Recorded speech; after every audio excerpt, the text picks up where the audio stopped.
Chapter 1. The World of Magic. 1991. Life is invariably replete with surprises and the unknown, much like the current moment. Though I am aware that my birth is rather extraordinary, this has truly taken me aback. What a commotion. Evan Magrave stood upon the terrace of his family's grand estate, gazing at a plump, gray English round-faced owl, adorably holding an envelope in its beak, momentarily forgetting the act of writing. The 11-year-old boy, with a fair complexion embodying the quintessential British look, towered above his peers, showcasing a visage akin to a work of art. His lustrous, raven-black hair and sapphire-blue eyes sparkled under the sunlight, revealing the exquisite blend of German and Slavic ancestry beneath his striking exterior. Yet, this European gentleman, upon opening his mouth, exclaimed, "Oh, come on, don't bother me. All right, I shall accept it. Is that satisfactory?" A phrase steeped in pure Eastern essence slipped from his lips. Perhaps Evan's momentary stupor had rendered the gray owl impatient, as it placed the envelope on the table and took a couple of steps forward to peck at his fingers.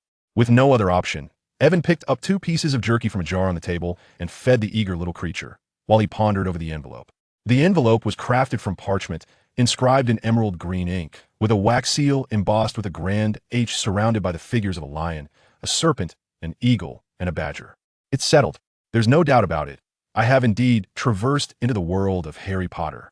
Yes, Evan was certain that he had entered the pages of a book, rather than having succumbed to the afterlife and consumed the diluted soup of oblivion, which would have caused him to forget his previous existence.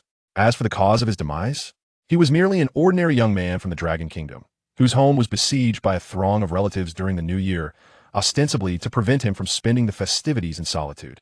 In truth, they sought to exploit the substantial compensation he received after the untimely loss of his parents, aiming to snatch away a hefty red envelope. Bah! A gaggle of mercenary souls. Yet, amidst this, a mischievous child had acted out, toppling his collection of figurines, and a life-size magic tome fell heavily upon his crown, sending him crashing into an aquarium nearby. Consequently, the shattered aquarium unleashed its contents, soaking the ground in a nearby power strip, leading to his unfortunate electrocution. In truth, had those people merely cut the power, he might have been saved, but none of those relatives bothered to assist him. They merely clutched their own unruly child, casting cold glances until his heartbeat ceased, at which point they finally called for help. Fortunately, he had previously taken out insurance, stipulating that should he meet an untimely end without having started a family, all his assets would be donated to the mountainous regions, ensuring that these ungrateful wretches would receive not a single cent. He had long foreseen their intentions. Let us hope that, in light of his generous donation, the state will provide him with a decent earn otherwise.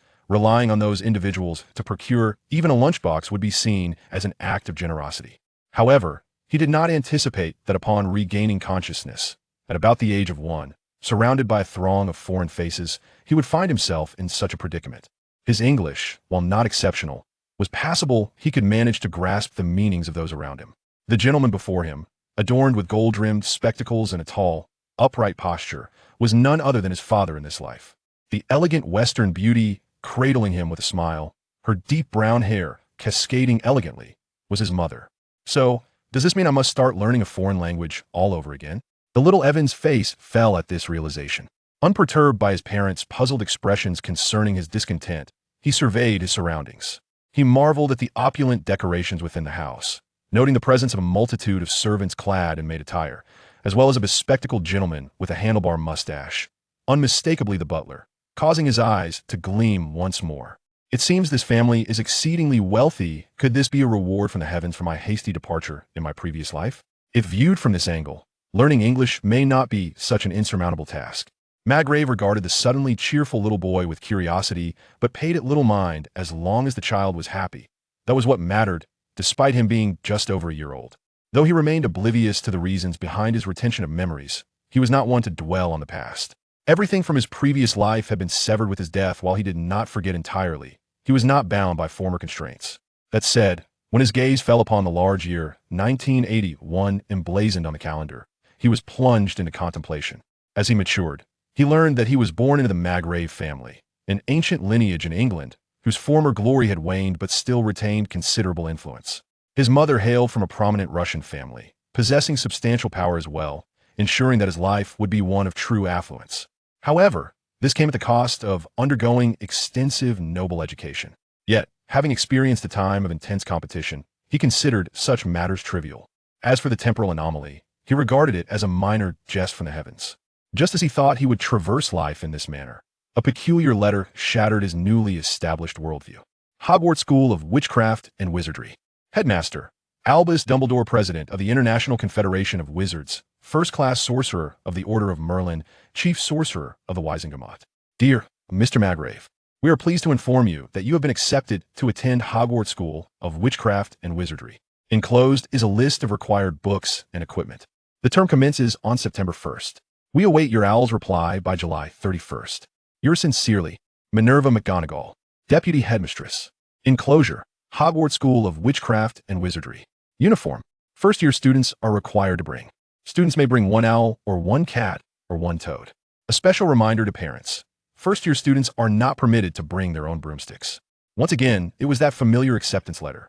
Alas, Evan sighed as he set down the letter, sensing that events were veering in a rather peculiar direction. Evan, is that a letter from friend? Where did this little fellow come from? Isn't it afraid of people? A gentle, affectionate voice inquired, as Evan's mother, Alina Maggrave, approached with a pot of lemon tea. She had come to check on her son's studies and to allow him a brief respite, only to discover the letter on the table alongside the bewildered little owl. Yes, mother, I believe I need to have a word with you and father. Evan indicated the letter on the table. That evening, Evan's father, Barlet Maggrave, furrowed his brow as he read the letter, glancing at the round-faced owl in his wife's arms, then at his son, who appeared lost in thought, before breaking the silence. I believe you should reply to the letter. Wouldn't it be more prudent to draw conclusions after we have seen it with our own eyes? If it is genuine, I would be quite willing to send my son to become a wizard. But father, do you not suspect it might be a scam? Evan was taken aback by his father's open-mindedness. While he was well-educated, was it truly so easy to accept something that upended all he knew? Was there to doubt? Life is about exploring the unknown. That is what makes it all the more intriguing, is it not? Moreover, we Maggraves are not easily deceived. As Evan admired his father's progressive outlook, his mother interjected, bringing Barlet back to reality. Speak up, do you know something? Do not spout grand philosophies to confuse my little Evan. After years of marriage, Alina knew her husband all too well. Although he hailed from nobility and was well-educated, he was certainly not so serious or composed behind closed doors. The wayward nature of their son was undoubtedly a reflection of his father's influence. Cough, cough, well, I recall that when I was young, my cousin once performed magic for me with a wand that resembled chopsticks, so you understand, my dear. Barlet's face flushed as he was exposed, earning him an eye roll from his son. Despite this, Alina remained skeptical, so Evan penned a reply, awaiting the professor's arrival to alleviate his mother's doubts. Indeed, he intended to attend Hogwarts having received the letter. How could he possibly let such an opportunity slip by?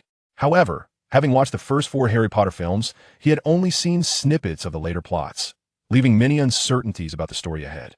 But that mattered little, as Mr. Barlet had said. Life is about exploring the unknown, which constitutes a true existence, rather than living by a scripted narrative through an absurd life. Wouldn't you agree, my friend? Chapter 2. The Visit of the Elder Cat Lady. Days flew by after sending the reply one evening. The doorbell of the Maggrave residence rang. Under the butler's guidance, a tall lady wearing gold-rimmed glasses and a flowing emerald-green robe entered the parlor with elegance. This figure could undoubtedly be none other than our beloved Professor McGonagall, the Quidditch enthusiast. Good day, madam. We are honored by your presence. The Maggrave family greeted her politely, even as Alina remained skeptical of the reality of the magical world, her demeanor reflecting perfect poise. Oh, it is my privilege, Professor McGonagall responded, returning the greeting. After the greetings were exchanged and the butler had seated himself with a cup of tea, Professor McGonagall directed her gaze towards the enchanting young Edwin, whose large, shimmering eyes were filled with curiosity. Oh, what a splendid child! He must be exceptionally remarkable. Given the politeness exhibited by Edwin's family during their visit, Professor McGonagall did not hold back her compliments. Thank you, ma'am, Edwin responded, feigning shyness. Yet internally, he was in a frenzy. Is this the illustrious Professor McGonagall? A mature cat lady. Beneath her frosty exterior lies a passionate heart. How striking she is in reality. I wonder if she can resist the allure of catnip when she transforms into a feline. Without the use of legilimency, Professor McGonagall remained oblivious to Edwin's thoughts, merely sensing that this attractive, somewhat amiable young boy's gaze had taken on a peculiar quality, suggesting he was not as well behaved as she had initially presumed. You're a teacher at Hogwarts, are you not? Though I apologize for my impertinence, I must inquire if you could provide proof of the existence of this magical school. As a mother, I cannot risk my child's future based on the mere possibility of a non-existent institution. I trust you can understand my position. Alina's skepticism did not render her aggressive. She maintained her decorum and politeness. Of course, madam, it would be my pleasure to clarify this for you. However, to be precise, I am a professor at Hogwarts, Professor McGonagall replied with a smile. She then drew her wand from her robes and, with a gentle flick towards the teapot on the table, transformed it instantaneously into a lively white cat, much to the astonishment of the Maggraves. Transfiguration. This is transfiguration, isn't it? I recall Aunt Celine demonstrating this for me. While Edwin marveled silently at Professor McGonagall's silent spell casting, Mr. Bartlett exclaimed in surprise. Indeed, this is transfiguration. I am honored to be Mr. Edwin's instructor in this subject once the school year begins. By the way, since you all share the surname Maggrave, I must inquire about Celine Maggrave, who is indeed an exceptional Ravenclaw. I wonder how she has been of late. Professor McGonagall recalled who Mr. Bartlett was referencing. I apologize, I have only met Aunt Celine once when I was very young, and I have not heard from her since. Oh, that is quite unfortunate. However, it is not uncommon for many witches and wizards to be elusive. I wish her well, Professor McGonagall remarked with a hint of regret, pondering whether this Ravenclaw had either gone into hiding 11 years ago or had met with misfortune during that incident. Or perhaps, my goodness, is this true? Do you create poison apples? Do you cast curses on spinning wheels, turning men into frogs? Before Professor McGonagall could dwell further on her thoughts, Alina, who had been petting the cat, joyfully interrupted her reverie. The tangible sensation was undeniably that of a cat. It was irrefutable, as she had witnessed its transformation from the teapot. Oh, Madam Alina, that is merely a fairy tale. However, such feats can indeed be accomplished, but only by wicked dark wizards. Hogwarts is a legitimate school of magic, Professor McGonagall emphasized. With that, she waved her wand once more, transforming the small white cat in Alina's arms into a pure white dove that circled the heads of the family. At this moment, Alina was thoroughly convinced of Hogwarts' existence after all. Who in the West had not dreamed of magic at some point? As for their family affairs, they posed no concern. Even if Edwin were to squander his days frivolously, their wealth could sustain him for 200 or 300 years. Moreover, considering the health of his parents, taking up a small hobby would not be an issue. If even a small hobby could lead to learning magic, then perhaps Edwin should have several children. Surely, not every member of the household could wield magic. There would inevitably be some who fell through the cracks otherwise. Bartlett should also be a wizard, shouldn't he? Yes, that sounds splendid. For some inexplicable reason, young Edwin suddenly felt that his mother's benevolent smile was perhaps a tad too indulgent, leaving him with an inexplicable sensation along his spine. Since everything is settled, I shall take my leave now. Tomorrow, I will return to accompany Mr. Edwin to Diagon Alley for the necessary school supplies. With the communication successfully concluded, Professor McGonagall prepared to rise. Although the number of young wizards needing visits each year was not substantial, this year Professor Snape had an engagement, necessitating her to forego her usual plan of persuasion and immediate escort to Diagon Alley. Professor McGonagall, dinner is soon to be served. Why not stay and share a meal with us? Allow us to treat you to some delightful cuisine from the East, Mr. Bartlett urged, hastily rising to insist upon her stay as a gesture of hospitality. I greatly appreciate your kindness, but I have another student to visit, so I must take my leave. I will manage my dining arrangements en route, she replied. Gurgle. Though she said this, Professor McGonagall's stomach audibly grumbled at an inopportune moment, causing her to blush. Witches and wizards require sustenance too. Uncle Chaz, please inform the kitchen to prepare 2 meat sandwiches for Professor McGonagall at the earliest possible speed. Certainly, young master. Professor McGonagall, you must be weary. I suspect you haven't even had lunch. Please wait a moment. It will be ready shortly. Edwin adeptly defused the awkwardness for Professor McGonagall. Thank you, Mr. Edwin. I truly appreciate it. Professor McGonagall conceded that she had indeed skipped lunch. The kitchen was swift in less than 3 minutes. The butler entered with a food box and a thermos. Madam, this is for you, he said respectfully, presenting the food box to Professor McGonagall. Oh, I'm immensely grateful. I shall return tomorrow and express my thanks for your hospitality, she said, surprised by their promptness, for she was genuinely hungry. It is no trouble at all, Professor. Your dedication has endeared me even more to Hogwarts. I believe my son Edwin will receive an excellent education there, Mr. Bartlett responded courteously. After bidding farewell, Professor McGonagall departed from the Maggrave estate, proceeding to the final young wizard's home. Come, mother, we must prepare for dinner. We have shopping to do in Diagon Alley tomorrow. After seeing Professor McGonagall off, the family of three returned to the dining room to await dinner. Soon, the maid brought forth a delightful array of 4 dishes and a soup. Braised pork ribs, oil-braised chicken, stir-fried garlic shoots with meat, and a chicken egg and persimmon soup, truly authentic Dragon Kingdom cuisine.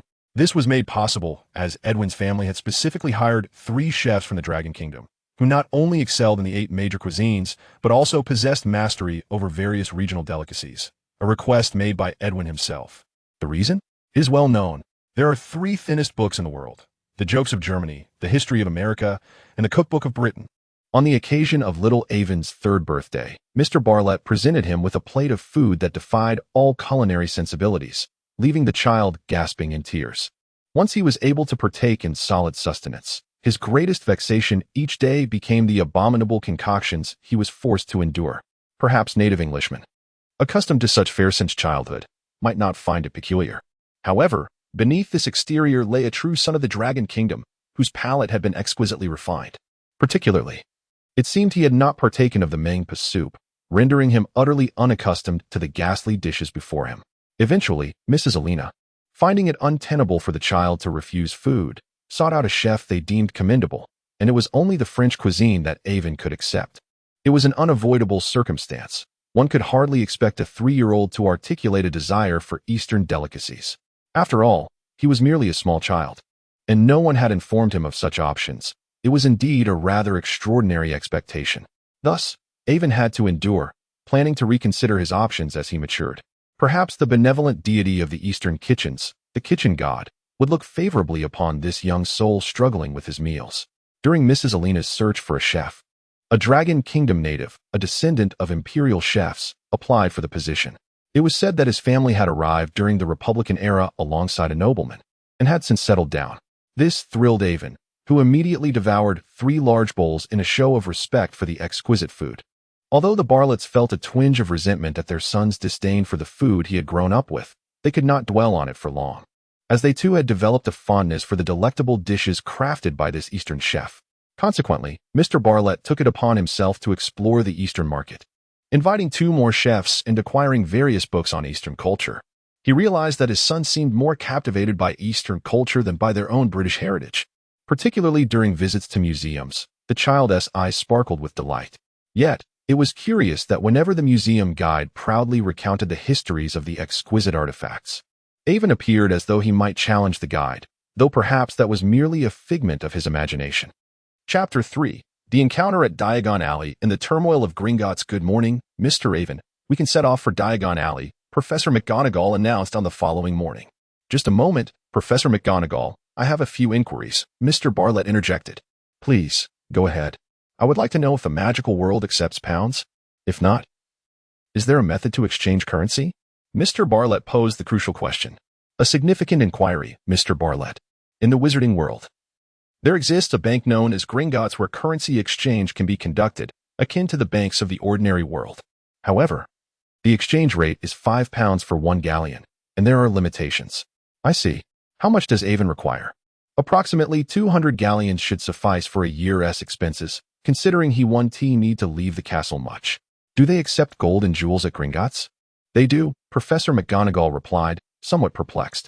My household does not adhere to the custom of allowing our child to go without, and given the currency limitations, hard currency should suffice, Mr. Bartlett stated before hastily departing. Professor McGonagall, are cats, toads, and owls the only permitted pets for students? Avon inquired as his father left the room. There are no strict species requirements. Those 3 are merely basic options available at Diagon Alley. However, you may bring other pets, provided you can care for them adequately. I understand. Thank you, Professor McGonagall. At that moment, Mr. Bartlett returned, carrying a small wheeled suitcase. Seeing that they were prepared, Professor McGonagall led them to their destination, the Leaky Cauldron. Is this the entrance? I see nothing, Mr. Bartlett exclaimed as they observed the bustling street. Professor McGonagall halted between a bookstore and a record shop. This area is enchanted. Simply have young Avon hold your hands, and you will see. Indeed. As they grasped their son's hands, they beheld a somewhat dilapidated little pub wedged between the 2 shops. Oh, the wonders of magic! Upon entering, the pungent aroma that greeted them caused the trio to wrinkle their noses. It was decidedly unpleasant. Yet, Professor McGonagall appeared unfazed.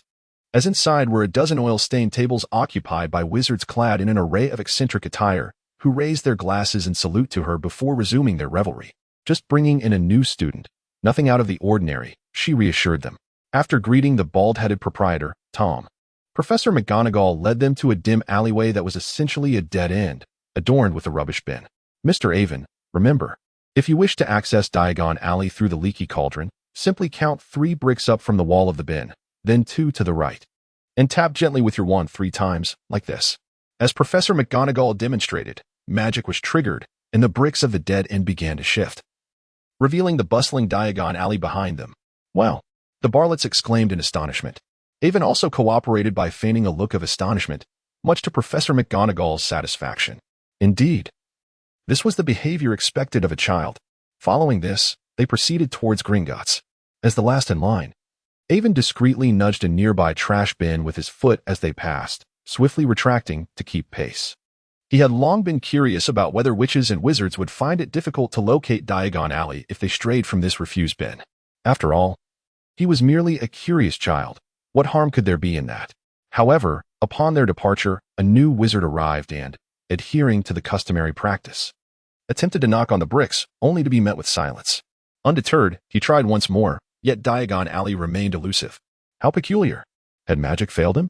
The bewildered wizard was approached by another, who inquired, "Hey, mate, what are you doing?" "Oh, I'm not quite sure. The entrance to Diagon Alley won't open. Would you care to give it a try?" To their mutual confusion, the second wizard also found the entrance stubbornly shut. "Tom, come here. The door to Diagon Alley seems to be broken." With no other option, they called for the proprietor, Tom. His voice attracted the attention of patrons in the bar, all eager to witness the commotion. Yet, despite their combined centuries of experience, none of the wizards could discover the method to open the entrance. Their habitual reliance on the charming trash bin had rendered them helpless. This bin, however, had been dislodged by a seemingly innocent child, disrupting their routine. Thus, a multitude of wizards gathered in the narrow alley, tapping at the bricks in search of the familiar entrance stone. It was then that a tall, gaunt man cloaked in black robes, with greasy hair and a sullen expression, approached. Severus Snape was utterly exasperated with the inebriated fools before him. Drawing his wand, he parted the crowd and rapped on the enchanted brick. The door swung open, eliciting cheers from the wizards, who remained oblivious to Snape's grim demeanor. "Thank you ever so much, Snape," Tom exclaimed in excitement. "No need for thanks, Tom. I hope you remember which brick I just tapped. Otherwise, should another wizard shift the trash bin's position, you may well find yourself lost again." With that, Snape swept away, his cloak billowing behind him, eager to distance himself from these dolts for even a moment longer. Professor McGonagall remained blissfully unaware, never suspecting that the seemingly well-behaved Avon had engaged in such mischief. Gringotts. The first door was a gleaming bronze, with goblin guards clad in scarlet and gold uniforms bowing courteously to clients as they arrived. The second door was silver, engraved with the following inscription: "Enter, stranger, but beware, greed can lead to dire consequences. To take without giving in return will surely incur the most severe penalties. Therefore, if you seek to pilfer wealth that has never belonged to you, thief, you have been warned. What you summon may not be treasure, but retribution." Upon passing through the silver door, they entered a spacious hall adorned with marble. Approximately 100 goblins were seated behind a long counter, hastily recording in the ledgers. Some weighed coins on scales, while others inspected gems through magnifying glasses. "It seems our preparation was not in vain," Mr. Barlett muttered softly. "Good day. I wish to exchange some galleons," Professor McGonagall stated, opting to allow the Maggraves to approach the counter themselves. Unlike Harry, Ivan does not require Hagrid's assistance due to the absence of a guardian. Such matters would typically be handled adeptly by the goblins when a guardian is present. Yet another muggle-born wizard, Ivan thought. How much do you need to exchange? The goblin's demeanor was rather unpleasant. While goblins are generally cantankerous, this one's bluntness particularly irked Ivan. "Humph, is there truly no limit to the amount I can exchange? Then grant me 1,000,000. For my family is not lacking in funds." Ivan crossed his arms and regarded the goblin, which resembled a moldy potato, with a cold gaze. "That is unacceptable. Such a sum cannot be exchanged. Each muggle-born wizard may redeem at most 200 galleons. Gringotts is hardly a charitable institution for muggles." The goblin appeared flustered, exclaiming, "1,000,000. How audacious! Ha, naive child. The wizarding world has no need for such a surplus of worthless muggle currency. Those ink-stained pieces of paper bear no relation to the grandeur of magic. At that moment, a haughty voice echoed, belonging to a tall man clad in opulent attire. His platinum hair cascading down, yet his complexion was as pale as if he were afflicted with some ailment. Accompanied by a small platinum-haired boy, he approached from the adjacent area. Upon hearing Ivan's words, he scoffed derisively. It was none other than the illustrious Malfoy father and son. Ivan did not anticipate encountering the father and son duo here. He had thought their meeting would only occur once school commenced. However, their haughty demeanor was truly irksome. Just look at Malfoy's round little head, nearly elevated to the heavens. 500 galleons, please. Very well, esteemed Mr. Malfoy, the goblin at the adjacent counter replied respectfully. Adept at catering to those of high standing. Is that so? Since you do not accept those banknotes, how about these? If they refuse this as well, I would find it hard not to question Gringotts' economic stability. Mr. Burritt's voice echoed behind Avon, but this time, his tone was no longer amiable and polite. It was instead haughty and assertive. In that moment, the grandeur of a leader from an ancient lineage and a commercial titan was unmistakable. With a thud, the box brought by Burritt was heavily placed on the counter. Upon opening it, it revealed a treasure trove, half filled with gleaming gold bars and the other half brimming with gemstones, each the size of pigeon eggs at the very least, in hues of white, red, blue, and an array of other colors, all in impeccable condition. Although the McGree family had lost its former glory in the new century, in terms of influence from antiquity to modernity, this age-old family, with its rich heritage, wielded power far beyond that of ordinary folk. The sight of an entire chest of riches drew the goblins at the counter to peek, not out of unfamiliarity, but rather due to the insatiable greed ingrained in their nature. Even the Malfoy father and son were taken aback. While the Malfoys were indeed wealthy, since that individual's downfall, they had been more prudent with their expenditures. To see a muggle flaunting such immense wealth with pride unsettled Lucius's proud heart. Once, he too was a person who spent lavishly without a second thought, unburdened by the need to keep accounts. Meanwhile, Avon and his mother mused about Mr. Burritt's impressive display. However, they couldn't help but wonder if his arm would suffer from the strain of dropping such heavy gold and jewels onto the counter.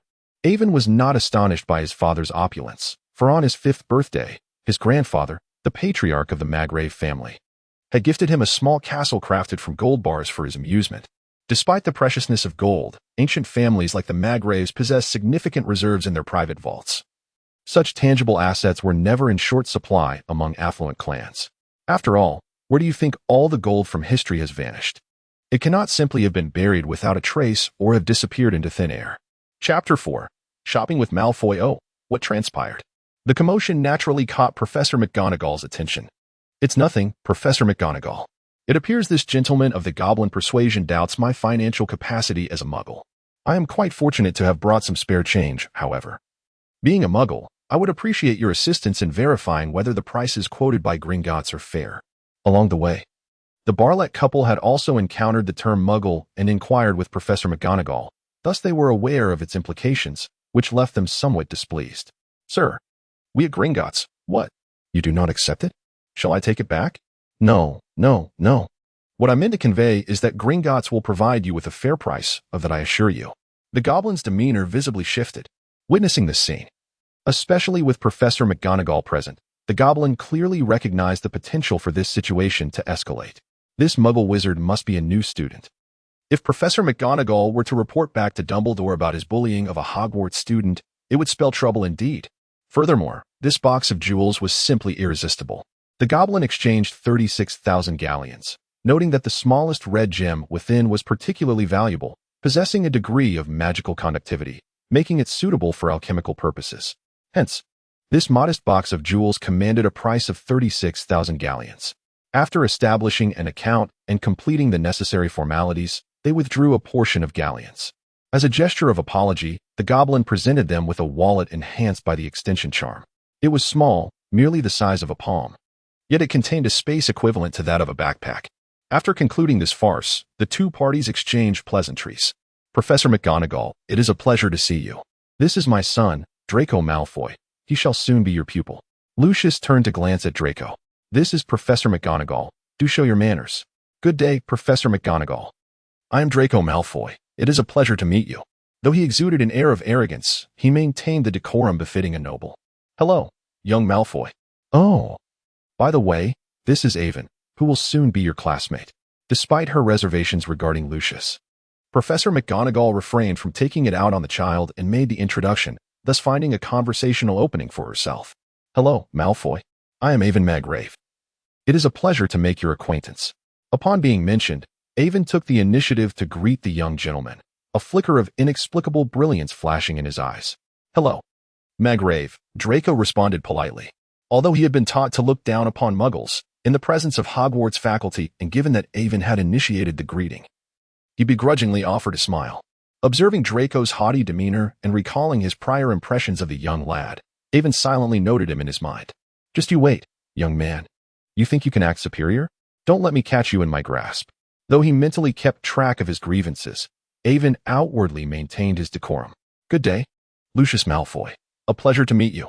Out of courtesy, despite his disdain for muggles, Lucius greeted the Barlett couple. Given the presence and bearing of the Maggrave family, coupled with the Barlett's recent display of generosity, Lucius discerned that this family held a rather distinguished status, thus he deemed it prudent to extend a greeting. Barlett Maggrave. My wife, Alina Maggrave. It is a pleasure to meet the scion of the Malfoy family. Barlett had surmised the identities of Lucius and his son, thus exuding an air of confidence in his approach. You have heard of the Malfoys? Lucius found it hard to believe that a muggle could recognize the name. Indeed. Though the remarkable deeds of Sir Armand Malfoy have faded into history, I am honored to have learned of this legacy under private tutelage. After all, the studies of the aristocracy are rather unique. Would you not agree, Mr. Lucius? Barlett's words were delivered with a balance of respect and assertiveness, even carrying an undertone that suggested he might overshadow Lucius in stature. Barlett's inner monologue. Look at you. Who do you think you are? Every family is an ancient noble. You are not special. Avon, emerging from the narrative realm. Hey. This was not my doing. I am but a child. This is simply his own demeanor. It has nothing to do with me, the time traveler. As Avon once again vanished from the realm of narration, Lucius, upon overhearing commendations of his ancestors, felt a surge of delight. Moreover, the aura surrounding Barrett prompted him to re-evaluate this muggle. Upon confirming their shared gaze, Lucius discerned that this individual was no ordinary muggle. He could not be treated as such. He appeared to possess noble lineage and was acquainted with the esteemed Malfoy family, thus deserving of some respect. Indeed, Mr. Maggrave, your assertions are entirely accurate. Although Lucius was proud, he was not foolish. Even a muggle, if of suitable standing and capable of offering benefits, was worthy of his consideration. After all, the Malfoy family had fallen from its former glory. If this seemingly resplendent muggle noble could provide advantages to the Malfoy family, he would be inclined to encourage his son to befriend such a person. Professor McGonagall, you surely have other students to attend to, correct? Allow me to accompany the Maggrave family for the remainder of their shopping. What do you think? Lucius inquired, glancing at Mr. Barrett for his opinion. Professor McGonagall hesitated. She had not wished for Avon's family to engage too closely with this former Death Eater. However, she indeed had another child to supervise and then needed to return to the school to address upper-year assignments and various issues within the house, leaving her pressed for time. Considering Barrett's recent intervention, Professor McGonagall pondered whether it was time to suggest to old Headmaster B to consider a salary increase, as the workload had become rather burdensome. That's quite all right, Professor McGonagall. If you have other matters to attend to, please feel free to proceed.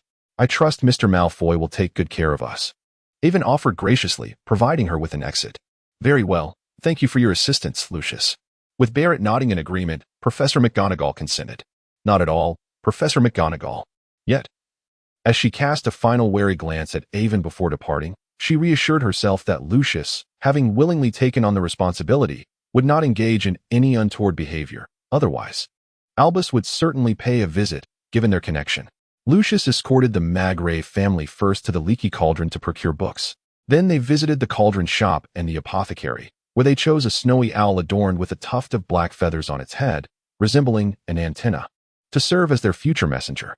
Finally, at Madame Malkin's robes for all occasions, they ordered 4 sets of interchangeable robes, leaving only the most crucial task at hand, selecting a wand.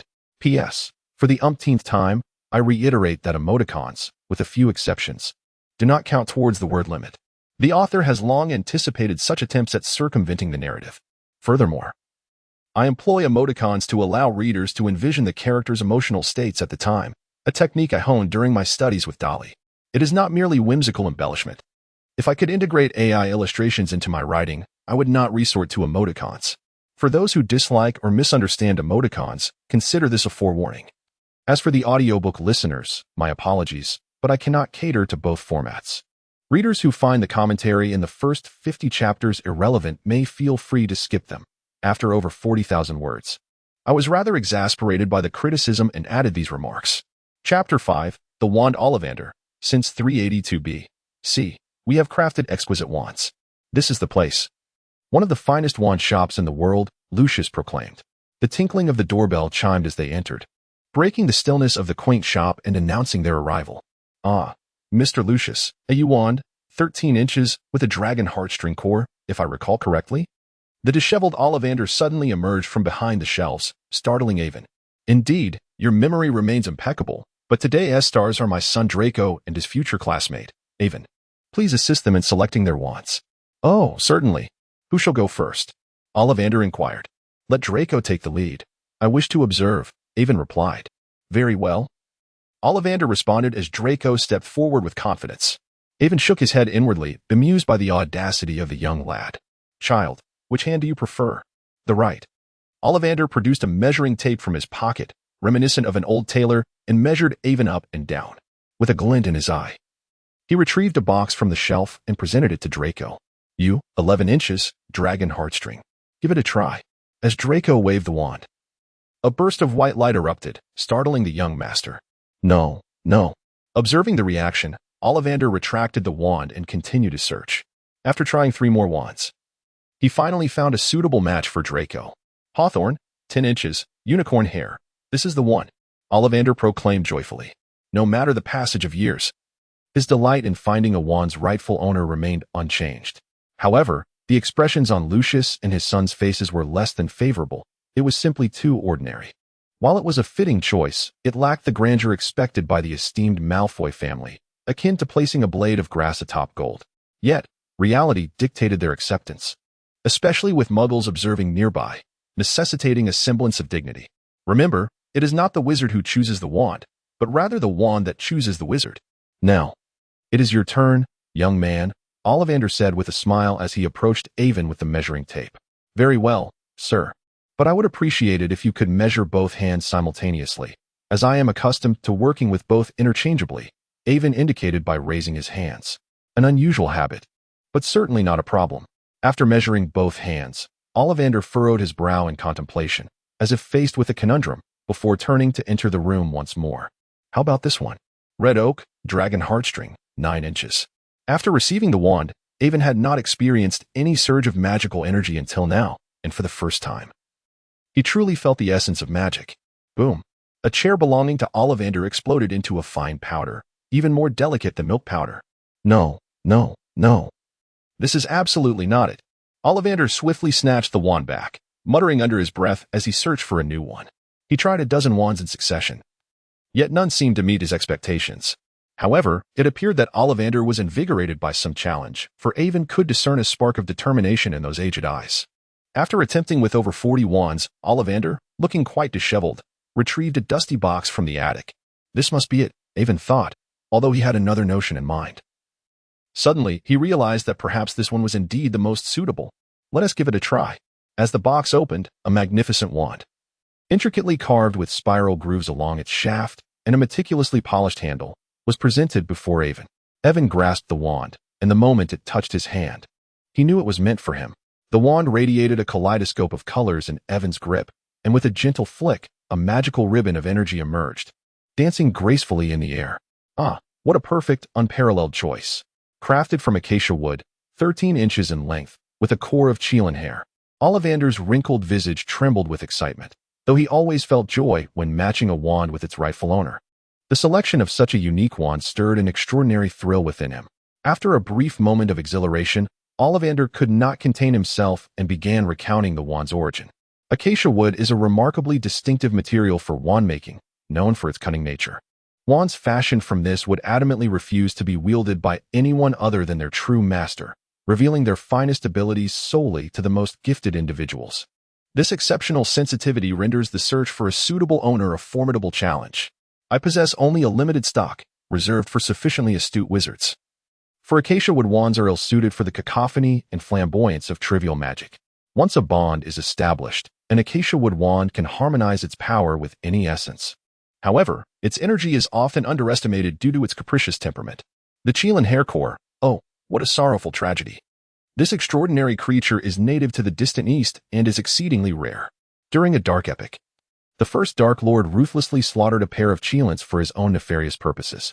The core of this wand was taken from the Chelan when Newt buried it.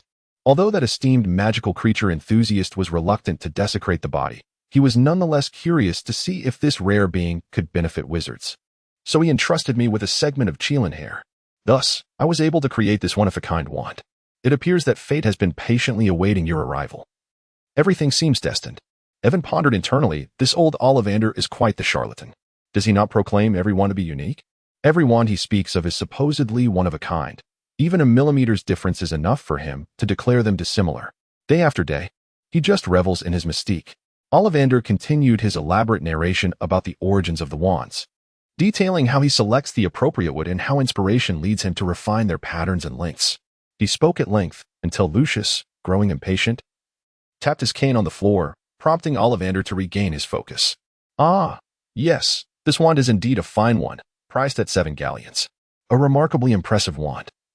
You are fortunate to possess it. Upon exiting the wand shop, Evan examined the wand closely, one of the essential tools of a wizard. Draco, with a hint of envy in his tone, remarked, "It's just all right. I fail to understand why I should own such an ordinary wand. It is rather embarrassing. It lacks any distinctive features." Draco's dissatisfaction was palpable. "Do not speak so disparagingly. Though you perceive it as plain, this wand is the most suitable for you. One that will best harness your innate talents, is it not?" Perhaps finding merit in Evan's words, Draco nodded and tucked the wand into his robe. "Now that we have completed our wand shopping, it is time to return. My mother awaits our news. The journey back will take us past the leaky cauldron. Though you may wish to continue exploring Diagon Alley, we, however, cannot accompany you any longer. Ah, be cautious not to stray beyond Diagon Alley. Those dark wizards lurking in the adjacent alley are far less amiable than the wizards here. Farewell." With the necessary tasks accomplished, Lucius had no intention of lingering with the Muggle family any longer. Merely accompanying them for shopping had been his limit. "Of course, Mr. Malfoy. We are grateful for your company. Since your wife awaits, we shall not impose further." As the Malfoys prepared to depart, there was no reason to detain them. Their objectives had been fulfilled, and the rest was left to their discretion. As Draco glanced back at Evan while leaving, Evan waved goodbye, and to his surprise, Draco appeared somewhat bashful as he hurried to catch up with his father. "What a proud little fellow," Evan shrugged. "But Dad, you were truly impressive just now." "Indeed. One must remember who I am. No fallen noble can overshadow my presence.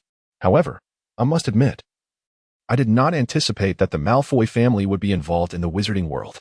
Mr. Bartlett's face gleamed with pride, relishing his son's admiration. "Shall we continue our exploration? Or return home? Perhaps we should procure something intriguing?" Mrs. Alina suggested, her excitement evident.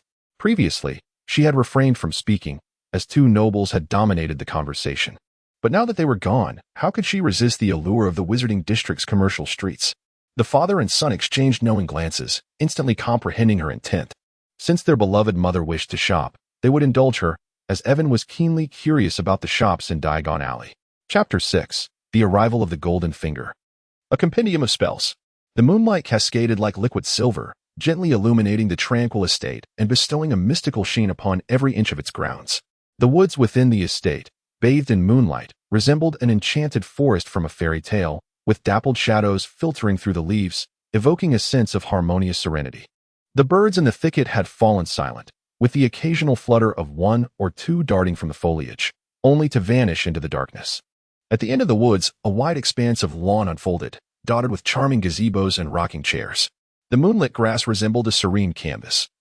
The traces of the gentle breeze akin to a silent poem, as fireflies danced in the night sky, their faint glow adding an air of mystery to this picturesque scene. At this moment, Avon reclined in a rocking chair, cradling his newly acquired snowy owl, reveling in the enchanting nocturnal scenery. The little creature, adorned with a tuft of fluff atop its head, had feasted and now basked in the gentle ministrations of its owner, creating an atmosphere of pure contentment. Despite belonging to the raptor family, this charming being exhibited an unexpectedly tender demeanor, which might be a hallmark of the wizarding world. Thus, Avon affectionately named him Dai. not only for the quirky tuft, but also for the endearing, bumbling essence he radiated. So, have I inadvertently usurped the role of Harry Potter? Surely not. This is utterly absurd. This is beyond ridiculous. How on earth did this creature end up accompanying me as well? As Avon waved his hand, a voluminous tome with a crimson cover, bound in brass and leather, materialized before him. The front, adorned with a brown backdrop, showcased a malevolent visage of a terrifying demon. Outlined in red and filled with gold, measuring an impressive 40 centimeters in length and no less than 15 centimeters in thickness. The Shadow Monarch, Terra. The portrait depicted was none other than his own likeness. The origins of this book became strikingly clear. It was a compendium of spells authored by the fire demon of a certain adventurous realm, the primal source of the Ligua. The ancient demon emperor who once ruled the Asian continent, revered as the holy master of the divine capital. Within its pages lay an exhaustive collection of all righteous magic, demonic incantations, and dark sorcery known at the time. It was truly an all-encompassing tome. It was no wonder that this formidable volume had nearly crushed him once before. But could the contents within truly be authentic? Avon held the oversized tome of magic aloft, resting it upon his abdomen. His gaze fixed in bewilderment upon the massive visage depicted on its pages. Beside him, Shout-Eye, with its paws splayed to either side, perched atop Avon's belly, tilting its head in curiosity at the magical book that dwarfed it by several magnitudes. One must endeavor to experiment further. Avon rose from his rocking chair, placing the little one upon his shoulder, and made his way to the pavilion to peruse the tome on the essence of magic from another realm. This. Gazing at the dense and obscure characters within the book, Avon's expression darkened in dismay. This is utterly incomprehensible, although the content eluded his understanding. He discerned that it was likely written in small seal script, corresponding to the historical backdrop of that world. Nevertheless, it mattered little, if need be. He could simply enroll in an additional course. Once he attended Hogwarts, he could dismiss most of the tutors at home and would have ample time to study this script. He refused to believe that the trappings of his rebirth and his journey to another realm would amount to mere useless decor.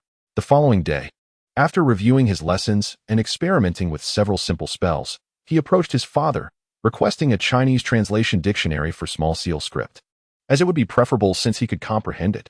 An English version would likely be even more complex. Mr. Barrett acquiesced without further inquiry, valuing his child's privacy. After a month of diligent study, Mr. Barrett procured a Chinese dictionary for small seal script.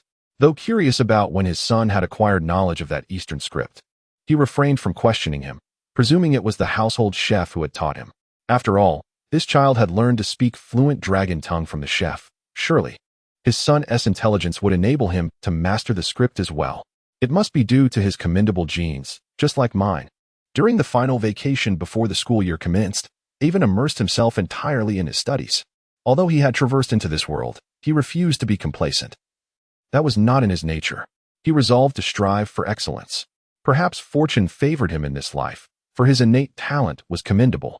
He retained much of the information from the books and successfully learned the levitation spell along with a few other minor incantations. Moreover, through his relentless study, he ultimately translated the opening passage of the spell compendium. It was a rather simple air spell, of little practical use, merely serving to expedite the growth of plants, somewhat akin to a growth stimulant. However, this revelation signified good news for Avon. The spell compendium was indeed genuine. He possessed a most formidable advantage. On August 27th, the Margrave family's villa was ablaze with light and festooned with decorations. For it was the birthday of our young master Avon. Uncle Oleg, Uncle Maxim, and Uncle Neil, what a delight to see you all again. Aiden warmly greeted his two uncles who attended his birthday celebration. This year was somewhat unique. Both his grandfather and maternal grandfather were preoccupied, for typically, the entire family would gather to celebrate his birthday. The reason behind this is rather simple. Aiden's demeanor often sets him apart from other children, leading to a certain social awkwardness and a lack of friends. It was only in the past couple of years, as he interacted with slightly more mature peers, that he appeared less extraordinary. After all, who could blame him for possessing the soul of an adult? Playing with a group of younger children proved to be quite challenging. Nevertheless, upon entering Hogwarts, he found himself captivated by the adventures within the magical realm. Happy birthday, young wizard. Let's see what your uncle has brought you. Oleg, the towering figure at 2 meters and 2 centimeters, enveloped Aiden in a bear hug with arms as wide as his waist.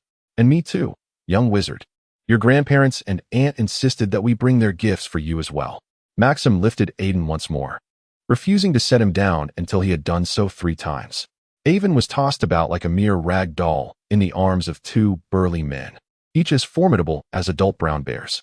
I find myself longing for the gentle embrace of my dear aunt instead. Avon was utterly bewildered. All right, Avon, it's Uncle's turn now. Having just escaped the clutches of 2 bears, he was swiftly seized by his uncle. Fortunately, this English gentleman, with his slender frame, maintained an air of sophistication. This year was somewhat special. They could not celebrate his birthday together, but everyone was delighted to know that he had become a wizard. After setting Avon down, Neil adjusted his slightly disheveled suit collar and remarked, Everyone believes it, right? Oh, of course. That time, Aunt Celine showcased her magic in front of everyone during New Year's. We all know it. It's just a pity we haven't seen her since. Neil said with a cheerful smile. I see, that makes sense, Avon replied, glancing at his 2 bear-like uncles. We trust my sister, Mom and Dad do as well.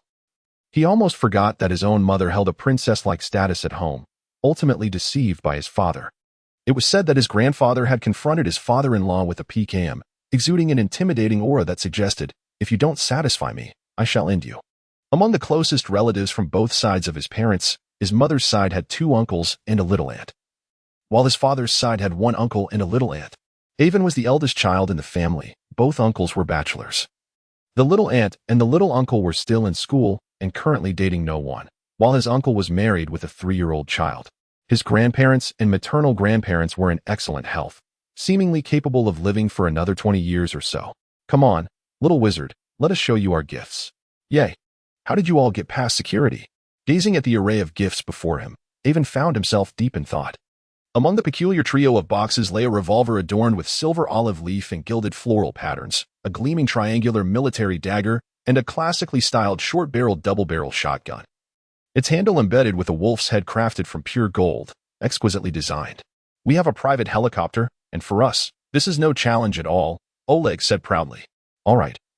I almost forgot that this isn't the strictly governed Dragon Kingdom, and given our family business, this is indeed quite manageable. These 3 gifts were unmistakably the handiwork of his 2 uncles and grandfather. The triangular dagger was a gift from Uncle Maxim, the Colt Python was from Uncle Oleg, and the vintage double-barreled shotgun was bestowed by his grandfather. Fearing Avon might not recognize them, they had thoughtfully included labels with descriptions in the boxes. How considerate of Uncle Oleg. Oh, but I'm just going to school, not infiltrating a gang. Is this a hint for me to sneakily take down Voldemort's dog head? But isn't that Harry Potter's job? That fellow is the protagonist. I merely wish to study magic in peace. Well, I do like them. Although Avon found it perplexing to receive firearms as birthday gifts for a child, he nonetheless accepted his family's well-meaning gestures. As for the presents from his grandparents, they were much more conventional: jewelry, ornaments, and silver pins, but the gifts from his little aunt and uncle truly caught his eye. This little fellow I encountered during a recent business trip to Africa. I happened to hear your brother mention that you were also chosen to be a wizard. I recall Aunt Celine saying that wizards typically have their own pets, so I brought this little one back. Given your personality, I thought you'd be able to embrace this special pet. I can accept it. I haven't chosen a specific pet yet. I hope you like it. But be cautious. This little one can be fierce. I accidentally kicked its rear, and it gnawed at my shoe until it was in shreds. Of course, Ivan was intrigued. Behold the little creature in the cage, a flat-headed, silver-haired beast adorned in a regal cloak, exuding an air of arrogance with its haughty gaze. Is this not the illustrious honey badger? Ivan was utterly captivated by this pet. And here is another marvel you will surely appreciate. This is no ordinary creature, but an exceedingly rare sea eagle, discovered by your aunt's university research team near the Arctic. This one is a fledgling, recently injured and rescued by your aunt, who thoughtfully presented it to you upon learning of your ascension to wizardry. However, whether you can tame it depends solely on your prowess. The same applies to that little rascal. Both are rather temperamental, and their successful domestication rests upon your skills as a young wizard. Oleg bore a mischievous grin, seemingly eager to witness whether his nephew would beseech their assistance with a forlorn expression. Yet he was destined for disappointment, as Ivan harbored no trepidation about taming these 2 diminutive creatures. Let us not forget, he is now a wizard. The realm of wizardry is replete with methods for animal training. Moreover, he possesses a comprehensive tome of spells. Among the earlier translated pages of the elemental incantations, there lies a potion recipe designed to enhance affinity with animals, making the task of training eagles a trivial endeavor. Gazing into the cage at the two defiant pairs of eyes, a sinister grin crept upon Ivan's lips. Chapter 7, Coarse Hair. King's Cross Station. All right, Mama. I shall send word through little Di-Di, Ivan assured. In the wizarding world, mobile phones are of no use, so do not fret about me. You are well aware of my capabilities. Like every mother who cares for her child, Alina incessantly advised Ivan within the confines of the carriage. Though she recognized her son's maturity and excellence, his somewhat mischievous nature rendered it difficult for her to ease her worries. Especially as he ventured into an entirely unfamiliar world, devoid of familial support.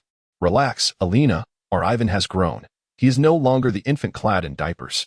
We must place our trust in him. While Barrett shared her concerns, he understood that independence was simply a rite of passage for a young man. And he had faith in his son. Are you implying that I am being overly verbose? Alina shot a piercing glance towards Barrett, causing him to shudder. The daughter of a warrior nation was no delicate flower.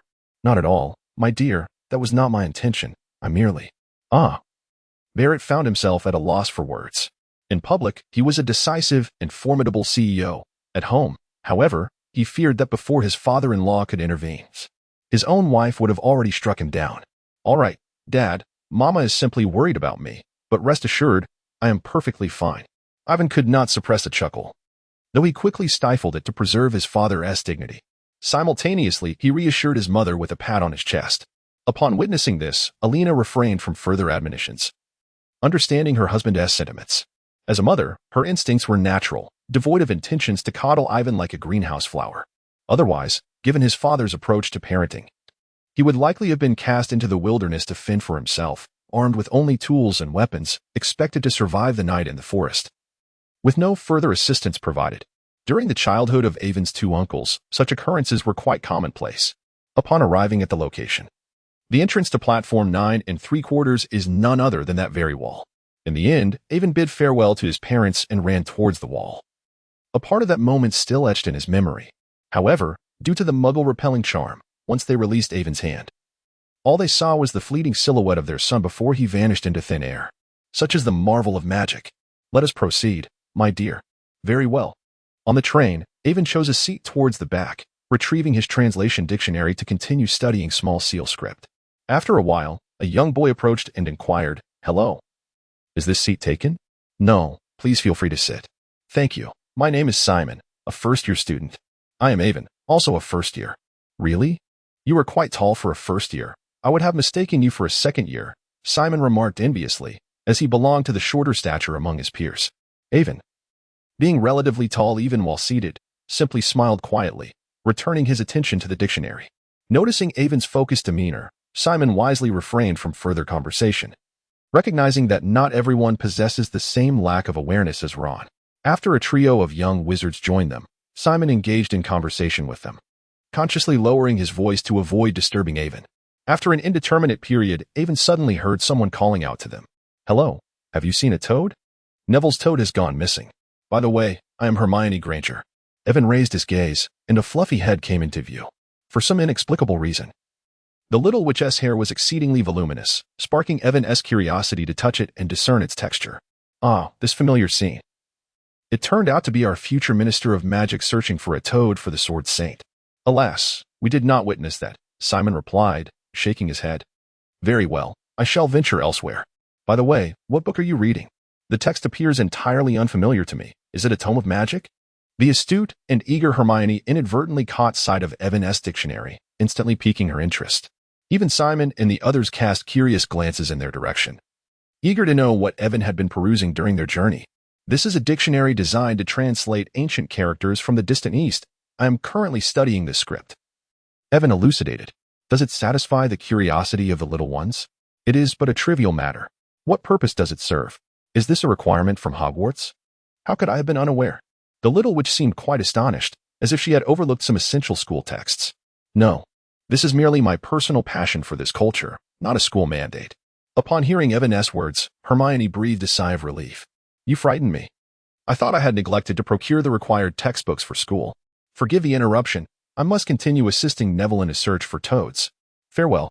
Iron Egg is still well behaved. Isn't? Iron. Where is Iron Egg?" Winky Face, gazing at the large hole in the cage behind him, along with the little bite marks upon it, Evan let out a wail akin to that of a groundhog, due to his still developing skills. He had only placed the sea eagle and the plucky little fellow in the cage, planning to fully tame them once he felt confident in concocting the affinity potion. In recent days, he had hastily produced a semi-finished product devoid of side effects, merely capable of soothing emotions. After its application, the two little creatures exhibited no stress reactions. For instance, the sea eagle, a notoriously difficult creature to tame, could very well resort to refusing food. Thanks to this potion, such a scenario was averted. They would eat and drink as usual, albeit ignoring his presence. Once aboard the train, Evan entrusted the sea eagle and the little dimwit to the luggage attendant, casually asking the dimwit to persuade the proud creature to cooperate, while keeping the relatively more lively and restless plucky fellow by his side. He had not anticipated that he would become so engrossed in his studies that he would overlook the fact that the little rascal had stealthily escaped. He had naively believed that the creature would remain compliant. Just a short distance away, Hermione suddenly heard the commotion behind her and, intrigued, returned. "What troubles you?" The socially adept Hermione paid no heed to familiarity. "It seems Neville and I have encountered a similar predicament. My iron egg has vanished." "Oh?" Evan leaned against the doorframe, a look of exasperation etched upon his face. "Well then, let us seek it together." Hermione eagerly extended her invitation. "Very well. Let us hope no one encounters it," Evan replied, his countenance tinged with despair. This left Hermione utterly bewildered. When a pet is lost, should one not hope for someone to discover the wandering little creature? Why then did he wish to evade detection? How peculiar. "Iron egg, iron egg." A haunting call echoed through the lengthy train, a youth's voice resonating with urgency. "What is this commotion? Has someone perished?" "I have no idea." It is far more unsettling than hearing the mournful cries of Myrtle at night. It carried an unsettling sharpness reminiscent of Lady Laurie's complaining to Filch. Hermione cast a disapproving glance at the handsome youth, who alternated between standing and crouching, even climbing the doorframe, while issuing those soul-stirring calls. Regret filled her heart. Regret for associating with this fellow. How could someone so striking engage in such mortifying antics? It was a tragic waste of his exquisite visage. Evan remained oblivious to the fact that Hermione was inwardly berating him, as he energetically scoured every nook and cranny in search of the little creature known as the flat-headed brother. The peculiar glances from the other young wizards did not faze him in the slightest. He merely hoped that the little rascal would not cause him any trouble. For those acquainted with the flat-headed brother's temperament were well aware of its notorious nature. "Excuse me, have you seen a toad? And also, have you come across my pet iron egg?" Chapter 8. Hermione and her two useless men inside the carriage. Two young boys were taken aback by the sudden appearance of the two newcomers. One of them sported a disheveled mop of black hair, adorned with circular glasses held together by tape. The other was tall and slender, with striking blue eyes, a freckled face, and a mane of fiery red hair. At that moment, the table before the two boys was heaped with snacks, while a plump mouse, missing a digit on one of its front paws, munched contentedly on the treats. The red-haired boy raised his wand, seemingly preparing to cast a spell. "Apologies, we haven't seen it," one of the boys replied. "Oh, I see. But are you about to perform magic? Might I witness it as well?" Hermione asked, making herself comfortable, her eyes sparkling with keen interest. Evan also took a seat, for such a scene was not to be missed. Indeed, this marked the initial encounter between Hermione and her two blunders. With none other than Harry Potter and Ron Weasley present, this plump rodent must surely be the infamous Wordtail. Of course, it can be done. Daisies, sweet cream. And sunlight transformed this rotund creature into a shade of yellow. With a flick of his wand, Ron conjured a small puff of smoke, startling the mouse. Yet there was no discernible change. "Are you certain this is a spell?" Hermione inquired, her brow furrowing in confusion. Ron felt a wave of embarrassment wash over him, mentally berating his two unreliable brothers for setting him up for such humiliation. "Well, I have learned a few simple spells at home, such as Reparaforge." Hermione brandished her wand and pointed it at Harry. As the incantation flowed from her lips, Harry's eyes flickered momentarily, and the areas bound by tape reverted to their original state. "Well," Harry exclaimed, astonished by the prowess of the chattering young girl. Ron shared in his astonishment, though he was more consumed by embarrassment at that moment. "Ahem, actually, that spell isn't entirely useless. I noticed that the mouse s. I am Ron Weasley. I am Harry Potter." "Goodness, you are Harry Potter. I have seen you in modern magical history. I am Avon McGrave." "A pleasure to meet you both." Avon interjected appropriately, breaking the incessant chatter of the little witch. Hermione realized she had perhaps spoken too much, her cheeks flushing crimson. "Ahem. What I meant to say was, I noticed when Ron cast his spell The mouse's whiskers turned slightly yellow, possibly due to a lack of proficiency. Ron, would you mind if I gave it a try? All right. But be careful not to harm it. It's already quite pitiable. Rest assured, I'm just jesting. This pitiful creature is hardly deserving of sympathy. The thought of Ron realizing he had been cuddling a greasy, balding, rotund man for so many years filled Avon with the notion that Ron was the truly pitiable one. Avon brandished his splendid wand, aiming it at the drowsy Fong, who was preparing to curl up and take a nap. Wow, what an impressive wand! Ron exclaimed enviously, glancing down at his own, a mere relic discarded by his brother, and sighed silently. Under the watchful gaze of the trio, Avon waved his wand and uttered the incantation. Just as Fong was about to doze off, he suddenly sensed something amiss. Upon opening his eyes, he discovered that the tail he was clutching had transformed into a rather unappealing shade of poop yellow. Well, it actually worked. George wasn't lying to me. Avon chuckled softly. Of course, magic has its efficacy. With enough practice, you two can achieve it. However, we must be on our way. We should be arriving soon, and you'd best change into your uniforms. Hermione suddenly recalled their purpose, hastily rising to search for Neville's toad, while also reminding Harry and Ron to don their school attire. Indeed, I got so caught up in chatter that I still haven't found my iron egg. Iron egg. Iron egg, come out quickly. Avon recalled the important matter and hurriedly dashed out once more, capturing a memorable scene, which he deemed not entirely unprofitable. What a truly vibrant individual he was, Harry mused, scratching his head. He hoped he wouldn't be sorted into the same house as that girl. Her incessant chatter reminded him too much of his mother. TDN, have you seen my pet? Yes, a honey badger. No? Well, I apologize for the disturbance. Oh, you despicable creature, release my trousers at once, or I shall not hold back. While Avon was parting ways with Hermione, he suddenly heard an exasperated voice that filled him with foreboding. As he approached, his apprehensions were confirmed. TDN had latched onto a boy's pant leg, thrashing his head about wildly. The boy, whose expression was one of malice, clutched his trousers with one hand while brandishing his wand at TDN with the other. The onlookers seemed to revel in his embarrassment, offering no assistance whatsoever.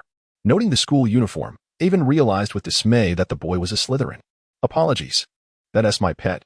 Please, do not act rashly. Avon accelerated towards the scene, retrieving a snack that resembled freeze-dried food from his pocket and presenting it to TDN. The honey badger caught a whiff of the delectable treat, relinquished the boy's trousers, and promptly snatched the snack, munching away contentedly. Avon seizes the opportunity to scoop up the little creature, firmly cradling it in his embrace. Avon, is that your pet? A familiar voice resonates, prompting Avon to glance upward, where a platinum-haired figure comes into view. Ah, it is none other than our esteemed Draco Malfoy, accompanied by his two sycophants, striding forth with an air of indifference. Hello, Draco, this is my untamed pet. It is still a baby and a bit mischievous, but I shall train it well in no time. I apologize for the trouble, Senior. I will compensate you for your trousers. Avon first greeted Draco and then immediately offered a sincere apology to the unfortunate boy. Shut your mouth, you filthy muggleborn. Do you have any idea what you've done? Do you even know how expensive my trousers are? Do you think you can afford to compensate me with the pittance that Gringotts doles out to muggleborns? The boy brandished his wand menacingly at Avon, a cruel expression on his face. Upon hearing these words, Avon, who had initially lowered his head to apologize because of Diagon, retracted his smile and raised his gaze. What did you say? Avon's tone was light, as if he hadn't heard. Diagon nestled in Avon's arms, bared his teeth at the boy, ready to pounce. Unfortunately, he was still too small, and Avon could easily restrain him with one hand. Are you deaf? If you dare repeat that, I'll have you carried off the train. The boy scoffed. Did you hear that? This little brat who hasn't even started school thinks he can have me carried off. Huh. That's hilarious. He found the situation utterly amusing, laughing alongside his friends. Forget it. It's just a pair of trousers. Avon has already apologized. Surely, the pureblood Caros wouldn't hold a grudge over such a trivial matter. To Avon's surprise, Draco actually stepped forward to defend him, which was quite different from the pureblood elitist he had expected. Thanks, Draco. You're a good friend. Unlike some who come from prominent families but still exhibit such poor manners. All right, Avon, let it go. Though Draco harbored pureblood superiority beliefs, he still valued friendship. He recognized that maintaining a good relationship with Avon would be beneficial, especially since his father had mentioned it. Draco had a positive impression of Avon, and as a noble, he found their interactions agreeable. Thus, he chose to stand up for Avon. Avon felt delighted that Draco was better than other purebloods. Draco knew Avon must understand the implications of the term used against him, which fueled his anger. Despite his ability to advise against the boy's actions, he didn't want Avon to clash with other purebloods at the start of the school year, as it would not bode well for him. Draco was proud but not foolish. Malfoy, you need to concern yourself with this. Do you think the pure blood pride of the Malfoy family would stoop to targeting the Caro family over a Muggleborn? The insult directed at Avon ignited Caro fury. How dare he? The audacity, especially with the Malfoy heir speaking up for him. Truly laughable. Say that again. Draco's voice rose, anger evident. I'm here to mediate. And you dare bite back at me? Do you think the Malfoys are easy to bully? Thank you, Draco. I'll handle this, Avon replied with a smile, patting Draco on the shoulder before turning coldly towards Caro. So, you want compensation, do you? Very well. Do you think you deserve it? And it's not just about money. Caro was about to mock Avon for pretending to be wealthy, but his words were cut short. Draco, is this amount sufficient to cover his wretched trousers? Avon retrieved his wand from within his robes, conjuring more than 200 galleons to float out. That should be enough. His entire outfit isn't worth more, Draco retorted, his sharp tongue unyielding to the other's dignity. Caro's face flushed with embarrassment, but he couldn't refute the truth. After the downfall of that individual, the Caro family had seen several members imprisoned and had gradually fallen from grace over the years. This Muggleborn, after spending his meager galleons on school supplies, could hardly afford to replace his trousers. Yet, to his disbelief, Avon actually produced more than enough. How could a Muggle family manage such a feat? Fine, consider the excess a gift, Avon said, grinning as he waved his wand, showering Caro with a pile of galleons that clattered to the ground. Now that I've compensated for your trousers, let us discuss your insolence. Caro's eyes burned with rage. He would have to pick up the galleons, but that would mean bowing before this Muggleborn. He would rather not accept the money than be humiliated. You are courting death. Caro stepped forward, pressing his wand against Avon's chin. Stop, Caro. He is still a first year. If you hurt him, there will be consequences. And even the headmaster won't be able to save you. Avon, stay calm. You're no match for him. Both Draco and Caro friends quickly intervened as tensions escalated. Don't worry, I'm not the reckless little brat you think I am. I know my limits. A harmless prank spell should suffice as a lesson, Caro sneered maliciously.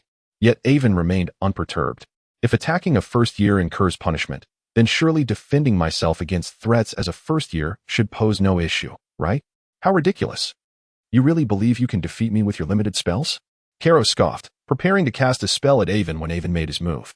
Avon swiftly tilted his head to evade the wand that Carlo had pressed against his chin. With his left hand, he returned the wand to his waist and rapidly drew an object from the small of his back, striking Carlo forcefully on the head before he could fully comprehend the situation. Avon swung a pair of nunchaku, striking Carlo on the head, instantly causing him to roll his eyes back and collapse to the ground. The onlookers were taken aback. How absurd. Who asserted that one must rely solely on spells? If one cannot even master close combat, how can they call themselves a mage? Chapter 9. Why fear? Just act. Ah, what is this? Are we truly wizards? Is this how wizard duels? What in the world is that new student wielding? His Carlo must be in excruciating pain. This train compartment is filled with Slytherins. Predominantly purebloods, with only a couple of half-bloods who have never encountered nunchaku before. Perhaps in other compartments, where half-bloods and Muggleborn wizards are more prevalent, they might have some familiarity. After all, Bruce Lee's films have garnered considerable acclaim overseas. See, I told you to lie down and get off the train. I always keep my word. Avon sheathed his nunchaku, shrugged slightly, and remarked, Thank you for speaking on my behalf. I shall bestow a token of my gratitude upon you later. Avon expressed his gratitude once more to Draco, for the latter had stood up for him. It was a gesture he could not overlook, particularly considering that Malfoy was a quintessential Slytherin. In the context of their shared house, it undoubtedly bore some weight for him to advocate for someone from a Muggle family. Ah, Avon, have you truly stirred up trouble? Draco, momentarily taken aback, regained his composure, while the bewilderment mirrored on the faces of Goyle and Crabbe behind him was equally pronounced. Was this the audacity of a first-year student? By the way, do assist me in collecting the galleons. A promise made must be honored. With that, Avon turned to leave. Avon, are you not afraid of expulsion? It is merely the first day? Draco clutched Avon's sleeve, inquiring. What is there to fear? I have yet to be sorted into a house. Moreover, should the professors inquire, I am genuinely curious whether this so-called finest wizarding school in Britain, as Professor McGonagall asserts, truly harbors such an environment. If so, I would be profoundly disappointed. Avon departed without a backward glance, leaving Slytherin in a state of astonishment. What an audacious first year. How could he possibly have the audacity? Moreover, is it permissible for wizards to duel in such a manner? After retrieving Iron Egg, Ivan returned to his seat, unperturbed by the prospect of being dismissed by Old B. For his inherent bias towards Slytherin rendered such a possibility unlikely. Moreover, his greatest source of confidence at present was the compendium of spells. Even if not summoned, he would educate himself, and when the time came, he could assemble an army to overthrow anyone who opposed him. The most significant advantage of elemental magic lies in its accessibility to any creature that desires to wield it. Conjuring an army of his own magic was entirely feasible. Furthermore, the formidable visage emblazoned on the cover of the spellbook was not merely ornamental. As the train pulled into the station, students began to disembark in succession, while shouts from various prefects echoed outside the carriages. Everyone, please hurry off the train. The house elves will assist in transporting your luggage to the dormitories. Evan stepped out of the carriage, accompanied only by the restless Iron Egg, while the other two birds posed no cause for concern. The cage, having been damaged, was not restored to its original state. Instead, Evan resorted to brute force to dismantle it, wrapping Iron Egg in iron mesh, leaving only its head exposed. Its body nestled within the cage, which Evan secured to his waist, fearful that this little creature might wander off again. Though diminutive, Iron Egg was tough and resilient. This minor inconvenience was of little consequence, as evidenced by its little head peering out, curiously surveying its surroundings. First-year wizards, gather here. A booming voice captured Evan's attention, and he observed Harry excitedly rushing over. Oh, he is truly enormous. Gazing upon the towering figure of this giant-like human, Evan felt a twinge of astonishment. Indeed, he was a half-giant. Despite having watched little of Harry Potter in the past, he found himself particularly fond of this kind-hearted, gentle giant. And encountering him in person stirred a sense of exhilaration within him. The giant was clad in a large, worn-out moleskin coat, and Evan recalled his somewhat disheveled hair and bushy beard, which rendered him both fuzzy and somewhat endearing. However, contemplating the prospect of frequent interactions with this gentle giant at school, Evan managed to suppress his inner excitement. Hagrid, holding a large lantern, greeted Harry and the others with a solemn nod before earnestly addressing the new students. As a long-standing staff member of Hogwarts, he remained dedicated to his duties.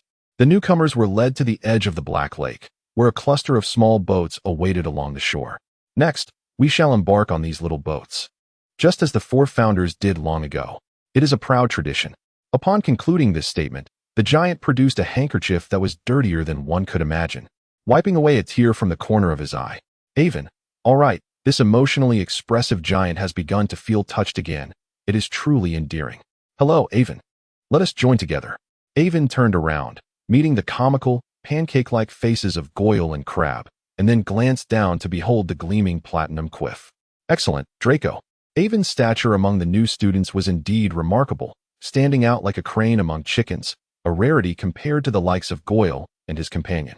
Thus, Draco easily spotted Avon's figure. Meanwhile, Harry and his steadfast trio were aboard the same boat with Neville. Upon catching sight of Avon, Harry courteously nodded in acknowledgement. After the small vessel reached the shore, Hagrid, accompanied by a gaggle of young students, rapped upon the great door, and Professor McGonagall emerged in her emerald green robes. Good evening, Professor. Thank you for your efforts, Hagrid. I shall take it from here. Professor McGonagall ushered the young wizards inside, instructing them, welcome to Hogwarts. Shortly, you shall pass through the doors to meet your new classmates. However, before that, you must ascertain your respective houses. I hope you will refrain from causing any mischief until my return. With that, she turned and departed to prepare for the sorting of the new students.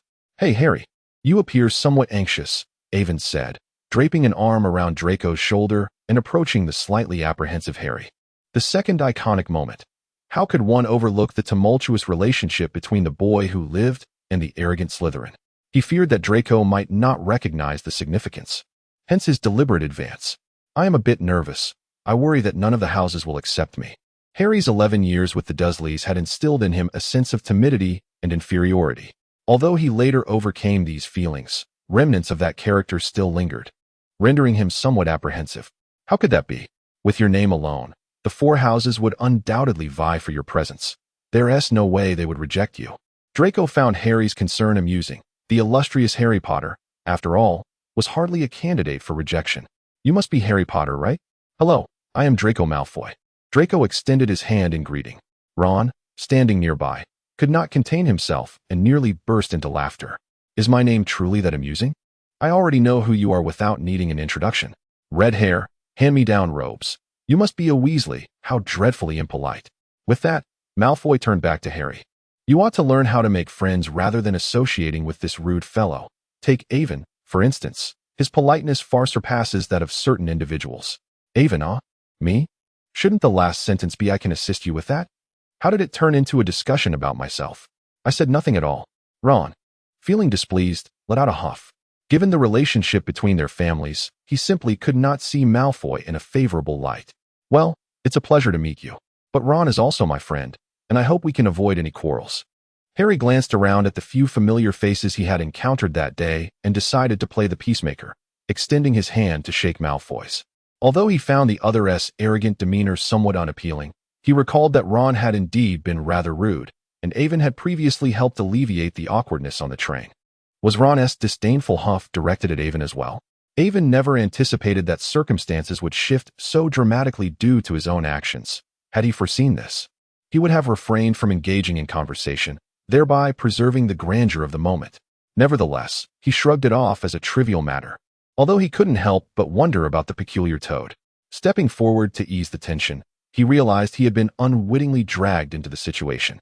With keen eyes, he spotted a languidly crawling toad among the new students, surmising it to be Neville's Trevor, and promptly shifted the conversation. Trevor, at last, I found you.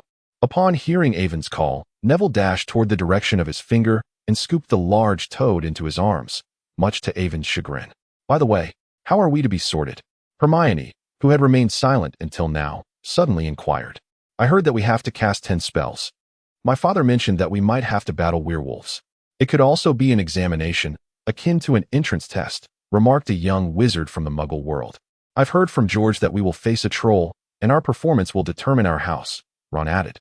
Draco's already pallid complexion turned even more as they all momentarily forgot the earlier incident.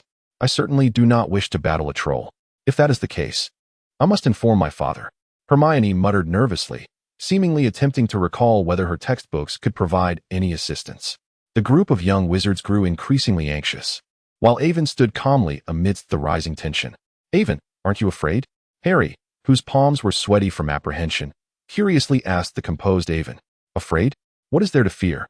Avon replied nonchalantly. But we might have to confront dangerous magical creatures. We are merely children. Draco insisted, emphasizing to Avon. Fear of nothing. A bunch of cowards. Life and death are trivial matters. If anyone dares to challenge me, I shall remain unyielding. Let us face it head on, Avon declared, crossing his arms with fervor. The iron egg at Avon's waist echoed his sentiments with a low growl, seemingly inspired by his master's boldness. The group of youngsters was instantly captivated by Avon's bravery, finding solace in their panic. Yet, Avon was well aware of the truth behind the faade. There were no werewolves or trolls, merely an enchanted hat that could speak. Professor McGonagall returned, and thanks to Avon's intervention, the atmosphere was no longer charged with tension, though the young wizards remained apprehensive as they were ushered into the Great Hall. Chapter 10. The Sorting Hat. Albus. This child threatened me under Professor McGonagall's guidance. The new students entered the Great Hall, their hearts fluttering with trepidation. The hall was a spacious chamber capable of accommodating the entire school community, including guests. For long tables were set, occupied by students from each house, eagerly awaiting the arrival of the newcomers. Towering walls reached the ceiling, with candles floating in midair, and the enchanted ceiling mirrored the sky outside. At the front of the hall stood a long table designated for the faculty. In the center of the faculty table sat a grand golden chair, the seat of the current headmaster. To the left of the faculty table was a door leading to a chamber adorned with portraits. There were no werewolves or trolls, only a chair and a tattered old wizard's hat. Professor McGonagall approached the old hat and announced, "When I call your name, step forward. I shall place the sorting hat upon your head, and you will be assigned to your respective houses." As she finished her statement, the hall fell into a profound silence, with the new students, except for Avon, staring in astonishment at the unkempt hat before them, utterly shocked. Observing this scene, the upperclassmen from all houses wore identical smirks. their lips curving upward at a precise 45-degree angle. It appeared that this year's sorting intimidation was as successful as ever. The newcomers soon realized they had been deceived, yet were at a loss for words, staring blankly at the sorting hat, bewildered. Under the gaze of the young wizards, the shabby hat's creases suddenly morphed into facial features, and a peculiar song erupted from its brim. You may find me unappealing, but do not judge by appearances.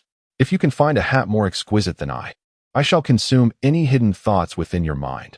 Nothing escapes the keen sight of the sorting hat. Dummy, and I shall reveal to you the house to which you belong. You may be suited for Gryffindor, where courage resides within the heart. Their bravery, spirit, and generosity set Gryffindor apart.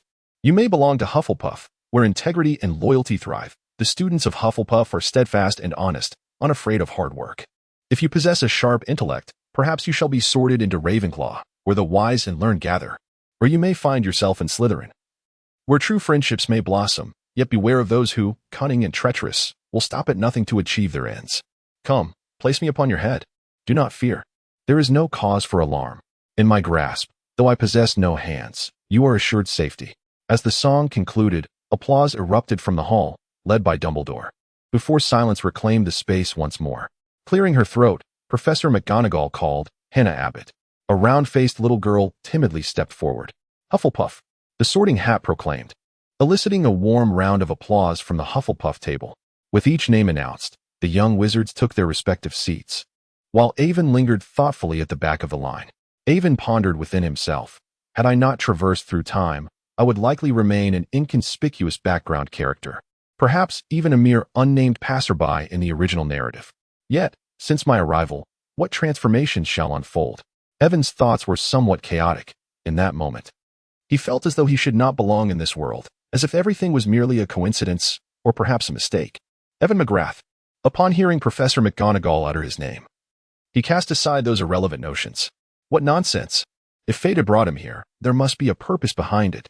He resolved to live life to the fullest. For such a rare existence deserved to be honored. What was he thinking about all day? Evan mentally chastised himself, reminding himself to be more mindful. As for whether the sorting hat would discern his origins or the existence of the spell book, Avon was entirely unperturbed. Although he had yet to master the art of mental closure, he had already stowed away the tome of spells within his suitcase, thus liberating his mind from its contents. As for his past experiences, he possessed a clever means of diverting the conversation. By indulging in whimsical thoughts, he could render the sorting hat too preoccupied to delve into his previous memories. Surely, it would not commence its scrutiny from the very moment of his infancy. Oh, what an intriguing child you are. You wish to join Hufflepuff, do you? Indeed, Hufflepuff would suit you well. However, Gryffindor may be an even better fit. And then there's Slytherin, the sorting hat mused within Avon's mind. Wait, what are you contemplating? Evan silently chanted to himself, Hufflepuff, I long to join Hufflepuff. The common room of Hufflepuff is the coziest of all.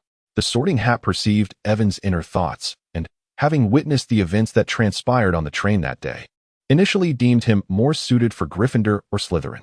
However, it soon beheld the vivid images of Evan's aspirations unfolding within his mind.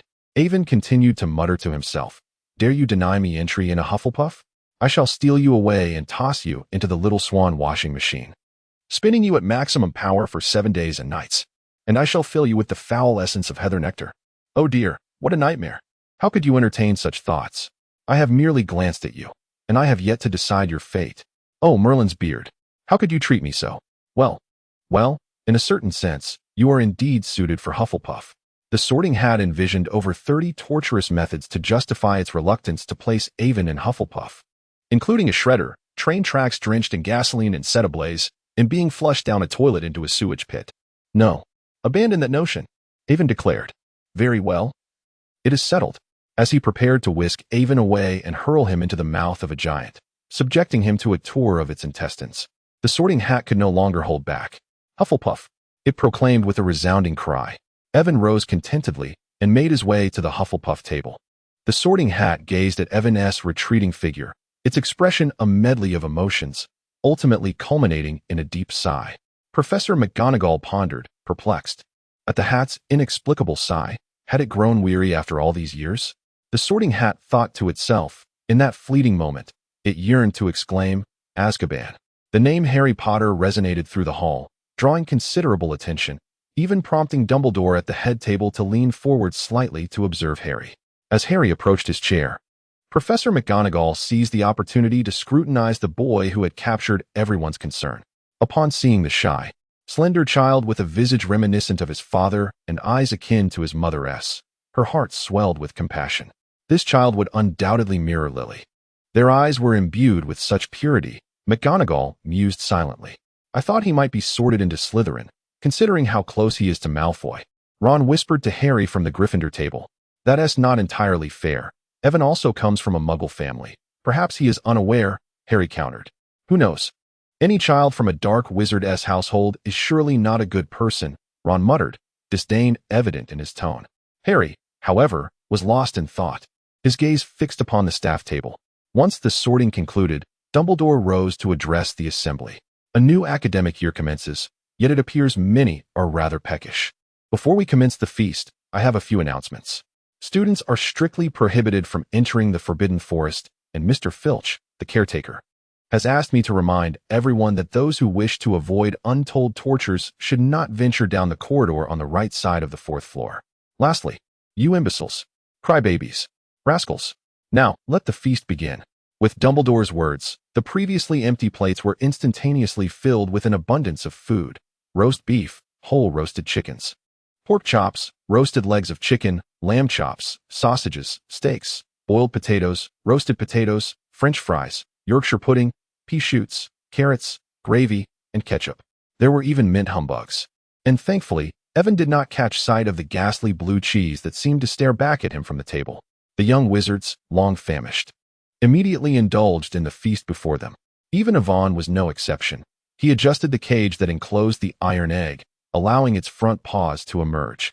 Within the confines of the cage, it resembled a diminutive hermit crab, facilitating its ability to perch upon the table and partake in its meal. After presenting a medium-rare steak to it, Yvonne himself seized an entire chicken, devouring it with unabashed delight. After a day of exertion, he too felt the pangs of hunger. The snacks consumed aboard the train were scarcely sufficient for the soul of a horticulturalist. It was the substantial allure of meat that truly beckoned. How perplexing of Dumbledore to emphasize the rules so fervently. Was it not blatantly inviting the neighboring little lion to venture forth into danger? Even though Ivan's mouth was stuffed full with roasted chicken, it did not hinder his internal musings about Dumbledore. Ivan, is this your pet? Why is it confined? Perhaps you could entrust it to a house elf. Ivan looked up and noticed the little girl named Susan Burns beside him, her wide eyes fixed on the peculiar sight of the hermit crab, Iron Egg, eating. Curiously, she inquired of Ivan why he treated Iron Egg in such a manner. Ivan swallowed the morsel in his mouth with effort, then lifted a cup of pumpkin juice from the table for a sip, revealing a perplexed expression. After a couple of smacking sounds, he ultimately set the cup down and quietly pushed it away. Do not be deceived by this little creature's adorable appearance. In truth, it possesses a fierce disposition. If someone inadvertently steps on its tail, it can cling on and bite that person for an entire month. I have yet to complete its training, so for now, I must endure its discomfort. However, once I have refined its behavior, I shall grant it the freedom it deserves. So, do your best. It truly appears quite pitiable at this moment. Ivan cast a silent glance at Diagon, who was savoring his steak with great delight, and nodded in acknowledgement. I will, after all, this is my treasure. As dinner concluded, amidst the professor's visibly discomfort expressions, Dumbledore proposed that they sing the school song. A cacophony of voices erupted, with Dumbledore reveling in the chaos, while the Weasley twins, adopting a mournful tune, seemed to thoroughly enjoy themselves. Evan pressed his ears against the table, mirroring the action of Iron Egg, who also covered his ears and cast a sorrowful glance at Evan, as if to say, "Look where you brought me. Why didn't you mention this program sooner? I could have savored those last bites of meat." Chapter 11. Herbology and Charms class. The Hufflepuff Common Room, much like Slytherin's, is situated in the castle's subterranean depths, yet the two houses face different directions. Young wizards, take heed. This year's Hufflepuff prefect led the younger students past a painting depicting a bowl of fruit, arriving at a corner at the far right of the corridor. Here, an array of barrels lay haphazardly. Remember, unlike other common rooms, entrance to Hufflepuff does not require a password. Instead, one must tap the bottom of the second barrel in the second row in accordance with the rhythm of Helga Hufflepuff. The prefect demonstrated with a wand. Upon the correct rhythm, the The lid of the barrel would open, revealing a passage leading to the basement, allowing entry, though the barrels appear similar. Note that the third-to-last slat on this particular barrel bears the emblem of a badger. I must remind you that only Hufflepuff's entrance is protected by magic to deter intruders. If you wish to avoid being drenched in a deluge of vinegar, be sure to remember the rhythm. Upon concluding his explanation, many young badgers displayed expressions of lingering trepidation, reflecting on the sourness they never wished to experience again. Entering the common room, one finds a circular space with a low ceiling, though it resides underground. Hufflepuff's common room is undoubtedly the coziest among all. The low ceiling, coupled with bright hues, transforms the space into a snug haven. As soon as one steps inside, warmth envelopes them. The early September nights in England already carry a hint of autumn's chill, yet this inviting common room evokes the warmth of spring, leaving Evan thoroughly content. After greeting his unnamed roommate, Evan fed 2 birds before diving into the comfort of his cozy bed. Evan thought, perhaps in the original story, I was merely a background character, but now I possess a name. The black and yellow drapes adorned with the Hufflepuff crest lulled Evan into slumber, where he dreamt of the bustling cities of the Dragon Kingdom in his past life. He stood beside a busy street, gazing up at the brightly lit night, as vibrant as day, surrounded by the hurried footsteps of throngs of people. Evan, wake up, or you'll be late. Reluctantly bidding farewell to the delicious sausages in his dream, Evan groggily sat up in bed. How could I have overslept? This is impossible. It was unfathomable. He had never been one to linger in bed at home, and his academic life in England was not excessively demanding. Yet, he was indeed diligent. Beyond consolidating his existing knowledge at school, he also pursued lessons in piano, violin, art, horseback riding, swimming, martial arts, swordsmanship, and bagwazang taught by a master from Chinatown. This did not even encompass essential social skills such as etiquette and dance. Though fortunate in wealth, he firmly believed that possessing diverse skills would never be a burden. Should his family face bankruptcy in the future, while he might not resort to fortune-telling on the streets, he could certainly perform. Mr. Bartlett, one must earn more? Have you seen how concerned the children are about potentially having to perform on the streets? He relished in comforts, yet he was far from lazy.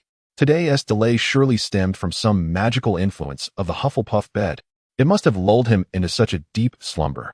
In truth, he had simply worn himself out the previous day, compounded by a restless night spent preparing for school. In any case, he was in desperate need of sleep. After donning his clothes, Evan retrieved his wand and cast a cleaning charm upon himself, instantly banishing the greasy feeling from his face and refreshing his mouth. Evan, I want that too. You've already mastered the cleaning charm before school even starts. How impressive, exclaimed roommate A with admiration.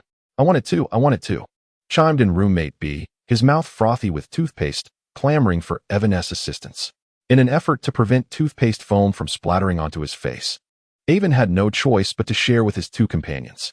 Only his roommate, C, gazed thoughtfully at everything he had meticulously arranged in the early hours. Hurry, or we shall miss breakfast. With his textbooks in hand, Evan dashed out of the dormitory, nearly colliding with an upperclassman. Oh, be careful, young wizard. No need to rush so, the amiable Professor Sprout remarked. The young man was tall and handsome. Apologies, senior. I simply fear I might miss breakfast. You must be Evan. I am Cedric Diggory. Once you step outside, you will understand. Remember, Hufflepuff will never allow its students to miss breakfast. So this was Cedric. What a delightful personality he possessed, a pity. Evan followed Cedric with a silent sigh. Upon arriving at the common room, his eyes widened in astonishment. Numerous upperclassmen and freshmen were gathered by the fireplace, enjoying their breakfast. Do not be surprised if one fails to rise early. One can simply summon a house elf to bring food, as the kitchen is conveniently located next door, a unique privilege of Hufflepuff. Of course, if one is inclined to awaken early, one may also join the others in the Great Hall for a meal.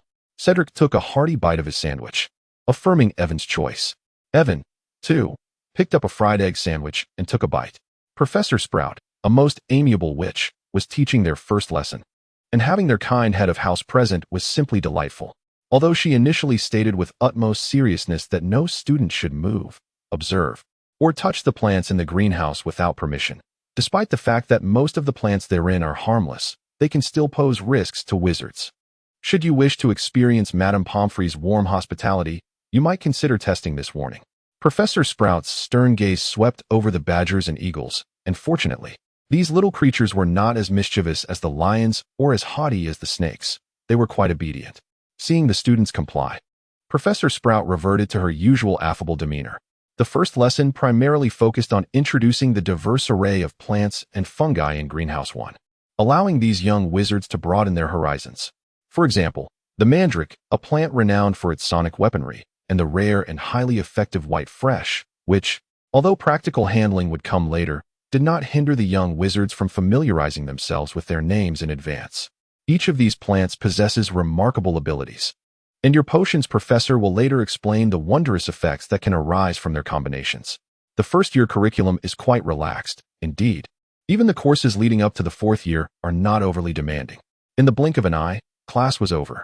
The morning also held a history of magic lesson, taught by Professor Binns, a ghostly figure who had grown quite forgetful with age. However, as a living relic, he possessed profound knowledge of history. Although he might not remember the names of the students before him, he recalled every recorded event of magical history.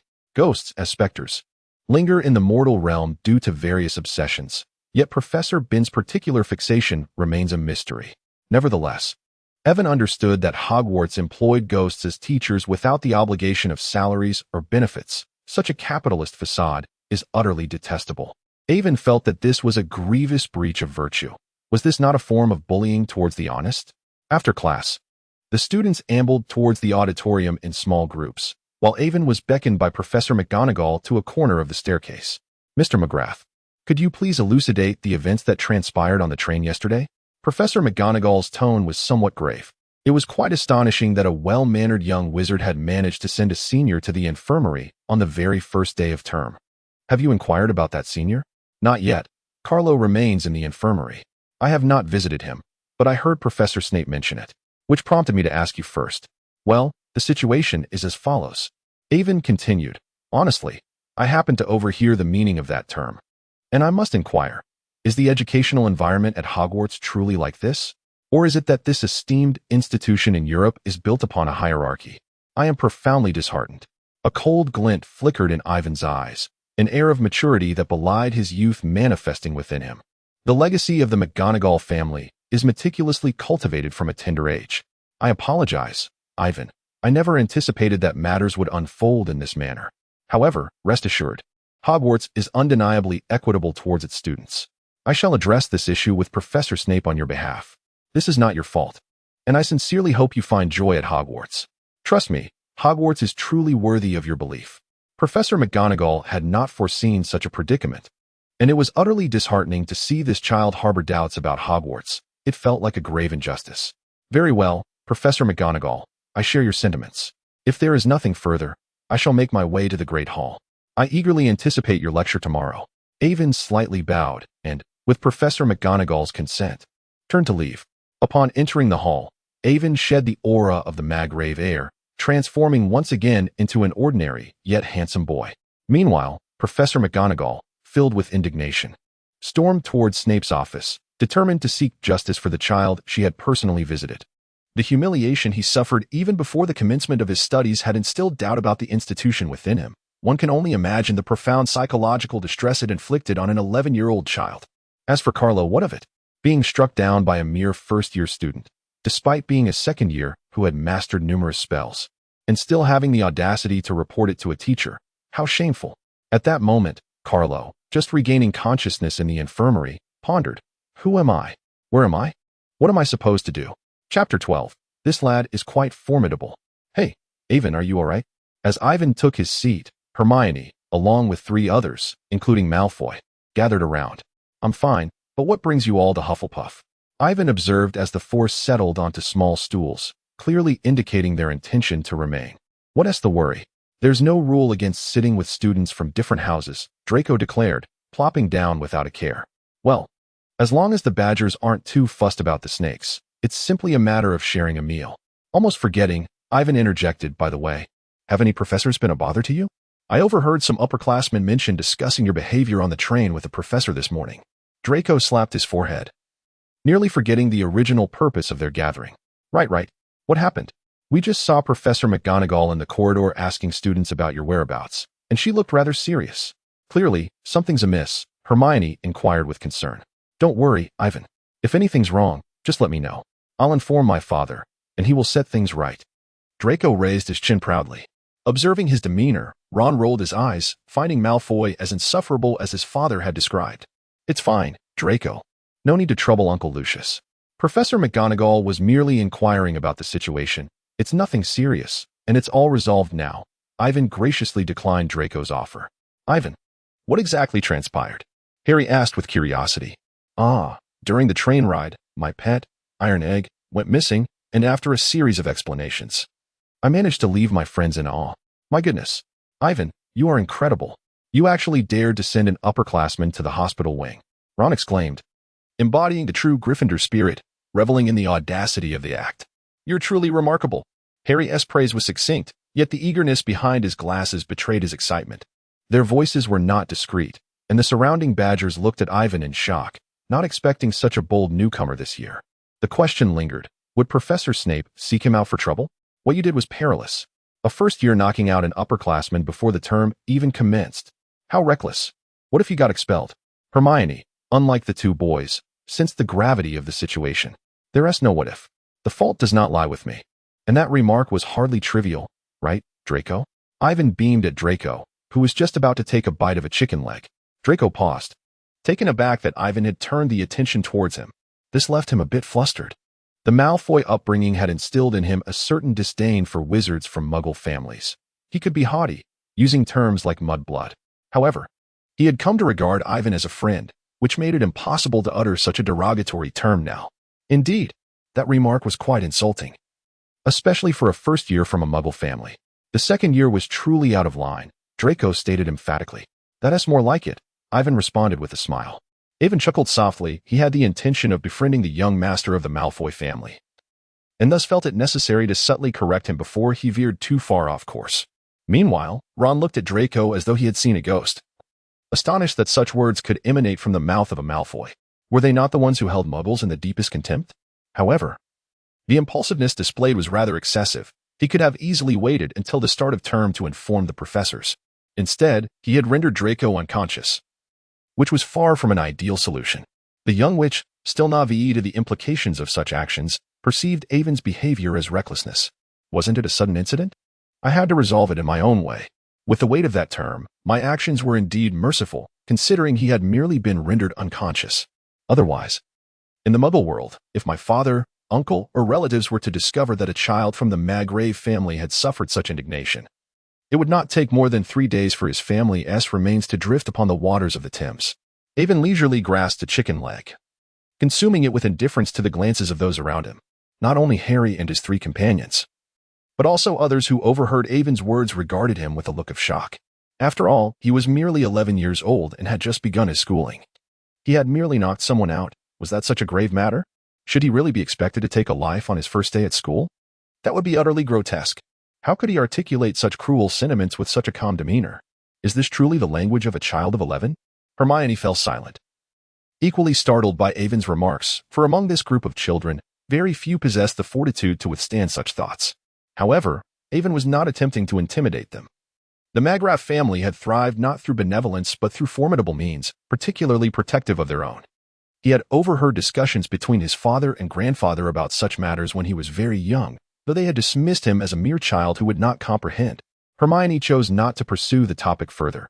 In light of Ivan's perspective, the current situation was indeed not a major issue. Yet, in her mind, she began to perceive Ivan as the child of a mob boss, perhaps one with psychological complexities. As a friend, she felt compelled to ensure that Ivan's heart remained filled with light, steering him away from the path of dark wizards. Indeed, our future Minister of Magic had already embraced Ivan as a friend and resolved to contribute positively to his psyche. In Draco's mind, Ivan's status rose significantly. He now regarded Ivan as someone exceptional, though not as exaggeratedly as Hermione did, merely as someone not to be trifled with. Ron felt validated in his thoughts, clearly. Those who associated with Malfoy possessed a certain potential for darkness. After all, what good child could speak so nonchalantly about killing? Harry, on the other hand, envied Ivan for having a family willing to go to any lengths for him. The Lumos charm is a commonly used spell in daily life, despite its simplicity. It can resolve numerous difficulties in critical moments. Therefore, do not underestimate this modest incantation. The diminutive Professor Flitwick stood atop a thick stack of books, instructing the young wizards from 2 houses on the Lumos spell. The levitation charm would be taught to Gryffindor and Slytherin at a later date, on the first day. Hufflepuff and Ravenclaw learned the Lumos charm. The incantation is straightforward. One need only utter Lumos to produce light. All right, everyone, let us give it a try. It's a very simple spell. Professor Flitwick drew the curtains, dimming the classroom. The young wizards eagerly began their attempts. Before long, the darkened room was illuminated by a series of small glowing orbs. Ravenclaw students, being quite clever, quickly succeeded, and Hufflepuff students also performed admirably. Their talents often overlooked due to their unassuming nature. The little badgers were indeed quite remarkable. Wow, Avon, you succeeded immediately. Of course, I learned it at home. It's quite simple. With a flick of his wand, Avon effortlessly manipulated the glowing orb at its tip, creating a dazzling display. He could, if he wished, blind his classmates with this simple charm. Avon felt capable of transforming this basic incantation into a stunning flash of light. However, to leave a favorable impression on Professor Flitwick, he refrained from such antics. Excellent use of the Lumos charm. Hufflepuff earns a point. Professor Flitwick was generous in awarding points to exemplary students, and Avon's adeptness with the charm pleased him greatly. Chapter 13. Nonsense. Do you think the venom of the Serpent King is merely for show? This is a nightmare. Snape must truly despise me. I swear this is our first encounter. Professor Snape seems to treat you differently, but isn't he the same with Slytherin? No. I can sense a certain animosity directed towards me. Why else would he be so antagonistic? Harry asserted firmly. Oh, foolish child, Snape does not harbor hatred for you. He merely despises your face, which is a mirror of your father's. How could he not be enraged seeing you? The son of the man who won your mother's affection while simultaneously failing to protect her? Just wait, the days ahead will unfold. In the adjacent corridor, Avon shook his head upon overhearing the trio's conversation. Oh, my prideful potions, Professor, why must you suffer so? Ah, Avon, I'm sorry. By the way, did you know? Today in potions class, lost in thought, Hermione collided with Avon's chest, and upon realizing it was him, she quickly began to recount Snape's misdeeds. Harry and Ron joined in, but it was primarily Hermione who spoke, her words tumbling out in a hurried cadence. Avon discerned that her grievances stemmed largely from Snape's disregard for her raised hand and the numerous points he had deducted. All right, I understand. Avon, feeling exasperated, raised 2 fingers to gently close her mouth, effectively silencing her. How rude. What are you doing? Hermione blushed in indignation. I merely noticed your fervor and thought to help you calm down. I see how it is, but doesn't Professor Snape treat everyone similarly? If you don't believe me, just ask the upperclassmen. Avon spoke no falsehood, despite it being the first day of school. He had conversed extensively with the loquacious Cedric that morning, who eagerly shared insights about Hogwarts and its academic atmosphere. But this is different. Harry immediately countered. Oh, how so? Avon tilted his head in inquiry. Because. Harry struggled to articulate his thoughts. In that class, Snape had scolded nearly every student, including Slytherin, though he was particularly harsh on Gryffindor, deducting points liberally. According to the upperclassmen, Professor Snape was consistently this way. If he had any particular sentiments towards Harry, it would be understandable. Understandable? My goodness, Avon, you have yet to attend potions. You cannot fathom the terrifying aura that surrounds Snape. He is clearly targeting Harry. Ron was astounded by Avon's assertion. How could anyone justify a professor's animosity towards a child on his first day? Ron, do you recall Harry's standing in the wizarding world? Certainly. Harry defeated that dark wizard the moment he was born, and everyone calls him the Chosen One.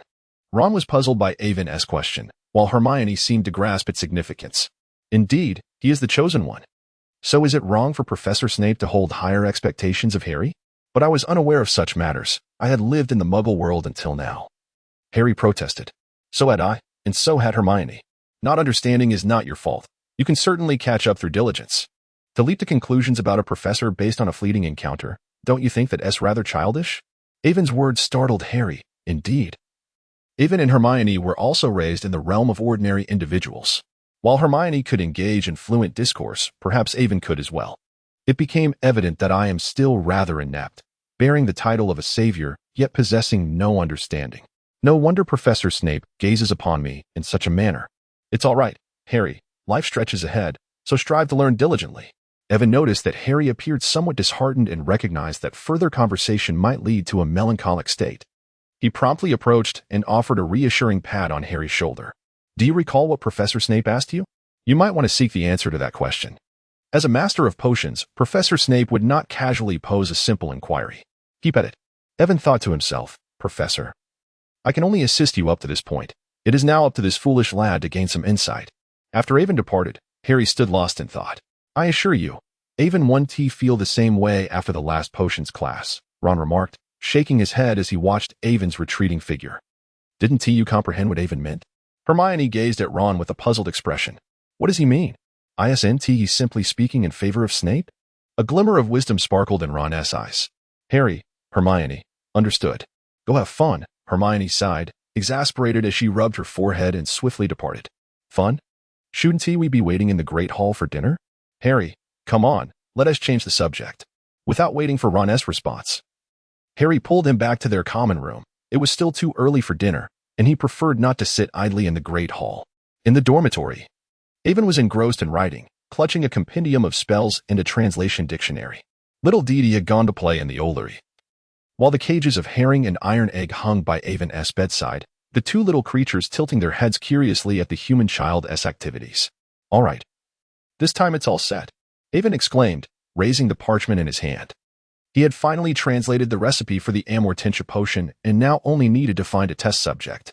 However, he still needed to attend potions class to receive instruction from the Serpent King. He feared that his skills might be inadequate. And he didn't want to risk concocting a potion that could harm the two little ones.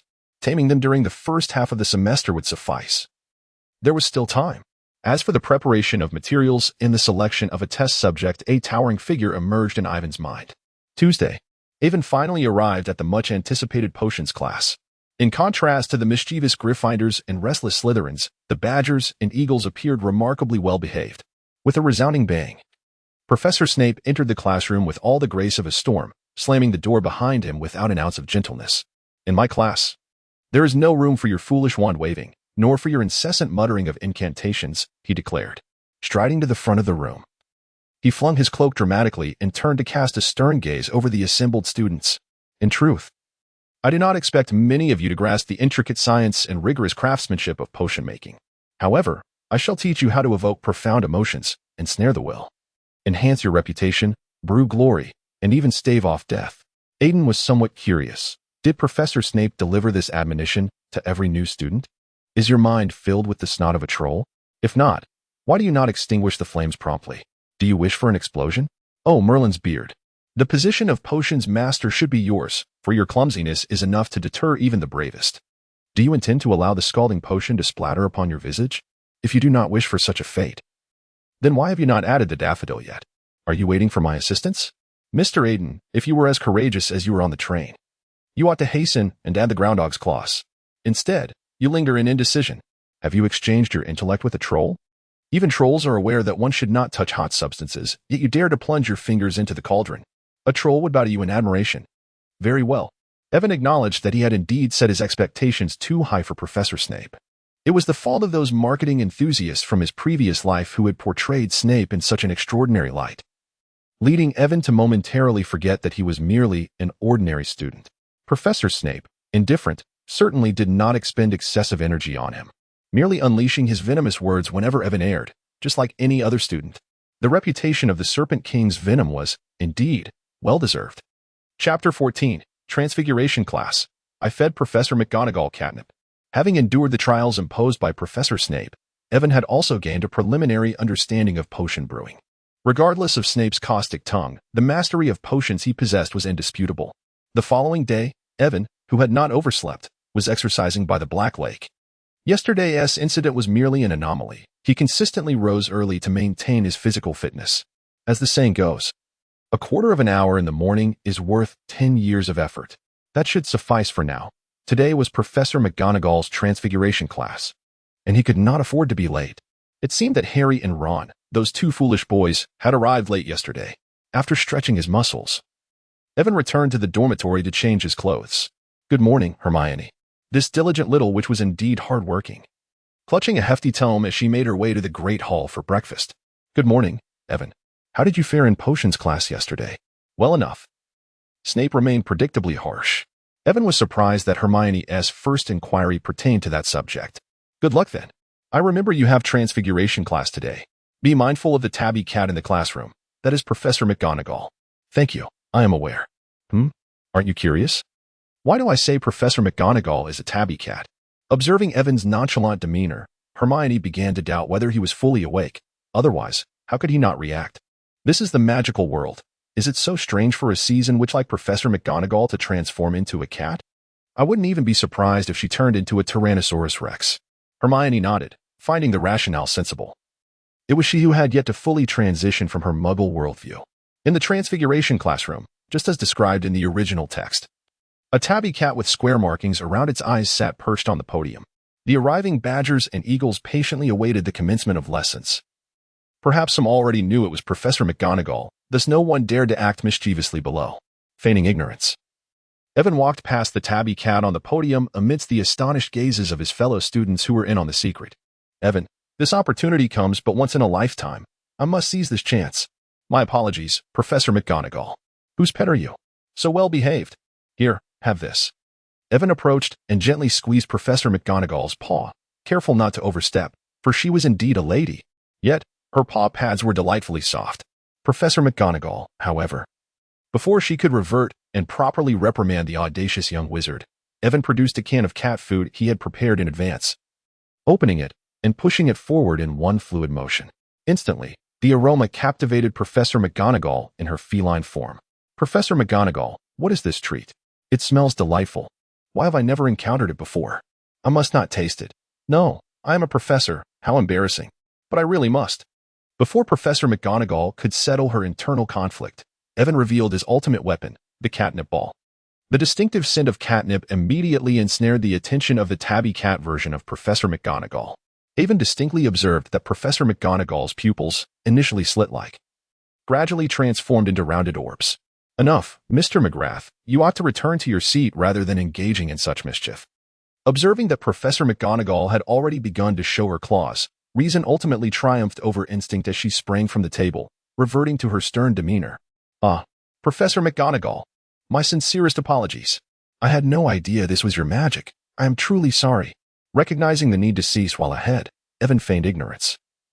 Stepping back in trepidation before executing a deep bow, lowering his head in earnest contrition. Well, let it go this time. As you were unaware, and it is your first offense, remember not to wander about the classroom, especially during class time. Now, please take your seat and prepare for the lesson. Given Evan's swift apology, Professor McGonagall felt disinclined to reprimand further. She had already endured sufficient embarrassment and preferred to send off the unfortunate boy to commence the lesson. Understood, Professor. I shall remember.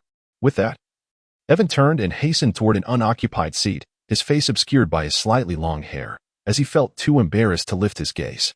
Professor McGonagall was pleased with Evan's bashful demeanor, interpreting it as a sign of remorse. However, unbeknownst to all, concealed behind his shrouded face, a grin threatened to escape. For Professor McGonagall had been quite amusing, nearly breaking her stoic facade. What a mischievous child he is. Transfiguration. This is a perilous and intricate branch of magic. And I expect you to remember every point I make during my class, for they are all of utmost importance. Furthermore, should anyone disrupt my lesson, I will expel them from the classroom and bar them from ever returning. Professor McGonagall adjusted her posture, her aura expanding dramatically, causing the young wizards to tremble in apprehension. Only Evan noticed how she discreetly stowed away the jars and catnip balls from the podium. With a flick of her robe, she vanished. And Evan was oblivious to her whereabouts, but that was inconsequential in the realm of magic. Professor McGonagall was satisfied with the students' reactions, and she then waved her wand, transforming the podium into a pink pig and a nearby chair into an owl that fluttered around the room. This was her tried-and-true method of demonstration, a tradition she upheld in each new class. The curiosity and interest sparkling in the students' eyes were proof that her approach was consistently effective. I trust many of you have already reviewed GAMP's basic laws of transfiguration prior to class, as they are foundational to your studies. Of course, if you haven't, would anyone care to elucidate the 5 principal laws of GAMP's transfiguration? A student from Ravenclaw was selected to respond. Evan had encountered this concept before, in essence. It represented the law of conservation of energy within the magical realm. The 5 fundamental laws of GAMP, also known as the 5 exceptions, delineate that one cannot create something from nothing, cannot conjure life, nor fabricate magical objects, as these fall under the domain of alchemy. Thus, The magical world is not a place where one can whimsically alter objects. Theoretically, they cannot conjure any basic substance from thin air. They merely transfigure. For instance, transforming water vapor from the air into liquid, or changing airborne matter into desired forms. When Voldemort and Dumbledore clashed, the former conjured a silver shield from nothing, likely synthesizing trace metallic elements from the air, a feat requiring immense magical power and control, not something any wizard could accomplish at will. Therefore, the 5 exceptions include food, life, magical artifacts, gold, and unknown items. The latter, in contemporary scientific terms, refers to the fundamental structures of molecules, ions, and atoms. Thus, there remains a close connection between a wizard's magic and science. Theory and practice are inextricably linked, and today, you are to transform the matchstick before you into a silver needle. Within the classroom, the young wizards endeavored to transfigure their matchsticks into silver needles. Yet the results were largely unremarkable. The best outcomes merely yielded color changes or wooden needles. Professor McGonagall was unperturbed, recognizing that such occurrences were entirely normal. For transfiguration was no simple subject. Evan was acutely aware of this, poring over the seemingly straightforward yet convoluted introductory text on transfiguration that left much to be desired. The book failed to instruct on one movement or incantation. It merely conveyed one message: you can do it. Trust your inner self. Was this not akin to the power of belief? Understanding dawned upon him. Scratching his head, he aimed his wand at a matchstick, attempting once more with a new one, having previously snapped one due to a miscalculation of magical energy. As he envisioned the silver needle in his mind, the magic flowed through his wand, and the matchstick transformed into a gleaming silver needle. Excellent work, Mr. Evan. Hufflepuff earns 5 points. You have done remarkably well. Professor McGonagall beamed at Evan's accomplishment. It was rare to find a young wizard grasping the concept so swiftly in the inaugural lesson. The surrounding students cast envious glances. Evan, how did you achieve that? I'm always just shy of success, inquired Susan Burns, a fellow Hufflepuff. It's quite simple, really. Trust yourself, visualize what you wish to transfigure, and have faith in your magic's capability. That is all. The key lies in confidence and focus. Evan's words were unfiltered, resonating with many, while Professor McGonagall made no attempt to intervene. The exchange among students regarding success was indeed commendable. Initially, the young wizards were somewhat bewildered, but soon, it appeared as if they were enlightened, with several of them achieving success. The remaining students progressed from struggling with minor transformations to altering colors and somewhat changing shapes. In summary, thanks to Evan's remarks, this lesson on transfiguration yielded remarkable results, prompting Professor McGonagall to award 5 points to each house. Chapter 15. Have these poor children started quarreling again? The early morning at Hogwarts, shrouded in mist, bore an air of mysterious desolation, as autumn had ushered in a chill to the dawn. While most students nestled comfortably in their warm beds, one young boy donned fitted athletic attire and jogged along the banks of the Black Lake. He pondered whether the martial arts instructor his father had promised to find was making any progress, knowing that acquiring more skills was essential in the uncertain environment of Hogwarts. Upon concluding his morning run, Evan wiped the sweat from his brow with a towel draped around his neck and then sank into a horse stance. As a descendant of dragons, who wouldn't he desire to learn martial arts? Especially in this life, where he was born into privilege, he felt compelled to seize every opportunity. He had declined the offers from his parents for instructors in Taekwondo, Karate, and Judo, opting instead for Muay Thai and securing a retired Special Forces soldier to teach him combat techniques. As for Kung Fu, he had only managed to establish a connection through the family chef, finding a master in Chinatown who could impart rudimentary skills in martial arts. Though this master possessed limited knowledge and had yet to complete an entire set of Bejequin, he excelled in the fundamentals. Thus, at the age of 7, Evan dedicated a year to mastering these basics. The subsequent years saw Evan diligently practicing on his own, eagerly awaiting the day he would encounter a truly skilled master to learn some authentic deadly techniques. However, over the following years, Evan's precocious intellect enabled him to memorize all the moves taught by his Muay Thai master and combat coach, leaving him only to refine these techniques without the need for constant instruction. Ah, Fox, it seems we have a particularly diligent young wizard this year.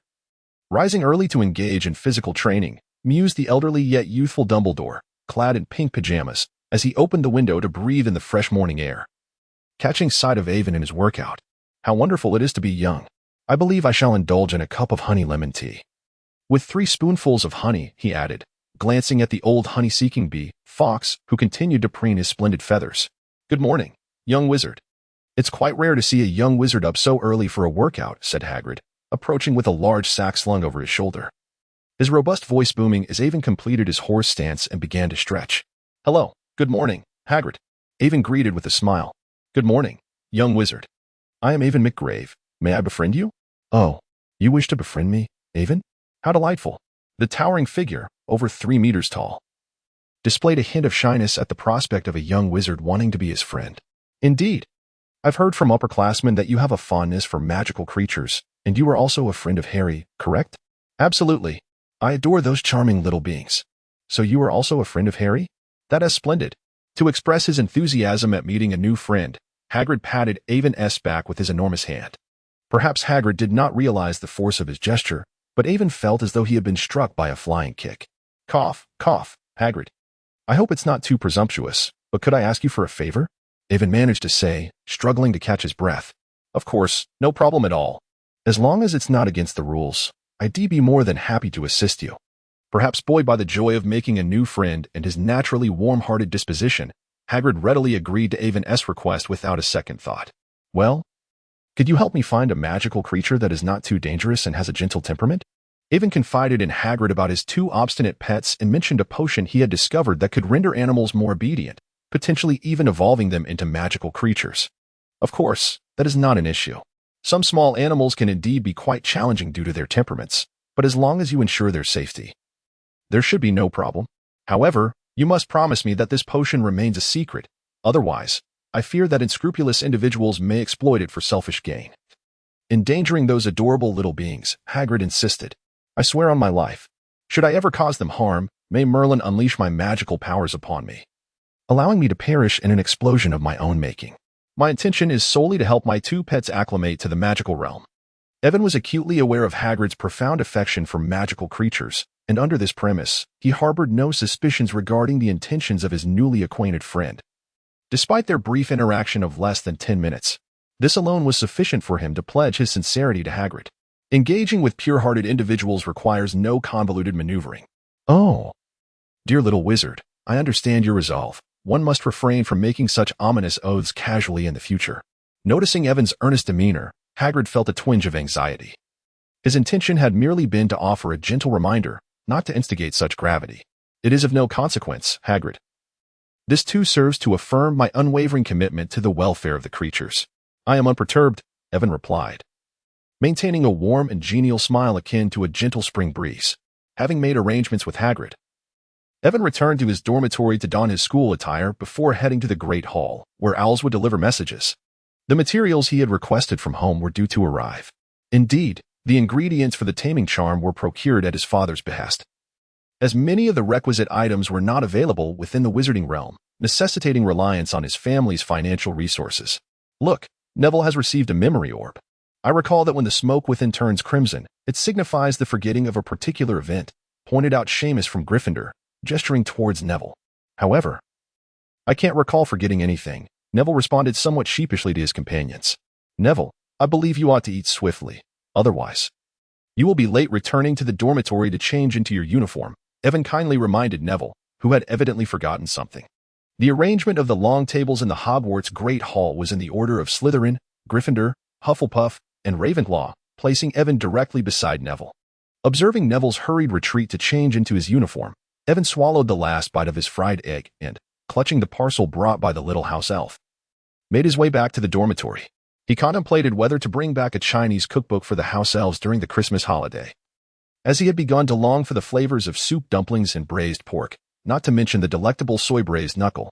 Professor Quirrell's defense against the dark arts class was exceedingly tedious. His stammering recitation from the textbook rendered the acquisition of useful knowledge nearly impossible. When Avon had first read Harry Potter, he pondered whether the professors of defense against the dark arts could truly equip the students of Hogwarts effectively. Perhaps the trepidation that gripped the magical community upon Voldemort's resurgence stemmed from an awareness of their own inadequacies, as they were poorly prepared for such a formidable adversary. Had Dumbledore, in his singular focus on nurturing his chosen savior, ever considered the futures of those students who lacked a proper education in defense against the dark arts? Such reflections might cast doubt on Dumbledore's competence as a headmaster. After concluding a defense against the dark arts lesson held under Voldemort's very gaze, Avon was taken aback by astonishing news. It seemed that during today's flying lesson, Neville's memory orb had inadvertently led Harry and Draco to chase each other into the skies, culminating in Harry being escorted away by Professor McGonagall. Avon felt somewhat bewildered. It seemed that ever since his intervention, the tension between Harry and Draco had significantly lessened. Why? Then, had they resumed their quarrel? Could it be that true love is indeed an unstoppable force? Are these two adversaries truly incompatible? Avon's thoughts were rather simplistic. Since the beginning of the school term, he had endeavored to diminish his presence, focusing intently on his studies and refraining from involving himself in Harry's journey as the so-called savior. Consequently, he had little concern for Harry and his friend's states. Although Draco did not become extreme due to Harry's rejection at the start of school, he could not escape the influence of a nearby Weasley, who incessantly whispered disparaging remarks about the Malfoy family to Harry. Moreover, Draco's manner of speaking was hardly pleasant, as he often exhibited a rather contemptuous demeanor. Were it not for his family's status as board members, he would have surely faced numerous beatings due to his abrasive personality. Today unfolded much like the original narrative. Draco mocked Neville, and Harry's sharp tone incited Draco's displeasure, effectively replaying the earlier scenario. Avon, bemused by this theatrical development, wondered how he could have forgotten Draco's loathsome tongue.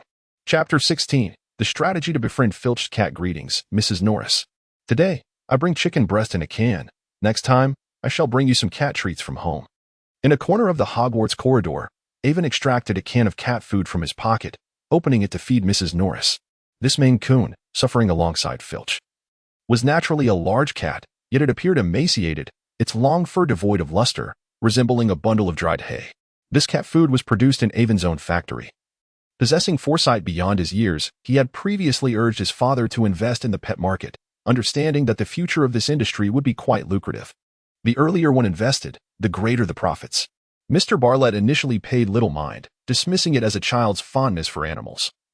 But upon hearing Avon's analysis that life would surely improve, and with it, people's disposable income, he began to see the merit in the venture. Recognizing that the pet supply market had not yet been completely monopolized and still held vast potential, he decided to heed his 9-year-old son's advice, undeterred by the risk, as this amount of money would hardly threaten the Magray family. This endeavor also benefited Avon, as he could use the treats to win favor with Filch's cat, thus ensuring a favor during his nocturnal escapades. Due to his cautious nature, Avon had never ventured out at night, but now that he was at Hogwarts, how could he resist the allure of nighttime adventures? Darling, where are you? Oh, what are you up to? Unable to locate his cat, Filch rushed towards Avon, who was crouched beside Mrs. Norris, fearing he was up to no good. He swiftly scooped Mrs. Norris into his arms. My dear, has he harmed you? Let me see. These wretched little wizards are always plotting mischief. Filch anxiously examined Mrs. Norris, searching for any signs of wrongdoing, eager to punish the malicious young wizard. However, after scrutinizing her from every angle, he found nothing amiss and directed a menacing glare towards Avon. What have you done to Mrs. Norris? It was not that he was unwilling to believe Avon, but rather the haunting memories of the Weasley twins, who had previously taken advantage of his inattention to shear off Mrs. Norris's whiskers, inciting his wrath as he chased them throughout the castle. I merely noticed how pitifully thin she was and thought she deserved a treat, Avon replied, bemused at how this old man resembled a witch who feasted on children. Meow? Mrs. Norris, thoroughly enjoying her meal, was abruptly lifted away, letting out an annoyed sound before wriggling free from Filch's grasp to continue devouring the cat food. Usually, she was deprived of such delectable fare while accompanying Filch. Now that she had the opportunity, there was no way she would relinquish it. No. Mrs. Norris, what kind of potion have you given her, you wicked little wizard? Filch glared at Avon with fiery eyes, pressing his gaunt face closer to Avon's, questioning him with fervor. In that moment, he resembled a man who had just discovered his wife's infidelity. Ah, Filch howled, covering his eyes in distress. Avon found him too close for comfort and, unable to restrain himself, jabbed his eyes with a pair of scissors. Don't stand so near me. Moreover, what kind of medication can I administer? It is not my fault that you have been so harsh on it, causing it to become malnourished and emaciated when it encounters delectable food. Can you blame it for indulging a little? How dare you question me? Filchy, tears streaming from his pained eyes, gazed at Avon in silence. Indeed, Lady Loris was exceedingly thin. However, he had exerted considerable effort in caring for her. Each day, he provided her with boiled potatoes, skin included, and an ample supply of processed fish bones. The prepared meals, laden with oil, salt, and sugar, were unsuitable for the feline. Yet he was at a loss as to how to fatten her up. Enough. Stop glaring at me. It doesn't hurt you. he retorted. I will send you the cat food. Remember to feed her daily. I genuinely suspect you are giving Lady Loris some peculiar substances. Mind your own business. Filch snapped, his anger rising. Meow. Lady Loris voiced her discontent once more, directing her ire at Filch. Lady Loris, honestly, what on earth are you feeding me daily? Are you not aware? If it weren't for my own hunting prowess, I would have starved long ago. Truly a foolish caretaker. Filch felt a pang of sorrow. Lady Loris was inexplicably siding with this little wizard. Such a thing would have been unthinkable in the past. Here, have another. I'll take care of your canned food from now on. Avon resolved to relocate his pet snack processing factory to the magical realm. Aspiring to create a diverse array of treats for pets, rather than the rudimentary offerings of dried mice, voles, and cockroaches intended for owls, cats, and toads. Moments later, much to the chagrin of Filch, he emerged from the corner clutching a stack of cans, accompanied by Mrs. Loris. A passing group of students bore witness to the peculiar scene. Filch, with a grim expression, cradled a cat while a first-year student pointed and whispered at him. Yet Filch dared not utter a single word of protest. Filch thought, there's no arguing. I am in the wrong here. Remember, do not overfeed the cans, primarily. Provide cat food. Also, ensure that Mrs. Loris receives her fur treatment, as her coat is in such poor condition. It must be quite challenging for her to expel hairballs. Indeed, as is well known, the staircases of Hogwarts are animated, constantly shifting and transforming. Just as Avon was imparting his final instructions to Filch while ascending the stairs, the staircase unexpectedly altered its position midway. The staircase now aligned directly with the forbidden room on the 4th floor. I believe you have discerned that it was indeed the staircase that initiated the movement.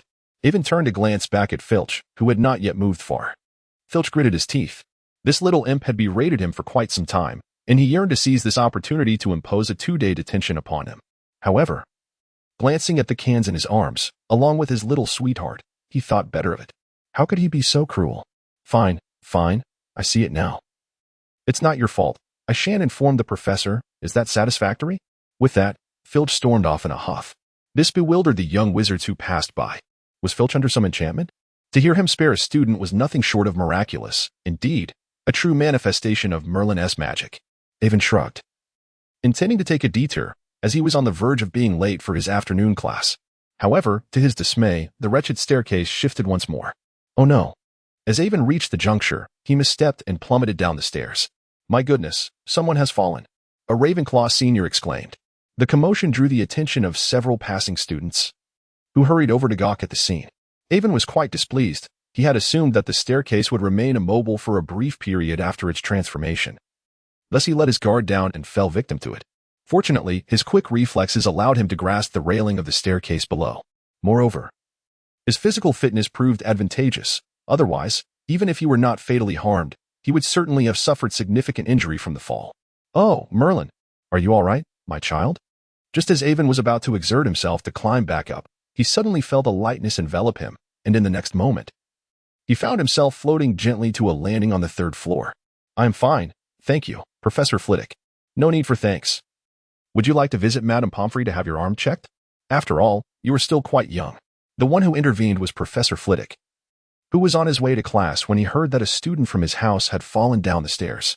He hurried over to investigate and happened to catch sight of Avon dangling from the handrail. It's all right, I truly am fine, but at this moment, I am quite eager to blow up this wretched staircase. Could you teach me the blasting curse? Avon once again raised his hand to assure everyone of his well-being. And then, before Professor Flitwick, he glared at the obstinate staircase with gritted teeth. The author had often pondered while reading Harry Potter. What if someone were on the stairs when they transformed? What if they inadvertently missed a step and fell? After all, accidents have no regard for one's circumstances. I fear that would not be prudent, my child. After blowing up the staircase, ascending would become quite inconvenient, Professor Flitwick remarked, his head throbbing. He had not anticipated that the seemingly gentle child could exhibit such a violent disposition. Could the inconsiderate staircase not ensure that those standing at the junction were stable before it changed? He wished fervently to smash them to pieces and replace them with an elevator. Avon resolved to install magical elevators at Hogwarts, completely replacing those foolish staircases. As for whether Dumbledore would approve, our dear Mr. Malfoy is on the Board of Governors.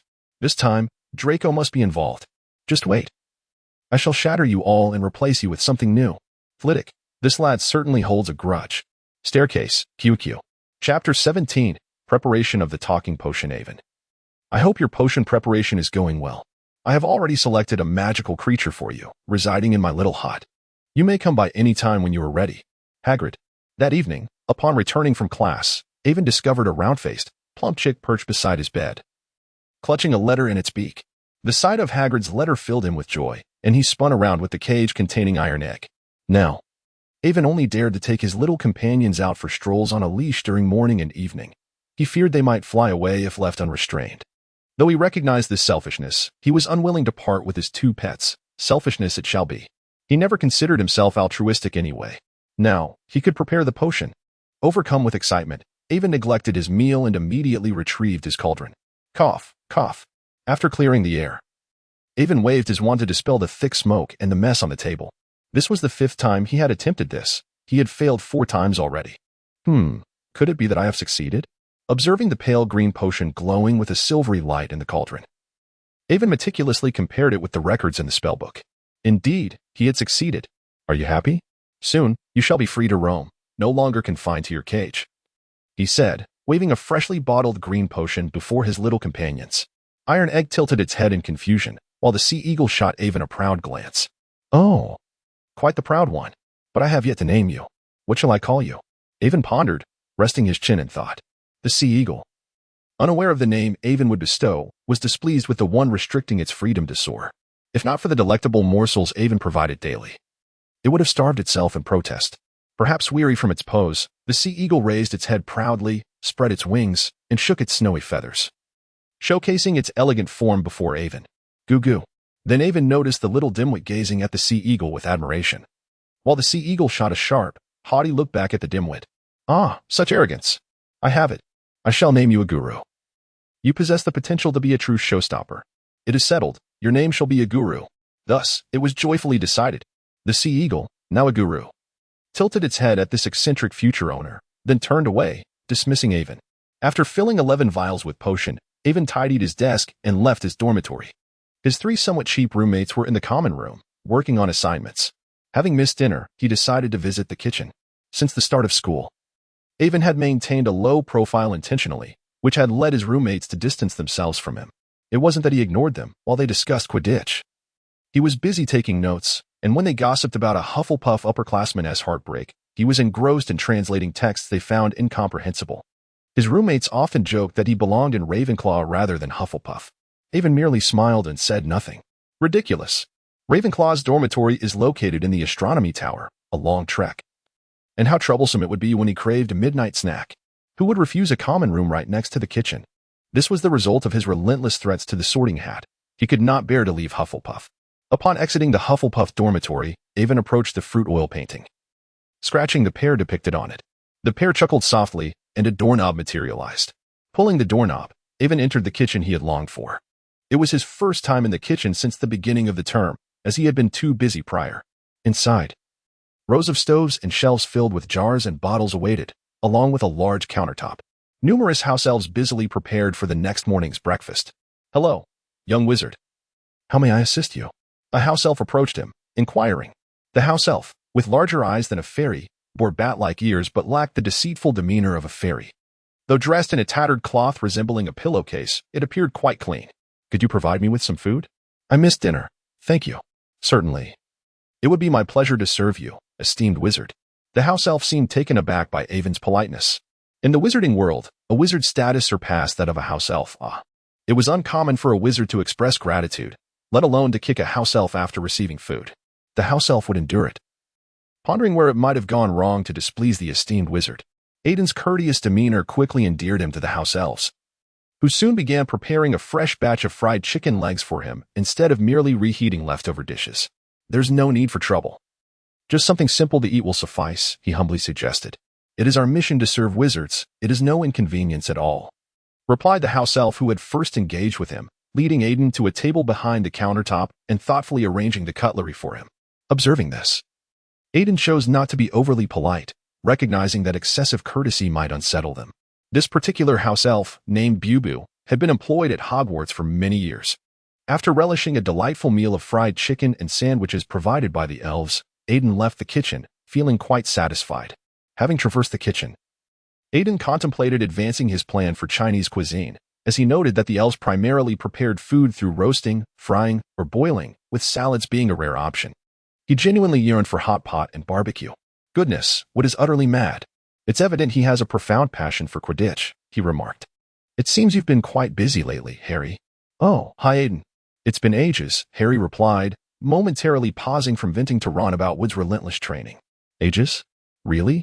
Aiden queried, puzzled. Not too long? Although Gryffindor and Hufflepuff have different class schedules, we haven't seen you for an entire week during meals. You've been so engrossed in eating that you rush back to the dormitory. I can't fathom what a first year like you could be so preoccupied with, Ron exaggeratedly complained.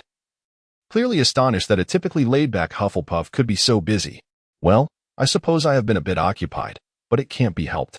As you know, I have 2 unruly pets, and I've been searching for ways to train them, Aiden admitted. Have you found anything? Harry inquired with curiosity. Of course. Otherwise, all my efforts would be in vain. I'm off to find Hagrid. He has secured some magical creatures for my experiments. At the mention of Hagrid, Harry's interest piqued. And both he and Ron expressed eagerness to tag along. With no viable excuse to discourage the 2 eager Gryffindors during their break, Aiden resigned himself to their company. Oh. Aiden, you're here. And Harry and Ron too. Please, come in. Hagrid greeted the trio warmly as they entered his dwelling. Although referred to as a hut, Aiden considered it a mere term of convenience for Hagrid, a giant standing over 3 meters tall. How small could it truly be? Even seated. Aiden found that only his chest rose above the table, while Harry, who was shorter, could barely rest his arms on it. Evan surveyed Hagrid's humble abode. Although it appeared quite shabby from the outside, the interior indeed matched that initial impression. However, as he gazed at the large tuft of silvery fur beside the fireplace, he fell into contemplation. Surely, that must be unicorn hair, which is typically sold in strands outside. Here, it was merely being used as kindling. Despite his brief time at school, he had garnered an understanding of the immense value of materials derived from magical creatures. Additionally, the mysterious horns of various creatures adorning the walls and the assortment of bird feathers displayed were anything but ordinary. It seemed that Hagrid was entirely oblivious to the worth of his possessions. Come, Evan, let me show you these delightful little creatures, though their temperaments are rather fierce. I hope your potion proves effective. With that, Hagrid produced a tightly wrapped basket and began to unveil its contents. Evan gazed into the basket and beheld a magical creature adorned with turquoise wings. This being bore a striking resemblance to a bat, its vibrant colors and spiky exterior rendering it an enchanting sight. At that moment, they were curled up tightly, resembling a collection of green, spiky cocoons. Evan recognized this creature. Yet he could scarcely fathom how a brain-eating creature like the curled-winged magic beast could be associated with anything endearing or innocuous. The aesthetic preferences of the half-blood giant were indeed perplexing. Chapter 18. The Potion for Pets Understanding Human Speech is a Success. Oh. Be a good little one and open your mouth. I have something delightful for you. Evan carefully presented a vial of potion to the tiny curled-winged beast, hoping it would graciously drink. However, with a hiss and a snap, the little creature bit down on Evan's approaching finger, prompting him to recoil in surprise. The little curled-winged beast, don't touch me. Hagrid, I don't believe they are as friendly as you suggest, Ron remarked, gazing incredulously at the large man sporting an affectionate grin. Not at all. They are merely young and a tad mischievous. They wouldn't harm anyone, would they? My dear little ones, Hagrid said, affectionately stroking the head of one small curled-winged beast with his rough hand. The irritable little creature promptly took a bite out of Hagrid's finger. Yet, its feeble little teeth were but a tickle against his coarse skin. Hagrid misinterpreted its actions as playful, believing it was merely enjoying a game. See? I told you they are harmless, Evan exclaimed. But what if those playful nibbles are akin to a significant injury for us? We do not possess your level of resilience. He raised his delicate hand to illustrate his point. Hagrid observed Evan's fragile fingers, resembling a tender radish, and nodded in thoughtful agreement. Very well then, I shall hold it. That should suffice. With that, Hagrid gently grasped a curled-winged beast and presented it before Evan. Such a fragile little wizard, he murmured as an afterthought. Evan, I wish I possessed your skin's resilience. Curled-winged demon. Grr, I shall bite you. This is beyond your control. Just drink a sip. Will you? With Hagrid holding it, the curled-winged demon was rendered immobile and had no choice but to consume Evan's potion. After downing a small vial of the potion, the little demon could not suppress its retching, clearly indicating that the taste was far from pleasant. It was enough to make a child nauseous. Evan, I believe you ought to investigate the flavor of your potion, Ron stated earnestly. If it could nauseate a creature that feasts on human brains, it must be utterly repulsive. Hagrid and Harry nodded in agreement. Well, the taste is inconsequential as long as it proves effective, right? Avon had indeed forgotten about the taste aspect. However, according to memories from his previous life, his father's potion seemed to have an unpleasant flavor as well. The potion ingested by the curled-winged demon began to take effect. The little creature burped and expelled a green bubble. Subsequently, its previously restless body gradually calmed down, and its fierce little eyes became clearer. Come here, lie down. Seeing the potion's effect, Avon immediately conducted an experiment. Hagrid released the little demon, which paused for a moment of contemplation before obediently lying down in the spot Avon indicated. Hooray! It worked. Avon cheered. Although the demon still required some time to comprehend instructions, its intelligence had evidently increased, and its temperament had softened considerably. No longer displaying a threatening demeanor, Avon captured another curled-winged demon and decided to administer 2 vials of the potion at once to observe the effects. Harry and Ron even felt a twinge of sympathy for this new demon. Unlike the previous one that merely retched, this one lay motionless on the table in disgust. Had it not been for the 2 burps that revived it, one might have thought it had succumbed to poison. The results were even more promising this time. Once the little demon shook its head and regained consciousness, it glanced at Avon, responding promptly to his commands without the prior need for deliberation. Avon was thoroughly satisfied with the current outcomes. Through testing, it was revealed that after consuming the potion, the curled-winged demon instinctively developed a bond with the first individual who issued commands, akin to a recognition of ownership. However, they were neither puppets nor slaves. They remained free. To further this investigation, Avon instructed Hagrid and the others to take turns feeding the remaining demons and then issue commands to observe the results. The outcome revealed that the demons exhibiting recognition would first seek their owner's approval, and if their owner was absent, they would contemplate before executing commands from others. Moreover, after a series of tests, it was confirmed that this potion enhances animal intelligence without altering their inherent nature. The instincts of these curled-winged demons remained intact. They were simply no longer governed by their wild instincts. Under Avon's deliberate commands, when Hagrid assumed the role of an adversary, the demons demonstrated behaviors of vigilance, defense, and aggression. This indicated that they would not transform into creatures with an inherent bias towards goodness. They could still discern right from wrong, ensuring they would not easily fall prey to ill-intentioned individuals after forming a bond with kind-hearted ones. Thank you, Hagrid. I can use this on my pets. And the potion has proven to be a success. I just hope Iron Egg won't vomit it up. Ron, lacking subtlety, interjected. If you remain silent, no one will mistake you for a mute. Avon shot Ron a glare, exasperated by his lack of tact. Ha ha ha. No need for thanks. I consider this a valuable invention. If only you could improve the flavor, Hagrid bellowed with laughter. I shall do my best, but I only intend to use it for myself. I want to present this potion to the public, lest magical creatures suffer the consequences. That is truly wonderful. You are a good child, Hagrid exclaimed, excitedly patting Avon on the back. His primary concern was that if Avon were to sell this potion, numerous magical creature traders would exploit it against those adorable beings. A scenario he wished to avoid. However, it was Avon's prerogative, and he could not directly forbid Avon from selling it. Avon's words struck a chord within him, significantly enhancing his fondness for the boy. Ahem, it is the least I could do. And please, be gentle, Hagrid. In the end, Avon and his companions departed from Hagrid's cabin, clutching the rock cakes he had gifted them. In Hagrid's words, he had nothing of value. Please do not disdain it. Iron Egg, a guru. I am back, and your freedom is drawing near. 5. Drink this, and you shall be free to roam the magical world, just this once. Avon, resembling a trafficker, grasped Iron Egg's tiny body with one hand while bringing the potion to its mouth with the other, urging it to drink. However, Iron Egg's keen sense of smell detected the overwhelmingly unpleasant odor emanating from the tiny glass vial. Iron Egg pushed the approaching vial away with its tiny paws, flailed its hind legs in protest, and turned its head vehemently, its mouth tightly shut, nearly displaying "I refuse to drink" on its face. Avon, what are you doing? Roommate A returned and saw Avon, resembling a maniac, desperately trying to force a bottle of unidentifiable green liquid toward the honey badger, whose face was filled with resistance. You've returned just in time. Help me hold it down. This little one refuses to drink the potion. With assistance arriving, Avon felt relieved. Well, I think it doesn't want to drink, roommate A hesitated, contemplating. When Avon noticed his reluctance to assist, he squinted his eyes, placed Tidan back onto his bed, and strode purposefully to his roommate's side, wrapping an arm around his neck with a friendly demeanor. My brother, Do you recall my earlier mention of Diagon's temperament? You surely wouldn't desire a day when I unleash it, untrained, to shred your wizard cards as if they were mere tree bark, would you? Surely it wouldn't do such a thing, roommate weakly replied, taken aback by the unexpected air of intimidation emanating from someone usually so amiable. Oh, is that so? With a swift motion, Diagon, feeling wronged, immediately took to venting its frustrations on Avon's bed, its small claws flailing wildly, wreaking havoc upon the sheets, pillows, and curtains. Feathers from the pillow filled the air. It even clamped its tiny jaws onto a tattered corner, shaking its little head vigorously as it tore at the already battered mattress. Diagon thought, "You dare capture me, you vile biped. I shall rend your nest to shreds and force you to sleep in a tree hollow."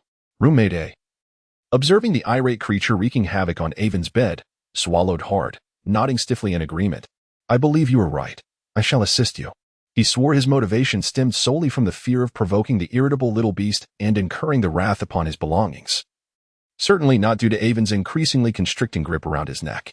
Yet how could such a diminutive creature withstand the strength of 3 young individuals? It was still but a baby, a juvenile pangolin. To expedite the process, Avon summoned another young wizard to help restrain Diagon. The two held its limbs while Avon pried its jaws apart, bringing forth a vial of green potion. "Please, do not approach," Diagon protested. After 3 bottles of potion were administered, the trio released Diagon. By then, it had lost all energy to resist, rolling its eyes and languidly lying across the table. Appearing utterly defeated. "Such a horrid taste," Diagon lamented. "Avon, you haven't poisoned your Diagon, have you?" Roommate A exclaimed, his face a mask of horror. "I have become an accomplice to pet abuse." "Nonsense. Is this not a normal reaction? Step back, and soon you will witness a well-behaved Diagon," Avon declared. Waving his hands to usher his roommates behind him, eager for Diagon to see him upon awakening. With a series of 3 green bubbles escaping its mouth, Diagon shakily rose. "Awake," Diagon exclaimed, surprisingly devoid of any rage, sitting obediently at the table, gazing at Avon without any intent to harm him. Success. Avon, elated at Diagon's compliant demeanor, reveled in the opportunity to pet the little creature, which had previously resisted his touch. His roommates were left in utter disbelief. They had witnessed the creature's previous volatility and were astonished that Avon had indeed managed to tame it. "Now, let us welcome our next contestant." Avon's expression shifted abruptly. Half of his face shrouded in shadow as he cast a dark gaze upon the caged Aguru. Aguru. Chapter 19 Encounter with Carlo. Do not take Aguru into the forbidden forest to fly. Beware of encountering a creature that may feast upon you. Instead, guide him to familiarize himself with the route home. Avon shouted towards the 2 white figures in the sky, and in response, he heard the adorable call of little Daudu and the sharp cry of Aguju. The journey of administering medicine to Aguju became considerably simpler. After witnessing the dire state of Diagon, Aguju displayed remarkable understanding. When Avon offered the medicine, Aguju eagerly took the bottle in its beak, tilted its head back, and gulped it down in one go, consuming 3 bottles in succession. Although it ultimately rolled its eyes and kicked its legs, it soon recovered and became gentle and obedient. Once all was settled, Avon took the 3 little creatures outside to enjoy the fresh air and invited little Daudu to guide Aguju in familiarizing itself with the aerial routes. For they would soon be colleagues. "Come, Diagon, fetch the ball." Having never raised a honey badger before, Avon decided to treat Diagon like a dog. Diagon appeared to relish this interaction, playfully engaging with Avon, its small eyes gleaming with visible excitement. "Hey Avon, did you succeed?" Avon took the ball that Diagon retrieved and rewarded it with a piece of jerky, praising the little creature while patting its round head when a somewhat arrogant voice came from behind. Draco, sporting a slick platinum pompadour and accompanied by his 2 bear-like lackeys, approached with an air of indifference. "Indeed, Draco, I need not worry about Diagon running away anymore. Say hello, Diagon. This is my friend." Diagon, displaying a remarkable degree of anthropomorphism, stood upright and waved a tiny paw at Draco. "Haha, greetings young fellow, you certainly look lively."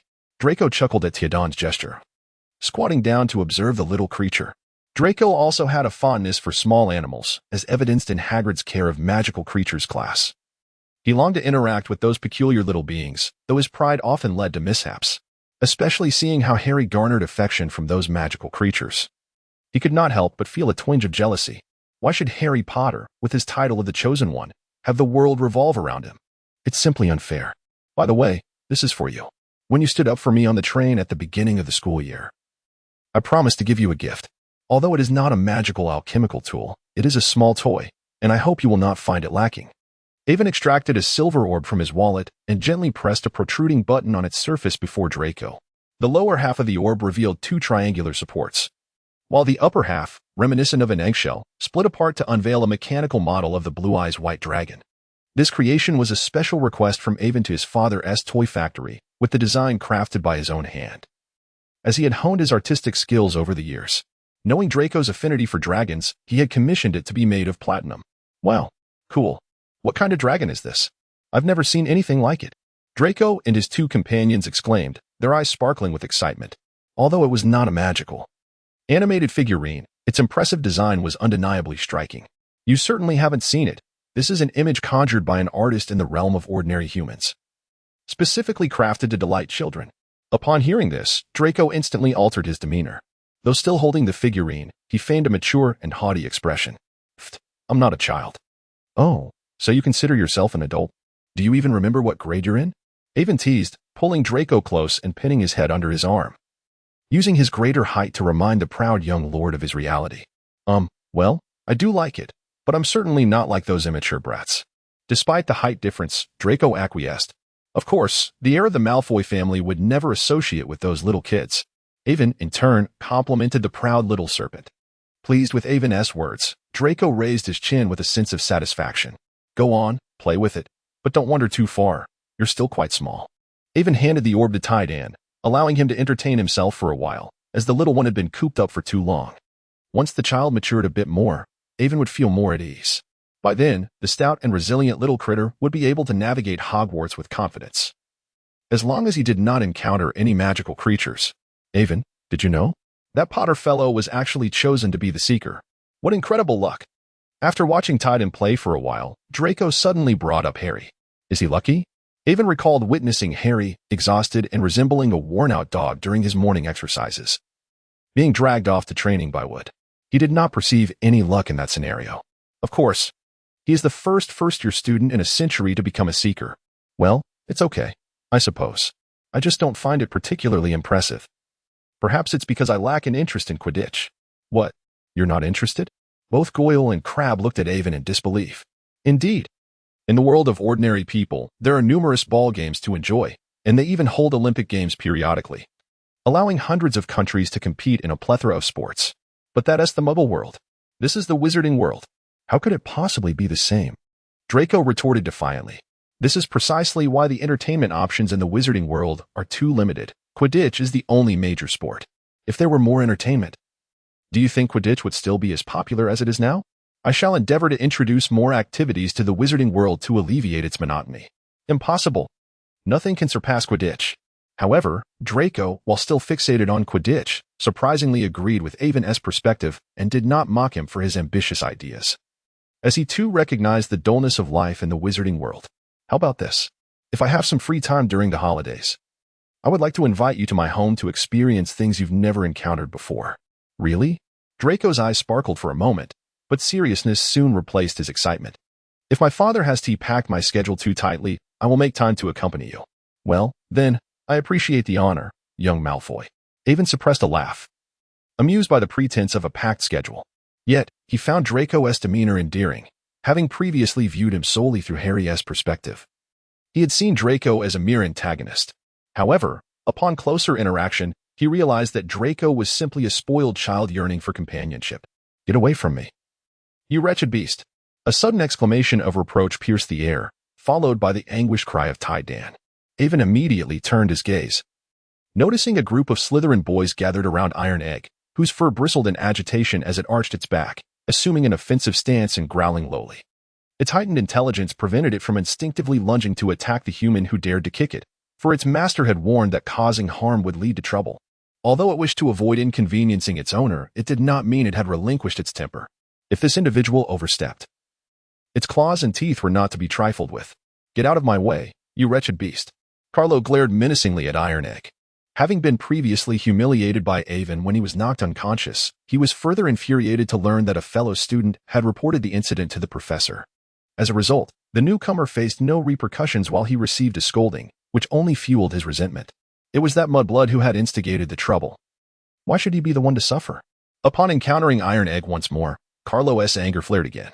Accompanied by a group of sycophants, he approached Iron Egg, who was minding its own business, and kicked it to vent his frustration. Is this road not wide enough for you? Got big feet, do you? A cold voice interrupted. And Avon emerged from the side, cradling the ruffled Iron Egg in his arms and gently smoothing its fur. Oh, it's you. This is how you speak to your upperclassmen? Carlo's anger intensified upon realizing the main subject had arrived, and worse, was addressing him in such a tone. So what if I spoke like this? You kicked my Iron Egg and expect me to converse amiably with you? Who do you think you are? Avon stood resolute, facing 7 or 8 Slytherin boys from the 2nd to 4th year with unwavering courage. Damn little brat. Mind your attitude. No one is here to inform the professors on your behalf. What are you all doing? Step aside. Before Carlo could finish his sentence, Draco pushed through the crowd surrounding Avon. Malfoy, what brings you here? This does not concern you. Surely you are not actually befriending this fellow. Carlo frowned, irritated by the troublesome Malfoy. What is it to you? You lot, what business do you have surrounding my friend? Are you not afraid of being reported to the professors? Draco was unfazed by Carlo's year, for within the school, his father was a board member, and outside, his family was one of the wealthiest. Do you think I fear you? Huh. The proud pureblood Malfoy is actually willing to associate with a mudblood? I suppose you still have not learned your lesson. Avon spoke coldly once more. Carlo's unfinished words were understood by all, and Draco's expression darkened further. He contemplated writing to his father, urging him to pay a visit to Carlo's family head. Humph, what did I say? It is you who speaks disrespectfully to an upperclassman and allows your pet to act dangerously towards others. You must be seeking detention. Well then, let me see if you possess the capability to enforce that. Avon thrust the Iron Egg into Draco's arms, casting a brazen challenge at Carlo, Goyle, and Crabbe. The 2 bumbling oafs trembled with trepidation. They had yet to develop the hulking physiques they would later possess, and the presence of so many upperclassmen instilled fear within them. Chapter 20. A Beating. Confinement. In response to Avon's provocation, not only Carlo but the other Slytherin boys began to express their dissatisfaction. How dare you, a filthy mudblood, speak to us in such a manner? You show us an utter lack of respect. A brown-haired Slytherin scoffed disdainfully. In this world, one's reputation is earned through struggle, not granted by others. You would do well to recognize your own place and circumstances. Avon remained steadfast, exhibiting not a trace of concession. Do you see this, Malfoy? It is now your friend's demeanor that is in question. If this tone is not rectified, where shall we place the honor of our family? Carlo addressed Draco with utmost seriousness. The greatest obstacle to reprimanding Avon now lies with Draco, as long as the Malfoy family refrains from intervening. They would not fear the consequences of chastising a wizard from a Muggle family, for the worst they might face would be a few stern words from a professor. Draco's face flushed with indignation, yet he found himself at a loss for words. With family honor at stake, he, as a pure blood, was acutely aware of its implications. However, he was also concerned about Avon's well-being, for he did not wish to see his friend suffer, leaving him torn between conflict and fury. Very well, Draco. It seems our senior is intimidated. They dare not confront the Malfoy family. Extend them a courtesy and allow me to handle this matter. Otherwise, should they challenge the Malfoy name, they may return home to face their father's wrath. Avon positioned himself in front of Draco, effectively severing the line of sight between him and Carlo. You 2 oafs, if you wish to spare Master Malfoy from harm, then take him away. Do you understand? The words of Ivan were compelling, leaving no room for refusal. Surprisingly, Gaul and his companion instinctively complied, hoisting Draco up, one on each side. Hey, you 2 fools. Let me go. I need to assist Ivan. Draco's legs dangled helplessly as he struggled to be released. Boss, if you get hurt, we won't know how to explain it to our families. Indeed. Besides, we cannot be of any assistance. It would be wiser to seek out the professors and summon Dean Sprout instead. Draco suddenly realized that these 2 had surprisingly activated their brains, suggesting they find the Hufflepuff head rather than their own headmaster or Professor McGonagall. All right then, hurry, put me down. I can walk by myself. Once released, Draco hastily made his way toward the greenhouse, where Professor Sprout usually resided. Now that Draco is gone, let us see what skills you possess to impress me. If you lack any, then apologize to my Iron Egg, which is still a baby. How dare you kick it? Ivan twisted his neck, realizing that a confrontation was inevitable today. A beast like you dares to demand an apology from me.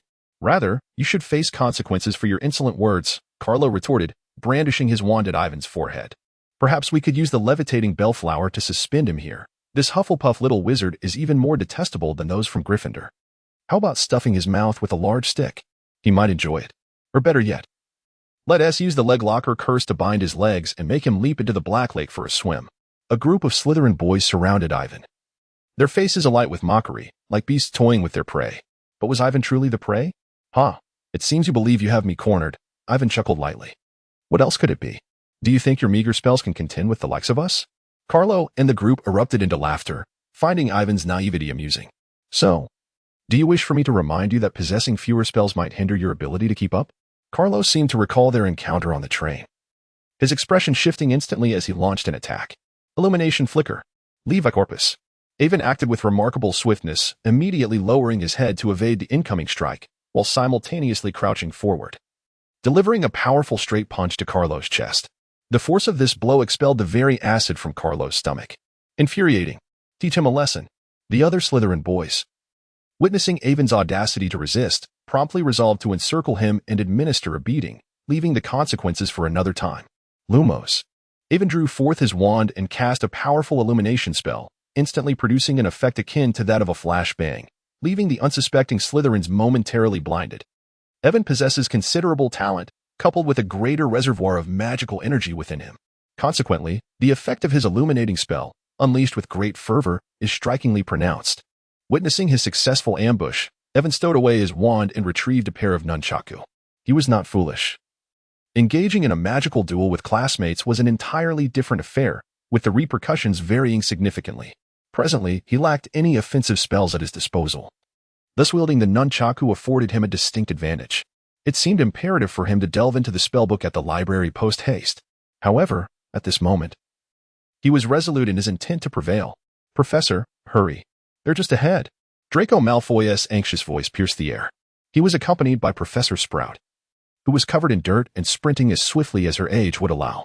Despite her complaints being absent, she was determined to rush forth and support her students. Pomona. What has transpired? Draco was confronted with a scene he least desired. Just as they neared the castle's exit, they collided with Professors McGonagall and Snape, alongside the Weasley twins, who looked as though they had been thoroughly chastised. Having heard Malfoy's hurried account of events, the expressions on McGonagall's and Snape's faces fell in an instant. What are we waiting for? Let us proceed quickly. I hope Evan has not suffered too greatly. Professor McGonagall, now anxious, instructed the twins to head ahead, postponing their queries for later, as she grasped Draco's arm and hurried to rescue Evan. Can you believe Caro is attempting to ambush a first year? And he was reported by his own, exclaimed George. Indeed, Fred. We should rally more spectators to witness this. The Weasley twins reveled in the chaos, and before long, the news of a first year's impending confrontation had spread throughout half of Hogwarts. Professor Snape, running with great urgency, resembled a bat skimming low over the ground, cursing Caro foolishness as he went. He had already reprimanded him at the beginning of the term.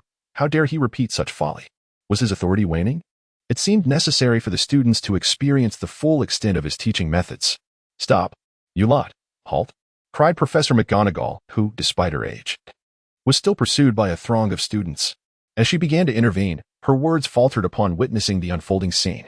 Evan, under the scrutiny of numerous eyes, executed an aerial spin to evade a petrifying curse hurled by a Slytherin, simultaneously striking the boy's temple with his nunchaku. He then landed a flying kick squarely on the jaw of the last standing boy, sending him soaring 2 meters into the air before he crashed back down heavily.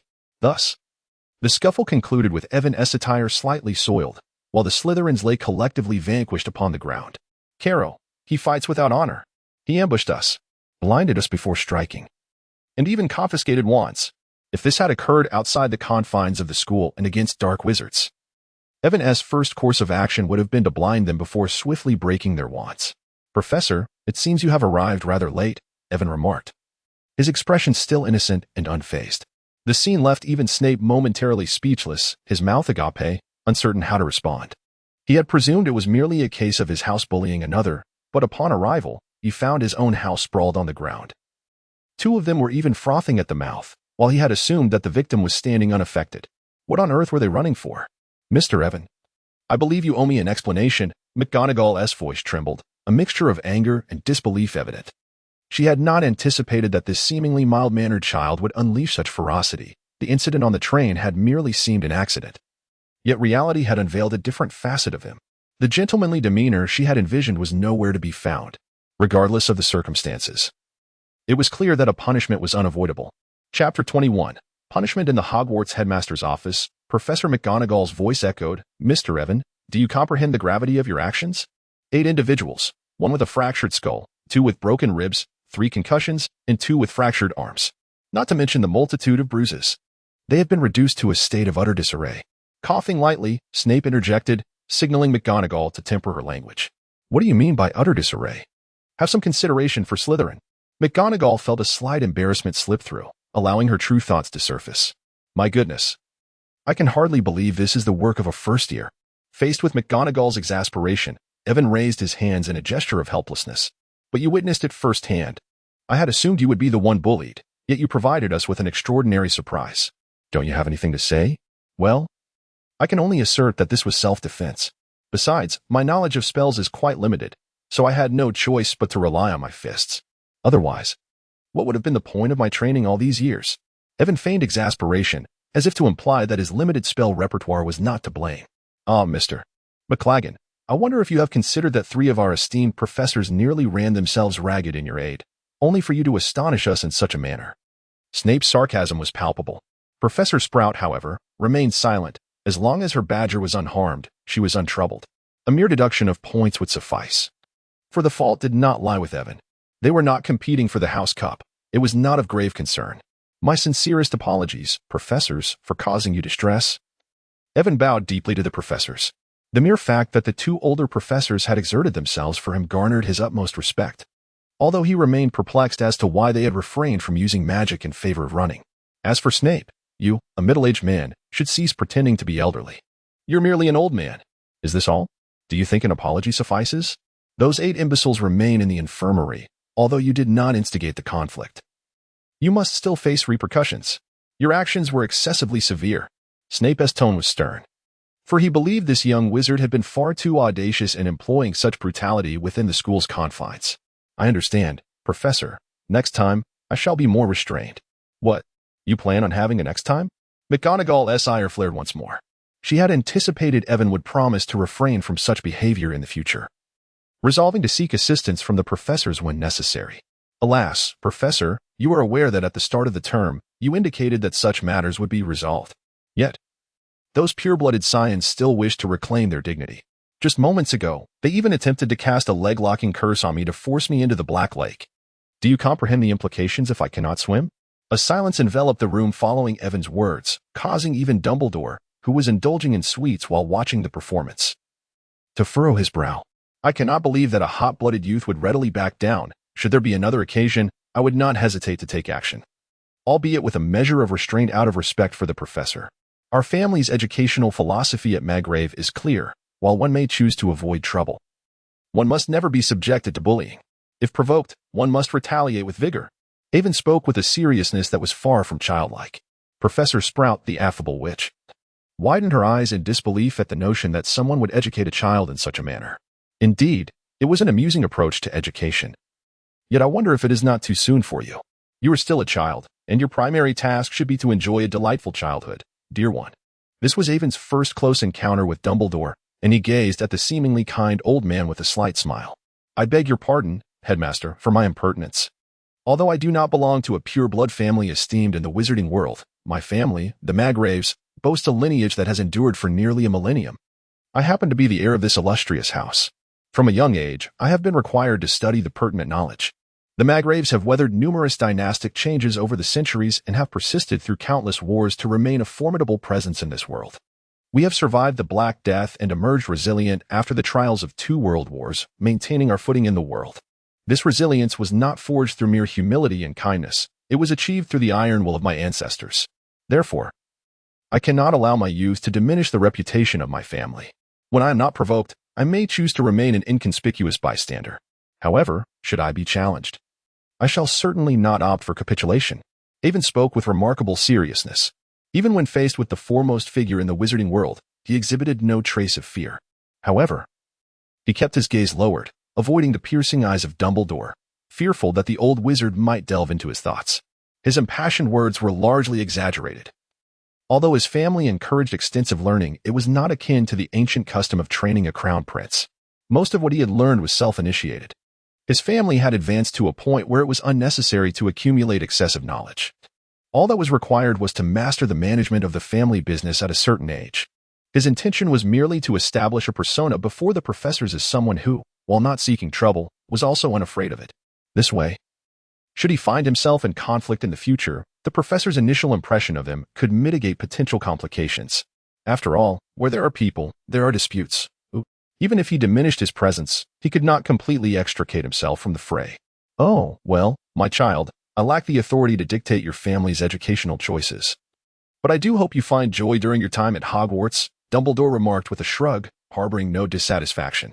As a member of a pure-blood family himself, he understood the significance of family honor. Compared to the families that fervently upheld pure-blood supremacy, Avon's statements were, in fact, quite humble. Very well, Avon, we comprehend your sentiments. Yet I hope you will endeavor to delegate matters to the professors in the future. After all, your primary task is learning, Professor McGonagall stated. She was taken aback by the historical depth behind the Mager family, which she had initially encountered. While she recognized the importance of honor to a family, she was still reluctant to witness any student transgressing school regulations. Nonetheless, you were indeed in the wrong this time, and thus, you must face consequences. You will patrol the Forbidden Forest with Hagrid for a month, and you will also incur a deduction of 50 points. Do you understand? The stern McGonagall was not inclined to overlook the matter. The requisite punishment was non-negotiable. I understand, Professor, Avon replied, bowing once more. He then turned, offering an apologetic glance toward Professor Sprout. I apologize for causing you trouble. Not at all, Avon. Just be more cautious next time, Sprout reassured him, offering no further commentary, only reminding him to be safe during his excursions into the Forbidden Forest. This young man bore a striking resemblance to both Slytherin and Gryffindor. Yet the sorting hat had placed him in Hufflepuff. How intriguing indeed. After Avon departed, Dumbledore expressed his curiosity to the three professors. Who knows? Perhaps that hat has not been cleaned for too long, and its faculties have become impaired, Snape remarked with a sardonic tone. The others simultaneously turned their gaze towards the sorting hat perched upon the shelf. The hat turned its face away, refusing to acknowledge the impolite remarks of Snape. And what could it possibly say? Should it recount that when it had refrained from placing him in Hufflepuff, this young lad had attempted to steal it to feed a troll, allowing it to ferment within the troll's innards? Quite the jest. It too has its dignity. One must understand. Could it possibly disclose such an embarrassing incident? Chapter 22. Avon caught the eye of the Death Eater leader. Oh my goodness, Avon. Are you all right? Our brave hero has emerged. Let us cheer for him. Huzzah! What on earth is happening? As Ivan emerged from the headmaster's office, he immediately heard someone inquire if he was well. Following that, he could not discern whether it was George or Fred who began to cheer and incite the crowd. In an instant, a throng of students gathered at the doorway, erupting into jubilant applause. A bewildered Ivan gazed at the large group preparing to storm the headmaster's office. Gryffindor was the most numerous, followed by Hufflepuff and Ravenclaw, with a solitary Slytherin among them. Are you all planning to brazenly invade the headmaster's office to rescue me? He pondered. No, we merely wish to witness the first year who triumphed over 8 Slytherins. The Weasley twins, one on each side, edged closer. Perhaps we should retreat. Professor Snape is still inside. If you wish to avoid losing points, it would be wise to depart quickly. The group agreed, not wanting to face the venom of the Serpent King, deciding to discuss matters elsewhere. As for Ivan, he merely stared, his expression unremarkable. Nonetheless, a throng of students continued to surround Ivan as they descended the stairs, munching on snacks along the way. I am Fred, and this is George. Can you fathom our shock upon learning that a first-year defeated Slytherin? You should have seen their dismayed faces. It was utterly exhilarating. Ron emerged from the back, cheering loudly beside Ivan. What is so cool about this? Don't you realize the severity of the situation? What if Ivan gets expelled? He has violated school rules. Hermione squeezed through the crowd, her concern solely for Ivan as potential punishment. Everyone has heard of your achievements. How did the professors treat you? Harry joined the conversation. Not at all. I was merely defending myself. I may have been a bit too forceful, and the professor assigned me to patrol the Forbidden Forest with Hagrid. Ivan casually mentioned, oh, and I lost 50 points. Hermione's expression transformed into one of outrage at his nonchalance. 50 points. Goodness. Harry and Ron haven't even been docked that much. Even if you're not expelled, going to the Forbidden Forest is perilous. Don't you remember what the headmaster said at the beginning of the term? Why would they punish you by sending you there? Hermione was on the verge of a breakdown. The outskirts of the Forbidden Forest aren't particularly dangerous. We often sneak in, and many students receive similar punishments. All at the periphery, the school would never allow students to venture deep into the forest. George chimed in with a mischievous grin. attempting to reassure Hermione. Faced with the twins' reckless behavior, she was rendered speechless. And this time, it's not Ivan's fault. If he lost points, then so be it. We aren't particularly invested in the House Cup. Yet, you seem quite concerned for Ivan, Cedric interjected, having just arrived and overheard Hermione's exasperated remarks. Finding the flustered young witch adorable, he gently ruffled her tousled hair while reassuring her. His last comment made her cheeks flush an even deeper shade of red, further amplified by the Weasley twins' teasing. I am merely worried about Ivan. We are friends. What if he gets expelled? He's only a first year. Hermione fervently defended her concern for Ivan. However, this scene took on a rather peculiar tone following the Weasley twins' playful banter. Ivan rolled his eyes in exasperation. These two truly knew how to stir up trouble. Fear not, for I am here, he declared. How could I possibly allow Ivan to be expelled? My father is a school governor, and I dare say no one would dare to expel Ivan. Draco strode up from the lower levels, holding his iron egg with a sense of bravado, his words echoing with bravado, prompting Ron and the twins to roll their eyes in disbelief. What business do you have here? It's Slytherin that's been punished, Ron retorted sharply. Humph, and what of it? Ivan is my friend. Does that concern you? Draco shot back. Besides, I was the one who sought out the professor. Do you have a problem with that? Ugh, that detestable Malfoy, Ron muttered. The shame of pure bloods. What did you say? Are you challenging me? Go on, hit me. Draco exclaimed, his expression daring and infuriating enough to make Ivan contemplate giving him a good punch. Oh. Come on, our dear brother, be a valiant warrior against Slytherin. The twins cheered, even though the subject of their jest was their own brother. Why aren't we all going together? Are we not brothers? Ron questioned, a look of confusion on his face. Because we don't want to bear the consequences of attacking the governor's son. The honor of Gryffindor rests on your shoulders. George and Fred smirked wickedly, while Ron looked utterly crestfallen. This faux brotherhood left Draco utterly speechless. Well then, do you wish to accompany me on a patrol of the Forbidden Forest? Ivan inquired. His desire now solely focused on returning to the dormitory to peruse the spellbook, wishing to avoid any further altercations between these two rascals. Upon hearing this, Ron instantly faltered. He was not like his two elder brothers, and he had heard tales of the enormous acromantula dwelling within the Forbidden Forest. Draco cast Ron a disdainful glance, reminiscent of a haughty guinea pig. He returned the iron egg to Avon's embrace, signaling the end of this farce. Draco even went so far as to threaten that if Avon did not muster the courage to venture into the Forbidden Forest, he would write to his father, urging Dumbledore to impose a different punishment upon Avon. Avon, thank you. Indeed, forming a friendship with Draco has its advantages. At least Avon recalls that during their previous cinema outing, when Draco was punished to patrol the Forbidden Forest, he had no intention of writing to Lucius to complain. However, Avon certainly will not let this opportunity slip away. He has long coveted Hagrid's Galleon hut, and this venture into the Forbidden Forest might yield a wealth of treasures. He would never miss such a chance. Upon returning to the dormitory, Ivan once again immersed himself in the compendium of spells. His current repertoire was rather limited. Relying solely on brute strength in the magical realm was hardly sufficient. It was imperative that he spent more time in the library. My master. He is merely a young wizard from a muggle family. Isn't it unnecessary to pay him any mind? In the defense against the dark arts classroom, the usually timid and stuttering Professor Quirrell had undergone a remarkable transformation. Although his tone remained respectful, he exhibited no trace of his former stammering timidity. You fool! Have you not noticed how he has been concealing his true abilities?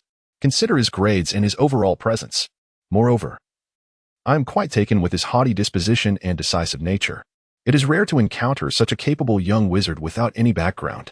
The Death Eaters are in dire need of reinforcements under my leadership. Thus, we must seize this opportunity.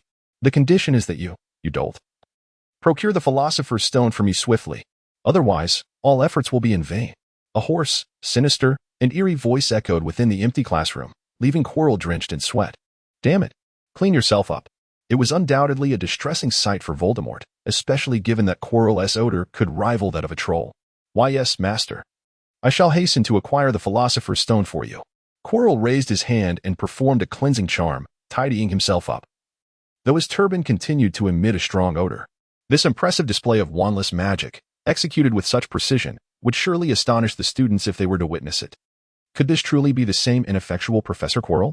Avon remains unaware that he has been placed on the candidate list of the Death Eater faction. During the previous altercation at the Black Lake, Chilo happened to pass by, absorbing all that transpired, which piqued the interest of Voldemort lurking in the shadows. Ah, these two are quite promising. They might prove useful. However, I truly need to acquire some pufferfish skin. Not only can it serve as a wand, but it also appears to be a crucial material. No wonder my father has always held on to it. After a night of diligent research, Avon finally uncovered 2 magical spells capable of offensive maneuvers, yet they still relied heavily on the versatile pufferfish skin and lizard skin. He pondered whether Professor Snape might possess them. Perhaps it would be best to refrain from asking him. Alternatively, he could seek Hagrid's assistance in searching the village. The urgency of venturing into the Forbidden Forest loomed, and consulting his family was no longer an option. As a master of potions, Professor Snape was likely to have the materials, yet the thought of his venomous tongue gave Avon pause. Avon resolutely abandoned this terrifying notion, believing that he had not yet established a sufficiently close rapport with Professor Snape. Therefore, he decided to place his hopes on the reliable Hagrid instead. Moreover, with Halloween approaching, he needed to procure more gifts from the wizarding world to send back home. In her last letter, his mother had mentioned that everyone at home was eager for him to bring back some magical toys. Evan mentally counted his large family, a wave of dark lines creeping across his fair complexion. This is merely playful banter among children. The central pairing is not Hermione. Do not inquire about the female protagonist, for I am equally unaware. I do not pin tales of youthful romance. Rather, I write of camaraderie among friends, sharing drinks and boasting. The women surrounding the protagonist serve solely as supporting characters, and any future hints of ambiguity will not involve a leading lady. The setting unfolds in Europe, specifically in Britain. While I eschew LGBTQ themes, it does not imply that the protagonist will be devoid of female admiration. After all, a handsome young man, affluent, talented, and capable, is bound to attract attention from women. It would be rather peculiar if he did not.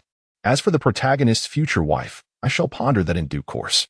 If I cannot devise a suitable match, it matters not. After all, the protagonist's parents are still youthful and eager for grandchildren, and they can always play the role of grandparents regardless of the protagonist's eventual partner. Chapter 23, The Halloween Behemoth. With Halloween just a few days away, Professor McGonagall graciously granted Evan a reprieve, allowing his detention to commence after the holiday. As Ivan calculated, a month of confinement, excluding a few days off after Halloween, would conveniently conclude just before Christmas, allowing him ample time to prepare gifts. Hi, Ivan, what a coincidence. Indeed, you are here as well. In the library, Ivan unexpectedly encountered the trio engrossed in their assignments.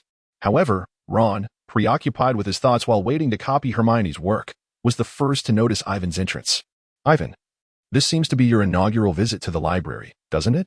Harry remarked, noting that it was indeed the first time he had seen Ivan here. Slightly impressed by his dedication compared to Ron. Yes, after yesterday's battle, I realized that my repertoire of spells is rather limited. Before Professor Flitwick teaches us, I must self-study a bit. Where's Hermione?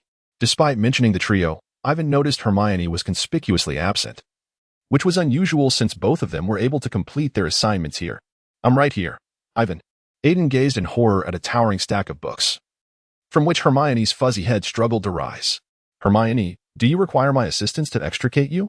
It appears you are in danger of being devoured by those tomes, he whispered, leaning closer. He was keen to avoid drawing the attention of the librarian. Mrs. Pance's feather duster was not to be trifled with. No, thank you. I am merely working on my assignments, Hermione replied, burying herself once more beneath the weight of the books. Hey, Aiden, are you truly planning to venture into the Forbidden Forest? Aren't you afraid? After a brief silence, Ron's fidgetiness resurfaced, and he couldn't help but approach Aiden for a chat. Not at all. With Hagrid by my side, what is there to fear? The creatures on the outskirts of the Forbidden Forest are no match for him, Aiden responded absently, engrossed in his notes, not bothering to lift his gaze from the parchment. But what if we encounter a dangerous magical creature? I've heard there are acromantulas lurking within. Ron's face contorted with fear. He had an aversion to spiders.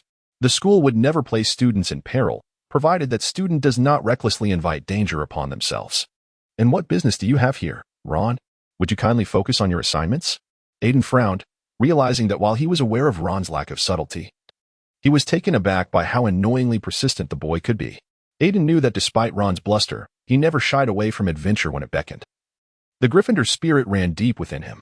Assignments can wait. You're heading into the Forbidden Forest. George and Fred have been itching to get in there. If you continue to disturb others' studies, I shall have no choice but to evict you. Ron, perhaps feeling a bit too confident, momentarily forgot to lower his voice, and Mrs. Pance's feather duster swiftly reminded him of his manners. Pfft. Avon chuckled lightly. It's about time. Miss Pants won't indulge you. This time, Ron fell silent, bowing his head to rub the prominent bump on his forehead, inwardly lamenting Miss Pants's harshness. Halloween had arrived, and although a holiday loomed ahead along with a sumptuous feast, the young wizards were still required to attend classes for the entire day. However, it was peculiar that since the morning, Avon had not caught sight of Hermione. It was only when returning books to the library that he discovered she had been brought to tears by Ron's words. Ah, yes, how could he forget? Today marked the first-year students' Halloween, with a giant troll set to entertain in the evening. This night of life and death would firmly establish the foundation of the trio's friendship. Yet, Avon had no desire to involve himself. He was not the protagonist of this world, and there was no need to showcase his foresight. He simply aimed to live his own life well, not merely an NPC from a book, but a living, breathing individual, to celebrate Halloween. The castle's great hall had been elaborately adorned in a Gothic style. 1,000 magically transformed bats fluttered through the hall, while another 1,000 swirled like low-hanging dark clouds above the dining tables. Enormous pumpkin lanterns replaced the candles, casting an intermittent glow throughout the space. Ghosts drifted between the houses, and even Peeves had been grudgingly allowed entry, provided he caused no mischief. Yet, at first glance, there was something eerily unsettling about the scene. Nonetheless, Avon's singular focus was on the feast. The festive banquet was lavish, rivaling the welcome feast. This was the 1990s, a time before the abundant lifestyles that would follow. Even within the wizarding world, extravagance was not commonplace, and Hogwarts could not afford to serve banquet-standard meals every day. Typically, the fare consisted of potatoes, bread, jam, toast, and pies. Chicken legs and steaks were only occasionally offered, far from the opulence one might imagine. After all, everyone was well aware of the dietary norms in England. How could one pass up the opportunity to indulge in hearty meat? This only strengthened Avon's resolve to promote Chinese cuisine at Hogwarts. For the daily offerings were often either desserts or boiled potatoes with skins, a diet that few could endure. Meanwhile, Hermione was alone in the restroom, weeping sorrowfully and refusing comfort, crying there for the entire afternoon. What a pity. Avon was engaged in a fierce struggle with a grilled steak. The culinary skills of the house elves were truly remarkable. The steak, expertly barbecued over charcoal, was cooked to perfection, exceptionally tender and juicy. He had even requested garlic cloves, believing that a bite of meat without a bite of garlic would diminish the flavor significantly. However, he noticed the peculiar glances from the surrounding young wizards. Upon hearing Lavender, Hermione's roommate, Avon couldn't resist turning to glance at Ron, who was greedily devouring a chicken leg, his face smeared with grease. Ron, with a grim expression, exchanged a few words with Harry, then hesitated as he brought the chicken leg to his mouth, chewing with mechanical motions. Although Ron's disposition was somewhat lacking, his inherent goodness shone through. He felt genuinely remorseful for the hurt he had caused Hermione. Suddenly, the Grand Hall's doors were thrust open with a loud crash, and Professor Quirrell, enveloped in his garlic-scented turban, rushed in a panic. Even Avon, who relished chewing on garlic, found the overwhelming odor rather unsettling. He wondered how old Voldemort could endure it. A troll in the dungeons. I thought you ought to know.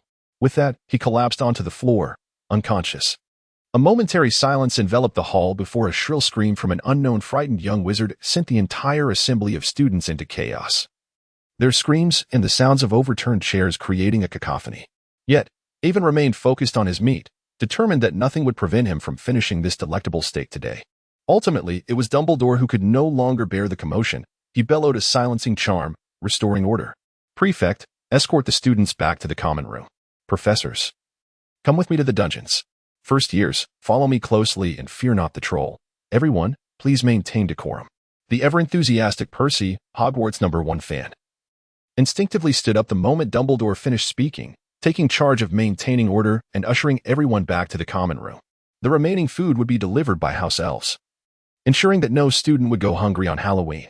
Avon prepared to leave, intending to finish his meal later. A small badger tugged at him, still engrossed in his meal. I know, I'm just 2 bites away. Let me finish. Avon speared the remaining piece of steak with his fork, ready to eat as he walked. The other badgers were unfazed. Such behavior was quite commonplace within Hufflepuff. Hey, what are you two sneaking around for? Avon, distracted by his food, nearly dropped his steak as Harry and Ron stealthily joined the Hufflepuff group. What's sneaking? Ron replied, puzzled. Avon, Hermione is still unaware of the troll. We must find her. Harry whispered urgently. Oh, then you should hurry back, Avon replied nonchalantly. Harry and Ron paused, momentarily taken aback. Shouldn't they be alarmed for their friend's safety and insist he accompany them to find Hermione? This scenario seems somewhat off. Avon, I am not a Gryffindor. Thank you. We have reached the corner. Now is our chance. Let's go. All right. Avon, I feel a bit frightened. You are so formidable. Please accompany us just this once. Winky face. Avon had yet to comprehend the situation, as he genuinely did not anticipate being forcibly dragged into it. As Ron and Harry turned away from the group, each took hold of one of his arms, swiftly pulling him away from the assembly. Oh my goodness. You two are unbelievable. How could this even happen? Iwan expressed that his native language is silence.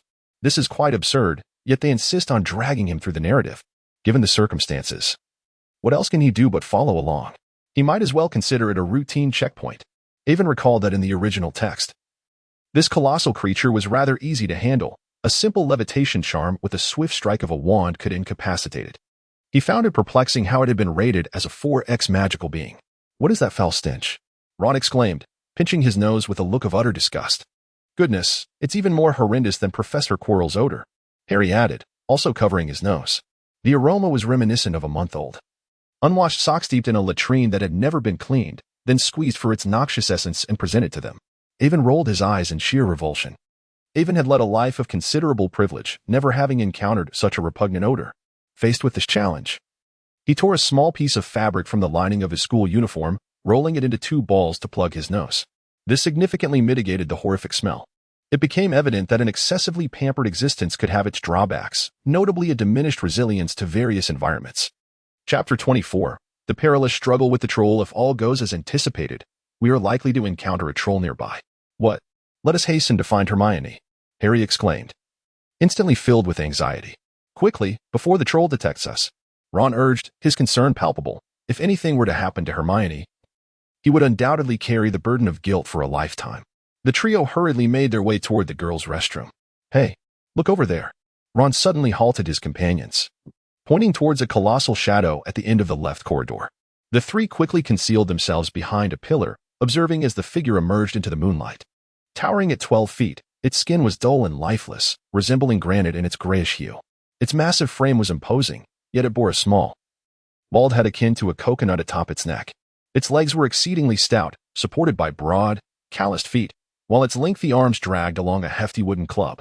The troll seemed to have heard a noise, its wise eyes narrowing as it gazed towards a nearby room. After a moment of contemplation, it stepped inside. It has entered.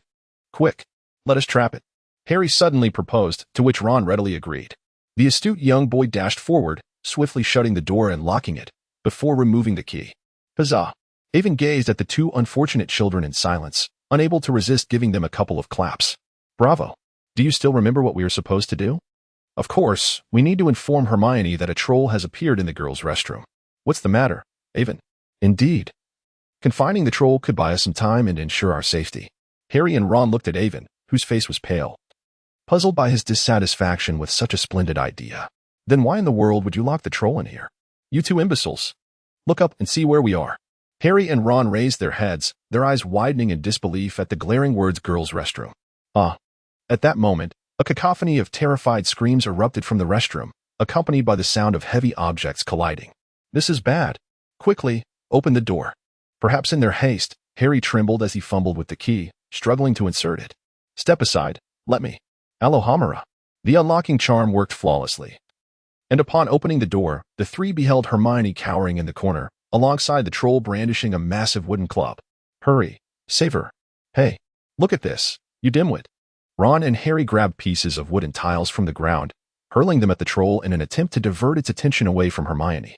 The troll, with its sluggish brain, pondered the source of the noise, and Harry's actions indeed captured its attention. Although Hermione remained hidden in the corner, the troll clearly spotted the 3 conspicuous boys. With a furious roar, it swung its club towards Avon and his companions. Roar. Goodness, is the original work so understated? Before the club even reached him, Avon could already hear the menacing sound of the air being sliced, making it abundantly clear just how much force was behind that swing. The trio of Avon immediately rolled to the sides, narrowly evading the monstrous club.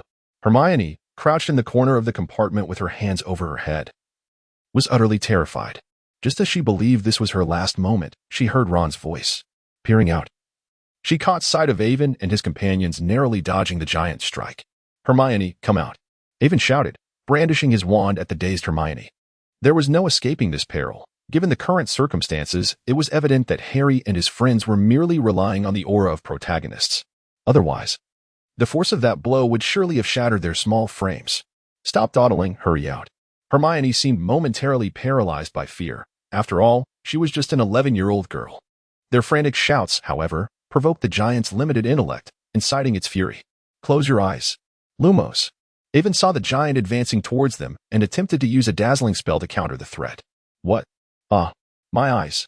Harry and Hermione reacted quickly, following Avon's command to shield their eyes. Unfortunately, poor Ron, who was slower to comprehend, glanced at Avon just as the blinding light erupted, leaving him momentarily blinded. With impaired vision, the giant became increasingly agitated, swinging its club wildly. Avon pulled Ron into a corner. Green light needle. Passive evasion was no longer viable. The situation had spiraled out of control, prompting Avon to swiftly decide to unleash the newly learned spell. Avon raised his wand, the tip gathering a sphere of azure light through the convergence of magic, and then countless needle-like beams of magical energy shot forth towards the rampaging giant. Clinking sounds echoed in the air. Avon's current magic lacks the potency required to penetrate the formidable hide of the ogre, as the azure beam merely produced a series of metallic clangs upon impact. Nevertheless, it proved somewhat effective, for the ogre seemed to register the pain, instinctively shielding its head while momentarily halting its relentless strikes. Yet, after a brief respite, the aggrieved ogre resumed its assault, doubtless intent on crushing the one who dared to inflict such discomfort. Harry. Perhaps it was fate, for in a twist of irony, the ogre swung its club perilously close to Harry's chest, a mere inch away from shattering his ribs. In a moment of impulsive bravery, Harry grasped the wooden club as it was lifted, seizing the opportunity to mount the ogre's neck. Given the ogre's sluggish reflexes, it would likely remain oblivious to the presence of a rider upon its shoulders, unless one were to thrust a branch into its nostrils. Indeed, Harry took that audacious step, forcefully driving his holly wand deep into the ogre's nasal cavity. Oh, the discomfort must have been excruciating. The three small companions below instinctively rubbed their noses in sympathy. The ogre, clearly distressed, let out two fierce snorts, yet to little avail, as it yanked at Harry's legs, dislodging him from its ear. Think quickly. Harry narrowly evaded the ogre's club as it swung towards him. Shatter! Shatter! Shatter! Upon witnessing the giant troll's resilience against his azure light spell, Avon immediately unleashed his soul-damaging incantation upon the creature's head. While it could not vanquish the beast, it provided Harry with a fleeting reprieve from the formidable club. Wingardium Leviosa. Ron, unsure of how to assist, instinctively cast the levitation charm, this time with impeccable pronunciation. The troll's club was lifted to the ceiling by Ron, who, upon lowering its arm, found himself puzzled by the absence of the heavy weapon in his grasp, his small head curiously inspecting his empty palm. However, Ron's magical strength was limited. The colossal club proved too much to sustain, and as he relinquished his grip, it plummeted back down, striking the troll's smooth head with a resounding crash. Despite the proximity of less than 2 meters, the impact reverberated loudly. The troll's eyes rolled back in its head, and it relinquished its hold on Harry, stumbling a few steps before collapsing with a thunderous thud. Is it dead? Ron asked, his voice trembling. No, it appears merely unconscious. Hermione, seeing the troll fall, finally dared to emerge from her hiding place, joining Avon and the others. Ugh, troll snot! Harry exclaimed, disgusted as he withdrew his wand, only to be repulsed by the large mucus clinging to it. Hey, stop that. What are you doing, kid? Avon suddenly pointed at Harry with a face full of terror, startling Harry and his companions. I just wanted to clean my wand, Harry exclaimed, bewildered. Then why not wipe it on your own clothes? Isn't there water on it? Don't trolls wear clothes? How could you possibly wipe it on yourself? That's absolutely disgusting. Hermione and Ron turned their gazes towards Harry, and indeed, he had grabbed a corner of his robe, about to clean the snot-covered wand. Oh no. Hermione and Ron immediately distanced themselves from Harry. What am I doing? Harry realized the absurdity of his actions and hurried over to the troll, using its trousers to clean his wand. We should leave quickly, if this creature wakes up. We'll be in serious trouble, Ron suggested, receiving unanimous agreement. However, just as the four turned to depart, a low growl echoed, and Avon, walking at the rear, suddenly felt himself lifted off the ground, the world around him flipping upside down. Oh no, this is not good. How could it wake up so soon? Where is the professor? Avon thought, alarmed by the unexpected turn of events. Avon, quickly, save him! Hermione shrieked, shocked that the troll had regained consciousness so rapidly. What should we do? Ron exclaimed, gripping his wand anxiously, realizing he had no weapon to strike the troll. The troll staggered to its feet, its murky eyes revealing that it was still disoriented, instinctively grabbing the small creature that had provoked it. Let him go, Harry shouted, picking up wooden tiles and hurling them at the troll with all his might. The still-dazed troll brought Avon closer to its mouth, preparing to bite him without any weapon. Avon, unable to retrieve his wand in time, could only watch as the troll's foul mouth approached him. Focus. Hermione managed to steady herself, raising her wand to cast the only offensive spell she knew. A beam of white light struck the troll's small head, causing it to stagger, further disorienting it as it had already been struggling to regain its senses. A momentary respite was granted to Ivan, who promptly straightened his posture, drew his wand, and, taking advantage of his proximity, thrust the wand into the giant's ear. A cacophony ensued. With a powerful surge of magic, Ivan unleashed a blow that, despite the giant's formidable physique, shattered half of its head into fragments. Blood and brains splattered everywhere, leaving Ivan partially smeared in the gruesome aftermath. At last, the giant collapsed completely. Oh, Merlin's beard. What on earth has transpired here? Chapter 25. The real world will not always be fortunate. Amidst a flurry of hurried footsteps, Professor McGonagall led the charge into the scene, followed closely by Professors Snape, Quirrell, and Flitwick. Upon entering, Professor Quirrell let out a shriek at the sight of the mangled giant, promptly collapsing onto an intact toilet seat, sobbing helplessly like a delicate maiden. Professor Flitwick regarded this once promising student with a mix of shame and silent resignation. What on earth are you playing at? McGonagall's voice brimmed with barely contained fury. Ron and Hermione, still clutching their wands, momentarily forgot to lower them, while Harry brandished a piece of wood, poised to throw it. The trio stood frozen, clearly taken aback by the professor's unexpected arrival. The recent peril had rendered them oblivious to how much time had elapsed and the tremendous racket they had created. You are exceedingly fortunate. No first-year student has faced a fully grown giant and lived to tell the tale. McGonagall's tone was laced with indignation, yet tinged with relief. But why were you not obediently staying in your dormitory? The other students are reveling in the Halloween feast. It seems, once again, Mr. Potter's arrogance has led to this situation. Snape shot a piercing glance at Harry, the meaning unspoken yet palpable.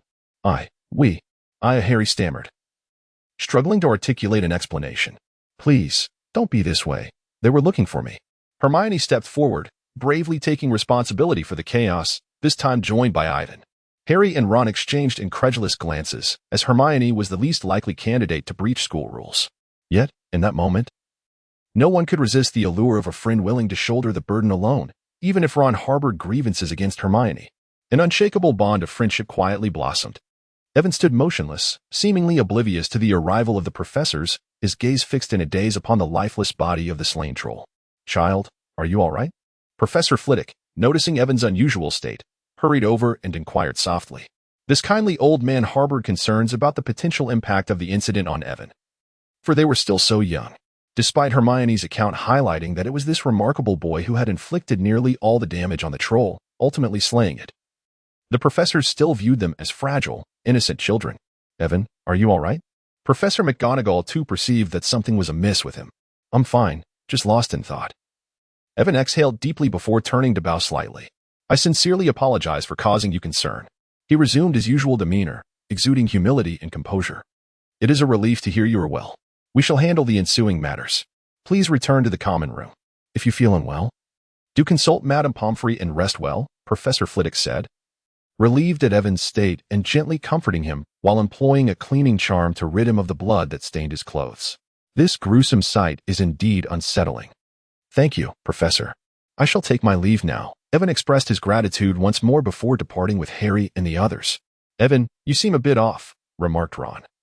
Usually the most oblivious, now the first to notice Evan's distress. Harry and Hermione soon recognized that Evan's expression resembled a numbed statue, though he was generally reserved. He had never appeared so detached before. It's nothing. I'm merely contemplating a few matters. After all, we have shared a life and death bond, haven't we? Evan suddenly broke into a broad smile, once again revealing his usual warm demeanor as he spoke. Of course, we have indeed shared life and death together. Upon seeing that Evan was unharmed, Ron immediately displayed his characteristic carefree grin. I thought something was wrong with you, just now. Your expression resembled that of the stone pillars at the entrance.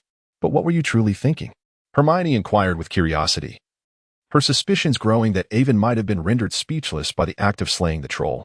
Evan remained silent, fixated on Harry's face without uttering a single word. "Is there something on my face?" Harry inquired, touching his cheek. "You should not be so distracted by frivolities.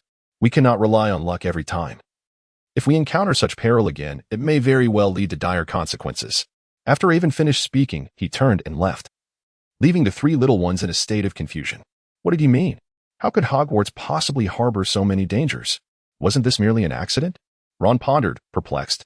"I don't know, but Avon is right. We are indeed fortunate this time," Harry replied, equally bewildered. "I believe you should focus on his first statement." "It's time for you to study seriously," Hermione asserted earnestly. Upon hearing this, Harry and Ron exchanged innocent smiles. Suddenly, Avon reappeared in a flash. "Aha!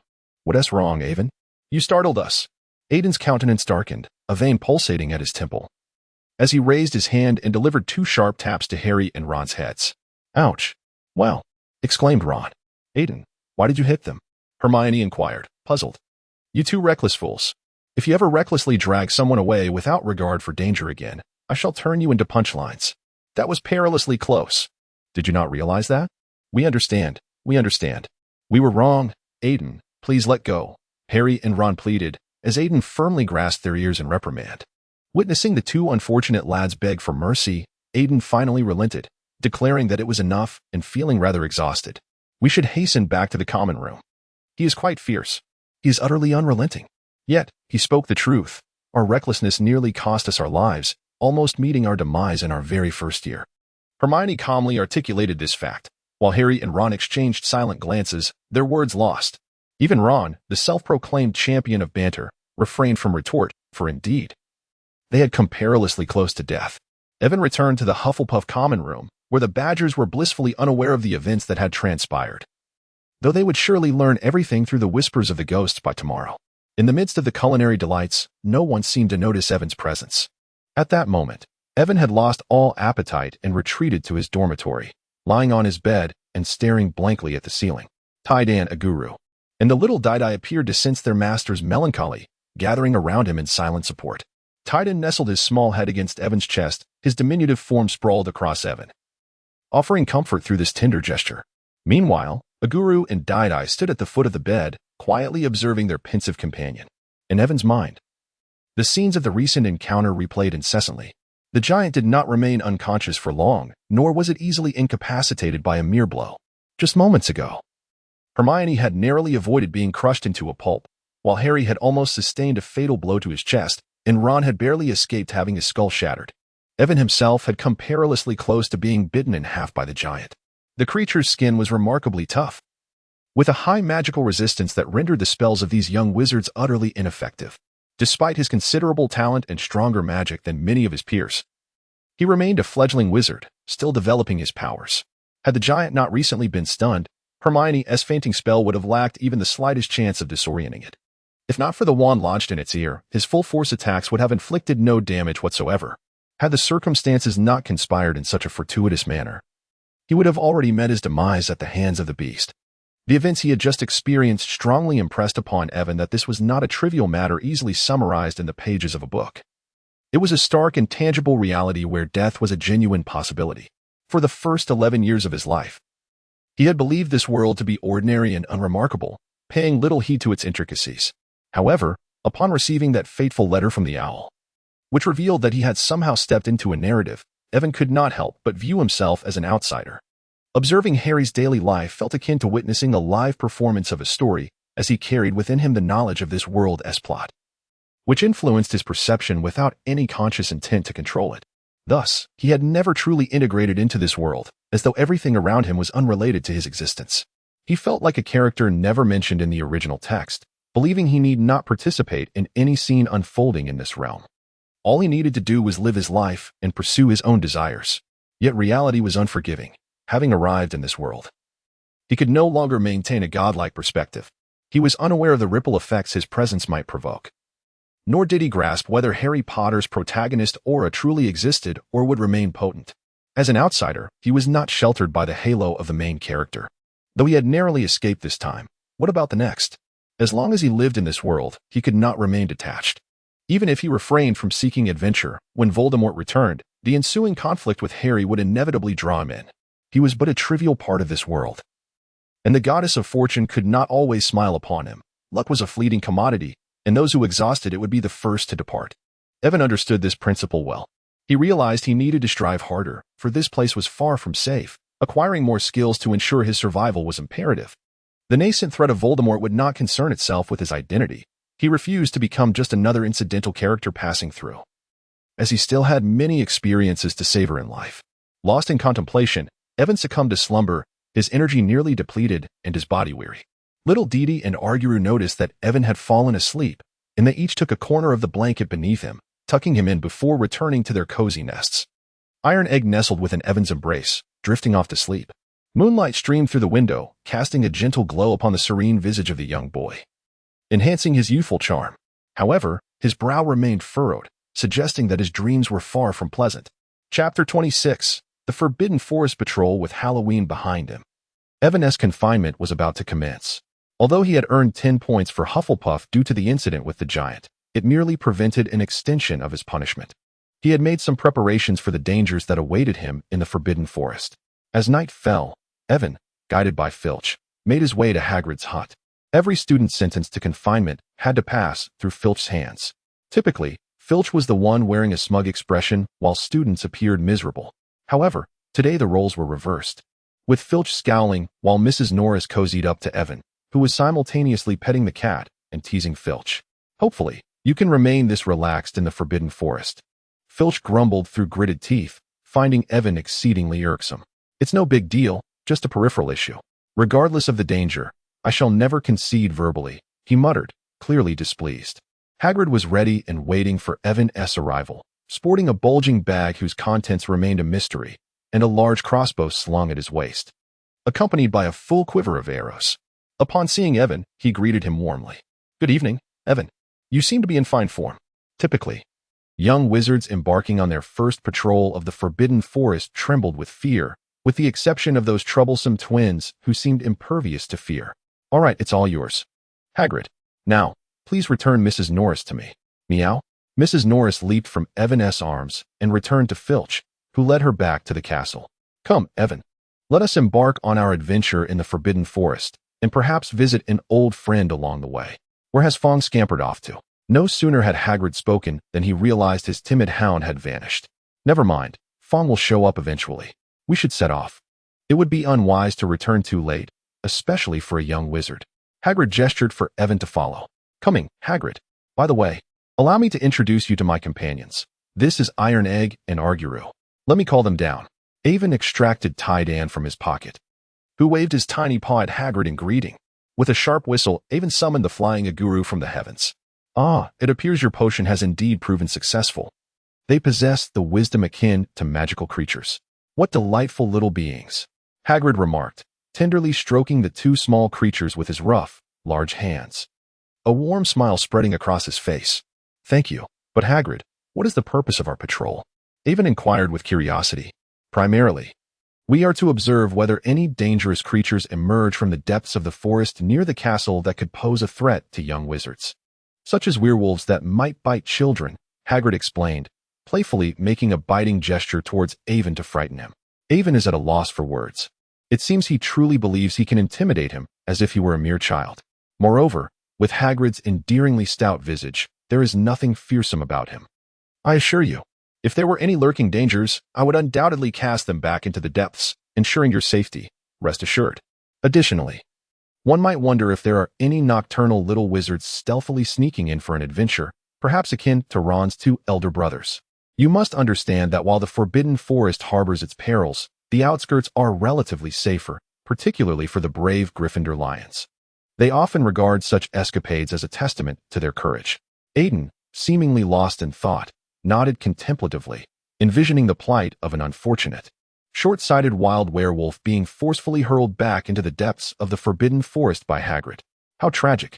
Hagrid strode ahead, clutching a sizable lantern, while Aiden followed closely behind with a standard one. Their journey was fraught with obstacles, for the absence of the moon that night obscured their vision. Aiden resorted to casting a light charm, his magical prowess sufficient to sustain such a minor incantation. Alas, the infernal Ministry of Magic prohibits wizards from utilizing Muggle devices. Otherwise, I would have certainly arranged for you a headlamp. far brighter than this antiquated relic. Muggles have the luxury of illuminating their path hands-free, while wizards must rely on their own efforts. How absurd. Avon expressed his frustration regarding the Ministry of Magic's restrictions on Muggle items. Although magic often surpasses technology, places like Hogwarts experience magnetic field disruptions due to magical elements, rendering electrical devices inoperative in such environments. Yet, what purpose does it serve to limit Muggle possessions? Are they afraid that wizards might forsake illumination charms in favor of electric lights? How absurd. While I am unfamiliar with the lantern you mentioned, it surely must be a remarkable contraption. However, the Ministry, with its inherent arrogance, is quite similar to the pure-blood elitists who disdain Muggles. Hagrid shared this discontent, and the two began to vent their frustrations in the woods, with Hagrid's blunt nature leaving no thought unspoken. Yaya had joined them unnoticed, while Diagon, being smaller, struggled to keep pace, and thus perched upon Yaya's substantial head, with Agulu soaring nearby. Avon's eyes lit up with delight at the sight of several spiky gray eggs hanging from a tree. Hagrid then retrieved several enormous brain-like objects from his pocket, which were, in fact, remnants of the prior Nifflers. Although these creatures typically feasted on human brains, it was implausible for them to consume only that. Otherwise, they would either be on the verge of extinction or humans would be nearly depleted. Hence, animal brains sufficed as well. Indeed, after consuming your potion, they transformed remarkably, becoming exceptionally obedient. Otherwise, I would have had to return them to the depths of the Forbidden Forest. After some time apart, these little creatures had grown significantly. Yet their eyes remained clear and devoid of any wild madness. However, to assume that they posed no danger would be a grave error. After bidding farewell to the Nifflers, Hagrid and Avon collected some unique treasures from the Forbidden Forest, marking the conclusion of their adventure that day. Hagrid, what is that? Avon inquired, pointing to a pool of silvery liquid. Oh, that is unicorn blood. Only the purest unicorns possess such silver blood. Hagrid belatedly realized the implications of his words. His towering figure dashed to the silvery blood, and upon confirming its identity, he let out a mournful wail. No, who did this? How dare anyone harm a pure unicorn? This is utterly unforgivable. Hagrid's fury reverberated, causing Avon's eardrums to thrum with the intensity of his roar, reflecting the turmoil within Hagrid's heart. We must act quickly. I must find that poor creature. Yaya, go. Hagrid quickly instructed, allowing Yaya to sniff the blood before he began his search for the unicorn's trail. Before long, Yaya identified a direction, barking twice before sprinting away. Avon recalled that in the original text, when Harry and his friends were punished with patrols in the Forbidden Forest, Hagrid had mentioned discovering a dead unicorn, but that occurred after Christmas. Was it possible that a unicorn had met its fate so early? Hagrid, wait for me. Avon called out, sprinting with all his might, but Hagrid's long strides made it challenging for him to keep up. Unlike Yaya, who had 4 legs, Avon struggled to match Hagrid's pace. Realizing Avon lagged behind, Hagrid turned back and hoisted him onto his shoulder, continuing in the direction of the unicorn. After a brief while, Yaya barked again, guiding Hagrid toward a small creek. Avon vowed that the first word that sprang to his mind upon encountering this creature was purity, the immaculate body, the silvery mane shimmering with starlight, and the long, ivory spiral horn adorned the unicorn as it knelt by the riverbank, drinking delicately. Truly, the unicorn deserved its reputation as the most innocent of beings. However, this pure creature bore a long claw mark on its hind leg, with fresh blood still staining the edges. Chapter 27. The Unicorn Sister and the Centaur Sister. The good news was that the unicorn was merely injured, not dead. Good heavens! Are you all right? Hagrid exclaimed, striding swiftly to the unicorn's side, his concern palpable. Hello, Hagrid. Thank you for your concern, but I am fine, just a bit bruised. The unicorn replied in human speech, her tone betraying no hint of panic from her injury. Avon was taken aback. He had not realized that unicorns could speak the language of humans. I just learned that, he muttered, jumping down from Hagrid's back, his curiosity piqued by this enchanting creature. Unicorns are beloved by nature, so we inherently understand the languages of all creatures. It is our natural magic, the unicorn said kindly, her voice soothing like that of a friendly neighbor, showing no sign of disdain for Avon's humanity. Is this your friend, Hagrid? Avon asked, glancing at Hagrid. For the unicorn had called him by name upon their first meeting. Ha! I believe that in this forest, any sentient being must surely know Hagrid. The unicorn chuckled lightly, answering the question for him. I think we should first examine your injury. Who caused you to be in such a state? Hagrid expressed his concern for the unicorn's wound. It's nothing serious. With some rest, I shall recover. However, the one who injured me did not do so intentionally. The unicorn replied nonchalantly, perhaps believing it was merely an accident, thus refraining from elaborating on the cause. Could you accompany me back to Hogwarts? I would like to tend to your wounds. Hagrid gently inquired, regretting that he had not brought any medical supplies or bandages on this outing. Oh, it's quite all right. It is not a grave injury. And I shall heal swiftly. You know, Hagrid, unicorns prefer not to be in places crowded with wizards, she said, causing Hagrid to feel a twinge of frustration. Indeed, unicorns were averse to environments filled with too many people, as they could sense the myriad emotions of humans, and such impure intentions were intolerable to them. Yet, leaving her unattended troubled him greatly, which was quite vexing for the half-giant. This is manageable. I have a solution, Avon proclaimed as he rummaged through the small bag gifted by Gringotts. Although it was not spacious, he had filled it with various items he had specifically prepared, knowing the patrol in the Forbidden Forest would require them.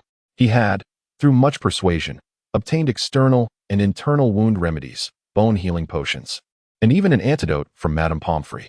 Initially, she had hesitated to part with them, considering that patrolling the Forbidden Forest was a common task. However, after Avon's repeated pleas, Madam, you wouldn't want me to return in a state of disarray, would you? Surely, you would not wish to see me battered and bruised. Madam, you wouldn't want to see me on the brink of collapse, would you? You wouldn't want to witness me in dire straits, would you? I fear not for 1,000 scenarios, but for that one possibility.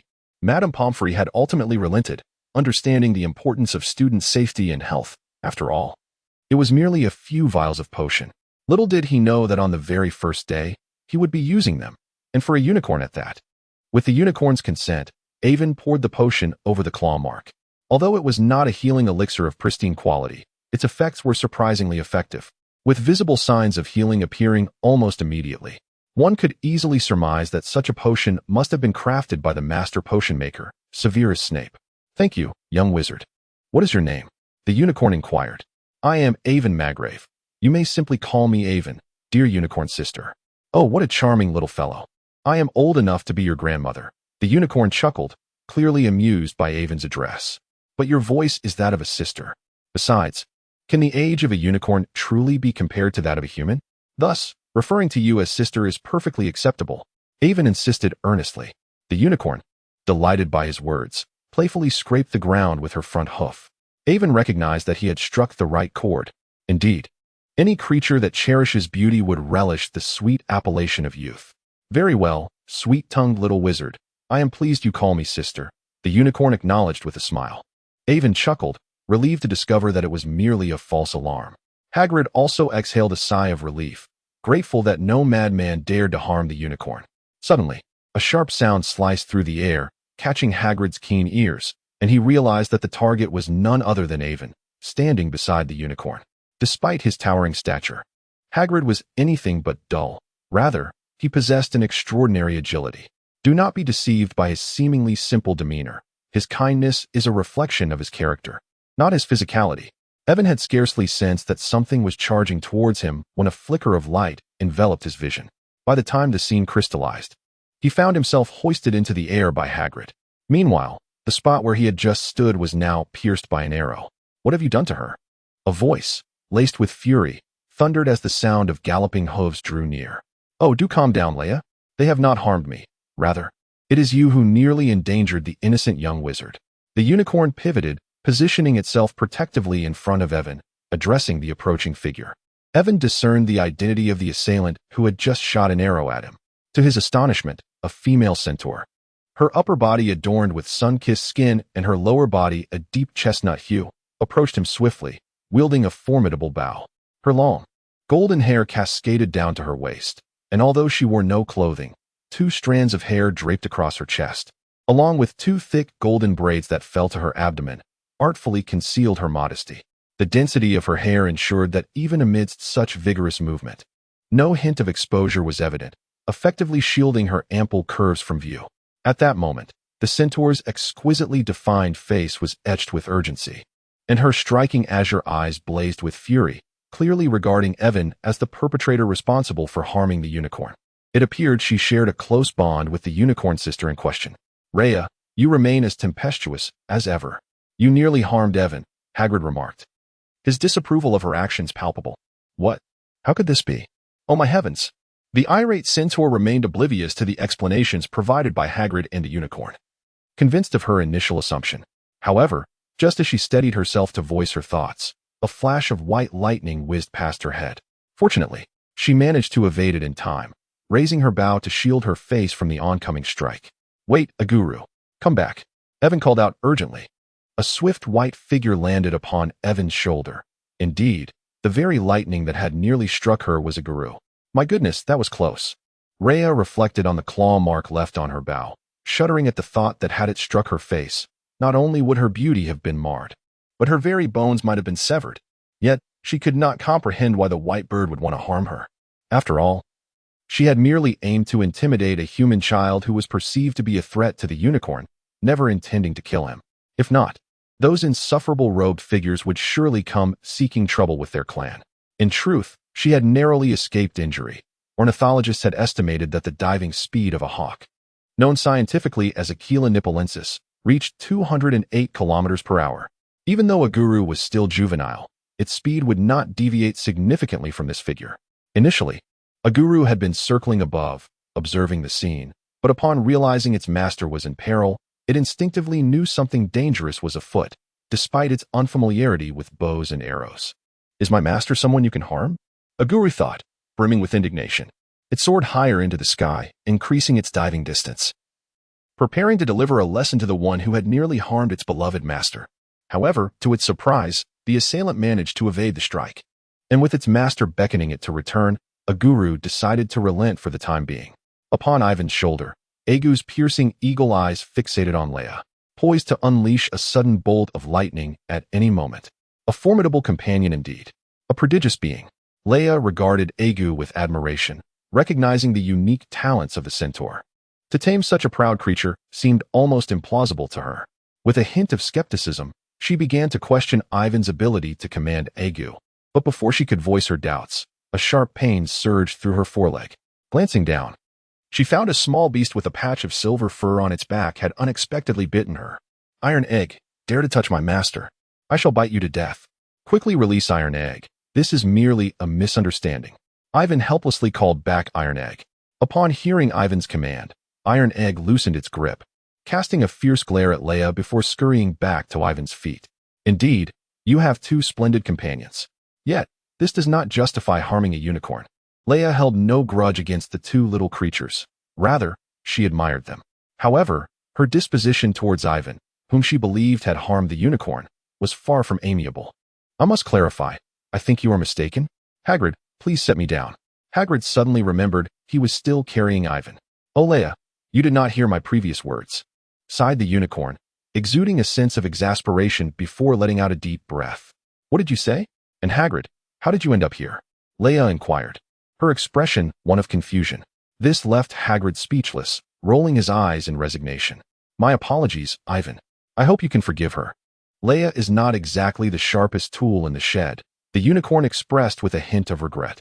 That's quite all right, Ivan replied, already having perceived the truth of the matter. Not at all. I am quite clever. I learned about astrology at the age of 4. Leia retorted defiantly. Very well. Leia is indeed the smartest. The unicorn sighed. But what were you saying just now? With no other choice, the unicorn recounted the recent events once more. My apologies. Young sorcerer, it was I who was hasty. Realizing her rashness almost led to injuring a young sorcerer, Leia felt flustered and hurriedly apologized to Ivan, bowing deeply as a gesture of remorse. There's no need for that. As long as we've clarified things, it's all good, Ivan hastily reassured her. As she bowed, her ample bosom swayed, causing a dizzying spectacle for Ivan. Goodness, is this something an 11-year-old child should be witnessing? Chapter 28. The ample bosom, however, Alyssa. What exactly harmed you? Leia asked bluntly, entirely oblivious to the unicorn Alyssa's patronizing gaze towards her. Alyssa, the name of the unicorn sister, turned back to glance at the bewildered Ivan, exhaling a resigned sigh. All right, I can sense that you, young sorcerer, are not malevolent. But I implore you to refrain from casually mentioning my name unless it is to someone you genuinely trust. Leia, realizing what she had just blurted out, covered her mouth in embarrassment. Why is my mind so slow to react? Hagrid observed the perplexed Ivan and explained, The names of unicorns are not shared lightly. They are only revealed to those who demonstrate sincerity. Therefore, individuals with impure intentions can never attain the friendship of a unicorn. Alyssa's willingness to overlook this indicates that Ivan is indeed a good child, and her condition for confidentiality is merely that he must trust the person, which is practically the same as saying nothing at all. This underscores Alyssa's profound intuition regarding Ivan. Huh, a good child? Me? Ivan, in disbelief, pointed at his own nose. Indeed, his self-perception was far from that of a good child, for his soul was not that of an innocent youth. In the clarity of his own understanding, he had always believed that despite his fair exterior, the depths of his heart bore shades of crimson and darkness. Thus, he did not consider himself worthy of the title good child. Did you hear me? Leia snarled, baring her small teeth with ferocity. If you dare to reveal Eliza's name, allowing any malevolent dark wizard to learn of the curse placed upon her, I shall not let you escape unscathed. Ivan, Hagrid, Eliza. Ivan felt a headache coming on due to the beautiful yet dim-witted centaur. Had it not been mentioned, he would have remained oblivious to such antics. Nevertheless, he felt compelled to assert himself, demonstrating that he harbored no ulterior motives. I swear by my magic, I shall never divulge the name of Sister Elisa, should I transgress. May my heart be devoured by 1,000 insects. Upon hearing Ivan's solemn vow, the three were taken aback. Hagrid recalled Ivan's previous oath, while Elisa felt reassured in her judgment of him. As for Leia, she remarked, "Ah, what a splendid young wizard you are, Ivan. Indeed, I did not misjudge you." Elisa gently tapped Ivan's forehead with her horn. "Oh dear, Elisa, you still haven't told me who harmed you. I must seek revenge. Please, hurry and tell me. I'm nearly beside myself." Leia, witnessing Elisa's affectionate interaction with Ivan, grew increasingly anxious, stamping her feet in frustration. Ivan mused, could it be that her wits are borrowed, making her unfamiliar with her own thoughts? All right, there's no need to fret. It was merely a small griffin that had eaten something it shouldn't have, rendering it delirious and reckless. I attempted to subdue it, but it scratched me with its claws. After I utilized purification magic on it, it flew away and is likely sleeping somewhere now, digesting the harmful substances within. Elisa, left with no other choice, explained the situation to her somewhat dim-witted friend. Is that really nothing to worry about? That was a griffin. Surely you unicorns are aware of their nature. Leia exclaimed, her excitement causing her to sway vigorously. Ivan pondered. Why do centaurs not wear clothing? Do they truly not attract mosquitoes in the forest? Yet, Ivan understood her concern. It is said that while griffins have a diverse diet, they possess a peculiar obsession with equines. Any equine image could drive them into a frenzy. However, adult griffins can differentiate between creatures, recognizing unicorns and centaurs as distinct from regular horses. Nonetheless, a delirious young griffin could indeed pose a significant danger, justifying Leia's concerns. There's no need to worry. It's just a little fellow, Elisa replied nonchalantly. No creature would dare hunt unicorns, for the dreadful curse is utterly unbreakable. Unless, of course, one were a reckless lunatic. A griffin has entered the forbidden forest and has fallen ill? I must investigate, Hagrid exclaimed, his eyes widening in astonishment as he prepared to scour the forest for the griffin. Ivan easily surmised that Hagrid intended to find the griffin and secretly nurture it back to health. Hagrid, I believe you ought to take me back. If you wish to search for the griffin, you can do so tomorrow. Sister Elisa has assured us that she is fine. You need not worry excessively. Ivan promptly called out to Hagrid, for had he delayed any longer, this towering figure would have surely abandoned him. Oh, I nearly forgot about you. My sincerest apologies.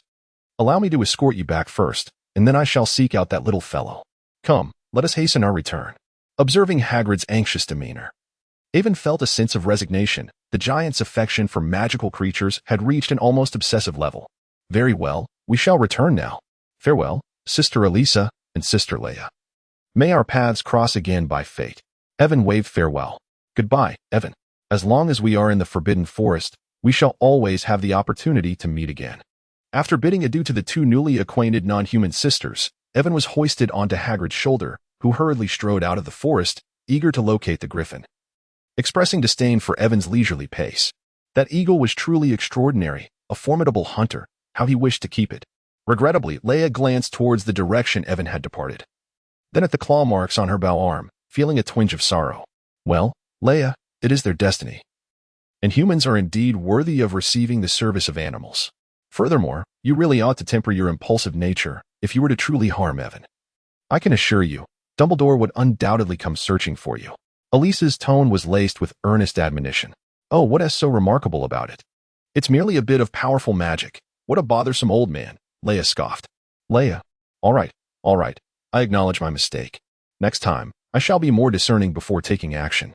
Honestly, you sound just like my mother. Elisa sighed in exasperation, feeling helpless towards her scatterbrained friend.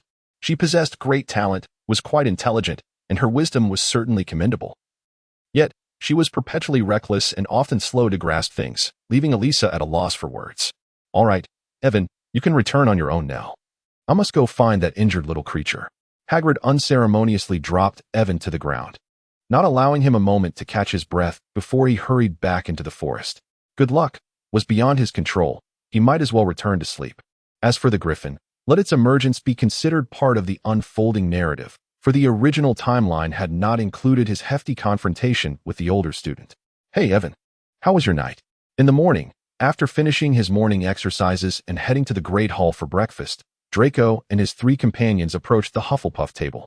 However, upon meeting, they merely exchanged a glare. It was fine. With Hagrid around, there was no danger.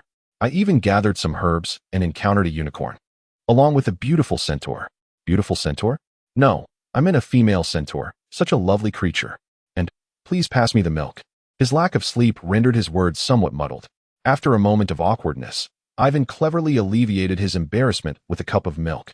I thought you were saying something serious. It's just a centaur, right? I was worried you encountered a werewolf, Draco remarked, his face betraying a lack of interest. Yet he handed the milk to Ivan. With a chuckle, Ivan accepted the milk and calmly wiped away a bead of cold sweat from his forehead. That was close. He nearly tarnished his image and inadvertently disturbed the 4 little flowers nearby. So, does that mean the Forbidden Forest isn't dangerous? Ron's curiosity was palpable. I mean, it's relatively safe to follow Hagrid since the creatures there recognize him, but try it with someone else. Let's not go there, Hermione interjected, her eyes widening in astonishment at Ron's suggestion. You can't possibly be thinking of venturing into the Forbidden Forest. That's against school rules. Ivan was only sent there for detention. I was merely curious. After all, we can't enter, so aren't you at all curious about what lies within the Forbidden Forest? Ron retorted defiantly. Now it was Hermione's turn to fall silent, for she too was intrigued, but the school rules kept her curiosity in check. Who would want to go to a place with werewolves? Only you Gryffindors would dare, Draco scoffed. Just admit you're scared, Ron shot back at Draco. Who is scared? I. Malfoy, fear nothing. Ugh, I can't stand Malfoy. Be quiet, you pure-blood disgrace. As the two prepared to bicker once more, Ivan found his appetite dwindling. I'm done eating. I need to prepare for class. Let us meet at the library later. With that, Ivan departed, and Draco and Ron exchanged disdainful huffs before retreating to their respective houses. Chapter 29. The Dark Lord's attention. The irresponsibly dull defense against the dark arts class continued as monotonous as ever. Though the semester was only half over, Ivan felt confident he would achieve a perfect score if an exam were held today, as he had memorized the first-year textbook. Inspired by Hermione's diligence in the library, he had been swept up in her enthusiasm and found himself studying diligently. However, today felt peculiar. He sensed that Quirrell, the puppet, had been watching him intently. Had he not been discreet in his demeanor? After enduring the class like a cat on hot bricks, Ivan bolted towards the library. While he held a certain disdain for Voldemort, the so-called heir of darkness, he could not deny the fear he instilled in the current wizarding world. At the very least, he was certain he could not defeat him. Moreover, he had yet to master the art of mental shielding, and this man was akin to a master of legilimency. One gaze could expose his every thought. This man was no easily deceived sorting hat, nor was he as principled as Dumbledore. Should he discover the existence of the old monster's compendium of spells, Ivan would have no means of protection. My master, it seems this little one is avoiding me. Have I revealed something? Quirrell mused inwardly. I believe he is merely evading you due to your garlic disguise, a voice replied. Ah, in that case, I am relieved. I have not been exposed and may continue to serve you. But do you truly wish to accept this mudblood as your subordinate? Quirrell questioned in confusion. I care not whether he is a mudblood. He serves my interests nonetheless. Furthermore, I was quite taken with his eyes that day, so filled with defiance. If tamed, he could make an excellent hound. The sinister whisper echoed in Quirrell's mind, calm yet chillingly insistent. At your command, my master, I shall approach him. Ivan, are you all right? Harry and the other young wizards looked at Ivan quizzically. They had been diligently working on their assignments when Ivan abruptly sprang up, startling them. I'm fine. I just have this strange feeling that someone is maliciously keeping tabs on me. Aiden rubbed the goosebumps on his arms, his expression one of bewilderment. Aiden, what are you looking at? That hardly seems appropriate for a first year, Ron exclaimed, gazing in astonishment at the advanced spellbook in Aiden's hands. Oh, the first-year material no longer suffices for me. I aspire to challenge myself at a higher level. But we haven't even reached that stage in our studies, have we? Can you even perform the spells contained within? Harry inquired with curiosity. Whether I can execute them is one matter, but being aware of them is entirely another. I may not be able to cast the magic within this book, but I refuse to remain ignorant of it. Moreover, I have prepared in advance, which will grant me a significant advantage during our lessons. To him, it was an undeniable gain. Ron, along with Draco's companions, Goyle and Crabbe, donned bewildered expressions as they processed Aiden's audacious declarations that seemed almost otherworldly to them. Indeed, Draco was present, seated beside Aiden, while the trio sat across from them. Draco was accompanied by his childhood friend, Pansy Parkinson. Well, never mind. You wouldn't comprehend anyway. Just focus on your studies and stop relying solely on Hermione's homework every day. And you too, stop depending on Draco's assignments as well. You are both heirs of prominent families, so at least demonstrate some ambition. Avon cast a bewildered gaze upon the unruly children, his eyes reflecting disappointment towards his son. Let us not dwell on Ron for the moment. Rather, I believe you are placing undue pressure on the two of them. In this instance, Draco surprisingly stepped forward to defend his companions, for he felt he had a profound understanding of their intellect. Upon hearing this, Ivan glanced at Ron, his gaze clear yet foolish. Harry, with a look imbued with both clarity and restlessness, turned his attention to Goyle and Crabbe. Avon beheld chicken legs, steak, turkey, cheese, cookies, and cream cake. Well, he found himself in a bit of a predicament. Never mind, do as you will. I must prepare, for I am to venture into the Forbidden Forest this evening. Avon gathered his belongings and departed. As he left, Draco also packed up and took his leave, casting a disdainful glance at Ron and Harry before exiting. Had it not been for their fear of Mrs. Pance's feather duster, they would undoubtedly have caused quite an uproar. Avon, may I ask you for a favor? A timid, stammering voice emerged from behind him. Although the speaker seemed quite easy to intimidate, Avon felt a chill run down his spine. Aiden furrowed his brow, inhaling the familiar scent of sweat intermingled with garlic that permeated the air, and stiffly turned his body. Indeed, before his eyes stood the man adorned with a thick turban. Professor Chilo, is there something you require? Aiden discreetly lowered his eyelids, avoiding direct eye contact with Chilo, for who could tell whether that old sorcerer at the back of his head would attempt to ensnare his thoughts. Although it was said that the man was feeble, what if he had mastered that spell and became active? What if he whimsically decided to delve into Aiden's mind? Caution is the mother of safety. I would like to request your assistance in organizing the textbooks, if you would be so kind. I shall reward you with extra points. It suffices to know that Chilo feigns a stutter. Otherwise, his intermittent punctuation would be exceedingly troublesome. Though his words were soft, Chilo's hand had already settled upon Aiden's shoulder, and Aiden dared not refuse. He realized that he was alone in the corridor. Not a single student or professor was present, not even a ghost. And not a solitary portrait adorned the walls. Well, when one is under the eaves, one must bow one's head. Aiden, you are remarkable. Though you are quite unassuming, I perceive that you are no less capable than those from Ravenclaw. Thank you for your kind words, Professor. I merely prefer to endure hardship before savoring the sweetness. I place my efforts at the forefront so that I may enjoy more leisure in the end. Avon responded with a squinting smile, then lowered his head to organize the textbooks that Chilo had handed him, deliberately avoiding Chilo's gaze. I am well aware of your encounter with Slytherin. It is regrettable. If only you possessed a greater repertoire of spells, you could have easily triumphed over them next time. There is no alternative, as you know, Professor. I am merely a first-year student, thus I must resort to using my fists. Indeed, I understand completely, yet a prodigy should never be concealed. Chilo rose and approached Avon, a mysterious expression gracing his features. Fear not. Grant me some time, and I shall swiftly catch up to them. No, you shall surpass them, even utterly vanquish them. The chasm between genius and the ordinary is profound. With additional guidance, you will undoubtedly wield breathtaking magic that will leave them utterly defeated next time. Let it be. I have endured enough confinement this time. I cannot fathom what penalties await me next. I would rather not experience that again. Avon feigned distress. What? Do you not wish to master more powerful magic to prove your worth to them? Chilo questioned, perplexed, or perhaps Voldemort was similarly bewildered. The child he had observed that day exhibited an entirely different demeanor. The aggression in his eyes, the unwavering arrogance, and the decisive ferocity of his actions did not suggest a character that would shy away from power. I have already confronted them. We are even now. I have no desire to prove myself to a group of inconsequential individuals. Rather, I prefer the comfort of my soft bed. I shall learn magic at my own pace. Chilo pondered for a moment, perhaps engaging in silent discourse with Voldemort. Very well, but I believe your talents should not be squandered.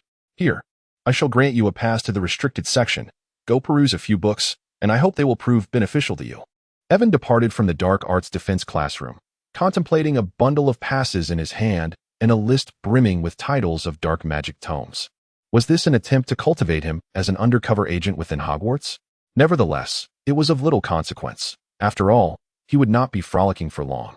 Having someone provide passes was a relief, sparing him from nocturnal escapades. My master, he seems rather indifferent, came a voice.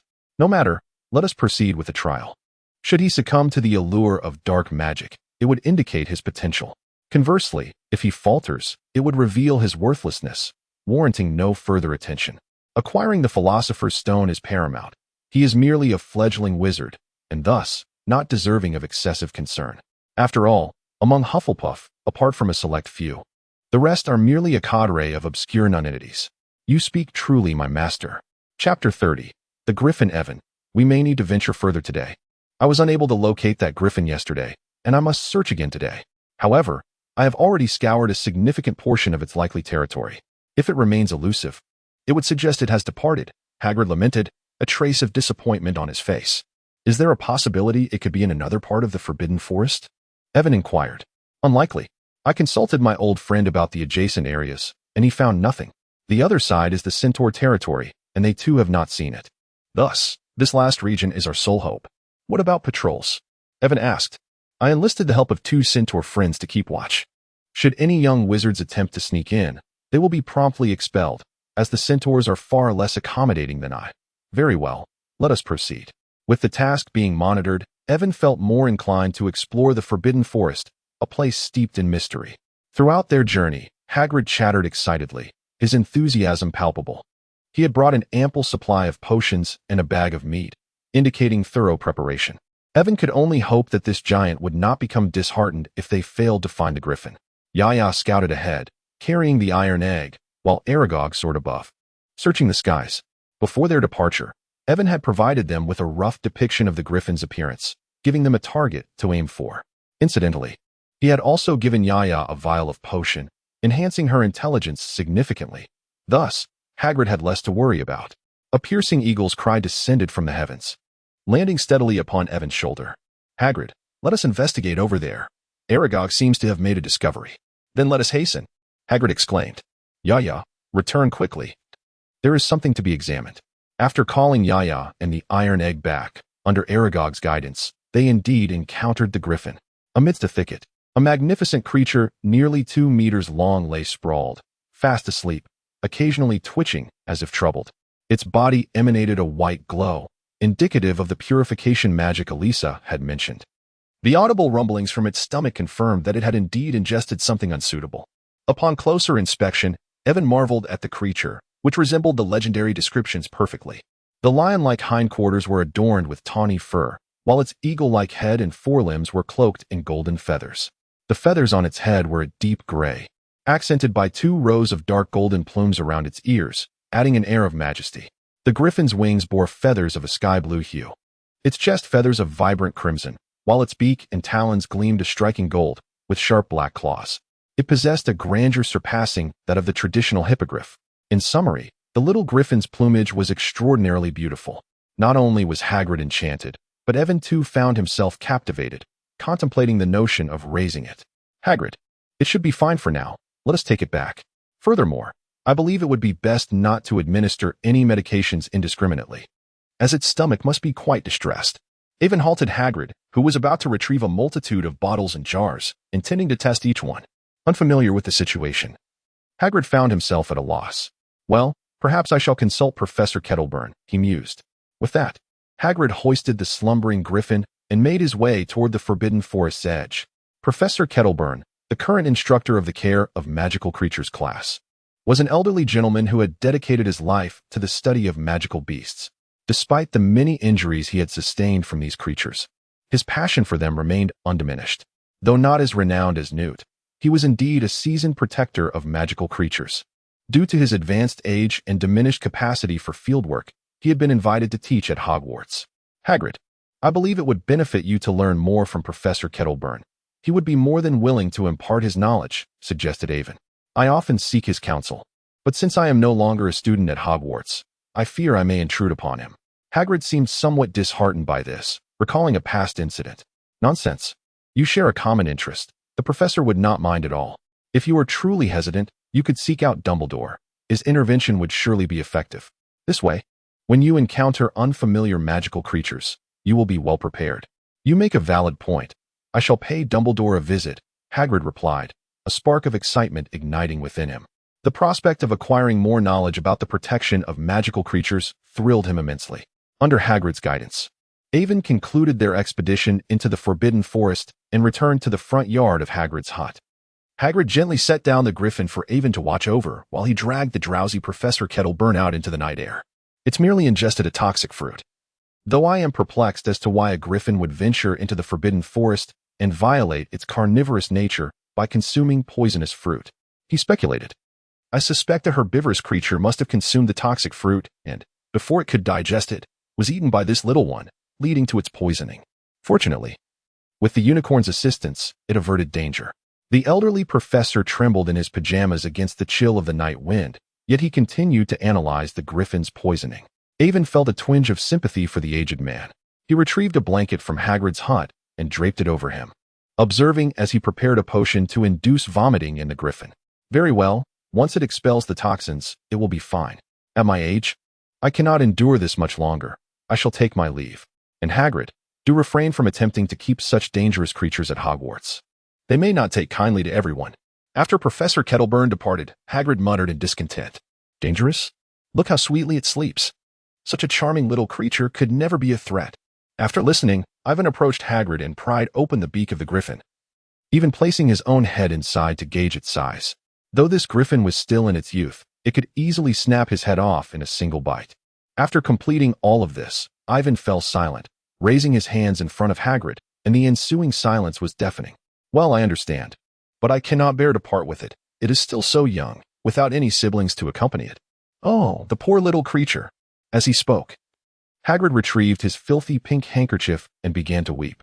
Just moments ago, Professor Kettleburn had discussed the life habits of griffins. By the age of 2, a young griffin is considered an adult and must leave home to build its own nest. Occasionally, 2 or more griffins, usually males, with 2 brothers being the most typical pairing, may team up to hunt together. This arrangement lasts until one of them finds a mate, which can occur in a brief period or potentially last a lifetime, the plight of the lonely. Unlike the cautious couples, these solitary partners tend to act carelessly, making them more visible. Clearly, this one is a member of the lonely. Moreover, it is merely a young adult griffin. A fully grown griffin would measure at least 23 meters in length. All right, stop crying. Have you forgotten that I still have this? Ivan said, pulling out the remaining potion that allowed pets to understand human speech. The first batch was entirely used on the curled-winged beast, while the second batch was divided among Iron Egg and Agru, 3 bottles each. A single batch yields 11 bottles, leaving 5 remaining. But is that truly wise? I wish to befriend it, not to be its master. Hagrid hesitated. Do you wish to awaken one day to find it biting off the heads of dozens of children, munching on them one by one? Well, that image is too grim for Hagrid to contemplate. Seizing the moment while the little creature was still unconscious, Ivan directly poured 2 bottles of potion into it. Griffins are highly intelligent magical beings, and 2 bottles should suffice as insurance. Chapter 31, Quidditch. In the Room of Requirement on November 5th, the weather had turned quite frigid with the onset of November. The mountains surrounding the school and the Forbidden Forest were blanketed in ice and snow. The past 2 nights of patrolling the Forbidden Forest had been particularly arduous. Nevertheless, Ivan donned long underwear and a warm cotton jacket, wrapping himself in his robes to avoid the chilling draft during his night patrols. Hagrid, too, had donned a fur-lined moleskin coat, and Ivan could see that his rabbit fur gloves looked quite warm, complemented by his enormous moleskin boots. At that moment, Hagrid was busy clearing snow from the Quidditch pitch, and Ivan decided to lend a hand. To his surprise, Draco was also present, instead of joining others for breakfast. This fellow chose to come to Ivan and ran about how, once Harry took the field, Slytherin would utterly decimate Gryffindor. In summary, he exclaimed, "If Harry Potter can play, why can't I, the illustrious Malfoy?" Evan remained unfazed, patiently embodying the role of a competent listener. "Hagrid, let me assist you. Such a vast area should not be your sole responsibility to clean. It's not as if anyone offered you a helper." "It's quite all right, Evan. This serves as my contribution to Hogwarts. I must find something to occupy my time. You two should return for breakfast. The morning air is rather chilly." "No worries. We shall return together. Winds arise." Without further ado, Evan raised his wand and invoked a wind-based charm he had recently mastered. Under the influence of his magical prowess, the half of the Quidditch pitch that Hagrid had yet to clean was swiftly enveloped by a miniature whirlwind, leaving it spotless. It seems I may have overestimated my magical reserves. Struggling to gather all the snow away from the pitch, Evan sighed in relief, leaning against Draco. "That was incredible, Evan. What kind of magic was that? It doesn't seem like a cleaning spell. I haven't encountered it in charms class." Draco inquired with curiosity. "This is a new spell I've discovered, entirely distinct from what we are currently learning. Once I fully comprehend it, I shall gladly teach you." "Really? That's fantastic, Evan. I'm fortunate to know you." Draco beamed, momentarily forgetting his discontent over Harry's participation in Quidditch while he remained in the stands. "Thank you, Evan. That was truly splendid," Hagrid exclaimed, enveloping Evan in a warm embrace, tinged with a hint of envy. "Have some jam on toast, Harry." Hermione observed Harry poking his toast with a fork, glancing at Ron, who was devouring his meal with gusto, and shook her head in resignation. "I believe Ron is correct. You need to consume more food today to sustain your energy." "But I have no appetite whatsoever," Harry replied. Just then, an unwelcome voice echoed above him. Looking up, he was confronted by the familiar, unpleasant visage of the person who resembled a stone from a latrine, complete with the obligatory greasy hair. "You have already proven your worth in front of the troll. Surely, a mere Quidditch match should be a piece of cake, even against Slytherin." Snape cast a sidelong glance at Hermione and Ron. "Best of luck," he concluded, limping away as the trio exchanged bewildered expressions. "I've got it," Harry exclaimed, inspiration striking him as he observed Snape's retreating figure. He then whispered his hypothesis to Hermione and Ron. "So if that's the case, the three-headed dog must bite quite hard. It's been a week, and my leg has healed properly," Ron said, a hint of trepidation in his voice. The memory of the Halloween incident and the fact that even the potion's master had not quickly recovered from the Hellhound's attack filled him with relief. However, before Hermione could respond, she was interrupted by the sound of an owl. Hedwig swooped in, clutching a broomstick-shaped package. "Wow, Harry received a Nimbus 2000, Neville exclaimed in astonishment. The table of young wizards was instantly captivated, while Harry exchanged a glance with Professor McGonagall at the staff table. With her nod of approval, Harry offered a grateful smile. "It seems fortune favors you, having received a Nimbus 2000 as a gift." Evan and Draco, who had just returned from outside, stumbled upon this scene. Draco, unable to contain himself, chimed in with a scoff. "You Slytherins should prepare for defeat," Ron declared, reveling in the moment as if he were the one participating in the match. "What is so impressive about that? Victory will undoubtedly belong to us Slytherins. And you, Potter? Don't let fear cause you to tumble off your broom." With Draco's taunt, Harry's appetite suddenly surged. Determined to eat heartily to ensure he had sufficient strength to chase the golden snitch. "What's so remarkable about that? I'll just have my father buy me one too," Draco remarked, eyeing Harry's broom with envy as he joined Evan at the Hufflepuff table. Yet, his admiration for the Nimbus 2000 was palpable. "Even with a Nimbus 2000, you would still lose. Slytherin will surely triumph," Evan declared, savoring a piece of sausage. "His pride won't last long. I guarantee he won't last 5 minutes." Evan continued, indulging in a piece of salty meat sandwich. "I wonder how fast a Nimbus 2000 truly is," he mused, taking a bite of a ham sandwich while sipping milk. Draco, distracted from his meal, chattered incessantly, while Evan remained focused on his food, responding absently. "Evan, which side will you be cheering for?" "I want to support either. Enjoy yourselves while I stay at the castle to continue practicing spells." "What?" Draco exclaimed in disbelief. "You mean you don't want to see the speed of the Nimbus 2000? It's currently the fastest broom." "Not interested," I have no affinity for broomsticks. Oh. Merlin socks. You truly are an oddity. How can a wizard have no interest in broomsticks? Do you also lack interest in flying? Draco felt that Evan might be unwell. After all, what wizard could dislike flying? I find flying intriguing, but I have no interest in riding a broomstick. A flying carpet or a flying sword would be acceptable. But I find the posture on a broomstick uncomfortable, requiring one hand to grip it, which is hardly agile. Watching Evan continue to eat with focus, Draco was utterly befuddled. All right, I'm full. You lot enjoy yourselves. I must take my leave. After finishing his meal, Evan departed without a backward glance, leaving Draco in a state of confusion. The Quidditch match commenced, and the castle was nearly deserted. Evan seized the opportunity to arrive at the 8th floor of the castle. Directly opposite the tapestry depicting the ogre mercilessly beating the foolish Barnabas. I require a room that can provide for alchemy, potion-making, and rest. Evan concentrated his thoughts on the desired venue, and after passing by that wall 3 times, a remarkably smooth door materialized. The room of requirement. This was Evan's objective. Albeit the journey was rather unkind to him, as he found himself underground while this room was situated on the 8th floor. However, it was most convenient for Gryffindor, as their common room was also located here.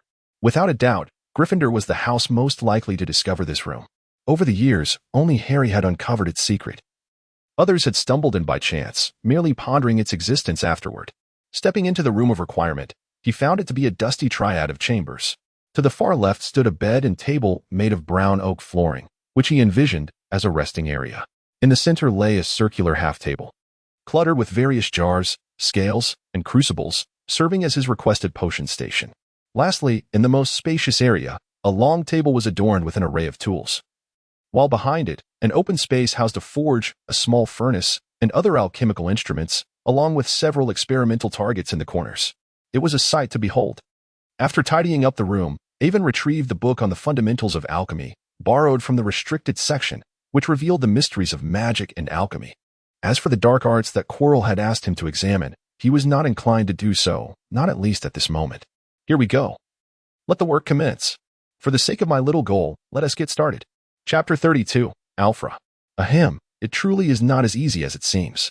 Evan's face was smudged with soot as he exhaled a puff of black smoke, resembling the moment when Simon first attempted the levitation charm. However, there were some commendable results. He gazed at the half-finished products on the table, feeling a sense of satisfaction, considering this was his inaugural endeavor. He had not perused the alchemical tomes extensively, rather. He had merely skimmed through them while experimenting with the knowledge they imparted, never aspiring for meteoric success, for he was merely an ordinary individual. Nonetheless, he could manage to craft some gifts before Christmas to take home. The materials provided by the room of requirement were plentiful, albeit not particularly precious, consisting mostly of basic supplies that seemed to have been scavenged from a storeroom or storage area within the castle. This room could be regarded as the greatest treasure left by the 4 founders in the castle, a remarkable marvel within the realm of alchemy. Evan believed its value could rival that of the philosopher's stone. Truly enviable. Evan, it's such a pity you didn't watch Quidditch today. Did you know everyone is discussing it? Evan interrupted Ron, who was eager to elaborate on the match's details, for he had little interest in Quidditch. His curiosity was piqued instead by the notion that perhaps Hufflepuff's food was indeed superior. Why had those fellows been coming to their place for meals lately? Apart from Harry and the others, Draco had brought along his 2 cronies and Pansy as well. Perhaps they believed that having an extra pair of eyes would be advantageous. After all, the Slytherins had an additional pair of eyes during their mutual glaring competition, so this round favored Slytherin. What is there to be smug about? Next time, you'll get what's coming to you, Weasley. Draco sliced his fried egg with vigor, as if he were cleaving Ron himself. You should have seen Slytherin today. It was utterly hilarious. You missed out on the incredible speed of the Nimbus 2000. Ron exclaimed animatedly, nearly flailing his arms. Hermione beside him shot a disapproving glance, nearly getting jam on her hair. Spare us. This guy has no interest in flying brooms. It's unbelievable. Upon hearing Ron mention this, Draco's expression grew even more complex, tinged with a hint of resentment. What? That's impossible. Ron, also a Quidditch enthusiast, displayed the same shock as Draco had earlier that morning. Merlin's beard. Are you serious? Ron asked incredulously. What on earth is that? Harry inquired, looking at Ron with confusion. Well, I indeed don't fancy flying brooms. I prefer flying carpets. Evan reiterated, only to meet Ron's incredulous gaze. What are you staring at? Huh? Try staring again. All right, if you don't like it, just let it be. Confronted with Avon's piercing gaze, Ron, who had intended to enlighten Avon about the joys of flying brooms, promptly swallowed his words along with a bite of apple pie. Hagrid, could you take me to find some magical creature materials? I've recently begun studying alchemy, and I wish to create some Christmas gifts for my friends. Of course, but we need to delve deeper, as that area is off limits to young wizards. Just let me know what you need. I have plenty. Really? Is that okay, Hagrid? Magical creature materials can be quite expensive. What is wrong with that?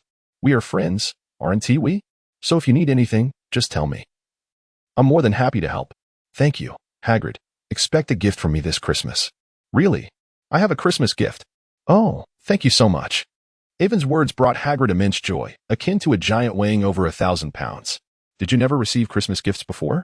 Avon inquired with a frown. Oh, I did. But they were mostly from Dumbledore and the professors. I rarely received gifts from young wizards, as few are willing to befriend a recluse like me. The younger ones hardly approach an old fellow like me, and the older ones are preoccupied with their studies, so I understand. Hagrid's tone suggested he was indifferent. Yet Avon discerned a trace of disappointment. Don't worry, from now on, I'll send you gifts every Christmas. I believe Harry and the others will do the same. Haha. Thank you. I'll also send you gifts. All right, watch your step. The paths around here aren't very good. We're almost to that little fellow's location. Hagrid steadied Avon, who nearly stumbled over a tree root. Their patrol for the day was complete, and now he was taking Avon to see the settled little griffin. Hagrid, you've paired it with a hippogriff.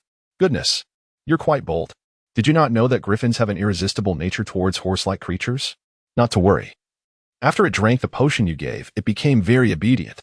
I told it to befriend Buckbeak, and it complied quite well. Hagrid's face bore a hint of affection. Well, let us go take a look. Avon felt a slight throbbing in his head. The young griffin, though obedient, did not signify the absence of its innate nature. Unlike the invulnerable unicorn, even centaurs could fall prey to a famished griffin. How much more so a creature akin to a horse, such as the winged beast? That little fellow must be terribly tempted. The struggle between reason and temptation must be quite torturous. However, this was merely Avon's conjecture. For the winged beast and the griffin bore striking resemblances, the former possessing a horse's body while the latter was lion-like. Perhaps they were even distant relatives. Upon arriving at the camp of the winged beasts, Avon realized he had overthought the matter. The groups of these creatures were well concealed by Hagrid, and after much wandering, they finally reached their destination. It was a secure location that also ensured an ample supply of food, quite an admirable spot. At that moment, the young griffin seemed to be resting, cradling 3 winged beast cubs in its embrace, and its fierce eagle visage was softened by a semblance of enjoyment. Surrounding it were several winged beasts, also resting, creating an unexpectedly harmonious scene. It appeared they cohabited quite well. Good evening, Alfra. It seems you have formed a delightful rapport with Buckbeak and the others. Hagrid's booming voice startled the winged beasts, who approached him with cheerful little strides. Animals were invariably fond of Hagrid. Did you bestow that name upon it? It's rather splendid. Thank you, but do exercise caution. Winged beasts do not take kindly to impolite individuals. You must. Avon respectfully bowed to each of the winged beasts encircling him, receiving their responses before moving on to the next group. Just as he intended to bow to all the creatures, Griffin stepped forward, roaring with a commanding presence. Approaching Avon, he let out a couple of low growls directed at the winged beasts, then raised a forepaw to wave at them. Observing this, the winged creatures, disregarding Avon's bows, instead bowed to him before dispersing to entertain themselves. On the day when Alfrea consumed the potion and awoke, he too had encountered Avon. Indeed, you've risen to a position of leadership. I was worried you would be tormented by your desires for them, he remarked. Yes, truly captivated by their forms. Alfrea puffed out his chest proudly, exuding an air of satisfaction. Alfrea, have you not seen what I am? Besides, I adore these charming little creatures with horse-like bodies. How could I ever think of consuming them? They resemble us griffins so closely that I could never bring myself to harm them. With a piercing cry, a guru descended from the sky. However, upon noticing the multitude of winged beasts, Avon detected shock and incredulity on a guru's avian visage. A guru paced back and forth on the ground, glancing at Alfrea and then at Buckbeak, before casting a critical eye upon his own diminutive form. His gaze turned to Avon, filled with questions of doubt about his avian existence. A guru, we clearly share the same appearance. Why are they so large while I remain so small? Why do they possess an additional half of a body? Can I also grow to that size? Calm down, you are not of the same breed. You shall understand when you mature, Avon reassured, crouching down to gently pat Aguru's little head, soothing the questioning young creature as one would a child. Roaring affirmations from Alfrea echoed in support. It matters not that you are small now. When the time comes, seek me out. We are all brothers in this endeavor. Do not hesitate. Aguru responded with determination. I will certainly grow. Do not mock. The calls of the harrier falcon are indeed like that, and generally, the cries of all raptors, unless resonating from great heights, resemble such a sound. Seeing Alfrea thriving brought peace to Hagrid, who sent Avon back, reminding him to arrive early at his cabin the following day to select some materials. Naturally, Avon was quite pleased. He resolved to present Hagrid with a thoughtful gift for Christmas. He recalled Hagrid's fondness for wine, and it seemed his cellar contained a considerable amount of aged wine from his father's collection, inherited from his grandfather. Thus, he decided to gift Hagrid a barrel this year, confident that his father would have no objections.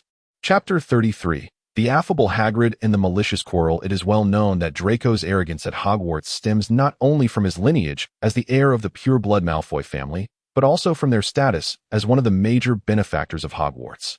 However, as Avon entered the small cabin with Hagrid, he witnessed Hagrid unveiling a tattered cloth in the corner, revealing a substantial mound of unicorn hair. An assortment of feathers in various hues, the horn of some creature, bones, and the leather of unidentified beings. Owen suddenly felt a deep sense of injustice regarding Hagrid's poverty. Despite his evident wealth, which left him in a state of bewilderment, he still wore patched underwear. Avon gazed at the large, floral undergarment dangling from the beam opposite the hanging cured ham, lost in contemplation. Hagrid, do you truly not understand the purpose of these items? He exclaimed. Who is Hidafu? He coughed. It was a slip of the tongue. Oh, I only know that some of them are ingredients for potions, occasionally. Snape comes to request some from me. The others should also be materials, as I have seen them in the shop. Have you never considered selling some of them? Avon inquired.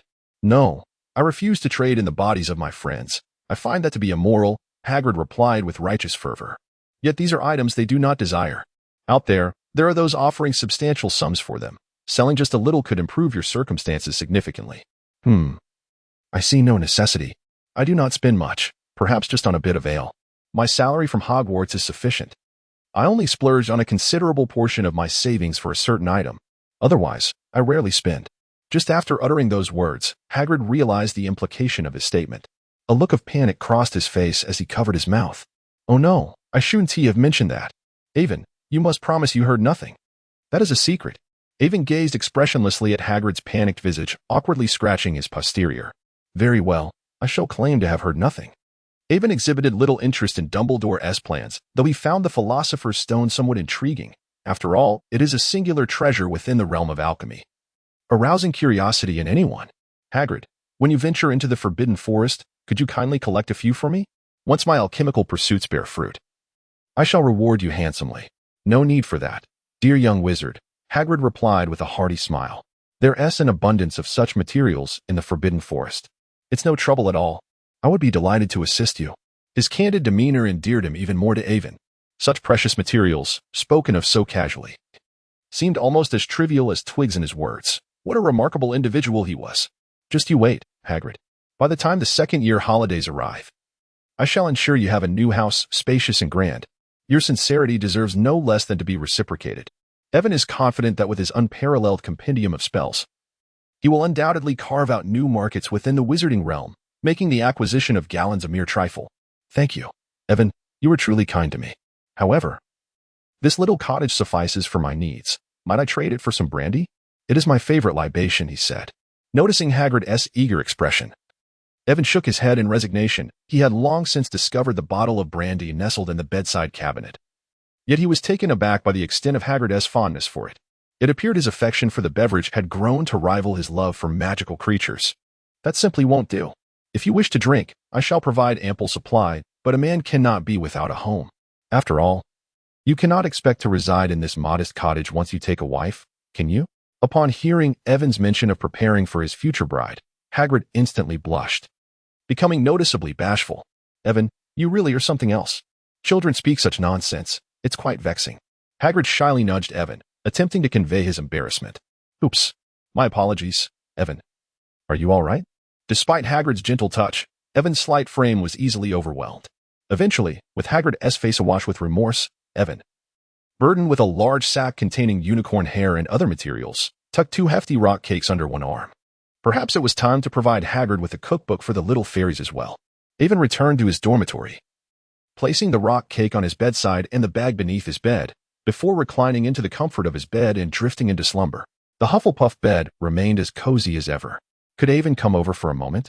I have something to discuss with you. Oh, Merlin's lace-trimmed undergarments. If there were one person Avon least wished to encounter at Hogwarts, it would undoubtedly be Quirrell. Who would desire to confront a malevolent dark wizard in their most vulnerable state? Very well, Professor Quirrell. There was no alternative. He had to comply. Good lad. Have you perused the reading list I provided? What are your impressions? Quirrell's tone bore a hint of anticipation. I have glanced at it. It is indeed impressive. Yet I feel as though it may not matter whether I study or not. Avon replied deliberately in a tone of feigned confusion. How can it not matter? Do you not wish to master more potent spells? Do you not yearn for greater power? Quirrell's excitement was palpable. Tell me, child, do you not desire the benefits conferred by power? Authority, prestige, wealth. I yearn. Cough, cough. I yearn more for a comfortable life. Force is merely a last resort. Blast. He almost let it slip. One must tread carefully when jesting. Yet a life of ease requires strength for its protection. Without power, how will you withstand turmoil? Quirrell grew even more animated. Isn't Dumbledore still around? With him shielding the way, why should I exert myself? But that power is not yours. What if Dumbledore were to vanish? He cannot be by your side at all times. Quirrell remained undeterred, eager to press on. For this was the first task assigned to him by the Dark Lord beyond the Sorcerer's Stone. Thus, acquiring the ability to escape is sufficient for me. Besides, aren't there the Aurors from the Ministry of Magic? It is more than adequate to have formidable protectors in front. Why should I risk my life unnecessarily? Avon wore an expression of innocence, seemingly perplexed as to why one should exert themselves so vigorously. Surely, a more relaxed approach would suffice. What then? Was the purpose of his diligent studies? To secure a lucrative position based on commendable grades. Ideally a role that required little more than waiting to receive a paycheck. Wouldn't you agree, Professor Quirrell? Avon raised an eyebrow, directing his gaze at Quirrell's nose. Quirrell sensed that this young rascal was subtly mocking him. After all, he was the only professor who did not engage his students earnestly while still reaping a handsome salary from Hogwarts. As the atmosphere around Quirrell seemed to grow increasingly tense, reminiscent of Snape's demeanor, Avon felt the hairs on the back of his neck stand on end. Surely, he could not have provoked Quirrell to the point of retaliation. Was it too late to call for help? Ah, good afternoon, Professor Quirrell and Avon. Isn't it? I remember you.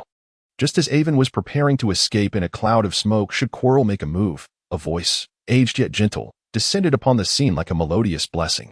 Good afternoon, Professor Dumbledore. Quirrell instantly reverted to his obsequious demeanor, as if the preceding moments had never transpired. Good afternoon, Professor. Avon swore that, in that fleeting instant, he truly perceived the benevolence radiating from the so-called White Lord. Have you erred again? Did Professor Quirrell catch you in the act? Dumbledore playfully winked at Avon. No.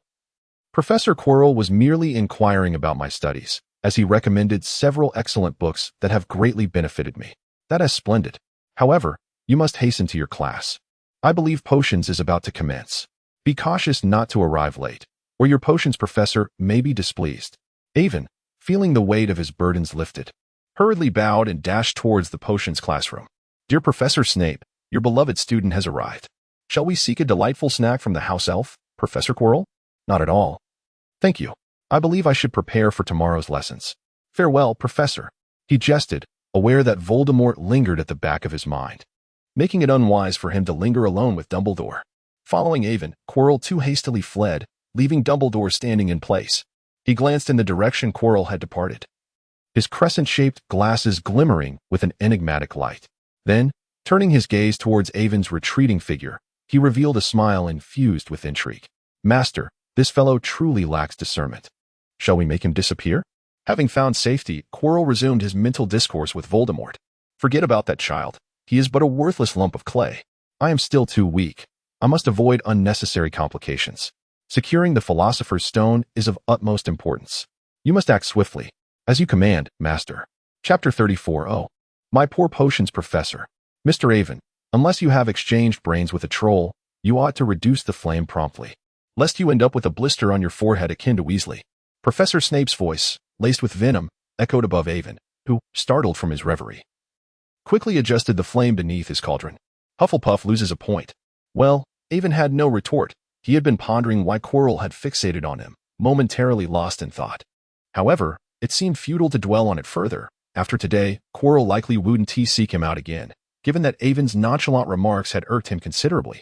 Yet, this also meant forfeiting the opportunity to borrow books from the restricted section. It was likely that Quirrell would no longer grant him permits if he wished to read. He would have to venture into the restricted area at night. Currently, the few books he had procured were insufficient, as he still lacked several crucial texts. Avon, do you know of Nicholas Flamel? Avon lifted his head in response to Harry's call, feeling a sense of resignation. He had intended to complete his assignments in the library before proceeding to the room of requirement to continue his alchemical practice. Upon entering the library earlier that day, he noticed an unusually large stack of books beside Ron, who was meticulously engrossed in reading line by line, indicating something was amiss. Sure enough, they had successfully triggered the keyword and had begun fervently searching for clues. Avon hesitated, contemplating whether to reveal the truth to them now or allow them to discover it on their own. Let me tell you, he began. You didn't go to see the Quidditch match, and that night Malfoy was there, which I couldn't mention to you. I just never told you. Before Avon could utter another word, Ron eagerly leaned in, whispering in his ear. So what are you all planning? Naturally, we aim to uncover the identity of Nicholas Flamel and ascertain what it is that Snape seeks, then thwart him. Harry's fists clenched, displaying a fierce determination to stop him. It seems you didn't heed my previous warning, did you? What did you say last time? I inquired whether you had truly contemplated Professor Snape's words. Of course, I take notes in potions class. I've already mastered the potion for scabies. And stop right there. That is not what I meant. Never mind, you'll figure it out eventually. Avon, why do you always defend Snape? He clearly, Harry, puzzled, wanted to utter a few disparaging remarks, but suddenly recalled Avon's assertion that Snape treated all students equally. This was indeed the case. And considering Avon had only just become aware of their adventure, it was understandable that he was unaware of Snape's secrets. But I witnessed the injury on his leg with my own eyes, on Halloween. Moreover, he must be after something guarded by Fluffy. By the way, you're not familiar with Fluffy, are you? I know him. He has the three-headed dog Hagrid keeps. He let it slip during our conversation about unicorns. But what does that have to do with me? Besides, Professor Snape is a long-standing professor at Hogwarts. Why would he steal something from the Forbidden Forest? Despite knowing this was a plot of destiny, he couldn't fathom how these three youngsters believed they could thwart a professor. Who knows? Perhaps it's for Voldemort. Or something else entirely. Thus, we must uncover what he intends to steal and stop him. And then you'll leap up to strike Professor Snape's knees? Avon doused Harry's fervor with a splash of cold reality. Well, we could inform Dumbledore, Ron suggested, thinking this would resolve the issue perfectly, for who could rival Dumbledore? Do you honestly believe Dumbledore wouldn't recognize a professor who even you can tell isn't trustworthy? I think Dumbledore isn't that foolish, don't you agree? A silence enveloped the trio as Avon spoke. Indeed, who could possibly deceive a legendary wizard? Was it truly their fault for being superfluous? No. What if Dumbledore remained unaware? Thus, as members privy to Hogwarts secrets, they bore the responsibility to investigate thoroughly. Yet, what if Dumbledore was indeed oblivious, and Snape was merely exploiting Dumbledore's trust to conceal the truth? Well, do as you wish. After all, this presents a fine adventure. I wish you good fortune. But allow me to impart a word of caution. Never be misled by superficial appearances, for what you see may not necessarily reflect reality. With that, he decided to withdraw. Disinterested in becoming embroiled in the saga of the Savior, he preferred to cultivate his own path in solitude.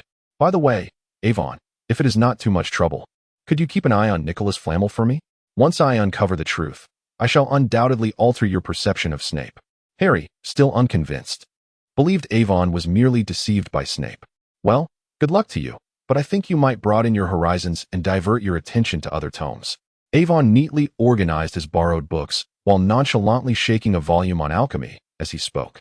Avon, trust me, I will reveal Snape's true nature to you, Harry exclaimed, pushing aside the obstructive books and locking eyes with Avon, his expression earnest. All right, I hope you remember your words. Oh, my poor potions professor. You persist in wearing that sour expression, causing the children to distrust you. What purpose does it serve? Indeed, Avon, you should also limit your interactions with Malfoy, for Slytherin is notorious for breeding dark wizards. The Malfoy family is particularly infamous in this regard. Be wary of their influence. Seizing the rare opportunity with Draco absent, Ron quickly chimed in with his disparaging remarks. Your words imply that there are no dark wizards outside Slytherin, as if they merely emerge more frequently from there. What about the others who go unnoticed? How ridiculous. Furthermore, do refrain from gossiping behind others' backs. It is quite impolite, Avon interjected, furrowing his brow. I am not mistaken. Most families that delve into dark magic are indeed in Slytherin. This is a universally acknowledged fact, Ron retorted, feeling unjustly challenged. Ah, so you believe all Slytherins are malevolent? Essentially, Voldemort's followers were predominantly Slytherins, and he himself hailed from there. We, on the other hand, are Gryffindors, staunch supporters of Dumbledore. Obviously the virtuous ones, Ron declared, as if it were self-evident. Is that so?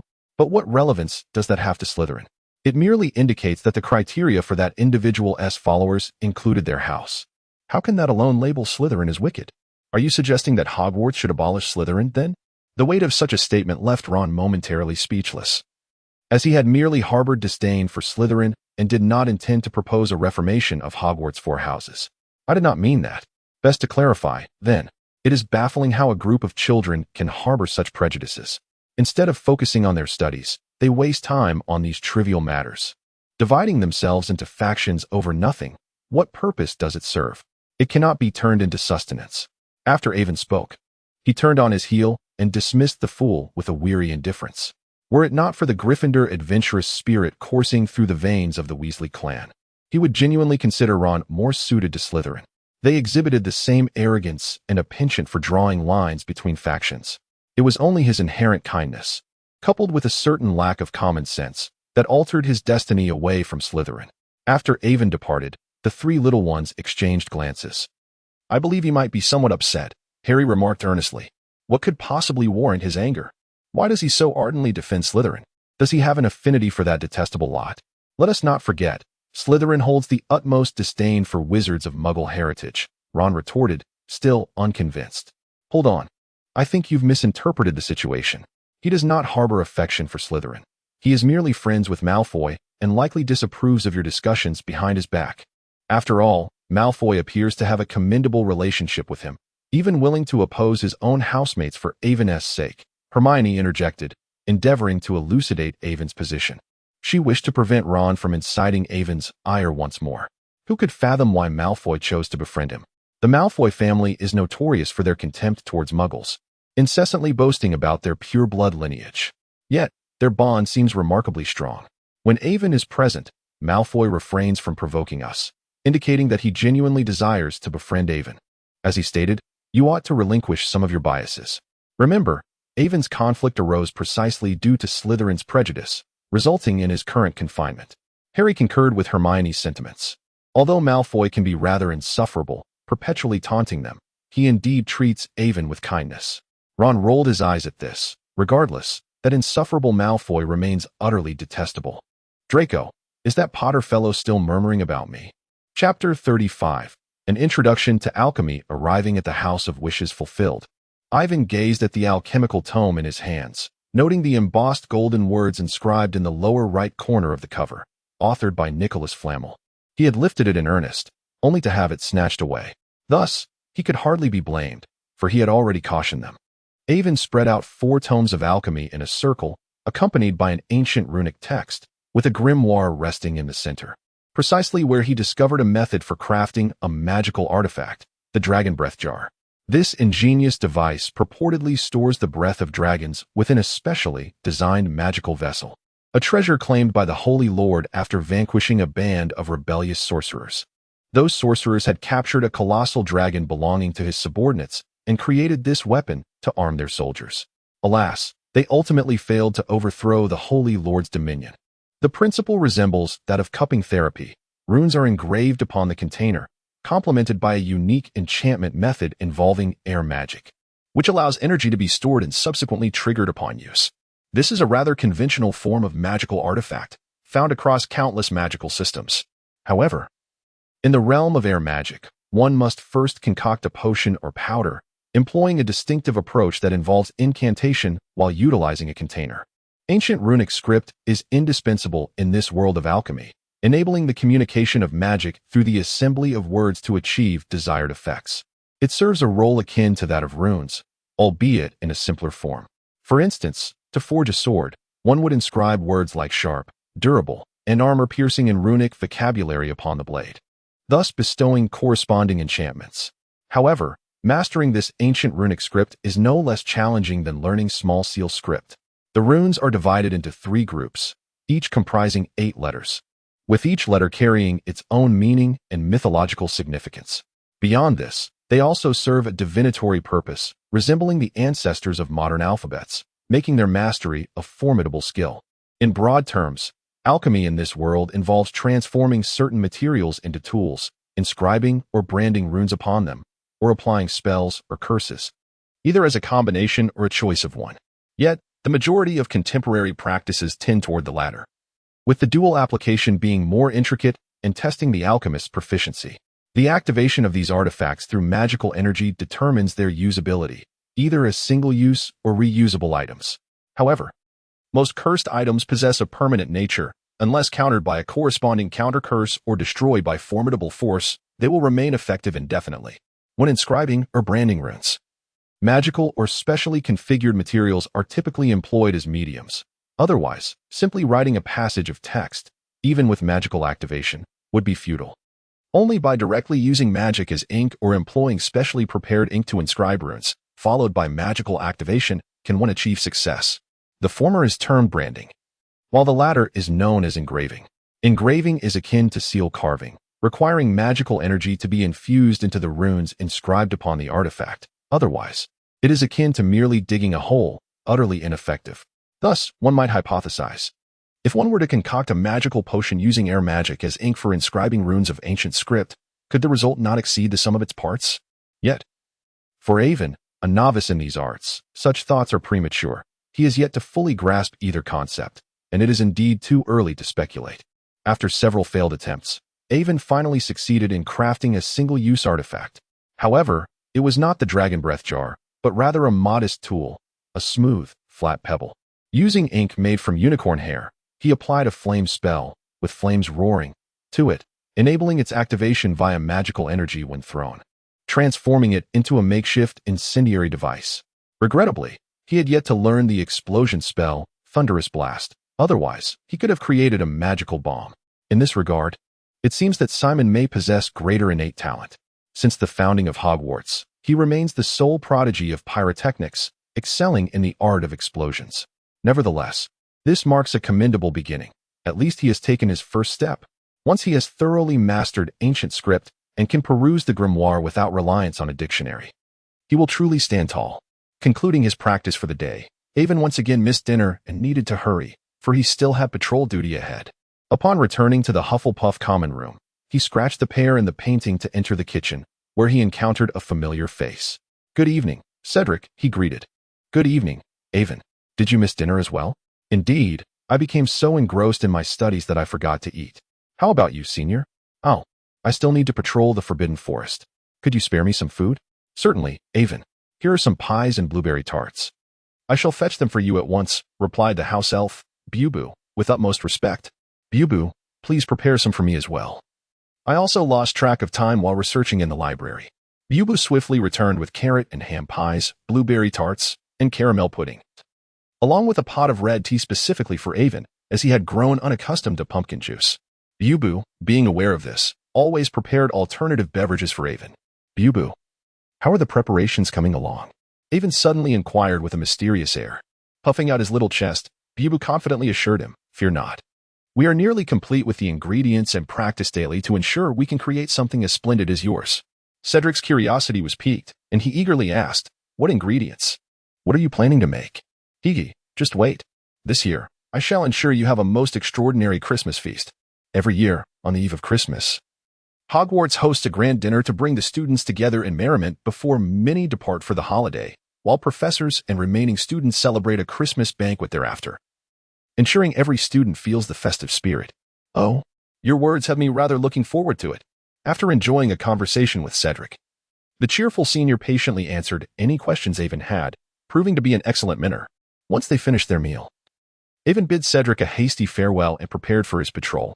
As Christmas approached, Hogwarts lay blanketed in a thick layer of snow, and the Black Lake had frozen solid, sparking Avon's curiosity.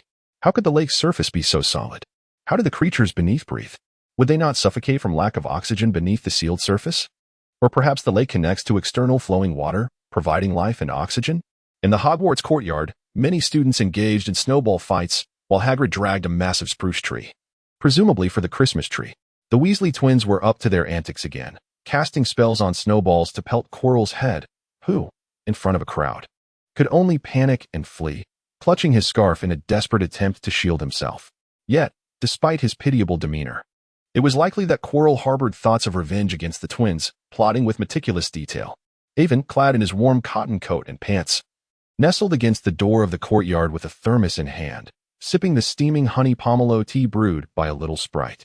Upon witnessing the dismal state of Quirrell, Avon calmly squinted, pondering whether Voldemort had sensed the audacious chill in the air. Regardless, Quirrell had not sought him out since their last encounter, and during lessons, he seemed to avoid Avon as if nothing had transpired. Unfortunately, the pass to the restricted section had been exhausted, and no one was willing to grant him unconditional access. Although Professor Sprout was exceedingly amiable, she would not permit Avon to rummage freely in the restricted area. Other professors were even less accommodating. No instructor would allow a first-year wizard to peruse the restricted section indiscriminately, even if his grades were exemplary. Hermione herself had never ventured inside. As the Christmas holidays approached, the Owls faced a daunting task, needing to transport gifts for the young wizards from all corners of the globe. Were it not for Hagrid's meticulous care, they might have collapsed from exhaustion. Even the little dopey one was conscripted. After delivering Avon's gifts to his family, it was pressed into service. A guru also accompanied, not due to conscription, but rather because Avon wanted it to familiarize itself with the route. Otherwise, the proud guru would hardly have bothered. During this period, Avon's alchemical skills had progressed significantly, enabling him to craft small trinkets suitable as gifts. Chapter 36. The Hot Pot on Christmas Eve. After relishing Quirrell's misfortune, Avon lowered his gaze to the little iron egg tugging at his pant leg. "What's the matter? Not playing anymore? Weren't you so eager to come out?" Iron Egg replied, "I don't want to play anymore. Let's go back. It's freezing." Clad in a tiny cotton coat emblazoned with the Hufflepuff crest and topped with a round, fluffy hat, Iron Egg appeared utterly charming. Many senior students passing by couldn't help but scoop it up for a delightful cuddle. This was a special favor Avon had requested from Professor Sprout, as he lacked the means to procure such attire, the kind which willingly resolved the issue of Iron Egg's winter clothing. Today, Iron Egg insisted on venturing out. For Avon's confinement had finally ended, and it had been several days since it had last enjoyed the outdoors. It felt stifled in the dormitory and was determined to persuade Avon to take it out for some fun. Eventually, Avon relented and brought it along. However, after only a few steps outside, Iron Egg regretted its decision. "Why is it so cold? I've never experienced anything like this." Its instinctual memories offered no guidance on how to cope with such frigid temperatures. In that moment, Iron Egg yearned for the cozy little nest in Hufflepuff. Though they had been apart for merely 10 minutes, it felt as if a lifetime had passed. It could hardly wait to return to the warm, soft sanctuary. Upon witnessing the little creature's acquiescence, Ivan hastily carried it back to his dormitory. "What a jest! You, a meerkat hailing from the arid regions of Africa. How could you possibly endure such frigid temperatures? Even your great-grandfather has never experienced this, let alone you." Avon placed the Iron Egg back in the lounge, leaving it to seek a cozy spot on its own. He then made his way to the kitchen to assess the preparations for the hot pot he had been planning for Christmas. Indeed, after months of anticipation, he had finally taken the first step towards indulging in this delightful feast. The other dishes would have to wait, but he would soon relish them in the upcoming semester. "How are you all doing, Bubu? Do you need my assistance?" he inquired, noticing that the kitchen was bustling with little elves. "Thank you for your concern, Avon. We are nearly finished with the preparations. We are eagerly looking forward to showcasing our efforts at the banquet in 3 days. The recipe you provided is simply exquisite." "It's the first time I've encountered such a fragrant broth," Bubu replied, descending from the stove with a large ladle in hand, savoring the aroma with sheer delight. "Ah, splendid. Once the students' banquet is concluded, do feel free to partake as well. There's no need to hold back. After all, you have all labored tirelessly for this occasion. And I believe Hogwarts will be generous in its offerings." "Oh, Avon, your concern for us is truly heartwarming," Bubu exclaimed, visibly moved. The other little elves, upon hearing this, shared expressions of astonishment. for even the slightest acknowledgement from someone of Avon's stature could leave them utterly touched. Well then, I shall take my leave to check on Hagrid's meat preparations. I look forward to your splendid performance in 3 days. Rest assured, we will not disappoint you, Avon. The little elves vowed, patting their chests in assurance. Avon arrived at Hagrid's hut, where he found the mutton and beef he had requested, all perfectly frozen. However, it was merely drawn from his own purse, as Hogwarts' budget did not extend to lavish provisions of meat. It was not entirely from his own funds. For after spending a portion of his preterm savings, he had enlisted Draco to sell 100 unicorn hairs that Hagrid had given him. Just because Hagrid refused to sell them did not mean Avon was similarly restrained. He had simply chosen to use the proceeds to treat the entire Hogwarts community to a feast. His arrangement with Draco was quite beneficial as well, as he proposed a division of profits that favored Draco. Initially, Draco was reluctant, but Avon assured him that this was merely the beginning. With greater opportunities awaiting them in the future, it was merely a token of goodwill. Upon hearing it was a gesture from a friend, Draco reluctantly accepted the galleons with a haughty demeanor. The road ahead was long, and establishing a rapport with the Malfoy family was essential for forging a path in the current wizarding world. With Draco firmly secured, Avon had no fears about Lucius not coming aboard. Truth be told, Lucius may not be a good man, but he was undoubtedly a devoted father. Whatever Draco desired, he would fulfill, provided the requests were not too extravagant. Even the more outrageous demands were met with effort, for this son was indeed indulged to the utmost. Otherwise, how could Draco display such arrogance at school without suffering consequences, relying solely on the Malfoy family as protection? The Great Hall had been beautifully decorated, and the spruce tree Hagrid had brought back was transformed into a Christmas tree by Professor Flitwick and his team. After tonight's feast, it would be time for the young witches and wizards to embark on their journey home, with the train departing under the cloak of night and returning them home on Christmas morning. Avon, are you heading home as well? Hermione inquired, having filled out her form and encountered Avon walking alongside Draco as they descended the stairs.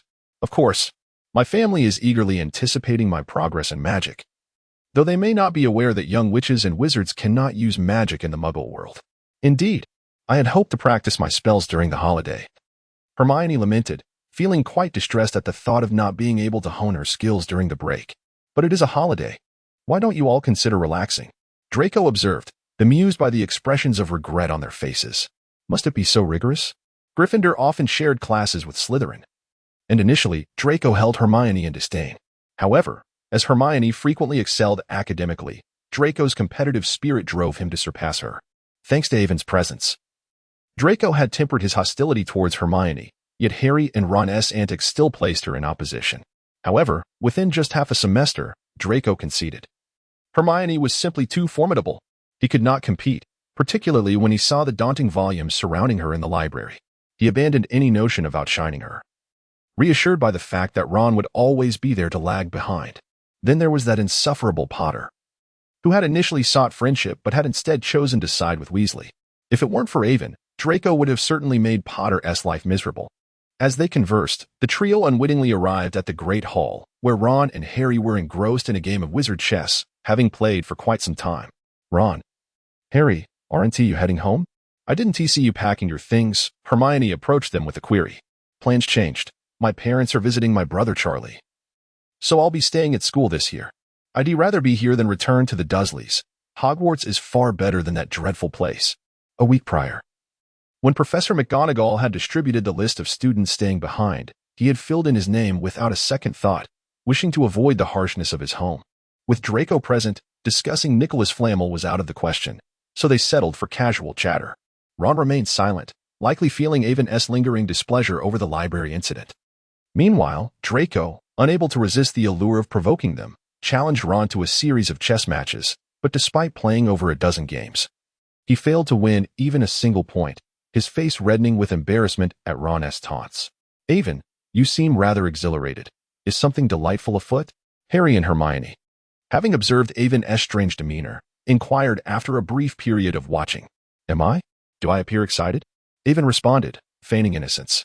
Hermione and Harry exchanged glances, thinking that the very air around him seemed to shimmer with anticipation. Oh, you'll find out soon enough. I have been looking forward to this for quite a while. As the feast commenced, after the carol had been sung, Dumbledore once again called for the school song, perhaps due to the anticipation of the evening. Avon found that the cacophony of voices no longer felt like a torment. All right, the feast begins. Those who wish to depart the school may do so after dinner. Dumbledore, adorned with a flamboyant purple hat bedecked with flowers, looked rather eccentric. With a clap of his hands, the house elves received their cue and promptly brought forth the meticulously prepared hot pots. There were platters of sliced mutton and beef, spinach, asparagus, lettuce, and shrimp dumplings. Not to mention Avon's specially prepared dual-flavor broth. The pot was conjured from a simple iron plate, while the flames were generated by the house elves' domestic magic. One pot offered a spicy broth while the other provided a rich mushroom soup, catering to those who had never experienced spice, alongside the array of dipping sauces that made for a truly sumptuous feast. "What is this?" Dumbledore inquired, gazing at the array of ingredients and the small pot emanating an enticing aroma, echoing the curiosity of all professors and students present. "This is hot pot, a delectable culinary tradition from the Eastern lands." A cheerful voice chimed in, that of Cho Chang from Ravenclaw, the only Asian face in the entire school, whom Avon had certainly taken note of. No need for Avon to instruct. The house elves would demonstrate to the students and professors how to partake. "Apologies. I shall indulge," Avon exclaimed, flicking his wand to transform the forks and knives into chopsticks, eagerly picking up a portion of lamb and submerging it into the bubbling red oil. As he savored the long-awaited delicacy, Avon felt enveloped in a profound sense of happiness, disregarding everyone else as he immersed himself in this long-anticipated feast. Seeing Avon relish the meal, the nearby badgers, under the guidance of the house elves, attempted to mimic his actions, though the forks proved somewhat cumbersome, and their attempts at using chopsticks were utterly futile. Observing Avon deftly maneuver the two slender sticks, the onlookers regarded him with astonishment. Dumbledore, witnessing the students enjoying their meal so heartily, began to experiment himself under the elves' tutelage. The broth bubbled enticingly, releasing a mouth-watering fragrance. Tender slices of meat, plump shrimp dumplings, and the soul-stirring spices and chili swirled together in a steaming cauldron, creating a culinary ocean. Dumbledore picked up a slice of meat and dipped it into the fiery broth. In an instant, the meat transitioned from crimson to ivory, from raw to cooked. As I lifted it and placed it into my mouth, the exquisite fusion of rich flavors and spicy notes enveloped my senses, leaving me utterly entranced. This sensation was entirely distinct from that of candy. Whether in clear broth or fiery oil, it ushered Old Bees into a realm of unprecedented culinary delight. The flavor of the shrimp paste was particularly delectable, each bite dancing upon my palate, instilling a profound sense of satisfaction. Meanwhile, the tofu, immersed in the robust essence of the hot pot, revealed its delicate nature, each morsel delivering a silky texture. At that moment, it felt as though we were all transported to a veritable paradise of gastronomy.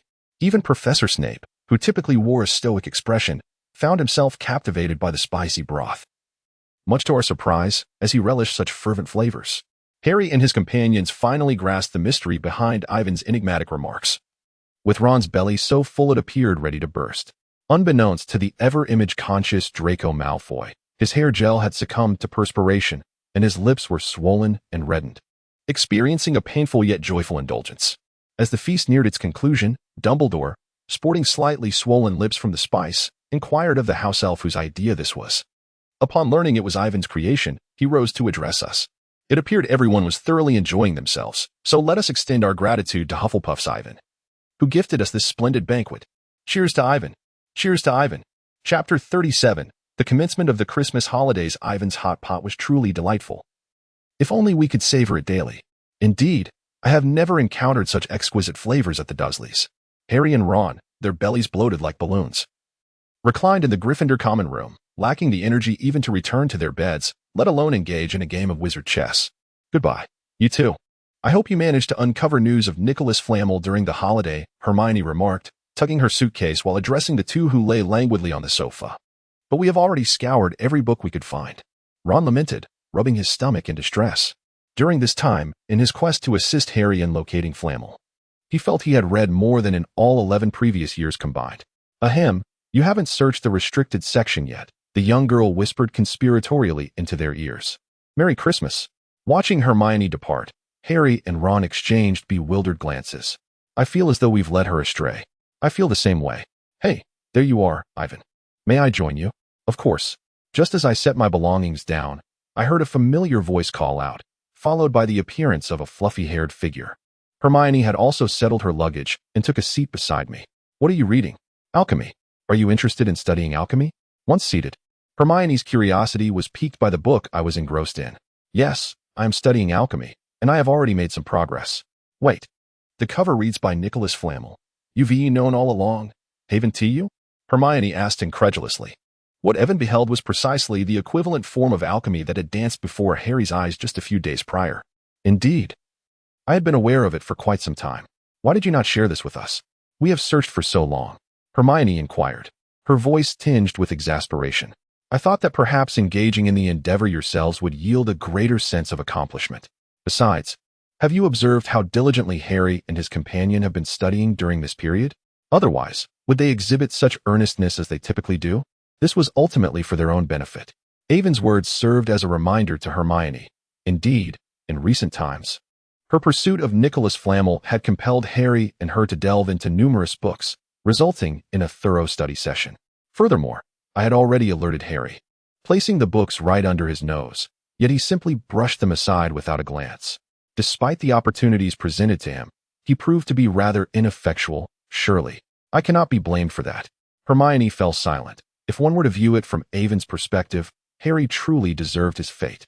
The train's whistle, heralding its arrival, roused the slumbering young wizards, who began to stretch their stiff limbs and retrieve their luggage. Farewell, Avon, see you at school. Goodbye, and may your Christmas be joyous.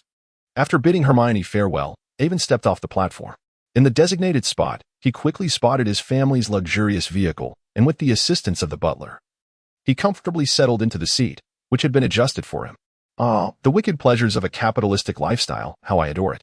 As the opulent car rolled into the estate, Avon returned to the home he had missed for 3 months. Dear parents, your beloved son has returned. However, he found himself perplexed. Where is everyone? The anticipated warm welcome was conspicuously absent. Even the household staff seemed to be nowhere in sight. Upon entering, he was greeted only by the lavish living room. Young master, sir and madam have stepped out for some errands. They asked me to inform you to stay at home and behave. Tomorrow, I shall take you to the master's house for Christmas, the butler explained after parking the car. Very well, I shall head upstairs then. Charles, you need not concern yourself with me. Return home early to be with your family. I can wait for my mother and the others to return, Avon replied. However, Butler Charles declined Avon's suggestion, remaining to accompany him until he finished dinner before departing. Left alone in the house, Avon took the opportunity to familiarize himself with the villa alongside his companion, Iron Egg. Little Didi and Aguru had also returned, exhausted and sprawled across the sofa. They had finally completed their deliveries and were utterly fatigued. Even Aguru, typically aloof, lay spread-eagled with mouth agape on the sofa, unresponsive to Iron Egg's playful nudging. Suddenly, with a pop, the house elf Bubu appeared beside Avon. Good evening, Avon. I have arrived. Is there anything you require assistance with? Ah. You are here. Please help me deliver this to Hagrid. This barrel of ale is far too large for little Didi and the others to manage.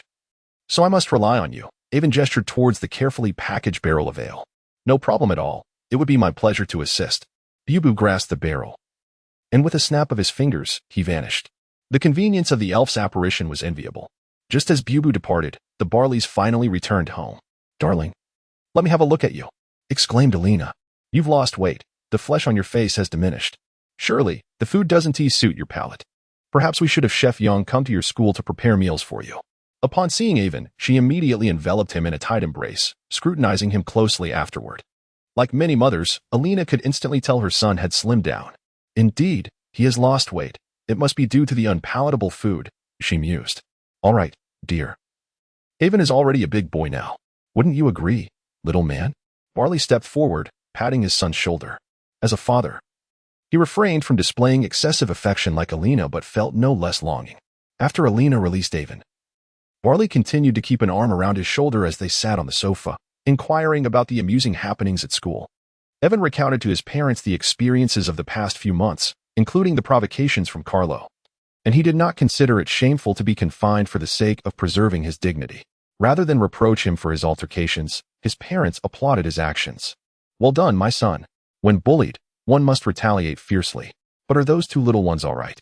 Barrett expressed strong approval of his son's behavior, while simultaneously casting a concerned glance at the 2 sleeping children nestled in his wife's arms. They are simply exhausted from their long journey, Evan reassured him, waving his hand dismissively. He then continued to share amusing tales from the Forbidden Forest, mentioning Hagrid and transitioning from unicorns to griffins. Though he tactfully omitted any mention of his centaur sister's extravagant G. Nonetheless, Barrett expressed keen interest in the griffins Evan described, inquiring whether he could bring back a couple of feathers for his collection. Naturally, Evan would not decline such a request. Thus, with his 3 pets in his mother's embrace and himself in his father's, the family savored the warmth of reunion, celebrating a peaceful Christmas Eve. Chapter 38. Christmas arrived, and the city, adorned in a silvery cloak, was suffused with festive cheer. Even the distant Merlin donned a bright red Christmas hat, reveling in the annual holiday spirit. Barrett ventured to a quaint wooden cabin in the suburbs, where the Maggraves would retreat each Christmas, leaving their grand estates behind. Although the cabin lacked opulence, it exuded warmth and charm. In stark contrast to his 2 tall sons, the elderly Hosk Maggrave was a robust gentleman, seemingly destined for longevity. Like many Englishmen, however, he had bid farewell to his once abundant hair. "Grandfather, your eldest grandson has returned," Evan exclaimed joyfully, breaking from the usual decorum he maintained around family. Relishing the freedom to express himself openly, as his family was lenient, only insisting on proper behavior in the presence of outsiders. His childhood eccentricities had led the elders to believe he was inherently melancholic. Though subsequent evaluations proved unfounded, they had become even more indulgent of him. "Oh, our little wizard from the Maggrave family is back. Come, let me see if you've grown taller. I'm truly sorry for missing your birthday." Upon seeing his beloved grandson, old Hosk's weathered face, adorned with stubble, broke into a radiant smile, and he promptly enveloped Evan in a hearty embrace. Yet, as Evan looked up in his grandfather's arms, instead of the familiar warm smile, he noticed that the top of his head gleamed even brighter under the lights than it had the previous year. Evan still recalls that just last year, there were still a few warriors steadfastly holding their posts here. How is it that this year, not a single one remains? Hawks, unaware of the musings of the little rascal nestled in his arms, turned and called out loudly to his partner, who was still in the kitchen preparing ingredients for the evening meal. Evan glanced once more at his grandfather's shining pate before turning to observe his father's thinning hair. It appeared that his father's locks had also become somewhat sparse. Barrett, too, noticed the gleaming crown of his own father, and, considering their familial bond, he anxiously touched his own head, only to catch Evan's scrutinizing gaze. "Smug little rascal, it's evident you have mischief on your mind," Barrett exclaimed, delivering a light smack to the back of Evan's head, fully aware of his son's mischievous nature. "How dare you strike my grandson under my very nose? You're asking for a beating, aren't you?" Witnessing his grandson being reprimanded, Old Man Hawks did not hesitate to deliver a sharp smack to his eldest son's head, showing no regard for the situation. "Oh, father, I am his dad. I have the right to do this." "Silence. I am your father." Evan hid behind his grandfather's broad back, raising an eyebrow at his chastised father. "Give it up. My dear father, the bond between generations is not something that reason can alter." Just then, a golden-haired elderly lady, exuding an air of kindness and nobility, hurriedly untied her apron and emerged from the kitchen. Another grand embrace followed, quickly succeeded by her scrutinizing Avon's face with affectionate attention. Though his grandparents showered him with love, Avon couldn't help but feel an inkling of curiosity. The Margrave family, despite their dwindling numbers, still treated him like a precious only child. His little cousin received the same indulgence. Outside, they were formidable figures wielding power and authority. Yet within the confines of their home, they transformed into doting grandparents. The contrast was strikingly evident.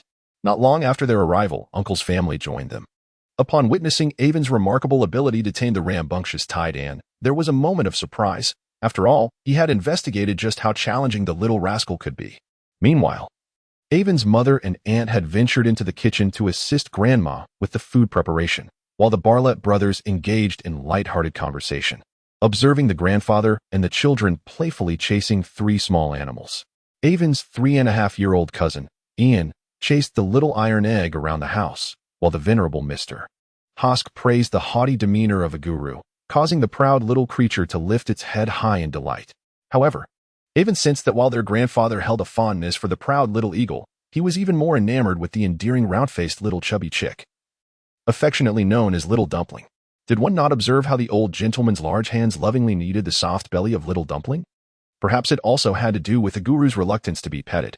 "Look, Mama," exclaimed Ian, finally catching up to the iron egg. Despite the effort it took for his tiny arms to lift the iron egg, he persisted. running to the kitchen to show his mother. The iron egg blinked its shiny little eyes and politely waved its tiny paw. Haha, it's quite adorable. But darling, you should set it down now. That little creature may not be too comfortable in your grasp. Avon's second aunt is a remarkably capable woman, embodying the archetype of a powerful female executive. However, when it comes to her son's affectionate gestures, she displays a tender side. Ian, somewhat perplexed, observed as he turned the iron egg around. The two little ones engaged in a game of eye contact. The children were entirely oblivious to the fact that in order to lift the iron egg, he was tightly gripping its sides with both small hands as leverage. Iron egg, little one. Did you not hear your mother? Your grip is rather uncomfortable for me. Fortunately, Ian's mother, Fiona, rescued the iron egg from the clutches of her child's hands. Although the robust iron egg felt no pain, being lifted by the skin under its armpits was inherently uncomfortable. Little Ian, unaware of this, saw the iron egg wander off, planted a kiss on his mother's cheek, and resumed his playful pursuit. It seemed that Ian was quite fond of that little creature. Alina smiled as she conversed with her sister-in-law. Indeed, Avon has remarkable abilities. He truly managed to tame that little creature. I witnessed its initial volatility when Neil brought it back. Fiona, washing her hands, reminisced about her first encounter with the iron egg. It appears that Avon is indeed excelling as a little wizard, does it not? The elderly Annabella looked with keen interest at her eldest daughter-in-law. Alina, has Avon genuinely learned magic? Does magic truly exist? I still find it hard to believe. Fiona inquired, her curiosity piqued. Indeed, I personally witnessed the professor who came to fetch Avon perform magic, but unfortunately, Avon mentioned that little wizards cannot use magic outside the wizarding world. Otherwise, he could have demonstrated it for us, Alina expressed with a hint of regret. Without witnessing it firsthand, Fiona remained skeptical, yet she did not possess the foolish arrogance to completely deny the existence of the unknown. It will be quite a while before we see that. I sincerely hope Avon matures quickly. I still remember the day Celine performed her transformation magic for us. It was also Christmas, and it was truly spectacular. Grandma Iwan displayed a reminiscing expression. It won't be long before I perhaps discover a way to practice magic outside of school without being detected, maybe as soon as next year. Avon entered the kitchen bearing confections from the Duke of Bees, just in time to overhear his grandmother's words. Come and taste these. I had a friend from school send them to me. He had not yet reached the age to visit Hogsmeade, so he had to rely on his classmates from the wizarding world for assistance. But won't you get into trouble if you're caught? No need to worry, just be cautious. It's not a particularly difficult issue. Finding loopholes is rather effortless. Well, good luck then. I hope you don't encounter any trouble. The three women remained oblivious to Avon's intention to challenge the laws of the wizarding world. This year, his aunt would not return, as her studies were demanding, leaving her with no time to celebrate. Perhaps next year would be more favorable. As the midnight bell tolled, it was time to unwrap the Christmas presents. Most of the gifts from acquaintances consisted of snacks and candies, with the occasional small toy.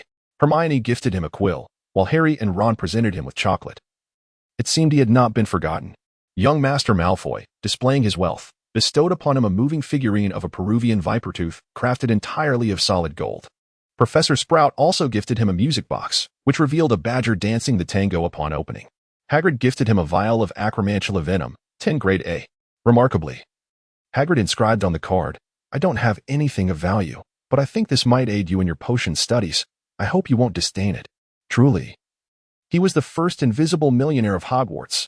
How could this not be considered a fine gift? Chapter 39. Christmas Gifts. Harry. Is this truly an invisibility cloak? Such a rarity. Who sent it? I don't know. There's no signature, just a note urging me to make good use of it. Harry gazed at the words on the card, perplexed. Look at what Avon sent you. He gifted me 5 unicorn hairs, surely obtained from the Forbidden Forest. Ron was astonished that Avon had also sent him a present. His gift-giving was likely a result of having angered Avon during their last encounter in the library. To his surprise, Avon had not borne a grudge and had gifted him something so precious. Ron could hardly contain his joy, especially since Avon's card read, You can sell this and use the money to acquire your own wand. Just remember not to let your 2 mischievous brothers know. This is a gift just for you. If they try to steal it while you boast, that's not my concern. However, your brothers probably wouldn't do such a thing. It would be merely a prank. Avon is truly remarkable, Ron exclaimed, holding aloft a small bag containing unicorn hair. Indeed, Avon is quite a decent fellow. So do be mindful of your words in the future. He places great importance on politeness, Harry kindly advised his good friend. Ron shrugged, indicating that he had heard him. Aidan bestowed upon Harry a pair of new spectacles, a remarkable alchemical creation that adjusts its size automatically according to Harry's growth. Furthermore, it is enchanted with a self-repairing charm, capable of mending itself upon sustaining damage. Although Aidan has yet to master the art of crafting spectacles that can restore Harry's vision, his current abilities are indeed impressive. In comparison, our gifts seem rather insignificant. Upon donning the exquisite gold-threaded, intricately designed glasses tailored for him by Aidan, Harry's appearance was notably enhanced. Moreover, Harry and Ron remained oblivious to one crucial aspect. As Ivan crafted these spectacles, he employed a subtle technique to enhance Harry's pupils, rendering them a more vibrant shade of emerald green. It is likely that only Professor Snape at Hogwarts would discern this alteration, thus serving as a modest gift for him. Naturally, Ivan also bestowed upon Professor Snape a separate present. In the depths of the Potions Master's dungeon, amidst a plethora of gifts, he unwrapped Ivan's offering. At that moment, Professor Snape wore a scowl as he gazed at the two peculiar bottles within the box, accompanied by Ivan's card. "Merry Christmas, my esteemed potions professor. This is a token procured for you by your student from a land 800 kilometers away, Bee-Flower Shampoo. The left bottle is for dandruff control and volume, while the right is for smoothness and oil control. I hope you appreciate this heartfelt gesture from 800 kilometers away." After reading the note from Ivan, Snape was filled with such indignation that he felt compelled to deduct 100 points from Hufflepuff. How audacious of that little rascal! What if he doesn't like to wash his hair? Who decreed that the Wizarding World's shampoo must bear the Potter brand? It's not that he cannot perform cleaning charms. Rather, he finds it tedious and is reluctant to bother.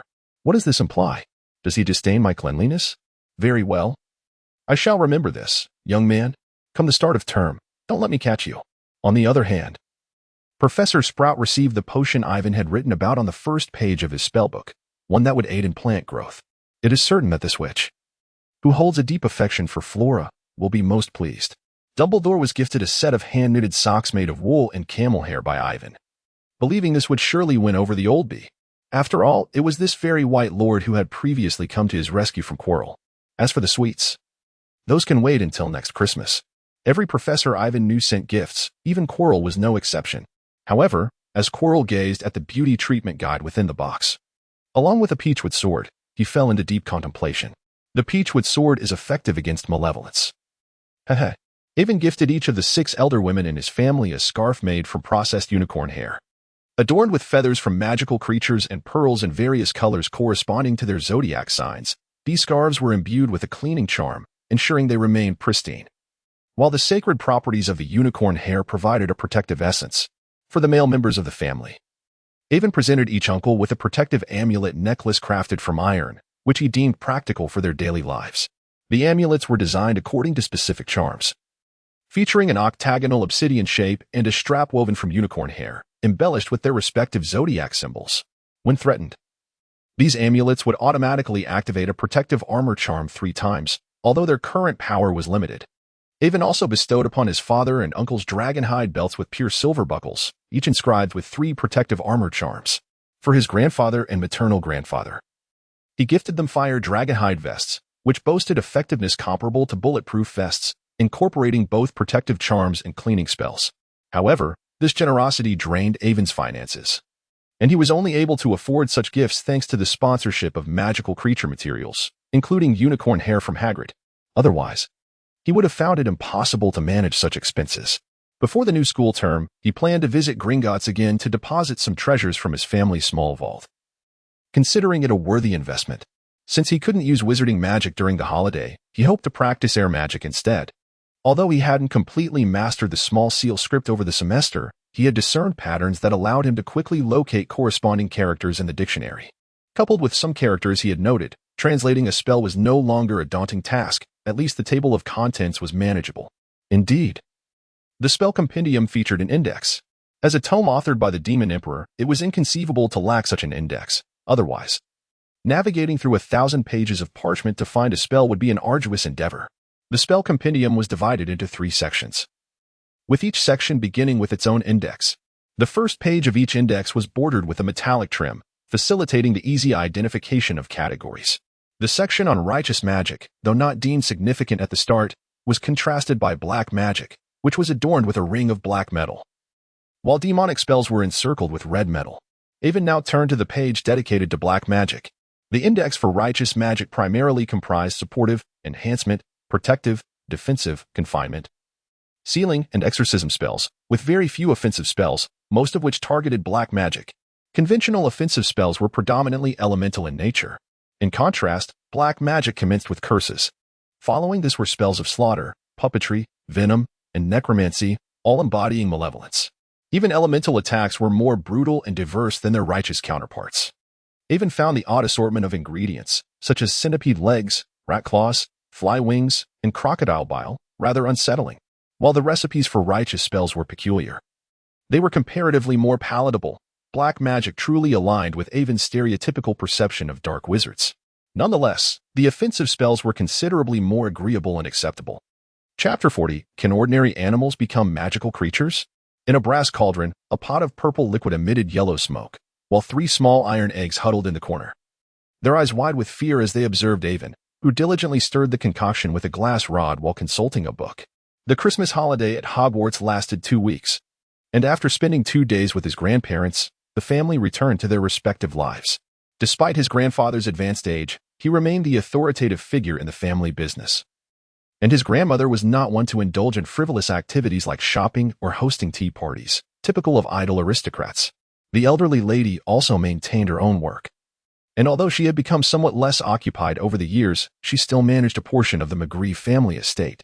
Consequently, the family did not spend much time together and quickly returned to their routines, prompting Avon to delve into his air magic research. During this period, he visited Diagon Alley, where he not only exchanged some galleons but also acquired various materials. As for other bizarre ingredients, he found that even the department store stocked them. Avon was perplexed by how such a small shop could sell seal whisker powder. It was reminiscent of the adventures in the world of Jackie Chan Adventures, where one could always find peculiar items in various little shops. It seemed that every magical realm had its own mysterious supply chain for materials. Over the course of the week, Avon experimented with the spell ingredients according to the recipes, facing numerous failures. This endeavor was distinctly different from potion making. A poorly executed potion might merely result in a ruined batch or diminished efficacy, but a failed attempt at this could yield entirely uncontrollable outcomes. While solutions existed, the risks remained significant. Only after personally testing did he understand why his father was so reluctant to let him dabble with magic. It was indeed perilous. As for the 3 trembling little creatures, they had initially witnessed explosions, smoke, and even a dazzling flash that transformed an iron egg into a large goose with a meerkat's head, leading to their fright. This room had been cleared out by the butler at the behest of Avon's father, who feared his son would blow up the house, as it was originally a storage room in the garden. The reason for this precaution was an incident where Avon, while experimenting with a particularly explosive black magic spell, had inadvertently destroyed the upper floor's storage area. Had he not quickly tossed out the pufferfish and fled with the 3 little creatures, they would have become 4 unfortunate, featherless beings. Nevertheless, these little ones had short memories and were drawn by curiosity to see if Avon could conjure something remarkable. After all, he had succeeded a couple of times. One such occasion involved creating a righteous spell potion, which, unlike the previous attempt at feeding the iron eggs, had an appealing aroma. After Avon dipped his wand into the potion and recited the incantation to enchant it, he had some left over, which he shared with them, enticing their appetites despite their trembling fear. Of course, he only dared to offer them the righteous spell potion. He would never risk their safety with the other 2 types, fearing they might poison them. He needed at least 10 more years of ginseng essence to perfect it. Success was at hand. As he added the final ingredient to the cauldron and stirred, the originally purple liquid began to change, transforming into a light golden concoction that exuded purple smoke. This was a potion documented in the enhancement section of the righteous spell, designed to improve physical attributes. Ancient wizards created it to bolster their bodies, granting them greater survival and combat capabilities in battles against demons. After all, air magic differed from wizardry or other forms of magic, which could draw upon magical elements from the air for training or replenishment. It merely required the appropriate potion to be brewed in an incantation to activate the medium. For example, pufferfish and lizard jerky. The original text did not mention this, but since I am writing a book, I must treat my conjecture as a setting, otherwise the narrative cannot progress, as I am creating a derivative work. Do not take offense. His intention behind this endeavor was to enable his body to store a greater reservoir of magical energy, essentially hoping to extend his mana capacity. Moreover, it is important to note that this cannot be entirely classified as a spell, as it requires the recitation of incantations during its preparation to infuse it with the magical energies of the world, thereby enchanting it. The potion merely enhances a limited aspect of a mage's physical attributes to a degree of approximately 3 or 4 times, without reaching the exaggerated effects of Captain America's serum. Consequently, Avon found himself hesitating over the decision to consume it, ultimately abandoning the idea. Being still a child, his body had yet to reach its peak development. This potion would only augment his existing capabilities without hindering his physical growth. Moreover, as he matures, he will continue to develop and grow stronger. If he were to use it now, although it would grant him superior physical attributes compared to his peers, the benefits would not justify the decision. However, it would be acceptable to administer it to those 3 little creatures, as one is already an adult and the other 2 are approaching adulthood, with their physical foundations having nearly reached normal standards. Nonetheless, to be prudent, he decided to test it on a laboratory mouse first. Should the purchased mouse perish or encounter any adverse effects, he would discard it. Conversely, if it proved effective without any complications, he would treat the 3 little ones to a delightful snack. Using a pipette, he administered a dose of the enhancement potion to several mice to observe the outcome. Upon consumption, a flash of golden light enveloped them, and they instantly swelled in size. Subsequently, in the cage prepared for them, they voraciously devoured the week's worth of provisions that Avon had set aside, growing significantly larger in the process. It appeared to be a success. However, just as he reveled in the triumph of his experiment, Avon noticed an unusual development. The mice, now invigorated, began to exhibit a yearning for freedom. Gnawing on the iron bars of their cage right before Avon's eyes, disregarding his presence entirely with an audacious demeanor, while they fervently gnawed at the cage, Avon keenly sensed a fleeting wave of magical energy emanating from them.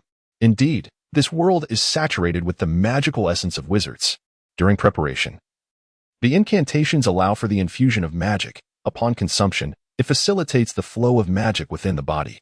Thus, it seems reasonable that these ordinary creatures could transcend their nature, evolving towards magical beings. However, it remains uncertain whether this transformation would render them entirely magical creatures or merely imbue them with magical properties. If administered to an ordinary person, could it potentially transform them into a wizard? If that were the case, it would indeed defy the natural order. Chapter 41. The end of vacation. As Avon pondered these thoughts, the 3 mice continued their fervent attempts to gnaw through the iron cage, determined to carve out a brighter future for themselves with their gifted incisors. The mice proclaimed, "Life blooms like a flower, solely for that moment of freedom. Though the path is fraught with storms, a steadfast belief never fades. Let us fight for our freedom, gnaw on." Their eyes ablaze with fervent determination, the mice, now robust, found newfound confidence even to challenge a cat. However, in deep contemplation, Avon remained absorbed in his thoughts, yet the trio of brothers in the corner was far from idle. They were keenly aware of the commotion nearby. Little Dowdo exclaimed, "Those snacks seem ready to flee." Agura chimed in, "If that's the case, it wouldn't be amiss for us to devour them, would it?" Titan added with enthusiasm, "Absolutely no wrongdoing. In the end, they're destined for our bellies. So why hesitate? Let us get them." Titan, undeterred and audacious, beckoned his 2 avian companions to stealthily approach the snacks, in pursuit of a legitimate feast. Aguru and Little Dowdo extended their long legs, following suit with their peculiar gait. Ultimately, through the relentless efforts of the 4 little white mice, they managed to gnaw through a substantial hole, darting out in a flurry. Huzzah! Yet, before they could revel in their newfound freedom, for relentless paws swiftly seized their vital points. Despite their enhanced strength, they remained pitifully small under the fierce claws of 2 raptors and a ferocious weasel. Titan taunted, "You thought you could escape? Not a chance." The white mice lamented, "Oh dear, I was so close to freedom." The 3 little creatures wasted no time, each devouring a small mouse with a satisfying crunch, the nutrition equivalent to 6 times that of beef. The last morsel was shared evenly, each taking a bite, ensuring none overindulged. When Avon finally emerged from his reverie, he was greeted by the sight of bloodstains and tufts of fur on the table, along with 3 little critters sitting obediently in a row. "Well, you all certainly acted swiftly, but I suppose it's done now. Let me prepare some food for you, and we shall see how this goes." Observing the damaged iron cage, Avon surmised the events that had transpired, choosing not to admonish the 3 little rascals, for they were his own offspring. After tidying up the scene, Avon resumed his work on the potion designed to enhance physical prowess. He was eager to discover if it could transform an ordinary individual into a wizard. However, he tempered his expectations, knowing that the current wizarding community required an awakening of magical bloodlines to attain such status. He was still uncertain whether the magical bloodline merely necessitated the ability to store magic in the body to qualify as a wizard's lineage. Everything required experimentation. Should his trials prove successful, he could indeed revolutionize the world as perception. After all, the ingredients for his potion were remarkably inexpensive, with the entire batch valued at over £30,000. Given the potion's efficacy, such a price seemed almost laughably low, and the complexity of its creation was minimal. If entrusted to Snape, he would likely master the precise ratios within just a couple of attempts. Yet, he faced a dilemma regarding the subjects for his experiments. He could hardly use family members. Moreover, he speculated that transforming an ordinary person into a wizard would certainly require more than a mere sip. A precise dosage was undoubtedly necessary. Even if he sought to drink it for personal enhancement, reaching the potion's full potential would not be achievable with just one batch. And the required quantity remained unclear. Furthermore, recruiting volunteers motivated solely by monetary gain posed a risk, while selecting death row inmates could easily spiral out of control. After all, who would willingly remain mundane once endowed with immense power? This potion had the potential to create super soldiers, and with the aid of magic, a moment of inattention could lead to catastrophe. Harry, without a wand, managed to make glass vanish and even turn Dudley's sister into a balloon purely through magical control. Irrespective of his schooling, vacations always feel fleeting, akin to a time thief stealthily robbing you of your moments, leaving you startled as the school days loom ever closer. At King's Cross Station, despite having accompanied Avon previously, the Bartletts opted to escort him to school once more. "All right, Mom, I must be off. Take care of yourself at school, darling. Should you need anything, feel free to write home. I've already purchased supplies from the usual shops. Preparing for our move to Scotland. This will make it easier for you to gather materials in the future." "That's fantastic. Love you, Mom." Alina's decision not only facilitated Avon's endeavors, but also spared the owl considerable effort, reducing travel distance significantly. "Study hard. We look forward to witnessing your magical prowess, Mr. Bartlett encouraged, patting Avon on the shoulder. "Absolutely. No worries, Dad. But please, ensure that nothing in my room is discovered or disturbed. It holds certain dangers." Avon had concocted numerous strength-enhancing potions, but due to spatial limitations, they were stored at home. "Rest assured, my safe will arrive tomorrow. I shall lock it up personally. As long as those items don't pose an immediate threat to your father, we shall be fine. Additionally, I've arranged for a spacious and secure basement for you. By the end of this term, you'll have your very own wizardess den." "Wow, Dad, you're the best. I love you." Avon was utterly elated. Having a family of unimaginable wealth was simply delightful. Bidding farewell to his parents, Avon embarked on the Hogwarts Express, seeking a secluded spot to settle down and immerse himself in a book. "Hey, Avon, did you receive my gift?" Evan looked up to see Draco approaching with a gait that suggested he was indifferent to all familial ties. "Received it, thank you," Evan replied, donning a standard gentle smile. Draco's expression, initially one of pride, quickly morphed into confusion as he recalled something. "But Evan, why did you give me conditioner and hair growth serum? I've never heard of that brand before. Is it effective?" His barrage of questions caused Evan to pause in his reading, slowly raising his gaze to meet Draco's. "I merely thought that your forehead could shine a bit more brightly than when I first met you, and it seems your hairline has receded slightly." Avon's explanation left Draco speechless. How could someone so young possibly master the art of hairline disappearance? It was utterly inconceivable. However, appreciating his friend's concern, Draco decided to keep it as a memento at home, as there was ample space available. "Do not underestimate it," he remarked, "for once the hairline recedes, it remains that way for life." Yet, despite Avon's warning, the youthful and brash Draco remained unfazed, playfully slicking back his glossy hair and raising an eyebrow at Avon in defiance. However, by the end of his second year, he found little to laugh about, as he began to notice the unsettling reality of his own thinning hair. Chapter 42. Return to school with not all students returning home for the holidays. The train compartments were notably sparse, allowing Avon to enjoy a peaceful journey to Hogwarts without interruption. Draco departed halfway through, initially intending to quietly read like Avon. But lacking his own belongings, he borrowed a book from Avon. Upon seeing the tome, which was nearly as large as his upper body, he silently exited the compartment, recalling the oppressive presence of a terrifying little witch from his past. This time, he did not encounter Hermione on the train, but rather met her as they disembarked. She was with her roommates, Lavender, and a few other girls. Upon spotting Avon, she waved enthusiastically, but her attention shifted to the yawning iron egg at Avon's feet, plunging her into contemplation. "Avon, is this iron egg? I seem to recall it being quite different 2 weeks ago, correct?" Hermione inquired, pointing at the noticeably larger iron egg, which had swollen by at least 4 times its original size. What has it been eating? How could it grow so much in just 2 weeks? It was so small before, and now it seems to have prematurely exited its adorable juvenile phase. Honestly, have you been feeding it hormones? Otherwise, how could it possibly grow so quickly? Hermione picked up the iron egg, weighing it in her arms. Its heft was undeniably real.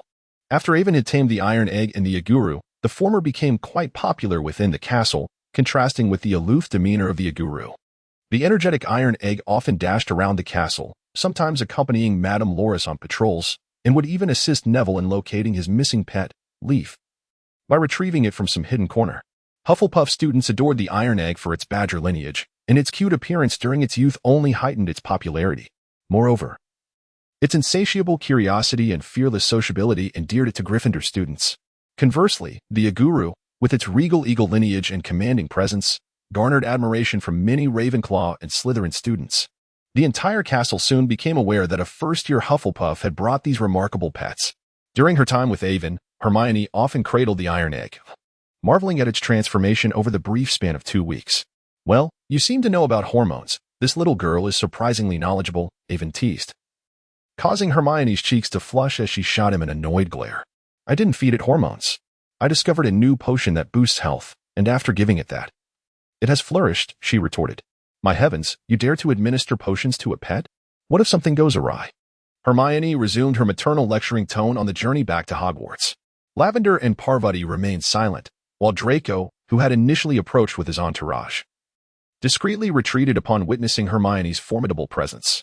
Avon observed Hermione, who, out of genuine concern, chattered incessantly about potential mishaps, leaving him both amused and exasperated.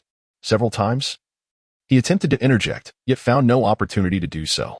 In his frustration, Avon could only resort to silencing Hermione once more, playfully pinching her lips shut. Thank you for your concern, but I am quite capable of managing this myself. I only dare to experiment after thorough trials. Otherwise, during the holidays when magic is prohibited, I would be left to study potions. Once freed from Avon's playful restraint, Hermione promptly stepped on his toe, glaring at him with indignation. How annoying. This is the second time you've done this. If it happens again, I shall steal your precious iron egg. All right, it won't happen again, Avon conceded, adopting a posture of surrender. Hermione huffed, clutching the iron egg as she turned to leave. The iron egg chimed in. That sister seems to think he is my true master. Watching Hermione take the iron egg away, Avon felt no anger, for he understood that her concern stemmed from a place of genuine care.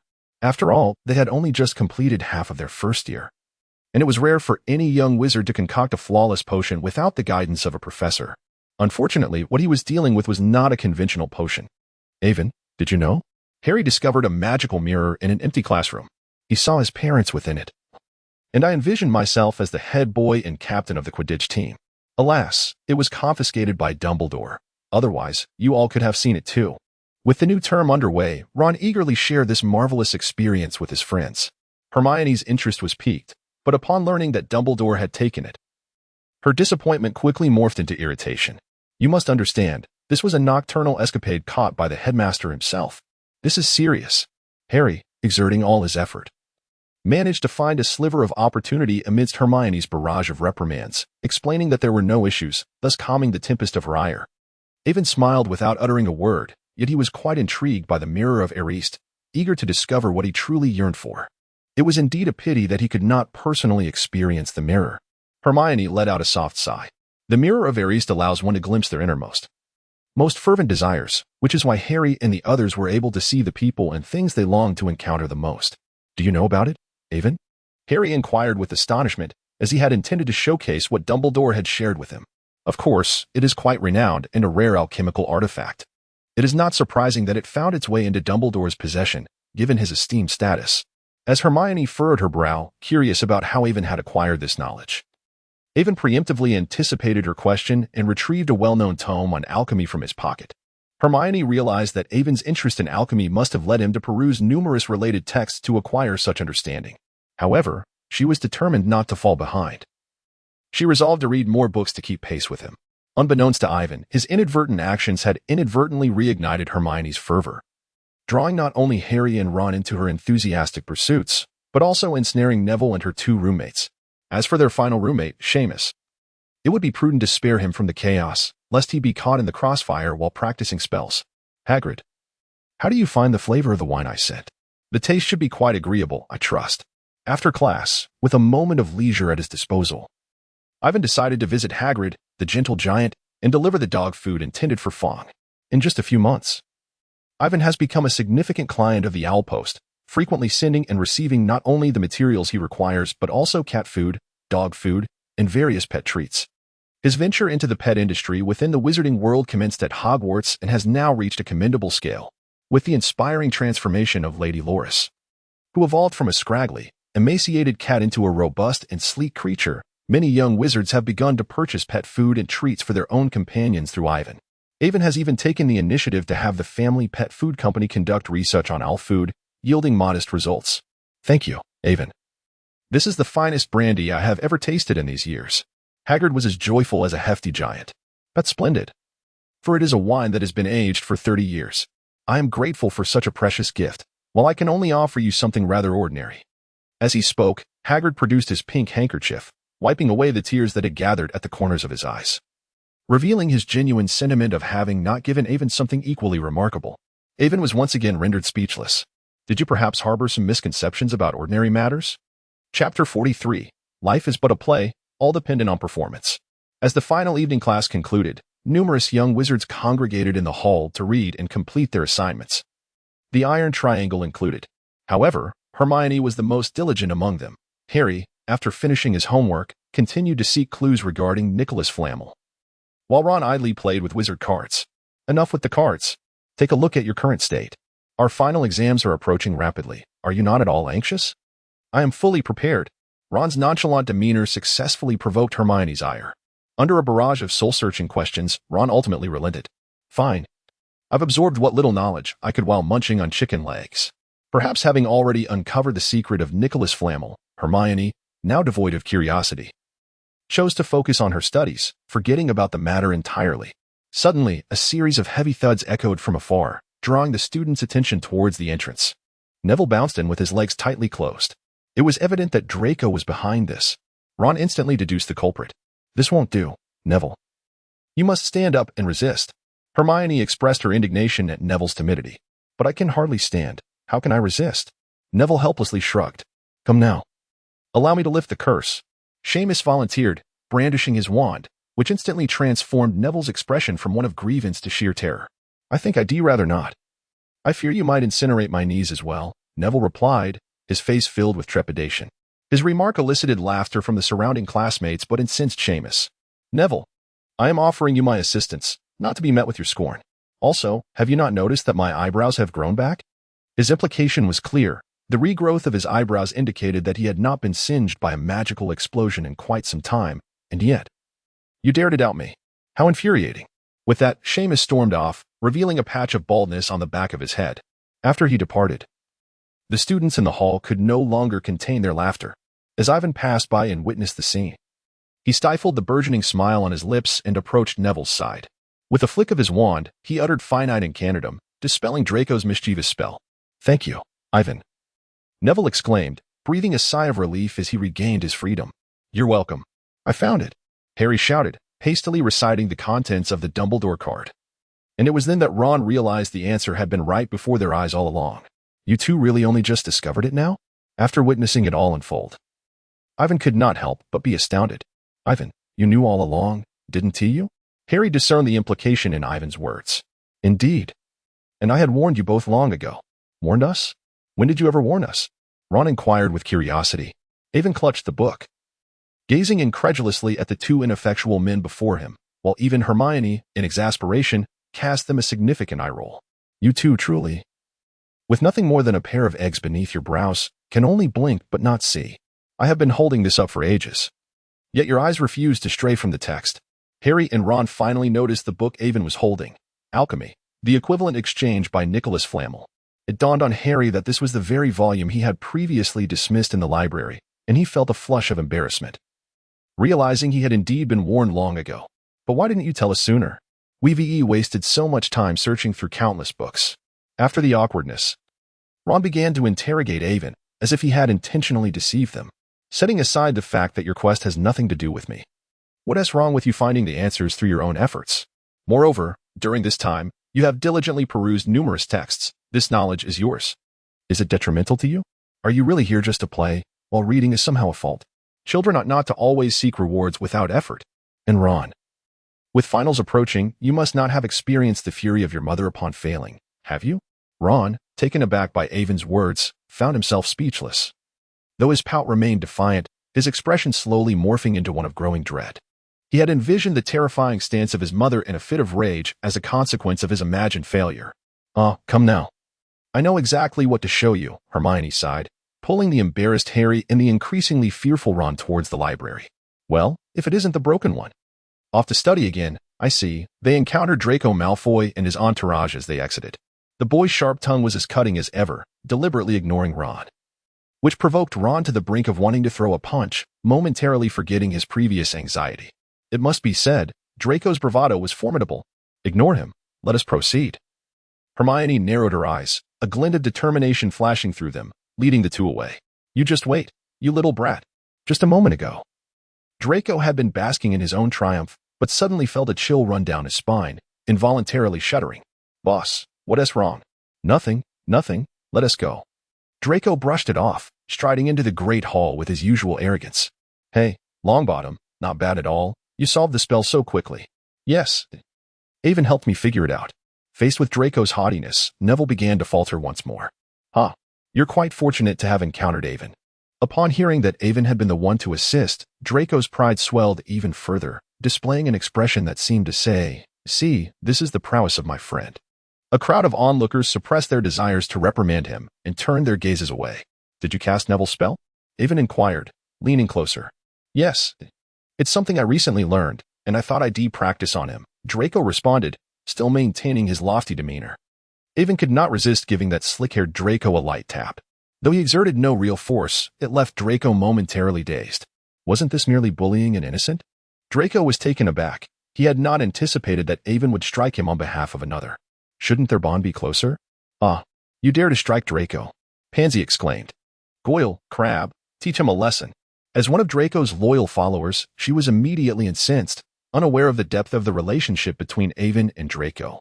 Goyle and Crabbe were cognizant of the situation, yet upon witnessing their leader's bewilderment, they froze, contemplating their next move. With resolute expressions, they glared at Avon. Meanwhile, others were equally baffled as Avon produced a pair of nunchaku seemingly from thin air, slamming them onto the table, creating a sharp sound that echoed through the vast hall. Leave, Avon commanded. All right, brother. Goyle and Crabbe instantly retreated, silenced by his authority. At this moment, Draco regained his composure. Instead of responding with fury or feeling betrayed, he asked, his tone a mix of confusion and reproach, why did you strike me? His inquiry carried an air of grievance, as if Avon were a man who had forsaken him. Because you bully the innocent, Avon replied. What? Draco responded, bewildered. I thought that although you were a bit mischievous and arrogant, it merely indicated that you had loving parents. You should not be a bad child. Yet you choose to torment a simpleton. Previously, Avon had heard rumors of Draco's penchant for pranking Neville. He had assumed it was all in jest, akin to the antics of George and Fred. Yet, witnessing Draco leave Neville outside in the cold without a coat, he was taken aback. Do you not realize how frigid it is outside? This truly astonishes me. I believed you to be quite cultured, and as a child of an elite family, I thought you would refrain from bullying the weak. Surely, playful mischief is a common trait among youth. But you, I thought you were different from the likes of Carlo and his gang. Alas, I implore you to cease your torment of Neville in the future. Avon sighed, his face etched with disappointment, sorrow, and a sense of release as he turned away. To those around him, it seemed as if swirling snowflakes accompanied his departure, cold, solitary, and desolate. What have I done? Draco, lost in his own thoughts, muttered self-reproachfully, offering a reluctant apology to Neville amidst the incredulous gazes of the crowd, before hastening after Avon. As he left, he instinctively picked up the nunchaku that Avon had forgotten. The onlookers were left in stunned disbelief. Did they just hear that? The scion of the Malfoy family actually uttered an apology. Astonishing. Meanwhile, Neville stood frozen in place, unable to comprehend the situation. Who am I? Where am I? What am I doing? Avon, wait for me. Hearing Draco's urgent voice from behind, Avon's lips curled into a smile that bore a hint of disdain, a touch of indifference, and a subtle air of nonchalance. He knew that Draco had been successfully swayed by his performance, What good is being obstinate? He doesn't even grasp the essence of PUA. Life is but a stage, relying solely on one's acting prowess. To alter Draco's obstinate nature, one must not employ force, for it would only incite rebellion. Nor should one be overly lenient, as that would lead to complacency. Instead, a method that prompts self-reflection is essential, though it may sound somewhat unscrupulous. He has never claimed to be a paragon of virtue. Every action he undertakes is indeed driven by ulterior motives. Even if Draco were to question him in the future, he would candidly confess everything rather than masquerade as a hypocrite, spouting insincere sentiments when confronted. Chapter 44.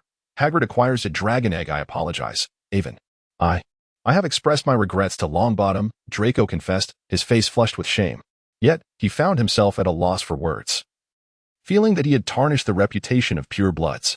It is well known that Draco places great importance on the esteem of pure blood lineage, taking pride in his status as part of the sacred 28 families.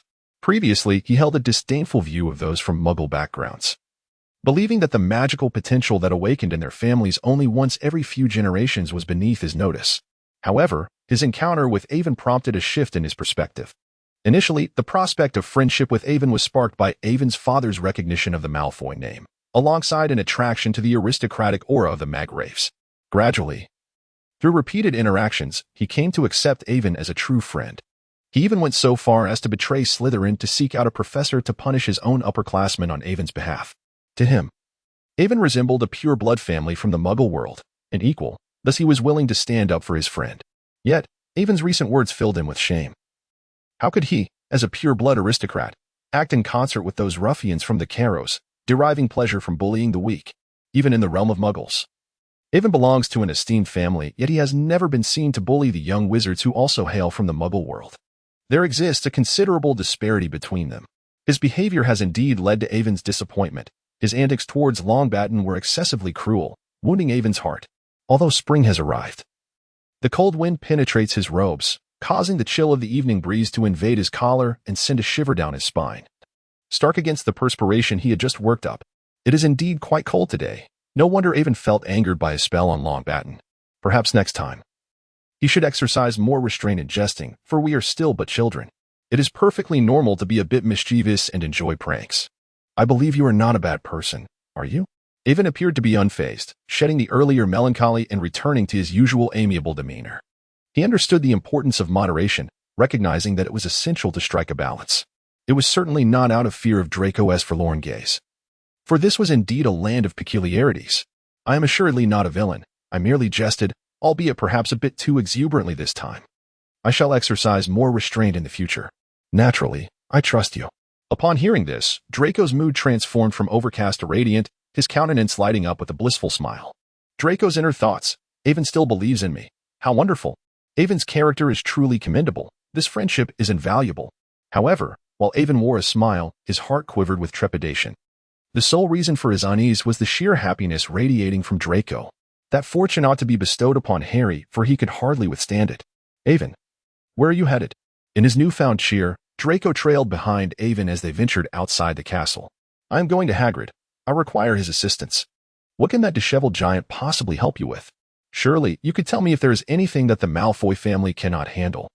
The mere mention of the Malfoy name caused Draco to puff up with pride. Do not underestimate Hagrid. Can you command a unicorn's favor? Hagrid can. What? How is that even possible? Draco's pride was swiftly eclipsed by astonishment. Even the Malfoys could not easily win a unicorn's favor, especially considering their penchant for dark arts, which rendered them less than welcome in the eyes of such ethereal creatures.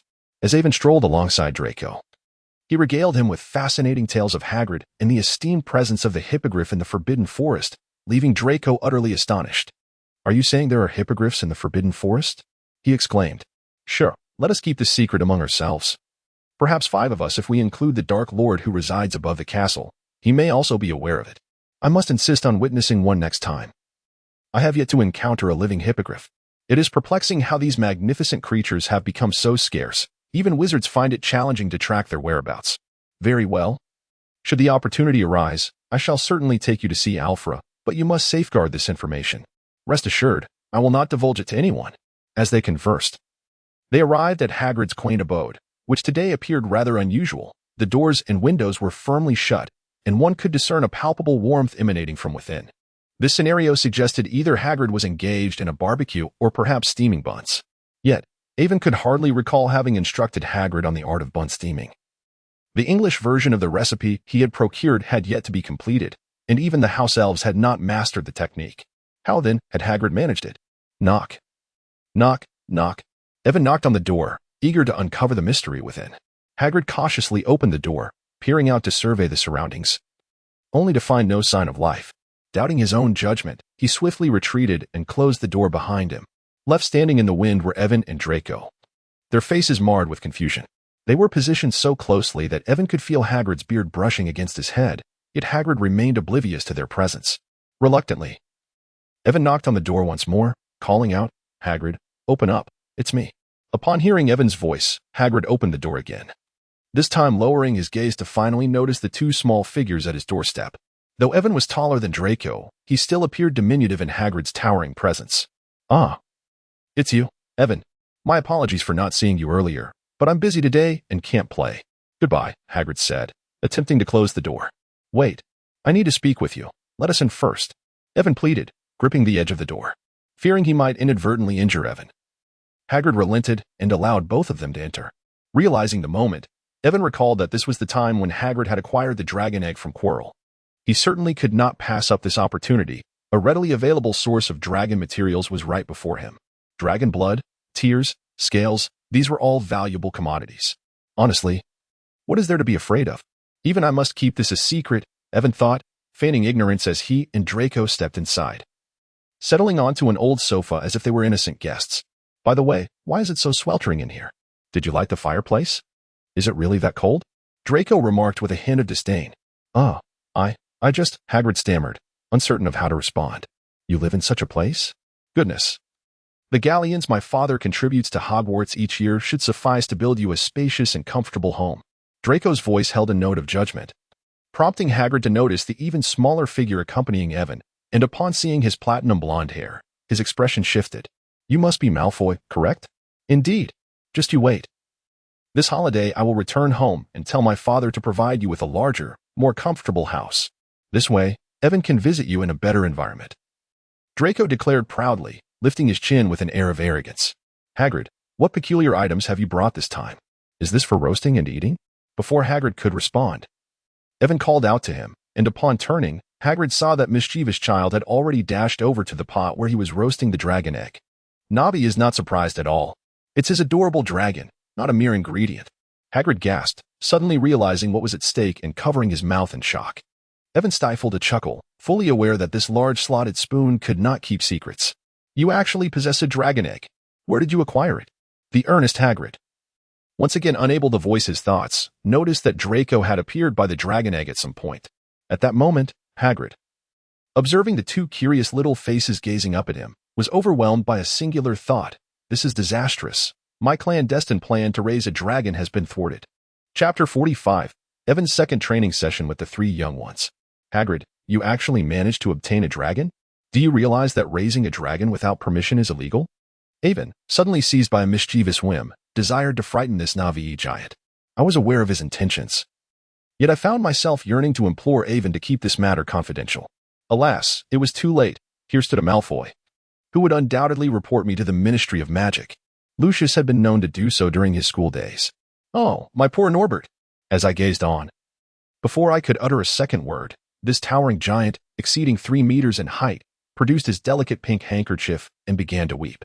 Ivan and Draco were instantly rendered speechless, frozen in place.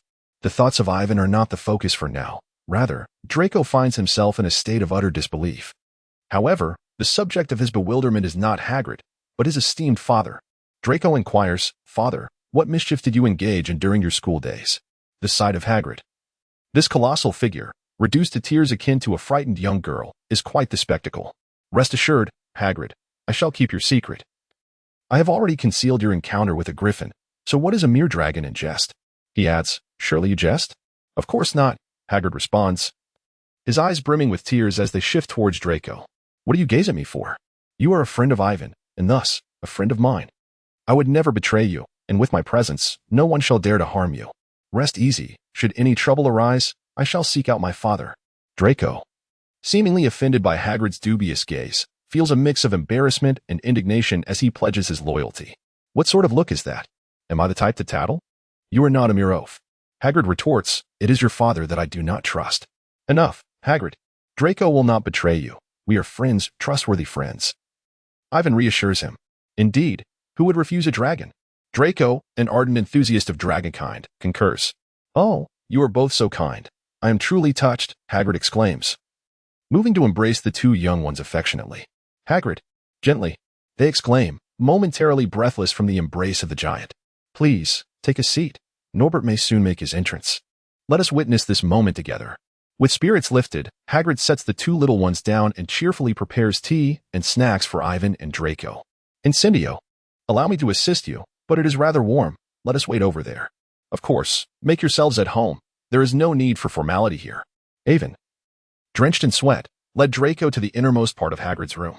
This area, situated by the window and farther from the fireplace, offered a semblance of coolness.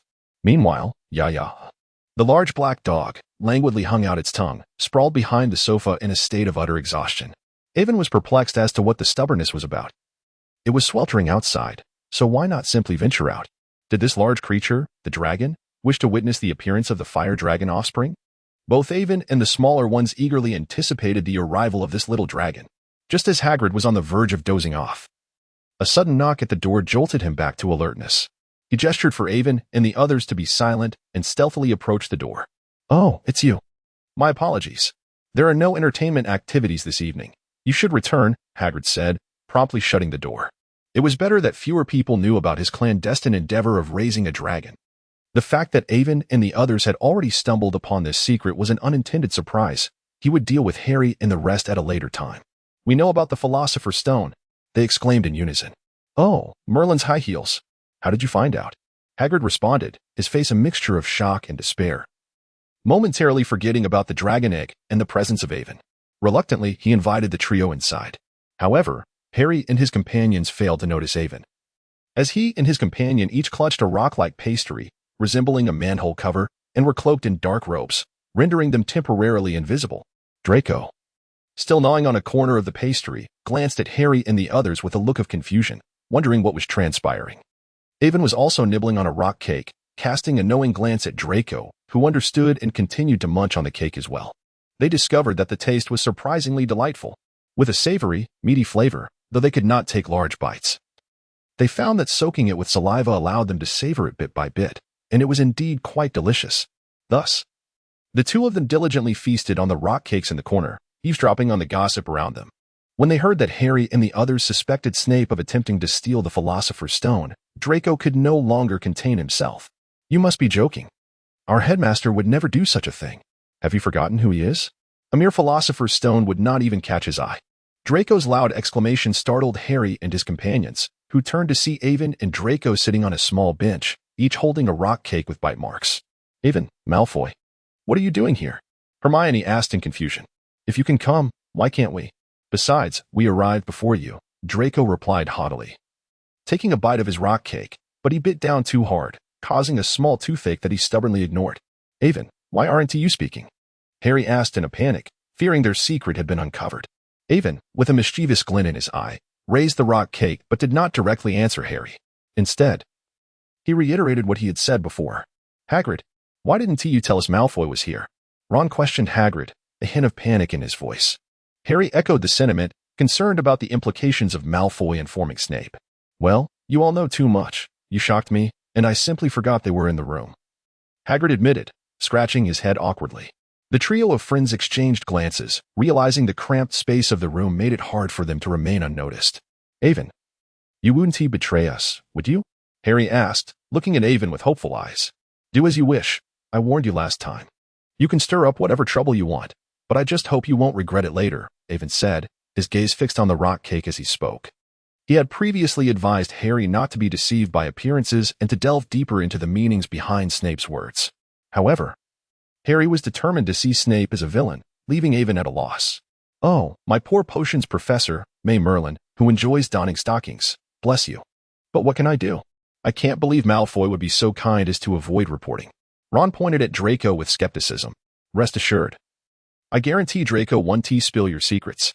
But I advise you to keep your mouth shut and refrain from speaking ill of our headmaster. Draco rolled his eyes dismissively, looking down on Ron. Have we spoken wrongly? Who in Hogwarts does not know what Snape is like? Ron retorted defiantly, his stubborn nature flaring up. Is that so? Then I suppose I must inform the headmaster about your claims of him stealing the philosopher's stone. The moment Draco threatened them, the trio's faces drained of color, and Harry and Hermione shot Ron disapproving glares, silently chastising him for speaking out of turn. Ron felt regretful for his slip of the tongue, knowing full well Malfoy's malicious nature but still choosing to confront him. Seeing the trio's unease, Draco reveled in their discomfort. Don't worry. I assure you that Draco won't leak anything. And one last piece of advice, regardless of your feelings towards Professor Snape, he is a teacher at this school. Please remember to address him with the title Professor. It is quite improper to call him by his name directly. Would you dare to do the same with Professor McGonagall?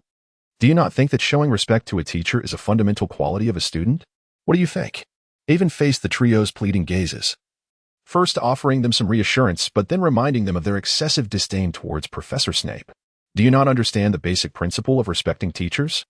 Snape has not committed any heinous acts against students. He is merely strict and occasionally harsh in his teaching style, deducting points from you. He does not extort money or intentionally withhold knowledge, nor does he encroach upon your free time. What grievance could you possibly have against him? Harry and his friends felt somewhat embarrassed, while Hagrid was at a loss for words. Draco, too, was taken aback, not expecting Avon to chastise Harry and the others, as he had always thought Avon was quite friendly with them. It appeared that Avon and Draco shared a closer bond. Just then, a cacophony erupted from the fireplace, the sound of a dragon egg colliding with a metal pot breaking the awkward silence. Hagrid hurriedly donned gloves to retrieve the egg, which felt hot to his touch. Yet his face radiated excitement. What is that? Harry inquired, curiosity piqued. This is a dragon egg. You don't even recognize it, Potter. Draco taunted from the corner as he darted to the table, not missing the opportunity to mock Harry. Incensed, Harry shot him a glare. It's just a dragon egg.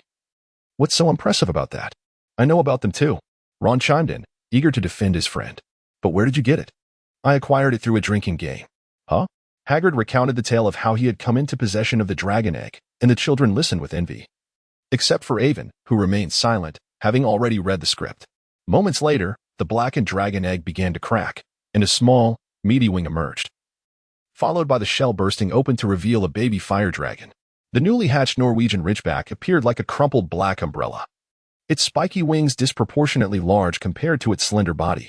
The hatchling had a long snout with white nostrils, bumpy horns on its head, and bulbous orange eyes. In Hagrid and Draco's eyes, this little creature was utterly adorable. Hagrid beamed with a warm smile, while Draco gazed tenderly at the homely little being. My goodness. It's a Norwegian Ridgeback, Ron exclaimed, recognizing the breed. Really? You actually know? Draco was taken aback, having always perceived Ron as somewhat dim-witted. Who do you look down upon? My brother studies dragons in Romania, so of course I know. It was a rare moment of triumph, and at that moment, Ron wore an expression of sheer arrogance. Heh. The young master is unimpressed. So, what do you think? Isn't it beautiful? Oh, it even knows who its mother is. With his rough hand, Hagrid affectionately stroked Norbert's small chin. However, Norbert suddenly coughed twice, perhaps choking on the remnants of the egg liquid lodged in his throat, and unleashed a burst of flame that ignited Hagrid's bushy beard. Hagrid hastily extinguished the flames, but alas, a significant patch of hair was singed. But Hagrid, I read that dragons grow rapidly. Where will you keep it? Furthermore, being so close to the castle poses a considerable danger. Hermione expressed her rational concerns. No. How could that be? It's so adorable. It poses no threat. It merely requires training, and I will take good care of it, Hagrid insisted, still viewing the creature through a lens of affectionate naivety. Dragons are classified as a level 5x dangerous magical creature. While he could understand Hagrid's affection, it did not mean he shared the same obliviousness. There was no place within Hogwarts' vicinity suitable for raising a dragon, even if he fed Norbert potions, regardless of Norbert's obedience. He remained a dragon, and there would always be concerns about the potential hazards. Moreover, Hagrid, we cannot keep a flying dragon near Hogwarts without being detected. Before Hagrid could refute this, Ivan laid bare the truth. Hagrid opened his mouth but remained silent. He longed to suggest the forbidden forest. Yet he recognized the impossibility of hiding a dragon there. If discovered, it would lead to serious trouble, as it is illegal to privately raise a dragon. After Ron reiterated this harsh reality, Hagrid began to sob once more. Oh dear, what should I do? I cannot bear to part with Norbert. He is still so young. I cannot abandon him. Oh, Merlin's underpants. Hagrid pulled out his pink handkerchief. Enough. Stop crying. What is the difficulty? Just take care of him for now. And if it becomes impossible to hide him, we can send him away. Ivan consoled Hagrid with a touch of bravado. But where can we send him? How can we possibly escape the consequences of such illegal actions? Hermione remained anxious. We could send him to Romania. Didn't I mention my brother lives there? Ron chimed in. Yes, if Hagrid finds that too far, he could stay with me. My family owns a dragon sanctuary. And caring for Norbert would be no trouble at all. Observing Ron and Draco's nonchalant demeanor, Hermione felt overwhelmed, questioning the audacity with which they approached such illicit matters. Hermione, you are still young and do not grasp the depths of this situation. Sometimes, rules are insignificant in the face of power. Besides, they are part of the sacred 28 pureblood families, even if they did break the law, as long as it isn't too serious. The Ministry of Magic would likely turn a blind eye. Ultimately, they decided that when the time came to reveal Norbert, he would be sent to Draco's Dragon Sanctuary, as it was nearby and convenient for Hagrid to visit. However, Ivan began to ponder the idea of creating a dragon breath potion, recalling that he had practiced making dragon breath canisters before.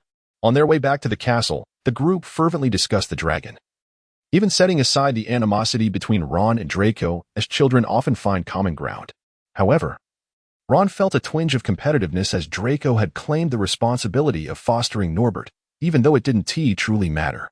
I think we might be in serious trouble. The children, engrossed in their discussion about how to play with the little dragon, were abruptly drawn to Ivan's tone of despair. They looked up to see Professor McGonagall, her face a mask of fury, standing before them with a trembling Neville. Good evening, my dear children. They all thought in unison, well, this is it. Ivan is filled with regret. Had he known, he would have brought Iron Egg along, who could have scouted the way ahead. Now, the situation has culminated in Professor McGonagall catching them all, resulting in the last 6 unfortunate souls receiving a considerable deduction of 50 points each. Furthermore, they have been sentenced to confinement starting this weekend, with a week of patrolling the Forbidden Forest as punishment. How did you also end up in this predicament? On their way back to the dormitory, a few of them cast curious glances at Neville, who had always been the timid one. I noticed you all hadn't returned, and fearing that you might have been caught by the professor, I ventured out to find you, he stammered. T.T. Avon helplessly patted Neville's shoulder, exclaiming, Oh, you foolish child, truly a friend worth cherishing. Upon hearing this, Harry and the others felt a twinge of guilt. As they parted ways on the staircase, the 3 groups returned to their respective dormitories. Goodness, my father would certainly scold me if he knew. Draco, his face long with distress, began to vent to Avon after separating from Harry. The Hufflepuff and Slytherin common rooms were both located underground, so they had a bit of a walk together. Why, doesn't your father adore you? How could he possibly scold you? Avon jested. Perhaps you are unaware, but ever since that individual fell from grace, our family's wealth has significantly diminished. We can no longer spend frivolously. While we still have the means, every expenditure now comes with added scrutiny. My father loves me dearly and is more than willing to spend on me. If I were to have a conflict with my classmates or find myself in trouble, he would always come to my aid. However, if I were to act foolishly or bring shame upon myself, he would certainly be furious. Just like today, if I were to claim Hagrid as my friend and ask my father to assist Norbert, he would likely say nothing. But should he discover that I was out at night, carelessly caught by a professor, he would undoubtedly unleash his wrath upon me.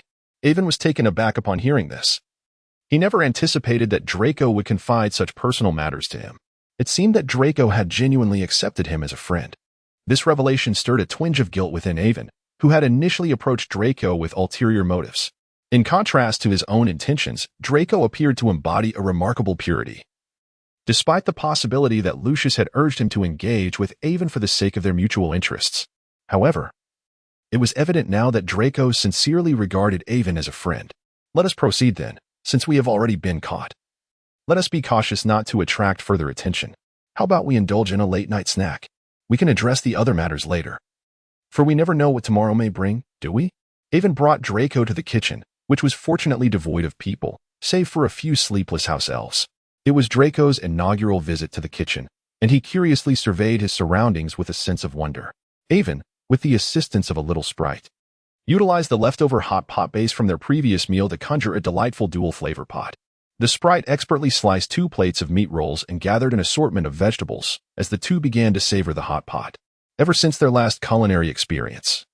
Draco had been yearning for this moment. He never anticipated that he would soon indulge in another meal thanks to Avon's generosity. Instantly, his earlier discontent faded away, replaced by enjoyment. Draco, I have a business proposition I wish to discuss with you. I had originally intended to wait until our third year to bring it up, but it appears that the time has come sooner than expected. I hope you won't hold it against me. Hold it against you? How could I? Just let me know if there's anything I can assist you with. Draco picked up a slice of vividly red lamb roll, dipped it in the sauce, and placed it in his mouth, savoring the delectable flavor that made his eyes squint with pleasure. Very well, here is the situation. While enjoying his meal, Ivan engaged Draco in a discussion about his thoughts.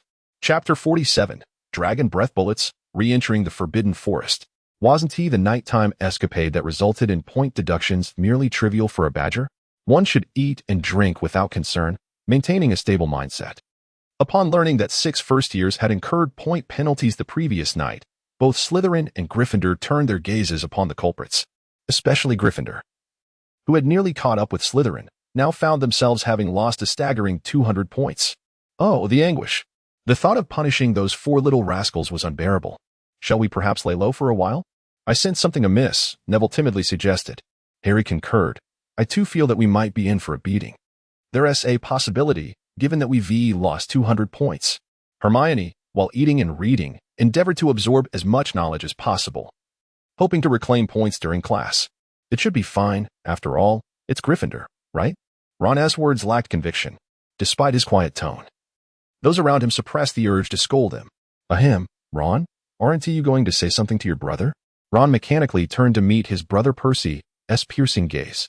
Brother, I am your sibling, am I not?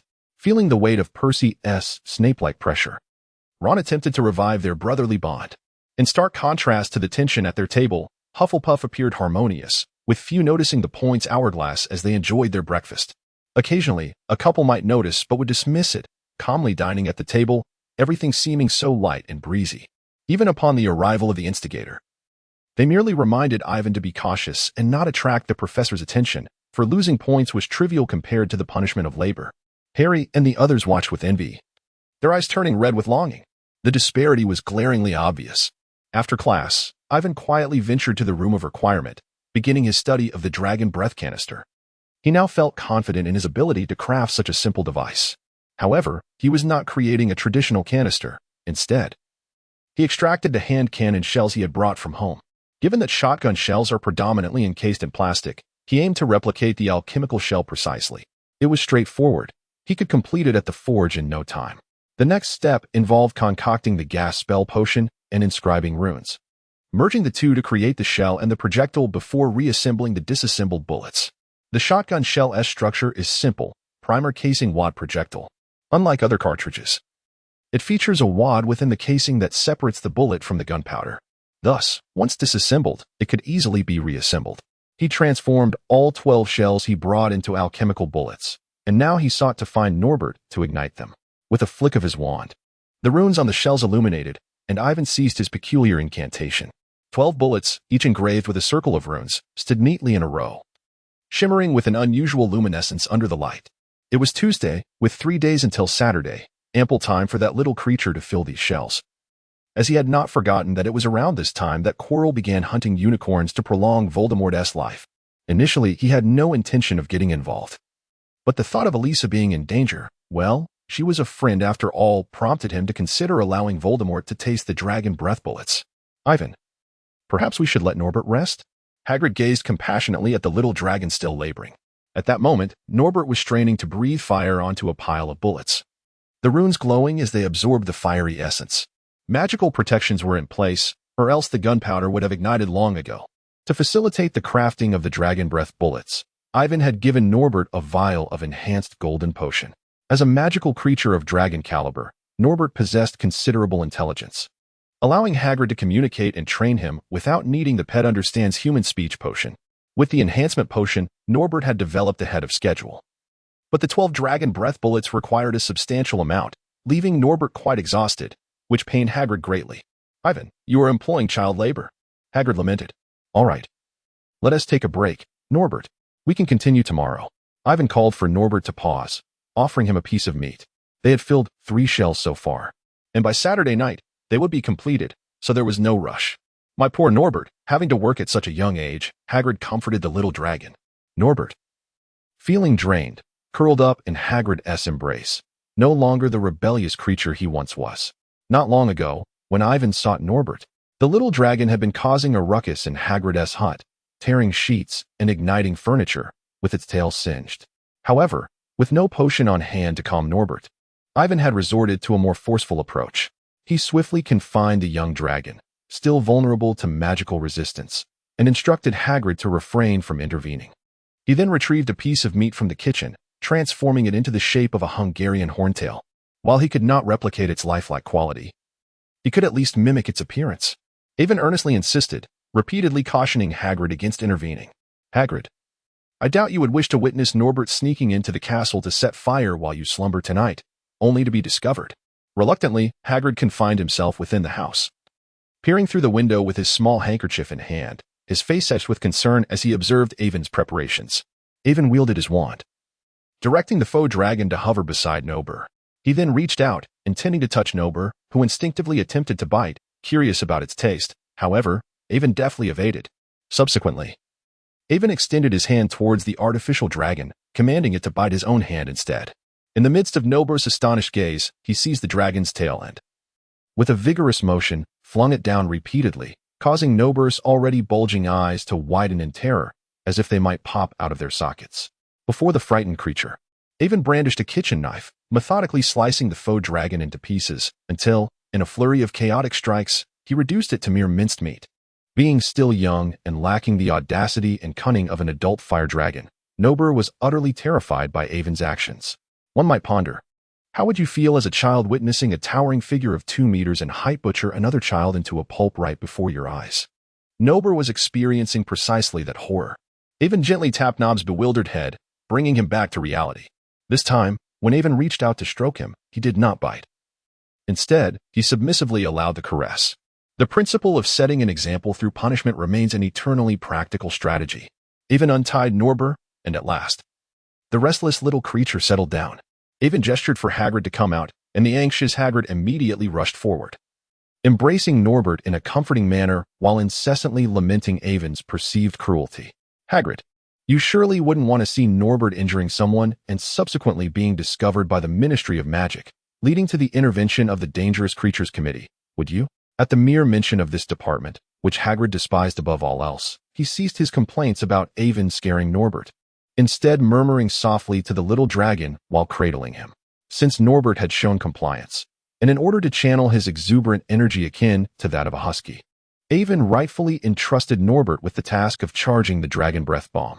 Reluctantly, the thoroughly frightened Norbert resigned himself to his fate as a laborer. As time passed, the day of confinement arrived. All right, this is the last one. You've worked hard, Norbert. Don't be afraid. I won't harm you, Ivan said with a gentle smile. Though to Norbert, it appeared otherwise. After all, the psychological trauma left on the young dragon was considerable, especially now that Hagrid was absent and he found himself alone with Ivan. Ivan, something's gone wrong. I discovered a unicorn's corpse in the Forbidden Forest. It has been dead for quite some time. Hagrid emerged from the forest, his expression grave. A chill ran down Ivan's spine. Had the moment finally arrived? Was it his sister, Elisa? No, it was another unicorn, long deceased. In truth, I had discovered an injured unicorn just a week prior. Yet I have been unable to locate it until today, when I stumbled upon the lifeless body of another unicorn. Upon realizing it was not Elisa, Ivan breathed a sigh of relief, grateful that it was not someone he knew. It appeared that we had a task ahead of us tonight, and fortunately, we had an additional pair of hands to assist. That evening, Filch led Harry and the others out of the castle. He continued to relish in frightening the young wizards. But this time, only the timid Neville trembled in fear. Upon learning of the patrolling situation in the Forbidden Forest from Ivan, the other 4 mischief-makers felt no apprehension. Filch, feeling quite bored, brought them to their destination before taking his leave. Ivan and Hagrid had long been prepared, waiting for them. However, I find myself perplexed. The protagonist possesses a firearm, yet resorts to drawing it for trivial conflicts. Earlier, when confronted by Carlo, there were inquiries about the whereabouts of the gun. Questioning why it wasn't used. Is it not peculiar for an 11-year-old, in their first year at school, to resort to shooting a classmate, regardless of the location? Even in America, a school shooting would not be overlooked. There are regulations in place. Moreover, this scenario unfolds in England, not America, and the protagonist, hailing from a Muggle family, attacking a pureblood descendant with Muggle artifacts seems implausible. The supremacy of pureblood families in the wizarding world cannot be denied. Even the most formidable Muggle families have no sway over the wizarding realm. The Muggle repelling charm is effective, not a mere jest. While the upper echelons of government may have connections to the wizarding world, it has never been implied that the English government possesses the authority to issue direct demands to the wizarding government. Their coexistence is based on mutual respect, not a hierarchical relationship. Even if a select few are aware, it remains confined to a small circle. Otherwise, if the upper crust were privy to such influence over the wizarding world, what purpose would the secrecy laws serve? J.K. Rowling may have left several plot holes. Yet the relationship between wizards and muggles has been depicted with a degree of interaction. Everyone understands the gravity of firearms. Yet the Harry Potter series does not mirror our reality. Moreover, the protagonist is portrayed as a victim, feeling stifled during encounters with centaurs and frequently swearing. At merely 11 years old, having lived in this world for just over a decade, the magical prowess of a wizard like Harry Potter increases with age, necessitating the acquisition of magical skills over time, as Dumbledore himself experienced. What significant abilities could a child just beginning to learn magic possess? Centaurs are not to be underestimated. Even Voldemort sought to recruit them for their combat prowess. Additionally, Hagrid is present. Would he allow you to confront centaurs recklessly? A reminder was given to me regarding Carlo's situation, indicating that this issue will be addressed in subsequent plot developments, as these grievances will require resolution later on. The protagonist has made 2 oaths, one to gain the friendship of a unicorn, and the other to forge a bond with Hagrid. These are beneficial pursuits. How does this translate into cowardice? Furthermore, the spellbook is merely a basic primer. Mastering its contents within a single academic year would be commendable. Even university students specializing in ancient texts require extensive study. The book lacks a systematic approach, relying solely on individual effort. And considering it is only the first year of school, how could one possibly attain the strength to challenge Voldemort or outmaneuver Dumbledore? He is merely an 11-year-old first-year student at Hogwarts.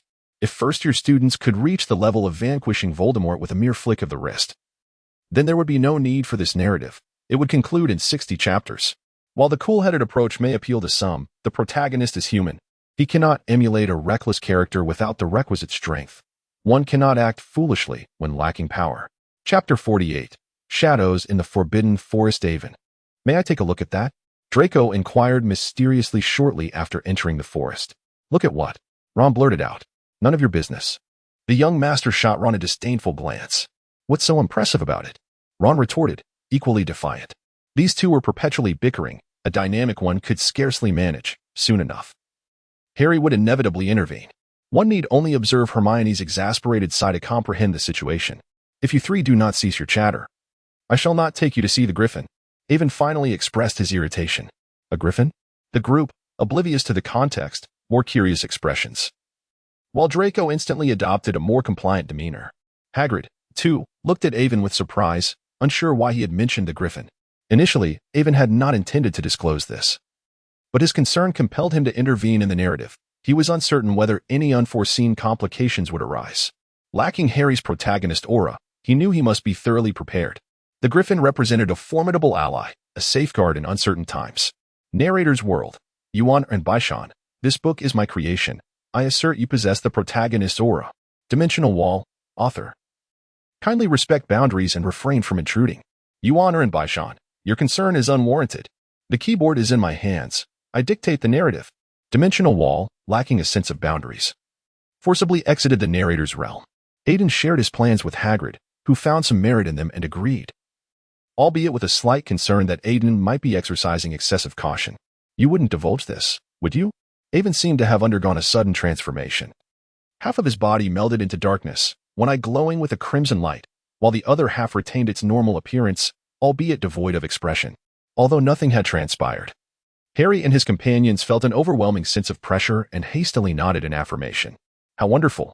I trust you will not speak out of turn, Avon remarked, his demeanor shifting with the swiftness of a turning page, instantly reverting to his usual gentle self, a warm smile gracing his face. The abrupt change in Avon's expression left the group momentarily perplexed. As they ventured deeper, the sound of hooves echoed nearby, heralding the arrival of a pristine white unicorn. "It has been a while, Avon," came the voice of Eliza. "It is truly delightful to see you well, sister. I understand you have come for that fellow. But I did not anticipate the presence of others. I only heard from Hagrid that you would be here, so I have brought this for you." With that, Eliza leaned closer, allowing Avon to notice a pendant dangling from her unicorn's horn. He carefully removed it for inspection. The pendant was woven from unicorn hair, shaped like an octagonal star, seemingly crafted from the unicorn's very horn, emanating a faint magical aura. "You should be able to discern what this is made from." "Clever little one," she said. Avon thought, "Sister, you truly have an eye for people. I made this especially for you." With it, most of the friendlier creatures in the Forbidden Forest, or those of high intelligence like centaurs, will not drive you away. However, should you encounter werewolves or similar beings, you must rely on your own wits. Well, we shall converse again when the opportunity arises. I must take my leave. That creature in the Forbidden Forest is rather unusual, and unicorns have already fallen victim. I need to hide as well. I hope you can drive him away. Farewell, Avon." "Goodbye, sister." Avon felt a twinge of emotion. It was quite touching that Elisa, in such a perilous situation, had taken the time to present him with this pendant, which could be likened to a half-pass for the Forbidden Forest. Under the envious gazes of several children, Avon adorned himself with the pendant. It seemed she truly cared for him. It was hard to believe they had only met once. Hagrid was pleased for Avon. Indeed, it was an honor. "Oh, it appears that poor unicorn is nearby. It must be terrified and gravely injured. We must locate it swiftly before any misfortune befalls it," Hagrid gravely informed Harry and the others while crouched beside a pool of silvery liquid. At that moment, a guru arrived with Alfra. Although Avon had not brought Diagon, he had brought a guru, having recently dispatched it to find Alfra. Under Avon's direction, Alfra reluctantly allowed the young wizards to pet him, his splendid coat instantly captivating the children. "All right, we must attend to more pressing matters. We shall have the opportunity to play another time," Hagrid reminded the children after they had patted the griffin a few times. Hagrid decided to split into 3 groups. He would lead Neville in one direction, Hermione and Ron would accompany Alfra in another, while Avon, bearing the unicorn's talisman, took Harry, Draco, and Yaya with him. A guru possessed aerial capabilities, so Avon assigned it to patrol independently. With its speed, it could detect any danger and promptly notify them. Hagrid handed it a red firework, which, given a guru's current level of intelligence, it would be able to comprehend as a pull ring signal flare. The group dispersed, searching for the injured unicorn. "Why can't I accompany that griffin? It truly seems unfair to let Weasley have all the fun." Avon expressed his dissatisfaction about Ron being assigned to the griffin team, as he too wished to be with it. Harry remained silent, as he secretly desired to be alone with the griffin as well. Perhaps Hagrid thought him too weak, needing the griffin's protection, while believing Avon to be the stronger of the two, thus assigning him to this group. Evan discerned their subtle intentions, but chose not to expose them. After all, they were merely youths, each understanding the other in unspoken ways. Little did they realize that without his potions, given their slight physiques, Alfred would effortlessly devour them whole. Moreover, he would still allow them to touch him. At that moment, Hermione's group was entangled as Ron, while walking, playfully patted Alfred, causing the latter to angrily ensnare Ron with his tail, dragging him along. Were it not for Hagrid and Evan's insistence, he would have relished the opportunity to send this boundary-less little rascal flying with a swift kick. Nevertheless, Evan's spirits were not high either, for Harry had unwittingly handed him this troublesome burden. It was only a matter of time before fate would orchestrate an encounter with Voldemort, from which there would be no escape. This was akin to the incessant troubles faced by the neighboring Grim Reaper elementary students. Truly vexing. Avery cast a displeased glance at Harry, leaving him utterly bewildered, as he could not recall when he had offended Avery. Suddenly, a sound pierced the air as Yaya, ahead of them, barked. The trio approached to find a pristine white unicorn lying on the ground, while a shadowy figure clad in black loomed over it, audibly gulping down its blood, a sound they could discern from a distance. Upon hearing the barking, the shadow lifted its head, and Yaya, sensing the peril, yelped and bolted away with remarkable speed. "Ah!" the young master screamed. He fled, only to stumble and fall, hitting his head against a rock, rendering him unconscious. Harry, upon encountering Voldemort, felt a sharp pain in his scar, immobilized by fear as he watched the figure slither towards him like a serpent. "Damn it! Get away from me!" he exclaimed in a fit of rage. Avon was well aware of what he was facing and, without hesitation, drew forth a finely crafted dragon's breath round, aiming it squarely at the approaching shadow, and pulled the trigger. Boom! 2 dragon's breath rounds erupted forth, engulfing Chilo in flames as the explosion ignited his dark robe, while searing steel balls, heated by the dragon's fire, pierced his body. A piercing scream echoed in the air as Chilo staggered backward, propelled by the force of the unexpected attack. Had he not recently consumed unicorn blood, he might have suffered grave injuries from that shot. Although wizards are fragile, their magical prowess makes them far from easy to vanquish. Only a decisive strike to a vital point could ensure their defeat. Otherwise, they could endure longer than an ordinary person, especially after absorbing the vast life force from unicorn blood. At that moment, Chilo waved his wand, extinguishing the flames with a surge of magical energy, and uttered several spells to staunch his wounds. Not one to hesitate, Avon seized the opportunity to strike hard.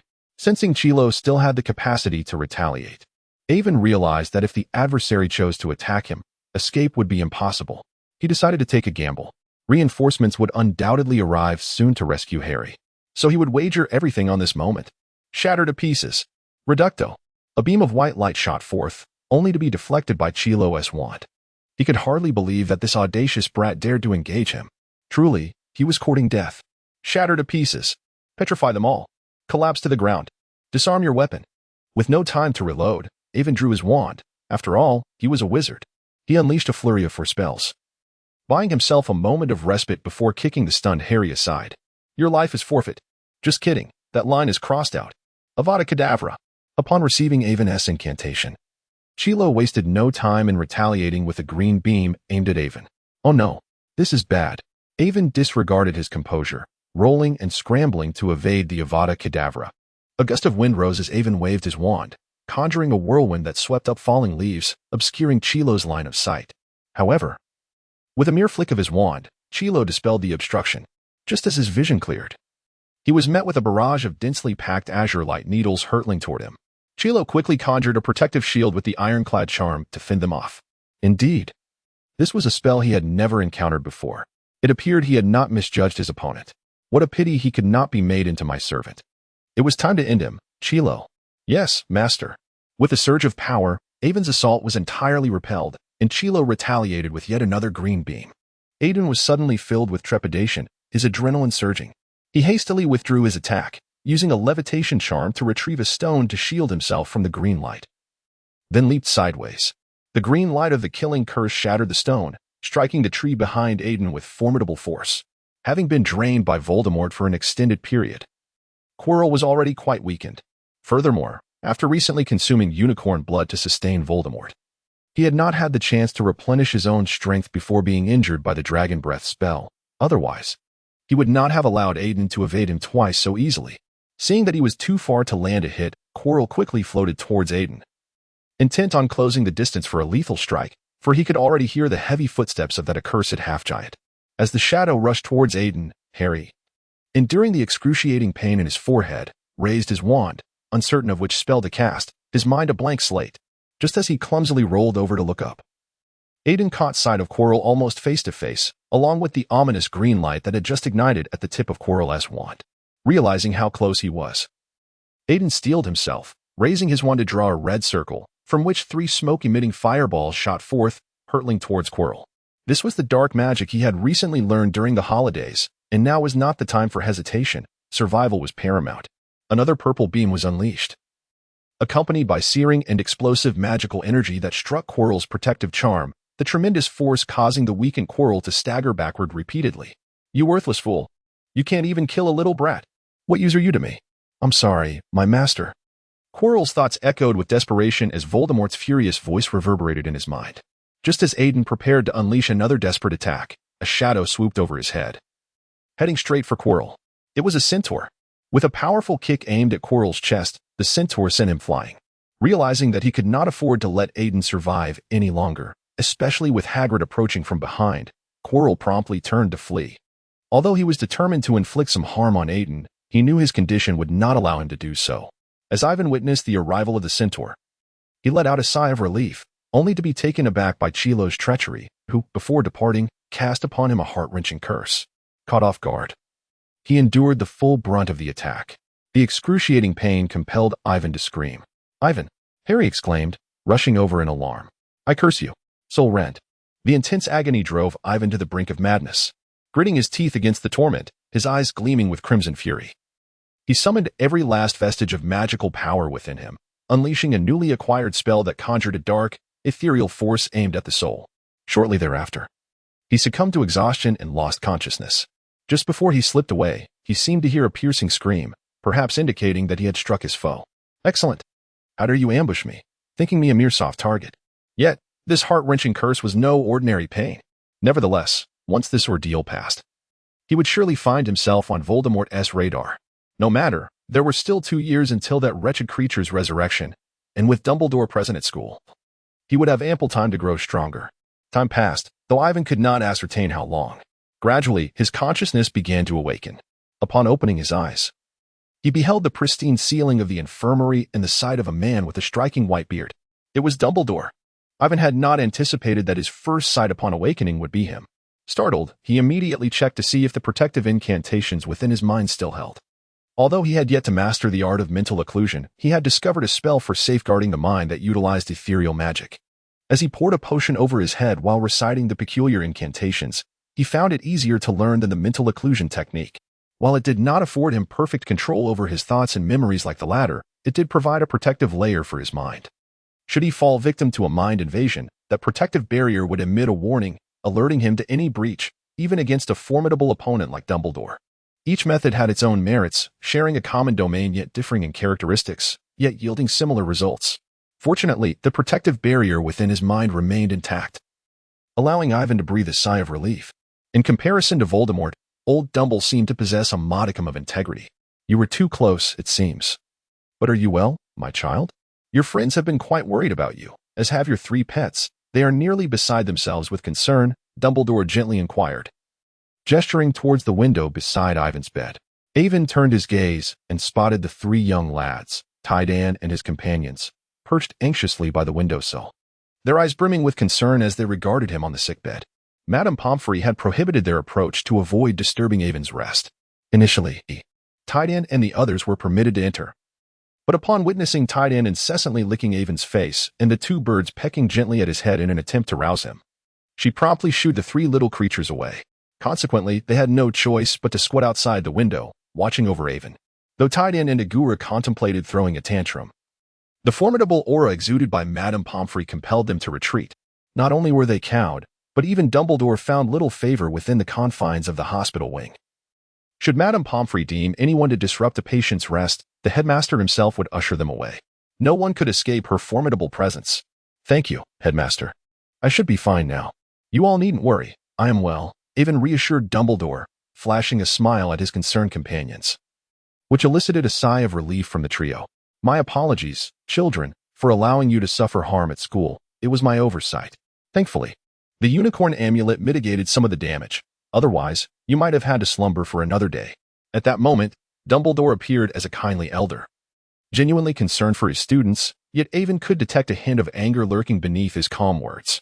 No matter how cunning this old fellow might be, he would still be enraged upon witnessing harm befall his students. It was a paradox. Chapter 50, The Headmaster's Concerned Enough of my rambling. My dear boy, your friends must be anxiously awaiting your return. Yet, permit me one final piece of advice. You are still quite young. Do not dabble in dark magic, for it will corrode your heart. Although dark magic may often provide assistance, as it did this time, you truly handled the situation commendably. With that, Dumbledore playfully winked and bestowed upon Ivan a knowing glance that conveyed, you are a clever child. No further explanation is necessary. Afterward, the old wizard subtly hinted at his desire for hot pop before departing, leaving Ivan in contemplation. It appeared that his final strike had indeed struck true, and he had not misheard. Dumbledore must have encountered Quirrell and discerned something, indicating that Ivan's blow had significantly wounded Voldemort's lingering essence. Ivan, you are well. Just as he pondered, a row of small heads peeked through the doorway, watching him intently.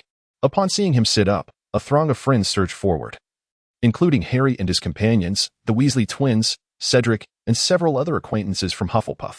Ivan, you are all right. How splendid.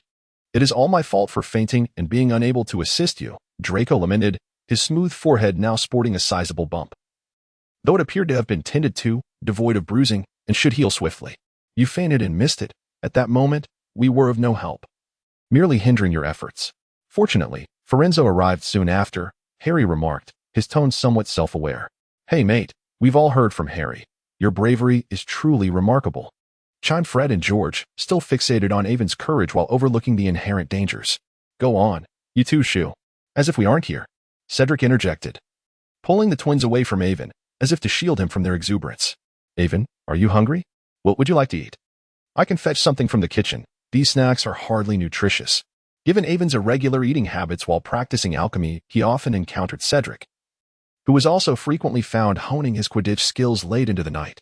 Thus, a camaraderie blossomed between them, gradually evolving into a brotherly bond. Haha. Thank you all for your concern. I am quite all right. However, twins, I must admit that I prefer the Hufflepuff common room, for it is conveniently adjacent to the kitchen.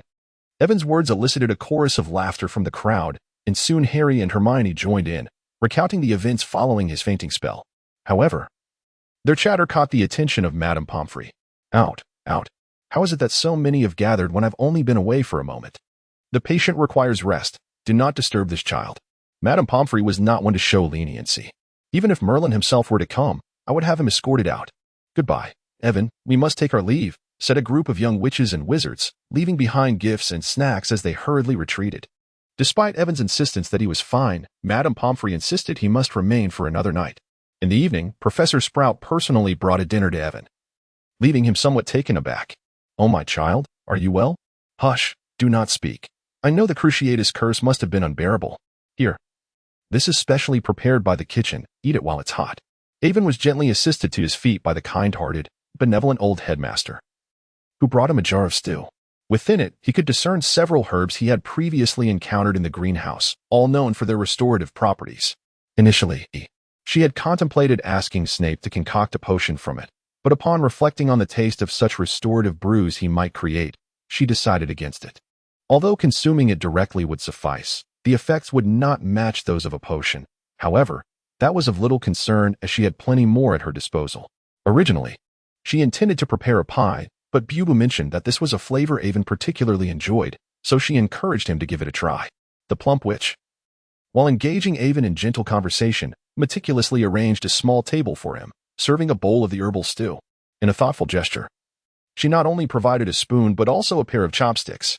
She had long noted the young wizard's preference for such utensils, and this time she had transformed the fork into chopsticks. Observing the kindly old headmaster tending to him like a grandmother, Avon felt a warmth radiate from within.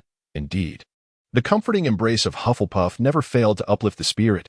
Avon took a bite. It was not a stew made with cream and pepper, but rather a concoction flavored with the spices he had brought for Bubu, along with the method he had taught.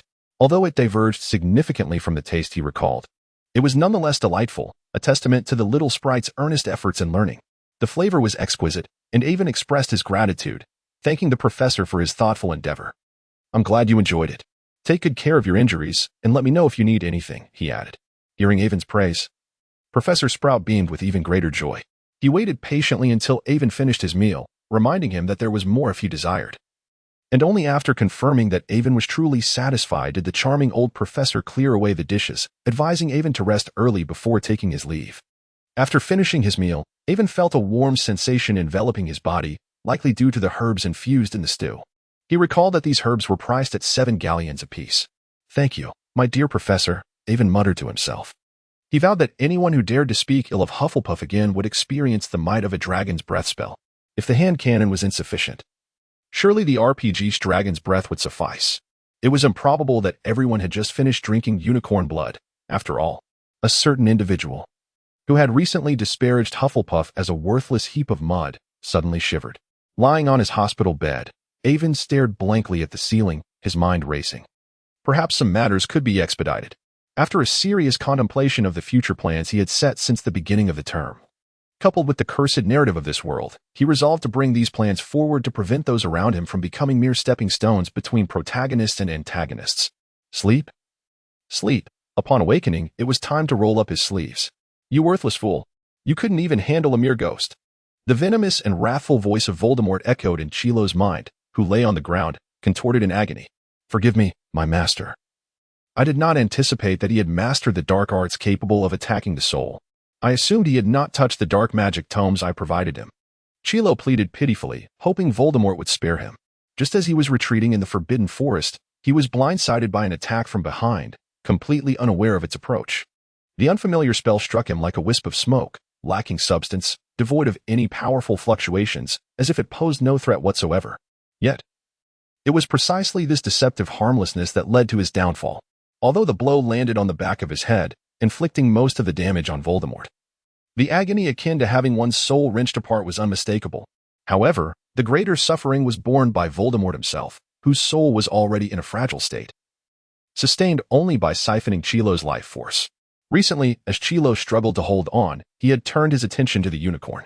Unexpectedly, just as he had absorbed enough vitality, he found himself thwarted by a first-year wizard, losing all the life force he had painstakingly gathered, while the unicorn had vanished, making it exceedingly difficult to locate. Enraged by this, Voldemort exacted harsh punishment upon Chilo once more, the searing pain coursing through his body causing him to break into a sweat as he gasped for breath. Fortunately, the pain subsided after a brief moment, allowing Chilo to breathe a sigh of relief. He had finally endured his master's wrath. Voldemort had no intention of eliminating Chilo. After all, he needed this solitary subordinate and could not afford to discard him. Chapter 51. Roll up. Professor Flitwick, there is a matter on which I seek your assistance. I wonder if you have the time. Once healed, Avon approached Professor Flitwick after class. It was rumored that Chilo had suddenly taken a week off, presumably to recuperate. Avon pondered whether Chilo would secretly seek vengeance upon his return, so he resolved to enhance his abilities as much as possible. Of course, my dear boy. Is your health improving? I have heard about your predicament, the kindly old professor replied, regarding Avon with concern.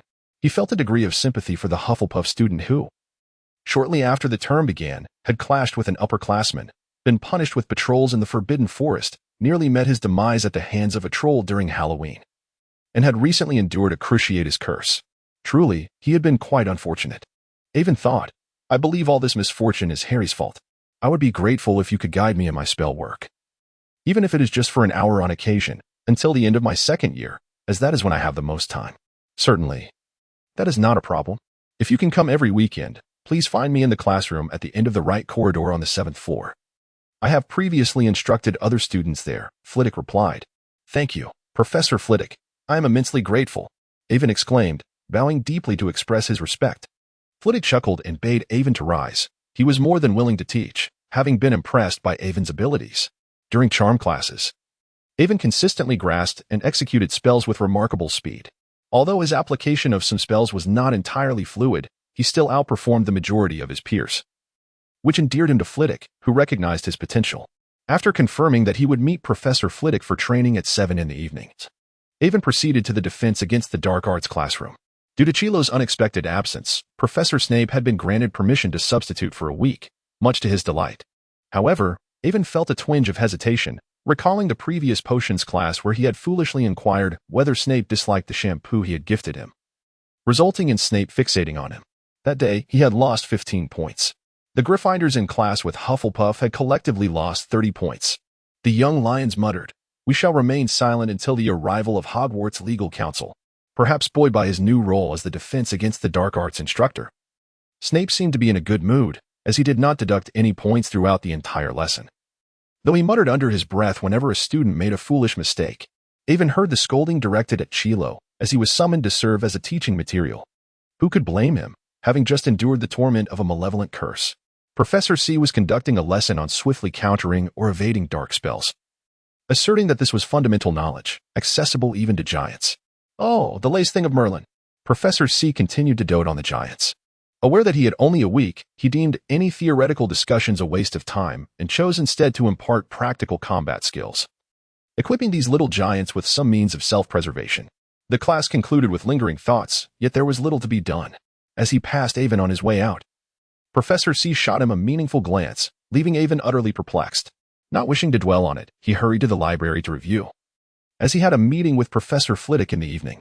Ah, Avon, come save us. Just as Avon entered the library in search of a spot, he heard Ron's desperate cry, but before he could finish, he was silenced by a fierce glare from Hermione. At that moment, Avon noticed that, besides Hermione and their trio, Neville and Draco were also present, along with Goyle, Crabbe, and Pansy, each bearing a look of distress. What had transpired? Avon settled beside Neville and inquired. Ron, Harry? And Pansy began to denounce Hermione's actions. It turned out that yesterday, while he was resting in the infirmary, Hermione had taken it upon herself to gather several of them for study. She insisted that they were utterly inept, unable to assist in any situation, attributing it to their excessive playfulness. With the end of term approaching, she emphasized the necessity of diligent study, while her sentiments were not entirely unfounded, given the impending examinations. Avon found himself in agreement with Hermione's approach. Are you all right, Avon? There are still 3 months until the end of term. How can there be so little time? Ron exclaimed, his eyes wide and his voice rising uncontrollably. However, he was met with a swift reprimand from Madame Pants, who wielded her feather duster with precision, leaving Ron with 2 rather conspicuous red marks on his head. Moreover, we are all Gryffindors. Why drag Draco into this? Pansy questioned Avon with a puzzled expression. Because. Enough, Pansy, it was my decision. Let it be, Hermione attempted to explain, but was interrupted by Draco. The prevailing narrative only highlighted Avon's valiant exploits, alongside tales of Harry's shortcomings. One had fainted, while the other was paralyzed by fear, rendering them incapable even of fleeing. Hermione's admonition. You wouldn't want to be a liability again, would you? You certainly don't wish for such an embarrassing incident to circulate, struck a chord. Harry and Draco exchanged glances, their eyes conveying a mutual understanding. This matter was not to be disclosed. How laughable. Such an ignominious affair cannot be shared. I have my pride, Draco remarked, staring at the extensive study plan formulated by Hermione, feeling utterly immobilized. It appeared that he would be deprived of gallivanting freely until the final examinations. Nonetheless, for the sake of his dignity, he endured. In addition, there are crucial yet somewhat esoteric topics that you should also review. I shall draft them for you, he mentioned, preparing to assist. Initially, the group of mischievous children had hoped Avon would plead on their behalf upon seeing this overwhelming study regimen, but to their astonishment, Avon made matters worse. Avon, you must be jesting. Harry and the others chorused. I am not jesting. This is a beneficial opportunity. You should be elated. Just wait. He replied. But Avon, this is already exhausting. Are you certain this is something a normal person can complete? Absolutely, for I have already mastered half of the material required. And I have my own study plan, Avon asserted. As he enumerated a lengthy list, Harry and the others began to question their existence. If they had not misheard. Were some of these texts not meant for third-year students? Surely, Avon belonged in Ravenclaw. Avon, have you lost your mind? That advanced transfiguration text isn't required until third year. And it may not even be applicable. How do you know this? Even Hermione expressed her disbelief. She had scarcely begun to delve into the second-year curriculum, primarily focusing on first-year material, yet Avon had already ventured into third-year studies. This was sheer madness. Cedric informed me. He is a very esteemed senior, Avon replied nonchalantly, adding yet another lengthy list to Hermione's study schedule. After returning the plan to Hermione, Avon disregarded the despondent expressions of Harry and the others and promptly immersed himself in his assignments. Witnessing Avon's industriousness, Hermione felt compelled to keep pace. She had not anticipated that Avon had progressed so far ahead. Determined, she resolved to catch up with Avon and even surpass him. Avon, I cannot be the sole one exerting effort. Since we are friends, let us strive together. Chapter 52. Professor Flitwick's spell training. Professor Flitwick, I have arrived. A badger peeks in. I truly lack this image. Haha, you have come, Avon. Do come in. Why are you burdened with so many books? As Professor Flitwick, sipping tea, welcomed Avon, he noticed Avon depositing a stack of books taller than himself at the entrance. Ah, these? I was just reviewing at the library and decided to do a bit of previewing as well. I intended to read these tonight, and since I nearly missed the time, I brought them all along. Child, this is the 7th floor. Are you not weary? Not at all. Consider it a form of physical exercise. Youth is truly delightful. Come, take a moment to rest. We shall commence shortly. Very well, Professor. Avon obediently seated himself at Professor Flitwick's desk, sharing a cup of tea with him. The classroom was quite spacious, with several targets scattered throughout its expanse. In the corner by the window, Professor Flitwick had placed a desk and 2 rows of benches for rest. I almost forgot, Avon, this gift you brought. Pre-rain Longjing tea. Indeed, that is it. Its flavor is exquisite. Thank you for your thoughtful present. I am glad you enjoy it. Once you finish, I shall bring you more. Haha, thank you, dear child. Now, let us begin. Show me how many spells you have mastered. Picture me as your adversary and attack. With a flick, Avon unleashed spells within the spacious classroom, while Professor Flitwick took a defensive stance. Avon did not employ any air magic. For now, he did not require Professor Flitwick's guidance. He utilized all the spells he had mastered, channeling his magic through the tip of his acacia wand, launching a series of impressive attacks towards Professor Flitwick. Despite Avon's vigorous display, the professor remained stationary, effortlessly countering all of Avon's assaults with his wand until the final silent disarming spell sent Avon's wand flying. "Well done, child," praised Professor Flitwick. "It is quite remarkable for a first year to master and execute so many spells with such proficiency." He then levitated Avon's wand back to him with a silent charm. "Thank you for the praise, Professor," Avon replied, inwardly marveling at Flitwick's formidable prowess. "I can see that you have a natural aptitude for spellcasting. However, before I teach you any new incantations, there is a habit you must adjust." "What is it?" Avon inquired humbly, unable to recall any particular habit of his own. "Now, cast the stunning spell at me once more, using your habitual approach." "I will signal you to stop," Professor Flitwick instructed, raising his wand to indicate that Avon should begin. "Very well, Professor. Stun him. Stun him. To the left. To the right. Don't strike my legs, or you might knock my beard off." He chuckled. "All right. Stop. How does that feel?" Professor Flitwick called to a halt. "I feel as though I am being led by you," Avon admitted candidly. Earlier, he had envisioned Professor Flitwick as an adversary, attempting to exploit any weaknesses, though he could not discern any flaws. Nevertheless, he endeavored to attack areas away from the professor's wand. Yet, as he recited the incantation, Flitwick simultaneously announced where he intended to strike. Despite knowing he should change his target, Avon found himself uncontrollably following the professor's lead. "It is not that I am controlling you. Rather, I have discerned your habitual motions. When I cast a spell, I typically decide the point of impact at the moment the magic is released. Even if I anticipate your movements, I can still redirect the spell in time. Though this requires a high level of magical control, something we need not rush into. However, you tend to direct your wand towards your intended target before casting, which makes your actions predictable. Furthermore, even when you have not yet cast a spell, you remain fixated on your target, which severely limits your agility. I have encountered many young wizards with a tendency to aim before casting, but your fixation is quite unique." Avon pondered this insight, realizing it was akin to shooting a gun at a target while the opponent is already shielded.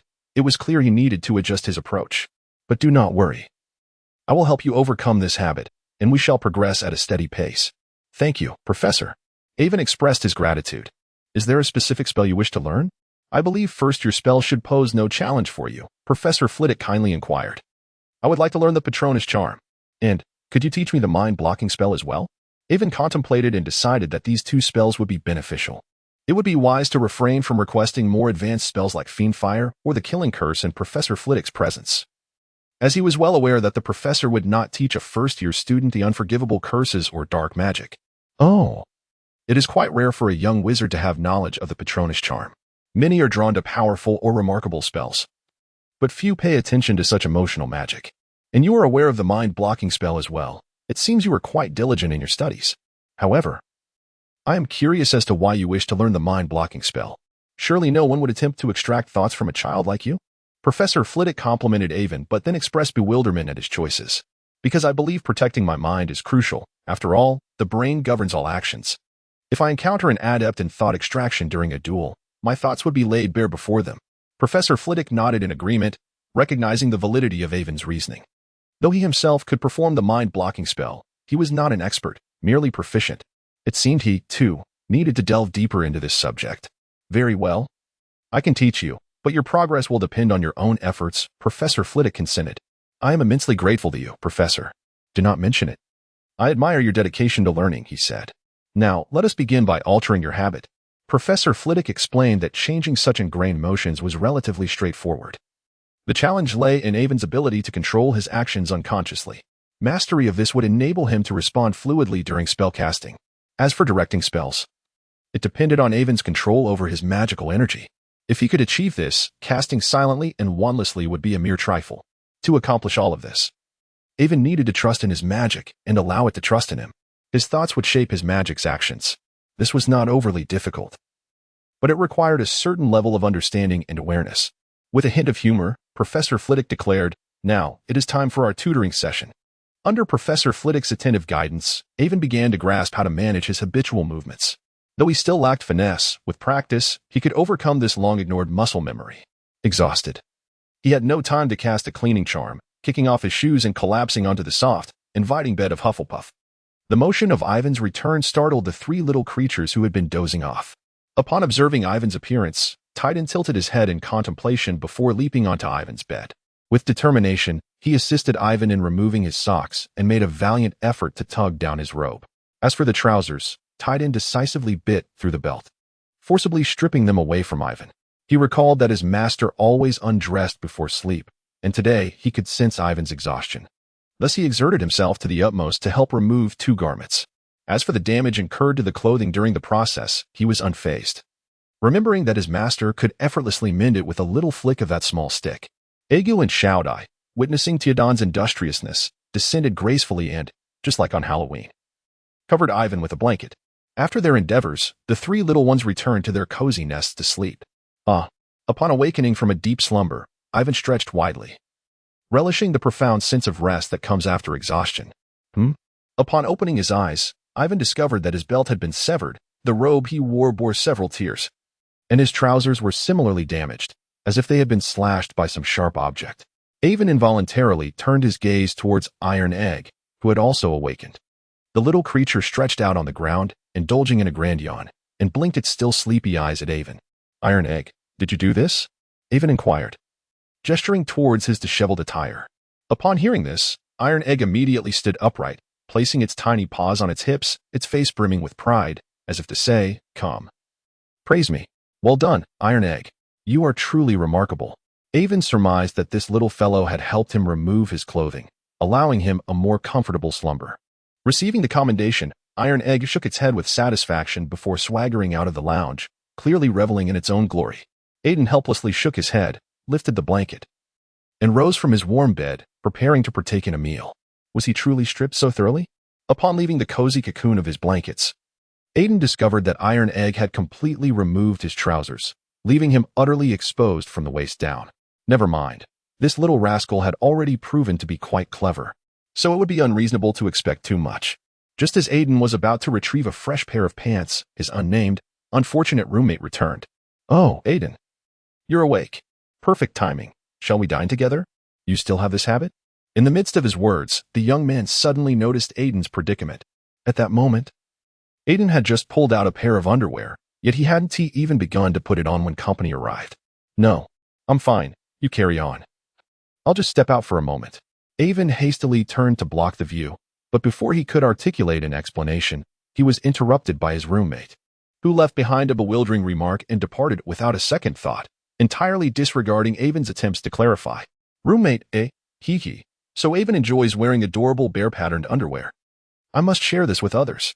Moreover, Aiden's dairy is quite fair." At that moment, Aiden sensed impending disaster.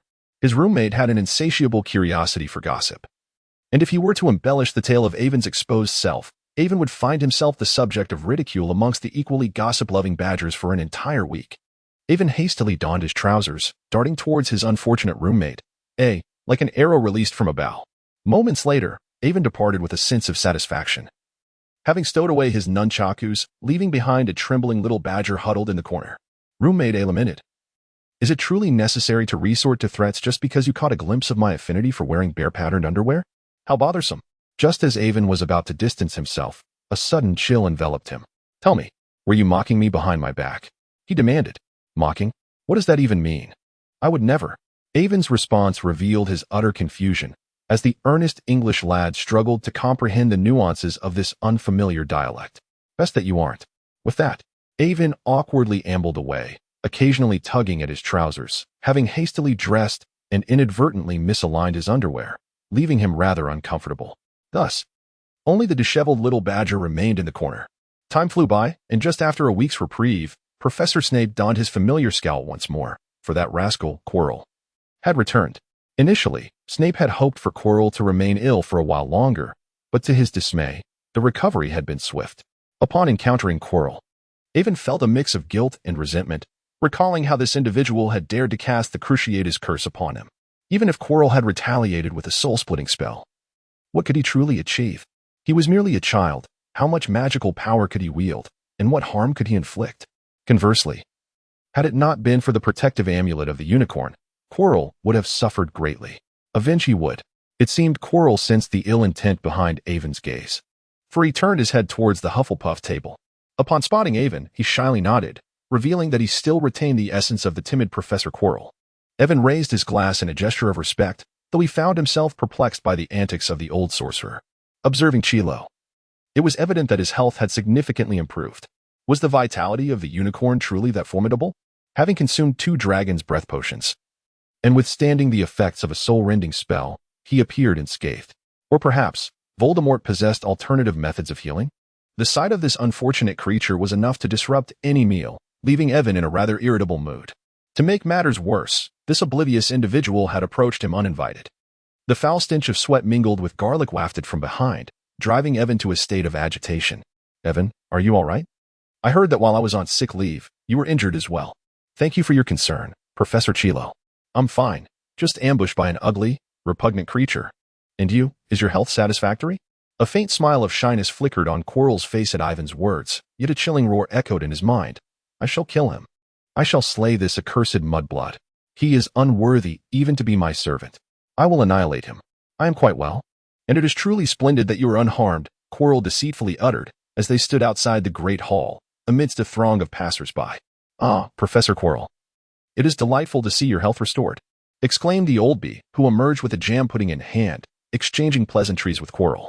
Thank you ever so much for your concern, Headmaster Dumbledore. Quirrell instantly donned a cheerful fade, masking his true state of being. Ivan thought. How swiftly the expression changes. Goodbye. I believe I must attend to my 5th-year class now, Quirrell hastily declared, eager to distance himself from the old bee. As Quirrell turned away, Ivan instinctively raised his hand, yearning to snatch off his odious turban. He was curious to witness the spectacle if Voldemort were to reveal himself before the old bee.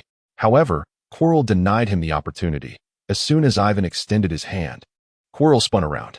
Resigned, Ivan forced a false smile, feigning a wave to Quirrell. Quirrell returned a smile, but as he turned, his expression darkened, and he departed swiftly, leaving behind the old bee, still clutching the pudding, and Ivan, who exchanged a knowing glance with him. Child, would you care to join me for a piece of pudding? Dumbledore kindly invited Ivan into his chamber. Chapter 54. The deal with the old bee. Child, have you discerned the truth? Beneath his half-moon spectacles, Dumbledore's cerulean eyes sparkled with wisdom. I'm sorry, Professor, I do not comprehend what you are saying. Ivan sat across the desk, delicately scooping mango pudding with a small spoon, embodying the innocence of a Navi child. Dumbledore, this child certainly possesses a talent for pretense. Enough of the charade. You were contemplating unwrapping Chilo's scarf, were you not? When did you make that discovery? Dumbledore incisively unveiled Ivan's ruse while posing a question. Well, I'm not foolish. Harry incessantly troubled me while seeking the Philosopher's Stone. And he even compared Chilo to Professor Snape. Coupled with that insincere demeanor of his, it was not difficult to surmise that something was amiss. Astute little fellow. Dumbledore commended Ivan, taking a sip of his coffee sweetened with sugar. But when he approached you alone, did you not feel apprehensive? I was not afraid, with you. The greatest wizard in the magical realm, present, who would dare to act brazenly against a student within the castle. That would be the epitome of folly. Avon playfully flattered Dumbledore, exclaiming, Thank you for your praise, but don't you think this is rather reckless? What if I don't notice? Wouldn't that put you in a perilous situation? Dumbledore mischievously winked in response. Evan remained silent, merely turning his gaze towards a witch holding a bouquet of flowers, who was visiting the portrait of the former headmaster hanging on the office wall as she presented the flowers to him.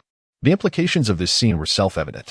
Well, you are indeed quite astute, Olby remarked with a shrug. In truth, I summoned you here simply to converse. I have been observing you for quite some time. From that initial altercation to the moment Chilo granted you access to the restricted section, allowing you to delve into the dark arts. Pausing, Olby took a sip of sugar, scrutinizing Evan's expression. Noticing that Evan remained largely unchanged, he continued. I had anticipated that you might succumb to the allure of formidable power, yet I was pleasantly surprised to see you choose a different path. Embracing the rare knowledge of alchemy. Perhaps you have perused some dark magic, but you opted not to pursue it, which brings me great solace. With that, Dumbledore, resembling a mischievous old rascal, winked. Just speak plainly, what is it that you require of me? I need to use the restroom. Avon, I detest those who are evasive, speaking in riddles that require one to decipher countless hidden meanings. Coughs very well, let us be succinct. Are you aware of what resides within Chilo? The old bee cleared his throat twice to mask his embarrassment. According to Harry S. account, And considering the state we encountered in the Forbidden Forest, it must be that Voldemort. Feeling the protective barrier in my mind, Avon spoke candidly. Oh, are you not afraid of him? Wizards nowadays scarcely dare to utter his name. Surely, you've heard the reason behind that. Fear of what? He is on the brink of death. Can he truly lurk by my bedside in the dead of night and bring about my demise? Besides, if merely speaking his name could summon him to strike, wouldn't the multitude of wizards chanting it together exhaust him? Who does he think he is? A saint? Does he fancy himself as a celestial being? It is nothing more than a ploy to propagate fear, establishing an oppressive dominion in the hearts of people. The more one fears him, the more it emboldens his arrogance. How despicable. Avon crossed his arms, exuding an air of indifference. Saint? Who is Dang Yangzi? The old bee looked utterly perplexed. Ahem, never mind. Let us not dwell on such trivialities. Now, let us return to the matter at hand. Your attitude is commendable, my child. We must bravely confront our fears and not succumb to the tyranny of malevolent forces. It is splendid that you possess such insight. Therefore, you must have surmised what I intend for Harry, have you not? Ah, the Philosopher's Stone. Quirrell aims to assist Voldemort in acquiring the stone. And you orchestrated this entire scheme for Harry, the fated one, to thwart him, did you not? Applauding Avon with a couple of appreciative claps, Dumbledore then articulated his purpose. Absolutely splendid. Thus, Avon, I would like to request your assistance for Harry, if you would be so kind. Of course. I refer to this under the condition that your absolute safety is guaranteed. If Avon had not sensed the lingering protection within his mind, he might have thought that the old man was employing a technique of mental intrusion, as he seemed to know precisely what he was about to say. I possess a certain understanding of Hufflepuff's character. They are not inclined to place curiosity above danger as Gryffindor does. Wouldn't you agree? Avon, there is no fault in that statement. So what benefits can I expect? Abandoning the perilous topic, Avon shifted the conversation. What advantages can I gain? I refuse to recklessly put my life in danger. Though I may look down upon that Voldemort, I am certainly no fool, regardless of his reputation. He remains a figure of considerable danger. Why should I exert myself unnecessarily to prance before such a character? I am still just a child. Avon's words were blunt, catching Dumbledore completely off guard. Aren't you and Harry friends? Even siblings settle accounts clearly. Moreover, you are the foremost figure in the wizarding world. And yet you seek my assistance, a mere trifling individual. Naturally, I must endeavor to secure some advantages for myself. You understand, don't you? In that moment, Dumbledore felt as if Avon's eyes transformed into the shape of galleons. Ha ha ha, what a shrewd little fellow. Very well, feel free to state your demands. Dumbledore chuckled with genuine interest. Go ahead and ask. Avon replied. In that case, may I borrow the Philosopher's Stone for my research? Of course, as long as you are not concerned about me damaging it. May I inquire about your intentions regarding the stone? Is it for transmuting base metals into gold? Or perhaps for the elixir of life? Though Dumbledore's words were casual, Avon detected a hint of scrutiny. It seemed that revealing either answer would expose his true nature. For centuries, the greatest treasure of alchemy has piqued the curiosity of countless alchemists. Despite my nascent journey into the art, I am still eager to explore its worth. Perhaps, in the future, I too shall create my own Philosopher's Stone. Avon's expression was filled with longing, devoid of any trace of ulterior motives. His intentions were indeed pure. He merely wished to conduct research, to see if he could thereby elevate his own capabilities. Dumbledore scrutinized Avon's eyes carefully, refraining from using legilimency, as that was a boundary he maintained with his students. Instead, he perceived Avon's innermost thoughts through his extensive experience in understanding human nature. Yet, do you not yearn for wealth? And for immortality? Dumbledore's words carried a hint of seduction. We are not lacking in finances at home. I will forge my own path to prosperity within the wizarding world, and I possess the confidence to do so. As for immortality, to me, it is merely a curse. Furthermore, esteemed headmaster, if this condition is unacceptable, let us consider an alternative. Please, let us refrain from engaging in such meaningless tests. I am genuinely in urgent need of a restroom. Avon exited the headmaster's office, clutching a book, and hurriedly made his way to the restroom, his urgency palpable. The tome he held was a profound treatise on alchemy, lent to him by Dumbledore as a means of recompense for Avon's seemingly trivial probing. However, it was due back next semester. Despite Dumbledore's assurance that he would later lend him the Philosopher's Stone, Avon felt little joy. To him, it seemed that Dumbledore still regarded him merely as a stepping stone in Harry's journey of growth. This notion frustrated him immensely. As for the Philosopher's Stone, it was not a gesture of Dumbledore's generosity. It was something he had fought for himself. Had he not taken the initiative, he might have received nothing more than a pat on the back for a job well done, while facing Voldemort head-on. To relinquish such an opportunity would be sheer folly. He would not allow himself to be taken advantage of. He was not like Professor Binns, who had labored for Hogwarts for centuries without recompense. Ah, the relief. Avon, feeling satisfied, pulled up his trousers and departed with a book in hand, though he was quite agitated. That old bee truly has a knack for incessant chatter. Let me reiterate, do not compare my book to that of the great sword author. The essence is entirely different. His work prominently highlights Slytherin, while mine embodies Hufflepuff. Reflecting the distinct philosophies of the two houses, is it appropriate for me to be measured against him? Furthermore, the author of Great Sword is not a novice like me, who has only recently embarked on the journey of writing. He is an established figure on the Chinese literary platform. It is only natural that my writing does not measure up, and I am fully aware of this. Thank you.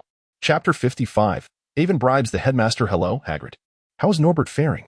Avon, now recovered, could not miss the opportunity to visit Hagrid, especially after spotting the sweets Hagrid had gifted him beside his sickbed. Ah, Avon. It's wonderful to see you well. You truly frightened me when I arrived. I'm relieved you're all right. Hagrid, who was chopping firewood, immediately set aside his task and enveloped Avon in a tremendous, suffocating embrace. Fortunately, I have a strong constitution and did not succumb easily. Once freed from Hagrid's grasp, Avon took a deep breath and spoke. Where is Norbert? I wish to obtain a sample of his blood for a project I'm working on. Upon hearing that Avon intended to draw blood from Norbert, Hagrid's first reaction was one of concern. However, when Avon explained that if he could create what he intended, it would prevent any peril in the Forbidden Forest, Hagrid acquiesced. He surmised that it must be of great importance. And his instinctive sympathy for Norbert stemmed from his passion for magical creatures. He cared for every adorable being. Nevertheless, he understood that for Norbert, it would not be a significant ordeal, considering that baby dragons, when embroiled in skirmishes among their kin, could emerge bloodied yet unscathed, recovering without a trace of their battles in a matter of days. Besides, Avon wouldn't he possibly intend to drain Norbert entirely, would he? Norbert, come here. The now sizable Norbert, akin to a young dragon, emerged from the nearby forest alongside Yaya upon hearing Hagrid's call. However, upon seeing Avon, he hesitated momentarily. Ultimately, Avon departed with a jar of dragon blood, leaving Norbert looking quite forlorn. Norbert thought to himself, I knew his arrival would spell trouble. Despite Avon having left behind a generous portion of beef, the little one still felt aggrieved. Avon meticulously inscribed runes onto the components of his hand cannon, intent on transforming the weapon into an alchemical artifact. Within the Forbidden Forest, if his gun were indeed an alchemical instrument, then Shiloh would undoubtedly lack the strength to cast Avada against him. The dragon's breath projectiles were no trifling matter. This time, Avon crafted ink from a mixture of dragon's blood and mercury, carefully etching runes upon each component of the weapon. As he infused it with magical energy, the runes were activated, and with a cascade of luminous energy, a brand new alchemical firearm emerged triumphantly. Upon completion, the weapon's appearance shifted to a striking black and gold duality. The once silver floral patterns transformed entirely into gold, while the stock took on a material reminiscent of obsidian glass, adorned with faintly visible runes akin to those of the Nema. This transformation was a direct result of magical influence. Fundamentally, the original materials remained unchanged, yet the magic had induced their metamorphosis. Now, this hand cannon imbued with Avon's enhancements boasted attributes of strength, resilience, durability, and explosive power, promising to amplify the potency of Dragon's breath projectiles by approximately fivefold. It was time to seek out someone to address the most critical issue at hand. Early in the morning, Avon penned a letter and sent it with his owl to the shop his family had established for him in Scotland, requesting 2 bottles of fine wine. To facilitate his navigation of social intricacies at school, his family had prepared a veritable array of over a dozen shops for him. They had specifically instructed that upon the sighting of an owl bearing the Muggle family seal, any request must be fulfilled unconditionally. Professor Flitwick, may I enter? Badger peered in. The door to Professor Flitwick's office stood ajar. After knocking twice, Avon cautiously peered inside. Professor Flitwick was leisurely perusing a newspaper and, upon noticing Avon, greeted him with a warm smile, beckoning him to enter. Avon, what brings you here? Come, have a seat. Ah, I have a small matter to discuss. But I feared it might breach protocol, so I thought I might offer you a little something as a gesture, Avon candidly stated, revealing his intention without reservation. Oh, haha. You are quite the amusing child. Pray tell, What is it you wish to bribe me for? Professor Flitwick responded, genuinely intrigued. It had been some time since he had encountered such an entertaining student. Avon did not explicitly state his intentions. Instead, he produced 2 bottles of the exquisite Armai Martin Louis XIII from his wallet, each valued at £80,000. Professor Flitwick also enjoyed indulging in a drink from time to time, though given his financial standing, he might hesitate to partake in such an extravagant libation. If one were to calculate based on a rate of £5 per gallon, each bottle would equate to 16,000 gallons. However, it remains uncertain whether a wizard would purchase muggle liquor at such a price. In any case, it is evident that the cost is not modest. This method of bribing Professor Flitwick with wine is quite effective, unlike with Hagrid, for these 2 bottles would be consumed in a mere sip. Avon uncorked a bottle and poured a glass for Professor Frivis, elucidating the wine's worth, which rendered the professor hesitant to partake. "No, Avon, this is far too precious. I cannot accept it," he exclaimed. While he appreciated small tokens of goodwill, he felt that accepting something so extravagant from a student was unbecoming of his esteemed position. "Rest assured, Professor, this was purchased in the realm of ordinary folk, and it cost not a fortune. Moreover, it was procured from my own family's establishment, thus requiring no expenditure. Please accept it. After all, I do have a favor to ask of you." Avon expressed his intention to Professor Flitwick, seeking his assistance in enhancing the undetectable extension charm on his wallet, as well as casting a smaller version of the charm on a small wooden trough. The choice of Professor Flitwick over others was clear. Professor Snape was too formidable, and any encounter would likely result in a curt dismissal. Professor McGonagall, on the other hand, would undoubtedly probe into the matter, given the Ministry of Magic's stringent regulations regarding spatial enchantments. To maintain a semblance of peace, Avon deemed it wise to refrain from approaching her, though the amiable and delightful headmistress might possess the requisite skills and would likely consent to assist. Avon was uncertain of her proficiency, as she often remained discreet, absorbed in her studies of herbology and culinary delights. After much contemplation, Avon concluded that the former dueling champion and professor of charms would be the most suitable choice. His expertise was undoubtedly exceptional, and he was known for his amiable disposition. As for Old Muggle, Avon had no desire to engage in any disputes with him.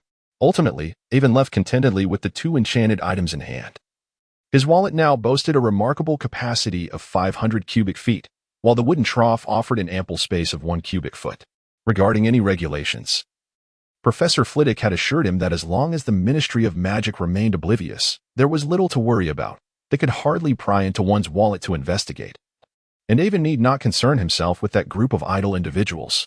Avon is utterly fond of that cheerful little old man. As for the wallet, that is quite manageable. However, the wooden trough is a unique ammunition chamber that Avon crafted specifically for his hand cannon. Now, it can hold a plethora of bullets, eliminating the need to manually load after every 2 shots. Once the shell is ejected, magic will automatically reload the chamber. Should he encounter Voldemort again, he can simply draw it and fire without hesitation. I have little doubt that he can withstand all the bullets unscathed. "Professor Sprout, do you have a moment?" Avon has sought out his next victim, a professor to assist him. Our amiable Professor Sprout is currently indulging in a blueberry cupcake, which serves as her evening treat. It is indeed nighttime. Otherwise, one would wonder how the professors find themselves so leisurely. "Ah, Avon, still awake, are you? Is there something you need? Would you care for a slice of blueberry cake as well?" Professor Sprout warmly invites Avon into her quarters, even offering to share her delightful dessert. "Thank you, Professor. I would indeed like to request your assistance. But first, allow me to offer you a taste of this." Avon produced a dragon beard pastry, an exquisite delicacy he had never encountered before. Professor Sprout, enticed by this unfamiliar treat, allowed the primal instincts of a Badger House gourmand to surface. It was not a matter of favoritism. The gift presented to Professor Flitwick was of greater value. Yet the worth of the gift held little significance compared to its appropriateness. "How does it taste, Professor?" Avon inquired. "Quite delightful. The texture is truly remarkable. Where did you procure such a treasure?" Professor Sprout replied, savoring the pastry to the extent that she momentarily forgot about the blueberry cake beside her. "I had my family's chef prepare it fresh, and I arranged for it to be delivered by Owl," Avon explained. "Indeed. That was quite a favor you've done me. If there is anything I can assist you with, do not hesitate to ask." "I would be more than happy to help," Professor Sprout offered graciously. "Then I shall not be shy about it, dear Professor. Was the hot pot feast enjoyable?" Avon first inquired about their previous culinary gathering. "Certainly. The flavors were absolutely delightful. Professor Sprout responded, her expression reflecting a blissful reminiscence. Very well, Professor. You are adept at the mixing charm, I presume? Avon's intention for the weekend is to take advantage of the dean's availability and invite her to his home. Accompanied by Bubu. He wishes for Bubu to learn diligently from the heir of the family chef, as well as from the esteemed masters of the 8 major cuisines. Upon returning, Bubu would be tasked with imparting this culinary knowledge to the other little sprites. Although Avon has provided them with recipes, he has refrained from incorporating these into their daily meals. Having tasted the dishes himself, he found them palatable, and while the culinary magic of the sprites was commendable, he sensed that something was amiss in terms of flavor. His expectations for Bubu's learning are modest. He merely hopes that Bubu will grasp how to appropriately adjust the recipes to suit the general palate and preferences of the school's faculty and students. Once this essence is mastered, Avon anticipates that his delightful days in the 2nd grade will commence. His passion for exquisite cuisine leaves no room for compromise. He firmly believes in the pursuit of culinary excellence. After experiencing the delicacies of Eastern flavors, Professor Sprout readily consented to the plan. After all, why would she refuse the opportunity to indulge in delectable dishes? A mere confundish charm on a few muggles is a trivial matter for her. Avon has already informed his parents and is now eagerly awaiting the weekend when the professor will arrive with the little sprite. Avon has begun to eagerly anticipate the delightful life awaiting in the next semester. Finally, there will be no more reluctant choices of boiled potatoes with skin at the dining table. Chapter 56, Norbert has departed. Hagrid weeps. It has been over a month since the last transaction with the old bee, and Norbert has finally grown to a size that can no longer be concealed. Now, Norbert has grown nearly as large as Hagrid's hut, and Hagrid has placed him in a nearby forest, not far from Hogwarts, visiting daily to play with him. In his younger days, Norbert could soar through the skies for a few circles. Having considered Hagrid his family, he would fly away but always return. However, that is no longer the case. Hogwarts is not a remote wilderness. It is populated, especially with Hogsmeade nearby. A dragon of such considerable size flying through the air would be easily spotted by anyone with their wits about them. Thus, Hagrid has come to face the heart-wrenching moment of separation. In the forest not far from Hagrid's hut, 5 young students have gathered after their evening classes to spend Norbert's final moments at Hogwarts. "Oh, my Norbert!" Hagrid sobs, his tears flowing as he watches Norbert frolicking in a game of chase with Draco and Ron. "Come now, don't be sorrowful. It's not as if you'll never see him again. Didn't T. Draco say you could visit any time?" Avon comforts the heartbroken giant. "I know. It's just that I cannot bear to part with him. From such a tiny creature to this grand size, I feel like his mother." Hagrid whimpers again, clutching his pink handkerchief tightly, twisting it with great force. With a splatter, a large pool of tears is wrung from the fabric. As a raven soared above Avon, Hermione, and Harry, an awkward silence ensued. Norbert, resembling a large, mischievous dog, sensed Hagrid's sorrow and left Ron and Draco to approach, gently nudging his half-giant mother with his large head. "Oh, good boy, good boy. You certainly won't forget your mother, will you?" Hagrid, moved, embraced Norbert's massive skull. Norbert responded with soft, endearing sounds akin to a child nestled in a mother's embrace. The other 4 companions, witnessing the tender scene, felt a surge of emotion and stepped forward to hug Norbert, having spent time playing with him and forging a bond.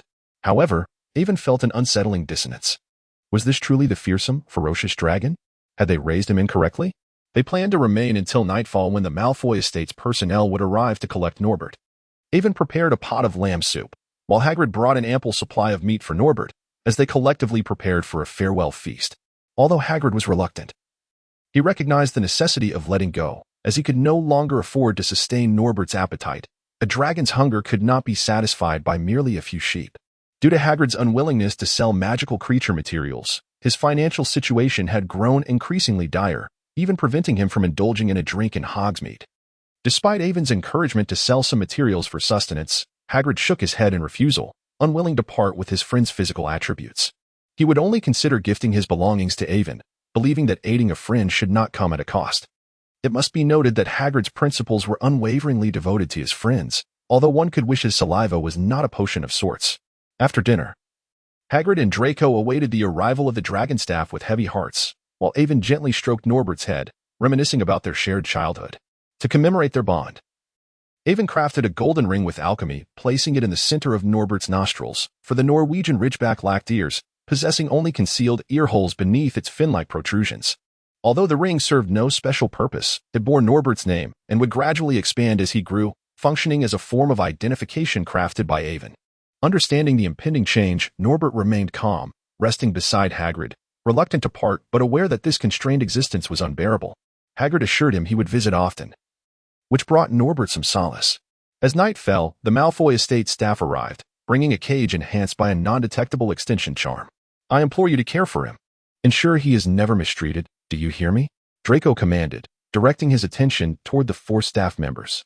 The adults, stifling the urge to punch the arrogant young master, hastily assured they would look after the dragon and departed. As they watched Norbert's retreating figure, a wave of melancholy washed over them. You all should return. I need some time alone, Hagrid said, pulling out his pink handkerchief, tears brimming in his eyes. Finally, the group offered Hagrid a few comforting words before he urged them to leave, fearing that lingering too long would result in point deductions if discovered. Once assured of Hagrid's well-being, the group stealthily made their way back to the castle, as curfew had already arrived. Left side clear. Right side clear. Corridor clear. Move out, they whispered, 5 little mischief-makers cautiously surveying their surroundings, intent on avoiding detection by professors, as had happened previously. Just as they reached the stairwell, a cat's meow pierced the silence, causing them to freeze in place. They turned to see the fat lady, her ruby-like eyes fixed upon them, having appeared without them noticing. Dear, have you spotted some night-wandering little wizards? Follow them. I shall be there shortly. Filch's voice echoed from a distance, sending chills of fear down their spines. Avon stepped forward, retrieving a small dried fish from his pocket to offer it to Lady Loris. With a swift bite, she seized the treat, casting Avon a look that conveyed her indifference before leisurely swishing her tail as she departed. At that moment, Lady Loris was no longer the gaunt figure she once was. Instead, she had blossomed into a plump feline, her coat gleaming with health, as no morsel of cat food was consumed in vain. In gratitude for the sustenance that spared her from an untimely demise at the hands of Filch, Lady Loris graciously released her inhibitions. Quickly, let us retreat. Avon urgently beckoned his companions. Good heavens, Avon, how did you manage that? That cat is known to be relentless. If she spots you, she will pursue without relent and alert Filch with her cries. Ron exclaimed in astonishment. Do you not see the source of her newfound plumpness? Having dined on my offerings, she is surely obliged to grant me certain privileges. Otherwise, all those cat foods, treats, and dried fish would have been for naught. Aiden wore a proud expression. After investing so much capital, was it not for the reward of this very moment? Without further ado, feeling somewhat melancholic today, he hurried back to his nest to sleep. Chapter 57. It turns out I am a student.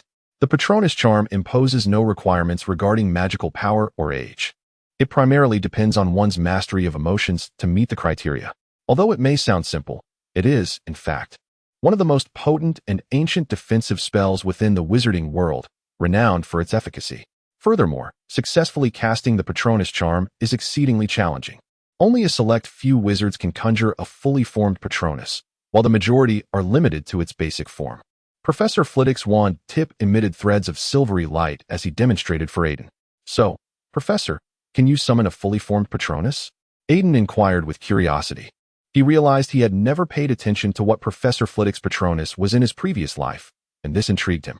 Indeed, observe, Professor Flitwick gently waved his wand, and the strands of silvery magic intertwined, forming a graceful and beautiful silver fox. The silver fox leapt through the air, landing gracefully before Aiden. Evan gazed into the eyes of the silver fox and realized that Professor Flitwick's Patronus was not merely a figment of magical transformation, as he had once imagined, but appeared to possess an essence of life. For within the silver fox's eyes resided the vibrant spirit of a living being, rather than the lifelessness of a mere puppet. Professor, it is indeed alive, isn't it? The silver fox tilted its head and cast a glance at Evan before leaping into the air and vanishing from sight. Yes, in a certain sense, a Patronus could indeed be considered alive. Professor Flitwick acknowledged this assertion. Avon, lost in thought, reflected on the countless attempts he had made. Yet he still struggled to conjure the Patronus charm. It was widely said that one must focus intently on the happiest memory and utter the incantation expecto patronum to successfully cast it. However, he had exhausted every joyful memory he could muster, yet the spell eluded him. He reminisced about the countless moments of joy from his childhood, the playful antics of those who had accompanied him, the lavish celebrations held in his honor, and the boundless affection showered upon him.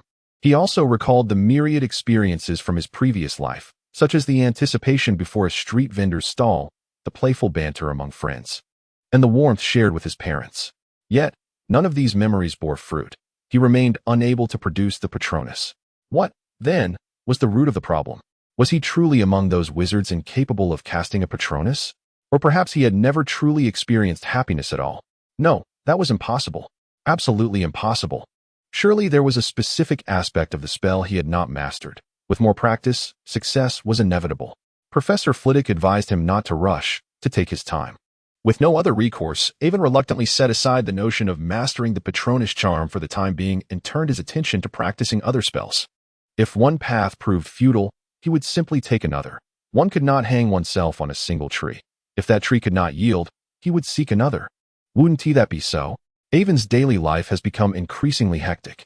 He can often be seen scurrying through the castle with a hefty bag of books slung over his shoulder, occupied from dawn until dusk. The other Badgers do not comprehend why Avon is so preoccupied and suggest that he might as well join Ravenclaw. Ivan remarked, "You do not understand. This is an investment." The little Badgers were left in a state of bewilderment, yet no one seemed to mind, as they believed that as long as Ivan was content, all was well. They then turned their thoughts to what flavor of pudding the little elf would prepare that evening.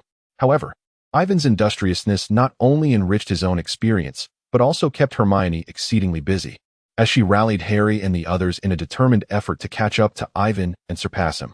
Oh, Merlin's tattered floral undergarments. Our future Minister of Magic certainly possesses an intense competitive spirit. As the time for the tense final examinations approached, transfiguration, potions, charms, herbology, and a myriad of other subjects, Ivan navigated them with remarkable ease. Any hint of tension would have belied the effort he had expended during this period. Hooray! It's over.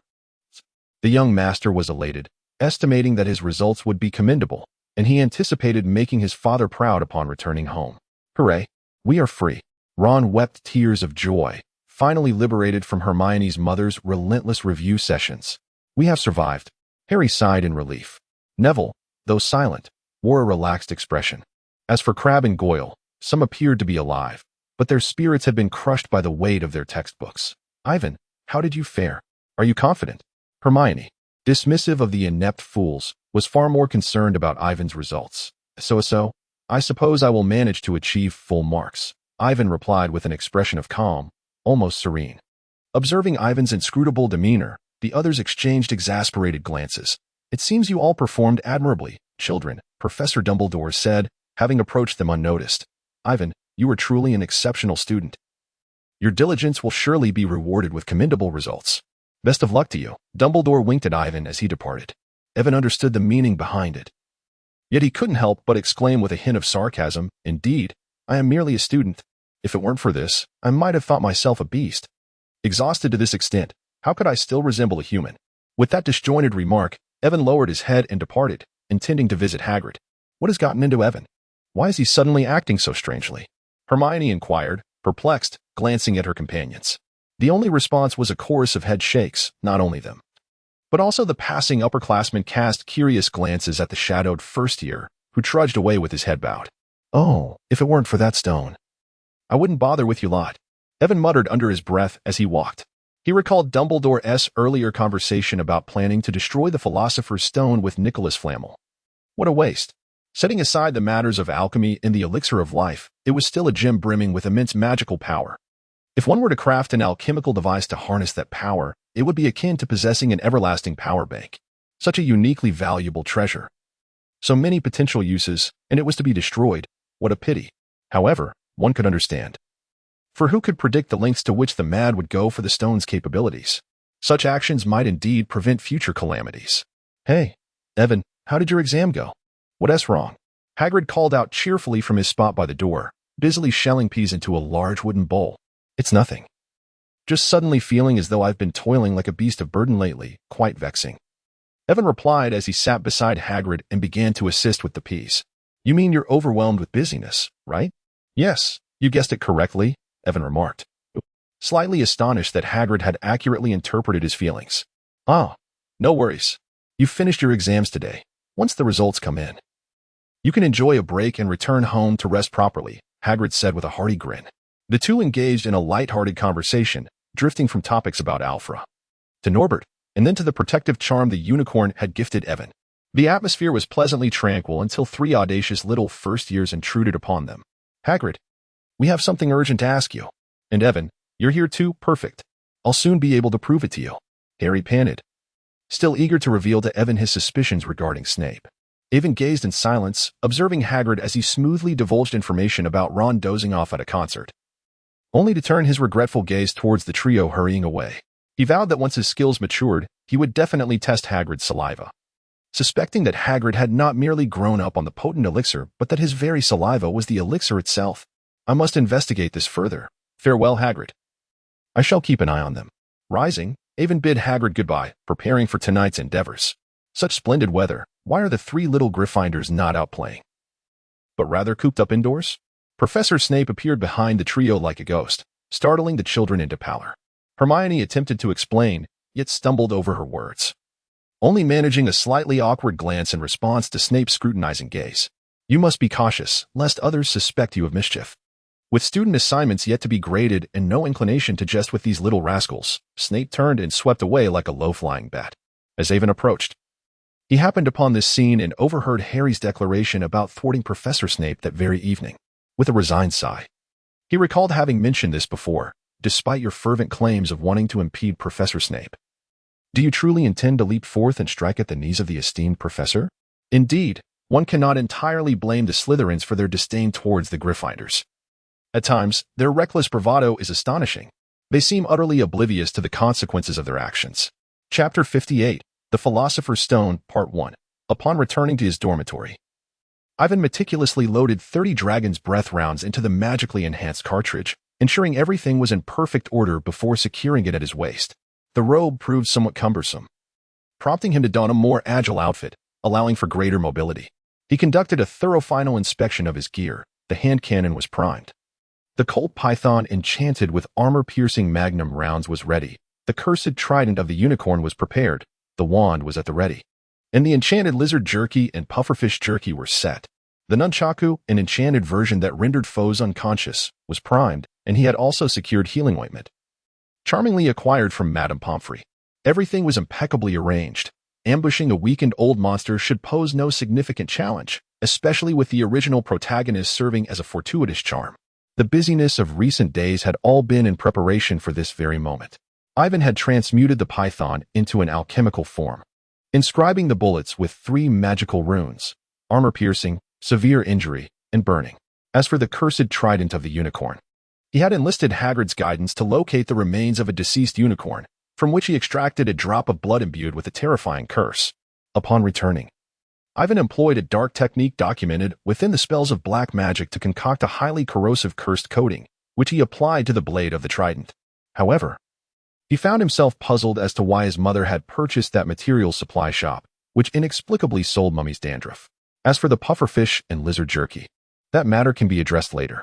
The night was dark and tempestuous, devoid of any moonlight, perfectly setting the stage for the protagonist to vanquish the antagonist, ultimately revealing the moonlight after dispersing the clouds.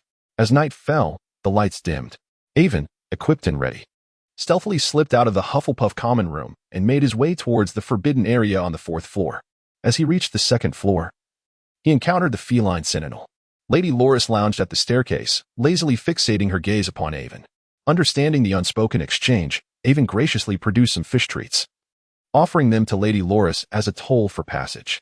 Satisfied with her reward, Lady Loris gracefully departed, striding away with feline elegance. Ivan cast a furtive glance around, ensuring that Ferky was not in the vicinity before quickening his pace. After evading the mischievous Peeves, who was quietly engaged in his vandalism, Ivan finally arrived at the forbidden zone on the 4th floor, though he could not ascertain whether he had arrived too late. The 3 heads of the Cerberus were watchfully fixated on the trapdoor beneath its claws. Hagrid had instructed it to guard this location, yet tonight 2 groups had ventured inside, and it was determined to keep a vigilant watch over the entrance. It would bite them when they emerged, thus ensuring that Hagrid would not hold it accountable. Creak. Ivan strode in with an air of arrogance, pinching his nose in disdain. The untidy environment, a result of the unhygienic habits of that scoundrel, Lu Wei, elicited only a frown from him. He remained unperturbed. Woof. At the sight of Ivan's brazen demeanor, Lu Wei's singular head began to growl ominously. At that moment, Lu Wei, with his three heads, was utterly baffled by the events of the night. Each of them seemed to challenge his authority, as if they believed he was an easy target. Noticing Lu Wei's fierce gaze directed at him, Avon calmly retrieved his harmonica and serenaded Lu Wei with a haunting melody. As the music filled the air, the heads that had intended to devour Avon suddenly grew heavy, as if burdened by an immense weight, and they promptly closed their eyes, collapsing into a deep slumber. Snoring contentedly, the sound of Ivan playing the harmonica resonated continuously as he drew forth his wand, using his magical prowess to deftly open the trapdoor before leaping down. The peculiar nature of the massive dog's passive ability was bewildering. It would doze off at the first note of music, only to spring to life the moment the melody ceased. Nevertheless, the headmaster's thoughtfulness was indeed commendable, having set up a soft, enchanted net at such a lofty height to cushion any potential falls. As the flickering glow of Levi Corpus illuminated the scene, the magical net gently released Ivan. Continuing onward, Ivan arrived at the challenge that tested his flying skills.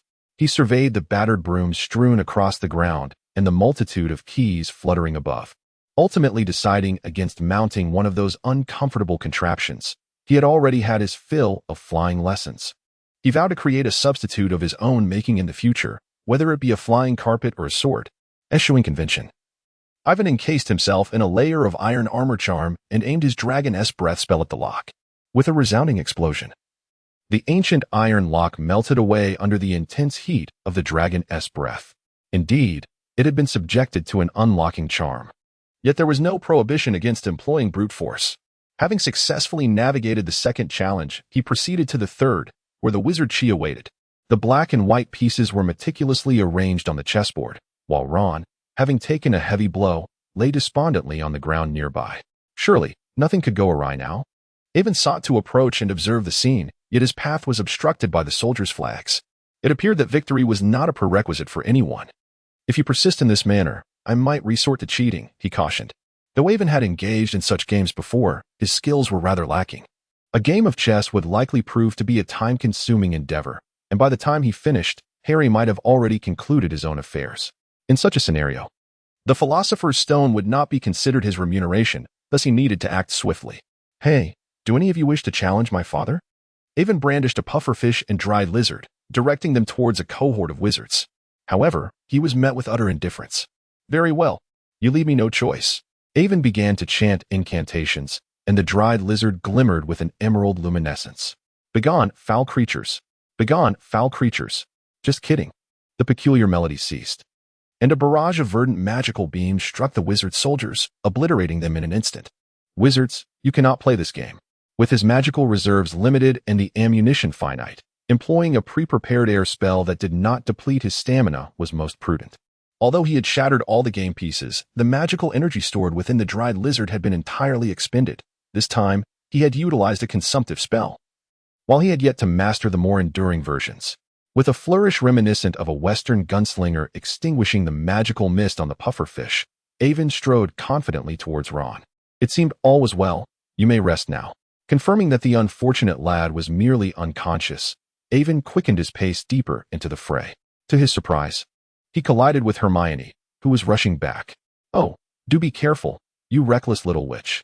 Avon, what are you doing here? Hermione exclaimed, her eyes widening in disbelief at the unexpected encounter. I overheard Harry mention that he would be coming tonight while I was in the corridor earlier. I felt uneasy and decided to check on you all.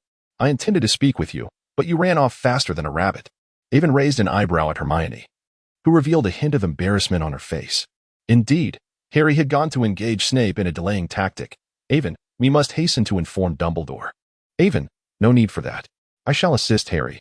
You go awaken Ron and summon Professor McGonagall from upstairs. By the time the owl reaches the Ministry of Magic, we shall have both consumed our potion. Indeed, seek out Professor McGonagall first. I am grateful for your reminder, but are you truly set on going? Despite her urgency, Hermione could not help but express concern for Avon, oblivious to how he was aware of Dumbledore's visit to the Ministry. Moreover, what exactly is this potion? I am certainly better off than Harry. Our fate hinges on how swiftly you can bring reinforcements. Enough talk, off you go. However, there lies a wall of flames before us, and we are out of potions. How do you intend to proceed? Merely a trifling matter. Hurry along. A mere flame shall not deter me. Otherwise, my studies this term would have been in vain. Quick, quick. Seeing Avon's determination, Hermione could only leave with a hurried admonition to take care before dashing away. At last, having dispatched this inquisitive young lady, Avon made his way swiftly to the final obstacle. Chapter 59, The Philosopher's Stone, Part 2, Fainting. Fainting. Fainting. Avon raised his enchanted nunchaku and struck the fallen giant's head with considerable force, delivering a series of blows that resulted in a swelling atop the creature's skull, grotesquely larger than its own head. Earlier, he had noticed signs that the giant might awaken, so to preempt any unforeseen consequences, he continued to apply additional effects of unconsciousness upon the beast. Had he not feared that the sound of a gunshot would alert Chilo, he would have dispatched the creature outright. Nevertheless, it was fortunate that the nunchaku had been treated through alchemical means, endowing it with the ability to induce unconsciousness, whether through physical or magical means. Giant, is there no one to speak on my behalf? I was brought here against my will. Regarding the violet wall of flames before him, Avon retrieved a dragon's breath container, activated its charging mode, and cast it into the fire. He refused to believe that this wall of flames was infinite. It must require the absorption of surrounding magical energy to sustain itself. If he could create a gap while the wall was replenishing its magical energy, he would surely be able to pass through. The fact that he could traverse it after consuming a fire-resistant potion indicated that this magic was not insurmountably powerful. With the barrier of flames no longer obstructing his path, Avon cautiously descended towards the lowest level. What do you see?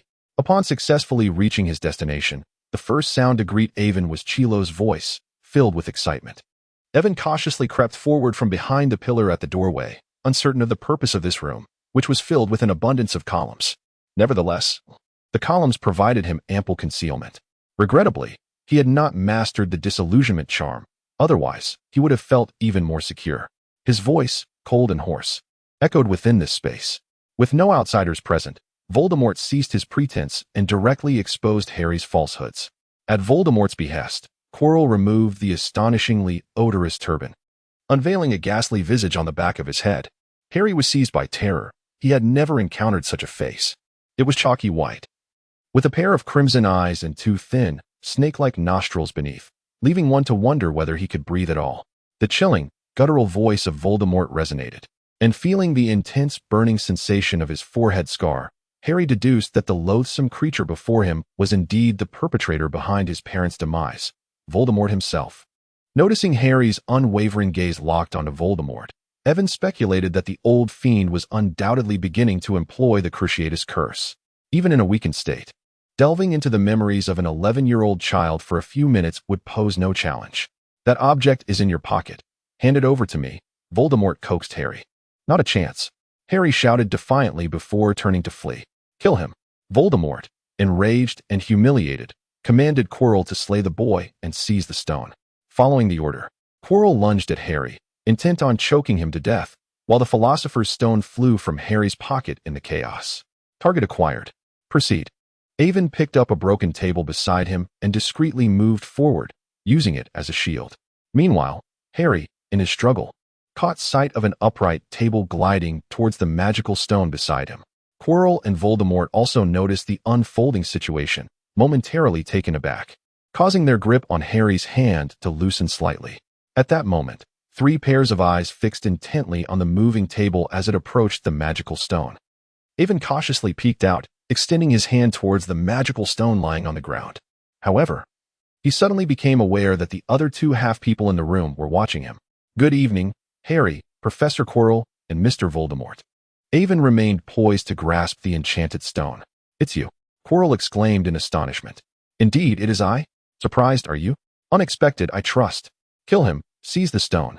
Voldemort urged impatiently, sensing that Quirrell's body was on the brink of collapse. Despite abundant life force sustaining him, this mortal vessel could no longer bear the toll of the ancient life-prolonging magic.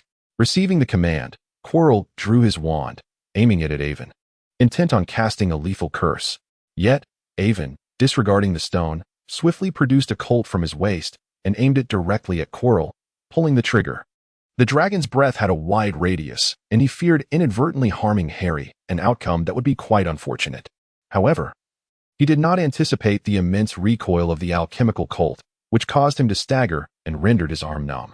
Seeing Avon brandish that peculiar weapon, Quirrell quickly altered his intended killing curse to a shield charm, enchanting the magnum to fire from the barrel of the alchemical Colt. The tremendous force collided with the barrier of Quirrell's shield charm, causing the already weakened puppet to stumble backward, yet he narrowly evaded the bullet. Harry also successfully escaped the clutches of danger. Avon swiftly seized the magical stone and stuffed it into his wallet, tossing Colt to Harry. He then stood up, wielding his wand in his right hand and breathing fire from his left. "Take care of yourself. I shall assist shortly," Avon advised Harry before advancing towards Quirrell with his weapon raised. The 4 consecutive stunning spells he cast were effortlessly thwarted by Quirrell's silent shield charm. After all, he was not only an adult wizard but also a member of Ravenclaw. Avon dared not grant him a moment's respite. Noticing the distance had nearly closed, he pulled the trigger of the dragon's breath. Boom, boom, boom, boom. The relentless barrage of dragon's breath projectiles struck against Chilo's ironclad spell.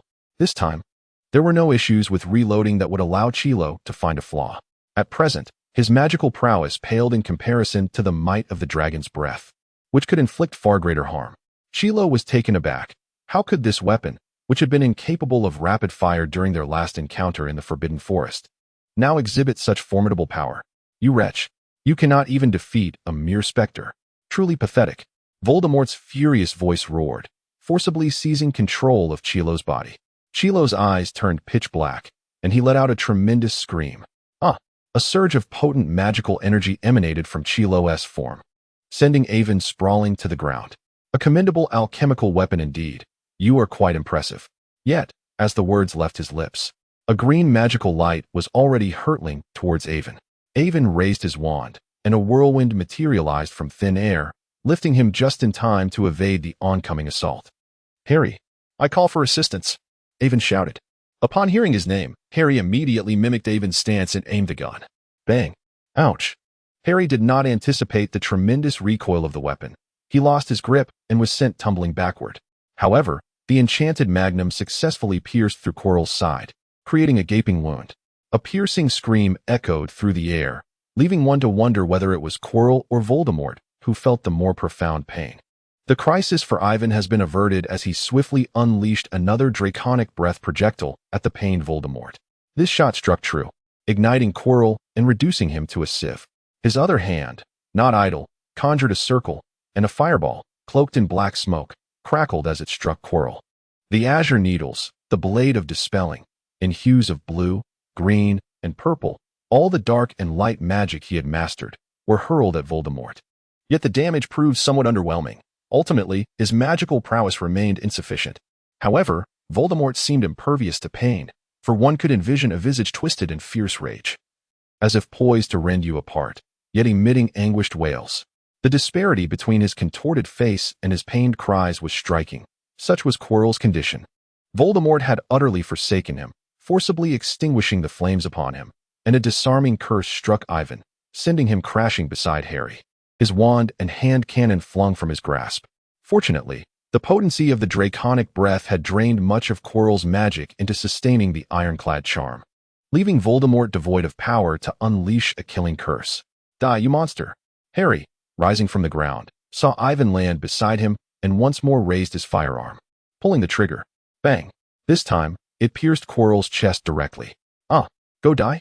Quirrell's body, perhaps truly devoid of excess magical energy, clung to the last vestiges of Lee. Avon was astonished that this ancient fiend still clung to life.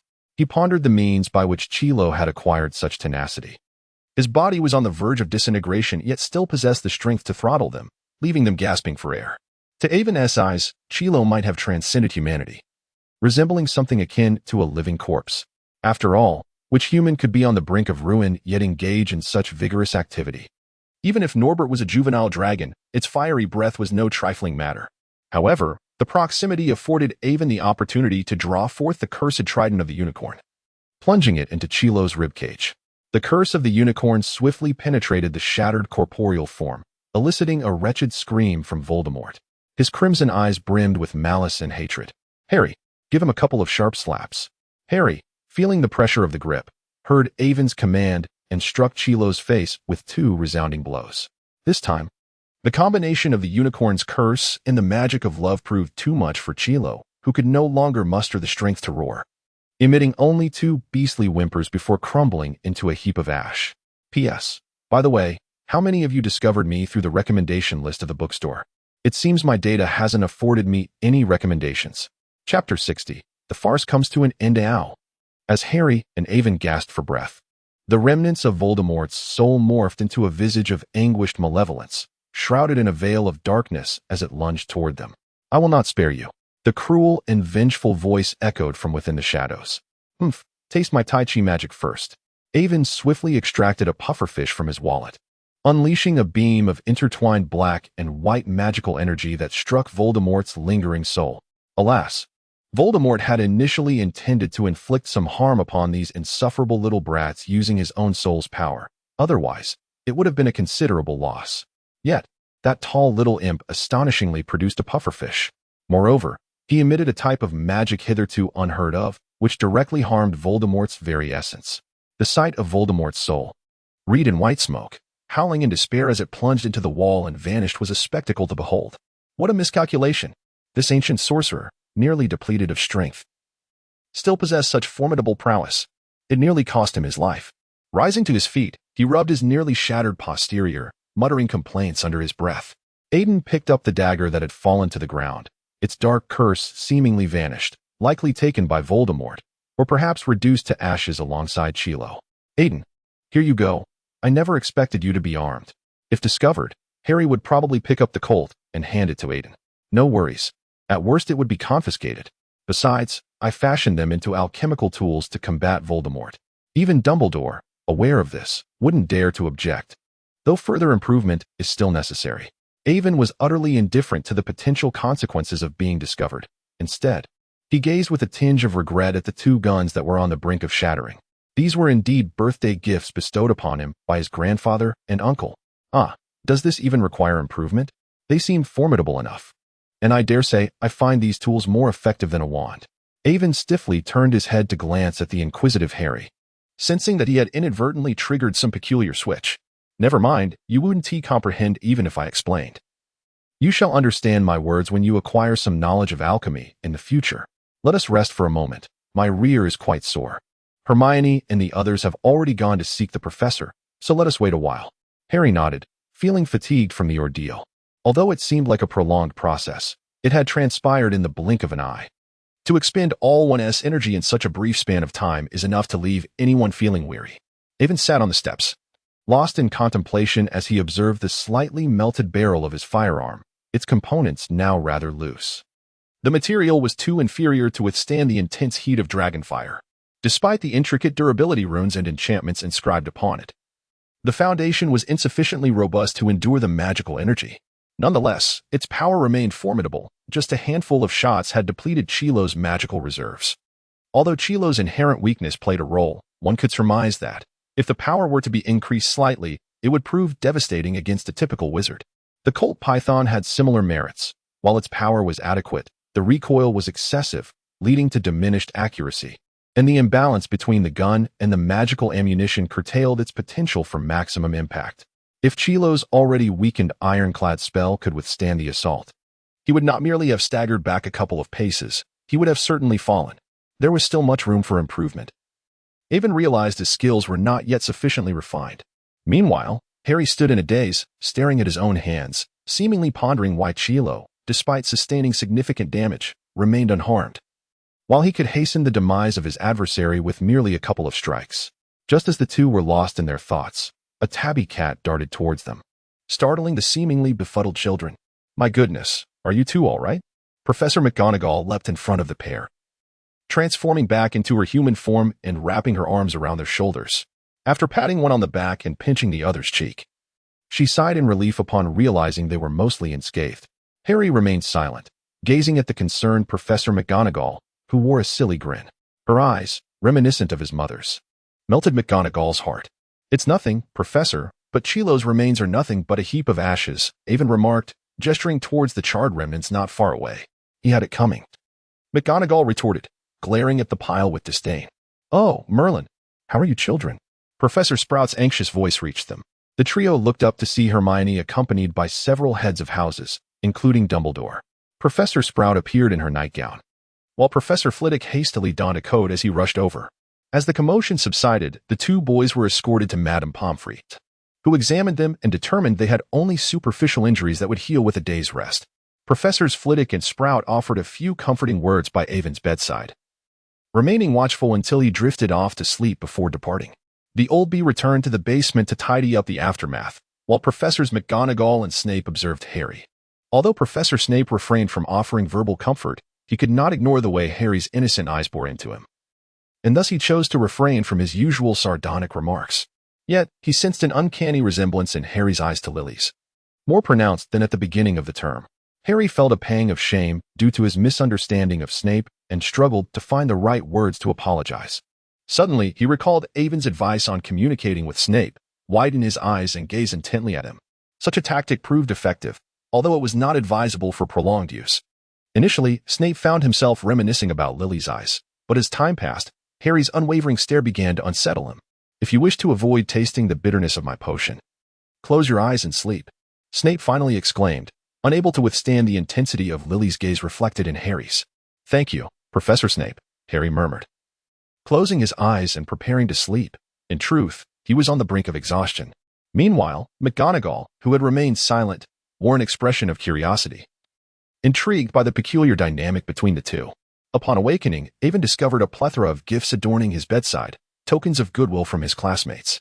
However, he felt stiff and sore from his slumber, and the bright sunlight outside beckoned him for a much-needed dose of warmth. After performing 10 backflips to demonstrate his recovery to Madame Pomfrey, he was finally permitted to leave the infirmary. As he exited, he spotted the old bee engaged in conversation with Harry, but that was of little concern to him. He could seek out the old bee for a chat before the holiday commenced. Ha ha ha. Look who it is. The valiant Hufflepuff has healed. Peeves suddenly appeared, pointing at Avon and drawing the attention of the surrounding young wizards. Avon, you're all right. I heard Professor Chilo was an undercover agent. Is it true? I also heard you fought him single-handedly. Is that real? Of course it's true. Just look at how pitifully Chilo usually cries. He couldn't withstand even one of Avon's hands. A chorus of excited inquiries erupted from the young wizards, predominantly from the thrill-seeking Gryffindors and the gossiping Hufflepuffs, with few from Ravenclaw and almost none from Slytherin. Avon, how could you undertake such a grand adventure without me? A Slytherin voice piped up, none other than Draco Malfoy, sporting an expression of mock indignation. It was an urgent situation. I had no time to summon you. I promise next time. Avon placated the haughty little weasel, assuring him that during the upcoming holidays, he would invite him over to experience the mundane yet fascinating world of Muggle sports, coinciding with the Barcelona Olympics. As the first academic year drew to a close, the year-end feast promised to be an extraordinary affair. Chapter 61, the year-end barbecue feast. So, you intend to suggest the destruction of this item? Avon toyed with the crimson gemstone in his hand, gazing calmly at the bearded elder before him. Indeed. My old friend and I share this sentiment. Although this object is undoubtedly precious, its existence in the world merely fosters insatiable greed. To prevent certain individuals from succumbing to their avarice, it is best that we destroy it. Dumbledore felt a sense of pride in his eloquent expression. Yet he pondered why this exceptionally astute child, who had excelled in every subject, regarded him with such an odd gaze. It was not one of greed for the philosopher's stone, nor disdain or confusion. Rather, it seemed to convey something beyond Dumbledore's comprehension. Very well. It is yours to do with as you please. Why engage in philosophical discourse with me? Do you fear I might covet it? What good would that do? Could I seize it or steal it? I summoned you here under the impression there was something of great importance to discuss. Yet you prattled on for ages just to inform me you intend to destroy it. What nonsense! It is not as if I was unaware. Although I did not vocalize my knowledge, was it truly necessary to ramble on for so long? Only moments ago, Avon had been in the kitchen, assisting a few badgers in threading treats for the house elves. He had intended to host a barbecue for the entire school before departing. Then, a house elf had summoned him, claiming Dumbledore sought his presence. Avon assumed it was merely a reminder to return the Philosopher's Stone and to keep its existence under wraps. However, upon his arrival, he was met with tales of old-school memories, discussions about the merits of certain candies, and anecdotes about his past with Nicholas Flamel. After an interminable monologue, Dumbledore concluded with a simple request: please return the Philosopher's Stone soon. We must destroy it. Do as you please, Avon replied. If there is nothing else, I shall return to the kitchen. Once the holiday concludes, I shall return the stone to you. Tonight, I still wish to treat the entire faculty and student body to a barbecue. Avon rose from his seat, intending to depart as soon as Dumbledore announced that all was well. What a trivial matter it was, interrupting his preparations for a barbecue. Yet there was one final thing. My dear child, I believe this might pique your interest. Dumbledore extracted a tome from beneath the table, a volume thicker than even the most comprehensive spellbook, and let it fall onto the table with a resounding thud. Even Fawkes, who had been dozing nearby, was startled by the commotion. What is this? Oh dear. Avon cast a curious glance at the book, the cover inscribed with the alchemy of 6 centuries by Nicholas Flamel. You guessed it correctly. This tome encapsulates the lifelong alchemical wisdom of my esteemed friend, who wished to preserve his knowledge for posterity. Hence, I now entrust it to you, hoping you will utilize it wisely. Dumbledore playfully winked at Avon once more. Is it truly so? Such a precious artifact is being bestowed upon me? Why? Avon inquired, bewildered. No, my dear child, you are overthinking it. This is merely a compendium. There exist 6 additional volumes, and in time, we may distill further copies from those texts to guide future alchemists. However, this singular original is yours to cherish, and how you choose to treat it will depend upon the depths of your own heart. Now, I wish you and your friends eternal joy. Avon carefully tucked this invaluable treasure, the heartfelt work of Nicolim, into his wallet. However, his expression bore no excessive excitement. For was it not merely a tactic employed by the old bee to draw him closer? The final remark, after all, was an invitation for him to forge a deeper connection with Harry, to become a steadfast companion on Harry's journey of growth. Ah, that old man. Every word laden with a myriad of ulterior motives. Avon resolved that upon his return, he would meticulously transcribe this book himself and subsequently place it in the school library for public access. Thus, he would render any moral coercion against him ineffective. As for benefiting the magical realm, he would like to see what arguments could be made against that. This time, he would not accept any reward. Nor would he play the role of a caretaker for his so-called savior. He would merely offer assistance before the resources were exhausted. It was naive to think one could easily buy the loyalty of a clever badger. The Maglev badgers were far from cheap.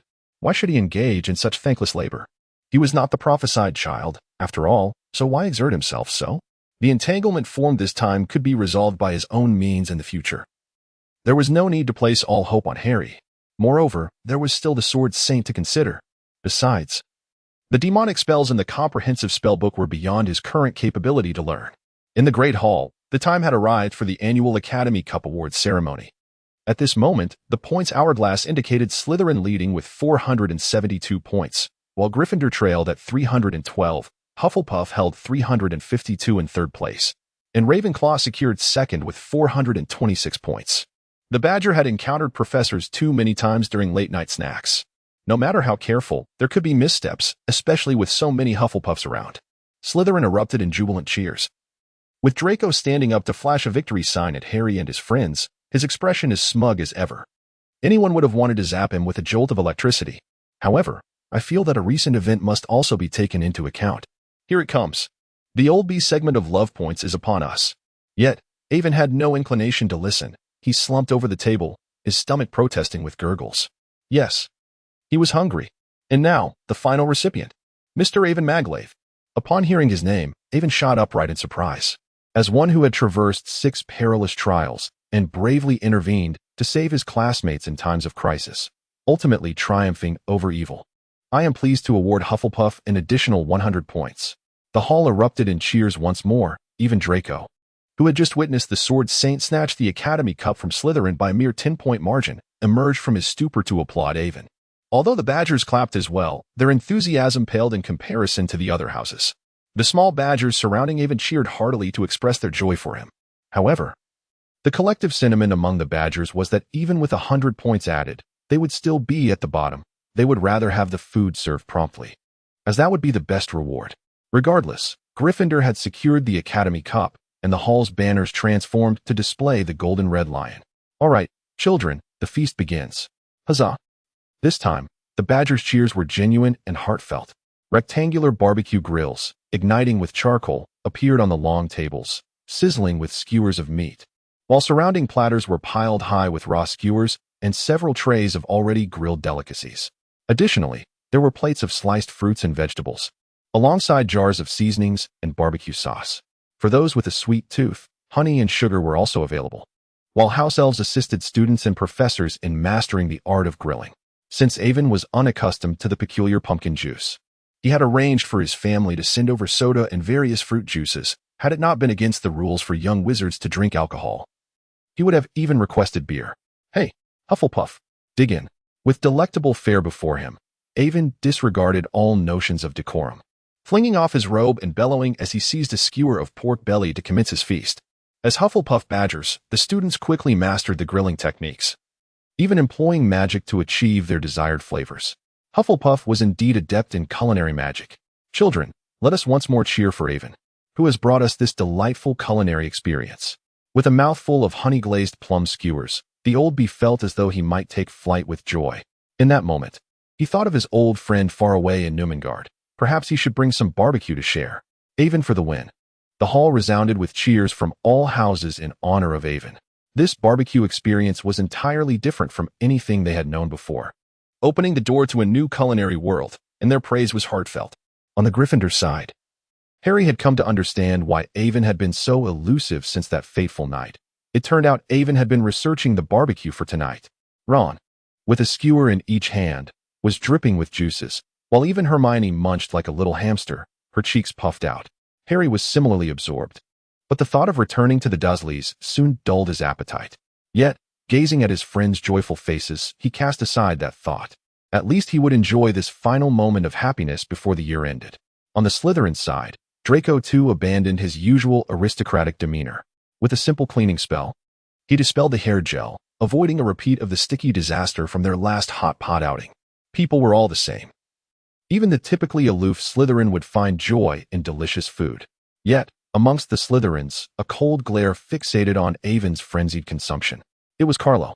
After 2 confrontations, he had been reprimanded harshly by Professor Snape, and the matter had escalated within his family, even drawing the attention of the Malfoys. The reason? He had shown disdain towards Draco and had attempted to harm the friend of the Malfoy heir. Pray tell, who had sustained injuries twice. Consequently, the already beleaguered Carlo family faced further pressure and instability. Were it not for their sturdy ancestral foundation, they might find themselves in dire straits like the Weasley family. On his way home, Carlo had received a severe beating from his furious father, leaving him battered and bruised, all because of a mudblood. The Carlo family had been reduced to this state, and Carlo harbored an intense hatred for Avon. Feel proud, will you? One day, you shall pay. Carlo resolved silently, taking a hefty bite of barbecue. Delicious.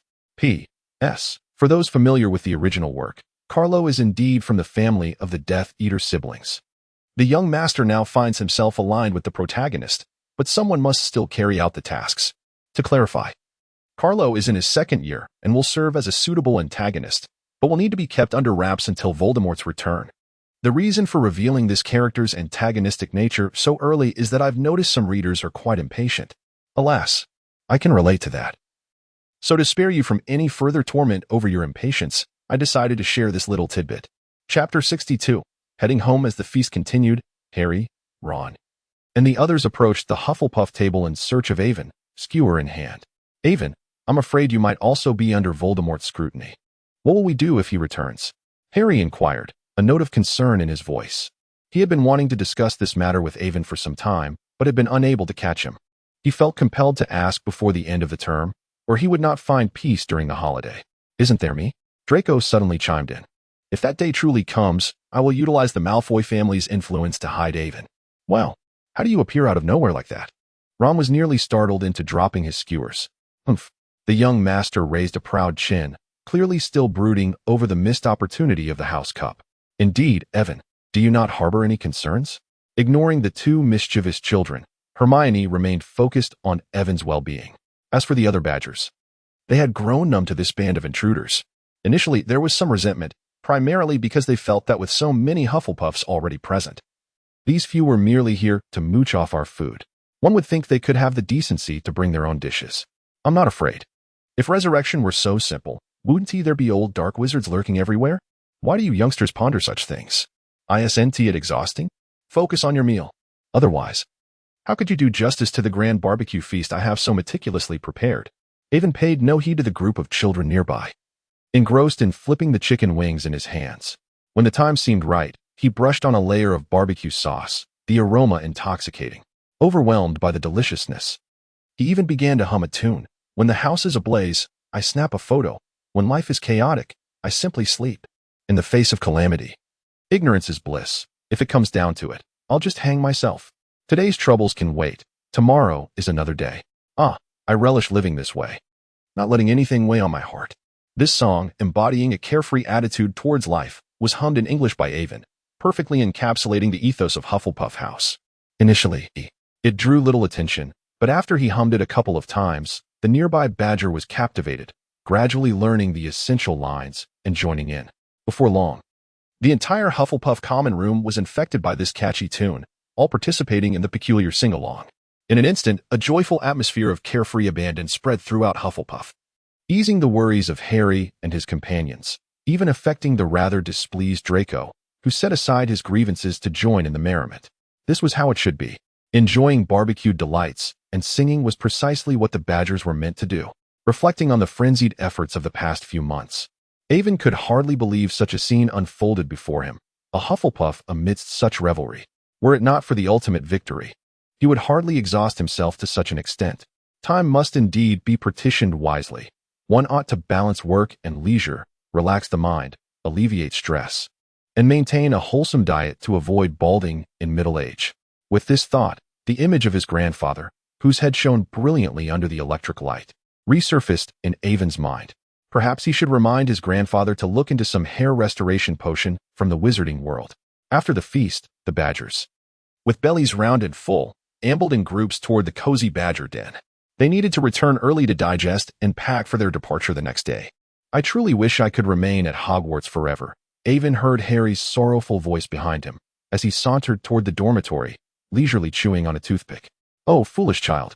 What else could you expect when Aunt Petunia is your only family? Yet, the Dursleys indeed treated Harry poorly, verging on abuse. Harry, I believe you could approach your holiday from a different perspective, Avon suggested as he walked alongside Harry. But what can I do? Harry replied, devoid of hope. Harry, do you harbor a misunderstanding about your family wealth? I recall the Potters being an ancient family in the wizarding community. Your financial resources should be ample. Financial resources? Harry and Ron exchanged puzzled glances, failing to grasp the meaning. Harry, you are a good lad. Though they are unkind, you must not be unjust. You still need to channel the magic of love. A rift is not the answer. What I mean is, you could pay them. Since their care is reluctant, why not offer rent and commission? You should have the means. If you are compensating them, their mistreatment becomes indefensible. Moreover, England has child protection laws. Avon, are you suggesting? Harry's eyes sparkled with newfound hope. Since we are not discussing familial ties, let us speak of finances. Gringotts supports the exchange of pounds and gold bars. However, I would recommend exchanging for gold bars. The exchange rate in the Muggle world is far more favorable than that of Gringotts' unscrupulous bank. Furthermore, I shall visit you during the holidays, hoping to be of assistance. Evan was eager to meet Mr. Dursley, who harbored an extreme disdain for wizards. Thank you so much, Evan, for reminding me of such a splendid idea. However, with their departure scheduled for the following day, Harry lamented that he might not have time to visit Gringotts. He felt a sense of frustration. During the holidays, the Dursleys would undoubtedly prevent him from venturing out alone, leaving him confined to that cramped staircase. Have you lost your mind, Harry? What about Hagrid? Hermione exclaimed, eyes wide in disbelief at Ron's sudden moment of clarity. Hagrid has the freedom to enter and exit Hogwarts at will, and since we are taking the train tomorrow, he can certainly make a quick trip to Gringotts for you. Grateful to Evan once more, Harry hurried off to find Hagrid. Upon locating him, Harry explained his intentions, and upon learning that it was to improve Harry's circumstances, Hagrid readily agreed, requesting the necessary documents and proof. Seizing the opportunity before Gringotts closed for the day, Hagrid rushed to Hogsmeade, where the Floo network could swiftly transport him to Diagon Alley. Otherwise, he would have struggled to return in time before the train's departure. You can always trust Hagrid. Except, of course, with any verbal secrets you wish to keep. The results were in. Indeed, Evan achieved full marks in all subjects, while Hermione also proudly boasted perfect scores for her first year. Harry performed consistently well, and Ron, thanks to his intense cramming, earned himself a golden ticket to avoid scolding. Draco, on the other hand, took great pleasure in mocking them with his superior grades, leaving Harry and Ron itching to confront him. As the radiant sunlight bathed the earth, the young wizards boarded the train home, luggage in hand. Hagrid presented Harry with a small bag, a special gift from Gringotts akin to Evan's wallet, which he insisted on giving. Although it contained only a few gold bars, Harry was deeply touched and enveloped Hagrid in a heartfelt embrace. Goodbye, Hagrid. See you next term. Evan also bid farewell to Hagrid as he stepped onto the train heading home. Chapter 63. Evan's martial arts mentor King's Cross Station upon spotting the Weasley family arriving to pick up their child, as well as Hermione's father, the dentist, and the rather rotund, brutish Dudley, who was roughly shoving Harry into the car. Ivan deftly maneuvered through the crowd. He exited the station alone, carrying his 3 small pets, and made his way toward the inconspicuous luxury car parked by the roadside. "Welcome home, darling." As he opened the door, he was greeted by the warm, affectionate smile of his mother. "Hop in, little wizard, we're going home." Mr. Bartlett noticed his son standing in a daze and promptly reminded him that his father had come as well. "Mom, Dad, you actually came to pick me up?" Ivan exclaimed in surprise as he climbed into the car. "I thought you were too busy with work and that I'd have to wait until evening to see you. This is the end of your first semester. How could we possibly leave you waiting at home?" Alina affectionately ruffled Ivan's hair, while Mr. Bartlett started the car, setting off for home. Several black sedans followed closely, for how could a family of such standing be without bodyguards? Upon arriving home, Ivan released his 3 little companions, allowing them to play freely while he engaged in conversation with his parents. With dinner still some time away, the trio settled in the garden, where Ivan recounted the amusing events of the past few weeks. From the hatching of Norbert to the thrilling battle in the Forbidden Forest, he made sure not to omit the dangers he had faced, not wishing to create a false impression of safety in the wizarding world for his parents. The Bartlett couple gasped in concern upon hearing of their son's injuries, but felt reassured upon learning that he had a caring and attentive headmaster looking after him. They expressed their fondness for Professor Sprout, the amiable old witch they had met when sending Bubu to refine his culinary skills. As Ivan recounted the climactic battle, where he had crafted a weapon through a semester of diligent study in alchemy, his parents applauded him when they learned he had managed to fend off the most formidable dark wizard. "Well done, my child. You truly are remarkable," Mr. Bartlett exclaimed, a glimmer of aspiration in his eyes. "What a pity I am not a wizard. Otherwise, I too would achieve great things." Alina rolled her eyes, unable to conceal her disdain for her husband. "You, competing with our little wizard?" Mr. Bartlett feigned injury at her mockery, an expression of exaggerated hurt on his face, which would surely astonish anyone who knew him as a relentless businessman. The family continued their conversation until dinner was served, with a delightful spread of 6 dishes and a soup laid out on the table. "Ivan, you're on holiday. Come and relax a bit," a familiar voice called out, revealing none other than their old friend, Bubu, the house elf currently honing his culinary skills. "Hello, Bubu. How is the training coming along?" Ivan inquired as he sat down and accepted the bowl of food handed to him. "It's going splendidly. Master Lee and Master Sun are very kind and have taught me many skills. I waited specifically for your return so you could taste my achievements. Afterward, I shall return to Hogwarts to teach the other house elves," Bubu replied, his large eyes sparkling with enthusiasm. Due to a confundus charm, Bubu appeared to others in the manor as a shy teenager, well-mannered and well-liked by all. Upon hearing Bubu's words, Ivan eagerly dug into his food. Delicious. Truly delicious. It was evident that Bubu had put in considerable effort, as each dish was perfectly seasoned, leaving one craving for more. To demonstrate his appreciation for Bubu's culinary prowess, Ivan devoured 5 bowls of rice. Eventually, he slumped back in his chair, utterly stuffed and content, while his mother watched anxiously, fearing he might burst. However, Ivan assured her that it was no concern, and after a brief rest, he would still be able to eat. But Alina dared not let him consume more. "Mr. Bartlett pondered, is the food at Hogwarts truly that bad? It seems as though our child hasn't eaten in ages. Perhaps we should consider having Ivan run a dining hall at Hogwarts?" Though he himself could not intervene as a non-wizard, he thought it might be a worthwhile endeavor for Ivan to manage, as it would provide him with valuable experience. Yet, this notion was quickly discarded as he recalled that Bubu was there for that very purpose, rendering the plan unnecessary. However, the idea of opening a restaurant in the wizarding world lingered in his mind, as he remembered Ivan mentioning that the wizarding community was somewhat insular, presenting a potential opportunity. "Go out for a stroll, and let your father show you the wizarding base he has prepared for you. Go on." Alina's words interrupted Mr. Bartlett's musings, and he looked up to see his son reluctantly being pulled and pushed into his presence. To prevent our little wizard from suffering indigestion, come along with your dad." Mr. Bartlett chuckled, taking Ivan's hand and leading him toward the backyard. Though Ivan was initially unwilling to move, his curiosity about the wizarding base prompted him to comply. His wizarding hut was cleverly concealed within the rockery of the backyard garden, its entrance so discreet that one might easily overlook it without prior knowledge. Mr. Bartlett opened the door to the hidden chamber within the rock, illuminating it with the wall-mounted lights as they descended the stairs, which led down to a space approximately 1 level below ground. Upon opening the first door, they found a small room furnished with a table and a sofa, along with a single bed prepared for Ivan's rest.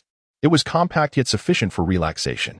The second door led to a well-appointed alchemy lab, meticulously designed with white tiles and ceilings, which became brilliantly illuminated upon switching on the lights.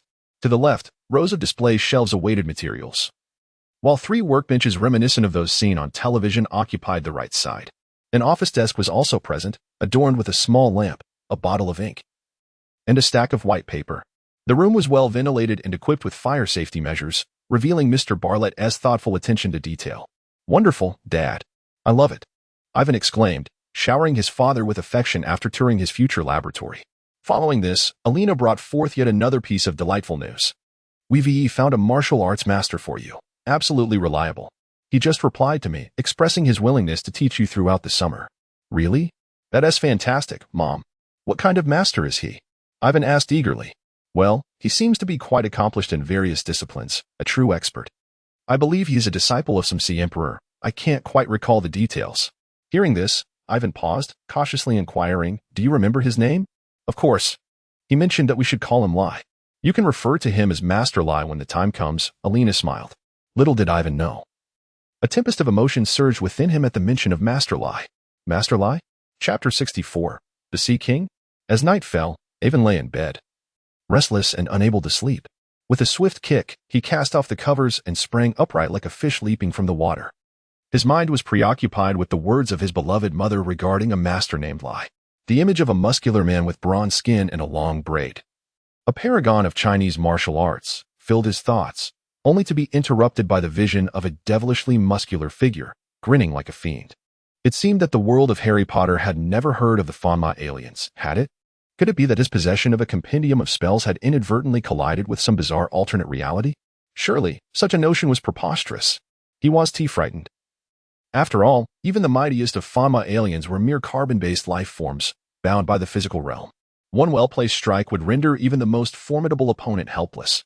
What he truly feared was the possibility of this being a patchwork world, where creatures like Ultraman or the purple sweet potato essence might emerge, leading to unforeseen chaos. "Impossible," the author interjected. "I never intended to weave together disparate worlds. You are overthinking.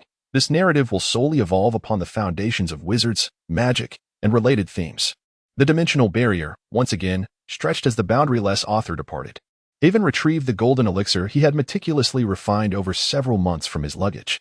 Having long believed that this potion was somewhat unsuitable for wizards, he had devoted considerable effort to its enhancement. While he noted some progress in its efficacy, the precise effects remained uncertain. It was drinkable, albeit with unknown outcomes, and it was not a one-time potion. He estimated that it could be consumed 3 times before reaching its potency limit. "Perhaps I should acquire another toad," he mused, before downing the pale golden liquid in one swift motion. Instantly, a surge of magical energy coursed through his veins, accompanied by an overwhelming sensation of hunger that engulfed his mind. Despite having consumed a hearty dinner, it proved insufficient to satisfy his ravenous appetite. Only after he hastily drained another green potion did the intense hunger begin to subside, ultimately vanishing only after a 3rd dose. This concoction was a simple yet effective potion akin to a compressed nutrient solution, specifically crafted to replenish nutrients when consuming enhancement potions, while lacking in complexity. It was undeniably practical. As the hunger dissipated, a profound wave of drowsiness crashed over him. Ivan, mustering his strength, crawled onto his bed and, once tucked under the covers, swiftly lost consciousness. It seemed he had inadvertently induced some side effects from his modifications. This was one of his final thoughts before succumbing to sleep. The other being his resolution to acquire a special test subject toad. "My dear, you appear to be stronger than you were last night," Alina remarked, observing her suddenly robust son with curiosity. Could it be that wizards possess such remarkable digestive capabilities? Was there a tale from his childhood that spoke of such marvels? "No. It's merely the effect of a potion I've been studying, but I shall need to purchase new clothes, Mother."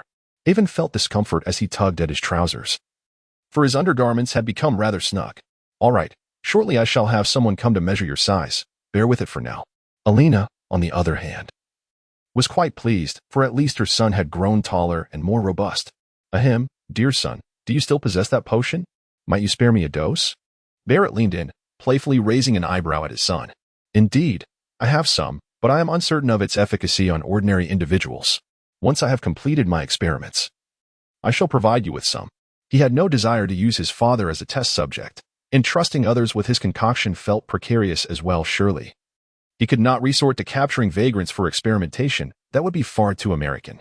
He resolved to experiment on toads instead, as those from the magical realm were decidedly more reliable. There was no rush. The estimated effects remained imprecise, and haste would be ill-advised. After breakfast, once the butler had taken his measurements, Avon returned to his room. He measured himself as well. He now stood at 1 meter and 50 centimeters, weighing 130 gene, having gained over half a head in height. His previously slender frame had filled out into a well-proportioned physique. He sensed a significant increase in his magical prowess, yet regrettably, he was not permitted to utilize it. With time on his hands and lacking suitable attire to venture outside, Avon delved into the Tome of Spells, particularly the section on dark magic. He had made considerable progress in his understanding through months of fervent study. Many spells that once eluded him due to insufficient magical power were now within his reach. That evening, Avon finally met the martial arts instructor. Contrary to his imaginings of long braids, the man sported a neatly cropped hairstyle, yet his muscular physique and sun-kissed skin were quite in line with his expectations. Greetings, Master Lai.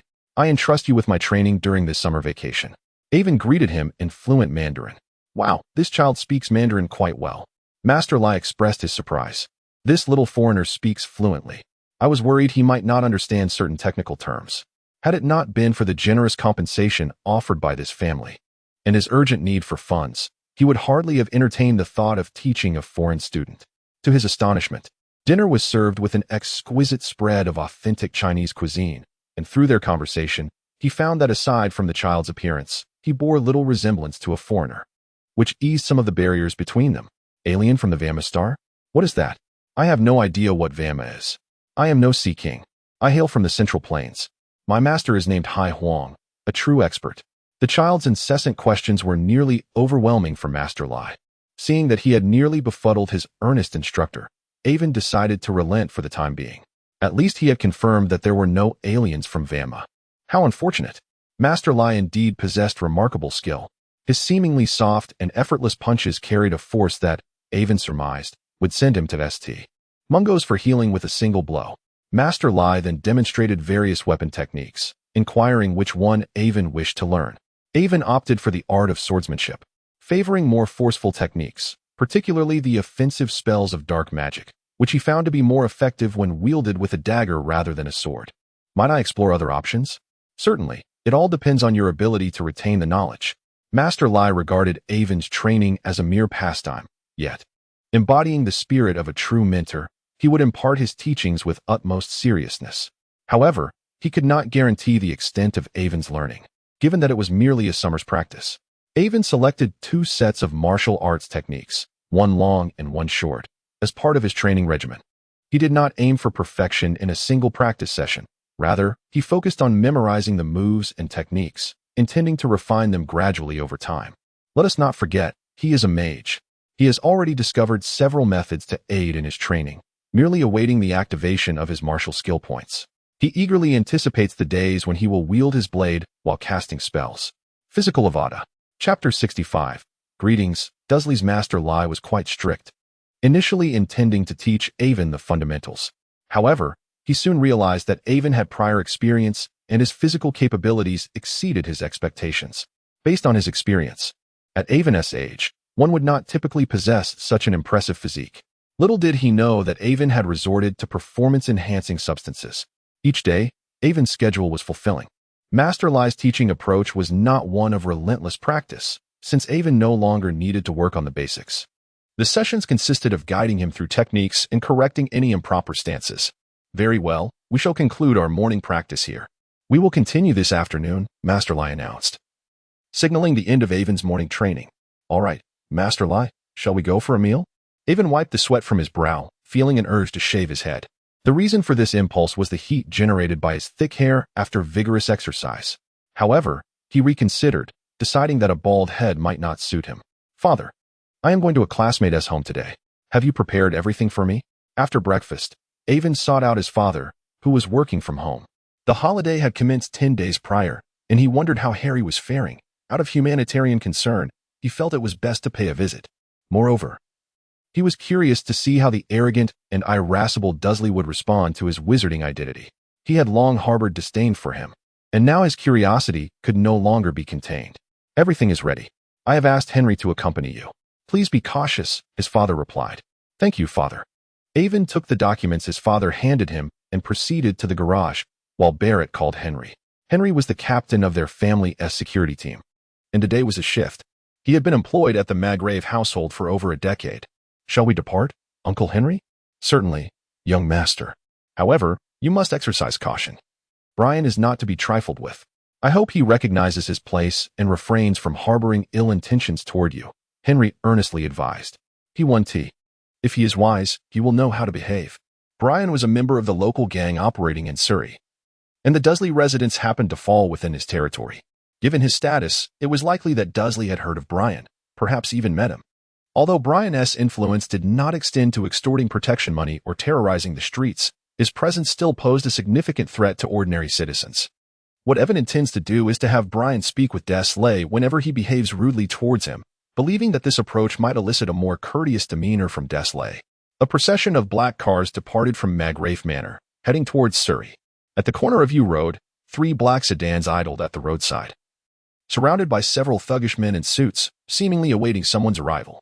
Despite their polished appearances, apart from the long-haired man smoking a cigar, the rest bore the unmistakable countenance of ruffians, their postures lacking refinement, and their faces adorned with identical floral tattoos, making it evident to an astute observer that they belonged to the same gang. "Boss, we've been waiting for nearly 2 hours. Who exactly are we waiting for?" "If it's some rival gang, they're showing you an utter lack of respect," a burly man grumbled, discarding his cigarette, but with irritation. "Silence. What do you know? This time, we're not waiting for those fools next door. We are expecting a young master from a prominent family. You all need to behave yourselves. Do not frighten this esteemed young gentleman. Do you understand?" Brian responded with utmost seriousness. Seeing their leader's stern demeanor, the others suppressed their grievances. Well aware that Brian's temper had been quite volatile lately, having already disciplined several unruly subordinates. Under normal circumstances, their leader would not concern himself with such trivial matters. Brian found himself in a difficult position. His enterprises were under coordinated pressure from rivals, leading to financial discrepancies that necessitated borrowing from a moneylender, which conveniently happened to be one of Maggrave's underground businesses. Coincidentally, when Evan had requested his father to investigate this area, he uncovered this connection, which he could now exploit. A line of luxurious black cars approached, halting in front of Brian and his crew. Realizing the principal had arrived, Brian quickly extinguished his cigarette and instructed his subordinates to compose themselves. "Let us discuss this in the car," Evan said, opening the rear door and gesturing for Brian to enter. Brian signaled for his men to wait in place as he climbed into the back seat alongside Evan. Evan is certainly not foolish. Why would he approach the other party? Naturally, he intends to summon them to his side. Uncle Henry is seated in the front row. Watching intently, should there be any hint of disobedience, he would swiftly deal with them. This is the safest course of action. The rear space of the little golden man's vehicle is not overly cramped, and while the author may not have experienced it firsthand, one can ascertain the interior layout through Car Emperor. "Master Brian, it is a pleasure to make your acquaintance." Avon extended his hand for a shake. "The honor is mine." Brian, whose countenance hardly suggests a benevolent character, endeavored to present a friendly smile. "To be succinct, I have summoned you today to assist me in maintaining order and to keep an eye on a certain household before they vacate. I hope you can help safeguard my classmates. Upon successful completion of this task, the debt you owe to my family will be entirely forgiven. And I can also offer you work under the auspices of the underworld. What do you think?"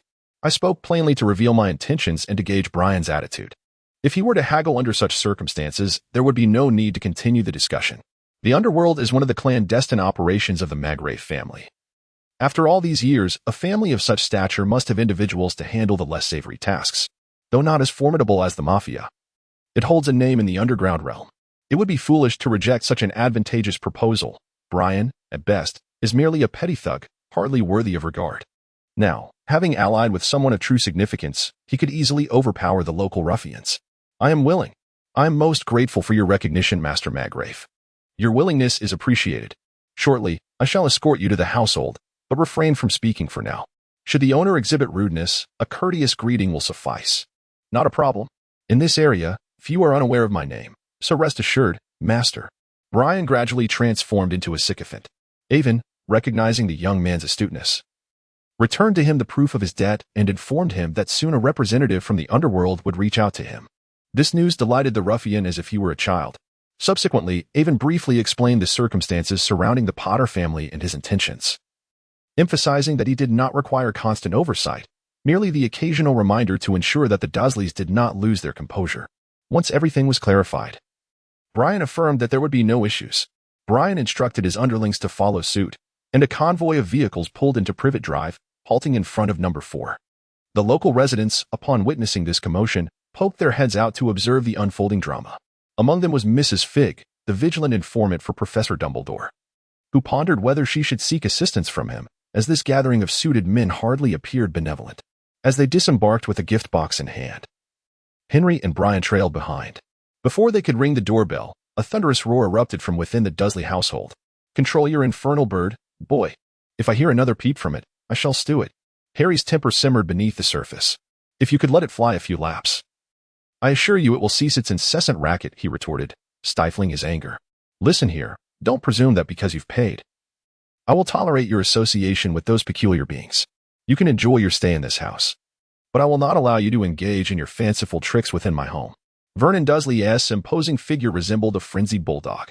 Meanwhile, Petunia washed dishes in the kitchen, oblivious to the unfolding chaos, while Dudley, indulging in a donut, fixated on the television, seemingly unaffected by the turmoil, having grown accustomed to such scenes. Although the Dursleys' disdain for Harry had lessened slightly following his return and the acquisition of gold bars, the mere mention of magic would swiftly ignite Vernon's fury anew. While Harry no longer rose each day to serve as a house servant, Vernon still forbade him from any contact with the magical realm.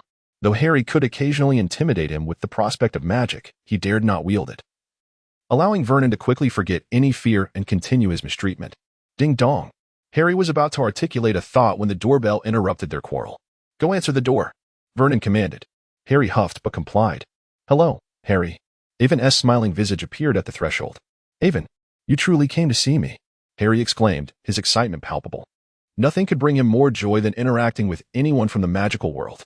"Of course, I promised you at school," Avon replied with a grin. "Absolutely not. You shall not approach my house. I will not allow it." The moment Vernon overheard the conversation at the door, he exploded. What had he heard? Another young wizard was attempting to enter his home. This was utterly unacceptable. Vernon's rotund figure hurried to the door, forcefully pushing Harry aside to thrust his bulbous face toward Avon. "Listen well, boy. I care not who you are, but I will not permit you peculiar lunatics to approach this child. Depart my premises at once." Cough, cough. "Is this how you address my young master?" Brian, having aligned himself with the Magrave family, interjected, surprised that his turn to intervene had arrived so swiftly. "Brian." Vernon was taken aback. "Since when did Privet Drive become your territory? Should I be prepared to relinquish the position of Alpha to you? As a senior executive of a prominent corporation." Brian was acquainted with Vernon, albeit only superficially, as he did not collect protection fees. Vernon found himself rendered speechless, akin to a duck with its throat grasped, unable to utter a sound. He recognized Brian from previous encounters when he had seen him engaged in violent disputes with rival gangs during late-night hours. The ferocity of those clashes had left a lasting impression. Though no one collected protection fees, the nearby residents wished to avoid provoking a gang, and Brian, as merely a corporate executive, lacked the clout to command respect from a band of outlaws. "Oh, I merely referred to my own property. You are the true master here." Vernon plastered a sycophantic grin on his pudgy face upon realizing that the entrance was filled with men in dark clothing. "Well, our young master wishes to converse with his classmate. Do you have any objections?" Henry's icy voice resonated, as he yearned to deliver a swift punch to the insolent fat man who had dared to insult his young master. "Of course not. What could I possibly say?" Vernon stammered, his eyes drawn to the group outside, all of whom had lifted their clothing to reveal firearms at their waists. Vernon, ever the bully who preyed on the weak, felt a wave of trepidation wash over him. "Who are you trying to intimidate? This is a civilized society. Who would fear you?" "I, Vernon Dursley, am not afraid." "Very well, I concede." Avon, with a smile, stepped into the Dursley residence, meeting Harry's astonished gaze. I brought some treats. Please accept them. Maintaining the decorum befitting a scion of a prominent family, Avon ensured to uphold the necessary etiquette. Vernon, trembling, accepted the expensive gift box and handed it to Petunia, instructing her to prepare tea. Meanwhile, their foolish son Dudley fixated on the gift box, yet dared not utter a word in the presence of the imposing figures. After serving the tea, Petunia, eyes wide with terror, sat obediently beside her plump son. As Hedwig protested, yearning to stretch her wings, Avon could hardly ignore the plight of the poor bird. Of course, even with 1,000 objections. Vernon could not voice them now. Thank you. Allow me to introduce myself, Avon Magrave, heir to the Zenith Group, and a fellow student of Harry at Hogwarts. It is a pleasure to meet you all, Avon declared, extending his hand. Vernon, shocked, shook Avon's hand. He had assumed Avon to be the offspring of a gang leader, only to discover that he was indeed the heir of the illustrious Zenith Group. Although he had never heard of the rare surname Magrave, he was well aware of the formidable stature of the organization. The realization that such a powerful conglomerate could harbor a wizard filled him with revulsion akin to swallowing a fly. Why, it seems Mr. Dursley harbors quite an opinion of us, Avon observed with a bemused smile. And no, I wouldn't dare. What could he say? Avon presented Mr. Dursley with a document and then requested to ascend the stairs to converse with Harry, subsequently leaving him in the capable hands of Henry and Brian for a thorough discussion. Avon, you are truly remarkable. It's my first time witnessing Mr. Dursley so thoroughly embarrassed, Harry exclaimed, clenching his fist in excitement. Of course, I'm no pushover. However, Avon furrowed his brow as he surveyed the rather modest room, one that scarcely surpassed the size of the cozy nest he had fashioned for Iron Egg. This is quite satisfactory. At least there are no spiders crawling onto my bed, Harry shrugged. Soon, however, Harry shifted the conversation, eager to engage with Avon, cherishing the rare opportunity to confide in a friend. Yet his joy was short-lived, as Mr. Dursley forbade him from touching any items brought from the wizarding world, leaving him unable to complete his assignments. Avon, undeterred, produced a hefty tome from seemingly nowhere and handed it to him. Since we have time to spare, and with the holidays upon us, it would be prudent to keep up with your studies. I shall quiz you upon our return to school. And should I discover that you haven't read it, I shall inform Professor Snape of your shortcomings and see how many points he deducts from Gryffindor. Harry awkwardly lowered his head to glance at the tome, then raised it with a stiff neck, earnestly inquiring, Avon, did Hermione send you?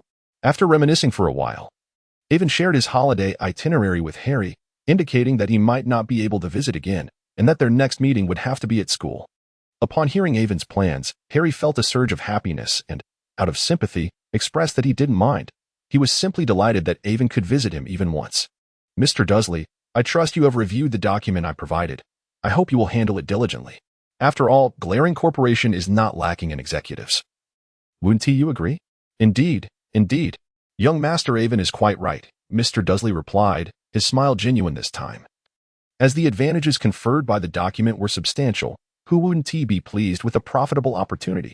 Very well, but I do hope that next time I won't have to visit my classmate in such a cramped space. I recall that the Child Protection Act in England does exist, does it not? The words spoken by Ivan sent a shiver down the spine of the ever-smiling Dursley, as they were unmistakably a threat. He was fully aware of his own misdeeds. Should he be reported, he would undoubtedly face dire consequences. However, Harry's new room remained unkempt, and considering that Harry had already settled his living expenses, we would not treat him unfairly. Thank you for your cooperation, Ivan said politely, though it certainly did not sound like genuine courtesy. Well then, I shall refrain from further intruding. Harry, do remember to complete your homework. Farewell. After bidding Harry goodbye, Ivan took his leave, but Brian chose to linger, as he could not possibly take him home. Mr. Dursley, my young master is indeed a good person. I trust you will not disappoint his expectations, will you? Brian said, draping an arm around Dursley's neck and playfully patting his ample belly, appearing quite amiable.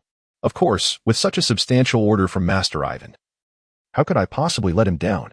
Dursley replied, raising the order form in his hand. Very well then, I shall take my leave. We shall converse again when the opportunity arises. Recognizing her awareness, Brian did not linger too long, as he needed to return to manage gang affairs and keep watch in the vicinity. Once everyone departed, Dursley regarded Harry with a complex expression before reluctantly speaking. Penny, prepare one of the guest rooms on the second floor and move this boy's belongings there. Harry smiled like a simpleton.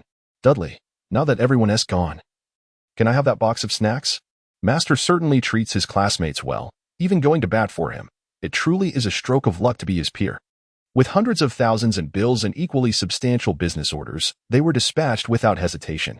Henry found himself envious. You are overthinking it. I merely felt curious about his ill-tempered uncle after hearing of his plight, and I sought to stir up some amusement. I am no pure blood in the wizarding world. Lacking power and influence, there is little I can do about that.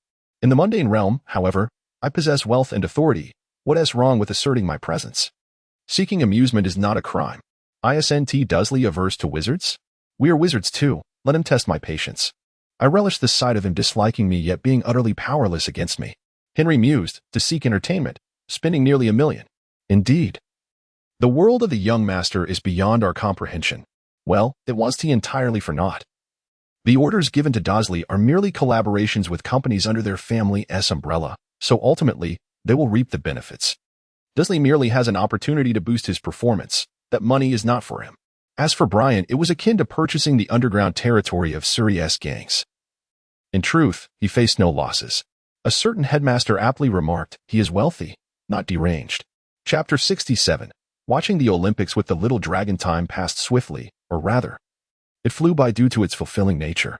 Avon now spends his mornings practicing techniques with Master Lai, delves into alchemy and the compendium of spells in the afternoons, and engages in duels with Master Lai, while evenings are dedicated to tinkering with potions and alchemy in the wizard's cottage. Life has been quite fulfilling. However, today is different. After training with Master Lai in the morning, Avon donned formal attire and tidied up the house, as the Bartlett couple was also present, anticipating the arrival of distinguished guests. Is this the place? A platinum-haired man glanced at the doorplate of the Magda residence. Indeed, this was the address Avon provided. The exuberant voice of a child could hardly be contained. It seems your muggle friend comes from a rather affluent background, the woman remarked, surveying the estate with an air of arrogance. Mother, the young master seems a bit unsatisfied, the boy interjected. I understand, darling. Mother shall not be rude to your friends, the woman's tone softened affectionately. It was none other than the Malfoy family. The haughty woman was none other than Draco's mother, Narcissa Malfoy, a daughter of the Black family. Narcissa, unlike her deranged sister Bellatrix, was not inherently malicious but rather valued familial bonds, displaying only the typical pride of the Black lineage. Unlike the infamous Sirius Black's mother, known for her venomous tongue, Narcissa possessed a more refined demeanor, never descending into the madness of a harpy. Upon ringing the doorbell, Avon swiftly darted to the entrance, so quick that even the butler, old Chaz, was caught off guard. It has been a long time since I've seen the young master this excited, Chaz remarked, adjusting his monocle. Welcome, Uncle Lucius. Avon concealed his mischievous side, donning the demeanor of a noble as he graciously welcomed the Malfoy family, for today promised a significant business venture. Good to see you again. Child, Lucius greeted with a genuine smile, devoid of the insincerity from their initial meeting. His mood was buoyant as a lucrative deal awaited.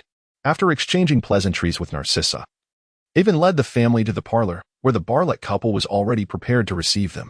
It is a pleasure to see you again, Mr. Malfoy, Avon stated. Likewise. But I believe we may address one another by our given names now, Mr. Bartlett.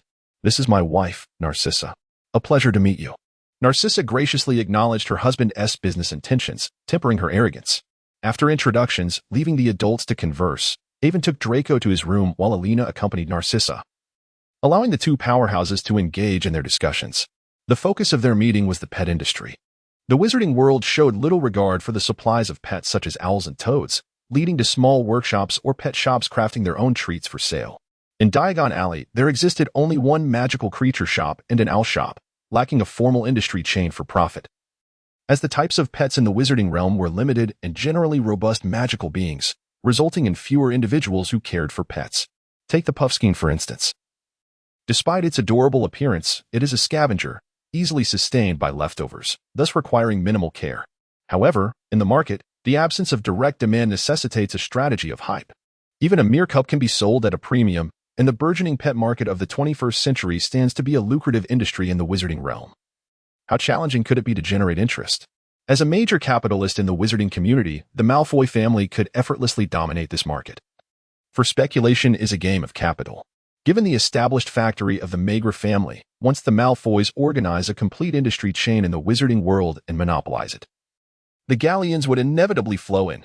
With the initial development in place, subsequent services such as pet breeding, boarding, and even pet funerals could follow suit. Seizing the current low demand for pets in the wizarding world presents a prime opportunity. Once the status of pets is elevated in wizarding society, with one pureblood family at the forefront, many others will follow suit, ensuring a steady stream of business. Moreover, as the wizarding world flourishes, Avon's other ventures will flourish alongside. And unique products will also penetrate the Muggle realm, creating a symbiotic economic cycle. Economics demands operation. Merely extracting the galleons hidden in Gringotts will yield greater wealth. Money does not generate itself within vaults. The goblins of Gringotts might lament, hoping they still remember how to produce more galleons, rather than merely dreaming of how to entice people to deposit their galleons. Avon, your home is not too shabby, though it pales in comparison to mine. Next time, I shall take you to visit my estate, Draco remarked, still bearing his proud demeanor.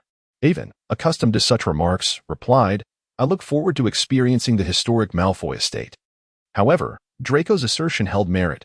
Avon's current residence was a modern creation, certainly not comparable to the ancient Malfoy manor. The Magra family's ancestral home lay in central England, and they had relocated to London for development. Avon had not visited the old estate for several years, his memory of it fading. Currently, only his great-uncle and his family resided there, busy with their lives, merely exchanging greetings over the phone during holidays. His great-grandfather had 3 children, and now only his great-aunt, a witch named Celine, whom he had never met, likely moved to the magical realm, with no news of her well-being. Come on, Draco. Let me show you what the Olympics look like for ordinary people, Avon said, pulling Draco to sit before the large television, which was currently broadcasting the Olympics. Oh, you must explain everything to me. Draco's interest piqued. Avon meticulously arranged the snacks and beverages he had prepared long in advance, eagerly awaiting Draco's arrival. However, he was somewhat perplexed by Draco's attire, a splendid robe custom-made by Madame Malkin, adorned with a fur collar, paired with a sleek black suit beneath. Casting a glance at the glaring sun outside, Avon could not help but wonder if the boy felt overheated. After all, he had never heard that Madame Malkin's robes possessed any cooling properties. The Lucius couple, too, presented an intriguing sight. One donned a suit with a robe, while the other wore a long skirt complemented by a robe, both thoroughly covering their arms and legs. Their attire certainly exuded the elegance of wizarding aristocracy. But was it not rather warm? It was a sweltering 29 degrees outside. What a splendid play! It bore a resemblance to Quidditch. The feint executed by that individual was simply exquisite. Draco cheered, clutching a handful of popcorn.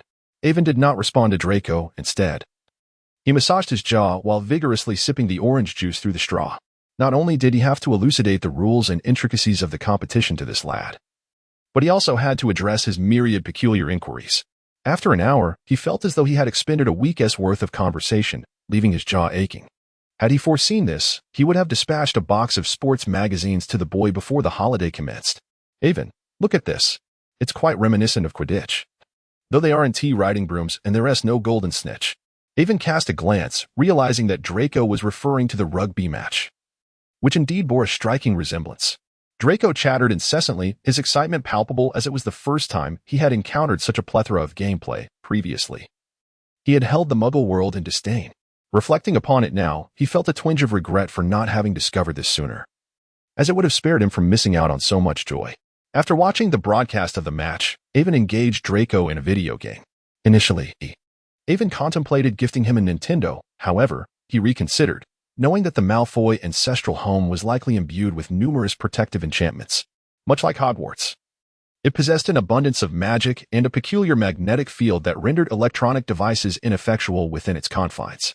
Acquiring a mundane residence seemed a daunting prospect. Yet, would Draco, in such a scenario, lose his zeal for play? After all, he was hardly a model child.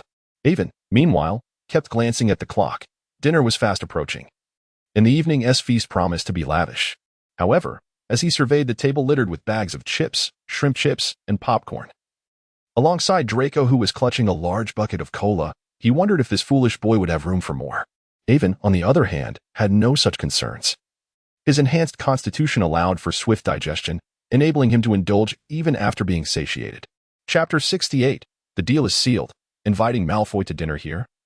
Have a couple of these, Avon said, producing 2 triangular tablets and offering them to Draco. What are these? Draco inquired, curiosity piqued, yet without hesitation. He tossed them into his mouth. Draco thought, Not bad. These candies are quite tasty. These are digestive tablets, which aid in digestion. Dinner is about to be served. So refrain from snacking. Otherwise, you might regret missing out on my family's dinner. Avon pondered for a moment before producing the remarkable children's digestive aid. It would hardly be fair to allow the child to visit only to gaze longingly at a table laden with delectable dishes. Just then, the butler knocked on the door, announcing mealtime for the two. Coming, coming, Avon exclaimed, pausing the game. He swiftly took Draco's hand, leading him to the washroom to wash their hands. Before Draco had even dried his hands, he felt himself being lifted off the ground. As they passed by a lovely maid, the breeze generated by their rush lifted her skirt, leaving her momentarily startled. Upon reaching the second floor, the elderly butler caught sight of a dark shadow darting past, but could not quite discern what it was. Did something large and dark just rush by? He exclaimed, bewildered. The scene shifted before Draco could fully comprehend what had happened, and in an instant, he found himself seated at the dining table. Lucius and Narcissa, already at the table, were equally astonished. When had their son arrived? Meanwhile, Barrett and Alina had grown accustomed to this. Ever since the start of the holiday, they had noticed their son's astonishing speed, particularly when it came to mealtime. Evan resumed his demeanor as a well-behaved child, patiently seated at the table awaiting the arrival of the dishes. I apologize for any amusement I may have caused. This child simply becomes particularly eager when it comes to mealtime, Alina explained somewhat bashfully. I hope I haven't embarrassed you, Uncle Lucius and Narcissa. Evan added with a slight bow of his head. Not at all, children will be children. I recall that Evan hails from Hufflepuff, which is quite normal, Lucius remarked, momentarily pulled from his thoughts about the swift teleportation of his son to the dining table. Hufflepuff, you say? Indeed. But I wonder how he managed to arrive so quickly without the use of magic, he pondered, visibly perplexed. Tonight's dinner certainly seems promising. It must be exceptional to garner such enthusiasm from a Hufflepuff, Narcissa added with a smile, displaying no concern over Evan's earlier behavior, clearly having enjoyed her afternoon with Alina. Throughout the day, the two women had conversed not just about their husbands, but predominantly about their sons, as their disparate worlds left little room for discussions on shopping. Sharing similar family backgrounds, and being the mothers of their sons' friends as well as business partners to their husbands, Narcissa adeptly concealed any biases against Muggles. She knew she must not bring shame upon the Malfoy men. Yet, despite their differences, she found her time with Alina quite pleasant, learning many intriguing tidbits about Muggle life. Draco, still disoriented, struggled to comprehend the whirlwind of events that had transpired. Ah, at last, the dishes are served. I hope you find them to your liking. The servants announced as they brought forth the meticulously prepared courses. A lavish spread of delicacies graced the table: braised sea cucumber, squirrel fish, crab meat lion's head. Buddha jumps over the wall, dompa pork, white-cut chicken, kung pao chicken, spicy boiled meat, sweet and sour pork, and braised spare ribs, accompanied by 4 platters of refreshing vegetarian dishes and a pot of pearl jade soup. The enticing aromas finally roused the disoriented Draco back to the present. Well, exclaimed the young master in astonishment. Setting aside any thoughts on flavor, the visual appeal of the abundant spread far surpassed the sparse servings he was accustomed to. The presentation of national cuisine was not to be underestimated. While ordinary meals might simply be served haphazardly, a proper Chinese banquet was an art form in itself. Please, do not stand on ceremony. Feel free to enjoy as if you were at home. With that, bowls of glistening white rice were placed on the table, signaling the official commencement of the Malfoy family's dinner. As the family struggled with chopsticks, a dedicated servant was on hand to assist them. However, seeing Evan's family and the nearby attendants expertly wielding the slender implements piqued their interest, prompting them to give it a try. In truth, chopsticks were not difficult to master. With nimble fingers and the right technique, one could quickly adapt. Lucius and Narcissa adjusted swiftly, discovering the convenience of this dining method. Though they had heard of it before, they had never attempted it due to their regional customs. This was their first experience, and they found it quite novel. Meanwhile, young Draco struggled, his attempts at grasping a piece of chicken proving to be a clumsy endeavor. Draco, could it be that your fingers are not quite nimble enough? Evan teased, igniting Draco's competitive spirit. Who says that? I just need a moment to get used to it. Soon, I will be more proficient than you. Indeed, indeed. Evan's playful banter elicited a response from Draco, who was ready to assert himself, only to be met with an unexpected quip from his mother. Oh dear. I hadn't realized that little Draco had such clumsy fingers. Narcissa chimed in, finding her son's struggles endearing. Draco was left speechless, taken aback by his mother's teasing. All right, Narcissa. Enough teasing the child. Draco, it's time to eat. If you don't hurry, our guest may finish all the delicious food. Alina reminded the young boy, who finally noticed Evan relishing his meal with great enthusiasm and promptly joined in. May our collaboration be fruitful. Barrett raised his glass in a toast. Indeed. May it be so, Lucius echoed, clinking his glass with Barrett's and downing the contents in one go. Lucius felt fortunate that he had not allowed prejudice to cloud his judgment when he first encountered this potential partner in Diagon Alley. Since the fall of that individual, he had sacrificed much of his holdings to extricate himself from the situation. Had he known the man's downfall was imminent, he might have chosen to remain neutral. Initially hoping to ride the coattails of that individual to familial glory, he never anticipated the chaos that would ensue. Not only did he miss the opportunity to secure a powerful ally, but he also lost half of his fortune. Now, to keep the family afloat and support his beloved son, he had even sold some of their ancestral dark artifacts. Yet, serendipitously, this unexpected maintenance of dignity had yielded significant benefits. And you ask where the ideology of blood purity is gone? Bah, in the face of tangible benefit. What value does an intangible slogan hold? Blood purity cannot be converted into sustenance, nor can it support a family. Engaging in business with muggles is profit as Kent, the foremost chatterbox under Brian, resolved to employ a civil approach to teach Mr. Dursley a lesson. He took 2 bottles of water and a box of throat lozenges in the dead of night, intending to have a conversation with Mr. Dursley. It is worth noting that the Malfoy family is quite affluent, but whether they have indulged in the national dish is uncertain, and their knowledge of it is equally ambiguous. However, such details are inconsequential. The ultimate goal is to achieve the effect depicted in the book, so even if they have tasted it, they must be made to seem as though they have not. That is my decree. Chapter 69. Farewell. Today's visit brought great joy to Lucius. And after a leisurely dinner and some conversation, he allowed the 2 children to play for a while before bidding farewell. Draco felt a lingering sense of anticipation but refrained from speaking further, understanding that certain topics were inappropriate for the occasion. The primary purpose of today's gathering was not merely for Draco to spend time with Ivan, but rather for their fathers to discuss a collaboration stemming from that evening when Ivan had treated Draco to a special meal. During that occasion, they had initially discussed establishing a small shop in Hogsmeade, as students in their 3rd year and above could venture into the village to make purchases. For the 1st and 2nd years, he would rely on Hagrid to retrieve the items, given that he and Draco would provide the necessary tokens. Hagrid would not need to say much. He simply had to bring back a few manageable bags of cat food and litter. A single trip would suffice for the younger wizards for quite some time, thus sparing Hagrid from frequent requests, with the reward being ample quantities of fine wine for his enjoyment. However, due to the prohibition on muggles entering the wizarding world, Lucius was asked to open a shop in Hogsmeade, a request easily made since Draco was involved. Subsequently, Lucius dispatched his subordinates to retrieve goods from Ivan's family's warehouse. In just a few months, they amassed profits that far exceeded their initial investment, a development that both surprised and delighted Lucius. Therefore, when he received Ivan's proposal for a partnership, he pondered briefly before bringing his family for a visit, which yielded a gratifying outcome. As they strolled away, Lucius noticed the area was deserted. He discreetly drew his wand and performed apparition to transport his wife and child home. Mother, the food at Ivan's house was truly delightful, Draco exclaimed as they returned home, savoring the experience. Did you enjoy it, sweetheart?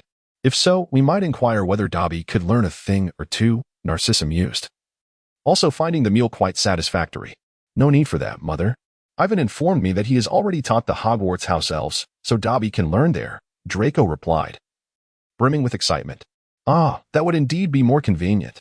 Let us settle on that. Narcissa affectionately patted Draco on the head. Speaking of which, I recall that our collaboration proposal includes establishing a restaurant, a first for the wizarding world. It seems that Child was referring to this, Lucius reflected, relishing the exquisite taste he had just experienced and considering the restaurant project within their proposal, feeling as though galleons were beckoning him once more. That boy is impressive, intelligent, and gifted. Draco, you must nurture your friendship. You both will be significant allies in the future, Lucius earnestly advised his beloved son. I will not disappoint you, father, Draco replied with utmost sincerity. It appears that Lucius was quite satisfied. The pet industry was firmly established, and he believed that the culinary venture would soon follow suit. This year, he resolved to exert effort to finalize the remaining details. Even sat in his modest base, marking a conspicuous check beside the pet industry in his meticulously crafted prosperity plan. At present, he was somewhat inconspicuous, relying heavily on the Malfoy family's formidable influence. The transformation magic for demonic creatures? Shouldn't that fall under the realm of dark spells? After completing his plan, Avon retrieved his compendium of spells, initially intending to peruse it idly, only to stumble upon something intriguing.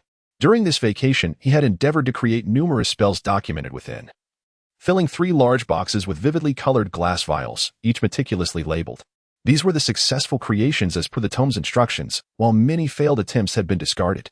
Nevertheless, Avon's potion-making skills had significantly improved, and he was confident that Professor Snape would award him extra points in the upcoming semester. In the realm of alchemy, he had also conducted a myriad of experiments based on alchemy through the ages. Some of these required the use of a wand. Thus he decided to postpone further endeavors until he returned to the wizarding world. Once he amassed sufficient wealth, he aspired to acquire a residence within the magical community. A wizard deprived of magic during summer was indeed a stifled existence. Indeed, Avon had refrained from using magic throughout the summer, fearing the Ministry of Magic would seek to trouble him. Although he contemplated attempting wandless magic, he still vividly recalled how, despite the absence of his interference, Dobby had unwittingly caused chaos at the Dursleys, attempting to prevent Harry from returning to Hogwarts.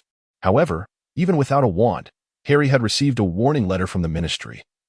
Leaving Avon perplexed as to how they had discovered it, it seemed improbable that wandless magic could be detected. What a flaw! It was not merely a matter of wand use detection. It evidently relied on a trace that signaled the Ministry upon the presence of magic in a designated area, subsequently sending out warning letters. How infuriating! Moreover, the need for magic arose in multiple instances, while he could occasionally persuade Draco to leverage the Malfoy family's connections. They had yet to reach a point of incessant trouble, as it involved family dynamics. This year, he had set a modest goal, either to secure a property for himself or to find a solution to this tracking issue. Avon gazed at the alchemical tome he had only partially perused, his spirit ignited with fervor, until he resolved the quandary at hand. He could not afford the luxury of idleness. It was time to embody the diligent badger for a while. With a fortnight remaining before the commencement of the school term, he need only venture to Diagon Alley a couple of days in advance to procure the textbooks for the upcoming year. For now, he would set aside other concerns and focus on mastering the initial incantations of the melee mage. Avon, watch closely. This is my most formidable trick. Master Lai presented a block of tofu alongside a coin, placing the coin beneath the tofu. With one hand pressing down gently upon the tofu, he performed a delicate manipulation. Then came the astonishing display that left Avon wide-eyed. The tofu remained unscathed as Master Lai lifted it, yet the coin had split into 2 halves. Avon gazed incredulously at the pristine tofu, then at the cracked coin, his face a canvas of astonishment. Had I just missed something? No. This is the fruit of my labor, Master Lai, with a proud smile, proclaimed, before his expression turned grave as he addressed Avon with utmost seriousness. Mastery, mastery, mastery, it is the culmination of relentless effort and dedication. Every craft possesses its own unique mastery. A butcher wields the art of slaughter with precision, ensuring not a single bone is touched while slicing meat. A tailor possesses the skill of measurement, cutting 2 yards of fabric with an accuracy that requires no further calculation. Mastery transcends mere form. It evolves from the intangible to the tangible, and from the tangible back to the intangible. Grasp this principle, and you shall no longer be ensnared by mere techniques. Avon etched these words deeply into his heart, and he bowed deeply to Master Lai. Thank you, Master. For your guidance, I am profoundly grateful. Master Lai chuckled gently, ruffling Avon's hair. Today marked the final day of his instruction, and although he had imparted the techniques and the nuances of force application to this young lad, the path to mastery now lay solely in Avon's hands. It was also time for Master Lai to return home. Indeed, his teaching period had concluded, leaving Avon with skills that were still somewhat unrefined, along with a few insightful notes and a treasure trove of wisdom. That evening, Avon's family prepared a sumptuous feast to honor Master Lai, which left the humble man feeling somewhat embarrassed. He felt as though he had not imparted much to Avon in their school. Teaching a disciple typically spanned 3 to 5 years, unlike this brief 2-month encounter. However, Avon was unperturbed, for he had acquired the knowledge he sought. The remainder of his honing would be left to his own efforts. Chapter 70, The Frustrating Second-Year Defense Against the Dark Arts Professor. London, Wednesday morning. Avon personally escorted Master Lai onto the plane, after which his father took him to Diagon Alley, where he intended to purchase his second-year textbooks. Gazing at the lengthy and exorbitantly priced list of novels sent by the owl, Avon felt a pang of irritation. Their family's finances were not amassed by the whims of fortune. This reluctant expenditure left him quite displeased. Lockhart, you'd best not cause any trouble for me. Mr. Burritt cast a sidelong glance at his son, who was grinding his teeth in the passenger seat, bewildered by the boy's sudden change in demeanor. They arrived at the familiar pub, where the bald proprietor, Tom, still presided. It seemed the magical community had little regard for the Mediterranean, as among the 20 or so patrons in the pub, at least 7 or 8 were balding men of Mediterranean descent. He recalled that the wizarding world supposedly possessed hair growth potions. Upon reaching the well-known Diagon Alley, Avon first led his father to Gringotts as his galleons were dwindling, and he needed to withdraw more. With the school year approaching, he had to gather additional supplies, as some items were best procured before classes commenced. Certain materials could not be found in the Forbidden Forest, and it was inconvenient to constantly bother Hagrid. The profits from the pet supplies shop he co-owned with Draco were directly deposited into the Gringotts account. After visiting the cauldron shop to purchase 3 new cauldrons, having found his previous ones insufficient after experimenting with the vanishing spell, he proceeded to the apothecary with his father to buy ingredients. Mr. Burritt, observing the shelves filled with peculiar materials, found his curiosity piqued once more. On his last visit before the school year, he had rushed through the purchase of crystal vials without taking much notice. This time, however, he had ample time to explore. Son, what is this? That is the shed skin of a fire lizard. And this one, is it a rhinoceros horn? No, father, that is the spine of a fire dragon. There are truly fire dragons? So, dragon's blood is authentic, then? Indeed, father, hold it steady. This little vial is quite precious.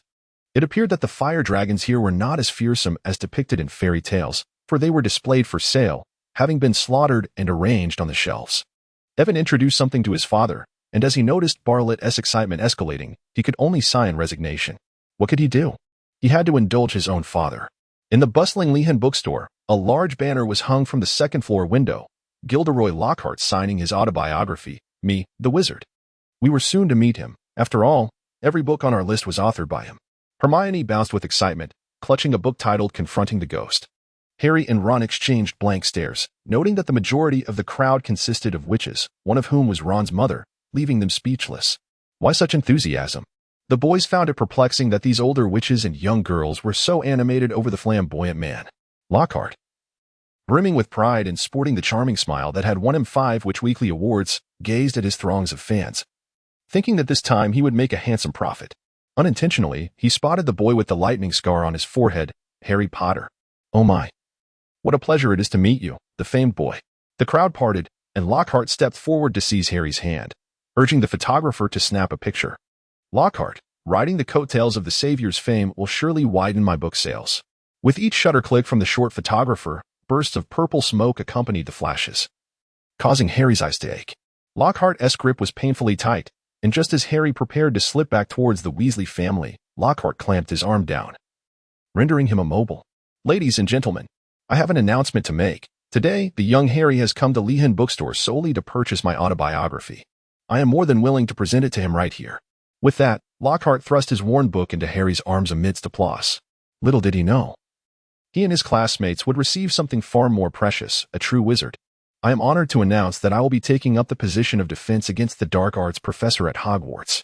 As his words reverberated through the room, the crowd erupted once more, with the older ladies clamoring for autographs and beseeching Lockhart to guide their children well. At last, Harry managed to extricate himself from the throng, only to find he was still clutching the heavy book. Leaning against the wall, he noticed Ginny watching him, and without a second thought, he placed the stack of books into her cauldron. Here, these are for you. I'll go buy more, Harry generously offered. How does it feel, Potter, to be the center of attention? A familiar, irritating voice chimed in. Harry recognized it immediately. It was that obnoxious Draco. If you want, I can pass this good fortune on to you. Harry held up his hand, now marked red from Lockhart's grip, in front of Draco. Seeing the mark on Harry's hand, Draco swallowed his retort. Ah, perhaps you enjoy this attention, Draco muttered, attempting to concoct a flimsy excuse to save face. Of course not. Little Ginny glared at Draco, irritated. Her mother's idol was that flamboyant man, but her own was this tall boy. Why, Potter, have you found yourself a girlfriend? Draco elongated his words, causing Ginny's face to flush. What are you all doing here? Goodness, this is a disaster. Ron grumbled, his hair a chaotic mess, while Hermione gazed adoringly at the book titled Me, the Wizard in her arms. Potter, she can't possibly be? Draco pointed at Hermione, momentarily lost for words. Yes. Harry confirmed his assumption. Goodness, I hope she doesn't make us memorize all these books. Draco fervently prayed to Merlin. Draco? Is that you? Hermione finally noticed Draco's presence. Draco dared not provoke Hermione. Not only because she was a friend of Evan's, but also due to his embarrassing secret from the Forbidden Forest last semester, one that Hermione, as one of the few in the know, could not be trifled with. Children, it's too crowded here. How about we step outside? Mr.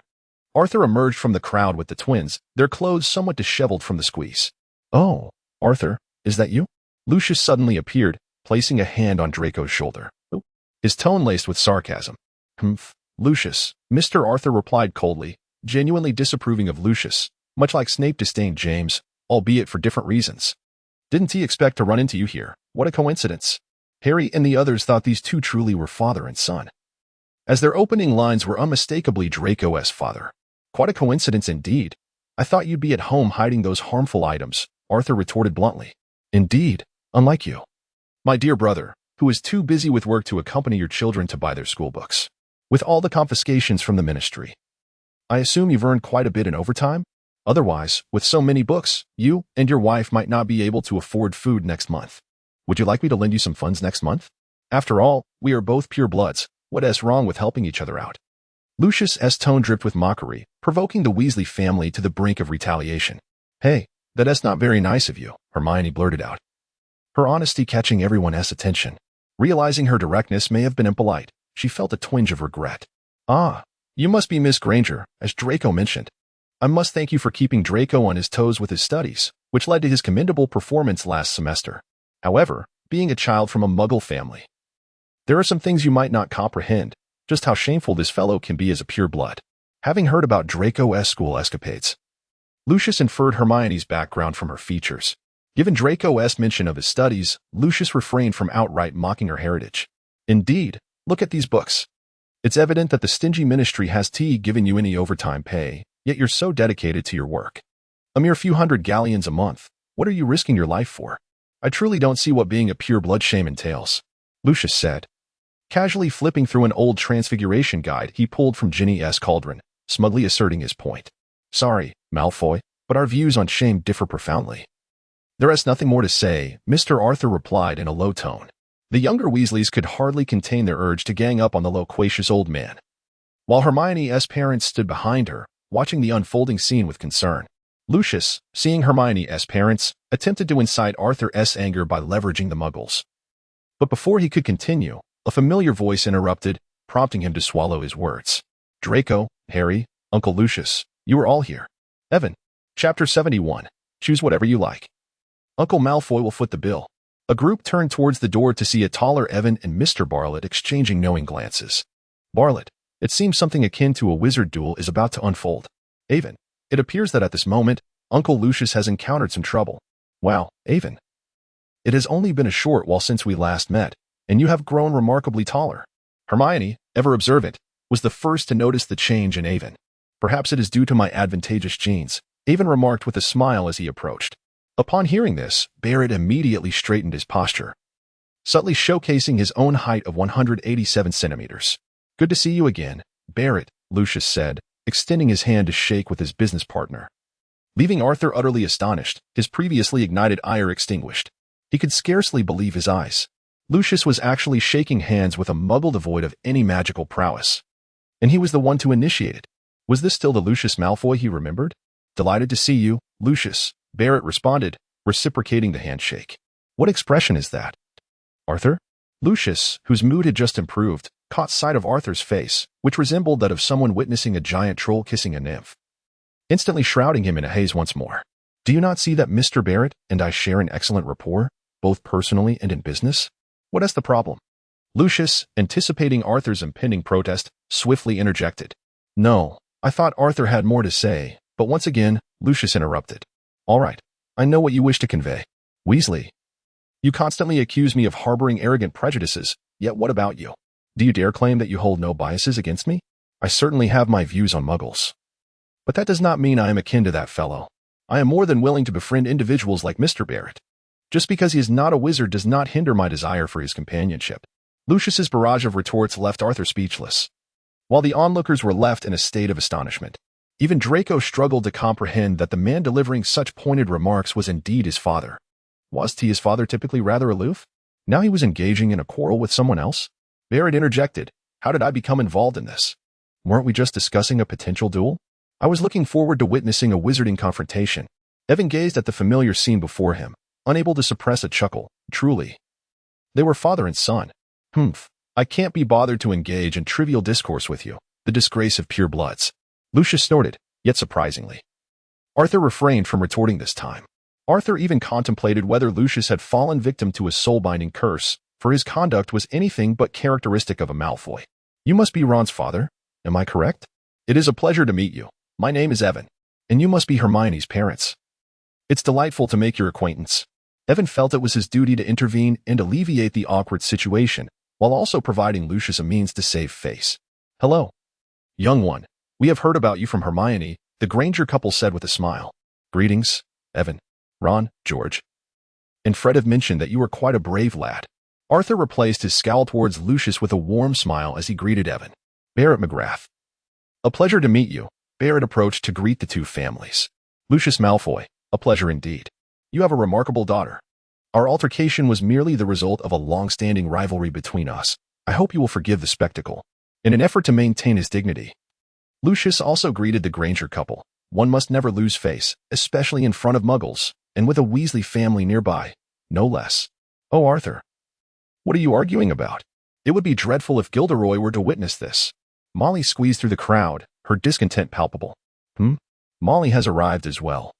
"It's nothing. Merely my jest at this fool," Lucius unabashedly confessed.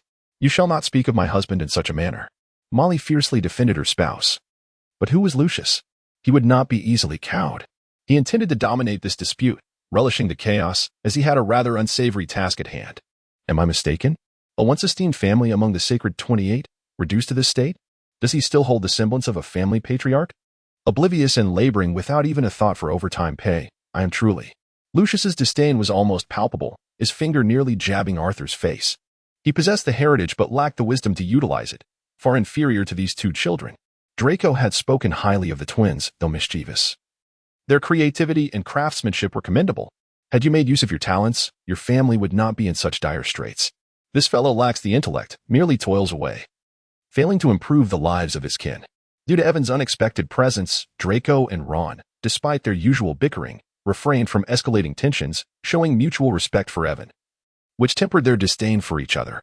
As Molly prepared to respond, Arthur restrained her. He had not anticipated being lectured by Lucius. Yet the words struck a deep chord within him.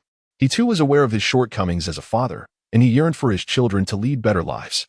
Even the funds for today's book purchases had come from Ron, who had sacrificed his own money, originally intended for a wand, to acquire a Christmas gift from Evan. Lucius's words only deepened Arthur's guilt. Although he had always held disdain for Lucius, he could not deny that he had lost this round. Seeing Arthur unexpectedly prevent Molly from engaging in a quarrel, rather than arguing with him, surprised Lucius. He had struck a nerve, and logically, Arthur ought to retaliate. The atmosphere shifted towards harmony, making it all the more difficult for him to execute his plan. Furthermore, the father and son duo nearby were observing him intently, leaving him unable to make any subtle moves. Avery Ballett sighed, expressing a desire for Arthur to clear the muddled thoughts from his mind. Observing the frail children before him, he felt a pang of sympathy. Lucius, undeterred, attempted once more to provoke Arthur, who remained as unresponsive as a block of wood. Eventually, with no other recourse, Lucius resorted to his final gambit, the power of wealth. Noticing Arthur's silence, he lifted an old tome, inspected it briefly, and then set it aside as he stepped forward to Ginny, concealing the book within his robe, and gently wiped the dust from her cheek. "Arthur, perverse old man, do not touch my daughter. Poor child, go select some new books. Today, Uncle Malfoy shall cover the expenses." Lucius retrieved the books from Ginny's cauldron, swiftly slid the diary into Lockhart's new book, and returned it to the cauldron, while placing the old volumes into Arthur's arms. "What are you waiting for? Rarely do I have the pleasure of teaching you a lesson without rebuttal. I am willing to play the fool. Will you not take the children to acquire new books? Do you expect me to personally place the money into your hands? Surely you would not accept such an arrangement." Though he spoke thus, Lucius mentally cursed Voldemort's ancestors, attributing his misfortune to that wretched individual. "Mr. Weasley, though this is our first meeting, might I offer you a piece of advice? From your conversation, it seems Lucius has a point. Sometimes, even for the sake of the children, one must be willing to adapt. With this, Ballet glanced at his own son, who was casually munching nearby. Thank you. However, I must apologize. I feel quite uncomfortable with your generosity. Still, I appreciate your kindness, Lucius. Arthur expressed his gratitude to Ballet and then to Lucius, preparing to graciously decline Lucius's offer. Lucius was ready to acquiesce, grateful to avoid unnecessary expenditure. Yet, unexpectedly, Draco interjected. What is there to be concerned about? Consider it a gift for the new classmates, merely a few galleons, nothing to fret over. Ron, you should join us as well. Today's expenses will be covered by the Malfoys. Do not be polite. Such politeness implies disdain. With a sweeping gesture, Draco ushered Ginny and Ron into the bookstore. The previous scene had left Percy and the twins in a state of shock, their minds buzzing, completely unaware of what was transpiring as Draco propelled them forward. Lucius watched his extravagant son in disbelief, lamenting the notion that his child required him to spend money to earn respect. How he longed to reprimand him. You reckless child. I was considering retracting my offer, yet here you are, eager to squander my money on the Weasleys. Even if I win today. I never claimed we were on such amicable terms. You incorrigible brat. Avon stifled a laugh, wondering if Draco would face any repercussions upon returning home. However, his true focus was fixed on the notebook nestled within Ginny's cauldron, having witnessed Lucius's recent actions. Do not feel embarrassed, Mr. Arthur, Draco began. This matter pertains to our generation, and should not be judged by the standards of yours. I shall seek them out, as I have yet to procure a book myself. Hermione, would you care to join me? Aiden greeted Hermione, leaving the ensuing scene to the adults. Chapter 72. Finally, the last use of the Philosopher's Stone. During the selection of books, Ginny was somewhat hesitant, yet she was approached by Aiden, who had ulterior motives. Avon gently lifted Ginny's cauldron, softly advising the young girl not to economize on behalf of Malfoy. Reflecting on her usual impressions of Malfoy, coupled with the recent sight of her father's embarrassment, Ginny pondered for a moment before finally heeding his counsel, resolving to spend Malfoy's money generously.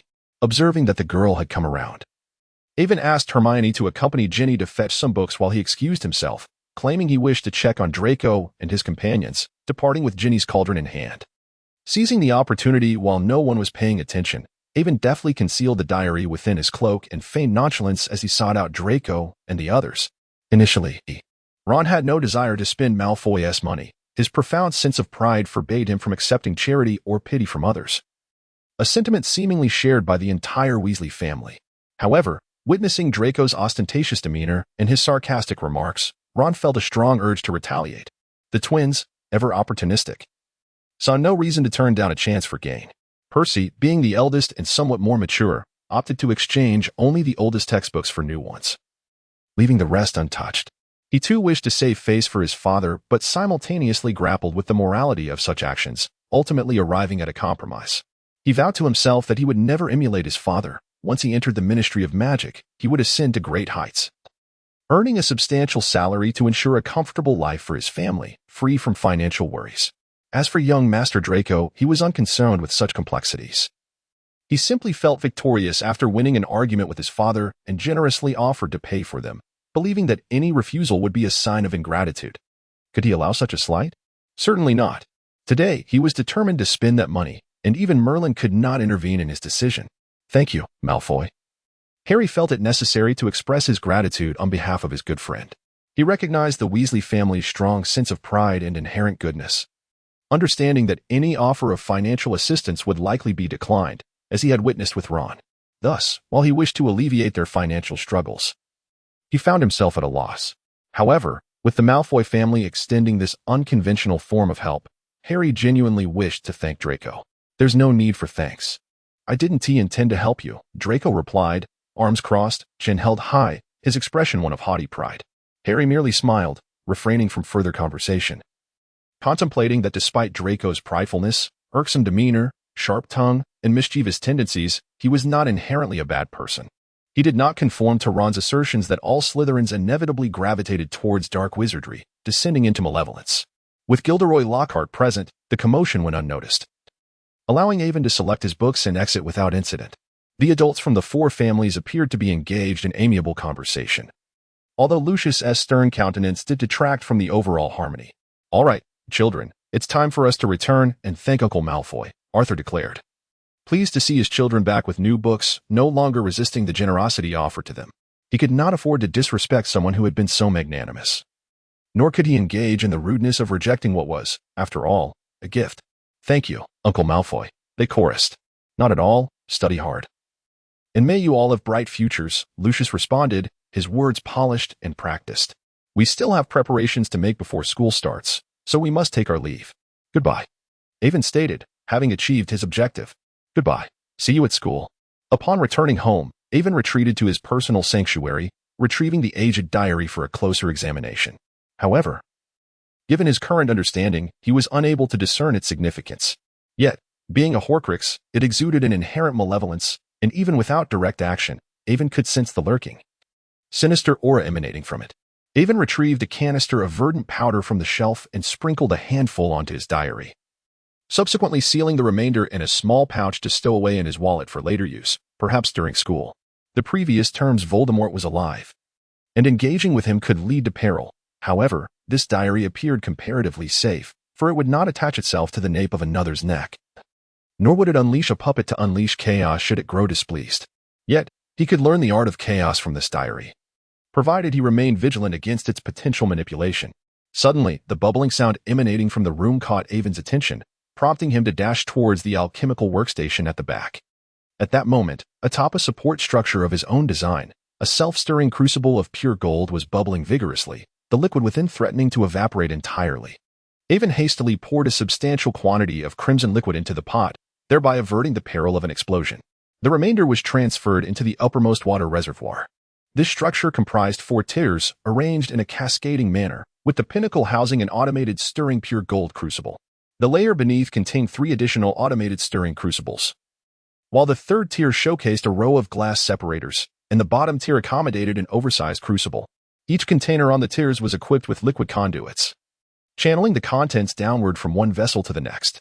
When the time was duly reached in the lowest crucible, the entire liquid would be extracted into a nearby large glass jar for storage.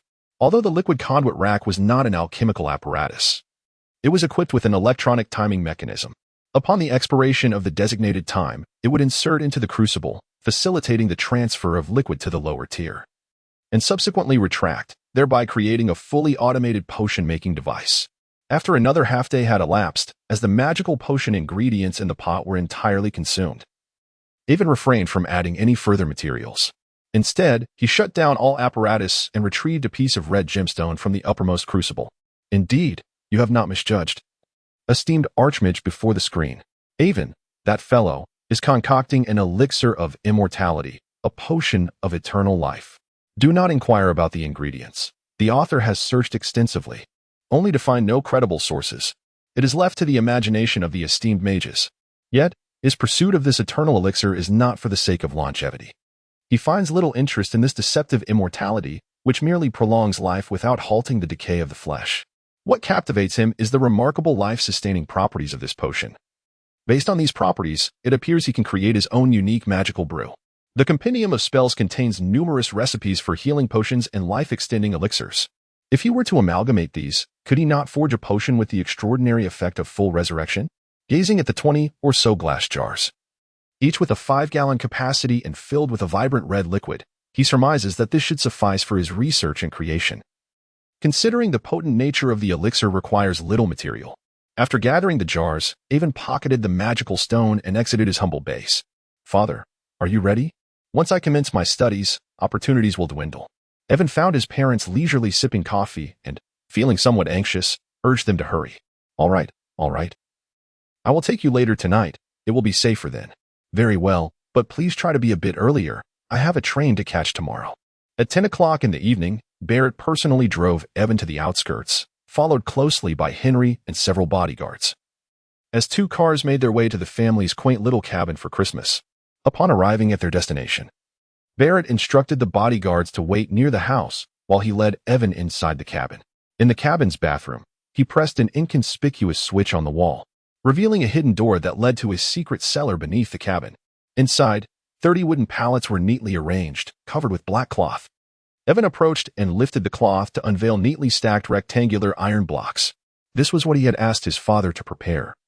He intended to use the magic stone to transmute them into gold. Initially, he had not planned to do this, But after meticulously calculating the value of the materials required for his alchemy and potions yesterday, he suddenly felt uncertain about his family's assets. Furthermore, the wizarding world's enterprises were flourishing, and his endeavors were currently supported by the human realm's resources. For the sake of prudence, he resolved to create a batch of gold. There are 30 cubic meters of iron here. We can procure this much in a short time. Barrett pointed at the pile of ingots. That should suffice to address the current situation. Evan retrieved the magic stone and placed it before the pile of iron. The magic stone had the ability to transmute any metal into gold, and iron, when transformed, yielded a greater quantity of gold, ensuring a profit. Gold has a density of 19.3 GCM, while iron's density is 7.9 GCM, which means that, for the same mass, iron occupies a larger volume. This pile of iron, having a volume of 1 cubic meter, weighs 7.8 tons, while 1 cubic meter of gold weighs 19.32 tons. Thus, transmuting 1 cubic meter of iron into gold would yield a greater tonnage. As for the issue of mass conversion, with magic at play, does it truly matter? According to the law of conservation of energy, any discrepancies would be rectified by magical energy. With magic involved, why even discuss science? Wow, what a treasure. Where did you acquire this? Barrett gazed in astonishment as Evan transformed all the iron into gold. This is what I mentioned before. The loot from last semester when we defeated the boss, the magic stone. Evan waved the red gem in his hand. So, is this ours? Barrett was more concerned about ownership. I wish it were, but unfortunately it is merely loaned to me. I must return it. Or else the most formidable old man in the wizarding world will come looking for me. The thought of those two old men destroying this gem left Evan feeling regretful. It truly is a shame. It would have been wonderful to keep it. Barrett looked longingly at the red gem, realizing that with it, their family would never have to worry about money again. However, he also understood that even if they could keep it, if someone ever let slip its existence, it could spell disaster for their lineage. No worries. Perhaps in the future, I will be able to create my own. Right now, we should keep our ambitions discreet. All right then, I will take one tomorrow to test its purity, Barrett conceded, abandoning his thoughts of the magic stone and instead pocketing a gold bar. The father and son exited the cellar, securely hiding everything before returning home to rest. Evan made a note regarding the study of the magic stone. And coupled with Nicodemus's writings, he felt there was a glimmer of hope for creating one himself in the future. As for his dabbling in gold transmutation and potion making, would Dumbledore be displeased? Who cares? I haven't sworn any oaths. Besides, you lent it to me. It has only these two uses. What else could I possibly do with it? Dumbledore is playing tricks with me. Why shouldn't I use my intellect? Chapter 73. The return to school for the second year after consuming a stamina-enhancing potion. Evan's energy exceeded his previous levels. He went to bed around midnight and rose at 5 in the morning for his morning exercises, adopting the training methods imparted to him by Master Lai. Goodness, darling, aren't you tired? Alina, upon waking and seeing her son already engaged in his morning routine, couldn't help but approach with concern. I'm not tired, Mom. I feel quite invigorated. If I do get tired, I can always catch up on sleep on the train. Evan wiped the sweat from his brow and returned home with his mother, realizing it was time to wash up and have breakfast, an opportunity not to be missed. Is there anything else we need to prepare, Evan? Barrett inquired, sipping his preserved egg and lean meat congee with a small spoon. Not at the moment, for now. Let's focus on establishing the pet industry, and we can address other matters later, Evan pondered, unable to recall anything that required immediate attention, as most endeavors would yield wealth only through the passage of time. After breakfast, Barrett and his wife insisted on personally escorting Evan to school, expressing that they would only feel at ease once they saw him enter the station. The family arrived at King's Cross Station, where the familiar columns greeted them. Evan didn't even need a cart. All his belongings were contained within his spatial wallet. He cradled the peacefully sleeping iron egg under one arm, while an eagle perched on each shoulder, disappearing from his parents' sight as he walked into the stone pillars.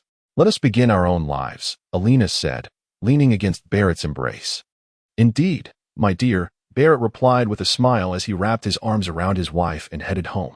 Due to their early arrival, Evan had the freedom to choose any carriage, and now that he had advanced to the first year, he could mingle with older students. Aside from the head student's exclusive carriage in the first-year compartment, the rest of the grades had the liberty to sit wherever they pleased.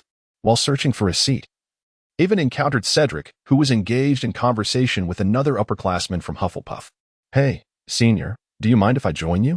Evan asked, feeling that being alone could be rather dull, and it was better to chat with someone familiar.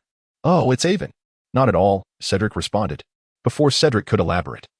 The upperclassmen warmly invited Avon to sit down.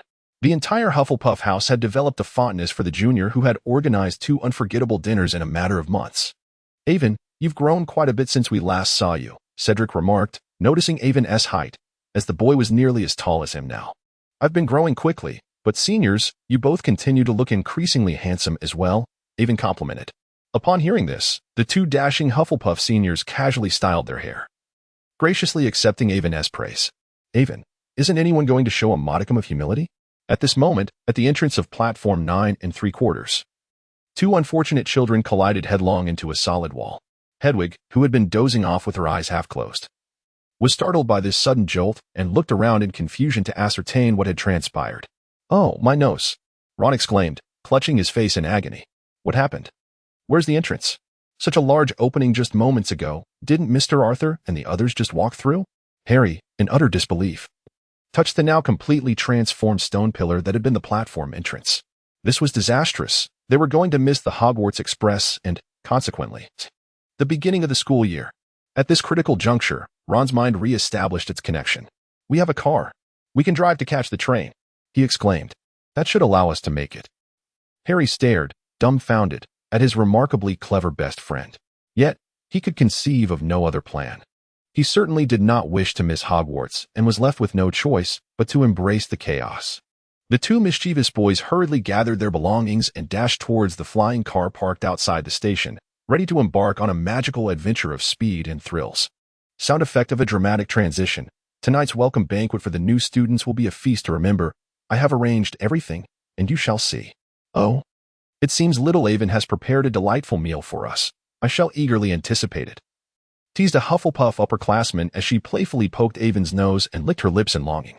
"Oh dear upperclassman, please refrain from targeting this young child." Oh.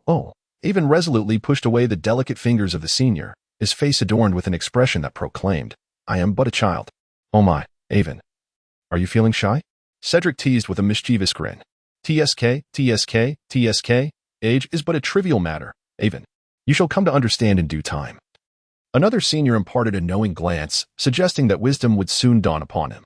"Avon, it seems I have intruded upon this secluded space. All right. Do not tease the child any further. Be wary this evening, for Avon may deprive you of delectable treats." Another senior, adorned with a braided hairstyle, interrupted the playful banter aimed at Avon with a smile. "How kind of you, dear senior. This evening, I shall ensure that Bubu grants you an extra serving." Then I shall eagerly await your delightful offerings," the senior replied with a playful giggle. "Oh, little Avon is truly a wonderful person. I find myself quite fond of you." The initial teasing senior feigned a look of infatuation, leaving Avon at a loss for words. Indeed, a boy with a tall stature and features as exquisite as a work of art would surely be admired by anyone of conventional taste. "Ahem, Avon. You cannot focus solely on the senior. Did I not treat you well last semester?" With that, Cedric playfully draped an arm around Avon's shoulders, invoking camaraderie. "Indeed. After such engaging conversation, how could you overlook your dashing senior?" Another voice joined in, attempting to persuade Avon for an extra serving. "Humph, absolutely not. Oh, he is not one to be swayed by mere flattery. Haha, you two have successfully amused little Avon. Well done, he shall now disregard you." The beautiful senior who had initially teased Avon found herself laughing at this scene. Avon yearned to speak, yet his attention was captivated by a remarkable scene outside the car window. "Who is this genius driving a flying car to chase a train?" he exclaimed. Upon hearing Avon's words, the other 4 individuals in the compartment turned their gazes towards the window. Before them soared a blue Ford, effortlessly gliding through the air alongside the Hogwarts Express, leaving the 5 passengers in a state of astonishment. "Only a Gryffindor could accomplish such a feat," Cedric remarked. The others nodded in silent agreement, acknowledging Cedric's assertion. Avon also recalled a scene from the recesses of his mind, seemingly depicting Harry and his companions being barred from the platform entrance, missing their train. These 2 clever boys, rather than patiently awaiting assistance, believed their disappearance would surely be noticed by a professor. They simply needed to wait for someone to come to their aid. Furthermore, there were Ministry of Magic personnel patrolling the vicinity. Such a significant location could not possibly be devoid of watchful eyes. Yet, these mischievous lads insisted on chasing after the train. However, even if they managed to catch up, how could they possibly board? They were still in their vehicle. And how could it be accommodated within the confines of that ancient train? Nevertheless, Cedric's intuition proved accurate. Those two brilliant minds inside the carriage were indeed from Gryffindor. Chapter 74. The welcome feast. With a change of menu, Aiden was perplexed as to how those two mischievous children managed to board the train to Hogwarts. After the train rounded a bend, they vanished from sight. Meanwhile, the 5 occupants of the carriage found themselves locked in a silent exchange of glances, utterly at a loss for words to describe the extraordinary flying vehicle outside. It was undeniably bold, yes, quite audacious indeed. After a prolonged silence, Aiden finally mustered the courage to utter a rather dry remark, hoping they would not lose their way. May Merlin watch over them. Aiden, your words are shrouded in mystery. What delights has the banquet prepared? Please, do enlighten us, one of them interjected, steering the conversation back to the Hufflepuff spirit. Ah. But if I divulged the details in advance, it would spoil the surprise. However, you might consider practicing the use of chopsticks. This evening's feast will primarily feature them as the utensils of choice. Mastering their use could very well allow you to savor an extra bite or two of the delectable dishes. Avon dismissed Cedric's curiosity and instead produced a pair of chopsticks from his pocket. The 4 of them had witnessed Avon using this utensil intermittently during the previous semester. Avon had mentioned that it allowed him to savor an extra couple of bites. They all eagerly attempted to use them, believing that they were merely 2 slender sticks. How difficult could it be? However, once they tried, they faced an unrelenting reality check. As dusk descended, the Hogwarts Express arrived at the station. The older students boarded the night bus to journey to the castle, while the first years were still being escorted by Hagrid in boats. With so many students around, Avon did not catch sight of Draco and his companions as he blended into the crowd returning to Hogwarts. Hello, Fat Friar. It's been a while. Greetings, Baron Nicholas. You look even more dashing after the holidays. Upon entering the castle, Avon greeted the passing ghosts one by one before swiftly making his way to the kitchen. Aha! My dear house elves, how I've missed you! Avon exclaimed as he burst into the kitchen. Look at how adorable these industrious little beings are. And the delightful aroma of the dishes wafting through the air is simply marvelous. Welcome back, Avon. We hope you had a pleasant holiday. Thank you for your recipes. We appreciate you introducing us to new culinary techniques. The house elves greeted Avon amidst their bustling activities, clearly fond of this amiable little badger. Ah, you're too kind. Now, make some room. I shall redecorate the kitchen. Evan greeted the little fairies before making his way through their diminutive forms to the central wall of the kitchen. There, several oil paintings of cakes adorned the wall. Evan enlisted Bubu's assistance to relocate these paintings, clearing a space for himself. As Avon observed the vacant space, he retrieved a scroll from his wallet and affixed it to the wall, though it remained motionless. Subsequently, he conjured a small platform beneath the portrait, securing it to the wall with magic, and placed 2 offering plates along with a bronze incense burner atop it. The portrait depicted a benevolent elder, adorned with a red tassel hat, dressed in azure robes, and wielding a long-handled fan. His beard cascaded to his chest, and a warm, welcoming smile graced his visage. To the left of the portrait, a row of ornate traditional Chinese characters proclaimed, the great kitchen god of the 9 heavens, the supreme emperor of Tai Chi, bestower of blessings and celestial virtue. Then, to their astonishment, Avon, typically protective of his food, placed a succulent, tender, and richly colored pig trotter onto one of the offering plates, complemented by an assortment of fresh fruits on the other. Following this, he procured a cup and poured a measure of pure malt whiskey, setting it before the altar. Under the curious gaze of the little sprites, Avon ignited 3 incense sticks and, with profound reverence, bowed thrice. May the kitchen god bless me. Bless my meals at Hogwarts to be delightfully fragrant each day. I wonder if this foreign liquor suits your palate. Consider it a taste of distant lands. And may you bless this wandering soul far from home. Avon spoke with sincerity, yet the little sprites could not comprehend his mutterings, for it was a language unfamiliar to them. They could only discern the weight of Avon's earnestness. After paying his respects, Avon placed the incense into the censer and turned to the curious sprites, explaining, this deity governs the culinary arts and kitchen fires of the East. The recipes I have shared with you fall under his auspices. Therefore, I implore you to offer him incense, just as I have done, so that our kitchen's flames may burn ever brighter. It is a form of blessing. Is he akin to Merlin? One sprite inquired, curiosity evident in its voice. Somewhat, though their ranks differ. However, the attitude of seeking protection remains the same. Do you understand? In the past, Western cuisine required no such homage, but these are Eastern dishes. Thus, to ensure our future culinary creations are exquisite, I have invited him to join us. We understand. Leave it to us, Avon. We shall honor this deity from the east with utmost reverence. Upon hearing the significance of Avon's words, the sprites immediately perked up, thumping their chests in assurance of their commitment. Observing their enthusiasm, Avon exchanged a few more words with the sprites before hurrying off to the hall. Such is the nature of the sprite race. Throughout centuries of servitude, a modicum of kindness can inspire their genuine loyalty in return. The hall Avon returned to his seat at the Hufflepuff long table, glancing over his shoulder to find that Harry and Ron had yet to arrive. He hoped that Merlin would bless them after donning his dark silk. As the sorting ceremony commenced, Avon observed, under Professor McGonagall's guidance, a group of anxious young faces. And he knew they were yet another set of children deceived by the traditions of Hogwarts. Rolf Scamander. Upon hearing the name pronounced by the sorting hat, Avon felt a rush of excitement. Wasn't that surname the legacy of Newt's grandson? This young man ought to cultivate good relations. Avon felt a desire to befriend the heir of the esteemed figure in the magical creature conservation field. Hufflepuff. As expected, like his grandfather, he too belonged to Hufflepuff. Amidst the applause from the older Hufflepuffs, Rolf joyfully made his way to the long table.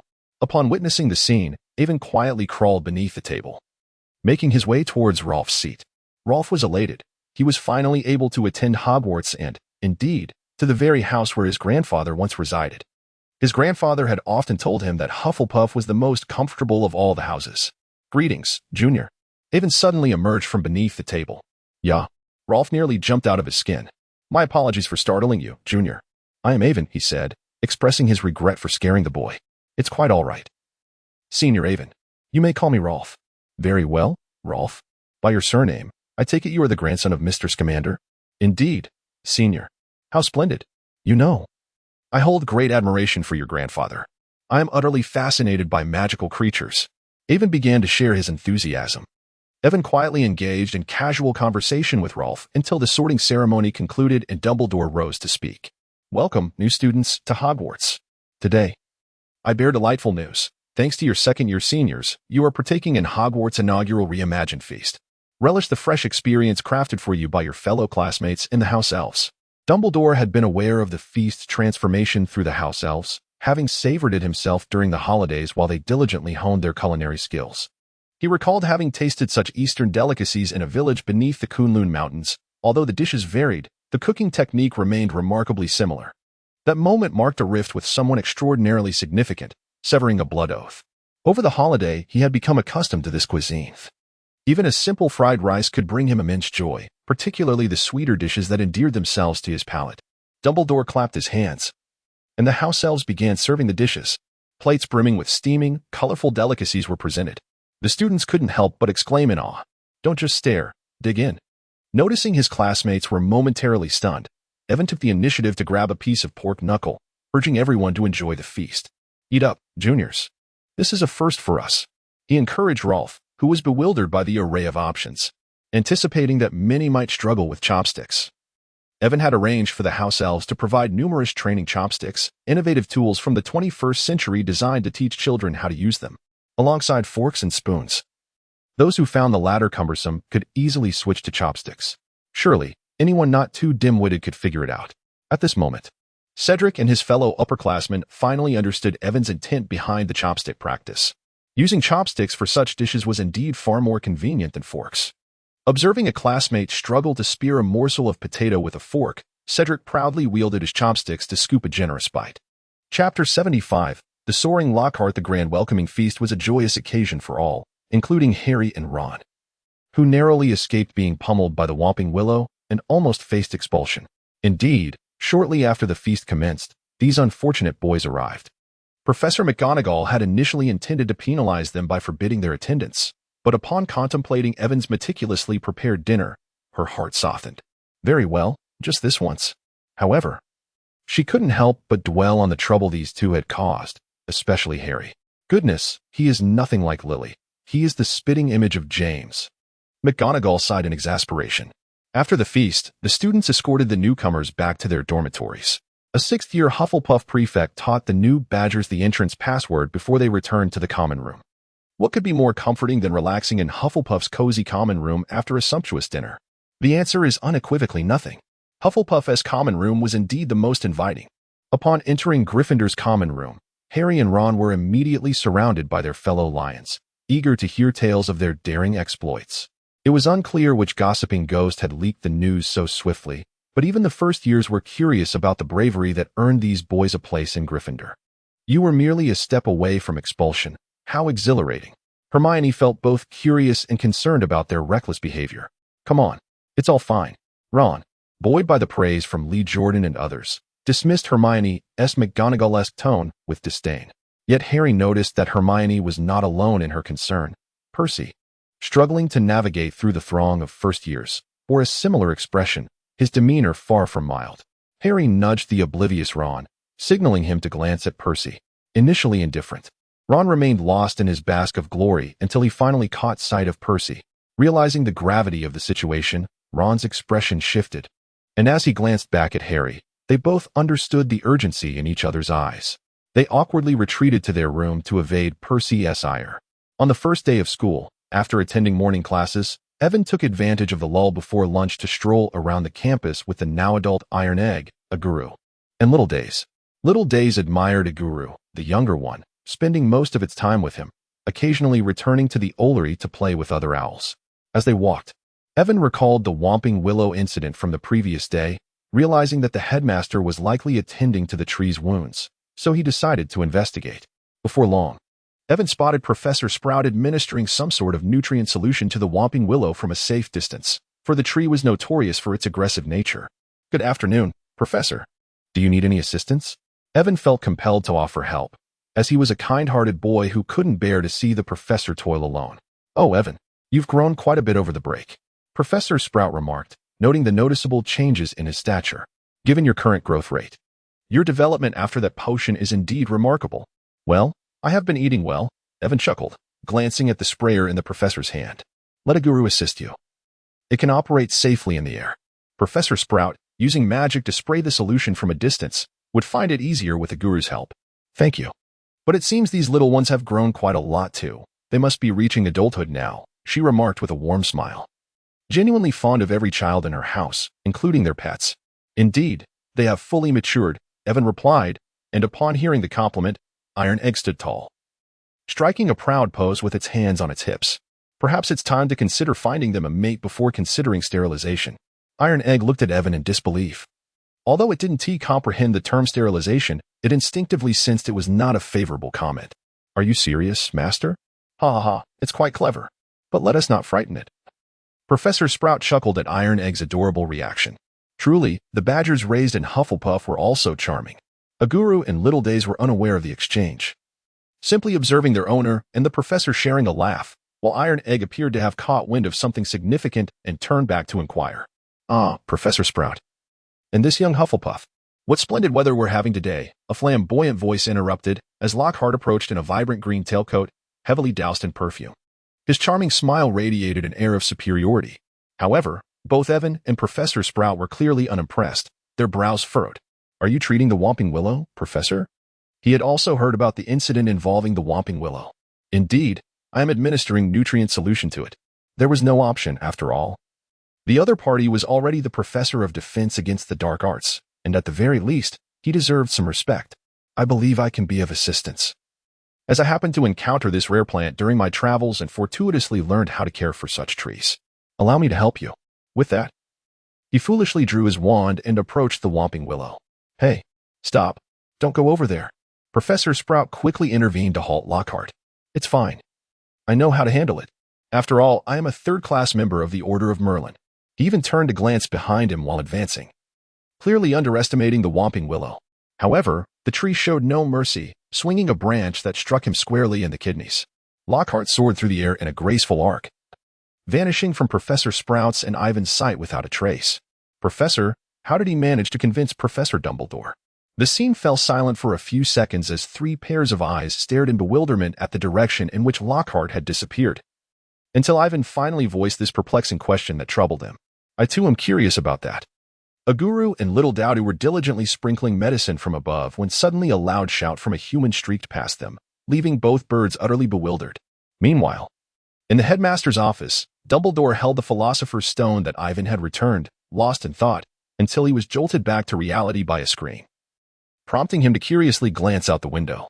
However, upon looking outside, he saw nothing amiss, attributing it to his advancing age and possible mishearing. Returning inside, he paced back and forth with the stone in hand. Initially, he had indeed intended to destroy it. Yet now, his mind was filled with memories from the last semester's banquet, particularly the peculiar expression on Ivan's face during their conversation. That expression lingered in his mind, as it was rather difficult to articulate. Now, he found himself hesitating even to destroy the philosopher's stone. After considerable contemplation, Dumbledore withdrew the Elder Wand and tapped a red brick in the fireplace, revealing a drawer where he placed the philosopher's stone. There was still time before the end of the Second Dark Lord, and he hoped that this stone would still serve its final purpose before being destroyed. He vowed that it was truly not his pride that was wounded by Ivan's dismissive expression. Chapter 76. Ivan is truly scolding you. With that flamboyant man no longer causing a disturbance, the task of caring for the Whomping Willow was swiftly completed. After sending the little ones to Hagrid's to play with Fawn, Ivan quietly slipped away to the room of requirement. The small room once again revealed its brewing equipment. Unable to use magic at home, he intended to extract those unfinished products now that he was back at school.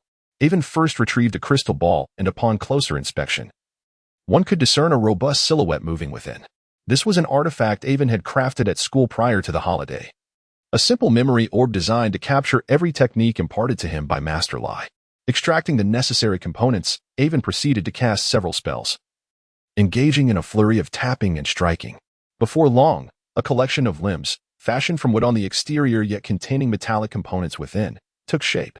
Ivan meticulously assembled the apparatus, inscribing the incantation to imbue it with magic, before placing the crystal orb, which contained the recorded movements of Master Lai, within. Thus, a training puppet was splendidly completed. The enchantment upon the puppet allowed it to mimic the actions captured within the orb, enabling Ivan to experience the sensation of training alongside Master Lai.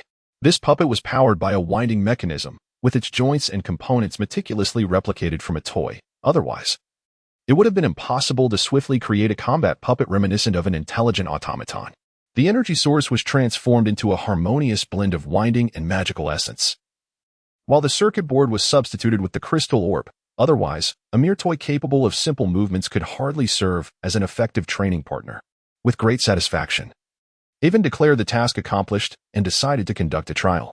After a brief respite, he activated the combat puppet. Initiate. Commence. Upon Ivan's command, the puppet's eyes glowed with a radiant white light, striking the opening pose of Master Lai as captured within the orb. Ivan adopted an offensive stance and engaged with the puppet in a spirited duel. After an intense exchange, Ivan called a halt, feeling quite satisfied with the overall outcome. While the performance was somewhat rigid, this was to be expected. Once his shape-shifting skills improved, he might be able to address this issue. The finest training comes from real combat. With the puppet as his sparring partner, he could refine the techniques he had learned. If he could make the puppet more agile and its movements more unpredictable, he would truly hone his skills as a melee mage. Influenced by certain prominent figures from his past life, Ivan believed that a mage who could not engage in close combat was not a worthy one.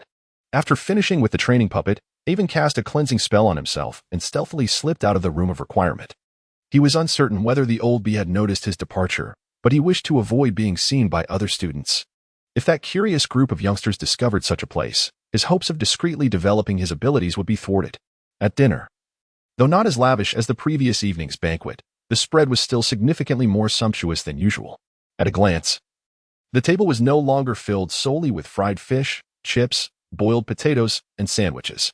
While fried fish remained, it was accompanied by stewed fish, and the boiled potatoes had been replaced with shredded and sliced potatoes, introducing greater variety to the meal, much to the delight of the young wizards. Previously, the vegetables served had been either boiled or in salad form, which many young wizards disliked, particularly the boiled black pepper kale, as they believed it was the kale itself they found unpalatable.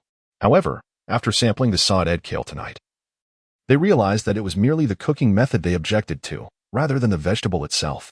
Despite the increased variety, the cost had not risen significantly, much to the old bee's pleasure, as he no longer needed to approach the board for additional funding. Ivan, wait for us. You want to believe what transpired in today's defense against the dark arts class.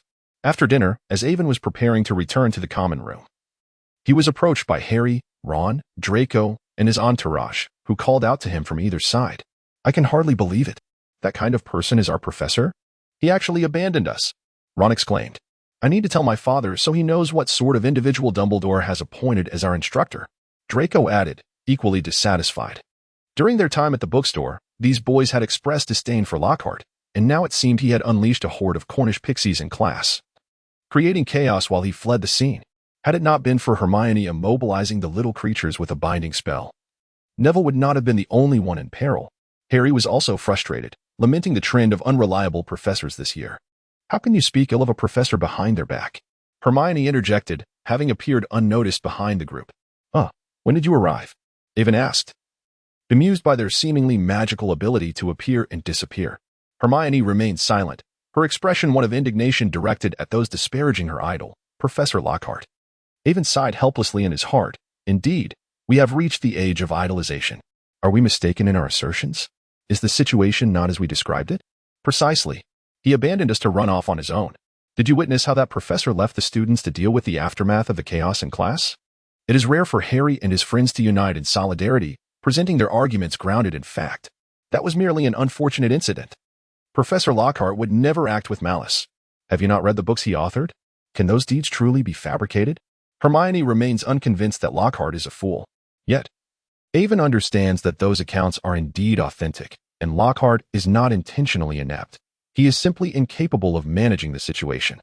So? Were you all rendered utterly helpless by a swarm of lowly Cornish pixies? Avon suddenly inquired. Yes, what of it? The others were perplexed by Avon's words. How can you even respond? You cannot contend with a mere handful of level 3 pixies. You are far too inadequate. Harry and the others were taken aback, wondering how they ended up being reprimanded. If you spent less time in frivolity, devoted more attention to your spellbooks, and practiced diligently, rather than only during spell lessons, you would be able to rely on yourselves in times of need, rather than seeking assistance from others. Hermione felt that Avon was truly insightful. Indeed, these individuals neglect their studies in magic and instead blame Professor Lockhart. How absurd. Hermione, you too. Avon suddenly interrupted Hermione's heartfelt musings. Do not treat professors as if they were celebrities to be pursued. Avon mercilessly admonished several individuals, expressing his frustration at their actions that delayed his return home for rest. No, wait. He has yet to complete his assignments. Avon departed with an air of nonchalance, leaving the four in a state of disarray. He is a good friend, yet when it comes to reprimanding you, he spares no feelings whatsoever. Draco seized the rare opportunity to jest at Avon's expense. Harry and the others nodded in agreement. Avon languidly reclines on the sofa in the Hufflepuff common room, while Iron Egg and the others have seemingly vanished to frolic elsewhere. Ever since they consumed that peculiar concoction, these little creatures have exhibited an alarming exuberance. Yet they possess the sense not to wreak havoc. Tomorrow marks his turn to attend Lockhart's class, and one can only wonder what mischief will ensue. Behold, Gilderoy Lockhart. In the Defense Against the Dark Arts classroom, Lockhart appears before the lectern clad in a pristine white suit, adorned with a pink bow tie, almost dancing into view. A recipient of the Sir Merlin's third-class medal, an honorary member of the Anti-Dark Arts League, and a 5-time winner of the Most Charming Smile Award from Witch Weekly. However, I do not boast, for I did not vanquish the Banshee of Valen through mere smiles. Despite proclaiming his humility, he cannot resist flaunting his accolades, even chuckling in a manner reminiscent of a pig, which only serves to enamor the throngs of young witches below. As for the boys, few hold him in esteem, rather contemplating whether to distance themselves from those infatuated classmates. Indeed, they have long deemed those enamored with Lockhart to be somewhat unhinged. Chapter 77. Resisting the urge to strike Lockhart on the first day. Evan's temples throbbed with bulging veins. Seeing with his own eyes was far more infuriating than merely hearing about it. When confronted with Lockhart's pop quiz, he still wanted to strangle the man. Question: what is Lockhart's favorite color? Answer: green. Because Evan believed if this fellow ever got married, his head would inevitably be adorned with some verdant hues. Question: what is Lockhart's favorite food? Answer: human excrement. No particular reason. That's just what he thought. Question: what is Lockhart's aspiration? Answer: to be a real man who lasts 3 minutes, rather than a pathetic weakling who only lasts 3 seconds. Avon was uncertain whether Lockhart could comprehend the underlying meaning of his message. Nonetheless, it represented the highest praise he could offer. Alas, you are far superior to the other 2 academies, where only Miss Granger achieved a perfect score. Evan turned his head to glance at the Ravenclaw student, who indeed had quite a remarkable memory. However, Mr. McGrave, it matters not if you are unaware. Just refrain from providing such incomprehensible answers in the future, and I shall not hold it against you. With that, Lockhart winking playfully at Evan. Avon, he was utterly disgusted. After class, aside from those die-hard fans of Lockhart, many students exited the classroom with grim expressions. Avon's anger was palpable, his temples throbbing with fury. Following the debacle of the previous class, the inept Lockhart dared not attempt any more magical creatures. Instead, he resorted to performing in a theatrical play. Indeed, from the commencement of the second lesson, this charlatan began to enact the tales he had pilfered from the pages of books, captivating the students with his misguided theatrics. Avon, unfortunately, was summoned to serve as a teaching assistant, perhaps due to Lockhart's perception that he had disrespected him by carelessly filling out tests. "Hey, Avon, wait for us. How did the class go?" Harry inquired, his curiosity piqued by the prospect of what amusing predicament Lockhart might conjure. "Look how quiet they are. It must have gone well." "I told you the last incident was an anomaly. Professor Lockhart couldn't possibly." Avon turned, abruptly halting Hermione's words. Avon, what happened? You shouldn't look like that." "It's quite frightening," Ron stammered, his voice trembling. "I swear, if Lockhart dares to make me perform as a werewolf again and places his stinky feet on me, I will chop him into 108 pieces and toss him into the Thames to feed the fish." Avon's fierce expression rendered Hermione speechless as she hesitated to defend Lockhart. They were all eager to understand what Lockhart had done to provoke such fury in Avon. In their memories, even during disputes, Avon had only exhibited a slightly serious demeanor. Not even when confronted by Caro and his cronies had he reacted in such a manner. Now, they were reluctant to utter words of comfort, for the aura surrounding Avon was utterly intimidating. The three little lions trembled in fear. "Greetings, children." "Oh, thank you for your contribution, Avon. I shall award Hufflepuff 10 points. "Farewell, children." Lockhart emerged from the classroom, oblivious to Avon's distress, and proceeded to engage in conversation. Afterward, he departed with a flourish, leaving behind the charming smile that had earned him the Most Charming Smile award 5 times. Avon gazed at Lockhart's flamboyant figure, quietly retrieving his trident dagger from within his cloak. "Remain calm. Stay composed, Avon. He is a professor. You must not act impulsively." Taking a deep breath, he sought to relax. Harry, witnessing the scene, hurriedly grasped Avon's arm, preventing him from drawing the blade. Enough. Avon, do me a favor. Let us ignore him. Let us go find Hagrid instead." Draco, seemingly appearing from nowhere, anxiously intervened, fearing Avon might rashly take action. When did you arrive?" Ron exclaimed, startled by Draco's sudden emergence. "I was merely behind you all along, observing the situation. I simply chose not to approach immediately." Avon took a deep breath, suppressing the notion of harming Lockhart. He was still young. His vibrant youth should not be squandered by a moment of folly that could lead him to Azkaban. Azkaban offered no charming kitchens, nor were there house elves to prepare delectable meals just for him. Calmness. He must remain composed. Dismissing the darker thoughts, Avon, surrounded by Harry and the others, made his way toward Hagrid's hut. "Hello, children. Are you enjoying your studies?" Hagrid's innocent inquiry once again left Avon in silence, unsure of how to respond. Hagrid, could we perhaps avoid this topic?" Ron quickly interjected, noticing Avon's sudden change of demeanor. I see I should not have asked," Hagrid realized, acknowledging Avon's expression and understanding he had misspoken. "It's quite all right, Hagrid. It is not your fault." "How could I possibly blame you?" Avon replied, forcing unpleasant thoughts from his mind and offering Hagrid a gentle smile. "Oh, by the way, I visited Norbert a couple of days ago. He's grown quite large and even more adorable," Hagrid exclaimed with a motherly grin while discussing Norbert. "Really? It seems he is being well cared for," Avon remarked. "Absolutely. I made sure they knew to treat him well," Draco declared proudly. "Haha, children, I have something you would never expect," Hagrid said, his expression shrouded in mystery. What is it? Do you have a girlfriend?" Avon asked with curiosity. "Oh dear, Avon, how could you say such a thing?" Hagrid's face flushed, and he began to fidget. The children erupted into a chorus of teasing. "Oh no, it's not what you think. It's about Norbert," Hagrid hurriedly clarified. "What about Norbert?" Draco asked, puzzled, since he had ensured Norbert was well cared for. "Actually, Norbert is a girl. I've decided to call her Norberta." "What? Norbert is a girl?" Oh, indeed, Norberta. Remember that. The staff at the Dragon Reserve discovered this. I was simply too careless to notice her gender before," Hagrid chuckled sheepishly, reminiscing about the time he spent with Norberta during her youth. This revelation was indeed surprising. Initially, upon seeing Norberta's wrinkled appearance, they had instinctively assumed she was a male dragon. After spending some time at Hagrid's and hearing about Norberta, Avon's spirits lifted. As he prepared to leave for the castle, he spotted Iron Egg returning from the Forbidden Forest with Fong. "Oh, Iron Egg has grown so much." Looking quite dashing, Harry noted, observing Iron Egg's current stature. With a flat head, white hair, and a silver cloak, Iron Egg had matured into a robust figure. If he had once been an adorable little creature, he now exuded an impressive aura, particularly as he walked with a deliberate grace that screamed of regality. Needless to say, his showmanship is undoubtedly learned from Agri. Chapter 78. Speak your mind, Avon. Are you certain Iron Egg does not possess any magical creature lineage? I am certain. Are you certain? Ron questioned incredulously, pointing at Iron Egg. At that moment, Iron Egg was playing a guessing game with Fong, having somehow procured 3 bowls and placing a smooth pebble beneath one. With nimble paws, he swiftly shuffled the bowls, while Fong's head bobbed cluelessly, seemingly oblivious to the confusion. Eventually, Iron Egg halted, and after a moment's contemplation, Fong pointed to the bowl on the left. However, when Iron Egg lifted it, it was empty, revealing the stone nestled in the middle bowl.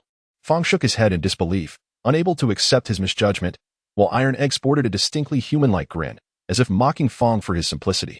Are you certain this behavior is typical for ordinary creatures? Some magical beings cannot even demonstrate such intelligence. Hagrid and the others pointed at Iron Egg, glancing at Avon, who appeared unfazed. Evan is undoubtedly aware that Diagon is merely an ordinary honey badger. However, after consuming several of his specially concocted potions, the unique effects of these elixirs have ignited a remarkable transformation, elevating Diagon to an entirely new realm. I am quite certain that it is merely the result of Diagon ingesting a few extraordinary potions, yielding some unforeseen beneficial effects. Is that not splendid? There are no drawbacks. And it has become astonishingly intelligent. Avon gazed proudly at Diagon, for this was his magnificent achievement. It was indeed remarkable how Diagon had transformed into a being comparable to a magical creature through the potion. Hermione exclaimed in astonishment, if we could deduce the correct formula. Wouldn't that mean we could create as many magical beings as we desire? Avon was aware of this as well, yet he understood that it was nearly impossible. The Iron Eggs were a complete accident, founded upon obedient potions and enhancement elixirs that provided them with a foundation. He had eliminated most of the potion responsible for the transformation magic, leaving only a few properties that altered their constitution.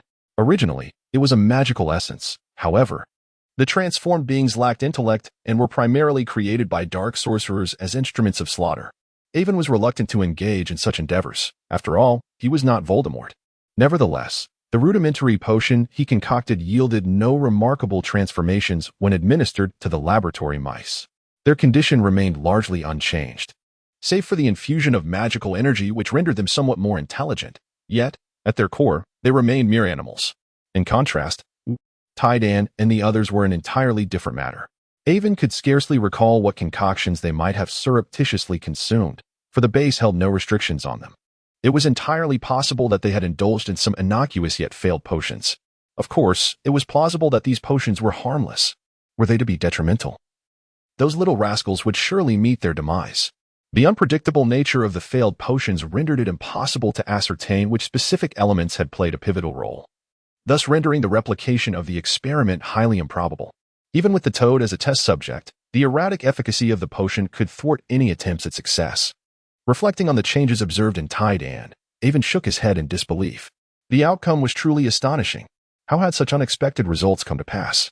Hearing the discussions behind him, Diagon merely turned to glance before resuming his playful antics with Yaya, unconcerned as long as the conversation did not revolve around how to cook him.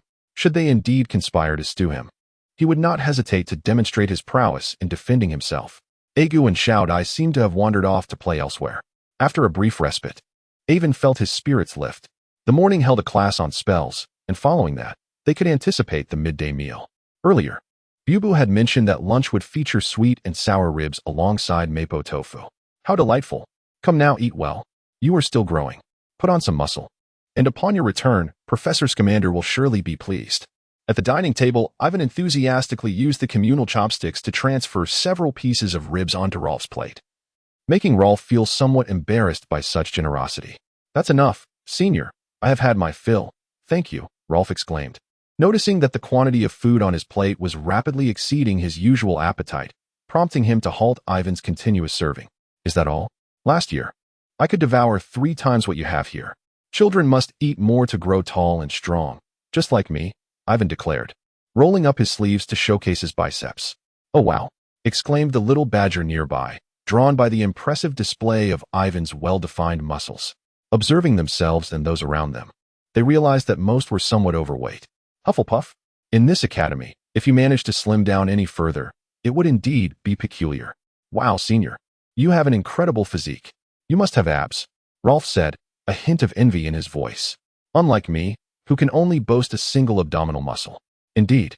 Just look at all 8 of my abs," Ivan replied, as he set down his chopsticks and lifted his shirt to reveal his perfectly sculpted abdominal muscles. "Hey, just call me Ivan. Referring to me as senior feels a bit formal." Aiden suddenly sensed something amiss, realizing that the senior beside him was gazing at his abs with starry eyes, which startled him into hastily putting on his shirt. "Aiden, I never expected that besides excelling in academics, you also have a knack for culinary delights. And your physique is quite impressive," exclaimed Susan Burns, a fellow student in his year, her eyes sparkling with admiration as she momentarily forgot the rib on her chopsticks. "Of course, I am a well-rounded individual." Aiden unabashedly acknowledged this fact. "It must be quite arduous. You truly are a remarkable Hufflepuff," Susan remarked, earning a nod of approval from the badger beside her. However, when Susan was distracted, her companion Hannah stealthily snatched the rib from her chopsticks and deposited it into her own bowl. "Hey, where's my rib?" Susan exclaimed, only realizing the absence of her rib after she attempted to eat. Hannah, remaining silent, quietly added 2 more ribs to her bowl. "I distinctly remember taking one," Susan said, puzzled, scratching her head. "Hurry and eat, Susan, or it will all be gone," Aiden kindly reminded her. Susan glanced at the plate, noticing that the once towering pile of ribs had diminished significantly. She quickly picked up her chopsticks to grab a few pieces. If she didn't act fast, they would be gone. "Come on, eat up. As a Hufflepuff, you can indulge freely. I've arranged an extensive new recipe book for Hogwarts. If any dishes catch your fancy, just let me know, and I'll whip up something special for you." "Oh, Aiden, you're so kind. No need for thanks. I greatly admire your grandfather, and since you are his grandchild, it is only natural for me to treat you well. So don't hesitate to ask. Aside from confronting professors, I'll handle everything for you. Not even Voldemort could deter me." Rolf. Oh, the badgers. "Aiden, are you out of your mind? How could you dare to utter that name? What is there to fear? Just a half-dead old monster, and isn't Dumbledore still around? Can he really come to the school?" Aiden replied nonchalantly. "Aiden, I used to think you were more suited for Ravenclaw, but now I see you fit in quite well with Gryffindor as well," Hannah stated earnestly. The surrounding badgers nodded in agreement. However, Aiden puffed out his chest, completely unfazed. Rolf found himself developing a small sense of admiration for Aiden, who was not only kind-hearted but also knowledgeable about delicious food and displayed such courage. Chapter 79. What were you thinking, provoking him? The weekend mornings are always so delightful, except for the unfortunate souls dragged out of their warm beds, missing breakfast. Harry was unsure how he ended up in the changing room, while Fred and George sat on small benches, questioning life, their eyes puffy from lack of sleep. Fourth year Elia leaned against the wall, dozing off, while Katie and Angelina, the 2 chasers, sat yawning in their chairs, tears of fatigue streaming down their cheeks. The reason for their exhaustion was simple. Last year, Harry had missed Quidditch practice while resting in the infirmary, resulting in Gryffindor's defeat. Unfortunately, he couldn't perform 10 backflips to prove he was fine. "Come on, little lions, let us get our spirits up. This year, the other houses haven't started training yet, so we need to seize the opportunity." What did Aiden from Hufflepuff say? Right. We must outshine them. "Harry, at least let us have breakfast first." Upon hearing this, Wood remembered and pulled several boiled potatoes with skins from his pocket. "I almost forgot, eat up, and listen to my strategy. I've worked on it all summer, and this time we will surely win the championship." George glanced at the potato in his hand, expressionless, and looked at Wood. I recall Aiden mentioning that he had asked the kitchen to refrain from this cooking method. "It's only been a few days. Where did you get this?" The other teammates shared his sentiment, having endured several days of fried potatoes, stewed potatoes, and boiled potatoes. They were unwilling to accept such rudimentary cooking anymore, their palates having become refined. The kitchen made mashed potatoes. I grabbed them right off the stove. "Eat up, and then we'll train," Wood said, taking a bite as he discussed his tactics. Harry remembered there were pork and celery buns this morning. Ah, delightful. Taking a sip of millet porridge, the warm liquid flowing into his stomach made Aiden let out a satisfied hum. He then took a hearty bite of a fragrant meat bun, his face alight with happiness. The house elf's cooking was truly splendid. Having devoured one bun, Aiden was about to grab another when Draco suddenly appeared. Aiden, look, I've joined the Quidditch team, Draco boasted, clad in his team uniform. Oh, congratulations. Aiden replied, taking another bite of his bun. I know you're not interested, but today is my first practice. Would you like to come watch? Draco asked eagerly. All right, but let me finish eating first. Aiden considered before agreeing. Fantastic. I'll head out now, Draco said, grabbing 2 buns from the Hufflepuff table before departing. After Draco left, Aiden suddenly recalled that Hermione and the others had also taken a few buns to see Harry, who was likely going for practice as well. It seemed prudent to get some insulated cups for carrying porridge and soy milk. Wood, invigorated, led the team out of the changing room, while Harry and the others followed numbly behind. They had spent quite some time in the changing room, and by the time they emerged, the sun had already risen. Upon entering the field, they spotted Ron and Hermione enjoying delicious meat buns in the stands, prompting Harry to fly over to them on his broom. Haven't you finished practicing yet? Ron asked, his mouth full of bun. Not yet. What is explaining the strategy? Quick. Hand me a bun. I'm starving, Harry said, accepting a bun from Hermione and stuffing it into his mouth before soaring into the sky to join Wood and the others in practice. Who is that? Fred asked. Harry looked in the direction Fred was pointing and saw Colin, his fervent fan, taking pictures, hastily distancing himself from the situation. During this time, he needed to avoid that idiot Lockhart, who was looking for him to help respond to fan letters, and this little shadow as well. Could that new student be a Slytherin spy? Wood interjected, his voice laced with fury, as the Gryffindor Quidditch captain was becoming increasingly obsessed with the championship. No. He is a Gryffindor. Besides, Slytherin doesn't need spies. Look at that sea of green. They come on their own, Fred pointed out, gesturing to the green uniforms below. Damn it. I've claimed the field today. I absolutely cannot let those Slytherins take it. Wood's voice began to rise in agitation. Avon, having satisfied his hunger, strolled leisurely to the Quidditch pitch, only to find 2 teams facing off against each other. Draco was boasting to Harry, who seemed to be responding, as if they were engaged in some wager. At first glance, it appeared innocuous. At least Avon did not observe any overt hostility, and even George and Fred were exchanging smiles with Draco. However, he soon sensed a shift in the atmosphere.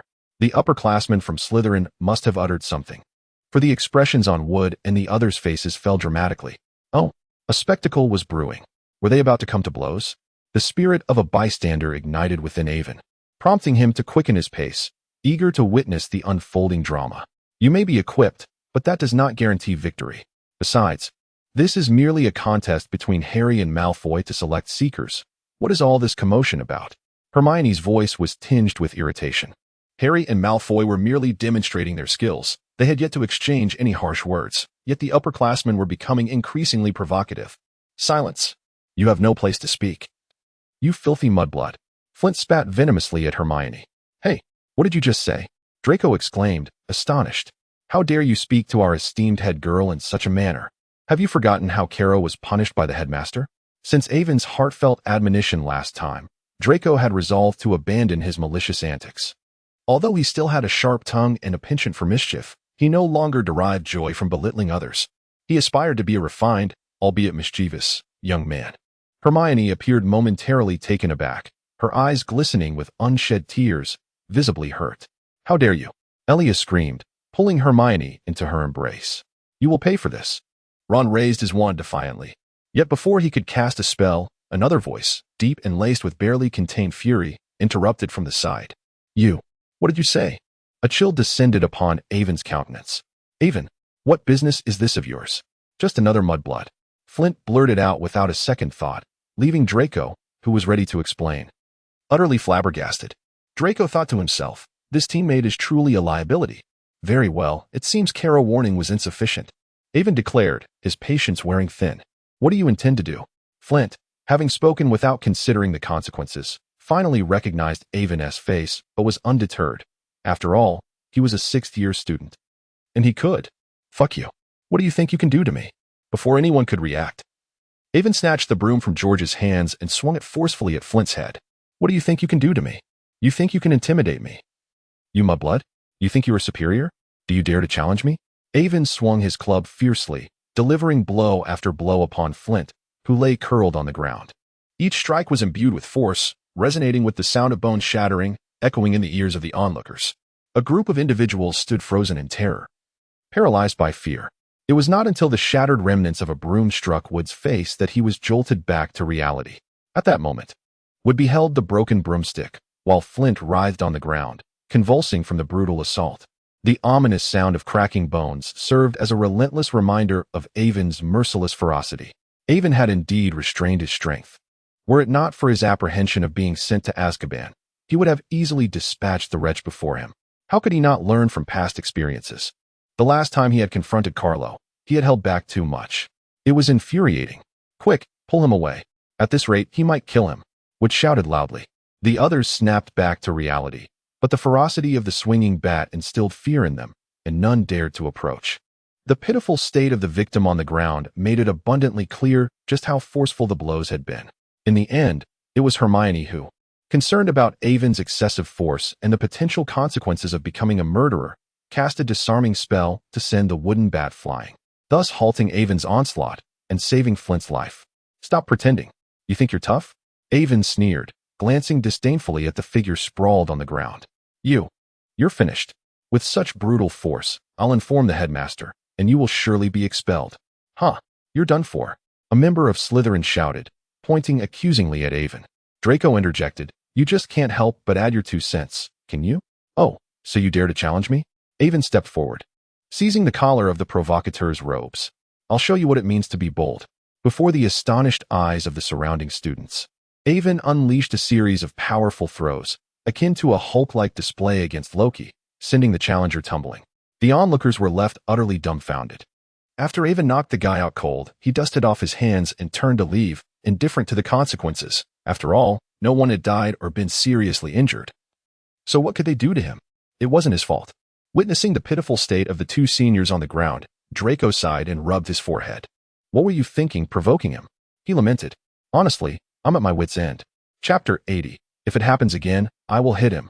Predictably, Avon was summoned to the headmaster's office once more, but this time it was just him and Dumbledore. It was Filch who had called for him. The other house heads had gone to the infirmary to check on the beaten pair, intending to return later to discuss Avon's situation. My child, why have you been summoned again for fighting? Dumbledore asked, somewhat exasperated. What else could it be? There's always someone who thinks too highly of themselves and provokes me. If he doesn't provoke me, why would I hit him? Avon replied, his demeanor nonchalant and entirely unafraid. Violence cannot solve problems. While it is true that violence does not resolve issues, it can certainly address those who create them. By eliminating the source of the problem itself is resolved. Thus, addressing the instigator equates to resolving the issue. Therefore, if one wishes for a problem to be resolved, the instigator must also be dealt with. Dumbledore fell silent for 3 seconds, contemplating Avon's words, while Fawkes stared at him with wide eyes. My child, I am quite old. Could you not express such convoluted thoughts? Have a little mercy on this elderly gentleman of over a century. All right, I suppose I understand some of it. But how do you intend to resolve this issue? Dumbledore narrowed his eyes, intrigued by Avon's perspective. What's the big deal? I didn't kill him, which is already showing the school some respect. Besides, it isn't my fault. Who told him to insult me by calling me a mudblood? If we cannot discuss such basic reasoning, then there is no need for me to stay at Hogwarts. If you do not expel me, I shall leave on my own accord. In this regard, Avon was not lying, even if he were no longer at Hogwarts. He was unafraid. Setting aside the comprehensive spellbook, he still possessed Voldemort's diary. After all, Voldemort was certainly an exceptional wizard, while one might criticize him. They could not claim he was inept. Was there any curse that could not be extracted from that tome? He even knew isolation spells and was unafraid of having his life force absorbed by the diary. In the current wizarding world, he had his own enterprises and was entirely unfazed. However, he truly did not wish to part with Hufflepuff. He cherished the comfortable dormitory, the interesting classmates, the nearby kitchen, and the amiable, lovable head of house. If he could endure some punishment without significant consequence, it would be acceptable. But if he were actually expelled, he would make the wizarding world experience the terror of a dropout. Cough, cough. It's not that serious. School rules? While they must be strictly adhered to, they're also subject to discretion, and there is no need for such a lack of compassion. You need not worry about that, Dumbledore replied, feeling somewhat awkward. It was the first time he had heard a student express the desire to leave Hogwarts after committing an offense. Avon shrugged. Oh, Merlin's saga trousers. Avon, you better explain why you resorted to such extreme measures. Professor McGonagall's anger-laden voice rang out as she entered, followed closely by Professor Snape. Flint has sustained extensive fractures. 37 broken bones, a ruptured liver, and a burst spleen. I thought your previous actions were severe enough, but I see I was mistaken, Professor Snape said darkly, his tone heavy with suppressed fury. Who can he blame for his own foolishness? Does he truly think I am a docile child? Not killing him was already showing the school some grace. First, he insulted Hermione by calling her a mudblood, and then he called me one. He was nearly reduced to tears by his own cowardice, lying there like a beaten dog. What right does he have to insult us? I genuinely want to smash his head. Avon remained utterly unfazed by the ire of the two professors, candidly expressing his thoughts without fear. Then why did you not approach the professor? Did I not mention before that you could seek the professor's intervention to reprimand him? The anger of Professor McGonagall diminished by half upon hearing this, yet she still inquired of Avon with some indignation. Professor Snape, on the other hand, stood frozen in place. His countenance, once brimming with fury, now rendered somewhat vacant as if lost in thought, a hint of regret flickering across his features. I have already unleashed my anger. What good does it do to inform you? Must I endure his arrogance in silence? Even if I divulged this to you, what purpose would it serve? Avon shrugged, embodying a sense of helplessness. How could it be ineffective? Professor McGonagall felt a surge of frustration. She believed the child had gone too far today. To think that even a professor could be deemed useless. Professor McGonagall, is it possible for you to dissuade him from this notion? Can you eradicate the discrimination of those giants? The answer was no. All they could do was temporarily restrain them. Let us not forget the conversations we had at the beginning of the term and reflect upon the events of today. No one truly heeded your words. A fleeting punishment will never alter their mindset. It will only cultivate deeper resentment, leading to an escalation of discrimination, for they have never perceived their words as erroneous. Avon's words rendered Professor McGonagall speechless. Indeed, for so many years, this ideology had remained unaltered. Even the threat of punishment could not transform them. Once outside the confines of the school, they continued in the same manner, and they would even impart such beliefs to their offspring. Thus, the most effective approach is to silence them, to instill genuine respect and evoke true fear. Only then can we curtail their arrogant tongues from spewing forth filth. Regardless of who it may be, should such behavior recur, I shall not hesitate to confront them. Avon's words were laced with venom and arrogance. Yet the professors surprisingly refrained from chastising him. Instead, they pondered the validity of his statement. After all, throughout the years, they had never corrected such a mindset. Or else this situation would not have arisen. Professor McGonagall, Professor Snape, I recognize that you are both competent and esteemed educators, yet at times, your leniency is excessive. The deeply ingrained beliefs cannot be altered merely through stern reprimands. Without a lesson steeped in consequence, one cannot shake the foundations of deeply rooted convictions. Upon finishing his statement, Avon fell silent, gazing at the three pivotal figures of the magical realm, his heart devoid of trepidation. After all, they could not bring about his demise. So there was nothing to fear. Now, may we determine my fate? Will I be expelled or face some form of punishment? I could withdraw from this institution myself, indeed. That will not be the case. As Ivan observed the three professors remaining silent, he felt compelled to break the tension. However, before he could finish his thought, he was interrupted by Snape. No one will expel you, right, Albus? Snape shot a piercing glance at the old headmaster, causing him to flinch slightly. Ah, yes, that's correct. Dumbledore replied with a hint of confusion, wondering what had triggered this outburst from Snape. You heard him. This is not your fault. I shall handle those dim-witted giants. Relax. However, you will face a minor consequence, as we cannot allow students to perceive a poor example. After all, Madame Pomfrey would prefer not to see students frequently injured in fights. Wouldn't you agree? Snape approached Ivan, his tall, lean figure and somber yet somewhat melancholic visage exuding an overwhelming presence. Yes, Professor, Ivan swallowed hard, feeling the intensity of the old bat's aura. Very well. Let us settle this matter. Ivan, I shall impose upon you the task of managing materials for a month. I will address the issues with my own students. Is that agreeable, Albus, Professor McGonagall? Since it pertains to your house, you're in charge. So be it, McGonagall conceded. Of course, Severus. With the approval of the two esteemed professors, Snape turned to make his way toward the hospital wing. They had not mentioned the matter regarding the Muggleborn during their previous complaint. Excuse me, Professor. Ivan called out, halting Snape in his tracks. What is it? Snape elegantly pivoted to face him. May I go during the day this weekend? I need to practice spells with Professor Flitwick in the evening. I've made arrangements for the entire semester. That is acceptable, Snape replied before striding out of the headmaster's office.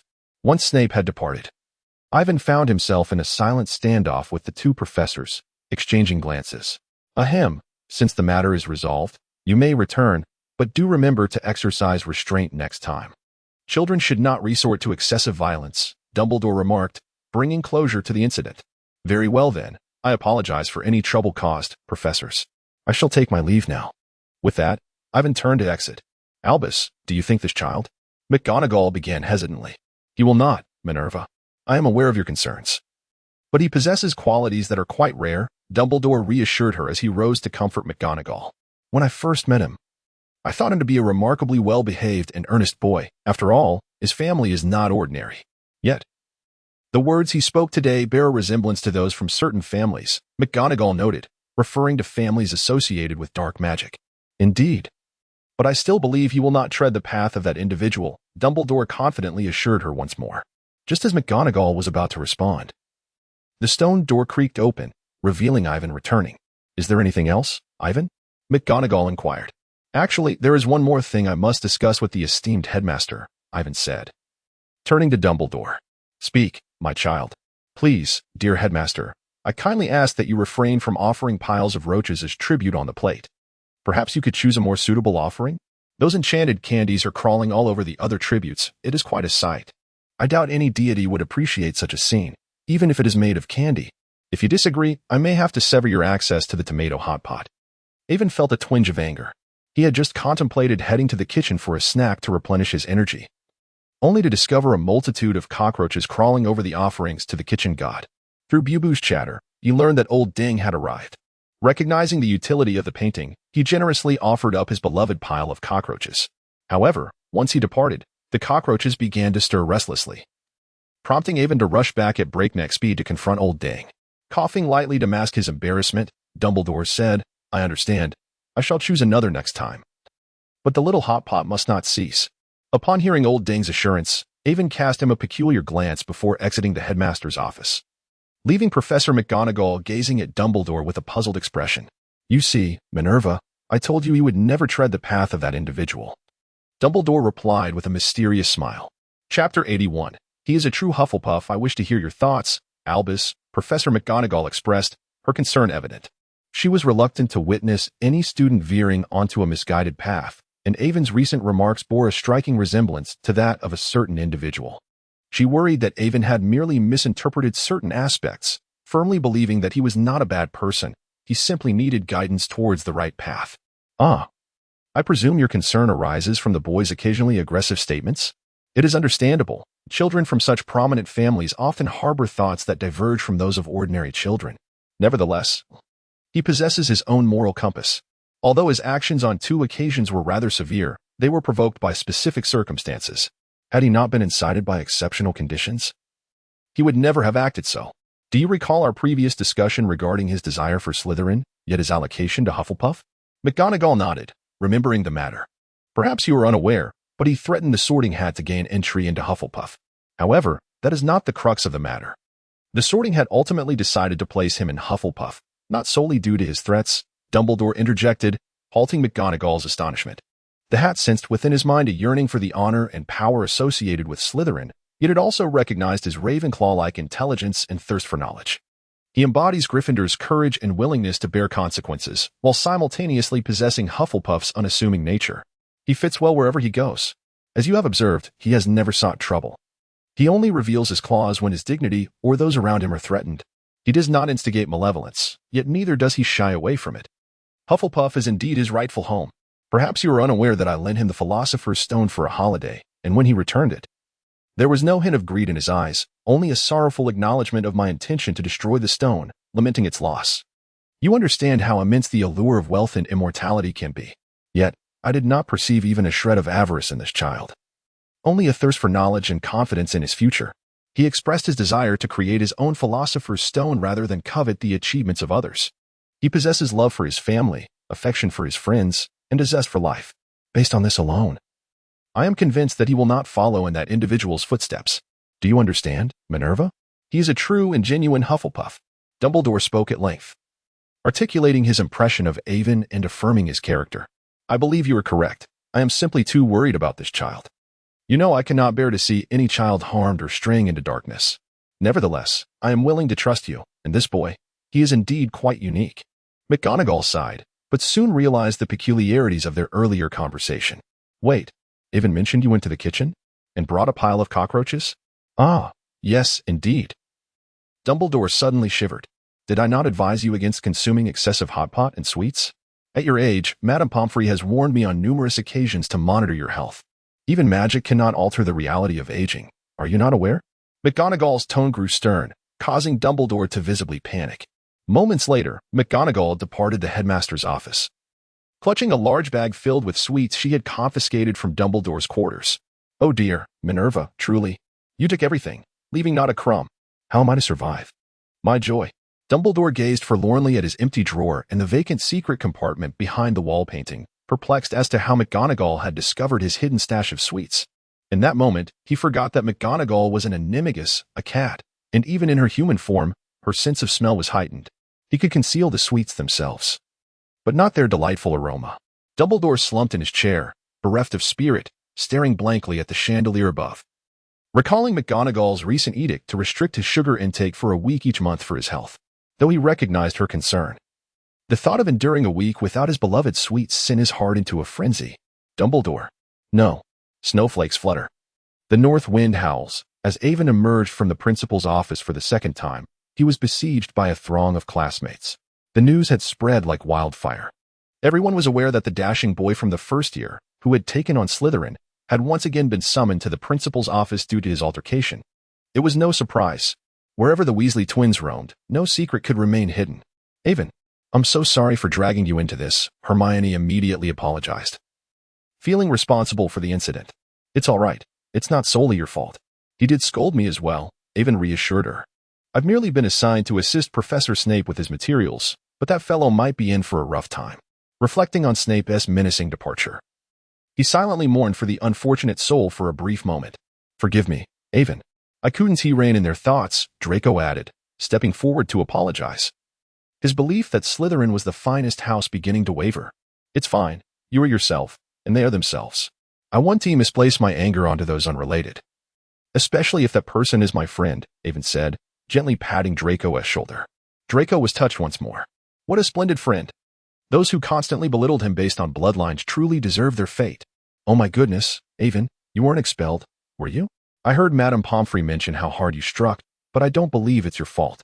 Should we, the entire house, plead your case? Cedric rushed over, pushing past Draco, gripping Avon's shoulders with urgency as more badgers made their way toward them. Yes, Avon, with our numbers, we shall advocate for you before the professor, added Rolf. The young man had already contemplated writing to his grandfather, who had some influence with Dumbledore, believing someone as virtuous as Avon should not suffer unjustly.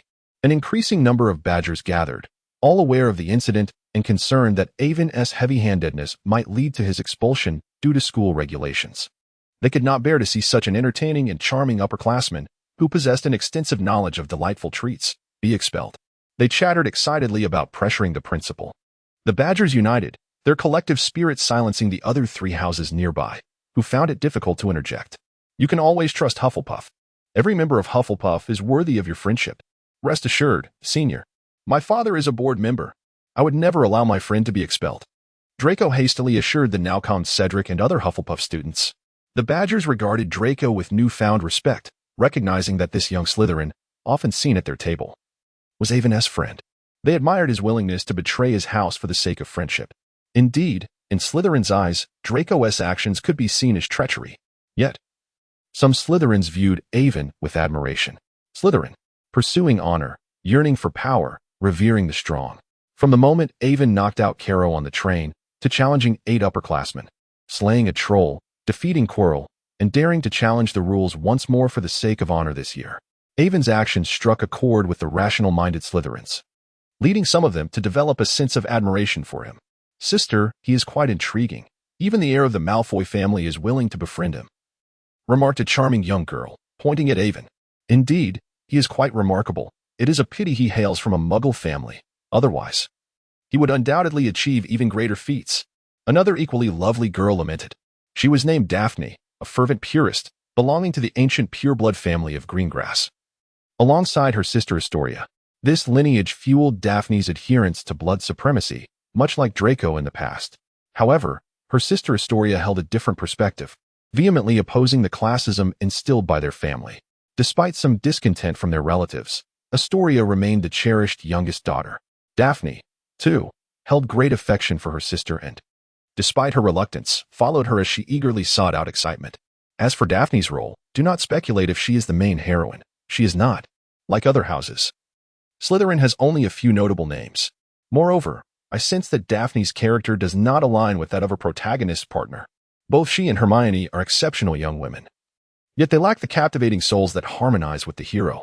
Astoria, too, is fated to be with Draco, even though Draco's coupling is perceived by us to be with Harry. Thus, these two sisters are destined to be figures in Avon's life. Chapter 82.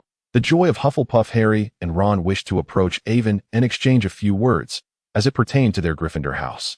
However, a throng of badgers, including George and Fred, crowded around Avon, making it impossible for them to get close. Goodness, is Hufflepuff truly this intimidating?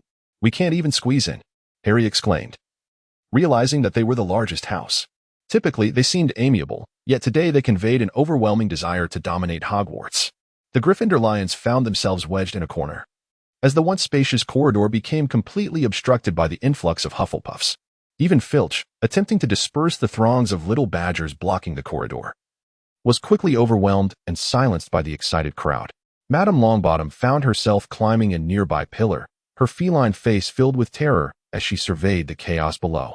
The arriving badgers were oblivious to the fact that matters had settled, and they clamored excitedly to rush to the headmaster's office. Draco attempted to clarify that his father, a board member, would ensure Avon was not expelled, but his voice was drowned out by the fervor of the badgers. With so many present, his small attempts at intervention went unnoticed. Ultimately, Avon found himself at a loss. The enthusiasm of his upperclassmen and peers was overwhelming, almost as if they were willing to rebel on his behalf, but the situation had not escalated to that severity. "Listen to me," Avon shouted, striving to gain their attention. Gradually, the excited badgers quieted down. "Ahem, everyone, let me clarify. I have not been expelled. I was merely summoned to address potion materials. There is nothing to worry about." With great difficulty, Avon managed to calm the restless badgers, feeling a sense of happiness for not having chosen the wrong house. "Is that true? You mustn't deceive us. Bear the consequences." A little badger questioned, most of them still unaware of the actual circumstances. "It is indeed true. My sister and I just passed by the headmaster's office. Senior Flint is still unconscious, but another senior who lied to the headmaster is currently being reprimanded. So truly, Avon is fine." A group of students turned towards the source of the voice, where a golden-haired girl with blue eyes and dimples, accompanied by another similarly golden-haired girl with an air of coolness, approached. Their silver and green adornments unmistakably marked them as Slytherins. Yet it puzzled students from other houses to see Slytherins willing to speak on behalf of members from different houses, a rare occurrence indeed. Draco stood frozen, his gaze fixated on the angelic young girl. Inside, he was screaming in disbelief. Heavens, what a lovely girl! Her smile is angelic. Am I blind? How did I not notice such a beautiful girl in our house this year? Is that Daphne? Does that mean she is also a Greengrass? Why had I not heard of her before? Oh, Merlin S. Suspenders, I think I have encountered love. Avon cast a disdainful glance at Draco, who bore a foolish expression beside him, and promptly obstructed his view. He expressed gratitude to the young Slytherin girl who had come to his defense. "Thank you for clarifying things for everyone," he said. "You're welcome. I'm Astoria Greengrass, and this is my sister, Daphne. It's a pleasure to meet you, Senior." The polite young lady introduced herself. "Hello, Avon Magrave. It is an honor to meet you, Miss Greengrass," he replied, realizing that she was to be Draco's future wife. He understood the reason behind Draco's love-struck demeanor. He couldn't help but wonder if Harry would be heartbroken upon discovering this. Ultimately, Professor Flitwick arrived, dispersing the group of badgers who had been preparing to storm the headmaster's office. With the assurance that Avon was unharmed, the badgers felt at ease. "It seems you were quite popular, Avon. You certainly startled me just now," Professor Flitwick said with a cheerful demeanor. "Hee. I didn't expect to hold such significance in everyone else's hearts. It's truly a surprise," Avon humbly responded. "By the way, if you're not feeling well today, do take the evening off. There's no need to come find me for training. I am available at any time. If you wish to practice, you can always arrange to make up for it later." Professor Flitwick, concerned about Avon's spirits, sought to grant him a day of respite.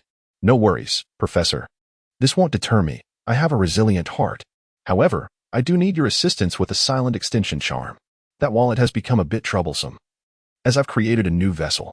After surveying the area and confirming it was devoid of onlookers, Professor Flitwick leaned closer to Avon and whispered, "No problem. I'll assist you this evening. Just be cautious. It would be unfortunate if a student with a grudge reported you." "Understood, Professor. I'll bring you 2 bottles of fine wine later." Avon nodded in acknowledgement. That evening, Avon arrived at Professor Flitwick's quarters as promised, presenting the items he had crafted during the holiday. A ring fashioned from mithril, devoid of ostentation, gleamed with intricate runes, enhancing its utility. "Impressive, Avon. Did you create this yourself?" "Your alchemical skills are commendable," Professor Flitwick remarked, examining the ring and its properties. This ring was not merely intended for storage. It also bore a dozen protective charms, permanently active upon magical activation. Given the preciousness of mithril, Avon had invested considerable effort into its creation. Thanks to mithril's unique magical conductivity and Avon's dedication, Professor Flitwick was able to enchant it with a silent extension charm, resulting in a capacity of 5,000 cubic feet. Such an expansive storage within such a small object would have been impossible without the ring's extraordinary material. Newt's briefcase possessed similar miraculous properties due to its special composition. In the realm of alchemy, skill is one aspect, but the rarity of materials is equally paramount. Thus, the small piece of mithril caused Avon a significant financial strain. "Excellent work, Avon. Though we haven't seen each other for a holiday, your skills have improved tremendously, and your magical capacity has grown. Your talent is truly remarkable," Professor Flitwick praised enthusiastically. "Thank you, Professor. I merely learned a different skill that aids me," Avon replied modestly. "Indeed, throughout one's life, one must learn various disciplines. Regardless of what is learned, it will invariably provide unique assistance at specific moments." "You are right, Professor. I believe I am ready." Avon did not become overly elated by the accolades. Instead, he wore a confident smile. While training with Master Lai, he had absorbed much wisdom from his long-lost mentor, an elderly sage seasoned by life's experiences. He had been inspired profoundly, and today he finally broke through his limitations, uncovering the answers he sought. "Professor, look. A Patronus charm." With a light flick of his wand, silvery magic emanated from its tip, casting a radiant glow that illuminated the once dim classroom. "Oh ho ho, Avon. Congratulations on your success. It seems you have discovered your true joy," exclaimed Professor Flitwick, his excitement palpable. "Mastering the Patronus charm in one's second year is indeed a rare achievement." "Yes, Professor, I have found it," Avon replied, his face adorned with an equally exuberant smile. What truly brings him happiness? It is not the mundane pleasures of daily life, but rather his new beginning. He has entered Hogwarts and embraced the warm and inclusive Hufflepuff House. From the moment the little badgers rallied to charge towards the headmaster's office on his behalf, he felt their sincerity. Some take pride in belonging to Slytherin, others strive to be Ravenclaw, while some relish the bravery of Gryffindor. Yet he finds joy in being a Hufflepuff. Chapter 83. Hello, Tom. Are you proficient in dark magic? Having successfully cast the Patronus charm, Avon returned to the dormitory in high spirits, humming a cheerful tune. Today had been exhilarating. However, he wished he could avoid encountering a certain vexatious individual. "Hello, Avon. I've heard all about you. Next time, refrain from resorting to violence. If you're interested, feel free to come to me, and I shall teach you how to conquer your adversaries with a smile," Gilderoy Lockhart proclaimed, adorned in a flamboyant orange ensemble, as he practiced his smile in a small mirror while walking. Avon was indeed unfortunate, encountering this misfortune on his way back to the dormitory. "Thank you, Professor, but I lack your captivating smile, so I shall not trouble you," he said. However, deep down, his inner self was clashing against the walls of his conscience. He felt a pang of guilt for uttering such words. "Ah, how perceptive you are of reality. Yet, do not lose heart. Everyone possesses their own merits. Even if your appearance pales in comparison to mine, your knowledge of culinary delights is commendable. I have heard that the new dishes are all you're doing. So strive forward in life. One day, you too shall catch up to my pace, though it will undoubtedly be a challenging endeavor. Ha ha ha." Lockhart, holding a small mirror, departed, leaving the expressionless Avon in a state of disarray. Was that a compliment? Is there truly such a way to flatter someone? And to suggest that I might catch up to you only to deliver a fatal blow? Ivan stood frozen in place, murmuring to himself, straining every ounce of his strength to suppress the urge to draw the three-edged dagger from his wallet. No, he had just barely escaped the Ministry of Magic. And Azkaban lacked its kitchen house elves. It was simply not worth it. Ivan continually admonished himself to refrain from impulsive actions. "Hey, kid. I believe you could sneakily give him a swift kick," A voice suggested. Who is speaking? Avon wondered, glancing around. Upon turning to the wall, he discovered it was a portrait. What on earth is this? He queried, scratching his head in confusion.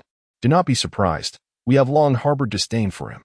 If only we could escape this frame, I would certainly deliver a resounding kick to his backside, replied an irate elder in the portrait, fist clenched. While the others echoed his sentiments. It appeared that this ensemble of portraits was genuinely aggrieved, yet had no outlet for their frustrations. All right, everyone.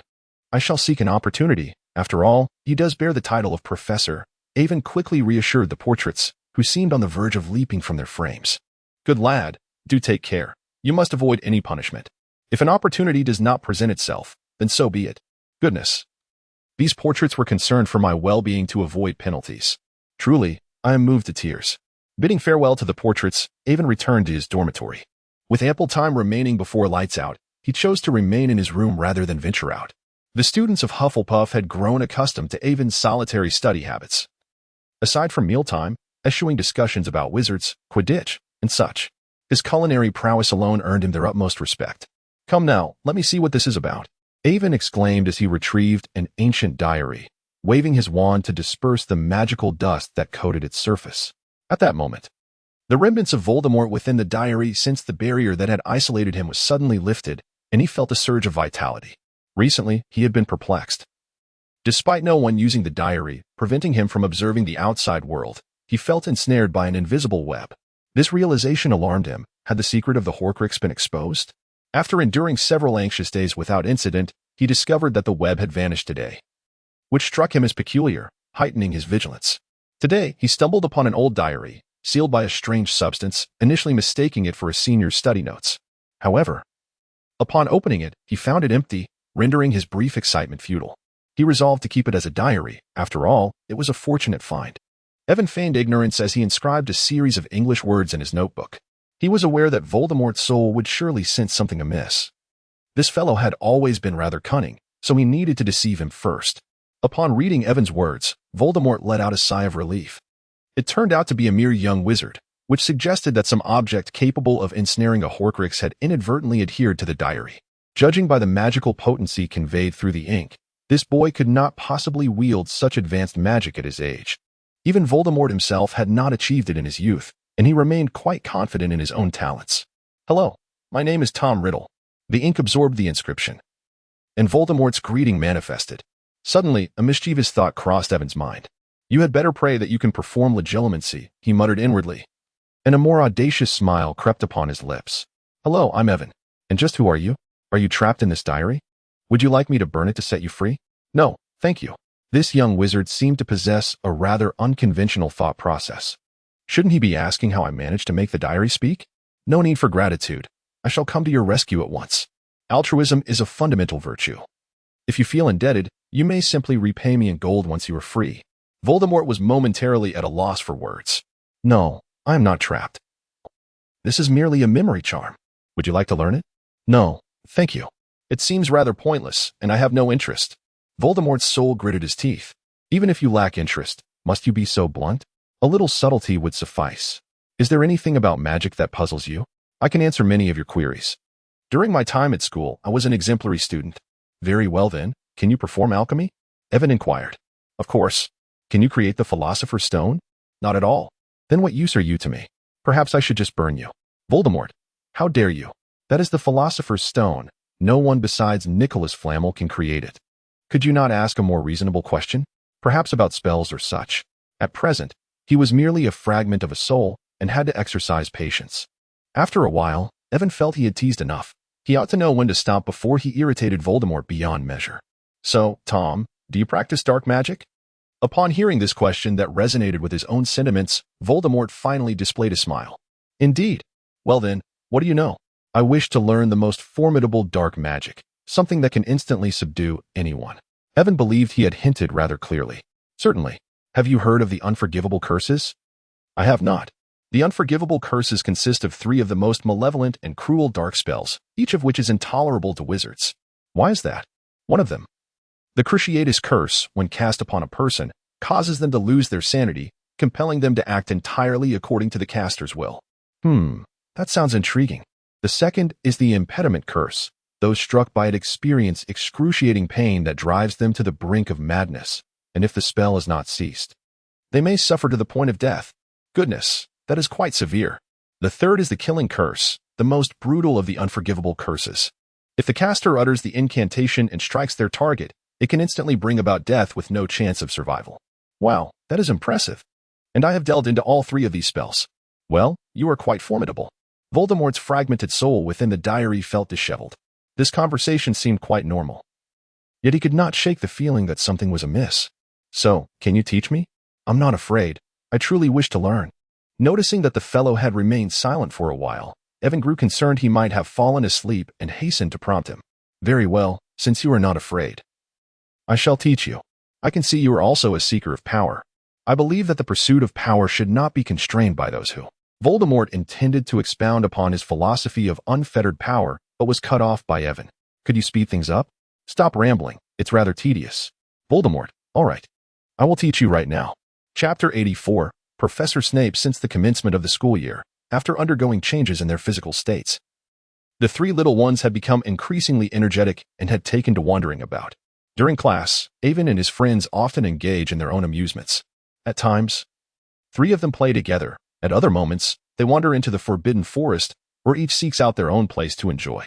After all, Diagon cannot fly. While Diagon strolls about the castle, Aguru takes to the skies towards the Forbidden Forest, and Shout-Eye finds his way to the Ollery to play with the owls. However, since the beginning of this term, Aguru has been visiting the Forbidden Forest more frequently. According to Hagrid, he often ventures towards Buckbeak's vicinity, mingling with Alfred and the others. Avon has also begun to immerse himself in the bustling routine of classrooms, the library, the room of requirement, the kitchen, and the auditorium. Oh, and let us not forget the weekend spent at Snape's handling potion ingredients during the day and practicing charms with Professor Flitwick at night. Are we already approaching the end of term exams? Ron gazed curiously at Avon's hurried figure. Not at all. We've just started school. And there is still plenty of time before the finals. Harry dismissed Ron's wild notion. Avon is preparing to study on his own, aiming to get ahead of us. We cannot let that happen. You all must refrain from distractions. We cannot allow Avon to fall behind. Hermione's resolve began to solidify. Goodness, Hermione, you wouldn't tea. Harry and Ron exchanged increasingly alarmed looks, especially Harry. With Quidditch approaching, Wood is training like a madman. If Hermione devises that terrifying study plan, will he even survive? Indeed. I am preparing to establish a study regimen. Don't worry, it won't be as chaotic as last year's final reviews, considering we have much yet to cover. Harry and Ron exchanged glances, fearing that their worst nightmares were unfolding. By the way, let us invite Draco and the others. A larger group will provide motivation. I seem to hear someone calling my name. What are they discussing about me now? Just as Hermione finished speaking, Draco sauntered over with his entourage, striding with an air of indifference. Harry and Ron exchanged glances, relishing the moment. Draco sensed something was amiss. It seemed he had arrived at an inopportune time. Goyle and Crabbe felt the same, sensing a certain joy slipping away from them. A week passed in a flash. And aside from the wretched defense against the dark art stage play, Avon had been enjoying himself quite well. Rising early for morning exercises, having breakfast, attending classes, taking a stroll with the iron eggs during breaks, then proceeding to the next class. After lunch, he would practice close combat techniques in the room of requirement, and then attend the third class. After classes, he would head to the library to read and complete assignments, enjoy dinner, and then return to the room of requirement to study dark magic with Tom, dabbling in alchemy, before finally having a late-night snack and retiring to bed. His days were indeed fulfilling. As the weekend arrived, standing before the cellar door of the Serpent King, Avon swallowed nervously. He had no idea how Professor Snape had punished Flint, but encountering that fellow now filled him with dread.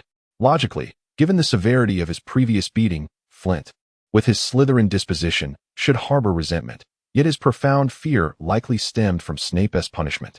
Yes, it must be that. The cellar door was ajar, easily pushed open, and Avon could already detect the peculiar aroma of potions brewing within. "Professor, I have come to fulfill my detention," Avon announced, knocking on the door and peeking inside at Snape, who was seated at his desk. "What are you waiting for? Do you expect me to invite you in?" Snape replied in his characteristic cold, emotionless tone. "All right then." Avon swiftly slipped into the room, sliding to Snape's desk. The professor paused, glancing up from his grating. observing Avon in silence for a moment. Professor, I must have astonished you with my speed. I did not. How could you not? I saw you pause for 2 seconds. Avon retorted confidently against Snape's evasive argument. I said I did not. Oh, come on. What is there to deny? I was merely, bang. Snape slammed the stack of assignments onto the desk, his eyes sharp as daggers fixed on Avon. Very well, Professor, you did not. Avon conceded swiftly. It seems, Mr. Magrave, you possess quite the vigor. Therefore, please handle those 3 buckets of slug slime in the corner, and I trust you remember the proper procedures, as I will be inspecting your work shortly. Understood, Professor. I assure you I will complete the task. Avon promptly set to work on the slugs. Seeing Avon's eagerness, Snape remained silent, continuing to grade assignments. The slimy, slippery slugs, particularly the large ones, would indeed be a nightmare for anyone averse to creepy crawlies and slimy creatures. However, Avon was unfazed. Compared to dealing with air magic, this was relatively tame, as that involved an array of bizarre materials. All done, Professor. After a brief lull, Snape heard Avon's call. Glancing at the clock, it had barely been half an hour. Skeptical, he rose to inspect the work, suspecting Avon might be attempting to deceive him, as he had timed the task precisely. Yet for Avon, a summer spent mastering the handling of air magic materials, coupled with comprehensive enhancements from potions, had significantly accelerated his dexterity. Impressive, your speed in handling the materials has indeed surprised me. Seeing the neatly organized and cleanly arranged slug materials in the 3 jars, Snape nodded in satisfaction, acknowledging that Avon had not deceived him. Well, since you have completed your task, what is that look on your face? Avon, Professor, you have truly saddened me. How can you not believe in me? Reflect upon your heart. In your potions class, aside from the very beginning, have I ever disappointed you?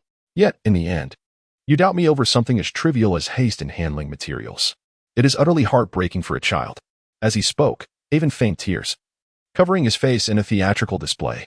Snape's lips twitched slightly. He sensed that his impression of the boy might need to be reconsidered. Silence. Upon hearing this, Avon looked at Snape with a gaze of disbelief, leaving the professor momentarily bewildered. I have done nothing wrong, Professor. Why must you scold me? Avon pretended to wipe away his tears, raising his voice in a feigned lamentation, deliberately ignoring Snape's countenance, which was as dark as a stormy sky.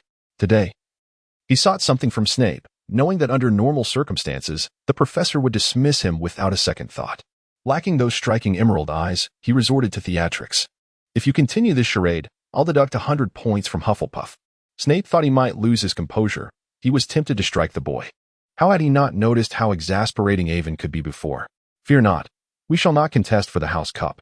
Even if all points are deducted, I shall treat them to a meal, and they will forgive me.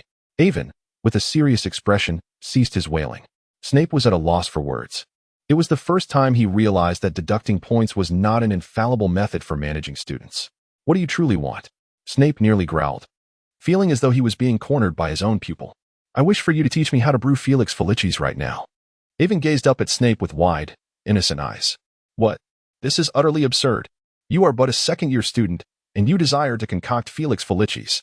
Should I deem you foolish or arrogant? Snape was both incredulous and amused. Wah, you mock my desires. You don't even believe me when I express them. How utterly heart-wrenching.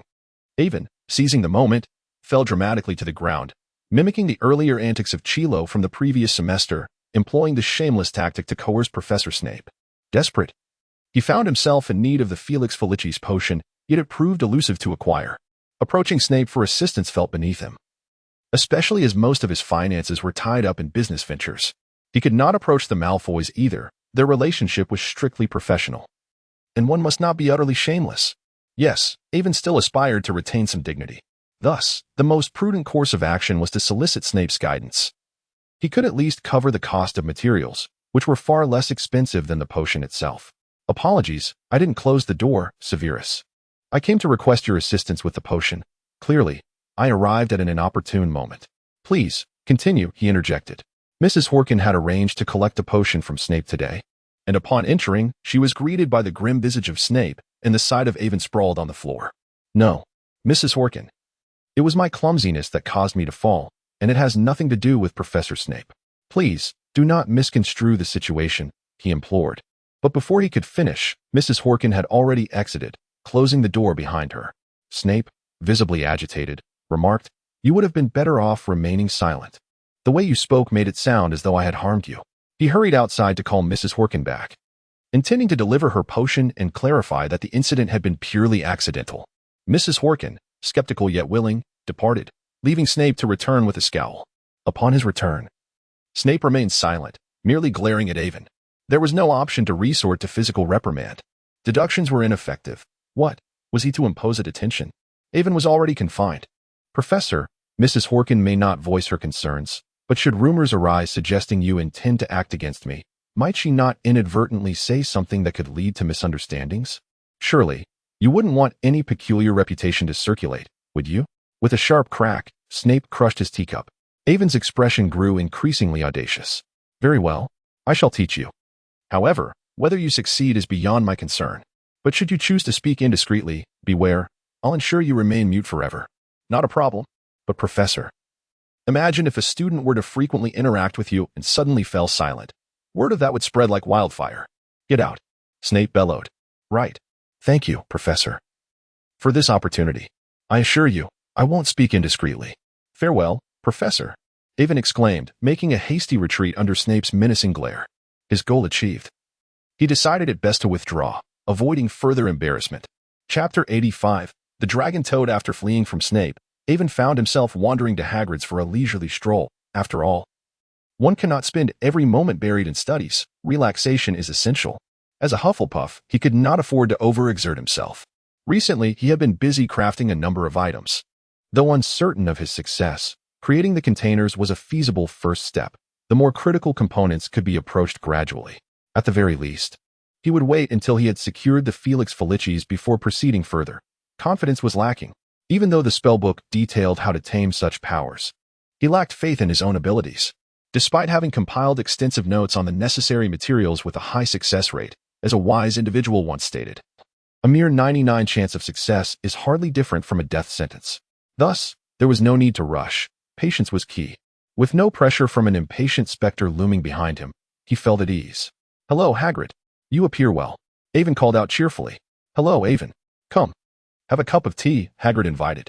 He seemed to have just emerged from the forest, with leaves still clinging to his attire, though he appeared to be holding something peculiar. What have you got there? Avon inquired, intrigued. It resembled a fire lizard, albeit not quite. This? I found it in a burrow prior to Nobata. It's a toad, but it seems to have undergone some transformation. I've never seen one like it before and am uncertain if it's poisonous. I plan to test it, if it's safe. I'll give it to Arfrey as a treat, Hagrid explained. As is well known, Hagrid has a penchant for creatures like dragons, three-headed dogs, and sphinxes, those formidable yet harmless beasts. Such mundane creatures as this toad hardly piqued his interest. As Hagrid lifted the strange toad for Avon to see, he finally discerned its true nature. A toad it was, indeed, but vividly orange-red, adorned with a V-shaped black marking on its forehead that trailed down its spine to the tip of its tail. Its belly, head, and back were covered in scales and spikes reminiscent of a dragon, and it boasted a sizable tail akin to a dragoness, its size rivaling that of a basketball. Gazing at the large toad, Avon couldn't help but wonder if it was a case of a fire lizard being unfaithful, or perhaps the toad had strayed from its path. As Hagrid held the peculiar toad aloft, its orange eyes met Avon's cerulean gaze. Though no words were exchanged, Avon understood its plea. Toad, young man, save me. Avon, it is decided. You are the one. Wait a moment, Hagrid. Hand it over to me. For I was just thinking of acquiring a toad to assist me in testing potions, as I forgot to purchase one at the beginning of the term. Ivan hastily interjected, pleading for the life of the toad. Very well, if you desire it, it shall be yours. However, given the condition of its skin, I cannot ascertain whether it retains any efficacy. As he spoke, Hagrid extended the toad he held out to Ivan. Ivan cradled the toad in his arms. This little creature, with its scaly skin, lacked the slimy texture one might expect, and Ivan found no aversion to it. Had it been Neville's toad, he would have undoubtedly worn his disdain upon his face. This little fellow seemed to possess a certain charm, as Avon held it. Its spines miraculously retracted like those of a porcupine, causing no discomfort to him whatsoever. The man and the toad exchanged a glance. The toad seemed to convey its approval. Young man, I acknowledge you. With its presence, it no longer seemed appropriate to refer to it as a mere toad. A new name must be bestowed. Avon, examining the toad, which was roughly the size of a basketball, decided, never mind the naming for now. I shall think of one later. With that, he tucked the toad under his arm and made his way into Hagrid's hut for tea. Has Lockhart been causing you any trouble lately? Avon inquired, sipping from a large teacup. No, not at all, Hagrid responded. Harry mentioned that the fool has been preoccupied with responding to his fans, constantly dragging Harry along to sign autographs. Harry often complains to me about it. What can be done? After all, he is a professor, though it seems he wishes to bask in Harry's fame, Hagrid continued, rolling his eyes. Who knows? Regardless, I find him utterly insufferable and incompetent buffoon giving orders. After spending a considerable amount of time with Hagrid, Avon departed, carrying the toad back to the Hufflepuff common room as dinner approached. Avon, what on earth is this? Justin inquired with curiosity, having fortuitously seated himself beside Avon. Is that a Hufflepuff badger? Is that a toad? Why does it look like that? A new breed, perhaps? Susan added, equally perplexed. Perhaps, but it's wild. Hagrid just found it in the woods, and I'm yet to discover what abilities it possesses, Avon replied candidly. A group of badgers gathered around, intrigued by the toad that resembled a lizard. However, soon the dinner bell rang, prompting the badgers to head to the Great Hall. After all, food was a priority. Later that evening, Avon and Diagon stared at the toad across the table. A potion for teaching pets to understand human speech simmered nearby. While this creature was indeed a magical being, its intellect seemed somewhat lacking compared to Diagon and the others. Ultimately, it was little doubt who consumed the potion. And now the little fellow was quite clever. In order to ensure it could mingle with the others, Avon resolved to concoct another obedience potion. Fortunately, he had not vowed to create only a single pet potion. He had merely promised Hagrid that he wouldn't make them carelessly, lest he contradict himself. Before long, the potion was ready. Avon bottled it and handed 2 vials to the toad, gesturing for it to drink. Diagon, watching intently, vowed that this toad must experience the same bitter taste it had once endured. If the large toad dared to refuse, Diagon would ensure it faced the consequences. However, contrary to Diagon's expectations, this toad swiftly flicked out its tongue, snatching up both vials and gulping them down in one go. After expelling the bottles, it remained still and calm, finally letting out a satisfied burp and releasing 2 bubbles, as if nothing had transpired. Diagon was taken aback. The toad's eyes gleamed with newfound intelligence, clearly more astute than before. Your innate talent is quite remarkable. You experienced no adverse effects. Do keep in mind that even a winged snake would have struggled with such a potion. The toad, upon hearing this, proudly raised its head, as if to say that such feats were trivial for it. But what name should I give you? Since you belong to the amphibian family, should I call you Ribbit? Or perhaps Scheming Frog? Diagon. To which the toad, never mind. Let us settle on Gwazi for simplicity's sake. A name that is easy to remember. Gwazi Ribbit. Having decided on the name, Avon promptly fashioned a temporary abode for it and prepared for bed. Ajaru and little Dowdu had yet to return, presumably off to the Olary. Just as he lay down, a tapping sound against the glass drew his attention. He looked up to see little Dowdu, with Ajaru flying behind, clutching a spiky golden egg in its claws. What could that be? Chapter 86. The Golden Serpent. Avon opened the window, allowing the 2 little ones to enter the room, while a guru tossed the golden spiky egg onto the table. Avon curiously gazed at the golden object on the table, resembling a burdock seed, utterly perplexed by its nature. Where did you acquire this? He inquired. Little Didi and a guru simultaneously extended their wings, gesturing towards the direction of the Forbidden Forest. Is there such a thing in the Forbidden Forest? I have not heard of it before. Avon withdrew his wand and prodded the tennis ball-sized golden burr egg, channeling a trace of magic to examine the peculiar object. With a sudden rustle, perhaps sensing the absence of danger or stirred by Avon's released magic, the burr egg, resembling a goose egg, unfurled with a flourish. Before Avon appeared a diminutive golden serpent, flicking its dark purple tongue. Flanking its head were 2 tiny feathers adorning its ears, while golden spines erupted from the crevices of its scales, bristling and gazing at Avon with an air of menace. What manner of snake is this? I have never encountered such a creature before. Avon pondered for a moment, recalling that he had never encountered such a remarkable species of snake in his memory. Was it a new breed? The little golden snake hissed and flicked its tongue, adopting a menacing posture as it fixed its dangerous gaze upon Avon, seemingly poised to strike and inject its lethal venom at any moment. How intriguing this diminutive creature was, displaying such ferocity. However, alas, my abode is replete with beings capable of subduing you. With a resounding clap, as Avon's words echoed, Iron Egg leaped onto the table, striking the ground before the little snake with a fierce paw, baring its teeth menacingly at this small adversary. Simultaneously, a guru, little Dai, and Gwazi encircled the scene. For formidable foes and natural predators in the eyes of the tiny snake, their fierce gazes directed at it, instantly robbing the little serpent of its bravado. The little golden snake. QAQ. Quite an amusing turn of events. Since I have already nurtured so many, one more shall not make a difference. Drink this, and I shall spare you. Refuse, and you may well find yourself devoured by them. Avon, with a playful demeanor, produced a vial of potion and placed it before the little spiny snake, eager to ascertain whether this diminutive creature could comprehend him, thereby testing if it possessed the lineage of magical beings. The snake glanced at Avon, then at the potion, and finally at the four elder brothers encircling it. Without hesitation, it seized the vial and gulped it down in one swift motion, leaving not a single drop behind. Remarkably, it appeared that this indeed was a magical creature. The little snake, so small in stature, had its belly swollen like a balloon after consuming 2 vials. It looked rather pitiable, and Avon regretted allowing it to drink so much at once. After quite some time, the potion was digested, and the snake expelled 2 large green bubbles, successfully joining Avon's circle of pets. With bright, eager eyes, the snake gazed at Avon, who, satisfied, gently patted its tiny head. The snake reciprocated affectionately by rubbing against Avon's finger.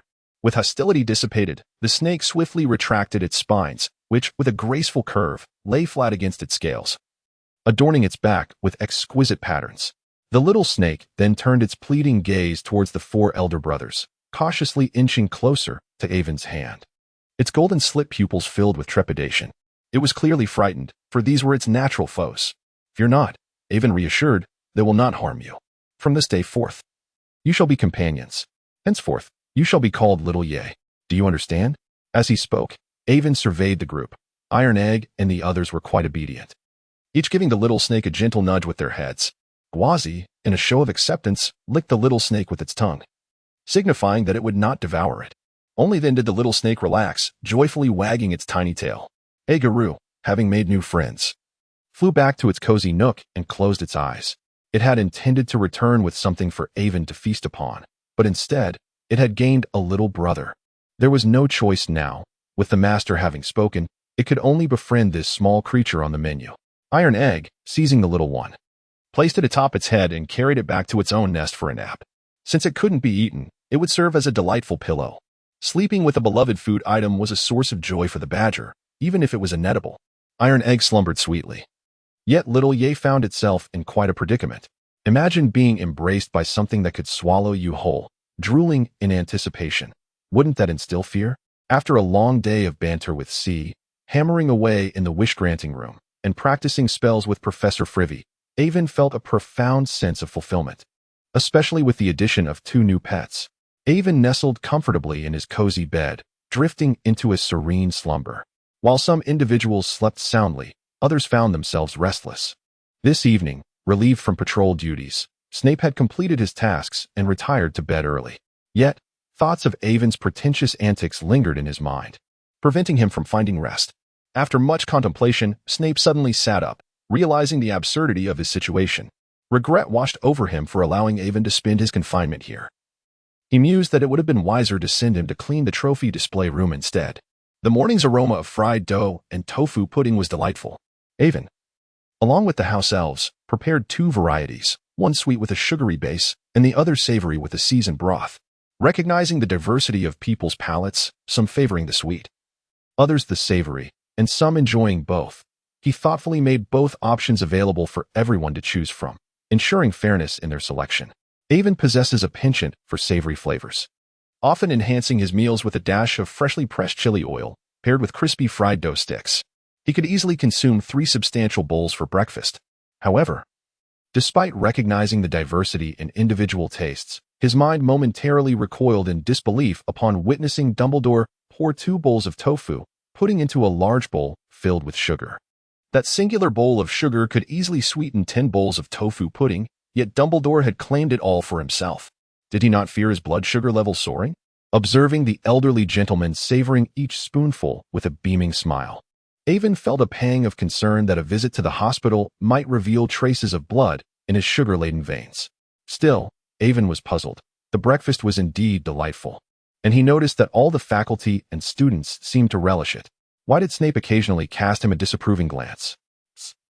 Never mind. He would inquire later, wondering if Snape was attempting to evade responsibility. Professor, I've come to serve my detention. What tasks do you have for me today? With a stoic expression, Snape pointed to a canister of unicorn horns in the corner, which was quite hard and would require considerable effort to grind. It appeared that Snape sought retribution for Avon's previous antics. However, strength was something Avon possessed in abundance. Chapter 87. Lockhart in a sack come forth. Children, although I have previously instructed you on repotting mandrakes, I must remind you to wear your earmuffs. In the greenhouse, Professor Sprout directed the young Hufflepuffs and Gryffindors in repotting the mandrakes. Thanks to the growth potion Avon had administered, the harvest of herbs had significantly accelerated, allowing for multiple yields of certain plants. The mandrakes were nearing maturity, necessitating larger pots, and the empty pots would be used for new mandrakes. With a swift motion, one of the rather unattractive imitation ginseng dolls was uprooted from its pot, and despite wearing earmuffs, the piercing, unpleasant screams of the creature could still be heard. To prevent this little thing from straining its vocal cords, the young witches and wizards hastily transferred it to another pot, quickly covering it with soil. While they were replanting the new mandrakes, an unexpected visitor disrupted the harmonious atmosphere of the greenhouse. Good morning, children. I apologize for interrupting your lesson, Professor Sprout. Lockhart, clad in a peach-colored suit, barged in without knocking. Professor Sprout frowned but refrained from commenting, instead observing what foolishness this incompetent wizard would conjure. Do you require something, Lockhart? Indeed, Professor. If this class were not focused on such crucial knowledge, might I borrow Potter for a moment? I require his assistance with the task he excels at. Upon hearing this, Harry faltered in his work, glancing expectantly at Professor Sprout, hoping she would decline the request. However, in Sprout's eyes, it appeared as though Harry was eager to comply, knowing well that the lesson was somewhat tedious for the young wizards. Of course, you may take him. Harry, no, Professor. You cannot abandon me. Thank you. Professor, I assure you I will return a wholly intact Harry to you. But what are you all doing? Unable to contain himself, Lockhart let his arrogance resurface. We are repotting the soon-to-mature mandrakes while planting new ones, Hermione responded promptly. This foolish girl still viewed Lockhart through rose-colored glasses. Oh, how fortuitous. I am quite familiar with mandrakes. A friend of mine cultivates this herb, and he shared with me the proper handling techniques. Allow me to demonstrate. With that, Lockhart stepped into the greenhouse, ready to meddle. Never mind, Professor. We have completed the task. Sensing impending disaster, Avon hurriedly urged Lockhart to reconsider. Fear not. Leave it to me. After all, I am a recipient of the third-class Order of Merlin, an honorary member of the Anti-Dark Arts Society, and a 5-time winner of the Wizarding Weekly's Most Charming Smile Award, though I never boast about these accolades. Clearly oblivious to Avon's warning, Lockhart continued to brag about his achievements as he approached the mandrake pots. Wait. Quickly put on your earmuffs. Avon shouted urgently, but it was too late. Lockhart's insufferable hand yanked a mandrake from its pot. The near-mature mandrake emitted a horrifying scream that echoed throughout the greenhouse. Although the students had heard Avon's warning and promptly donned their earmuffs, a few slow ones collapsed, having heard the mandrake's wail just before shielding their ears, succumbing to the terrifying sound waves.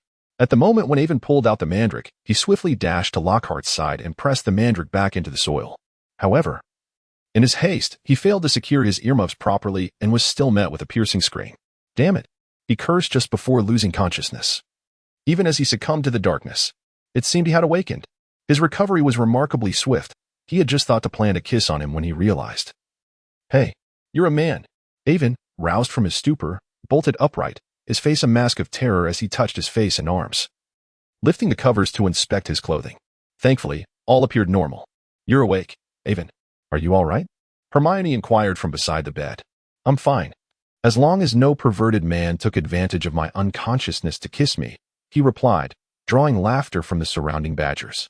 You've awakened, child. It's fortunate you managed to press the mandrake back in time. Otherwise, it could have led to dire consequences. That was a nearly mature mandrake. Professor Sprout approached, gently touching Avon's face with genuine concern, though her tone grew increasingly irate as she spoke of the incident. She had spent the day in the infirmary, tending to more than a dozen slow-acting children, including that fool. Ron, from the adjacent bed, groggily stirred, one of the slow ones himself. Where am I? He murmured, You're in the infirmary. Fortunately, you're okay, Hermione replied, offering a greeting to her friend to divert her own embarrassment. A crack appeared in that veneer of calm. Harry had gone to complain to Professor McGonagall, and as Lockhart remained unconscious, there was little that could be done about him for the time being. Harry had come to the infirmary to check on his friends, encountering Draco along the way. Upon hearing the news, Draco insisted on informing his father to have Lockhart expelled. Stop. Stop. Draco, are you willing to take a risk with me? Avon interrupted Draco's incessant chatter. Risk? What kind of risk? Draco inquired, intrigued. Do you all want to take revenge? Avon addressed the other dazed badgers and lions who had just regained consciousness in the infirmary. Everyone nodded in agreement except for Neville. Oh no, this can't be happening, Neville exclaimed.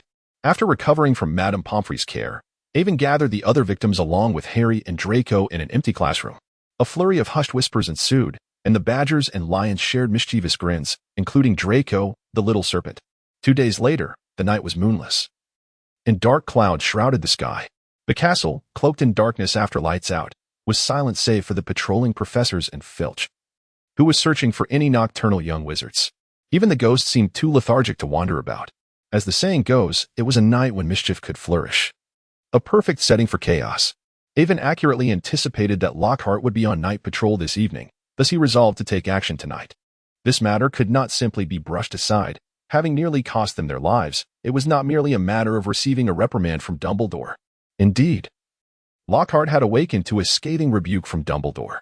However, that was not Avon's desire. It was time to act. With a wave of his hand, Ivan stealthily led a group of badgers out of the dormitory under the cover of night. Along the way, they encountered a senior who was taking a midnight stroll, startling the drowsy upperclassmen. Are these lower years so audacious? They even roam in a pack, he exclaimed. On the 4th floor, Ivan, along with Harry and Ron, united with the little lions in the very chamber where the philosopher's stone had been concealed last year. Are we ready? Ivan inquired, his eyes sparkling with mischief. Ready, came the collective response. Let us move. The mischievous children began to meddle with the statues, torches, and ancient indoor flagpoles lining the corridor. Hurry, hurry. Lockhart is coming. Draco arrived, alerting everyone to prepare. He then went to keep an eye on Lockhart while creating a distraction to draw him away. Disillusionment charm, disillusionment. Professor Flitwick's supplementary class was indeed trustworthy, albeit not the most advanced of spells. It was sufficient to deceive Lockhart. Remember, do not use your wands, or the backfire charm will reveal us, unless you fancy your chances against Professor Snape. Understood. The children chorused in unison. Meow. The children turned to see Madame Loris, her eyes glinting like rubies, regarding them with disdain. Here, we haven't seen you tonight. Ivan quickly offered a fish sausage to Madame Loris. Satisfied, she took the sausage and swished her tail as she departed. The children gave Ivan a thumbs up. For personal use only, others should not attempt this. Otherwise, consequences will follow. Ivan cautioned cheerfully. Aha! Let me see which little rascal I can find. Punishment awaits. Lockhart's voice echoed from a distance. Target sighted. Action. Harry kicked the wooden door to lure Lockhart closer. Believing he had found the nocturnal young wizards, Lockhart entered with a lecherous grin. In a flash, Draco and Ron sprang up, thrusting a large sack over Lockhart's head. Watch me knock him out cold. Evan brandished his enchanted nunchaku imbued with a stunning charm and delivered a swift blow to Lockhart's occiput, sending the man crumpling to the ground. Charge. Beat him. At Evan's command, the ambush of children swarmed forth like a pack of wolves. Pursing their lips to suppress any inadvertent cries, they rained down punches and kicks upon Lockhart, whose upper body was already shrouded in a burlap sack. Move aside. It's my turn. Let me get a few hits in. Pummel you. Pummel you. That'll teach you to meddle. Teach you to strut about so pompously. Quieter now, careful not to kill him. The man looks frail enough as it is. We don't want him pinning this on us. And so, the pitiable Lockhart endured a relentless thrashing from a mob of 12-year-olds for over 10 minutes, his face swelling grotesquely. Finally, the assailants arranged scattered debris around Lockhart's prone form, staging the scene to suggest he had been struck unconscious by a rusted flagpole before inadvertently toppling the clutter upon himself, thus accounting for his injuries. With the scene meticulously arranged, the conspirators made their swift exit. Soon after, the deliberately loosened chandelier would crash down, inevitably drawing Filch's attention. The caretaker would then discover Lockhart, and from his lips would spread the tale of this unfortunate accident. Evan, listen well. The act of assaulting a professor is utterly reprehensible and must remain concealed. Keep your mouth shut. Especially you, Ron. Why are you smiling? Ron, Evan. Perhaps you should first lower the corners of your own mouth before telling me that. Yours is about to breach the clouds. Evan, is it that obvious? Chapter 88. Hermione speechless. The perplexed riddle have you heard? Last night, Lockhart was knocked unconscious by the rusty flagpole on the 4th floor. Is that so? I heard he was buried alive by a dislodged brick. I heard he fought a Death Eater and ended up getting beaten badly. I cannot vouch for the veracity of the others, but your claim is undoubtedly a rumor. If he had encountered a Death Eater and lived to tell the tale, I would challenge Snape myself. That does seem plausible. The young wizards were abuzz with gossip over breakfast, each version more ludicrous than the last, none of which held any seriousness. Tales of Lockhart being beaten by a werewolf in retaliation, or being caught in a brawl with an old flame who came to Hogwarts to confront him, or driving away a vampire that had invaded the school, or even battling a dragon only to be buried under the rubble. There were even whispers of the Dark Lord's resurrection and Lockhart bravely repelling him, resulting in his own injuries and unconsciousness. Lockhart, hey, this is no exaggeration. I'm not done living yet. In any case, these rumors are increasingly outrageous. By morning, they had spread throughout Hogwarts while the true culprits carried on with their meals and classes as if nothing had happened. It's utterly unacceptable. Professor Lockhart is not as the rumors suggest. He was clearly ambushed. That evening, after dinner, Hermione expressed her indignation among the cluster of young wizards working on their assignments in the Great Hall. Upon hearing her words, Harry and Ron turned their heads away in silence. But was it said to be an accident? The earnest Neville, curious, had already forgotten about Evan's inquiry regarding revenge in the infirmary 2 days prior. Of course, they had not included Neville in their schemes, fearing he might inadvertently let something slip. An accident? How could the large handprint on Professor Lockhart's face possibly be an accident? It was clearly intentional. Ron couldn't suppress a laugh. What are you laughing at? Is it amusing? Hermione glared at Ron. Not funny, not funny. Ron turned his head away, waving his hand dismissively. Do you know something? Hermione sensed something amiss. No. Why do you look so awkward? Hermione probed suspiciously. Not awkward at all. Ron still avoided eye contact, gesturing that he knew nothing. Realizing the situation was turning, Harry had a sudden inspiration and positioned himself between Hermione and Ron.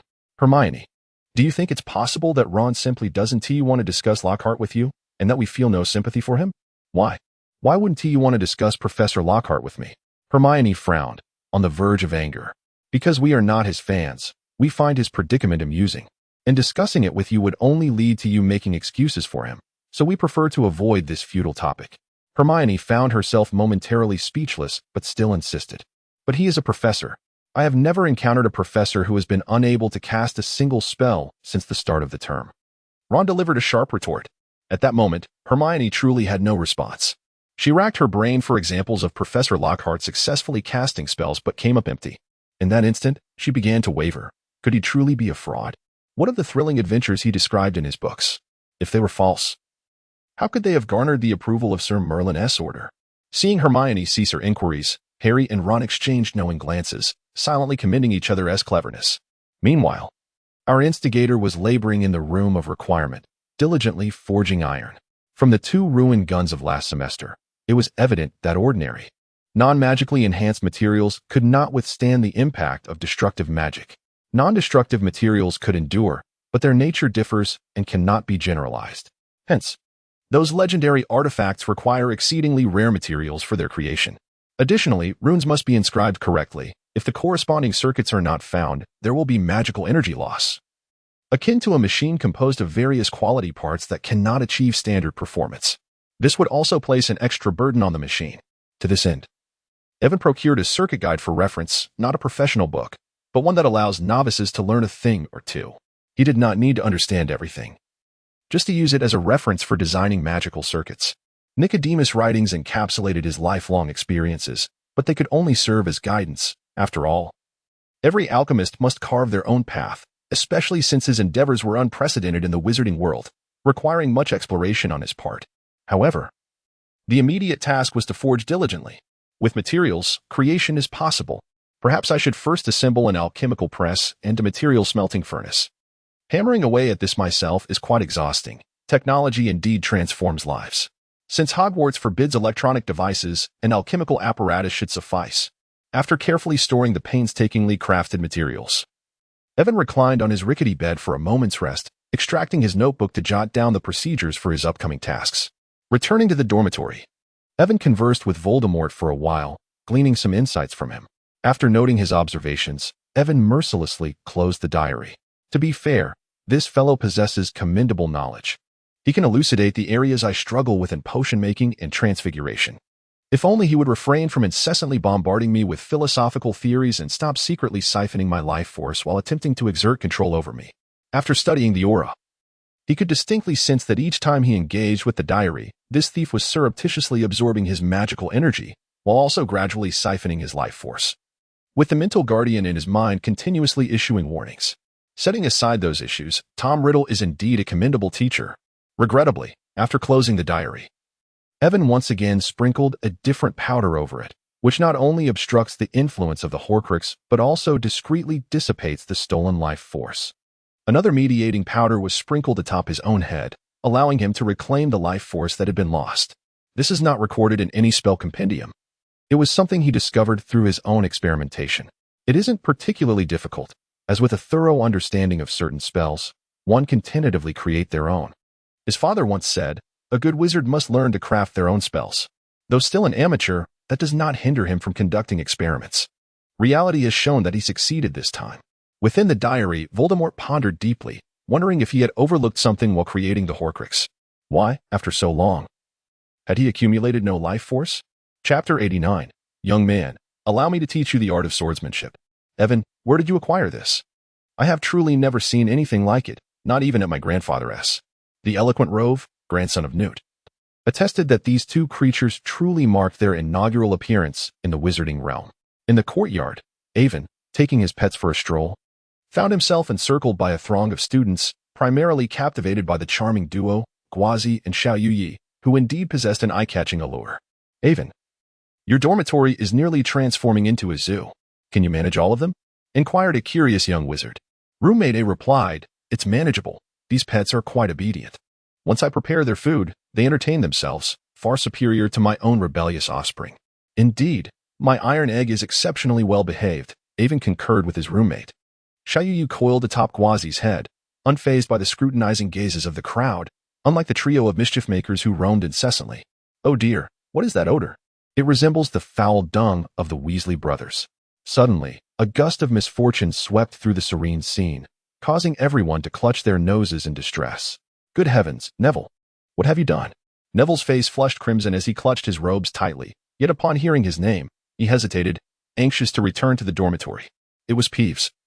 He pilfered a multitude of dung bombs from George and, upon being caught, hurled several at me. I must hurry back to change. Neville explained in a fluster. No need. Let me assist you. Evan brandished his wand, casting a cleaning charm, and employed a gust spell to disperse the noxious scent, alleviating Neville's embarrassment. Thank you, Evan. Don't mention it, but Neville, you ought to be proficient with the cleaning charm by now. Why not use your wand? Apologies, I simply forgot, Neville mumbled. His gaze cast downward, as he often neglected his identity as a wizard. You cannot continue like this, Neville. You must embody the spirit of a true man, Evan encouraged. Thank you, but I fear I might not succeed, Neville replied, his voice laced with timidity. The surrounding young wizards exchanged exasperated glances, evidently troubled by Neville's timid demeanor. Young man, come train with me. Evan, imbued with a sense of mastery, illuminated Neville's face with inspiration. Train with a sword? But aren't we wizards? Neville questioned, bewildered. That is of little consequence. Young lad, your physique is exceptional. You are destined for greatness. Come, let us practice swordsmanship. You shall one day earn the title of Sword Saint. In that moment, Evan seemed to transform into a legendary master, recognizing the potential within this remarkable youth, intent on taking him under his wing. However, the other young wizards whispered among themselves. What has come over Evan? Is he hallucinating? I wonder if he consumed some poisonous mushrooms. Last time, a fourth-year student had a similar experience after eating uncooked mushrooms, and given Evan's fondness for food, who knows? Perhaps not. Evan is formidable in combat, while Neville is so timid. Maybe Evan wishes to mold Neville into a stalwart hero. Evan, you understand me well, Junior. Neville, however, gazed at Evan, radiating brilliance, yet ultimately lowered his head. Let it be, Evan. I am far too clumsy to learn. I can't even perform spells properly. Evan grasped Nawe's mouth, silencing his despondent utterances. Be quiet. You must have faith in yourself. If you do not believe in yourself, what hope remains for your life? Evan wrapped his arms around the hesitant Neville, leading him to a secluded corner where their conversation would remain unheard. What are you hesitating for? I am offering you a chance to transform yourself. Think of your parents. Do you not desire to avenge them? Upon hearing his parents mention, Neville's eyes instantly reddened, and he trembled as he looked up at Evan. Evan, how do you know about my parents? Oh, dear child, why focus on trivial matters? The valiant deeds of the Longbottoms are not difficult to discover. That's true. Neville scratched his head, feeling somewhat slow to react. You've heard about what happened in our first year. That individual will return, and the Death Eaters will regroup. Will you not want to avenge your parents then? Will you simply watch as they suffer while you live a life of cowardice? No, I do not want that. I wish to avenge my parents. Neville's emotions stirred, and with tears in his eyes, he gazed at Evan, shedding the layers of his previous timidity. Yet, Evan understood that this resolve was but fleeting once the fervor subsided. Neville would revert to being the timid boy he always was. His mission was to clear the clouds from this future swordmaster's heart, allowing the sunlight to illuminate his soul and transform him into a true Gryffindor. Though Evan himself was not a masterful warrior, he possessed the foundational skills imparted by Masterly, and he could easily guide Neville during their morning practices. Very well. Set your alarm for 5 each morning and meet me on the lawn by the Black Lake. First, we shall sculpt your belly into abs, Evan instructed. All right, Neville responded, blushing once more. Then it's settled. I shall see you there. Evan patted Neville's shoulder before rejoining the crowd, taking Gua Zai and Xiao Yi with him. Iron Egg had likely wandered off again, probably to play with Yiya, while Xiao Dui and a guru had also flown off to have their fun. Unlike Harry or Ron, who might have asked to sleep in a little longer, Neville was straightforward. Given the adulation he received in his past life as a swordmaster, Evan thought it wise to lend a hand, teaching him a few techniques to prevent him from flailing ineffectively in the future. As dinner approached, Evan returned to his studies, determined not to squander any time. The following morning, Neville arrived at the lakeside lawn clad in casual attire, rather than his robe. You're quite punctual, Neville. I was afraid of oversleeping, so I woke up an hour early to prepare. No need to wake up so early. Sufficient sleep is crucial, Evan replied. It's fine. I slept early last night, so I won't be tired. You only need to rise at 4:40 a.m. That gives you ample time to reach here. However, you should practice the cleansing charm to save time on grooming. It will also enhance your proficiency with spells through repetition. Neville nodded, following Evan's lead in exercises. Today, Evan focused on fundamental training rather than advanced techniques. Neville demonstrated remarkable perseverance, completing the morning session without uttering a word of exhaustion or requesting a break. All right. We shall conclude for today. After dinner, I will teach you some basic skills. In your spare time, practice on your own. And once your physical condition meets the requisite standards, I will instruct you in swordsmanship. Thank you, Evan. No need for thanks, but remember, physical training is not separate from magic. A robust and agile body will enable you to perform better when confronting adversaries. Neville nodded, somewhat understanding. Evan didn't expect him to grasp it all immediately. This knowledge would come with time. However, he needed to investigate whether there were any spells in the compendium that could aid the Longbottoms. Chapter 90. A Day of Play. Is this your newly acquired pet? It appears quite promising, though it seems to have just hatched and is rather small. Its feathered ears suggest it may possess avian and serpentine lineage. Hagrid examined the tiny creature closely, attempting to ascertain its breed based on Xiao Yuye's appearance. The little creature, with its striking golden vertical pupils, looked up at Hagrid, unperturbed by his formidable size. Oh, but it has spikes. Xiao Yi, unleash one. Suddenly, the golden serpent transformed into a long, spiky creature. I had no idea it could do that. However, this form certainly makes it appear even more spirited. Evidently, this new appearance aligned more closely with Hagrid's aesthetic preferences. Well then, I shall inquire further among others, but where are the others? Evan leaned out the window, gazing in the direction of the castle. Perhaps they were held up. Let's wait a bit longer. All right, this is the first batch ready. I hope they do not miss out, as I have prepared for quite some time. Evan patted a large wooden barrel tightly sealed beside him. Hi, Evan. Sorry for being late. Harry and the others rushed over, breathless, immediately apologizing. Harry had just escaped from Wood's grasp. No worries. Good food is worth the wait, Evan reassured them. Hi, Neville. Hi, Hannah. Hi, Susan. Harry greeted the other three. Evan had only called for Neville, yet he was surprised to see Hannah and Susan had joined him. Although they were all from Hufflepuff, Evan, who often kept to himself, was not particularly familiar with them. However, Their shared love for food forged a bond akin to that of lifelong friends. They all knew each other and got along well. Yet their camaraderie was not as deep as that between Harry, Hermione, and Ron. Nonetheless, this did not deter the Badgers from rallying for Evan, even pressuring the headmaster. Unexpectedly, Neville had taken the initiative so early. It was truly a surprise. Evan's morning encouragement had not gone unnoticed. However, it seemed this first step had veered into the realm of romance. Whether Hannah was aware of Neville's feelings was uncertain, but for Hannah and Susan, when Neville announced that Evan was treating them to a feast, missing out was not an option. The two girls, if not mistaken, knew Evan as a culinary wizard who surely had something delicious prepared. "Why are we still waiting, Evan? Surely, this is enough to eat," Ron said, boredly petting Yaya's large head. "We are waiting for Draco and his crew, your brother and sister, and Cedric." Evan replied without lifting his gaze as he prepared the dishes. "Oh, I forgot to call Ginny. How could I be so careless? But why summon George? If he arrives, we might end up being pranked. Aha! Look what we have caught. Our dear brother speaking ill of his elder." George and Fred suddenly appeared, one on each side, and clapped Ron on the shoulder, startling him greatly. "Aha! Evan, see? What did I tell you?" Ron exclaimed, thumping his chest as he pointed at his mischievous brothers. "Was it not you who spoke ill of us first?" George retorted. "Indeed, you truly wound our hearts, little Ronnie," Fred added. "Do not call me little Ronnie. I merely speak the truth. If you ever cease your antics, I might actually suspect you have been swapped out," Ron declared. "Hey, you three. Either come help with the skewers or step aside. Ginny cannot get through," Hermione shouted, throwing a green pepper at the trio, though it unfortunately missed its mark. Nonetheless, her words served as a reminder to the wayward brothers, who gradually turned to face Ginny's pouting visage, her eyes blazing with indignation. "Apologies, we forgot about you." "It is all Ron's fault," they sheepishly admitted. "Huh? Why blame me? Were you not the ones blocking the doorway?" Ginny retorted, unwilling to engage with her brothers. As she entered the room, she kicked each of them on the shins in frustration before storming past. "Hi, Harry." Yet upon entering, the little girl transformed into a model of decorum upon seeing Harry. "Hi, Ginny, ignore them and come in," Harry responded, and Ginny's cheeks flushed even deeper. "Has Percy not arrived?" Evan inquired, recalling that he had invited the entire Weasley family. "My brother said he had matters to discuss as a prefect, so he sent me to apologize," Ginny replied quietly.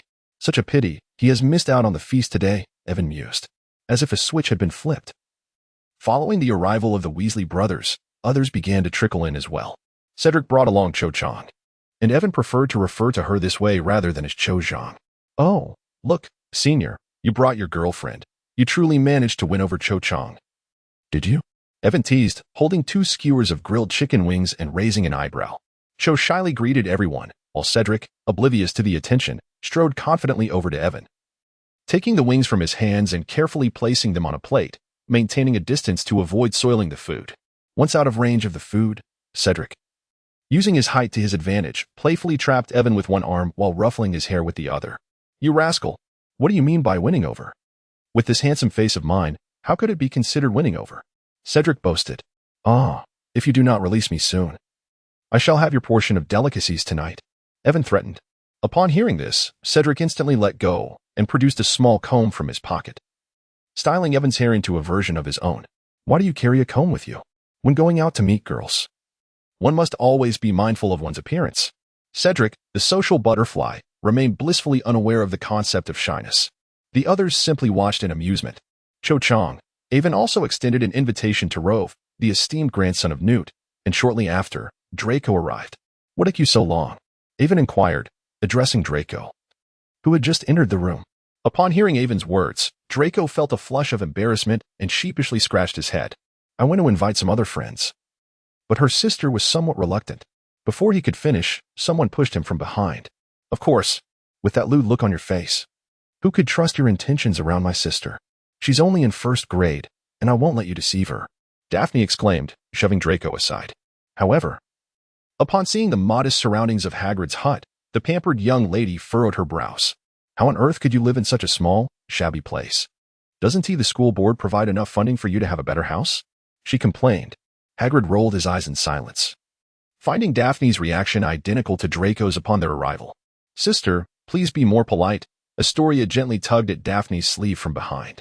"Hello, sorry to intrude," the little girl, whose demeanor starkly contrasted with her pureblood supremacist family, politely greeted the group.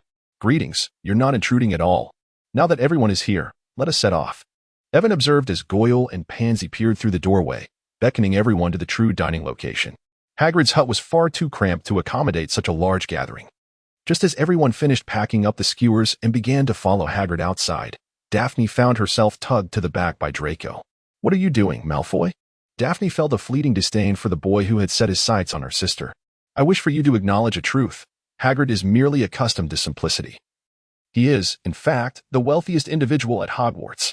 Just look, this is his fireplace, these are his tattered blankets, and this is his carpet. He even uses this as a dog bed." As Draco pointed out each item, Daphne furrowed her brow and scrutinized them closely. To her astonishment, the worth of the items was staggering. Each piece began at a minimum of 10 galleons, some reaching into the hundreds. Good heavens. The total value of this room must be in the hundreds of thousands of galleons. Daphne was genuinely taken aback. You see, do not judge by appearances, oftentimes. Matters are not as simple as they seem, Draco boasted, echoing Evan's words. "Draco, hurry up." "All right, coming," he replied, pulling the somewhat dazed Daphne out of the hut and deftly closing the door behind them. Chapter 91. Luna, I invite you to enjoy boneless chicken feet. Under Hagrid's guidance, a group of children arrived at a small clearing in the woods where Hagrid had set up a modest shelter. However, the sight before them left Evan and a few others in disbelief. How is this possible? Evan gasped. What is happening? Who is she? How could she be here? My goodness, is that a Gryffindor? She seems to be a first year. Nearby the shelter, Alpha lay on the ground, squinting in delight as a little girl gave him a massage. Meanwhile, Aguro had shed his usual aloof demeanor, eyes half closed in bliss as the girl cradled him in her arms. Aguro, I never imagined you had this side to you, Evan exclaimed in surprise, hearing Evan's voice. Several small creatures, along with a larger one and the girl, turned their attention towards him. A visible flicker of panic crossed Aguru's avian face, prompting him to struggle free from the girl's embrace and instead perch upon her shoulder, casting a haughty glance back at Evan. Evan disregarded the surroundings, relinquishing his hold on the objects at hand, and with a swift leap, he landed beside Alpha. Excitedly, he pointed at Aguru and exclaimed, "Ah, cease your pretense, you eagle. I have seen through your facade. Who would have imagined that beneath your aloof exterior lies such a countenance? Even I, your master, have been deceived." Aguru, feeling a pang of guilt, turned his face away, unable to meet the gaze of his master, which stirred his unease. "Greetings. I apologize for intruding upon your domain without prior notice. I merely followed this little creature here for some amusement, and before I knew it, I found myself in this place where an exquisite being resides." The young girl chimed in, elucidating her presence with a voice as ethereal as melody. At this moment, Evan carefully scrutinized the young lady perched upon Alpha's back. She boasted a wild mane of tousled, waist-length, dirty blonde hair, with eyebrows of an exceptionally light hue. Her eyes protruded outward, seemingly perpetually astonished. However, such a gaze did not appear peculiar on her face. Rather, it accentuated the size of her eyes beautifully. "Hello.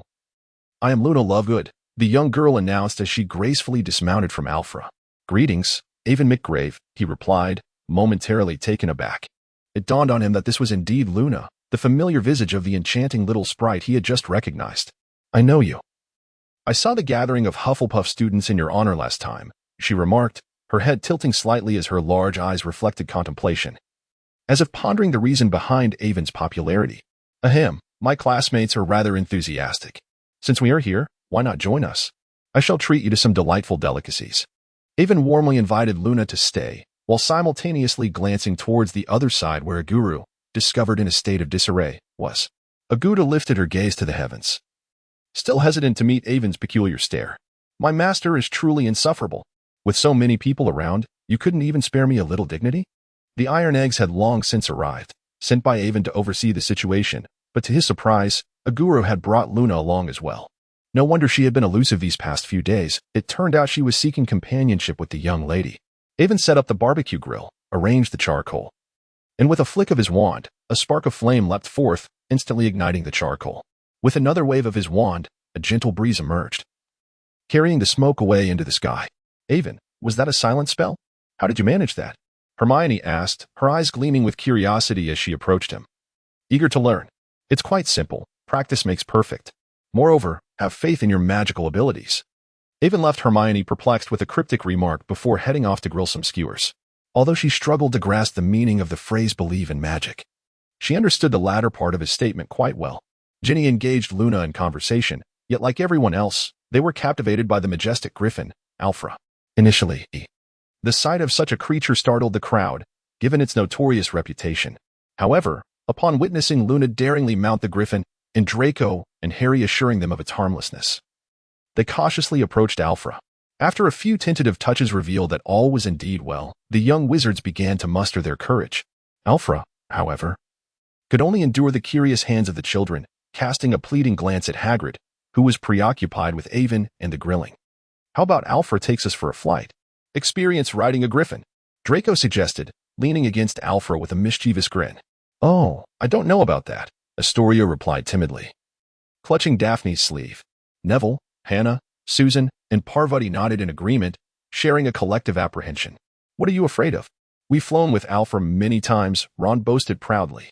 Ever since they had met Alphra, they had often asked Hagrid to introduce them to the magnificent griffin, although Hagrid was reluctant to take them into the Forbidden Forest, especially since they were only first years the previous year. Really, Ron?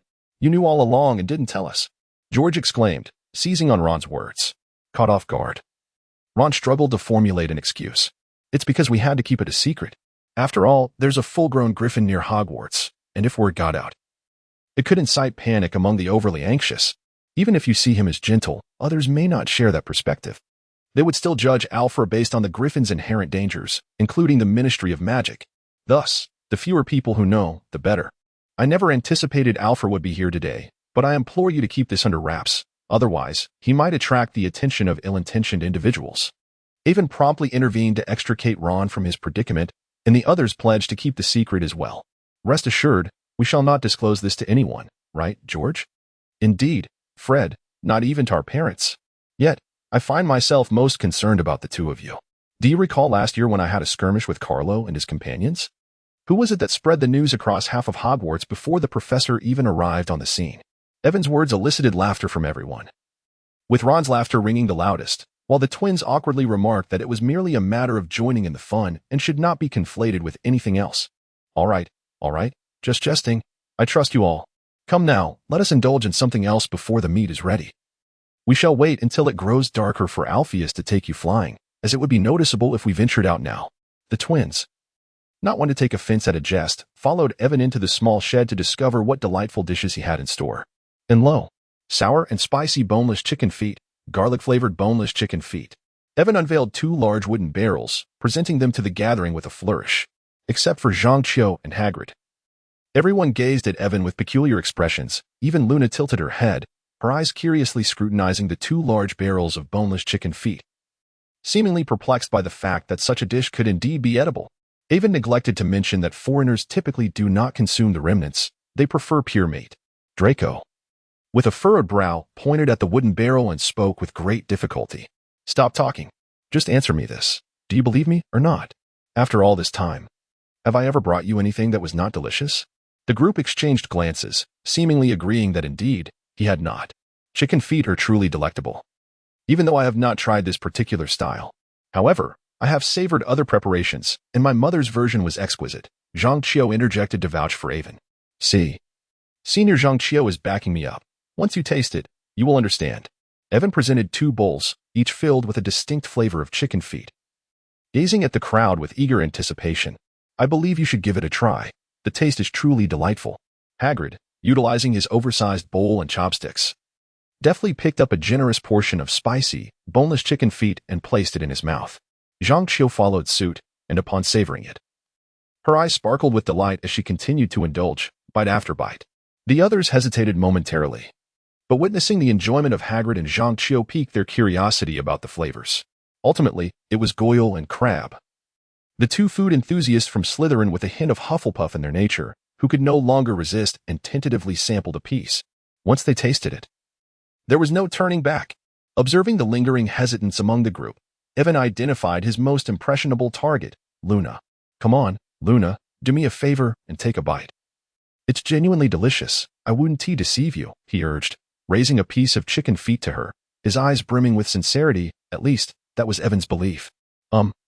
Evan, you seem akin to the big bad wolf luring Little Red Riding Hood. Neville, the earnest soul, candidly remarked. Huh? Me? Neville, are you serious? Evan gazed at Nawi in utter disbelief, unable to fathom that such hurtful words could emanate from the lips of this seemingly innocent child. Evan was taken aback. How could he possibly be the big bad wolf that had abducted Little Red Riding Hood? It was inconceivable, utterly impossible. Luna cast a curious glance and, out of respect, took a bite. Instantly, Avon, shrouded in shadows, was illuminated by sunlight. Finally, someone acknowledged him. The flavor was indeed delightful, with a satisfying crunch. You might want to give it a try. It was slightly spicy, yet the taste was quite pleasing. Luna, with wide eyes, enthusiastically recommended it to the others while she herself began to eat with her chopsticks. Avon has successfully compelled the entire Hogwarts to master the art of using chopsticks. With Luna leading the charge, a group of individuals has begun to experiment with these utensils, taking tentative bites before exclaiming in delight. Chapter 92. I am not merely proficient with my fist. Come, do not be shy. If there isn't enough, there is plenty more. Don't just indulge in chicken feet. To try this grilled tripe that is equally chewy. Having discovered the delectable nature of chicken feet, each person shed their reservations, savoring the food with gusto. Even as their lips turned a fiery red, they refused to halt their use of chopsticks. With the prior experience of chicken feet behind them, they did not reject the platter of tripe that Avon presented. Each one took a skewer to sample. A significant factor was their inability to discern what it was. Upon realizing its delightful flavor, they transformed once more into relentless skewer enthusiasts. What is this? I have never tasted anything like it before. Draco exclaimed as he devoured a skewer of tripe, boasting of his strong teeth and chewing voraciously. Tripe, as Avon calmly clarified, is the stomach of a cow, while simultaneously popping a piece of garlic chicken foot into his mouth. Upon hearing this, the group paused, staring blankly at the skewers of tripe in their hands. Stop. Do not spit it out. Weren't you all relishing it before you knew what it was? Especially you, Draco. Just as they seemed on the verge of regurgitating. Avon interjected to halt their actions. But you did not mention it was cow stomach. Ron protested with a grimace. It is not inedible. What do you have to fear? You are wizards, after all. Should wizards concern themselves with such matters? Consider the bizarre ingredients in potion classes. Ultimately, when concocted into potions, do they not end up being consumed? Upon hearing Ivan's words, they were reminded that the ingredients for potions were hardly of commendable quality, particularly considering the unpleasant aromas they emitted. Nevertheless, they consumed the concoctions. In contrast to the potion ingredients, the fragrant dishes before them appeared far more palatable. Thus, in light of this comparison, the previously unappetizing food seemed less objectionable. Therefore, I assure you, anything I present is undoubtedly edible and indeed delectable. Should there be even the slightest hint of unpalatability, it would never grace the table. Avon proudly puffed out his chest. Upon hearing this, the crowd ceased their reluctance. They consumed whatever Avon offered, though this did not apply to Goyle and Crab, who had eagerly accepted everything since they first savored the delicious chicken feet. Avon, what is that? Draco inquired, pointing at the drowsy creature resting at Avon's feet, alongside the small yay atop its head. My new pet, are you not aware? Avon asked with a hint of confusion. Draco shook his head. Indeed, it seems I have not seen much of you lately. Harry also recalled that he hadn't spotted Draco's usual flirtations around. Pansy, who had been silently eating, scoffed. What is it to you? I have my own affairs to attend to. A noble like myself is always occupied. Draco brushed his hair back. What could you possibly be busy with? I know you're just preoccupied with harassing my sister. I'll have you know, she's only in her first year, so keep your distance. She's still so young. Daphne glared fiercely at the shameless Draco, showing no mercy and diminishing his pride. Does that mean once she grows up, it will be acceptable? Draco's eyes sparkled with a glimmer of mischief. Get lost. Daphne retaliated, hurling a sausage at Draco's face. Hey, young lady, don't waste food. Avon admonished Daphne for her wastefulness. Daphne shot Avon a disdainful glance. The surrounding onlookers erupted in laughter at Draco's misfortune. It was a rare sight to see him humbled, and naturally, they relished the moment. What are you laughing at? This young master is merely humoring her. Otherwise, Malfoy, before he could finish, Daphne retorted without hesitation, displaying no regard for the boy who dared to toy with her adorable sister. Avon, help me.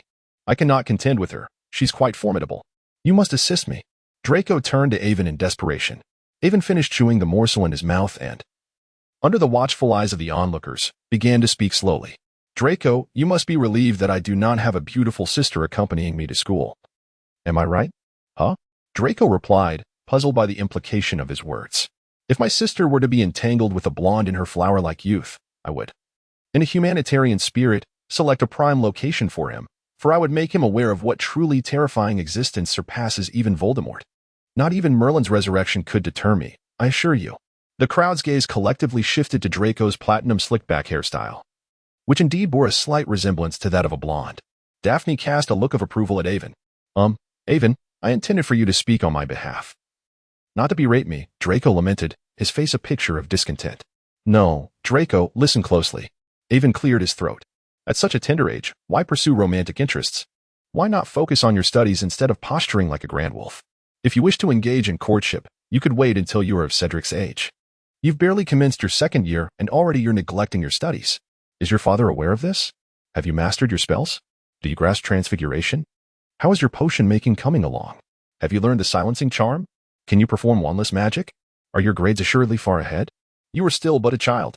Should you not be cautious of being overtaken by others while you squander your focus on anything but your education? Evan took a breath and continued, you see. This is what it means to reprimand you. The room fell silent, all eyes widened in astonishment at Evan's outburst. Ultimately, it was Harry and Ron who, witnessing Draco's embarrassment, could not contain their laughter. What are you two laughing at? Evan snapped. Have either of you truly excelled? Have you mastered the intricacies of history of magic?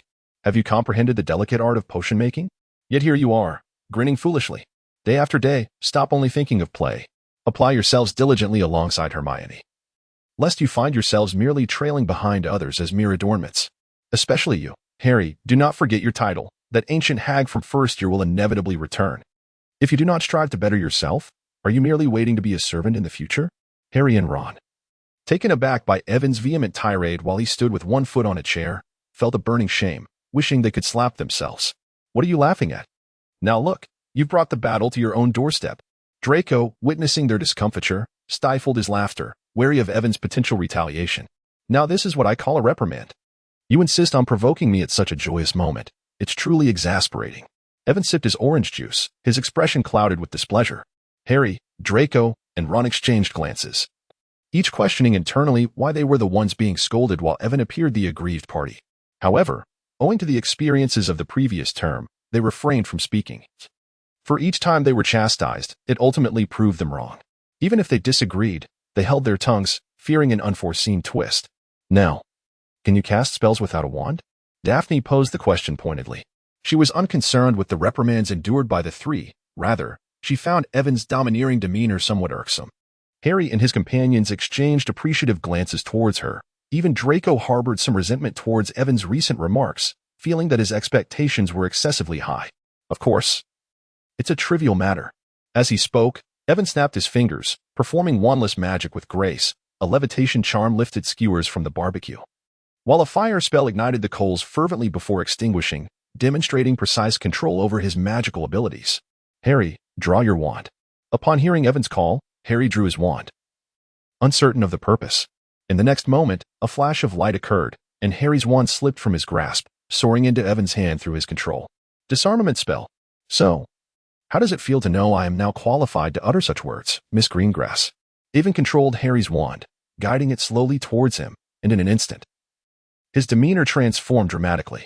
If he had initially appeared as a gluttonous cat, sulking with the impatience of a tempestuous youth, now he stood as a figure of remarkable prowess, unrestrained and commanding.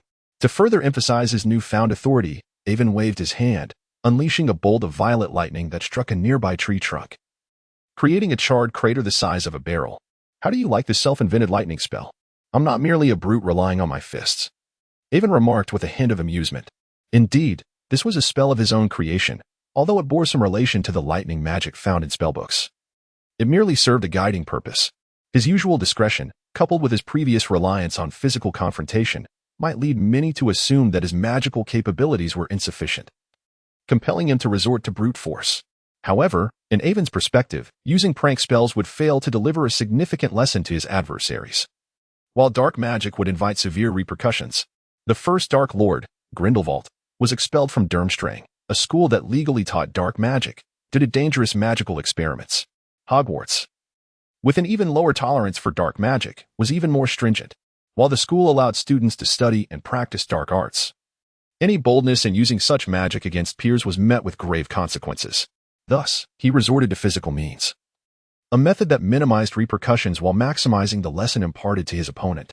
This might lead him to underestimate his magical abilities. Yet such an impression stemmed solely from his desire to avoid greater consequences. Furthermore, it was prudent to conceal his true capabilities. Premature exposure to public scrutiny could yield undesirable outcomes. This time, he was confident that this group would not be foolish enough to speculate about his ability to cast spells without a wand, as such a revelation would offer them no advantage, nor any amusement. "I apologize for my misjudgment," Daphne said, snapping back to reality, offering Avon a slight smile of contrition. This was the utmost concession she could muster. For an ordinary individual, proving oneself might suffice, but a proud Slytherin would not easily bow. Avon. My sister meant no offense. She merely sensed the tension in the atmosphere," Astoria interjected, eager to diffuse the situation. "That's perfectly all right, Astoria. May I address you as such?" Avon interposed, seeking clarification on her name. "Of course, I would be delighted," Astoria replied politely with a nod. "It is my honor. I harbor no grievances towards your sister. On the contrary, I hold her in high regard, which is why I speak so respectfully. Slytherin values strength and honors ambition, and I deeply respect this philosophy. If I make bold claims and Miss Greengrass questions them, I must substantiate my words. This is not mere bravado, but a reflection of my respect and the decorum I owe." Avon spoke in a manner that was both unassuming yet profoundly solemn, conveying to all present that he was neither jesting nor sulking, but rather expressing his genuine respect. "Thank you for your regard towards Slytherin, Mr. McGrath. However, you may also call me by my name, Avon." Daphne raised her glass in a toast, using juice in place of wine to signify her acknowledgement. Avon was the first person she had encountered who could openly express a lack of bias against Slytherin while simultaneously conveying respect. Even as a second-year student, she was aware that the prevailing sentiment at Hogwarts was one of prejudice against Slytherin, often perceived as a breeding ground for dark wizards. This bias was undoubtedly exacerbated by the arrogance of certain Slytherin students, as well as their disdain for others based on blood status. Indeed, prejudice is reciprocal. "Thank you for your acknowledgement, Daphne," Avon replied, raising his glass in return. In that moment, he transcended his usual persona of a gluttonous jester, engaging with the young lady of the Greengrass family as the scion of the McGrath lineage. Although he often exhibited a playful demeanor, he maintained the decorum expected of him during serious occasions. His reluctance to conform to pretentiousness stemmed from a desire to remain authentic. After all, is it not exhausting to uphold an incessant facade? Avon's recent actions have remarkably alleviated the animosity among the three, for they were genuinely impressed. They found themselves utterly speechless. Observe, Avon is not merely the person you typically perceive. This is precisely why, during my unwavering dedication to the ideals of pure blood supremacy, I chose to befriend this boy from a Muggle family because he is truly exceptional. Draco proudly proclaimed to the gathered crowd, particularly to those well acquainted with the Malfoy family's demeanor. He has never regretted his decision to befriend Avon and is grateful that he did not, out of disdain for Avon's Muggle heritage, drive away this remarkable friend. Now, Avon brings prosperity to their household, earning galleons and broadening their horizons, constantly affirming the righteousness of his choice. Enough of such serious matters. Today, I summoned you all to revel in joy, so let us refrain from discussing these weighty issues. Avon clapped his hands and smiled, lightheartedly enlivening the atmosphere. The crowd returned to their senses and resumed their enjoyment, while the twins rushed to Avon's side, claiming they wished to be his little followers, so that when someone bullied them and they could not defend themselves, they would call upon Avon for assistance. "Oh, you startled me. I thought you little ones were about to quarrel," Hagrid remarked, patting his chest. Children's squabbles could be quite troublesome, and he was not one to mediate among them. The twins excelled at creating a lively ambience. They had nearly finished their meal and were quite full, with only a few bites left to savor as snacks during their cheerful banter. As the sky began to darken, Avon announced that those wishing to experience riding a griffin could now begin. Glancing at the time, Avon finally initiated the moment that most had eagerly anticipated. "Hooray! This is fantastic!" The crowd cheered. "All right, come here, little ones. Remember to prioritize safety. Do not fidget on Alfred's back, and sit securely," Hagrid instructed, rising to his feet. Having consumed a bit of wine, he felt slightly dizzy yet emboldened, initially hesitant about the idea of riding a griffin. However, now he thought, why hesitate? Let us have some fun. Several children excitedly gathered around Alfra, lining up to experience the exhilarating flight on the griffin, while the more timid ones huddled together, playfully teasing the sleeping Iron Egg, who lay nearby, bored. Iron Egg, having been nurtured as a beloved pet, retained its affectionate bond despite its growth, which did not diminish the filter through which Zhang Qiu and her friends viewed it.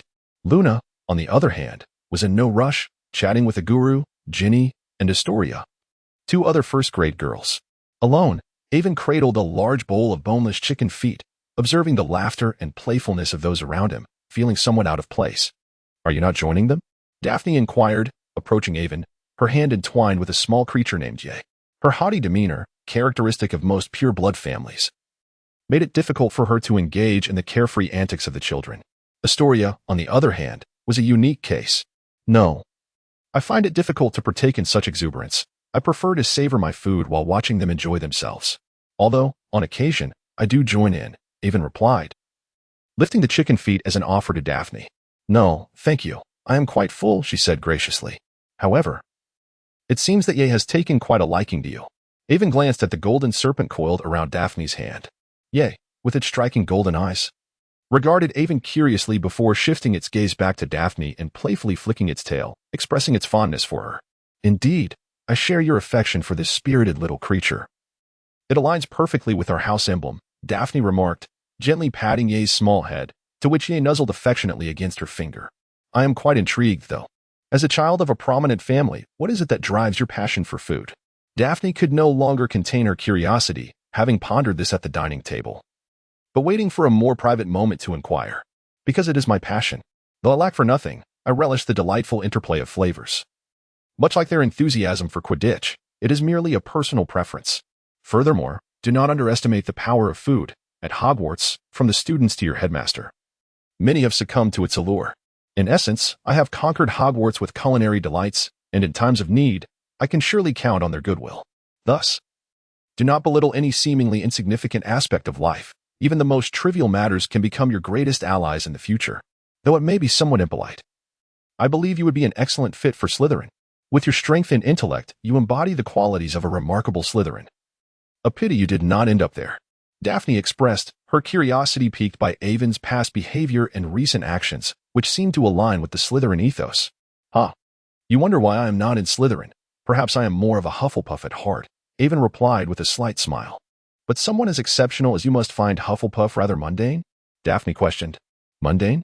Not necessarily. Hufflepuff may lack the distinct traits of the other three houses, but that is because we do not seek to showcase ourselves, which may appear bland to you. However, I beg to differ. You see, even though I may not be remarkable, the entire house rallied for me simply because I brought them food. Such an ostensibly trivial act inspired them to take risks for me. While Hufflepuff may seem devoid of ambition, we Badgers support one another, striving for the greatest common good, living in harmony until adversity arises when we unite against any foe.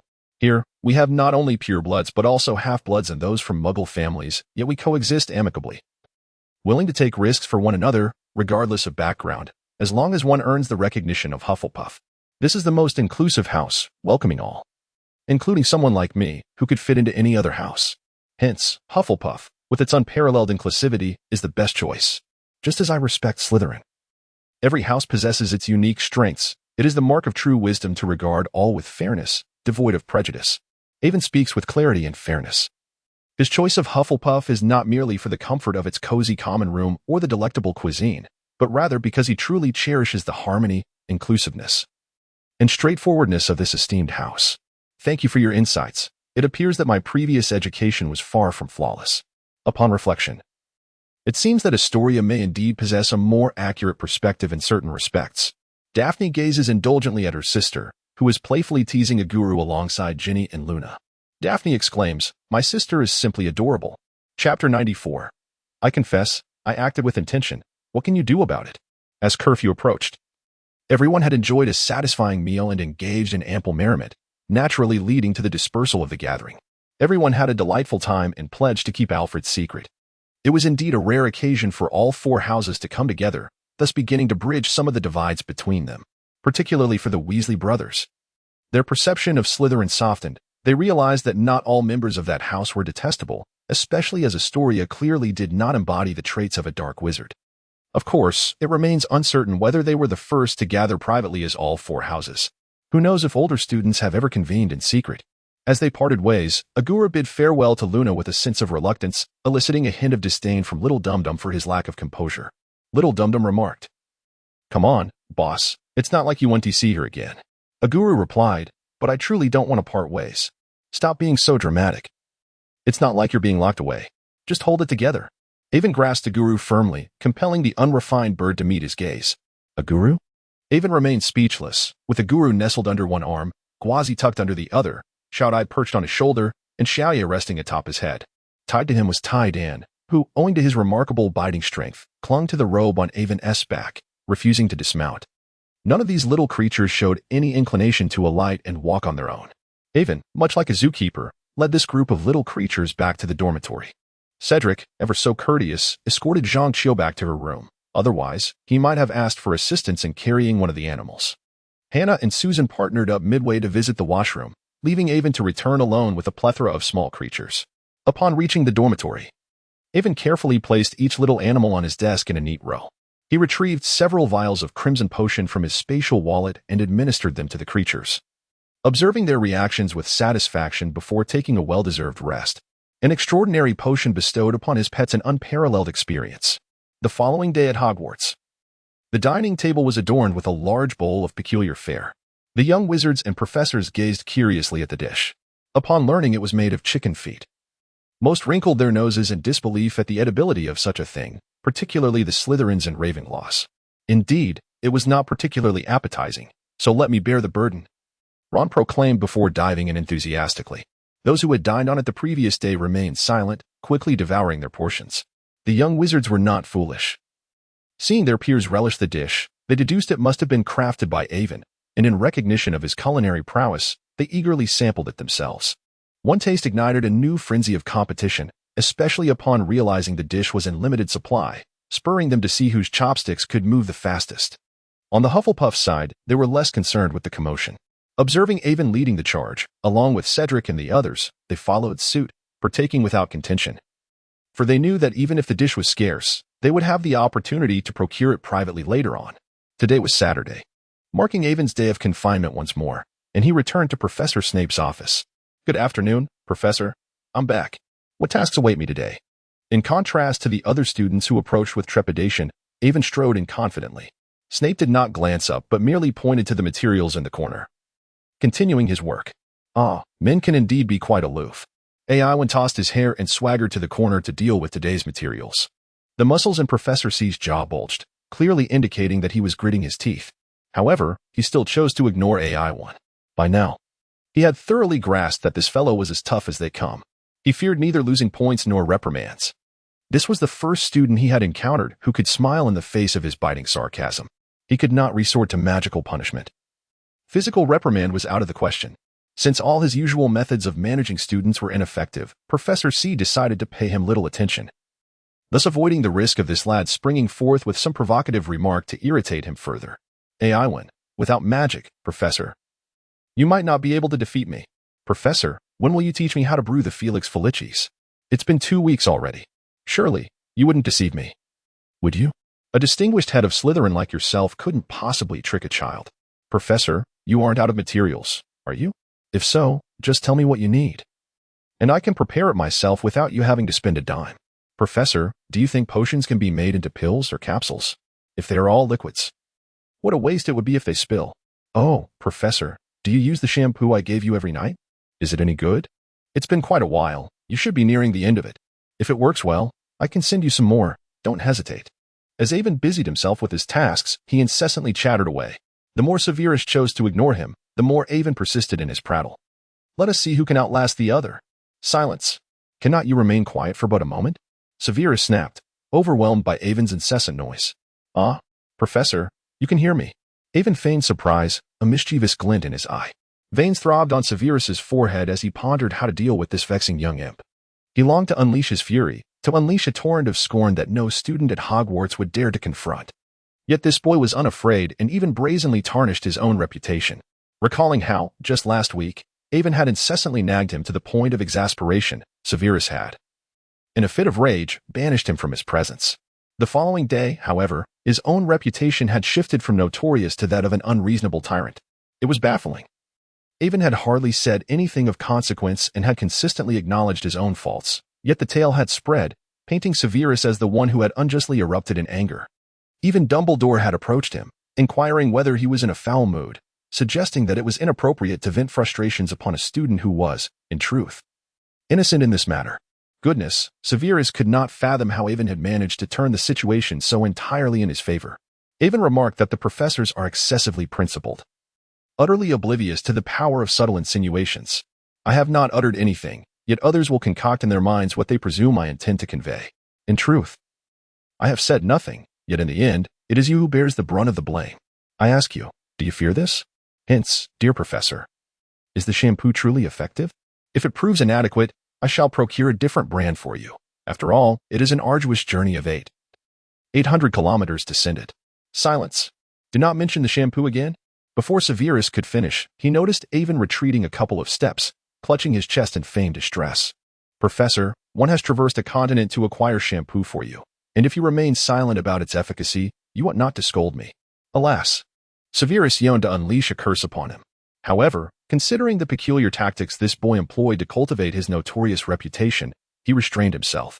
This was indeed the first time he felt utterly powerless against a student. Very well, I shall inform you. Your shampoo is quite efficacious.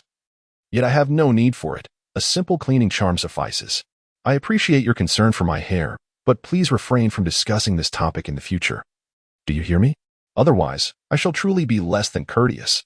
Observing Severus suppressing the urge to cast a fatal curse upon him, Avon composed his expression, smoothing out the wrinkles in his shirt. Professor, you could have mentioned this sooner. Since last Christmas, it has dragged on to this point. If you do not speak up, I shall once again send you shampoo this Christmas. Now that I understand, I shall prepare a different gift for you instead. As it seems I have acted unnecessarily for so long. Severus was genuinely at a loss for words. This boy had admitted to his theatrical performance. He ought to have been furious and unleashed a torrent of reproach upon him, yet he merely expressed a desire to ascertain his own preferences to prepare a new gift.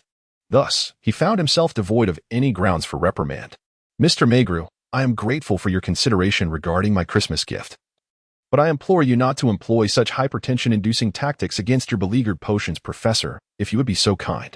Since you refuse to respond to my inquiries directly, I am left with no choice but to resort to a modicum of underhandedness. Nevertheless, it matters not, for as long as others believe me. You surely would not resort to a veritasium over such trivial matters, would you? That would be exceedingly beneath your dignity.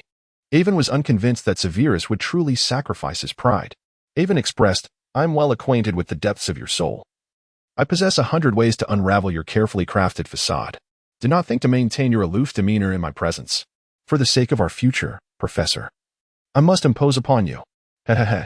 At this moment, it was Snape who clutched his heart, genuinely exasperated, having felt a flicker of sentiment just moments before. Very well, Professor, let us not dwell on this unpleasant subject.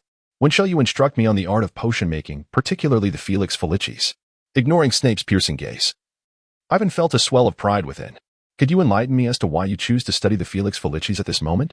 Snape inquired in a hushed tone.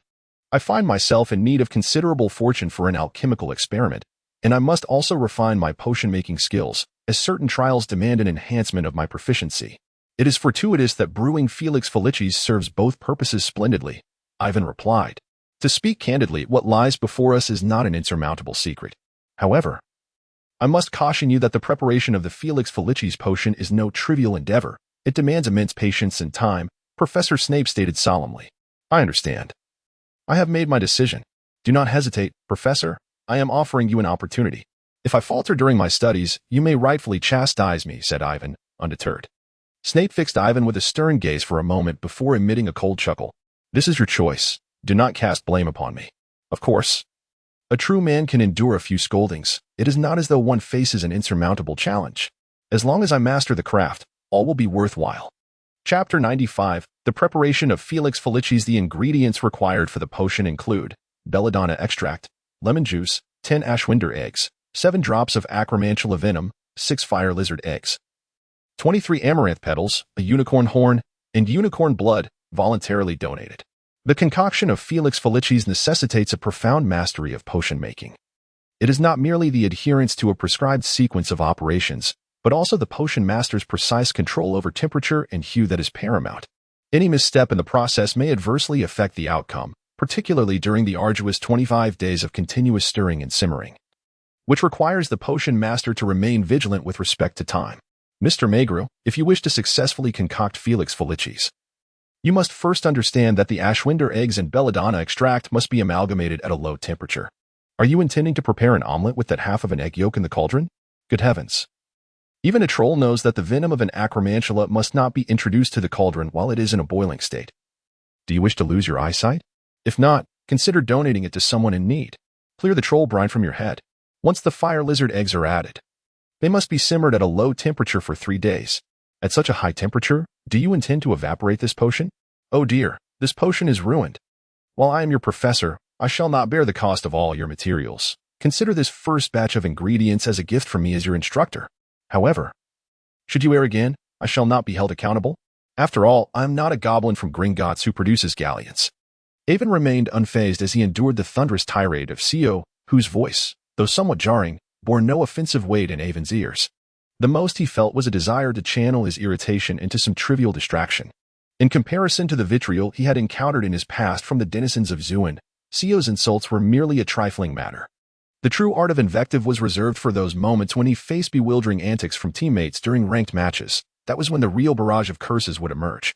The invectives of those times revolved around a singular focus on familial ties, with an intricate web of relations drawn into the fray, culminating in exaggerated and colorful expressions that bordered on the absurd. The stakes were high. Victory would honor the lineage, while defeat could metaphorically send the family tree to the heavens. In such a context, Co's methods of insult seemed almost gentle, which explained why Harry and the others would jest about Co's ferocity, while Avon scoffed at their assessments. In truth, Co's verbal prowess scarcely measured up to even a fraction of Avon's past exchanges. If Avon were to unveil his collection of retorts from those fierce duels, they would be nothing short of a cacophony of censored expletives, unfit for polite company. Thus, before Co, Avon faced the barbs with an unflinching demeanor, devoid of resentment. He regarded Co's outbursts as a mere outlet, a means to prevent Co from harboring any ill feelings. Now, it appeared that even Co had reached his limit. Utterly exhausted from the effort of hurling insults, Avon, I find myself utterly at a loss with his teachings. After a brief excursion to gather materials, I finally executed the initial production process flawlessly during my 5th attempt. Such speed even left Mr. C momentarily contemplative, rendering him devoid of any grounds for reproach. Humming a cheerful tune, I departed from Mr. C's cellar, elatedly making my way toward the hall, where dinner awaited. Tonight's feast featured beef stew with potatoes and delightful blueberry pudding. How splendid! As Aiden approached the hall, he encountered a despondent Harry and Nick, who was evidently in a state of gloom, though this ghost preferred to be addressed as Baron Nicholas. Hello, Baron Nicholas. What troubles beset you? Aiden, in a buoyant mood, greeted them warmly. Greetings, child of Hufflepuff, Nick replied.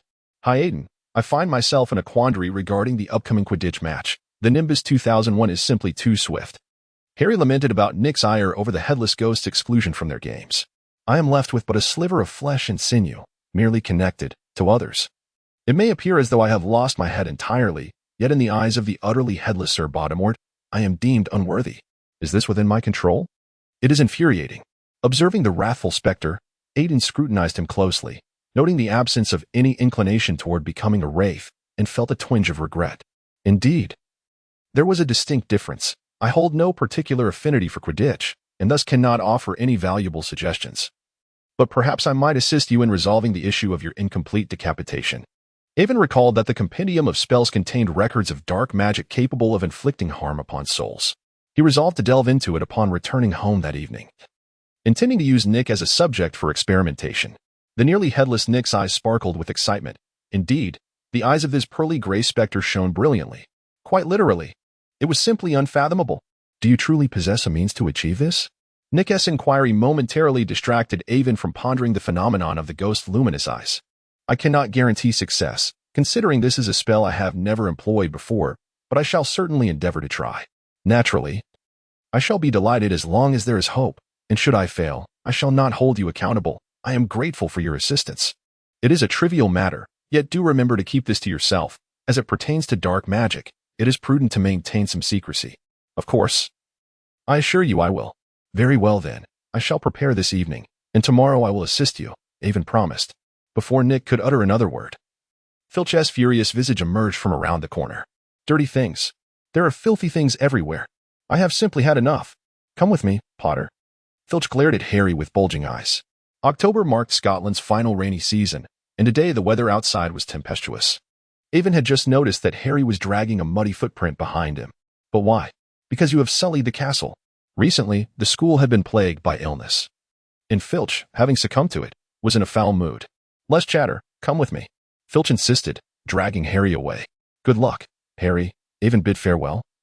Not overly concerned for Harry, it was likely he would merely be summoned to clean, as Filch did not possess the authority to impose severe penalties on students.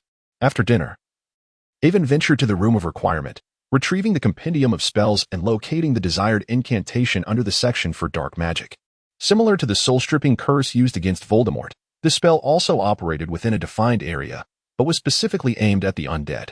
Gathering the necessary materials, Avon prepared the magic according to the instructions, placing the components into the cauldron while reciting an arcane incantation. Akasasini, Akasasini. After a flurry of activity, Avon inserted his wand into the cauldron, and the blackish-purple liquid emitted a gray luminescence upon its entry. Once the glow was entirely absorbed by the wand, Avon withdrew it. With a flick of his wand, a gray light blade struck the target in the corner of the room, although the target remained unscathed. It was sufficient evidence of his success, given that this magic was intended for the undead and inflicted no physical damage. Excellent. The success rate of this spell is steadily increasing. Come now, Baron Nicholas, are you prepared? The following day, Avon sought out Nick to commence the experiment. Indeed. Let us proceed, Nick exclaimed, extending his arms in readiness. Avon pointed his wand at Nick's neck, striving to suppress his magical energy to the bare minimum. Fearful that this beheading might indeed claim Nick's life, he pondered whether a ghost, having once perished, could succumb to a magical attack, given that here. Magic was incapable of vanquishing spirits, even the most formidable killing curse would fail. Blade-edge spirit sever, he murmured inwardly as a slender gray blade sliced toward Nick's throat. Wow, was that pain I just felt? Nick exclaimed, touching his neck in astonishment. How was it? Did it work? Avon inquired eagerly. Of course. I felt my neck disconnect just a tad. 2 more strikes and it would be completely severed. Avon, you are truly remarkable, Nick replied, his excitement beginning to mount. Did you sense that if your neck were to completely sever, you would die? I imagine a ghost might possess such awareness. After hearing Avon's words, Nick contemplated for a moment before looking up and responding, No, your attack merely drained a bit of my energy. Yes, energy, so long as it isn't entirely depleted. I shall not perish. Avon breathed a sigh of relief upon hearing Nick's words, simultaneously gaining insight into the survival mechanism of these spirits, which seemed akin to a form of spiritual energy. Should their energy be exhausted, they too would meet their end, with the final 2 blades unleashed. Nick's head fell completely away from his body. Ecstatic, he grasped his own head, cheering, while Avon noticed that the tips of his toes had grown slightly more transparent. This Halloween Eve marks my 500th anniversary. May I invite you to attend, Avon? Nick proposed. A ghostly gathering? I have yet to witness such an event. Certainly. I shall attend, Avon acquiesced, driven by curiosity.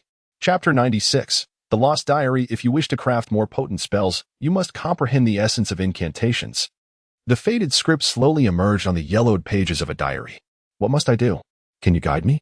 Avon inscribed his query on the brittle parchment. You might venture to the forbidden section to seek 2 tomes.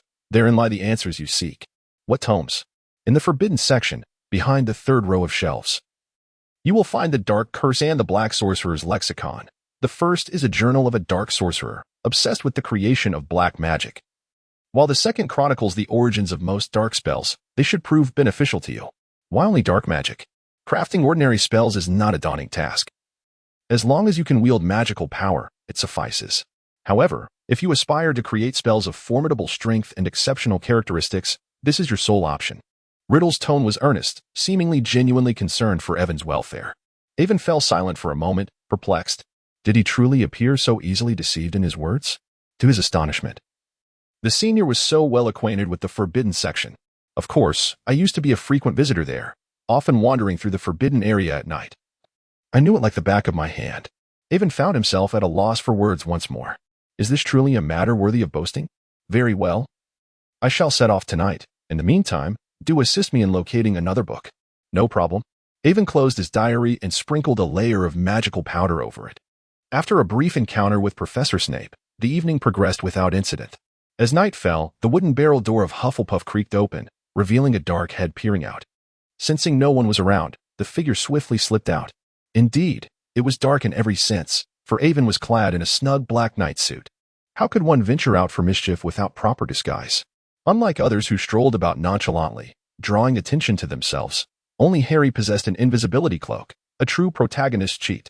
Although Avon coveted that cloak, he was not overly envious. After all, it required complete coverage to achieve invisibility. Moreover, any exposed limb would negate the effect, making stealthy wand-waving impossible. He yearned for a cloak that would render him invisible while draped over his shoulders, yet he felt it would pale in comparison to Harry's. Crafted by Death himself, while he was merely a wizard of lesser stature. Cautiously, Avon made his way towards the library. Along the way, he encountered several young wizards out for a nocturnal stroll. To avoid being spotted in his rather unconventional attire, he quickly crouched into the shadows, blending seamlessly with the darkness of the castle. Observing the young wizards, some carrying lanterns or illuminating their wands, he could see their little lights bobbing from afar. How could they not be noticed by a professor? But he was different. For this moment, he had prepared night vision goggles through alchemy, freeing his hands and eliminating the risk of attracting the professor's attention with a light source, utterly perfect, cradling Mrs. Norris. He watched as Filch hurriedly chased the fleeting light towards the corner of the third-floor corridor. Avon emerged from the shadows behind the night statue. Now, remember? You've never seen me, Mrs. Norris, he whispered. He opened a can of cat food for Mrs. Norris, stroking her now sleek and shiny back, and continued his ninja-like escapades. Mrs. Norris relished her meal, completely unconcerned about Avon's whereabouts and had no intention of betraying him. So far, Filch had spent not a single penny on Mrs. Norris's cat food and treats. All had been supplied by Avon, leading to special favors from Mrs. Norris for her #1 benefactor. After Avon departed, the little lion, recently pursued by Felchie, circled back and fortuitously encountered Mrs. Norris, who was licking her paws after indulging in a can of cat food. The two, a person and a feline, locked eyes. Hush, here's a treat for you. But remain silent. The little lion produced a piece of sausage and tossed it onto the ground. Mrs. Norris glanced at the sausage rolling to her feet, then meowed loudly. Meow. The little lion's face paled. The heavy footsteps of Felchie echoed from afar, prompting him to flee in haste.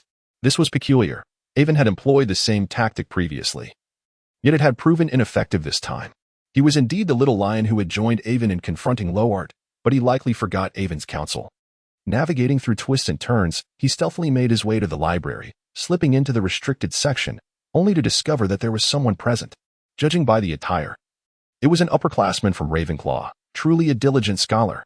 Yet, it remained uncertain which year he belonged to. Perhaps the uniform was a precaution against being unrecognized as a member of his house of Cot? Ahem. It seems there is indeed someone in the restricted section. Avon affected a hoarse voice, pretending to be a professor, which startled the upperclassman into hastily gathering his books and fleeing the scene. There was no other option. Avon remained there, engrossed in his reading, entirely oblivious to the nature of the setting. After dismissing the upperclassman, Avon followed the instructions in his diary and located the 2 tomes, which were already cloaked in a fine layer of dust, indicating that Mrs. Phelps had not attended to them for quite some time. Moreover, these 2 volumes had evidently been overlooked for an extended period, as the Spectre had stated. Indeed, these invaluable books were consistently neglected by the majority. Having found what he sought, Avon extracted his diary and a fountain pen. Are you familiar with those esoteric texts concerning alchemy? It seems you have successfully acquired the 2 volumes. The alchemical texts are situated at the innermost part of the 6th shelf. Avon followed the guidance to the designated level of the bookshelf, but alas, only a pitiful few tomes adorned the shelves, indicating that such literature was indeed quite scarce. However, Riddle was not exaggerating. He possessed an impressive knowledge of the restricted section. Gazing at the volume in his hands, titled The Lich's Dungeon Mystery, it seemed to narrate the past exploits of a certain dark sorcerer. Yet, Riddle claimed that it contained instructions on how to construct cursed traps akin to those found in haunted houses. Selecting 2 volumes of his interest, Avon began to explore the forbidden section, having previously only perused the front shelves last semester. The books within required the signatures of 2 or 3 professors for borrowing. Avon contemplated for a moment. He found no justification for enlisting the signatures of several professors to unseal the forbidden tomes, thus abandoning this legitimate course of action. What on earth is this execution from the 14th century? Is it also a tome of dark magic? No, it is a fragment of a grim history. relegated to the forbidden section due to its potentially frightening content for novice wizards, predating the witch hunts. And what of this Crimson Corpse? It is a record concerning a dark sorcerer who conjured a unique undead being, concealing within it the methods of its creation. Though some fools are utterly incapable of uncovering them. Avon inquired incessantly, picking up volumes that piqued his interest and returning those he deemed unnecessary. "Are you here to procure goods?" he exclaimed. "Ah, I am merely curious." Laughter erupted, accompanied by a flurry of emoticons. Riddle, upon witnessing this cascade of mirth, fell into a profound silence, rendered speechless. "Please refrain from scribbling or doodling indiscriminately. Thank you," Avon insisted. "Am I not merely inviting you to share in my state of mind? What, then, is the content of this forbidden tome?" He persisted in his inquiries, relishing the rare opportunity to have someone serve as a narrator. Suddenly, a stern voice called out from not far behind Avon. "Who goes there?" Startled, Avon flinched, causing the book he held to slip from his grasp. In his frantic attempt to retrieve it, he inadvertently knocked several other volumes from the shelf, the sheer size of the book exacerbating the chaos. Aidan discerned the unmistakable voice of Professor McGonagall. This feline professor shows no mercy when rules are transgressed. Alarmed, Aidan swiftly utilized his dexterity, hastily shoving the books back into their places before seizing his diary and leaping upward with all his might. He ascended directly onto the bookshelf, where he adeptly controlled his strength, making scarcely a sound. He then scaled the shelf to the adjacent column, firmly gripping the intricately carved edges, pressing himself against the column. Utterly still. Fortunately, the tops of the columns in Hogwarts were adorned with small statues, providing Aidan with ample footholds and handholds, given his chosen height and direction. As long as Professor McGonagall did not look up and scrutinize her surroundings, he would remain undetected. Professor McGonagall entered, wand in hand, having just passed this way to conduct her customary inspection of the restricted section. Noticing that the door to the restricted area was ajar, she immediately surmised that a young wizard had slipped inside, prompting her to call out in hopes that the student would present themselves. However, after a brief moment of silence, with no one emerging, she resolved to personally seek out the culprit and impose a hefty deduction of 20 points. If the offender belonged to her own house, the penalty would escalate to 50 points. She would not allow favoritism to cloud her judgment. As McGonagall completed her circuit, she found no one in the vicinity, though she did notice a disarray of books in one area, with one volume teetering precariously on the brink of falling. Evidently, the young wizard had located what they sought and departed without restoring order to the shelves or closing the door. "What on earth?" McGonagall uttered in perplexity. Aidan, feeling a chill run down his spine, cautiously peered down to see that McGonagall merely bent to arrange the misplaced books before continuing on her way, allowing him to exhale in relief. Moments earlier, McGonagall had sensed that she had kicked something, yet upon looking down, found nothing amiss. Only a few books on the verge of tumbling out. Assuming she had merely brushed against one of the volumes, she paid it no further mind and departed. After all, this area was filled with tomes of dark history, not particularly hazardous literature. Their removal was hardly of concern, as they would inevitably be returned in due time. Avon persevered for several minutes until silence enveloped him, before finally sliding down from the pillar. He stretched his limbs, which had grown sore from the tension, and cautiously slipped out of the forbidden book zone. This time, he had successfully secured 7 volumes, sufficient for his reading pleasure for a while. Upon returning to the dormitory, he observed his roommate sleeping soundly like a pig, evoking a twinge of envy within him. It was already the dead of night, and he would need to accompany Neville for morning exercises. Thus, he too disrobed and climbed into bed. The following day, after completing the morning exercises with Neville and finishing breakfast in the common room, he seized the opportunity, before classes began, to retrieve the stolen books from the previous night, intending to peruse one of them. However, to his dismay, he discovered an additional volume among the 7 pilfered tomes, a book from the 18th century titled Witch, resembling the appearance of the Riddle Diary. The Riddle Diary was missing. Oh no! Avon emitted a sharp explosion in the dormitory. It was a disaster.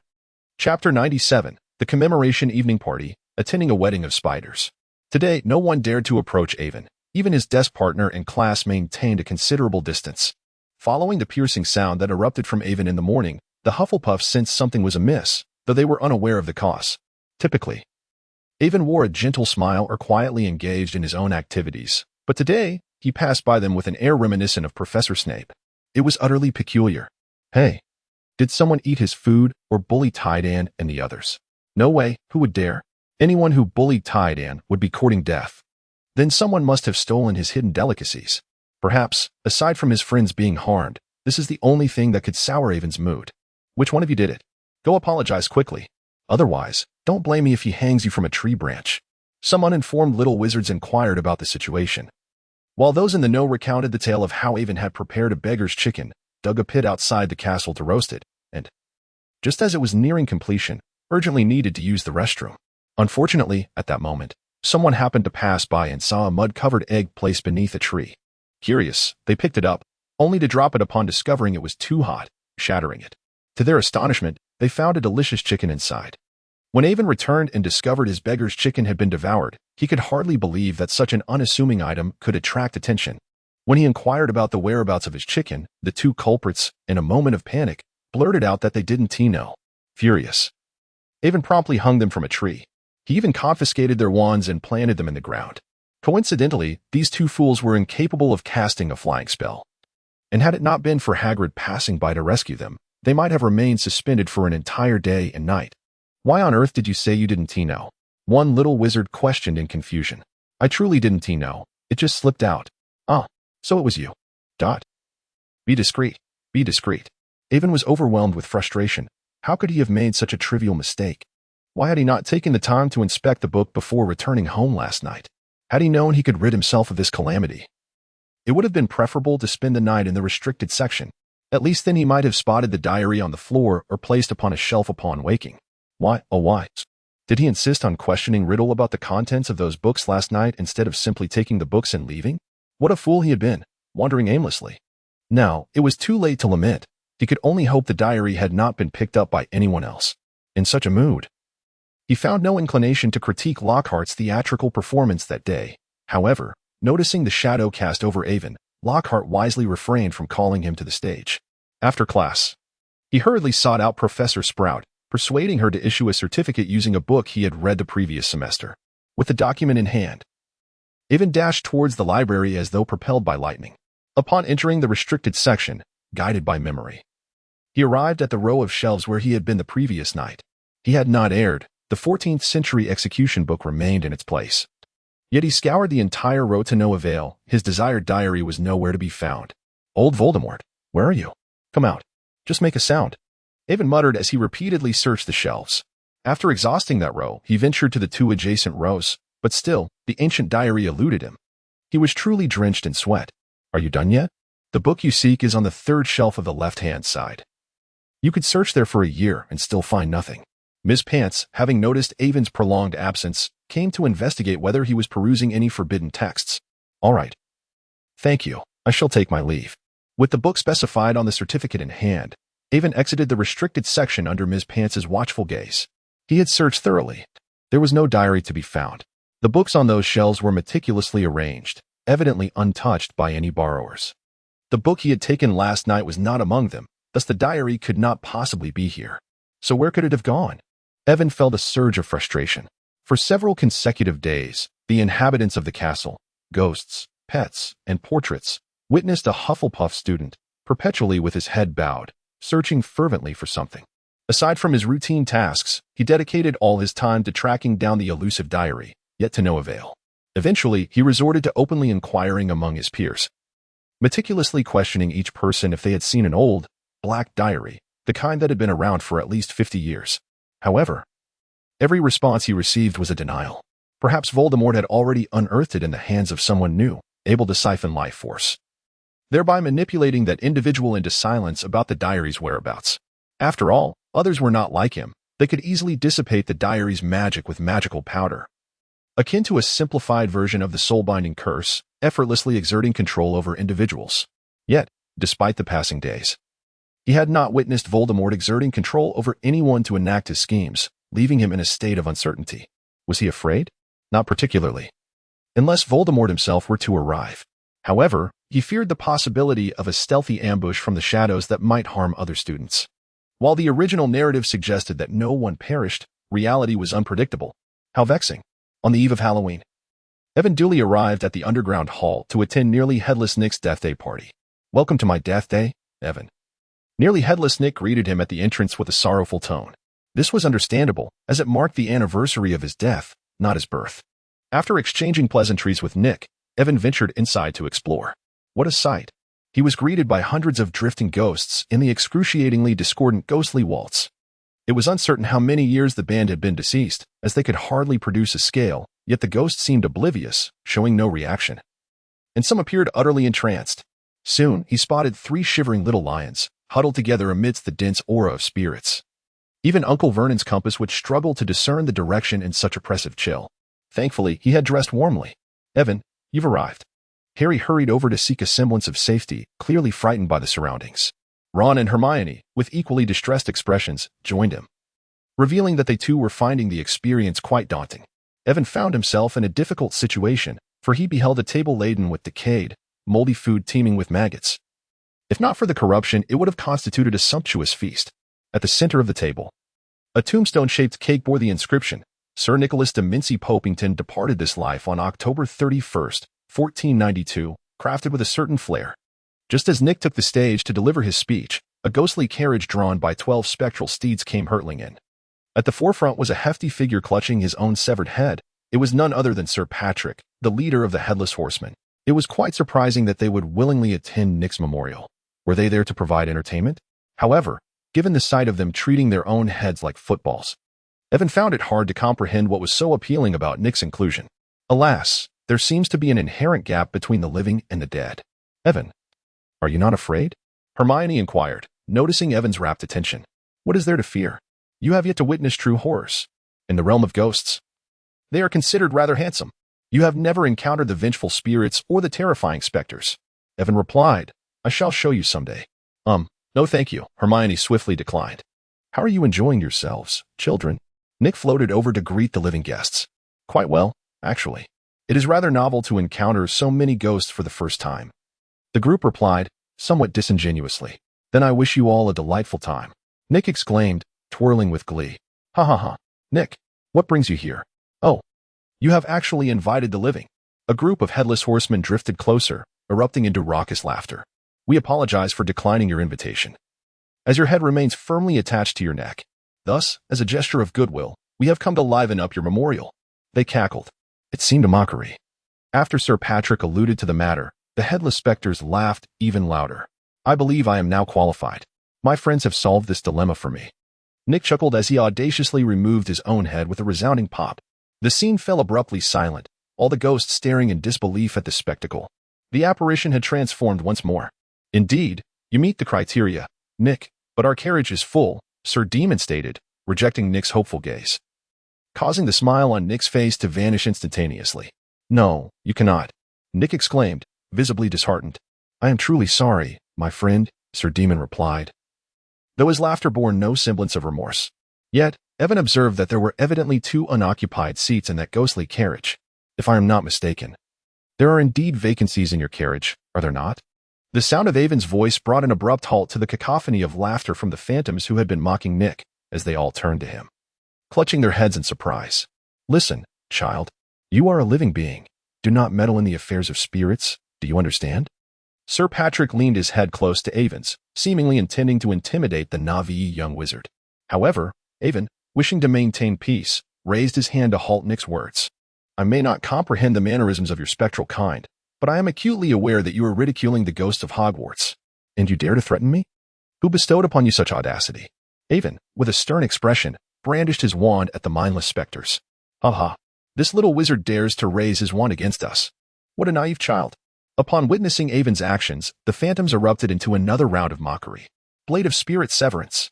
Dozens of gray crescent-shaped blades swiftly pierced through the bodies of the Headless Horsemen, leaving behind wounds that made the ghosts tremble. "Naive? I beg to differ." A wicked smile danced across Ivan's face. "How could that be? How could that be? Otherwise, how do you think I assisted Nick in severing his head?" Ivan brandished his wand, waving it before Sir Patrick, causing the ghost to tremble in fear. "Now, apologize to Nick, or I shall ensure you meet your demise once more." It appears that slaying ghosts is not considered a crime. Under Ivan's menacing threat, the typically flamboyant Headless Horsemen awkwardly offered their apologies to Nick. The wounds upon their forms reminded them of the taste of death once again. Although their injuries were healing, they felt their ethereal essence significantly weakened. "Thank you, Ivan, for helping me vent my frustrations," Nick expressed his gratitude afterward. "It was my pleasure, but we must take our leave now. It is time for us to seek sustenance from the living." Avon's words prompted the three little ones behind him to nod vigorously. They were truly at their wits' end. No problem. I am immensely grateful for your willingness to attend my memorial gathering. Nick placed his hand on his chest and bowed respectfully, to which Avon reciprocated the gesture before leading the three little ones away from that place. Come, come, I shall treat you to a special meal. I am absolutely famished. Evan, accompanied by Harry and the others, dashed toward the kitchen, with nothing able to hinder his eager march towards dinner. Oh, this spider is capable of migration? Are they on their way to a wedding? Their haste suggests they are eager to partake in a joyous celebration. Hermione looked on with a raised eyebrow. Harry wore a puzzled expression, and Ron appeared quite bewildered. Along the way, Evan observed a line of spiders orderly making their way out of the castle windows and suddenly found it rather amusing, prompting him to pause for a moment to watch. Once the spiders had departed, he resumed his journey towards the kitchen, his stomach rumbling audibly. Chapter 98. A cluster of letters. What sound is that? Did you hear it? Harry, mid-meal, suddenly glanced upward and inquired of his companions. I didn't hear anything. Perhaps you misheard, Hermione responded, swallowing her noodles with a curious look directed at Harry. Harry, surely you haven't been startled into silence? Ron teased, nudging Harry with his shoulder. No, I truly heard something. Listen. It's happening again, Harry insisted, pushing Ron's head aside with determination. Evan, did you hear it? I can't say for sure. I'm in the midst of enjoying my noodles, Evan replied, his mouth full, one hand clutching a chicken leg, his cheeks puffed with food. Aiden prepared a steaming bowl of beef noodles in the kitchen. Having recently endured a chilling encounter with a ghost, he was in dire need of a warm bowl of beef noodles for salvation. Aiden, I eat beef. If you don't let me, I'll make you eat a melon. Harry said nothing further and focused intently on his noodles. After satisfying their hunger, they each returned to their respective dormitories, urgently seeking the warmth of a cozy fireplace. Once they departed, a sneaky little elf emerged from beneath the table, looking anxiously at Harry's retreating figure. The diary had been lost for many days, yet nothing had transpired. Perhaps Voldemort's diary was too old and had been discarded, or it simply had not been found. However, it was also possible that this old wretch was plotting something significant. Thus, Aiden hastily pinned a letter for the little elf to deliver to his grandfather, inquiring about the preparations for the items he needed, requesting that some be made available at once. 2 days later, Avon received 3 letters and packages all at once. Little Dowdoo took one, a Screech Owl claimed another, and a Grey Owl acquired the third. Avon found it curious that they usually did not come around, yet all chose to arrive simultaneously this time. Little Dowdoo, being quite generous, set down the letters and urged the other 2 owls to do the same. Then, she led them to her nest, inviting them to share the delectable morsels of jerky from her small bowl. She feasted on the finest brand of all jerky treats available. Evan paid no heed to the amiable little fellow, instead turning his attention to the 3 letters he had unwrapped. The first was from Lucius, containing a letter, 2 seals, and a key. Dear Evan, the pet shop has officially commenced operations. In addition to our flagship store in Hogsmeade, the Diagon Alley branch is now open, and we have forged an agreement with the Magical Creatures shop in the Owl Emporium. Henceforth, pet food, treats, and toys will be supplied exclusively by us, provided our products are superior. The address for the Hogsmeade restaurant has been selected and is currently under renovation according to the blueprints your father provided. We are merely awaiting the house elves from Hogwarts to train the new chefs. The 2 seals signify your ownership of the pet shop and the restaurant, so please keep them secure. The key grants access to the account I have opened at Gringotts, where future profits will be deposited, eliminating any concerns regarding fees imposed by the goblins during transfers. Yours sincerely, Lucius Malfoy. Upon finishing the letter, a smile crept across Evan's face. This was indeed splendid news. Not only had he secured 2 significant clients, but he had also opened a branch, and preparations for the restaurant were well underway. Now, all that remained was for the funds to arrive, allowing him to expand the pet market and usher more pets into the homes of wizards. Surely, he would soon find himself counting riches until his hands ached. With the capital in place, he could commence other ventures, and undoubtedly, the capitalists of the wizarding world would soon bear the name of the Margrave family. Ah, how delightful. The second letter was from his father. Aside from the usual greetings, it discussed the collaboration with the Malfoy family and mentioned the horned owl Lucius had gifted him, intended for delivering messages between the Muggle and magical realms. His father also informed him of their decision to open a hotel, catering to both wizards and Muggles, which would serve as the Malfoy family's foothold in the Muggle world and provide a source of income for the Margrave family until the wizarding industry's supply chain was fully established. Your charmingly dashing father. Avon was not taken aback by the signature at the end of his father's letter. Privately, they adhered to far fewer conventions. Barrett, in his youth, was a man who shunned the constraints of rules. He declined the academic path arranged by his family and ventured alone to the United States to pursue his studies. A decision that ultimately led him to meet Alina, his destined companion. Thus, despite his seemingly glamorous exterior, Barrett was not a particularly serious individual in private. He often lounged around the house in baggy shorts during periods of unemployment, provided he wasn't obliged to accompany his wife on shopping excursions. The third letter, however, was remarkable. It was a response from his grandfather, accompanied by a bundle of blueprints. "My little son, I have procured the blueprints you requested. Should you require anything else? Do not hesitate to inform your grandfather. Take care of yourself in that so-called wizarding world. If you need weapons, just say the word, and I will have my subordinates deliver them to you. Do not allow yourself to be bullied. That is paramount. Once I have resolved my current matters, I shall come to visit you. With love, your grandfather." At this moment, Avon was overwhelmed with emotion, almost brought to tears by the profound significance of choosing one's rebirth wisely. Just look at the suffocating affection showered upon him by his family. Perhaps it would be best for him to perish amidst this stifling love, and he harbored no regrets. His grandfather had sent him a staggering array of blueprints for firearms, meticulously detailing the shape and dimensions of each component. With a machine tool and a person capable of interpreting the plans, anyone could fabricate these weapons. His grandfather's family was prominent in Russia, operating as both a well-to-do household and a legal arms dealer. They had engaged in the arms trade since before the dissolution of the Soviet Union, supplying weapons to the Soviet military, though on a modest scale, focusing solely on the military districts of the central and southern regions. While not aristocrats, their wealth afforded them a comfortable existence, especially since they avoided political entanglements and sought merely to lead a peaceful life. Thus, during these tumultuous times, they managed to maintain a relatively stable lifestyle. However, Avon had heard from his mother that despite their situation, there were still those who were unrelenting in their attempts to drag his grandfather into their troubles, which explained his current busyness. Avon felt that it was high time for him to take action. Perhaps he could employ magic to assist his grandfather in penetrating foreign markets. In doing so, he could enlist the services of a few destitute dark wizards to facilitate the clandestine trade of arms. This approach would not only ensure safety, but also save a considerable sum in taxes.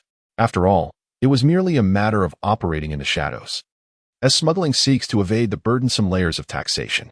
With the blueprints in hand, he could commence the operation. The materials he had forged during this period were sufficient to craft several formidable weapons. He needed to act swiftly, for that old sorcerer's diary could not remain undisturbed for long. Chapter 99. The weapons emerge buzzing and crackling. Swish, swish, swish. Bang, bang, bang. Within the abode of requests fulfilled, Avon donned a welding mask, creating a dazzling display of sparks at his workbench. The scene resembled a bustling manufacturing plant rather than an alchemical endeavor. Avon withdrew a massive hammer, swinging his arm with vigor before bringing it down with a resounding force. A flash of emerald light illuminated the space as the final component fell into place. Removing his mask, Avon cast aside the hammer and picked up the striking pin from the table. The golden pin shimmered under the light, its magical essence flowing within. Following the blueprints meticulously, he assembled each component, culminating in the creation of a silver Thompson submachine gun. It wasn't true silver, of course, merely a coating of silver alloy over the magical circuitry. He was not extravagant enough to adorn a consumable with real precious metals. Extravagance must have its limits. This time, each part was crafted from alchemical materials, significantly exceeding the durability, magical compatibility, and magical resilience of last semester's hand spray and python, ensuring prolonged combat readiness.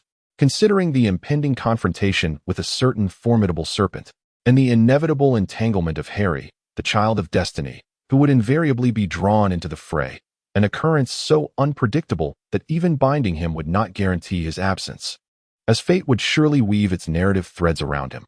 Avon relinquished the formidable AK, opting instead for the Thompson submachine gun, renowned for its ample magazine capacity, rapid rate of fire, stable trajectory, and relatively light recoil. He crafted a total of 3 such weapons, alongside a hand cannon, an exquisite product of pure alchemy. With a plethora of Dragon's Breath rounds still in use, this choice proved advantageous for close-quarters combat. Additionally, he fashioned a Colt Python, for one must not underestimate the formidable power of magnum ammunition. Lastly, he constructed a Ruger pistol for backup, marking a significant milestone in his weaponry endeavors. However, his current supply of materials was somewhat insufficient, allowing only for the creation of these items. To produce truly effective equipment, one must not compromise on cost. This, too, aligns with the principles of alchemy. The law of equivalent exchange dictates that to achieve superior performance, one cannot afford to utilize inferior materials. Sheer magical energy is inadequate to bridge the gap, nor can air magic suffice. Such is the rule. Ultimately, it all boils down to financial resources.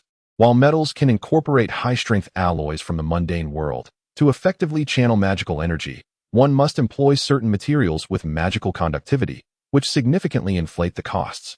In summary, earning money remains imperative. Avon placed the completed firearms within a pre-prepared magical array, anointed them with a potion he had meticulously brewed, and raised his wand, beginning to intone incantations. This time, he chose to activate the magical circuits of these firearms using air magic. As Avon chanted peculiar incantations, his wand danced through the air, infusing the array with potent magic.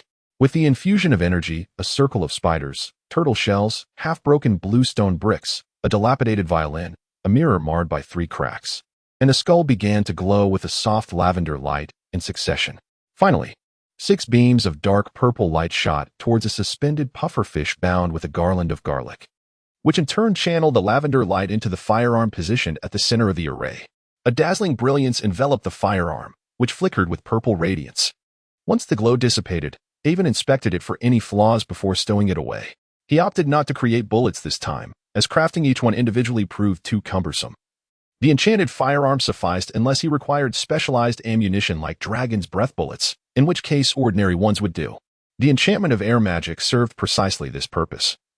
In the recent array was a manifestation of black air magic known as the Witch's Ghost Fire, a fire-based black air enchantment. When the gun discharged a bullet, it would bear the imprints of this magic, embodying a dual-layered physical and magical assault. However, the process was arduous and the materials were costly, making mass production impractical at present. Nevertheless, he was not embroiled in warfare, so such an extensive arsenal was unnecessary for now, especially since he had yet to fail his exams. Still, he contemplated developing an automated machine for future mass production, as he lacked the stamina to craft each piece individually. Humanity has proven the significance of industrialization through reality. Though it brings drawbacks, such as pollution, its indispensable role is undeniable. He reminded himself to take it slow, as he was still a second-year student and could not yet influence the advancement of the wizarding world. After preparing his weaponry, Avon continued to roam the castle, seeking to find the young wizard ensnared by the diary's enchantment. However, observing the lively demeanor of those around him, he found it hard to believe they had been drained of their vitality. Admittedly, he harbored a degree of selfishness. Logically, he should promptly inform the professor. Yet he still yearned to capture the serpent monster for himself.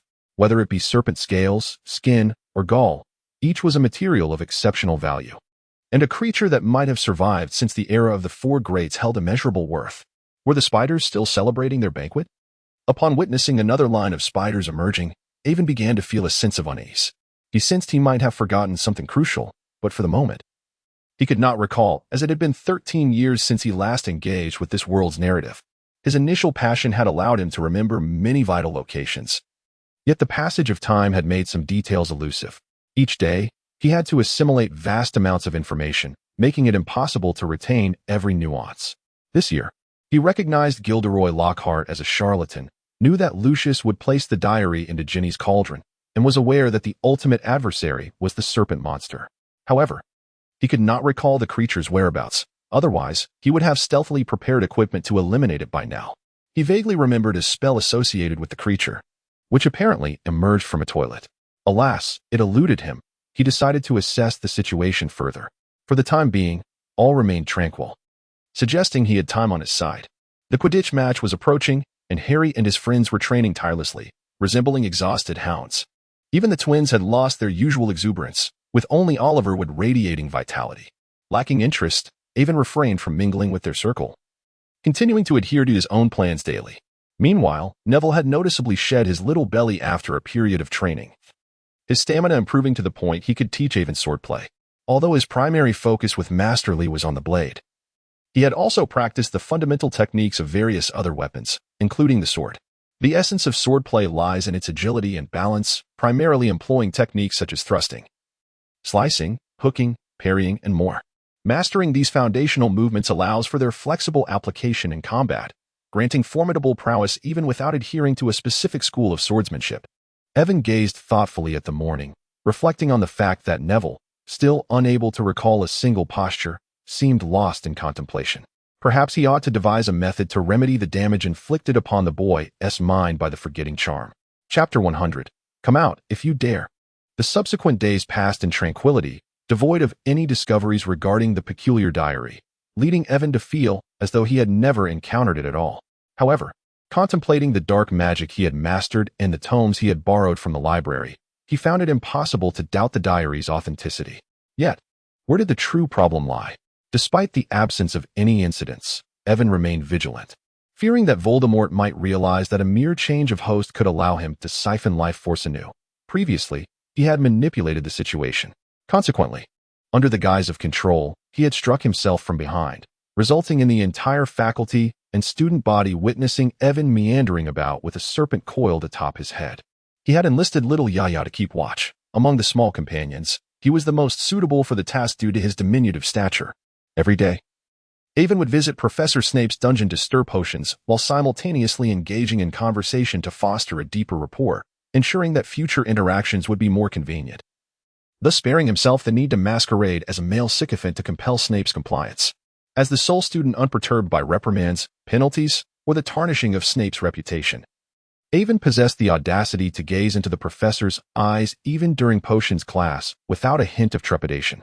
Snape, visibly agitated, was subjected to Evan's relentless inquiries, which allowed him to extract a wealth of knowledge typically reserved for upperclassmen. Satisfied, Evan meticulously recorded his notes before departing. It was amusing to think that while others were confined to revising only the current year's syllabus, he had the audacity to delve straight into the source material. Engaging in this clandestine advance, he rendered his peers oblivious to his endeavors. Meanwhile, poor Harry and his companions, after enduring a Quidditch practice, found themselves coerced by Hermione to study in the library. Draco, unwilling to suffer alone, dragged Pansy along with Goyle and Crabbe to join him. Hermione was intent on achieving academic superiority, yet she was utterly unaware of Evan's secretive preparations, making her aspirations destined to falter. Shortly after Evan departed from Snape, he returned to the kitchen to procure a serving of blueberry ice cream, intending to savor it while testing the notes he had taken in the room of requirement. Suddenly, he noticed a shadow darting past him. Upon closer inspection, he realized it was none other than his esteemed potions professor. What could be so urgent that he was in such haste? Upon reaching the third-floor corridor, Evan observed groups of young witches and wizards rushing toward a particular location, their excited chatter urging one another to hurry lest they be late. Initially perplexed, Evan soon discerned the cause of the commotion, a sensational scoop that had even captured the attention of the professor. Evan leaned slightly forward, his back foot exerting force, and his calf muscles tensed. "Here I come," he exclaimed. In an instant, Evan shot forward like an arrow released from its bow, racing towards the throng of people. What on earth just rushed past? It seemed to be a person. Upon reaching the scene, Evan maneuvered through the crowd and finally grasped the situation. Voldemort could no longer contain himself and had begun to wreak havoc. Bloodily scrawled upon the wall was a chilling message. "The chamber has been opened. Those who oppose the heir shall perish. Beware, you filthy mudbloods." Beneath it lay a petrified student, Colin, the young enthusiast who was always shadowing Harry with his camera. Oh, what unfortunate timing. Had I been present, I could have resolved everything. I happen to know precisely what is afoot. Ivan pondered the origin of the unfolding narrative, feeling a sense of dissonance with its initial premise. Just then, Lockhart, oblivious to the situation, squeezed past him and approached Dumbledore and the others, boasting with unrestrained bravado. Glancing at the back of Lockhart's head and then at the ice cream that had nearly been jostled to the ground, Ivan felt an overwhelming urge to strike him if it weren't for the throng of people surrounding them. "Step aside. Let us escort this child to the infirmary," he declared. "Though he is temporarily petrified, there is no immediate danger to his life, so there is no need for alarm." Dumbledore cast a brief glance at Lockhart, disregarding him, and instead turned his attention to soothing the anxious young witches and wizards nearby. Evan disregarded the commotion unfolding nearby, glancing around in search of Harry, but to no avail. It seemed he had temporarily evaded the mantle of the savior. "Professor, may I employ some magic?" he he inquired, for he lacked any paint. Just as the professors were preparing to carry Colin to the infirmary, Avon suddenly seized Professor Snape's robe. The gathering, initially poised to disperse, turned their curious gazes towards Avon, puzzled by his words. "What is it, Avon? Do you have something to say?" Snape remained silent, while Professor Sprout approached to inquire about her little badger. "It's nothing. I merely feel that remaining unresponsive in the face of such arrogance is not in my nature, especially with the rebellious spirit I possess," Avon replied, brandishing his wand and directing it toward the gruesome letters. As the other professors escorted Colin away, Dumbledore, too, was intrigued by the peculiar actions of this distinctive little badger. Avon inscribed a phrase upon the wall using magic, prompting gasps of astonishment from the surrounding students. How audacious! Is he truly unafraid? How foolish! Oh, Merlin's lace vestments! He is indeed a valiant soul. Not only were the students taken aback, but even Dumbledore appeared momentarily stunned, while Professor Snape widened his eyes in disbelief. The faculty gazed in astonishment at this audacious young lad. Avon inscribed upon the wall, "Come if you dare. Who fears whom is but a cur? I am but a mere clay, unyielding to challenge. Your grandfather, I, Avon Magrave, a lingering spirit, feigning power with the aid of a long-lived serpent. Had I not been careless, you would never dream of rising to prominence in your lifetime. This, I surmise, is also intertwined with my own fate. Thus, I feel compelled to bear some responsibility. If all else fails, there is still the White King to fall back upon. When the time comes, I shall summon Harry. For I have faith he will not turn a blind eye. We can wield the Emperor's authority to command the lords." "Avon, what are you doing?" Professor Sprout inquired, her astonishment palpable. "Provocation, what else could it be?" Avon replied, as if it were the most natural thing in the world. "My child, could we please exercise some caution? Must you engage in such perilous actions?" Dumbledore expressed a note of resignation in his voice. "This Hufflepuff seems rather overly Gryffindor, does he not? What is there to fear? If that so-called heir were truly formidable, he would not resort to underhanded ambushes. Let him step forth for a fair duel. I shall not hesitate to shatter his pride. How audacious! No, my child. You must prioritize your safety. Recklessness is not the answer, especially with professors present." Upon hearing his words, Professor Sprout immediately advanced, grasping Avon's shoulder with a grave demeanor. "Ah, dear Professor, I assure you, should I encounter that rogue, I will certainly inform you. This course of action is merely to draw his gaze towards me, thus revealing his true nature, allowing me to apprehend him." Evan wore an expression of cleverness. He was indeed quite adept at being self-satisfied, and this old trickster contemplated mocking Evan for his naivety. However, upon witnessing Evan clutching his chest, he promptly swallowed his words.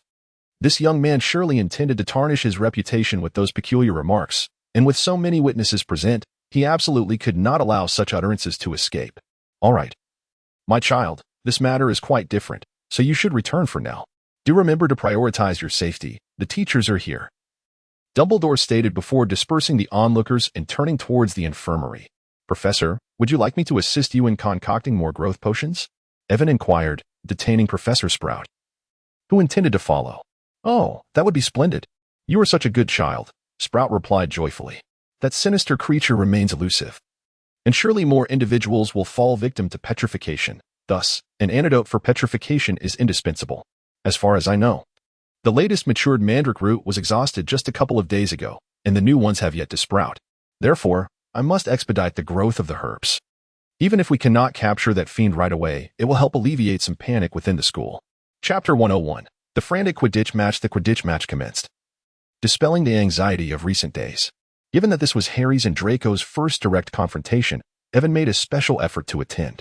Evan, positioned within the Hufflepuff team, with his hair styled in playful pigtails, cast a glance towards the Ravenclaw audience. He observed with a hint of incredulity as a guru, nestled in Luna's embrace, appeared utterly content. Could he truly be so enamored with her? Well, he too held a certain fondness for her. Yet, dear bird, do you not possess a sense of boundaries? What has become of your pride? What of your dignity? What is with that expression reminiscent of a golden retriever? Frustrated, he added a remark that affected the reading experience. This bird, in its unabashed nature, disregarded the charm Luna held for small creatures. It was evident that the bird had a preference for such young maidens. This is fiction, not a cultivation novel. To acknowledge a master is to become a puppet. I truly do not comprehend. Perhaps a glance back at Chapter 18 would clarify my intentions. Let us cease any further discussion of raptors in the wild. This is my crafted narrative. If birds can engage in chess, What then of wild beasts? Nevertheless, Agura paid no heed to its master's sentiments. Instead, it squinted its eyes in sheer delight, relishing Luna's soothing massage. Avon refrained from gazing at the infatuated LSP haydonking, momentarily glancing at Lucius seated at the professor's podium before turning his attention to the Quidditch match, which held no allure for him. Lucius, of course, had noticed Avon, but the distance was too great for more than a fleeting glance, as he intended to greet him later. His primary purpose today was to observe his son's performance, harboring hopes that his son would secure a resounding victory to uphold the Malfoy name.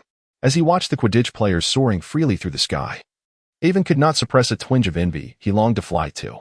Yet, he was unwilling to endure the discomfort of that jarring broomstick, resigning himself to mere admiration for the time being.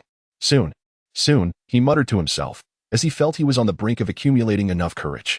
However, as he continued to watch, Avon began to sense something amiss. The bludger seemed to behave like a rabid dog, relentlessly targeting Harry. Harry, perplexed by the bludger's fierce demeanor, wondered why it was so aggressively pursuing him today. As it whizzed past, the gust of wind it created stung his face. "Watch out, Potter. You're bound to get hurt."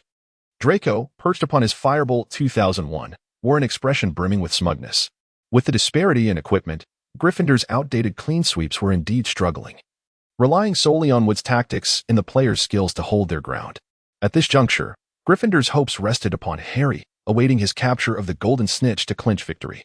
"What's the matter, Potter? Why the silence? Are you contemplating how you'll weep in defeat later? Need a sturdy shoulder to cry on?" Draco, noticing Harry's indifference, continued to taunt him, eager to see how much Harry could endure. "If you're so bored, why not take a few laps instead of nagging me incessantly?" Harry shot a disdainful look at the irritating fellow. "Oh, I thought our savior Potter was impervious to my words. But seriously, will you be seeking refuge in my arms to weep later?" "Ha." Harry glared at Draco, wishing he could deliver a solid punch to that arrogant chin. "Potter, shut up." He finally snapped, unable to tolerate the incessant chatter any longer. He had not anticipated that Draco would rival a garrulous old woman. Draco was taken aback by the fierceness of Harry's retort.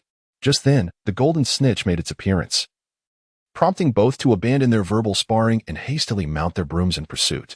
"Can you keep up with my speed, Potter? Give it your all." Yet, Harry continued to ignore him. As a bludger veered towards them, Fred managed to send it flying away, but it seemed to possess a mind of its own, relentlessly fixating on Harry. "What's wrong, Potter? Why the panic?" Draco refused to relent in his teasing. "Shut up. Are you the one casting spells? Why is the bludger so intent on targeting me? Can't you play fair?" Harry's anger flared, as the current situation left little room for doubt that Slytherin had meddled. "What nonsense. Why would we resort to such tactics? With our brooms and skills, do we need to stoop to that level?" Draco retorted, feeling insulted. "Then explain this. You are our only rivals. Who else would dare?"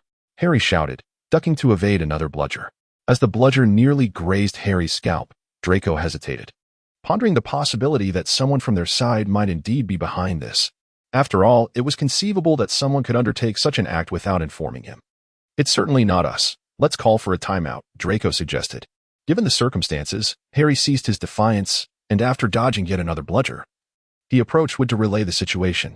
Initially reluctant, Wood consented only after the erratic bludger nearly struck him as well. With a timeout called, the game was halted. But Madame Hooch could discern no underlying issues, and thus the match resumed. Unfortunately, rain began to fall from the sky, and Avon conjured a magical barrier to shield himself from the downpour, casting disdainful glances at those foolish enough to endure the rain without employing magic. Yet something fell off today. Avon crouched down, cradling the iron egg at his feet, whispering a few secret words into its ear. Once the egg was set down, he swiftly navigated through the crowd and departed. Just when he thought all was well, upon re-entering the field, Harry discovered that the bludger was still intent on attacking him. Reluctantly, he had to fly around the pitch to evade the bludger while simultaneously searching for the Golden Snitch. Dodging the whistling wind, Harry caught a glimpse of the fleeting golden gleam. Utilizing his innate superior dynamic vision and reflexes, he immediately gave chase. Draco, who had not seen the snitch but noticed Harry's pursuit, followed suit, eventually catching sight of the golden figure through the silvery rain. "Ha, Potter, you're doomed. You can't match my speed," Draco exclaimed, elated. Harry remained focused on chasing the Golden Snitch, mere moments away from victory. Yet the relentless bludger refused to relent, continuing its pursuit of Harry. On the brink of triumph, Harry gambled, choosing not to evade. betting that his speed would outpace the bludger as he and Draco raced together after the snitch. The snitch led them beneath the stands, where they maneuvered skillfully around the supporting beams. Draco's flying skills were impressive, although he lacked the extraordinary dynamic vision and reflexes. He still held his own against Harry through sheer flying prowess and equipment. The bludger, in its wild frenzy, crashed into the curtains beneath the stands, creating gaping holes, threatening to splinter the sturdy beams. Fearing that a direct hit could collapse the entire stand, they neared the golden snitch. Just then, the wretched bludger barreled towards them head-on. If it continued on its course, Harry would undoubtedly sustain a broken nose, yet he was on the verge of capturing the snitch to secure victory. "Get out of the way," Draco shouted, shoving Harry aside and sacrificing the chance to seize the snitch. He was then struck by the bludger, causing him to lose control and be flung from his broom. Due to the low altitude, Draco spun twice in midair before landing heavily on the ground. "Ouch! My backside," he cried, cradling his posterior in agony. As Ivan observed the scene, he furrowed his brow, contemplating the possibility that the child's tail might split apart. The sight was painful to behold. However, Lucius appeared unperturbed, his expression tinged with dissatisfaction, seemingly reproaching Draco for relinquishing the opportunity to secure glory, a sentiment he found difficult to accept. Harry, on the other hand, was taken aback by Draco's unexpected act of pushing him away, leaving him with a sense of unfamiliarity regarding Draco. He had always perceived him as a fiercely competitive individual. Without Ivan's presence, one would expect their relationship to be more distant than it currently was. Yet, here he was. In Chapter 102, Dobby takes a beating, filial son Harry. Before Harry could delve deeper into his thoughts, the golden snitch appeared before him, prompting him to pursue it eagerly. Just as he reached out, the bludger reappeared, colliding directly with his arm, and he distinctly heard the sharp crack of his bone. His arm was broken. Nevertheless, he refused to yield. He leapt towards the golden snitch. Reminiscent of his first year, and with his uninjured arm, he managed to seize the elusive prize. Gryffindor emerged victorious. With Madame Hooch's decree, the match was finally declared concluded. Aiden, from the stands, shattered the frenzied roaming ball with a beam of violet light, prompting a crowd to rush over to assess Harry's condition. "We must hasten to get him to the infirmary," Ron declared, preparing to hoist his friend in search of Madame Pomfrey. "No need to worry. Leave it to me, children." Gilderoy Lockhart suddenly appeared, shoving Ron aside and elegantly kneeling before Harry. "Do not fret, my dear boy. With but a simple spell, I shall restore you to health," Lockhart proclaimed with a confident smile. "No, thank you. I would much rather have Madame Pomfrey right now. Please, take me to the infirmary," Harry quickly declined. "Have no fear. Trust me. It will be over shortly," Lockhart insisted, disregarding Harry's terrified expression as he brandished his wand confidently toward Harry's arm. "Stop. What are you doing?" Aiden shouted urgently upon witnessing Lockhart aiming his wand at Harry's arm. Yet, it was too late. Lockhart's spell had already manifested. "You fool, you've extracted his bones," Hagrid bellowed, offering no courtesy to Lockhart as he pushed him aside and scooped Harry into his arms, making his way to the infirmary. Avon hastily followed suit, leaving Draco in the company of Goyle and Crabbe, who took the lead. In a secluded corner of the Quidditch pitch, a house elf clad in tattered rags reveled in its handiwork, preparing to depart when it unexpectedly spotted a badger looming behind. The creature was glaring at him. "Apologies, but I have no time to play with you," Dobby exclaimed in terror, casting a fearful glance at the iron egg. The iron egg, tasked with identifying any suspicious elements, had witnessed Dobby manipulate the golden snitch with his fingers. Wherever he pointed, the ball would fly, a certainty beyond doubt. Observing that his master had moved ahead, the iron egg resolved to teach this creature a lesson. In response to Dobby's wide-eyed terror, the iron egg rose to its feet. Its forelimbs morphed to resemble human hands, muscles swelling as if inflated, and soon a towering muscular half-giant emerged before Dobby.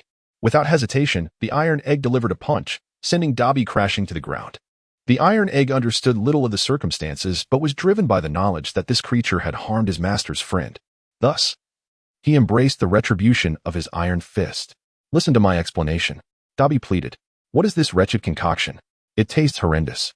Harry grimaced as he spat out the bone-repairing potion. "Of course, you didn't think this was pumpkin juice, did you? Drink up. I could have healed your injuries in a trice, but now you'll be bedridden for a week," Madame Pomfrey chided as she refilled Harry's cup, sternly instructing him not to spit it out, lest he be doomed to live with one hand for the rest of his life. "Drink quickly, or your bones won't mend," Hermione kindly urged from the side. "Once you taste it, you too will share my sentiments." Harry replied with a bitter expression. In the adjacent bed, Draco, nursing a fractured coccyx, groaned in discomfort. Though not gravely injured, the pain was quite real. Honestly, I never anticipated you would save Harry at the expense of victory, Avon remarked, mixing 2 small vials of potions while conversing with Draco. A few small bottles of potions, each a different hue, were arranged on the table beside the bed, and Avon meticulously blended them in precise proportions. You must have realized that the ball was problematic.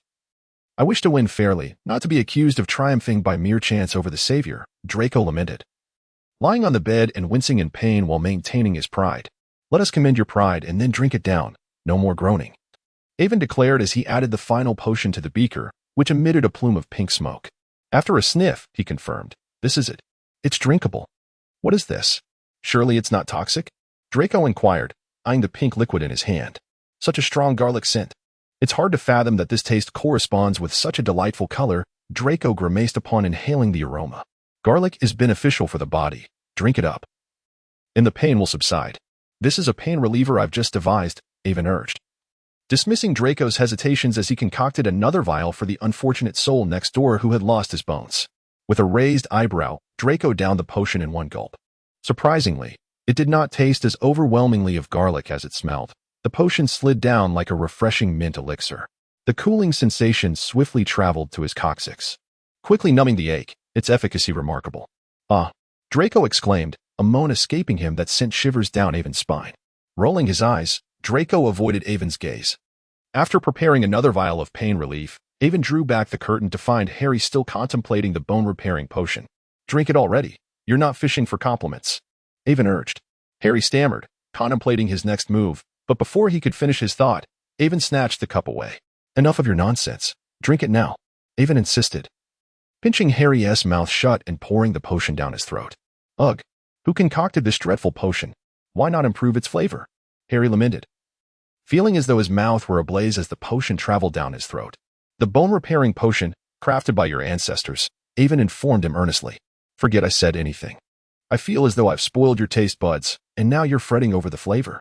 By the way, drink this, or you shall suffer tonight." Avon scoffed as he handed the painkiller to Harry. Perhaps having already consumed some bone regeneration potion, Harry found it difficult to believe that the taste could be unbearable. Without a second thought, he downed it in one swift gulp.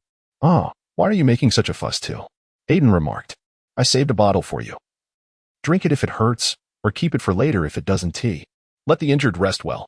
The others were hastily ushered out by Madame Pomfrey.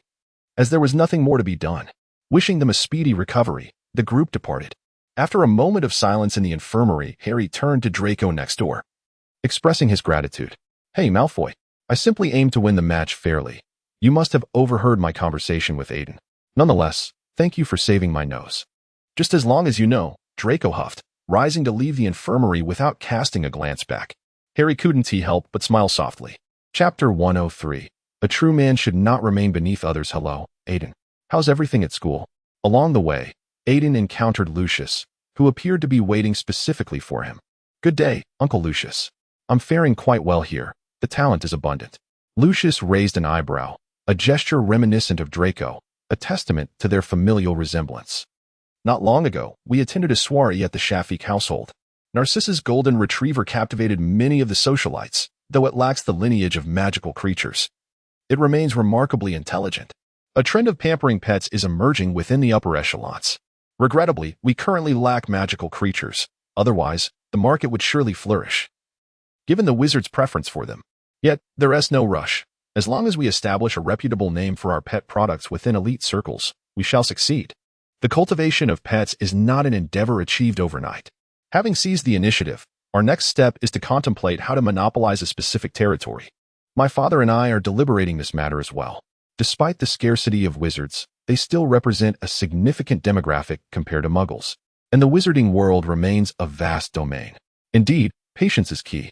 Within a year at most, we shall dominate the European wizarding market. Eventually, we must leave some scraps for others to avoid the headaches of sabotage.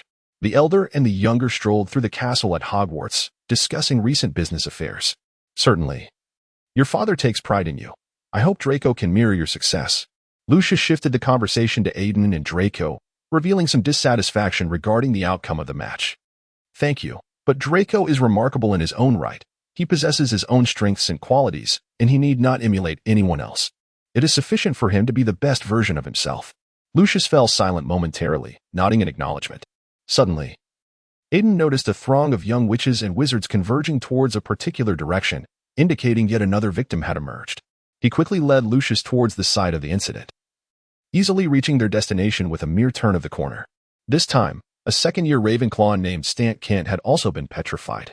Upon their arrival, they saw Professor McGonagall and old Dumbledore carrying him towards the infirmary, while a gruesome warning was scrawled on the wall. The opening of the chamber will be your doom. Mudbloods.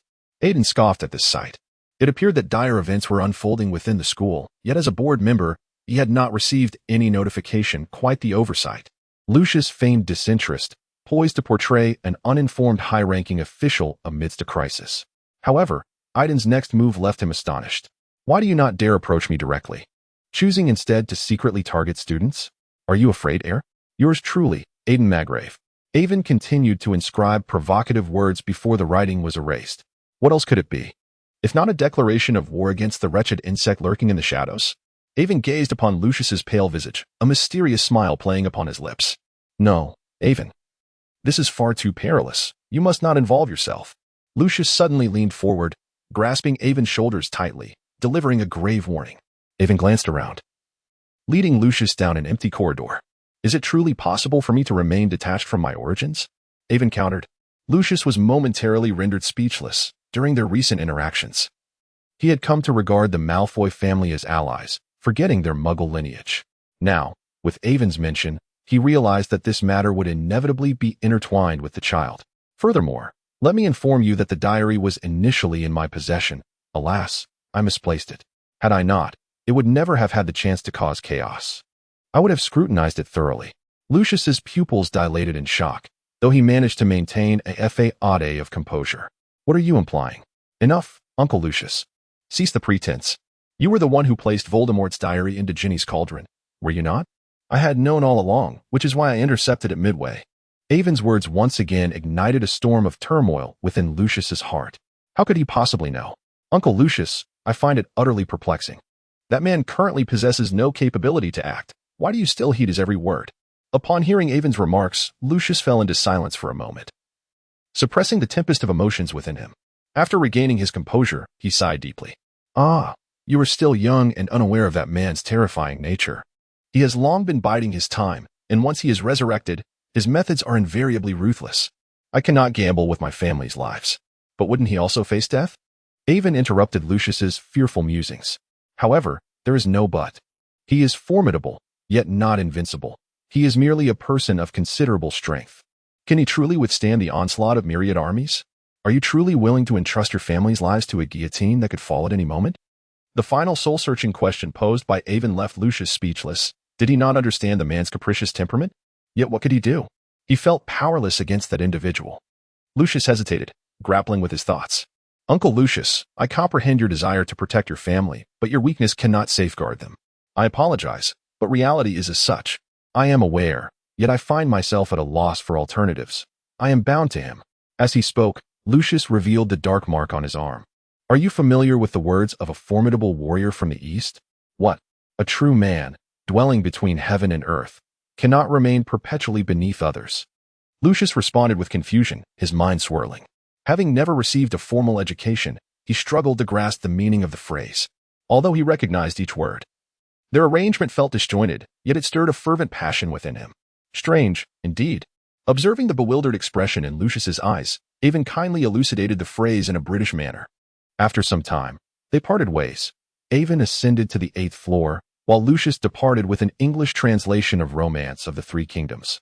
Lucius did not visit his son. Instead, he contemplated Avon's recent explanation, a flicker of rebellion igniting within him. Meanwhile, in the infirmary, Harry was roused from slumber by the serpent's shriek, groggily surveying his surroundings. Suddenly, he beheld a bandaged, battered little mummy standing before him. A mummy! He exclaimed in terror, startling Dobby, who promptly covered Harry's mouth while glancing around for onlookers. The sudden appearance of a mummy caused Harry to faint once more. Harry! Harry! It's me, Dobby. I'm not a mummy. Wake up! Dobby urgently shook Harry until he regained his composure. Once calm, Harry recognized Dobby. Dobby, How did you end up like this? Dobby recounted his efforts to seal the platform door and his attack with the rogue bludger, intended to drive Harry away from Hogwarts. Initially, Harry felt anger, but upon hearing Dobby's account, how a badger had discovered him and, muscular and fierce, had pummeled him, his fury dissipated. Those fists moved like shadows. Had I not escaped using disapparition, I would have endured further punishment. Realizing the badger must have been the formidable Fong, Harry sympathized with Dobby. Recalling witnessing Fong's strength during a visit to Hagrid's, Dobby, touched by Harry's gesture of sharing the potion left by Avon, vowed to protect Harry Potter with all his might. As long as you don't use a bludger against me, I'll be fine. As for the English translations of Romance of the Three Kingdoms, there are two notable versions, one by Moss Roberts, a Chinese professor at New York University, first published in the UK in 1991, and another by C. H. Brewitt-Taylor, first published in 1925. Perhaps due to its age, few readers are familiar with Brewitt-Taylor's translation, which marked the first complete English translation of one of China's 4 great classical novels. Although this knowledge may be obscure in England, it does not prevent our protagonist from retrieving this book. After all, it is merely a novel. No need to take it too seriously, for if one does, writing becomes impossible. Chapter 104.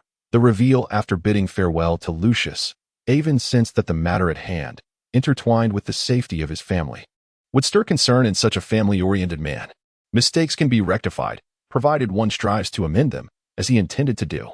His own error had led to the loss of the diary, plunging the castle into peril, and thus he must take measures to remedy the situation.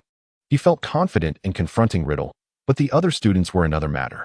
Initially, under the threat of intimidation, he had written a provocative note, believing that someone as proud as Riddle would inevitably seek him out. Thus, he had operated in solitude, yet unexpectedly, others bore the brunt of the consequences.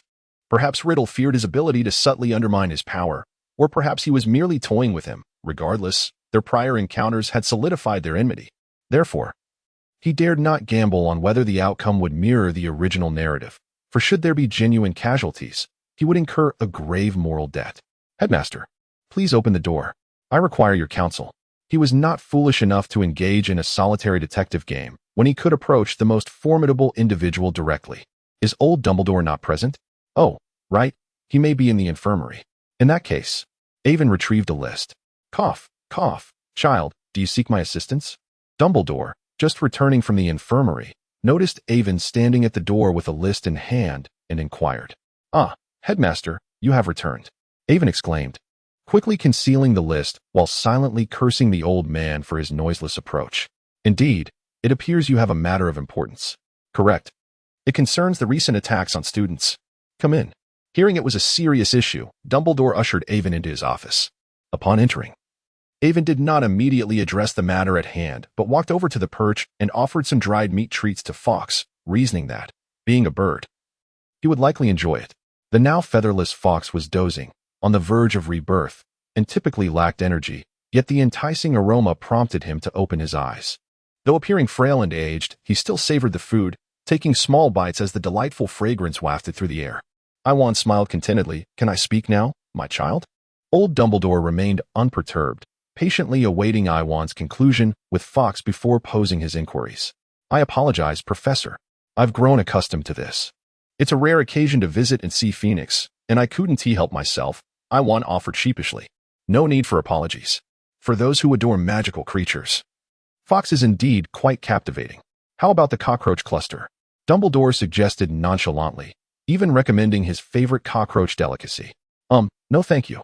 I've heard it's quite palatable. But I'm still hesitant to try those crawling creatures, Iwan replied. Surely one wouldn't sneak in, would it?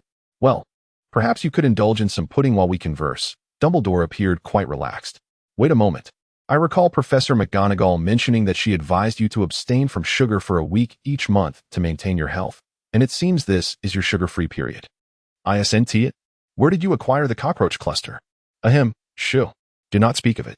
If Minerva were to find out, she would certainly come to trouble me again. Please, dear child, keep this a secret. Dumbledore coughed in alarm, unaware of how Iwan had come by this knowledge. Yet he knew that if Professor McGonagall discovered it, his snacks would surely be depleted. Avon's demeanor gradually became more audacious. Ultimately, after signing a series of unequal treaties, Avon agreed not to inform Professor McGonagall provided that Dumbledore promised to indulge in moderation, lest he sever the supply of tomato hot pot. After all, I am the headmaster. Dumbledore, somewhat perplexed, wondered why, despite having granted the boy several privileges, he still felt threatened. The kitchen is practically under my purview now.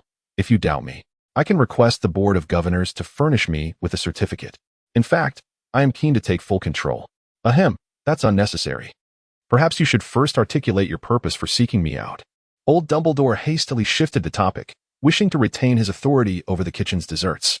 Oh, right. I almost forgot. It's entirely your fault for diverting the conversation at such an advanced age. Dumbledore, taken aback, sat up straight, his demeanor now serious. I have discerned what manner of assault is taking place within the castle. What is it? Old Dumbledore's tone shifted to one of gravity. A diary. A diary? Indeed. A diary. One belonging to Tom Riddle from over 50 years ago.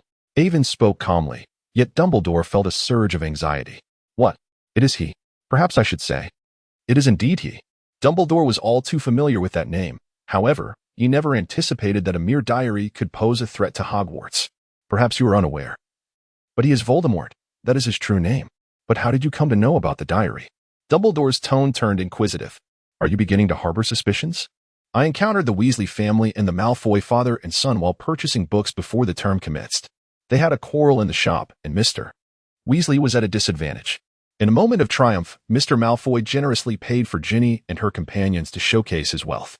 While I was accompanying Ginny in selecting new books, I noticed that the young girl had purchased an old diary. I then gave her my own diary in exchange for the old one, reasoning that since I had already paid, I might as well make use of it. It was only recently, when my previous notebook was filled, that I casually retrieved that diary, only to discover that it could converse with me. I would write a line, and it would respond. It even claimed to be a senior from 50 years ago, and thus, I began conversing with it. Remarkably, it did not deceive me. It was able to assist me with many academic queries I did not comprehend, demonstrating a wealth of knowledge. As Avon spoke, he transformed the teacup before him into a miniature monkey. Unlike the lifeless creations of the past, this little simian exhibited remarkable agility, if one did not observe closely.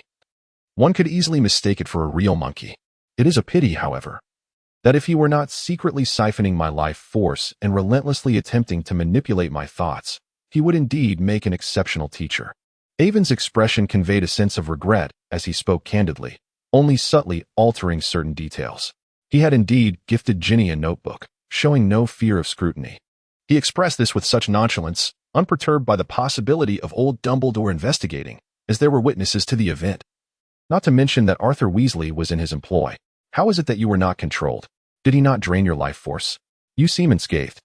Would you be so kind as to enlighten me about this old man? Indeed.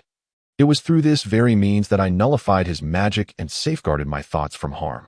I discovered this early on, which is why I created this device. My desire for his knowledge compelled me to feign ignorance and extract information from him daily. Unfortunately, I later carelessly lost track of it. And I am certain that the current happenings within the castle are linked to him. I searched extensively for the whereabouts of that diary, believing that provoking him would draw him near, yet he chose to ignore me. To prevent any new students from coming to harm, I sought your assistance. To speak plainly, there is no flaw in your reasoning. Dumbledore fell silent, his head bowed in contemplation. Avon remained unperturbed, patiently awaiting his decision. Chapter 105, The Raven, The Eye of Magic. At last, when Avon could no longer contain his desire to join Fawkes for play, Dumbledore lifted his gaze. The crescent-shaped lenses glimmered momentarily, and his cerulean eyes became as tranquil as a still pond. I understand, but to prevent any undue alarm, it is best not to disclose this information to anyone just yet. I know that man well. If he wishes to conceal himself, we will not be able to apprehend him. What shall we do then? We shall wait. No, I will instruct the professors to enhance their patrols. And I ask that you remain vigilant. Inform me immediately should anything arise. Evan's expression darkened as he gazed thoughtfully at the old man's snow-white beard. What shall be done about the students who continue to wander alone? This time it was petrification. Next time, it could be a matter of life and death.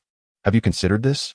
Can you assure me that every professor possesses the ability to safeguard the students? Take, for instance, our defense against the dark arts professor. Avon's words prompted Dumbledore to ponder for a moment. Indeed, he had not considered this thoroughly. Yet, The dilemma of wishing for students to continue their education while simultaneously ensuring their safety left him at a loss for effective solutions, much like 50 years prior. However, if he did not root out the source of danger entirely, no matter what measures were taken, the students would remain at risk. As the adversary's methods had always been perilous, Dumbledore found himself in a state of helplessness. What could he possibly do? He could not simply confine all the students and force them to ingest truth serum for questioning. What would become of the school then? Who would dare to send their children here for education in the future? I am quite certain that the creature in the chamber is a basilisk. Surely, this information could be disseminated? Are you certain? Of course, you must be aware of the basilisk. Consider its characteristics, and the conclusion will be evident. Indeed, the basilisk aligns perfectly with all these circumstances. However, its gaze can instantly kill anyone who meets its eyes. As long as one sees it indirectly, there should be no danger, much like Colin, who likely viewed the basilisk's eyes through a lens, thus avoiding death, but succumbing to petrification. Ah, that makes perfect sense. Dumbledore connected the dots, albeit slowly, given his age. The mandrakes are rapidly maturing, so the issue of petrification will soon be resolved. For now, it is imperative to ensure the students' lives are not endangered. Even if they face petrification, it would be acceptable. Ahem, if you do not mind me making a little profit, I can address this matter. If you can resolve it, I certainly do not mind. Dumbledore resumed his former demeanor, playfully winking at Avon. Compared to the uncontrollable situation, this clarity restored his sense of command.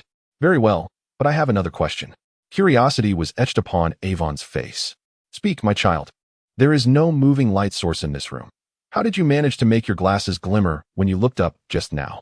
Dumbledore replied. Perhaps you should return and rest. If you choose not to tell me, so be it. Farewell, headmaster. Avon pouted and turned away without a backward glance. Dumbledore gazed at Avon's retreating figure, feeling a mix of confusion and wonder.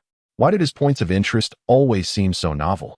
Dumbledore, though perplexed, felt a touch of resignation. Nevertheless, Avon was undeniably talented. Observing the powder Avon had left behind, Dumbledore quietly admired his ingenuity. Whether his admiration was directed towards Avon or Riddle remained uncertain. Fawkes nibbled on a piece of jerky, yet the silence of the office left no one to respond to him. Upon exiting the office, Avon did not wander elsewhere, but directly turned into the come-and-go room, intending to make some preparations. He could no longer rely on Little Ye to keep watch indefinitely. Initially, he only wanted the small creature to check for any potential ambush behind him. However, time had passed, and he had overlooked a critical detail. The basilisk's gaze could kill directly rather than merely petrify. Had Dumbledore not mentioned it, it would have slipped his mind entirely. The sole method of surviving the basilisk's stare lay in viewing it through another medium. Avon opened the Tome of Spells. This particular page contained but a brief introduction, instructions for use, and an illustration of an eye gripped by a crow. The eye that drifts across the shores of the afterlife. Is it the eye of a demon, or perhaps that of a devil, or even the gaze of a malevolent spirit? The just and sacred seer has vanquished you, yet your eyes persist in observing this world. As the living strike the portal to the other side, the raven shall guide them back to the light. Remember, only a single pair of eyes. Otherwise, greed shall cause you to vanish beneath their gaze. You shall lose the light forever. Just one pair? Then let me begin with one eye. May fortune favor me. Avon prayed for favorable fortune, for he could no longer afford to wait for the success of the elixir. Since he possessed the ability to traverse realms, it was reasonable to believe that a modicum of luck accompanied him. Fortunately, the materials in his possession were sufficient. After arranging them into a formation resembling an eye, Avon infused it with his magical essence and intoned the enigmatic ancient scale. A black luminescence ignited at the center of the formation, and a swirling vortex of darkness materialized upon the floor, exuding a desolate and chilling aura that spread forth from its core. Avon drew forth a small knife and sliced open his palm, blood trickling from his hand and falling into the center of the black vortex. Beneath the whirlpool, an eye-shaped formation ignited with a crimson glow, filling the room with an air of desolation and chill. Within the castle of Hogwarts, everyone sensed as if a gaze had briefly rested upon them from above. Yet, upon looking up, nothing was visible, and that peculiar feeling dissipated. Dumbledore gazed into the void, furrowing his brow in contemplation for an extended period before finally retracting his gaze in confusion. At this moment, Avon felt as though he were being scrutinized by a myriad of eyes, and he understood that he had succeeded. He lightly tapped a nearby lamp with his wand. transforming it into the likeness of a raven. While the original text suggested taming a raven to retrieve an eye, he had no time to seek one out. So he simply conjured one. "Go forth, my messenger, and bring me back an eye." Avon smeared the blood from his palm onto the raven's eye and placed it into the vortex. This served as a medium for a spiritual bond, allowing him to witness the sights of that world through the raven's eye.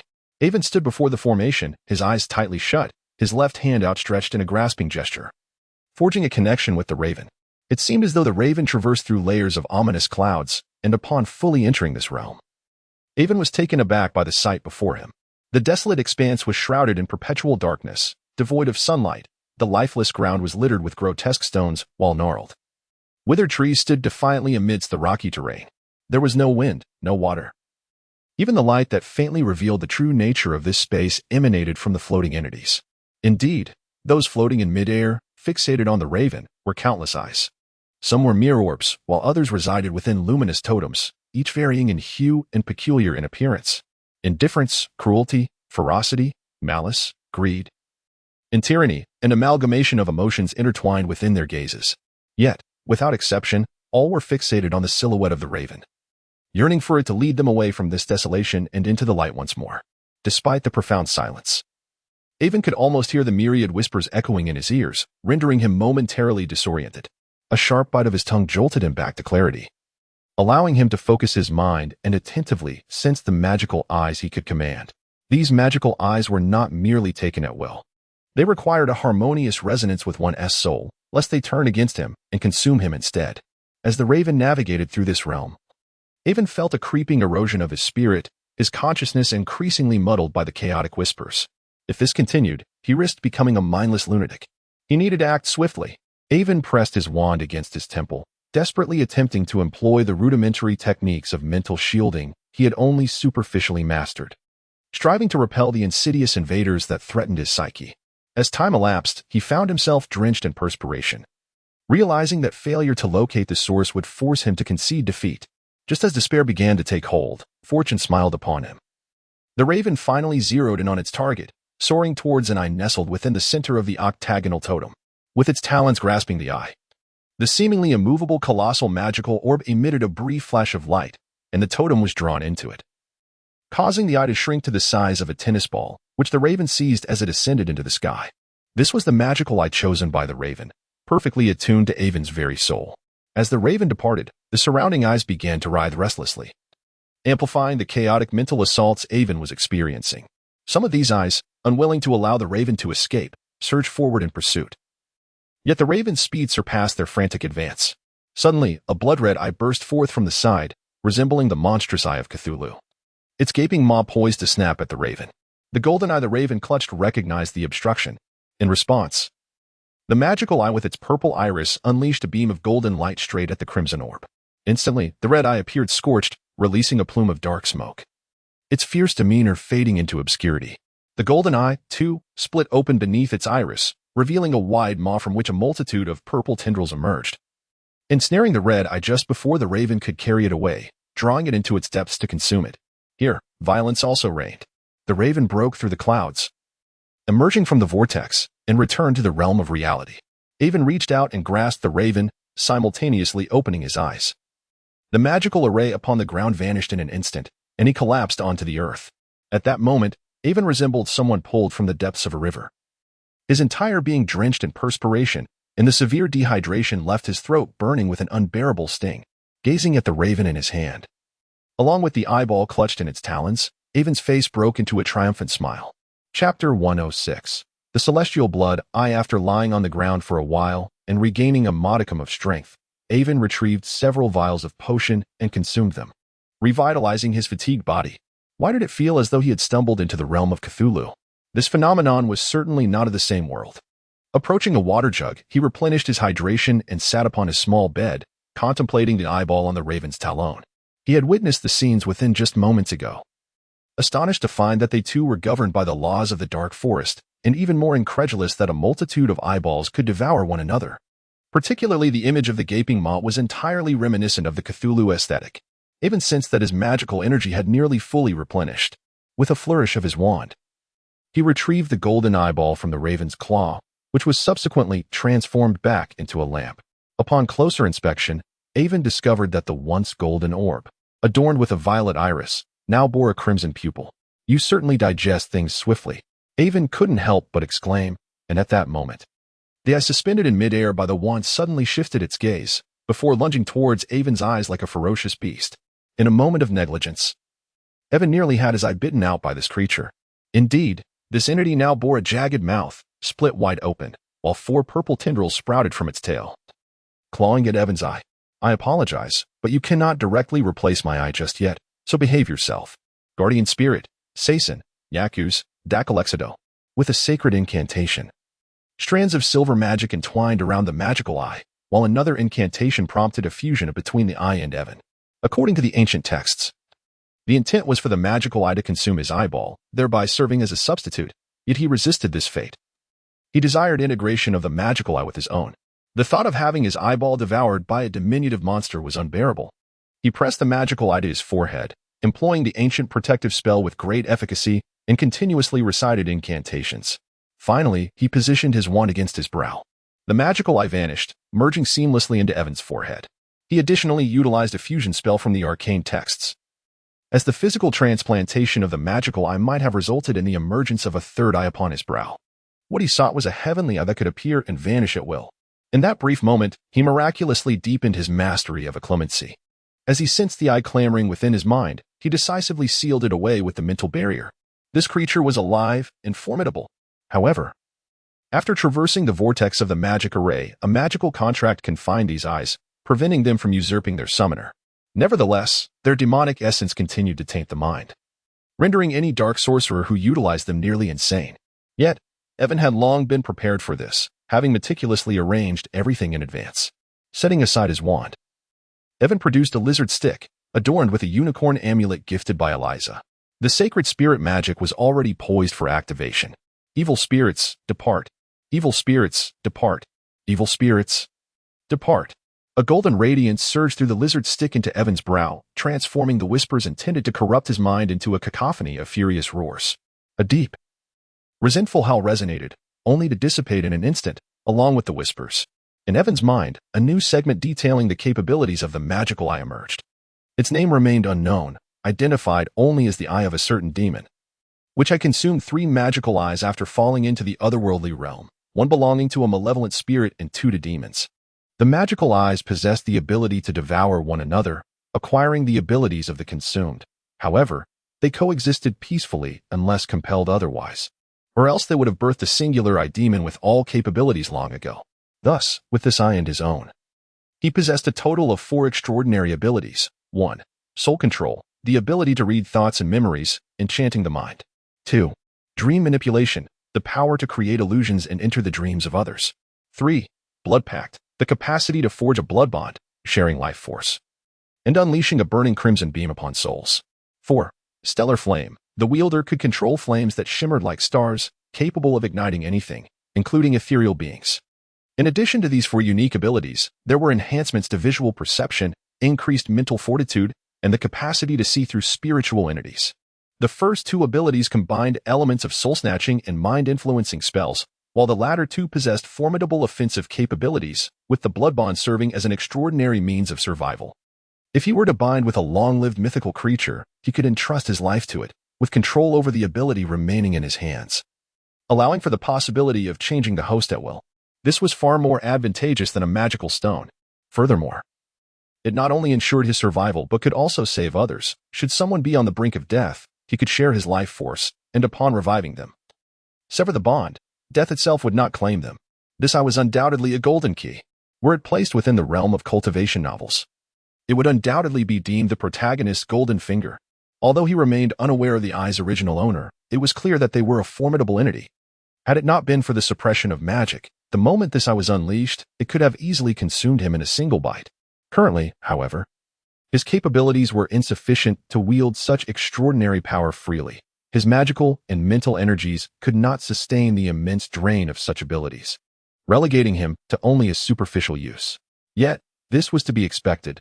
Such formidable abilities surely belonged to an individual of significant stature. The amalgamation of 4 powers could only be likened to the eye of a deity. If it were so easily accessible, its value would diminish. Nonetheless, it should suffice against the basilisk. The eye of a deity would undoubtedly possess greater magical potency than that of a mythical creature. With a slight mental shift, his brow parted, revealing a tricolored vertical eye of golden hue, purple iris, and crimson pupil. Surrounding the vertical eye were several black, symmetrical, mystical totemic designs, both enigmatic and majestic. Avon perceived his vision to be remarkably clearer, devoid of any visual distortions, akin to the natural sight provided by both eyes. Without the slightest sense of incongruity, I shall name you Illusory Star Blood Eye, a modest encapsulation of your abilities. After bestowing a name upon his newly acquired external plugin, Avon closed the vertical pupil at the center of his forehead. It was late. He ought to return to his dormitory, where the comfort of his bed awaited. Upon opening the door and cautiously peering outside to ensure the vicinity was devoid of any presence, he cast a concealment spell upon himself and activated his sprinting mode. Dashing towards the Hufflepuff dormitory. Ah, the soft embrace of my bed. I have returned. Huh? What is that? Perhaps I had been overly anxious. It was indeed late. And I should head back. As he spoke, Lockhart glanced around, reassured by the continued tranquility, and then sprinted towards his room, despite having patrolled for less than 10 minutes. The intimidation of the heir to the Chamber of Secrets had nearly caused him to lose his composure. Chapter 107, Collaboration with the Twins. Good morning, Neville. I apologize for my tardiness. Avon trotted over to the practicing novice, offering a somewhat apologetic greeting. It's quite all right. You need not feel compelled to accompany me at all times, Novice replied, seemingly indifferent. Yet he felt as though he was encroaching upon Avon's personal time by having him train together daily.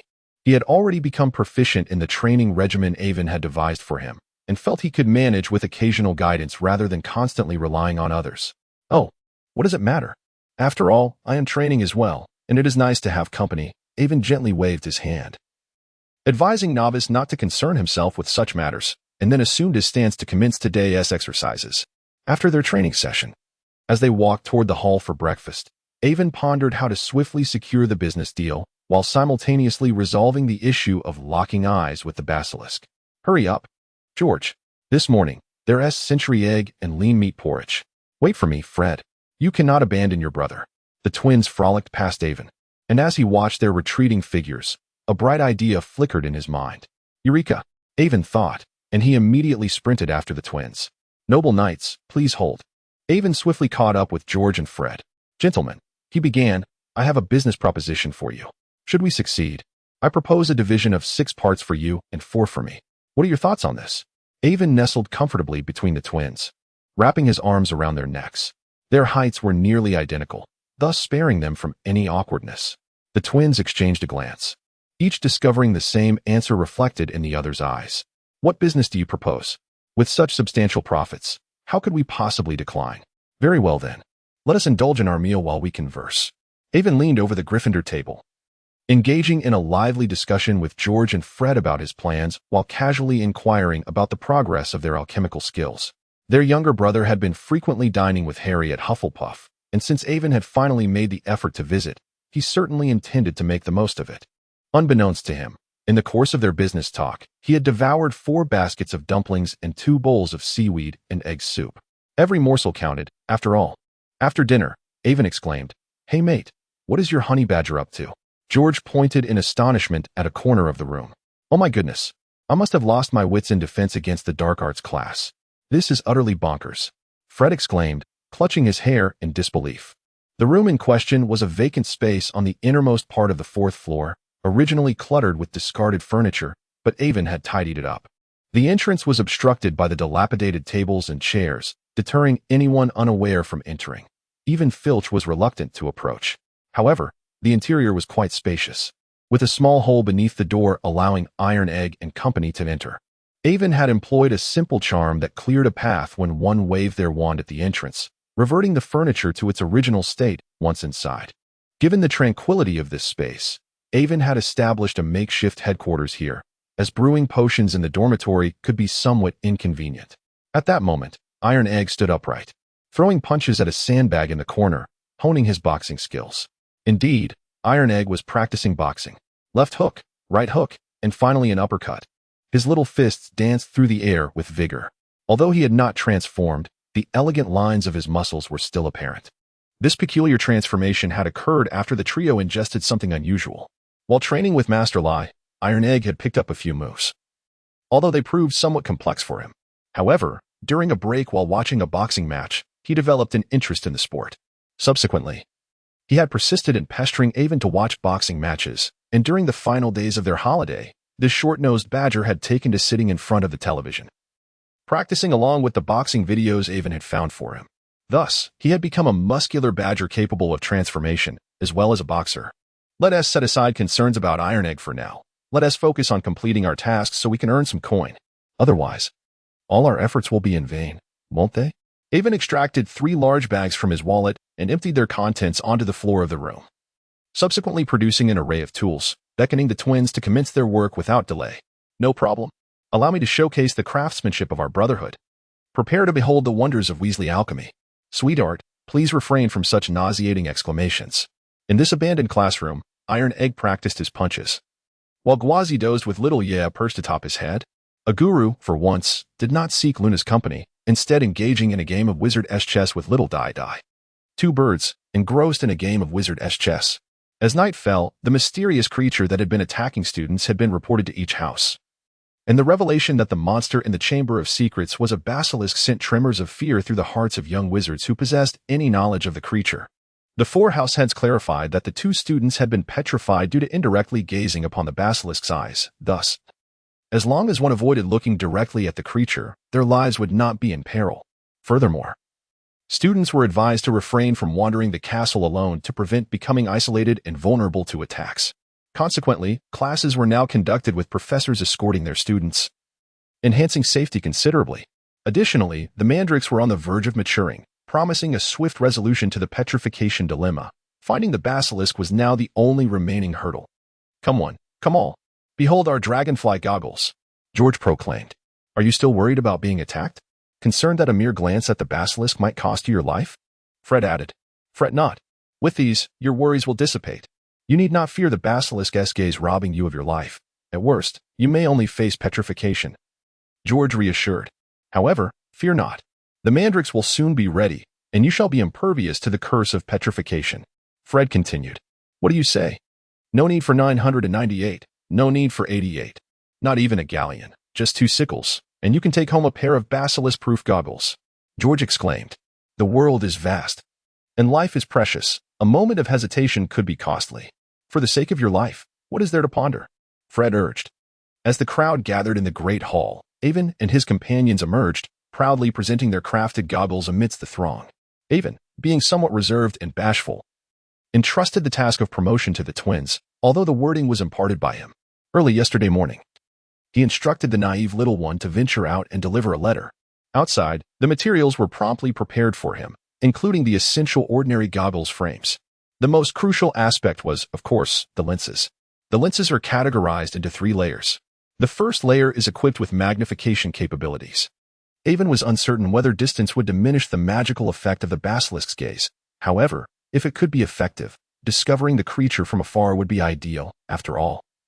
It is preferable to be petrified at a distance rather than in close proximity to the serpent. With the enhancement of magic, the magnification effect would automatically adjust, ensuring that even close viewing would not result in an exaggerated image. The second layer consists of compound eyes lenses, capable of refracting the observed image multiple times within the thin glass, not akin to the dragonfly's vision, but designed with a similar aesthetic, albeit serving a different purpose. The third layer features a lens imbued with a protective charm, should one encounter a basilisk. The final layer can filter out some magical energy after the numerous refractions of the second layer, preventing those seen by the creature from being severely petrified. Though the effects may not be exceedingly pronounced, at least one need not worry about succumbing to a fatal gaze. The profit from 2 pairs may not be substantial, yet it is assuredly not a loss. Dumbledore was quite pleased with this development, as it precisely met the current needs and was reasonably priced, making it suitable for the young wizards. What? You want it cheaper? Absolutely not. The materials were sourced at my own expense, and we crafted them ourselves. Further reductions would result in a loss. A gift for you? What nonsense. Even though you are my brother, that is out of the question. There are too many eyes watching. Hurry up and pay. How could one possibly ask for payment in such a situation, if you do not wish to purchase? Then be gone. Even pureblood families can be so miserly. Under the leadership of the headmaster, the young wizards eagerly began purchasing goggles from the trio. with some attempting to morally coerce Avon into giving them away for free. Indeed, it was that scoundrel Carol. After all this time, he still could not behave. However, Avon declared that he had abandoned any sense of morality. His focus was solely on profit, and he could not be swayed. Chapter 108, The Dueling Club with Dumbledore's Endorsement. The efficacy of the dragonfly goggles was embraced by the young wizards. In accordance with the new school regulations, all students were required to wear goggles upon leaving the common room, just in case.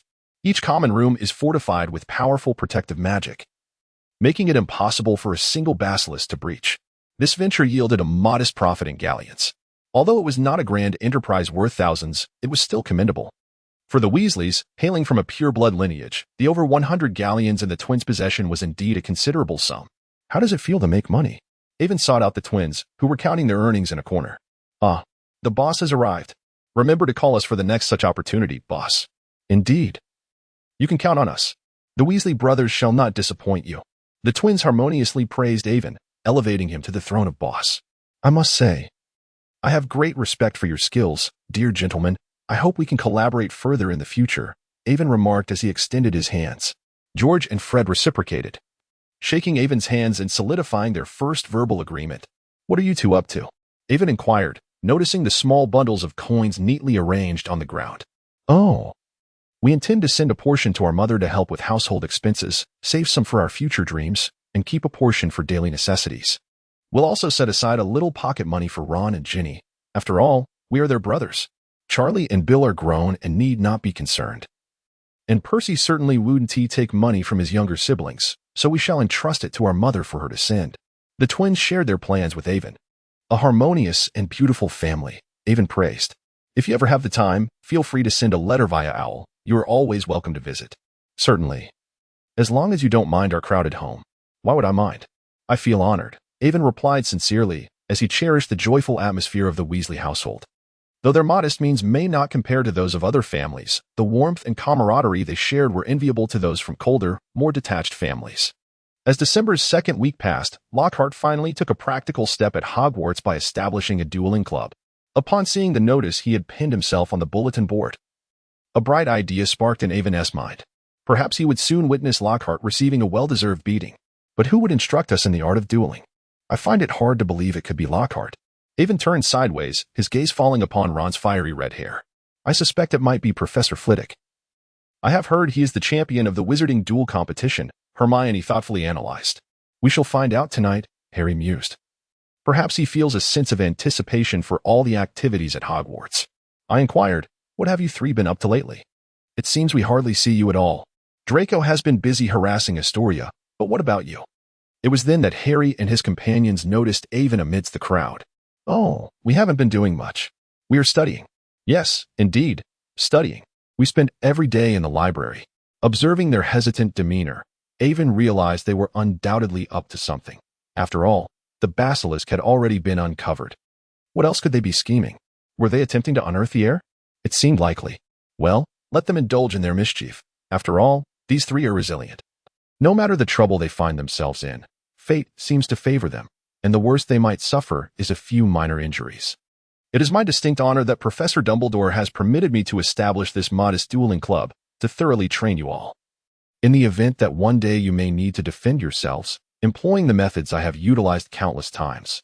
For further details, please refer to my published works. Gilderoy Lockhart, dressed flamboyantly, prattled on stage, as if he could genuinely impart knowledge to the students.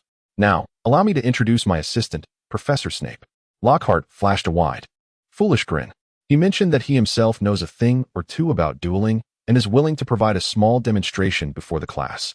But fear not. I shall show mercy and ensure that your potions class remains intact. Upon concluding his remarks, he seemed oblivious to Snape's ominous presence, continuing to display his award-winning smile. Having won the Most Charming Smile award from Witch Weekly 5 times, he then tossed his cloak to 3 starry-eyed girls.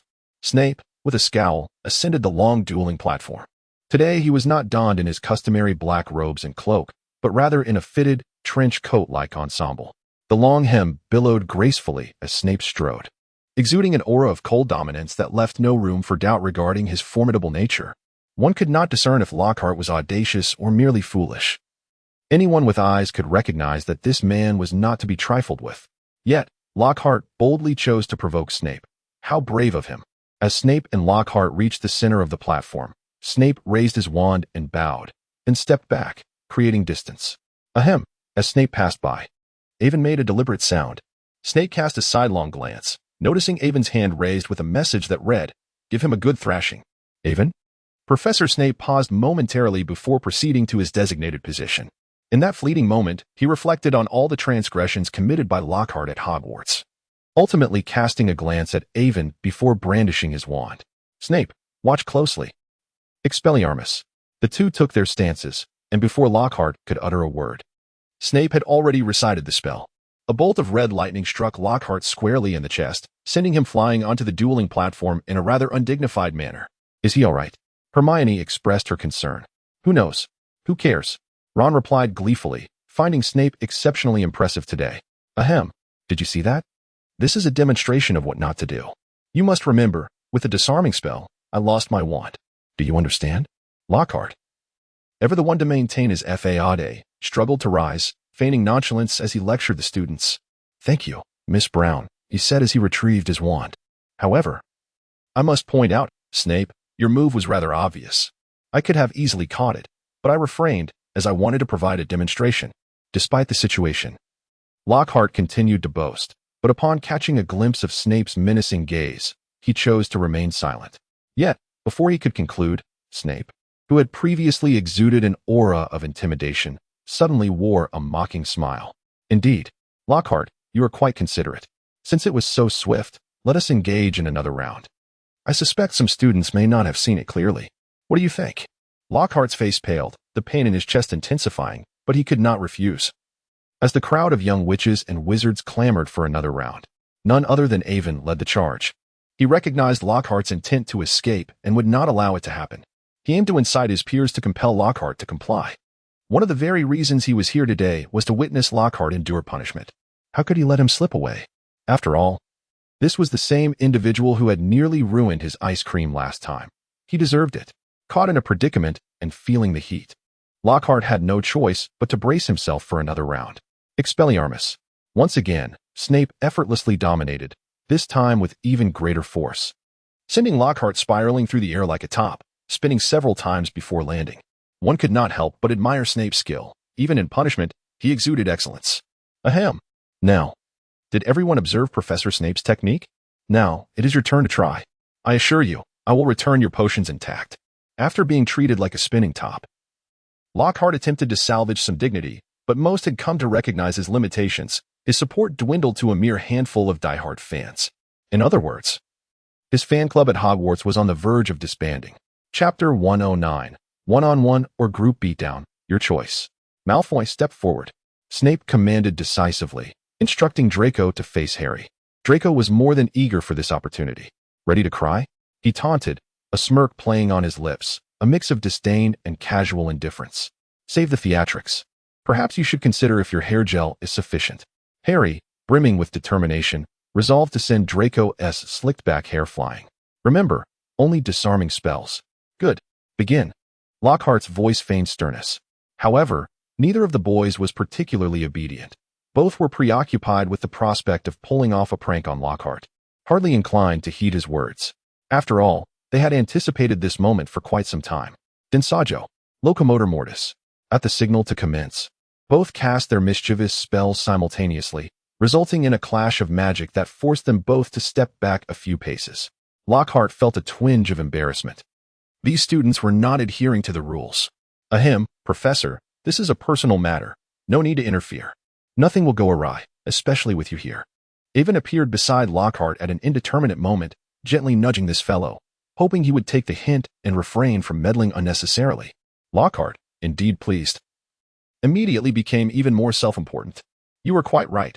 With me around, nothing untoward will occur, so let them carry on, Lockhart proclaimed with a sense of smug satisfaction. Evan chose to ignore him, merely displaying a professional facade of a smile, while inwardly rolling his eyes at Lockhart. Not bad, you fool. I am Potter. After exchanging a few words, the two launched into action once more. Relatio. This time, Draco exhibited greater prowess, sending Harry careening backward with a spell that rendered him too weak to rise. Before Draco could fully revel in his triumph, Harry summoned his magic to break the spell and stood up defiantly. Erut statum. The incantation caused the target to spin midair for 2.5 rotations, catching Draco off guard due to his complacency, and he experienced a sensation akin to flight. Oh, my backside. Draco tumbled to the ground once again. Humph. It seems I must take this more seriously, you fool.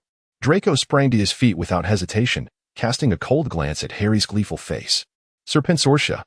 Draco resolved to employ dark magic for a showdown. In truth, he merely conjured a cobra, yet this elicited gasps of astonishment from the surrounding young wizards, who recoiled in surprise. Avon cast a glance at the iron egg beside him. This little creature was hunched over, already assuming a stance for hunting. Yaha! Little spicy strip! Cried the iron egg. Stay still, Porter. Allow me to handle this. Upon witnessing the emergence of such a perilous entity, Professor Snape instinctively stepped forward. As Harry faced the enraged cobra, a look of panic, reminiscent of James, crossed his features, which filled him with a sense of exhilaration. No need. I can manage it myself, declared Lockhart, convinced of his own capabilities, halting Snape's advance. Yet, his performance remained consistently lackluster, with a flick of his wand. His spell struck the cobra, not only failing to vanquish it but causing the serpent to leap high into the air before crashing down. Its fury intensified as it slithered directly towards Justin. Say aha, say, roughly translated to instruct the creature to calm down and remain still.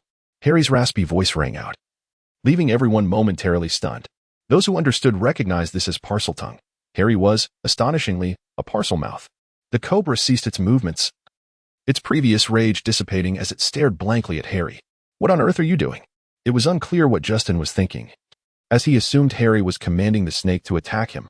What was Harry's intention? Justin's frantic shout once again captured the cobra's attention. And in the midst of Justin's terror-stricken gaze, the serpent reared itself. Suddenly, the iron egg appeared, delivering a resounding slap to the enchanted cobra. Who do you think you are? It exclaimed. The force of the slap was astonishing, directly dissipating the serpent's magical essence into ashes. Where's my spicy strip? It added, bewildered. Professor Snape, poised to cast a spell, was equally incredulous. He too was astonished that this little creature could shatter magical energy with sheer brute force. Avon once comforted Iron Egg by bringing it back, assuring that the earlier one was a mere imitation, promising to procure a genuine one later. Iron Egg exclaimed, "You must not deceive Badger." 3. Thank you, Iron Egg. Justin expressed his gratitude, then cast an irate glare at Harry. What have I ever done to you that warrants such an attack? Harry's eyes widened in incredulity. I merely suggested it keep its distance from you. When did I instruct it to assault you? Everyone witnessed the events unfold. It was clear that Harry had spoken in Parseltongue, prompting the serpent to lunge at Justin. Yet he continued to argue. Justin, resolute in his belief, refused to listen. Harry, feeling utterly wronged and bewildered by the concept of snake language, remained speechless. Justin, how did I not notice your paranoia before? Avon gazed at Justin, equally perplexed, though he understood that Harry had done no such thing. He could not fathom why Justin believed Harry had instigated the snake's aggression. Are you defending him? Justin's frustration escalated. Is there not a possibility that had Harry not intervened to deter that snake, you might have been bitten? Avon maintained his composure, unfazed by Justin's fury, interpreting his reaction as sheer fright. As a badger, one must exhibit emotional stability and not succumb to impatience. I shall prepare a delightful double-skin milk dessert for you later. Be good. Avon, taking advantage of his height, playfully patted Justin on the back of the head, comforting him as one would a child. Is it delicious?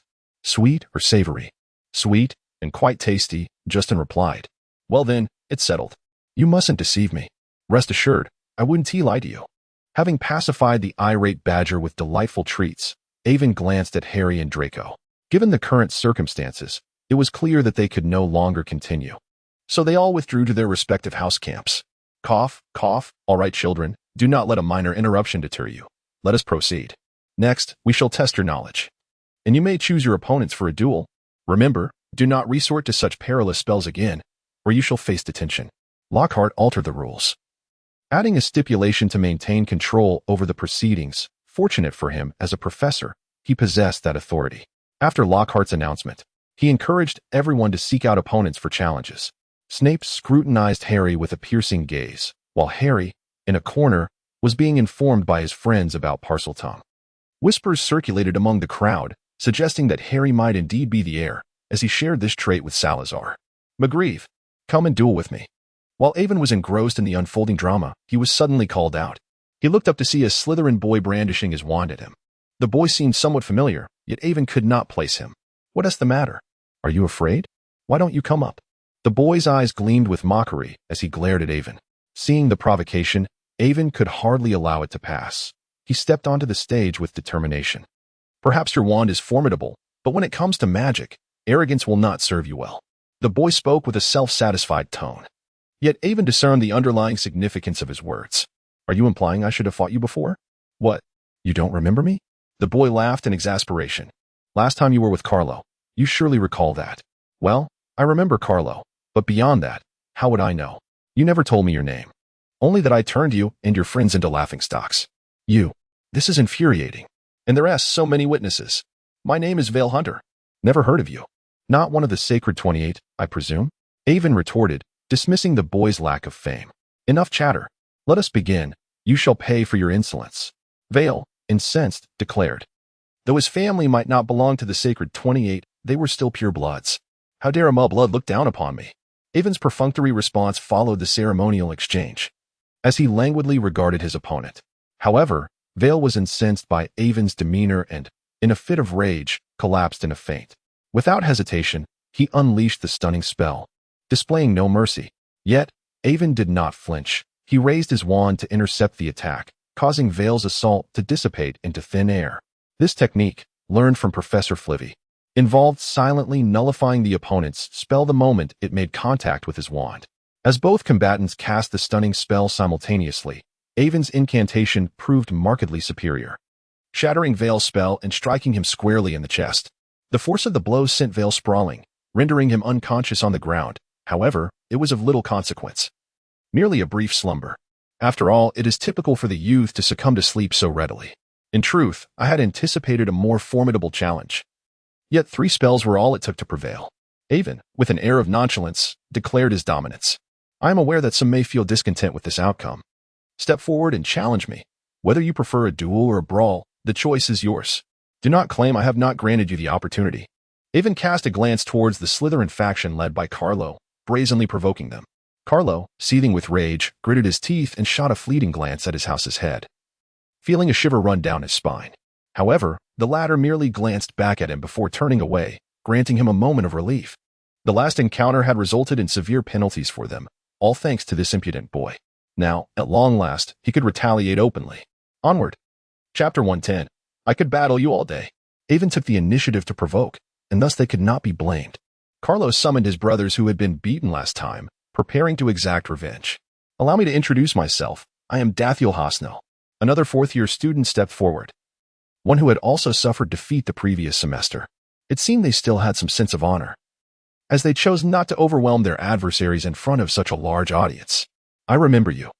You were the one who confessed to Senior Yali and was turned down. I witnessed it all. Avon innocently exposed a secret. The crowd erupted in murmurs of surprise, with familiar faces turning their gaze towards Yali of Ravenclaw. Yali shyly covered her face, unable to fathom how, despite her recollection of being alone last time, this junior had seen her. To have such a moment disclosed in front of so many was utterly mortifying. At that moment, Dathiel's face was also flushed, uncertain if it was embarrassment or anger that colored his cheeks. Enough of this chatter. Let us commence, Dathiel urged, seeking an excuse to dispel the awkwardness. Seeing that his opponent had let their guard down, Ivan smirked mischievously and bowed, preparing for the duel. Lay down your weapons. Dather invoked the disarmament spell as his opening move. Avon resolutely maintained his stance, enduring Dather's relentless onslaught, impervious even to the ironclad spell. If he found himself overwhelmed merely due to a 2-year age difference, it would indeed render his lengthy training in vain. The integration of the mystic eye, albeit dormant, endowed Avon with enhanced vision, allowing him to discern the trajectory of his opponent's magical incantations with clarity amidst the fray. This passive enhancement rendered him nearly invulnerable. For a continuous stretch, Avon remained on the defensive, refraining from uttering any spells, and withstood all of Dather's formidable attacks. Seizing the moment as Dather paused to catch his breath, Avon swiftly cast the binding spell, ensnaring his adversary and bringing this duel to a close. You have been defeated. Next, Avon looked down with an air of superiority at Dathiel. Despite the lingering resentment within Dathiel, he could not deny the undeniable truth of his defeat. Very well. Let us confront this together. We shall resolve the matter in one fell swoop. sparing you the dissatisfaction that festers in your hearts, causing you to burn me with your glances from behind. Avon shed his outer robe, revealing a pristine white shirt beneath, and tossed the garment to his uninvolved roommate. He rolled up his sleeves, ready to join Carlo and the others in a challenge. He had voluntarily invited a thrashing upon himself. "What are you joking about?" Carlo exclaimed in disbelief. "I am not jesting. Just tell me if you've been glaring at me behind my back." It was impossible not to notice the piercing gaze aimed at one's back over time.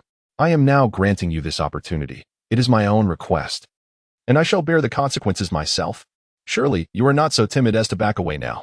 Faced with Avon's provocation, Carlo and the others hesitated no longer. Since he had willingly courted his own demise, their reluctance would seem as if they were the ones afraid. "This is entirely your own doing. Do not claim we are bullying you," Carlo taunted, as if he could already envision Avon descending in tears from the ring. "Enough of your prattle. I am too weary to endure your self-introductions.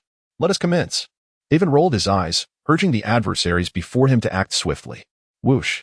A flash of white light struck from behind Avon. Someone had already approached him from the rear. Without a glance back, Avon flicked his wand behind him, effortlessly intercepting the spell. The others maneuvered to encircle him.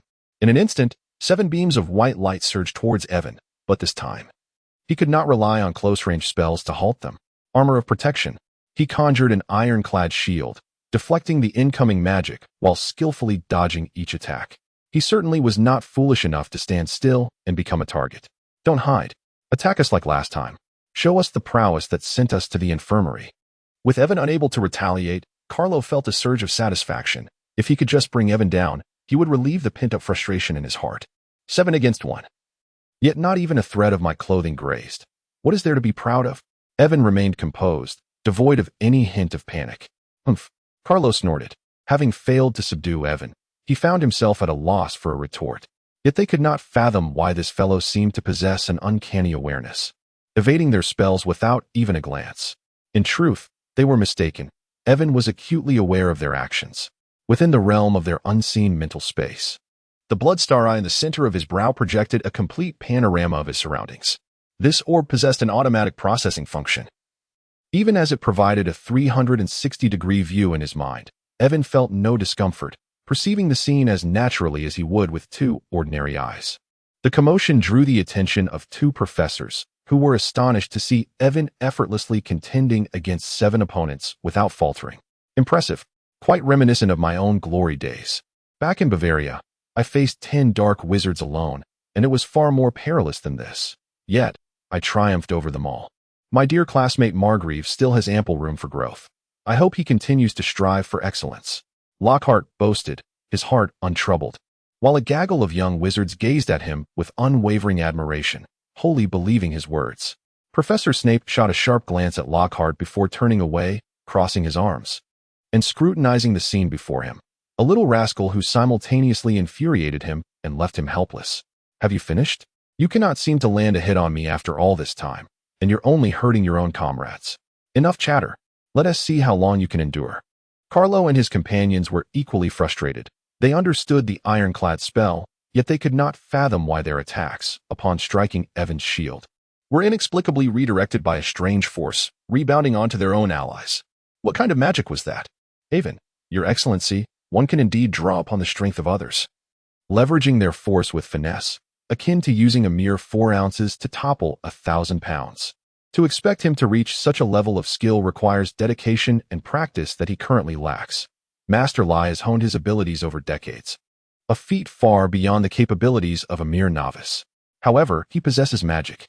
By mastering the manipulation of force through the control of magical energy, he can achieve equally effective results. Simply relying on the iron armor spell to withstand attacks only amplifies the damage received, resulting in greater magical consumption. Yet, by utilizing minimal magical energy to deflect multiple assaults, one can certainly achieve a more efficient defense than stubbornly braving them head-on. Exhausted, are we? It is now my turn. Observing the waning strength of Carlo and his comrades' attacks, Avon recognized their fatigue. Indeed, who could endure such relentless onslaught while also occasionally being struck by the retaliatory strikes of their own allies without feeling wearied? Behold my power. A tornado shall devastate the parking lot.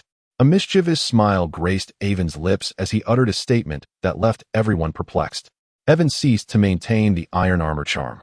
instead raising his wand above his head and swirling it in 2 graceful circles. As he twirled his wand, a fierce wind enveloped him, manifesting into a visible miniature tornado. The attacks from Carlo and his companions were ensnared within, becoming part of the magical whirlwind. With Evan's continued motions, a towering tornado, standing 2 meters high, took its definitive shape. "Go," he commanded, pointing his wand, and the tornado surged towards Carlo and his group. The tornado forcefully swept up the 7 members of Carlo's team, propelled by Evan's control towards the wall. The surrounding students were also caught in the tempest, their garments rustling and hair disheveled. A few of the smaller students were gripped by their peers, narrowly escaping the same fate of being swept away.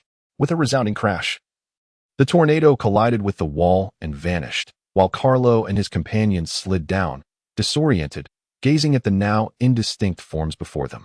"So who else dares?" Evan proclaimed, surveying the entire arena. "Those who wish to challenge me may come forth. I can entertain you for an entire day." Evan's brilliance was undeniable. Yet no one dared to challenge him further, for the professors had declared the event concluded. Clearing his throat, Lockhart interjected, urging the students to take a break, assuring them that the room would remain available for future visits. "Mr. Maigre, you truly astonish me with your ability to conjure such formidable spells on your own," he remarked, his tone subdued and flat, despite the compliment feeling somewhat dissonant. "You flatter me, Professor," Evan replied with poise, graciously accepting the praise. As for whether there was an underlying meaning to the professor's words, he chose to remain oblivious, interpreting it solely as praise. Observing the eager faces in the crowd, Evan invited, "Feel free to challenge me anytime. I am always ready." Eventually, the gathering dispersed, with a few unfortunate souls being carried away after fainting. "Goodness, Evan, you actually created a spell yourself. That's incredible. How did you manage to craft such an advanced piece of magic in just your 2nd year? And that technique of using other spells against them, how cool is that?" Hermione inquired, intrigued by the peculiar incantation. After the event, Draco and his friends approached, buzzing with questions. "I want to learn. I'll teach you." Chapter 111. I'll take it down. "Potter, you speak Parseltongue. You can't possibly be the heir, can you?" During breakfast in the Great Hall the next day, Draco did not sit at his own house table, but instead plopped down beside Harry at the Gryffindor table, displacing Neville. The Gryffindors exchanged puzzled glances, questioning the appropriateness of a Slytherin infiltrating their ranks. Evan, seated with his back to Harry, turned to regard Draco's audacious move with mild surprise. "How could it be me? I didn't even know I was a Parselmouth until now," Harry retorted, casting a sideways glance at Draco. "It makes sense. Surely Salazar's Chamber of Secrets wouldn't choose you as the heir," he added. Milk sprayed from Harry's mouth as he gaped at Draco, who was fighting Ron for a piece of fried egg. The surrounding students paused their meals, incredulity etched on their faces. "What are you all staring at? Eat up. Don't be so polite at your own table," Draco declared, oblivious to any offense, believing the others were being awed by not eating. "You're here to mooch off my food, not to mock me, right?" "No, I simply cannot believe you could possibly be the heir." "Oh, so I came to witness your downfall," Harry shot back. "Well, then eat up and fill your mouth," he said, taking a plate of beef from Ron and placing it in front of Draco. Ron silently pushed a pie toward Draco as well. "What are you doing?" Draco protested. But before he could finish, a chicken leg was shoved into his mouth by Hermione, who, noticing his attempt to speak, hastily offered him the drumstick. Each time he finished chewing, Harry and his friends would present him with more food. By the end of the meal, Draco was stuffed and feeling rather flustered. "I can't eat anymore. I'm full," he exclaimed, struggling to rise. For the first time, he felt the bench was too confining, and he resolved to suggest single chairs to his father. What was I going to say? Oh well, forget it. He rubbed his overstuffed belly and hurried away from the Gryffindor table, sensing something was amiss but unable to articulate it. How curious. With Draco gone, Harry and his friends exchanged knowing smiles. "Harry, come here." Just as Harry reached for a tart, he heard Evan call out his name, and before he knew it, he was lifted and found himself seated at the Hufflepuff table. "How did I get here?" "I pulled you over, how else?" Evan replied, bemused by the boy's bewilderment. "I felt like I flew over." "Enough chatter. Tell me, can you speak Parseltongue at will?" Evan interrupted, pinching Harry's mouth to silence him and posing his question. "Of course. Though I've only tried it twice, but I feel I can." "All right, you two chat. I'll observe your interaction." Evan retrieved a small creature from his pocket and placed it on the table. The tiny creature, with its golden eyes gleaming, stared intently at Harry. Avon exclaimed, "How audacious!"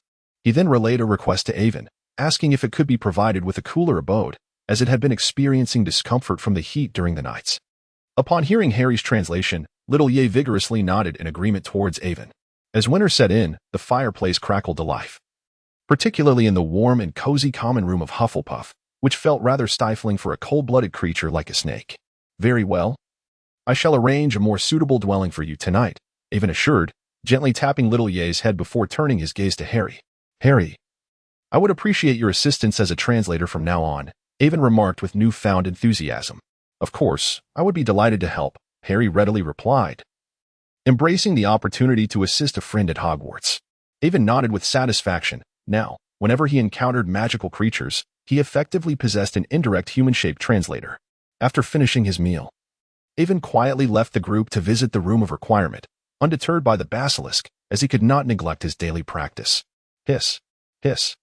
Upon completing his tasks and ascending to the third floor, the small creature coiled atop Avon's head suddenly became agitated, even raising the spines on its back. "What's wrong?" Avon inquired, gently placing the little one in his palm. Yet, the creature paid him no heed, incessantly hissing towards the wall. With a serious expression, Ivan speculated that the serpent monster had emerged, and surely, little Ye had discovered it.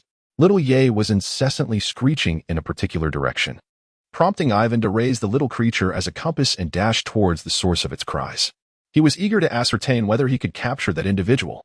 As he reached the corner at the end of the third floor, Ivan heard the slightly anxious voice of a guru. Unlike its usual whimpering, it sounded exceedingly agitated, indicating that it too had made a discovery. Indeed, he spotted a guru pressing its head against the backs of two little girls, urging them to depart swiftly. "All right. We will leave, just don't bump into us," he reassured. "I believe we should hasten our departure. Its calls have become even more urgent." It was Ginny and Luna. How had these mischievous girls managed to sneak out as well? "Ginny, Luna, what are you doing here? Quickly return. It could be dangerous." Ivan rushed towards the two young girls, feeling a pang of anxiety. What if a confrontation ensued? He would be unable to look after them. "Ivan, the danger you mentioned. Is it that?" Luna's ethereal voice resonated, pointing towards the corner on the right side of the corridor. However, from her tone, it appeared she was not afraid. Ivan did not concern himself with much. He hurried closer to take a look. Oh, how surprising it was to discover that it was indeed them. Ivan gazed in astonishment at the petrified forms of Carlo and Veer, marveling at the peculiar turn of events. It was, astonishingly, Slytherin. The wall bore the ominous inscription, "I have been watching you." Wasn't the air meant to target only those of Muggle lineage? Ginny felt a profound confusion, as this seemed to contradict the prevailing rumors. It appeared we were in grave peril. Yet, despite the ominous turn of events, Luna maintained her characteristic calmness. Following Luna's pointed direction, Avon beheld a towering shadow extending towards them from the corridor's end. Little Ye and a guru assumed defensive stances, for the basilisk had not retreated. It remained outside. Avon squinted slightly, deftly scooping up a guru and placing her into Luna's embrace, then gently nestling little Ye into Ginny's arms. Subsequently, amidst the astonished gazes of the two young ladies, Avon, with one beneath each arm, cradled them as though he were carrying two onside waist drums. Avon's calf muscles tensed as he launched himself into a sprint, darting away in the opposite direction of the serpent creature. In the midst of the chaos, he paid no heed to the others. His priority was to ensure their safety first. Ginny and Luna vowed that they had never witnessed a wizard capable of such speed without the aid of apparition or any means of transportation. The surrounding images of the castle blurred into insignificance. Evan hurried down to the first floor, where he unexpectedly collided with the Slytherin prefect, Gemma Farley. She was leading a group of students back to the dormitory. With the newly introduced dragonfly goggles, the students enjoyed a modicum of freedom. Although it was not mandatory for a professor to supervise, the prefect could still escort them to the washroom, the library, or even for a leisurely stroll outside the castle. Avon came to a sudden halt before Farley. "Magrave, what are you doing? Why aren't you following the Hufflepuff team?" Farley's brow furrowed, his expression serious. "Ask them, and they will hand you over. I saw the basilisk. I must leave." With that, Avon turned and sprinted away. "Hey, where are you going?" Farley exclaimed in shock. "Winky face, I'm going to kill it." The corridor was left echoing with the sounds Avon had made in his haste, while he had already vanished from sight. Agu Roo, seeing his master return, called out in concern, breaking free from Luna's embrace and transforming into a streak of white lightning, dashing after Avon. The scene was left in astonishment, with Farley, a group of small snakes, and Ginny and Luna, who could hardly believe Avon would dare to go back. Little Yai, unable to keep up, could only hiss anxiously, urging Ginny to quickly summon help for her master. "We must inform the professor. My goodness, he's even bolder than Gryffindor. I admire him so much." Regaining his composure, Farley took on the responsibility of a prefect and led a cadre of students towards the nearest professor's office. Indeed, it was our charming Slytherin Professor Snape, whose dungeon was the closest to their location. Chapter 112, Confronting the Basilisk. On the way back, Avon tightly shut his eyes, a fissure forming at his brow. The shimmering blood-red pupil opened, replacing his ordinary sight. Upon returning to the original location, he found Carlo and his companion's stiff bodies still frozen in place. With a flick of his wand, he moved them to a corner he deemed safe. He did not wish to be an accomplice to the basilisk and that cursed diary. The silence enveloping the area was palpable, but in the span of merely 2 minutes, Avon's instincts warned him that the massive serpent had not ventured far. Rustle, rustle. Sure enough, sounds of movement emanated from the walls. Avon raised his gaze, his brow's third eye shimmering with light, penetrating the wall. In a stark, white world, a dark shadow slithered stealthily behind the barrier. "Got you." Avon raised his wand high, releasing a golden blade of light that pierced through the wall, striking the basilisk. A low growl reverberated. Avon felt the very walls tremble. Through the gaze of his magical eye, the dark shadow hastily shifted in a specific direction. Having finally cornered it, he could not allow it to escape, and he swiftly pursued the basilisk's path. This chase led him to the end of the 5th floor of the central tower. Just as Avon was fixated on the shadow above, a massive head suddenly emerged from behind a pillar. Exiting the black and white world, Avon's magical eye restored the vibrant colors of reality, revealing the colossal creature before him. It was an enormous being, its body cloaked in black scales, adorned with a brilliant crimson crest atop its head. The vast maw was lined with sharp, poisonous fangs, evoking disbelief at the dire consequences of a single bite. "Finally, I found you." The moving chimera. Avon's eyes were tightly shut, his brow's third eye emanating a faint glow. The basilisk's cruel, yellow eyes were filled with surprise and fury. The astonishment stemmed from the audacity of the small creature daring to meet its gaze. How could it not be petrified? And astonishingly, it possessed 3 eyes. The anger arose from the fact that this very little being had wounded it moments ago, and now it had the audacity to pursue it. How dare it show no fear?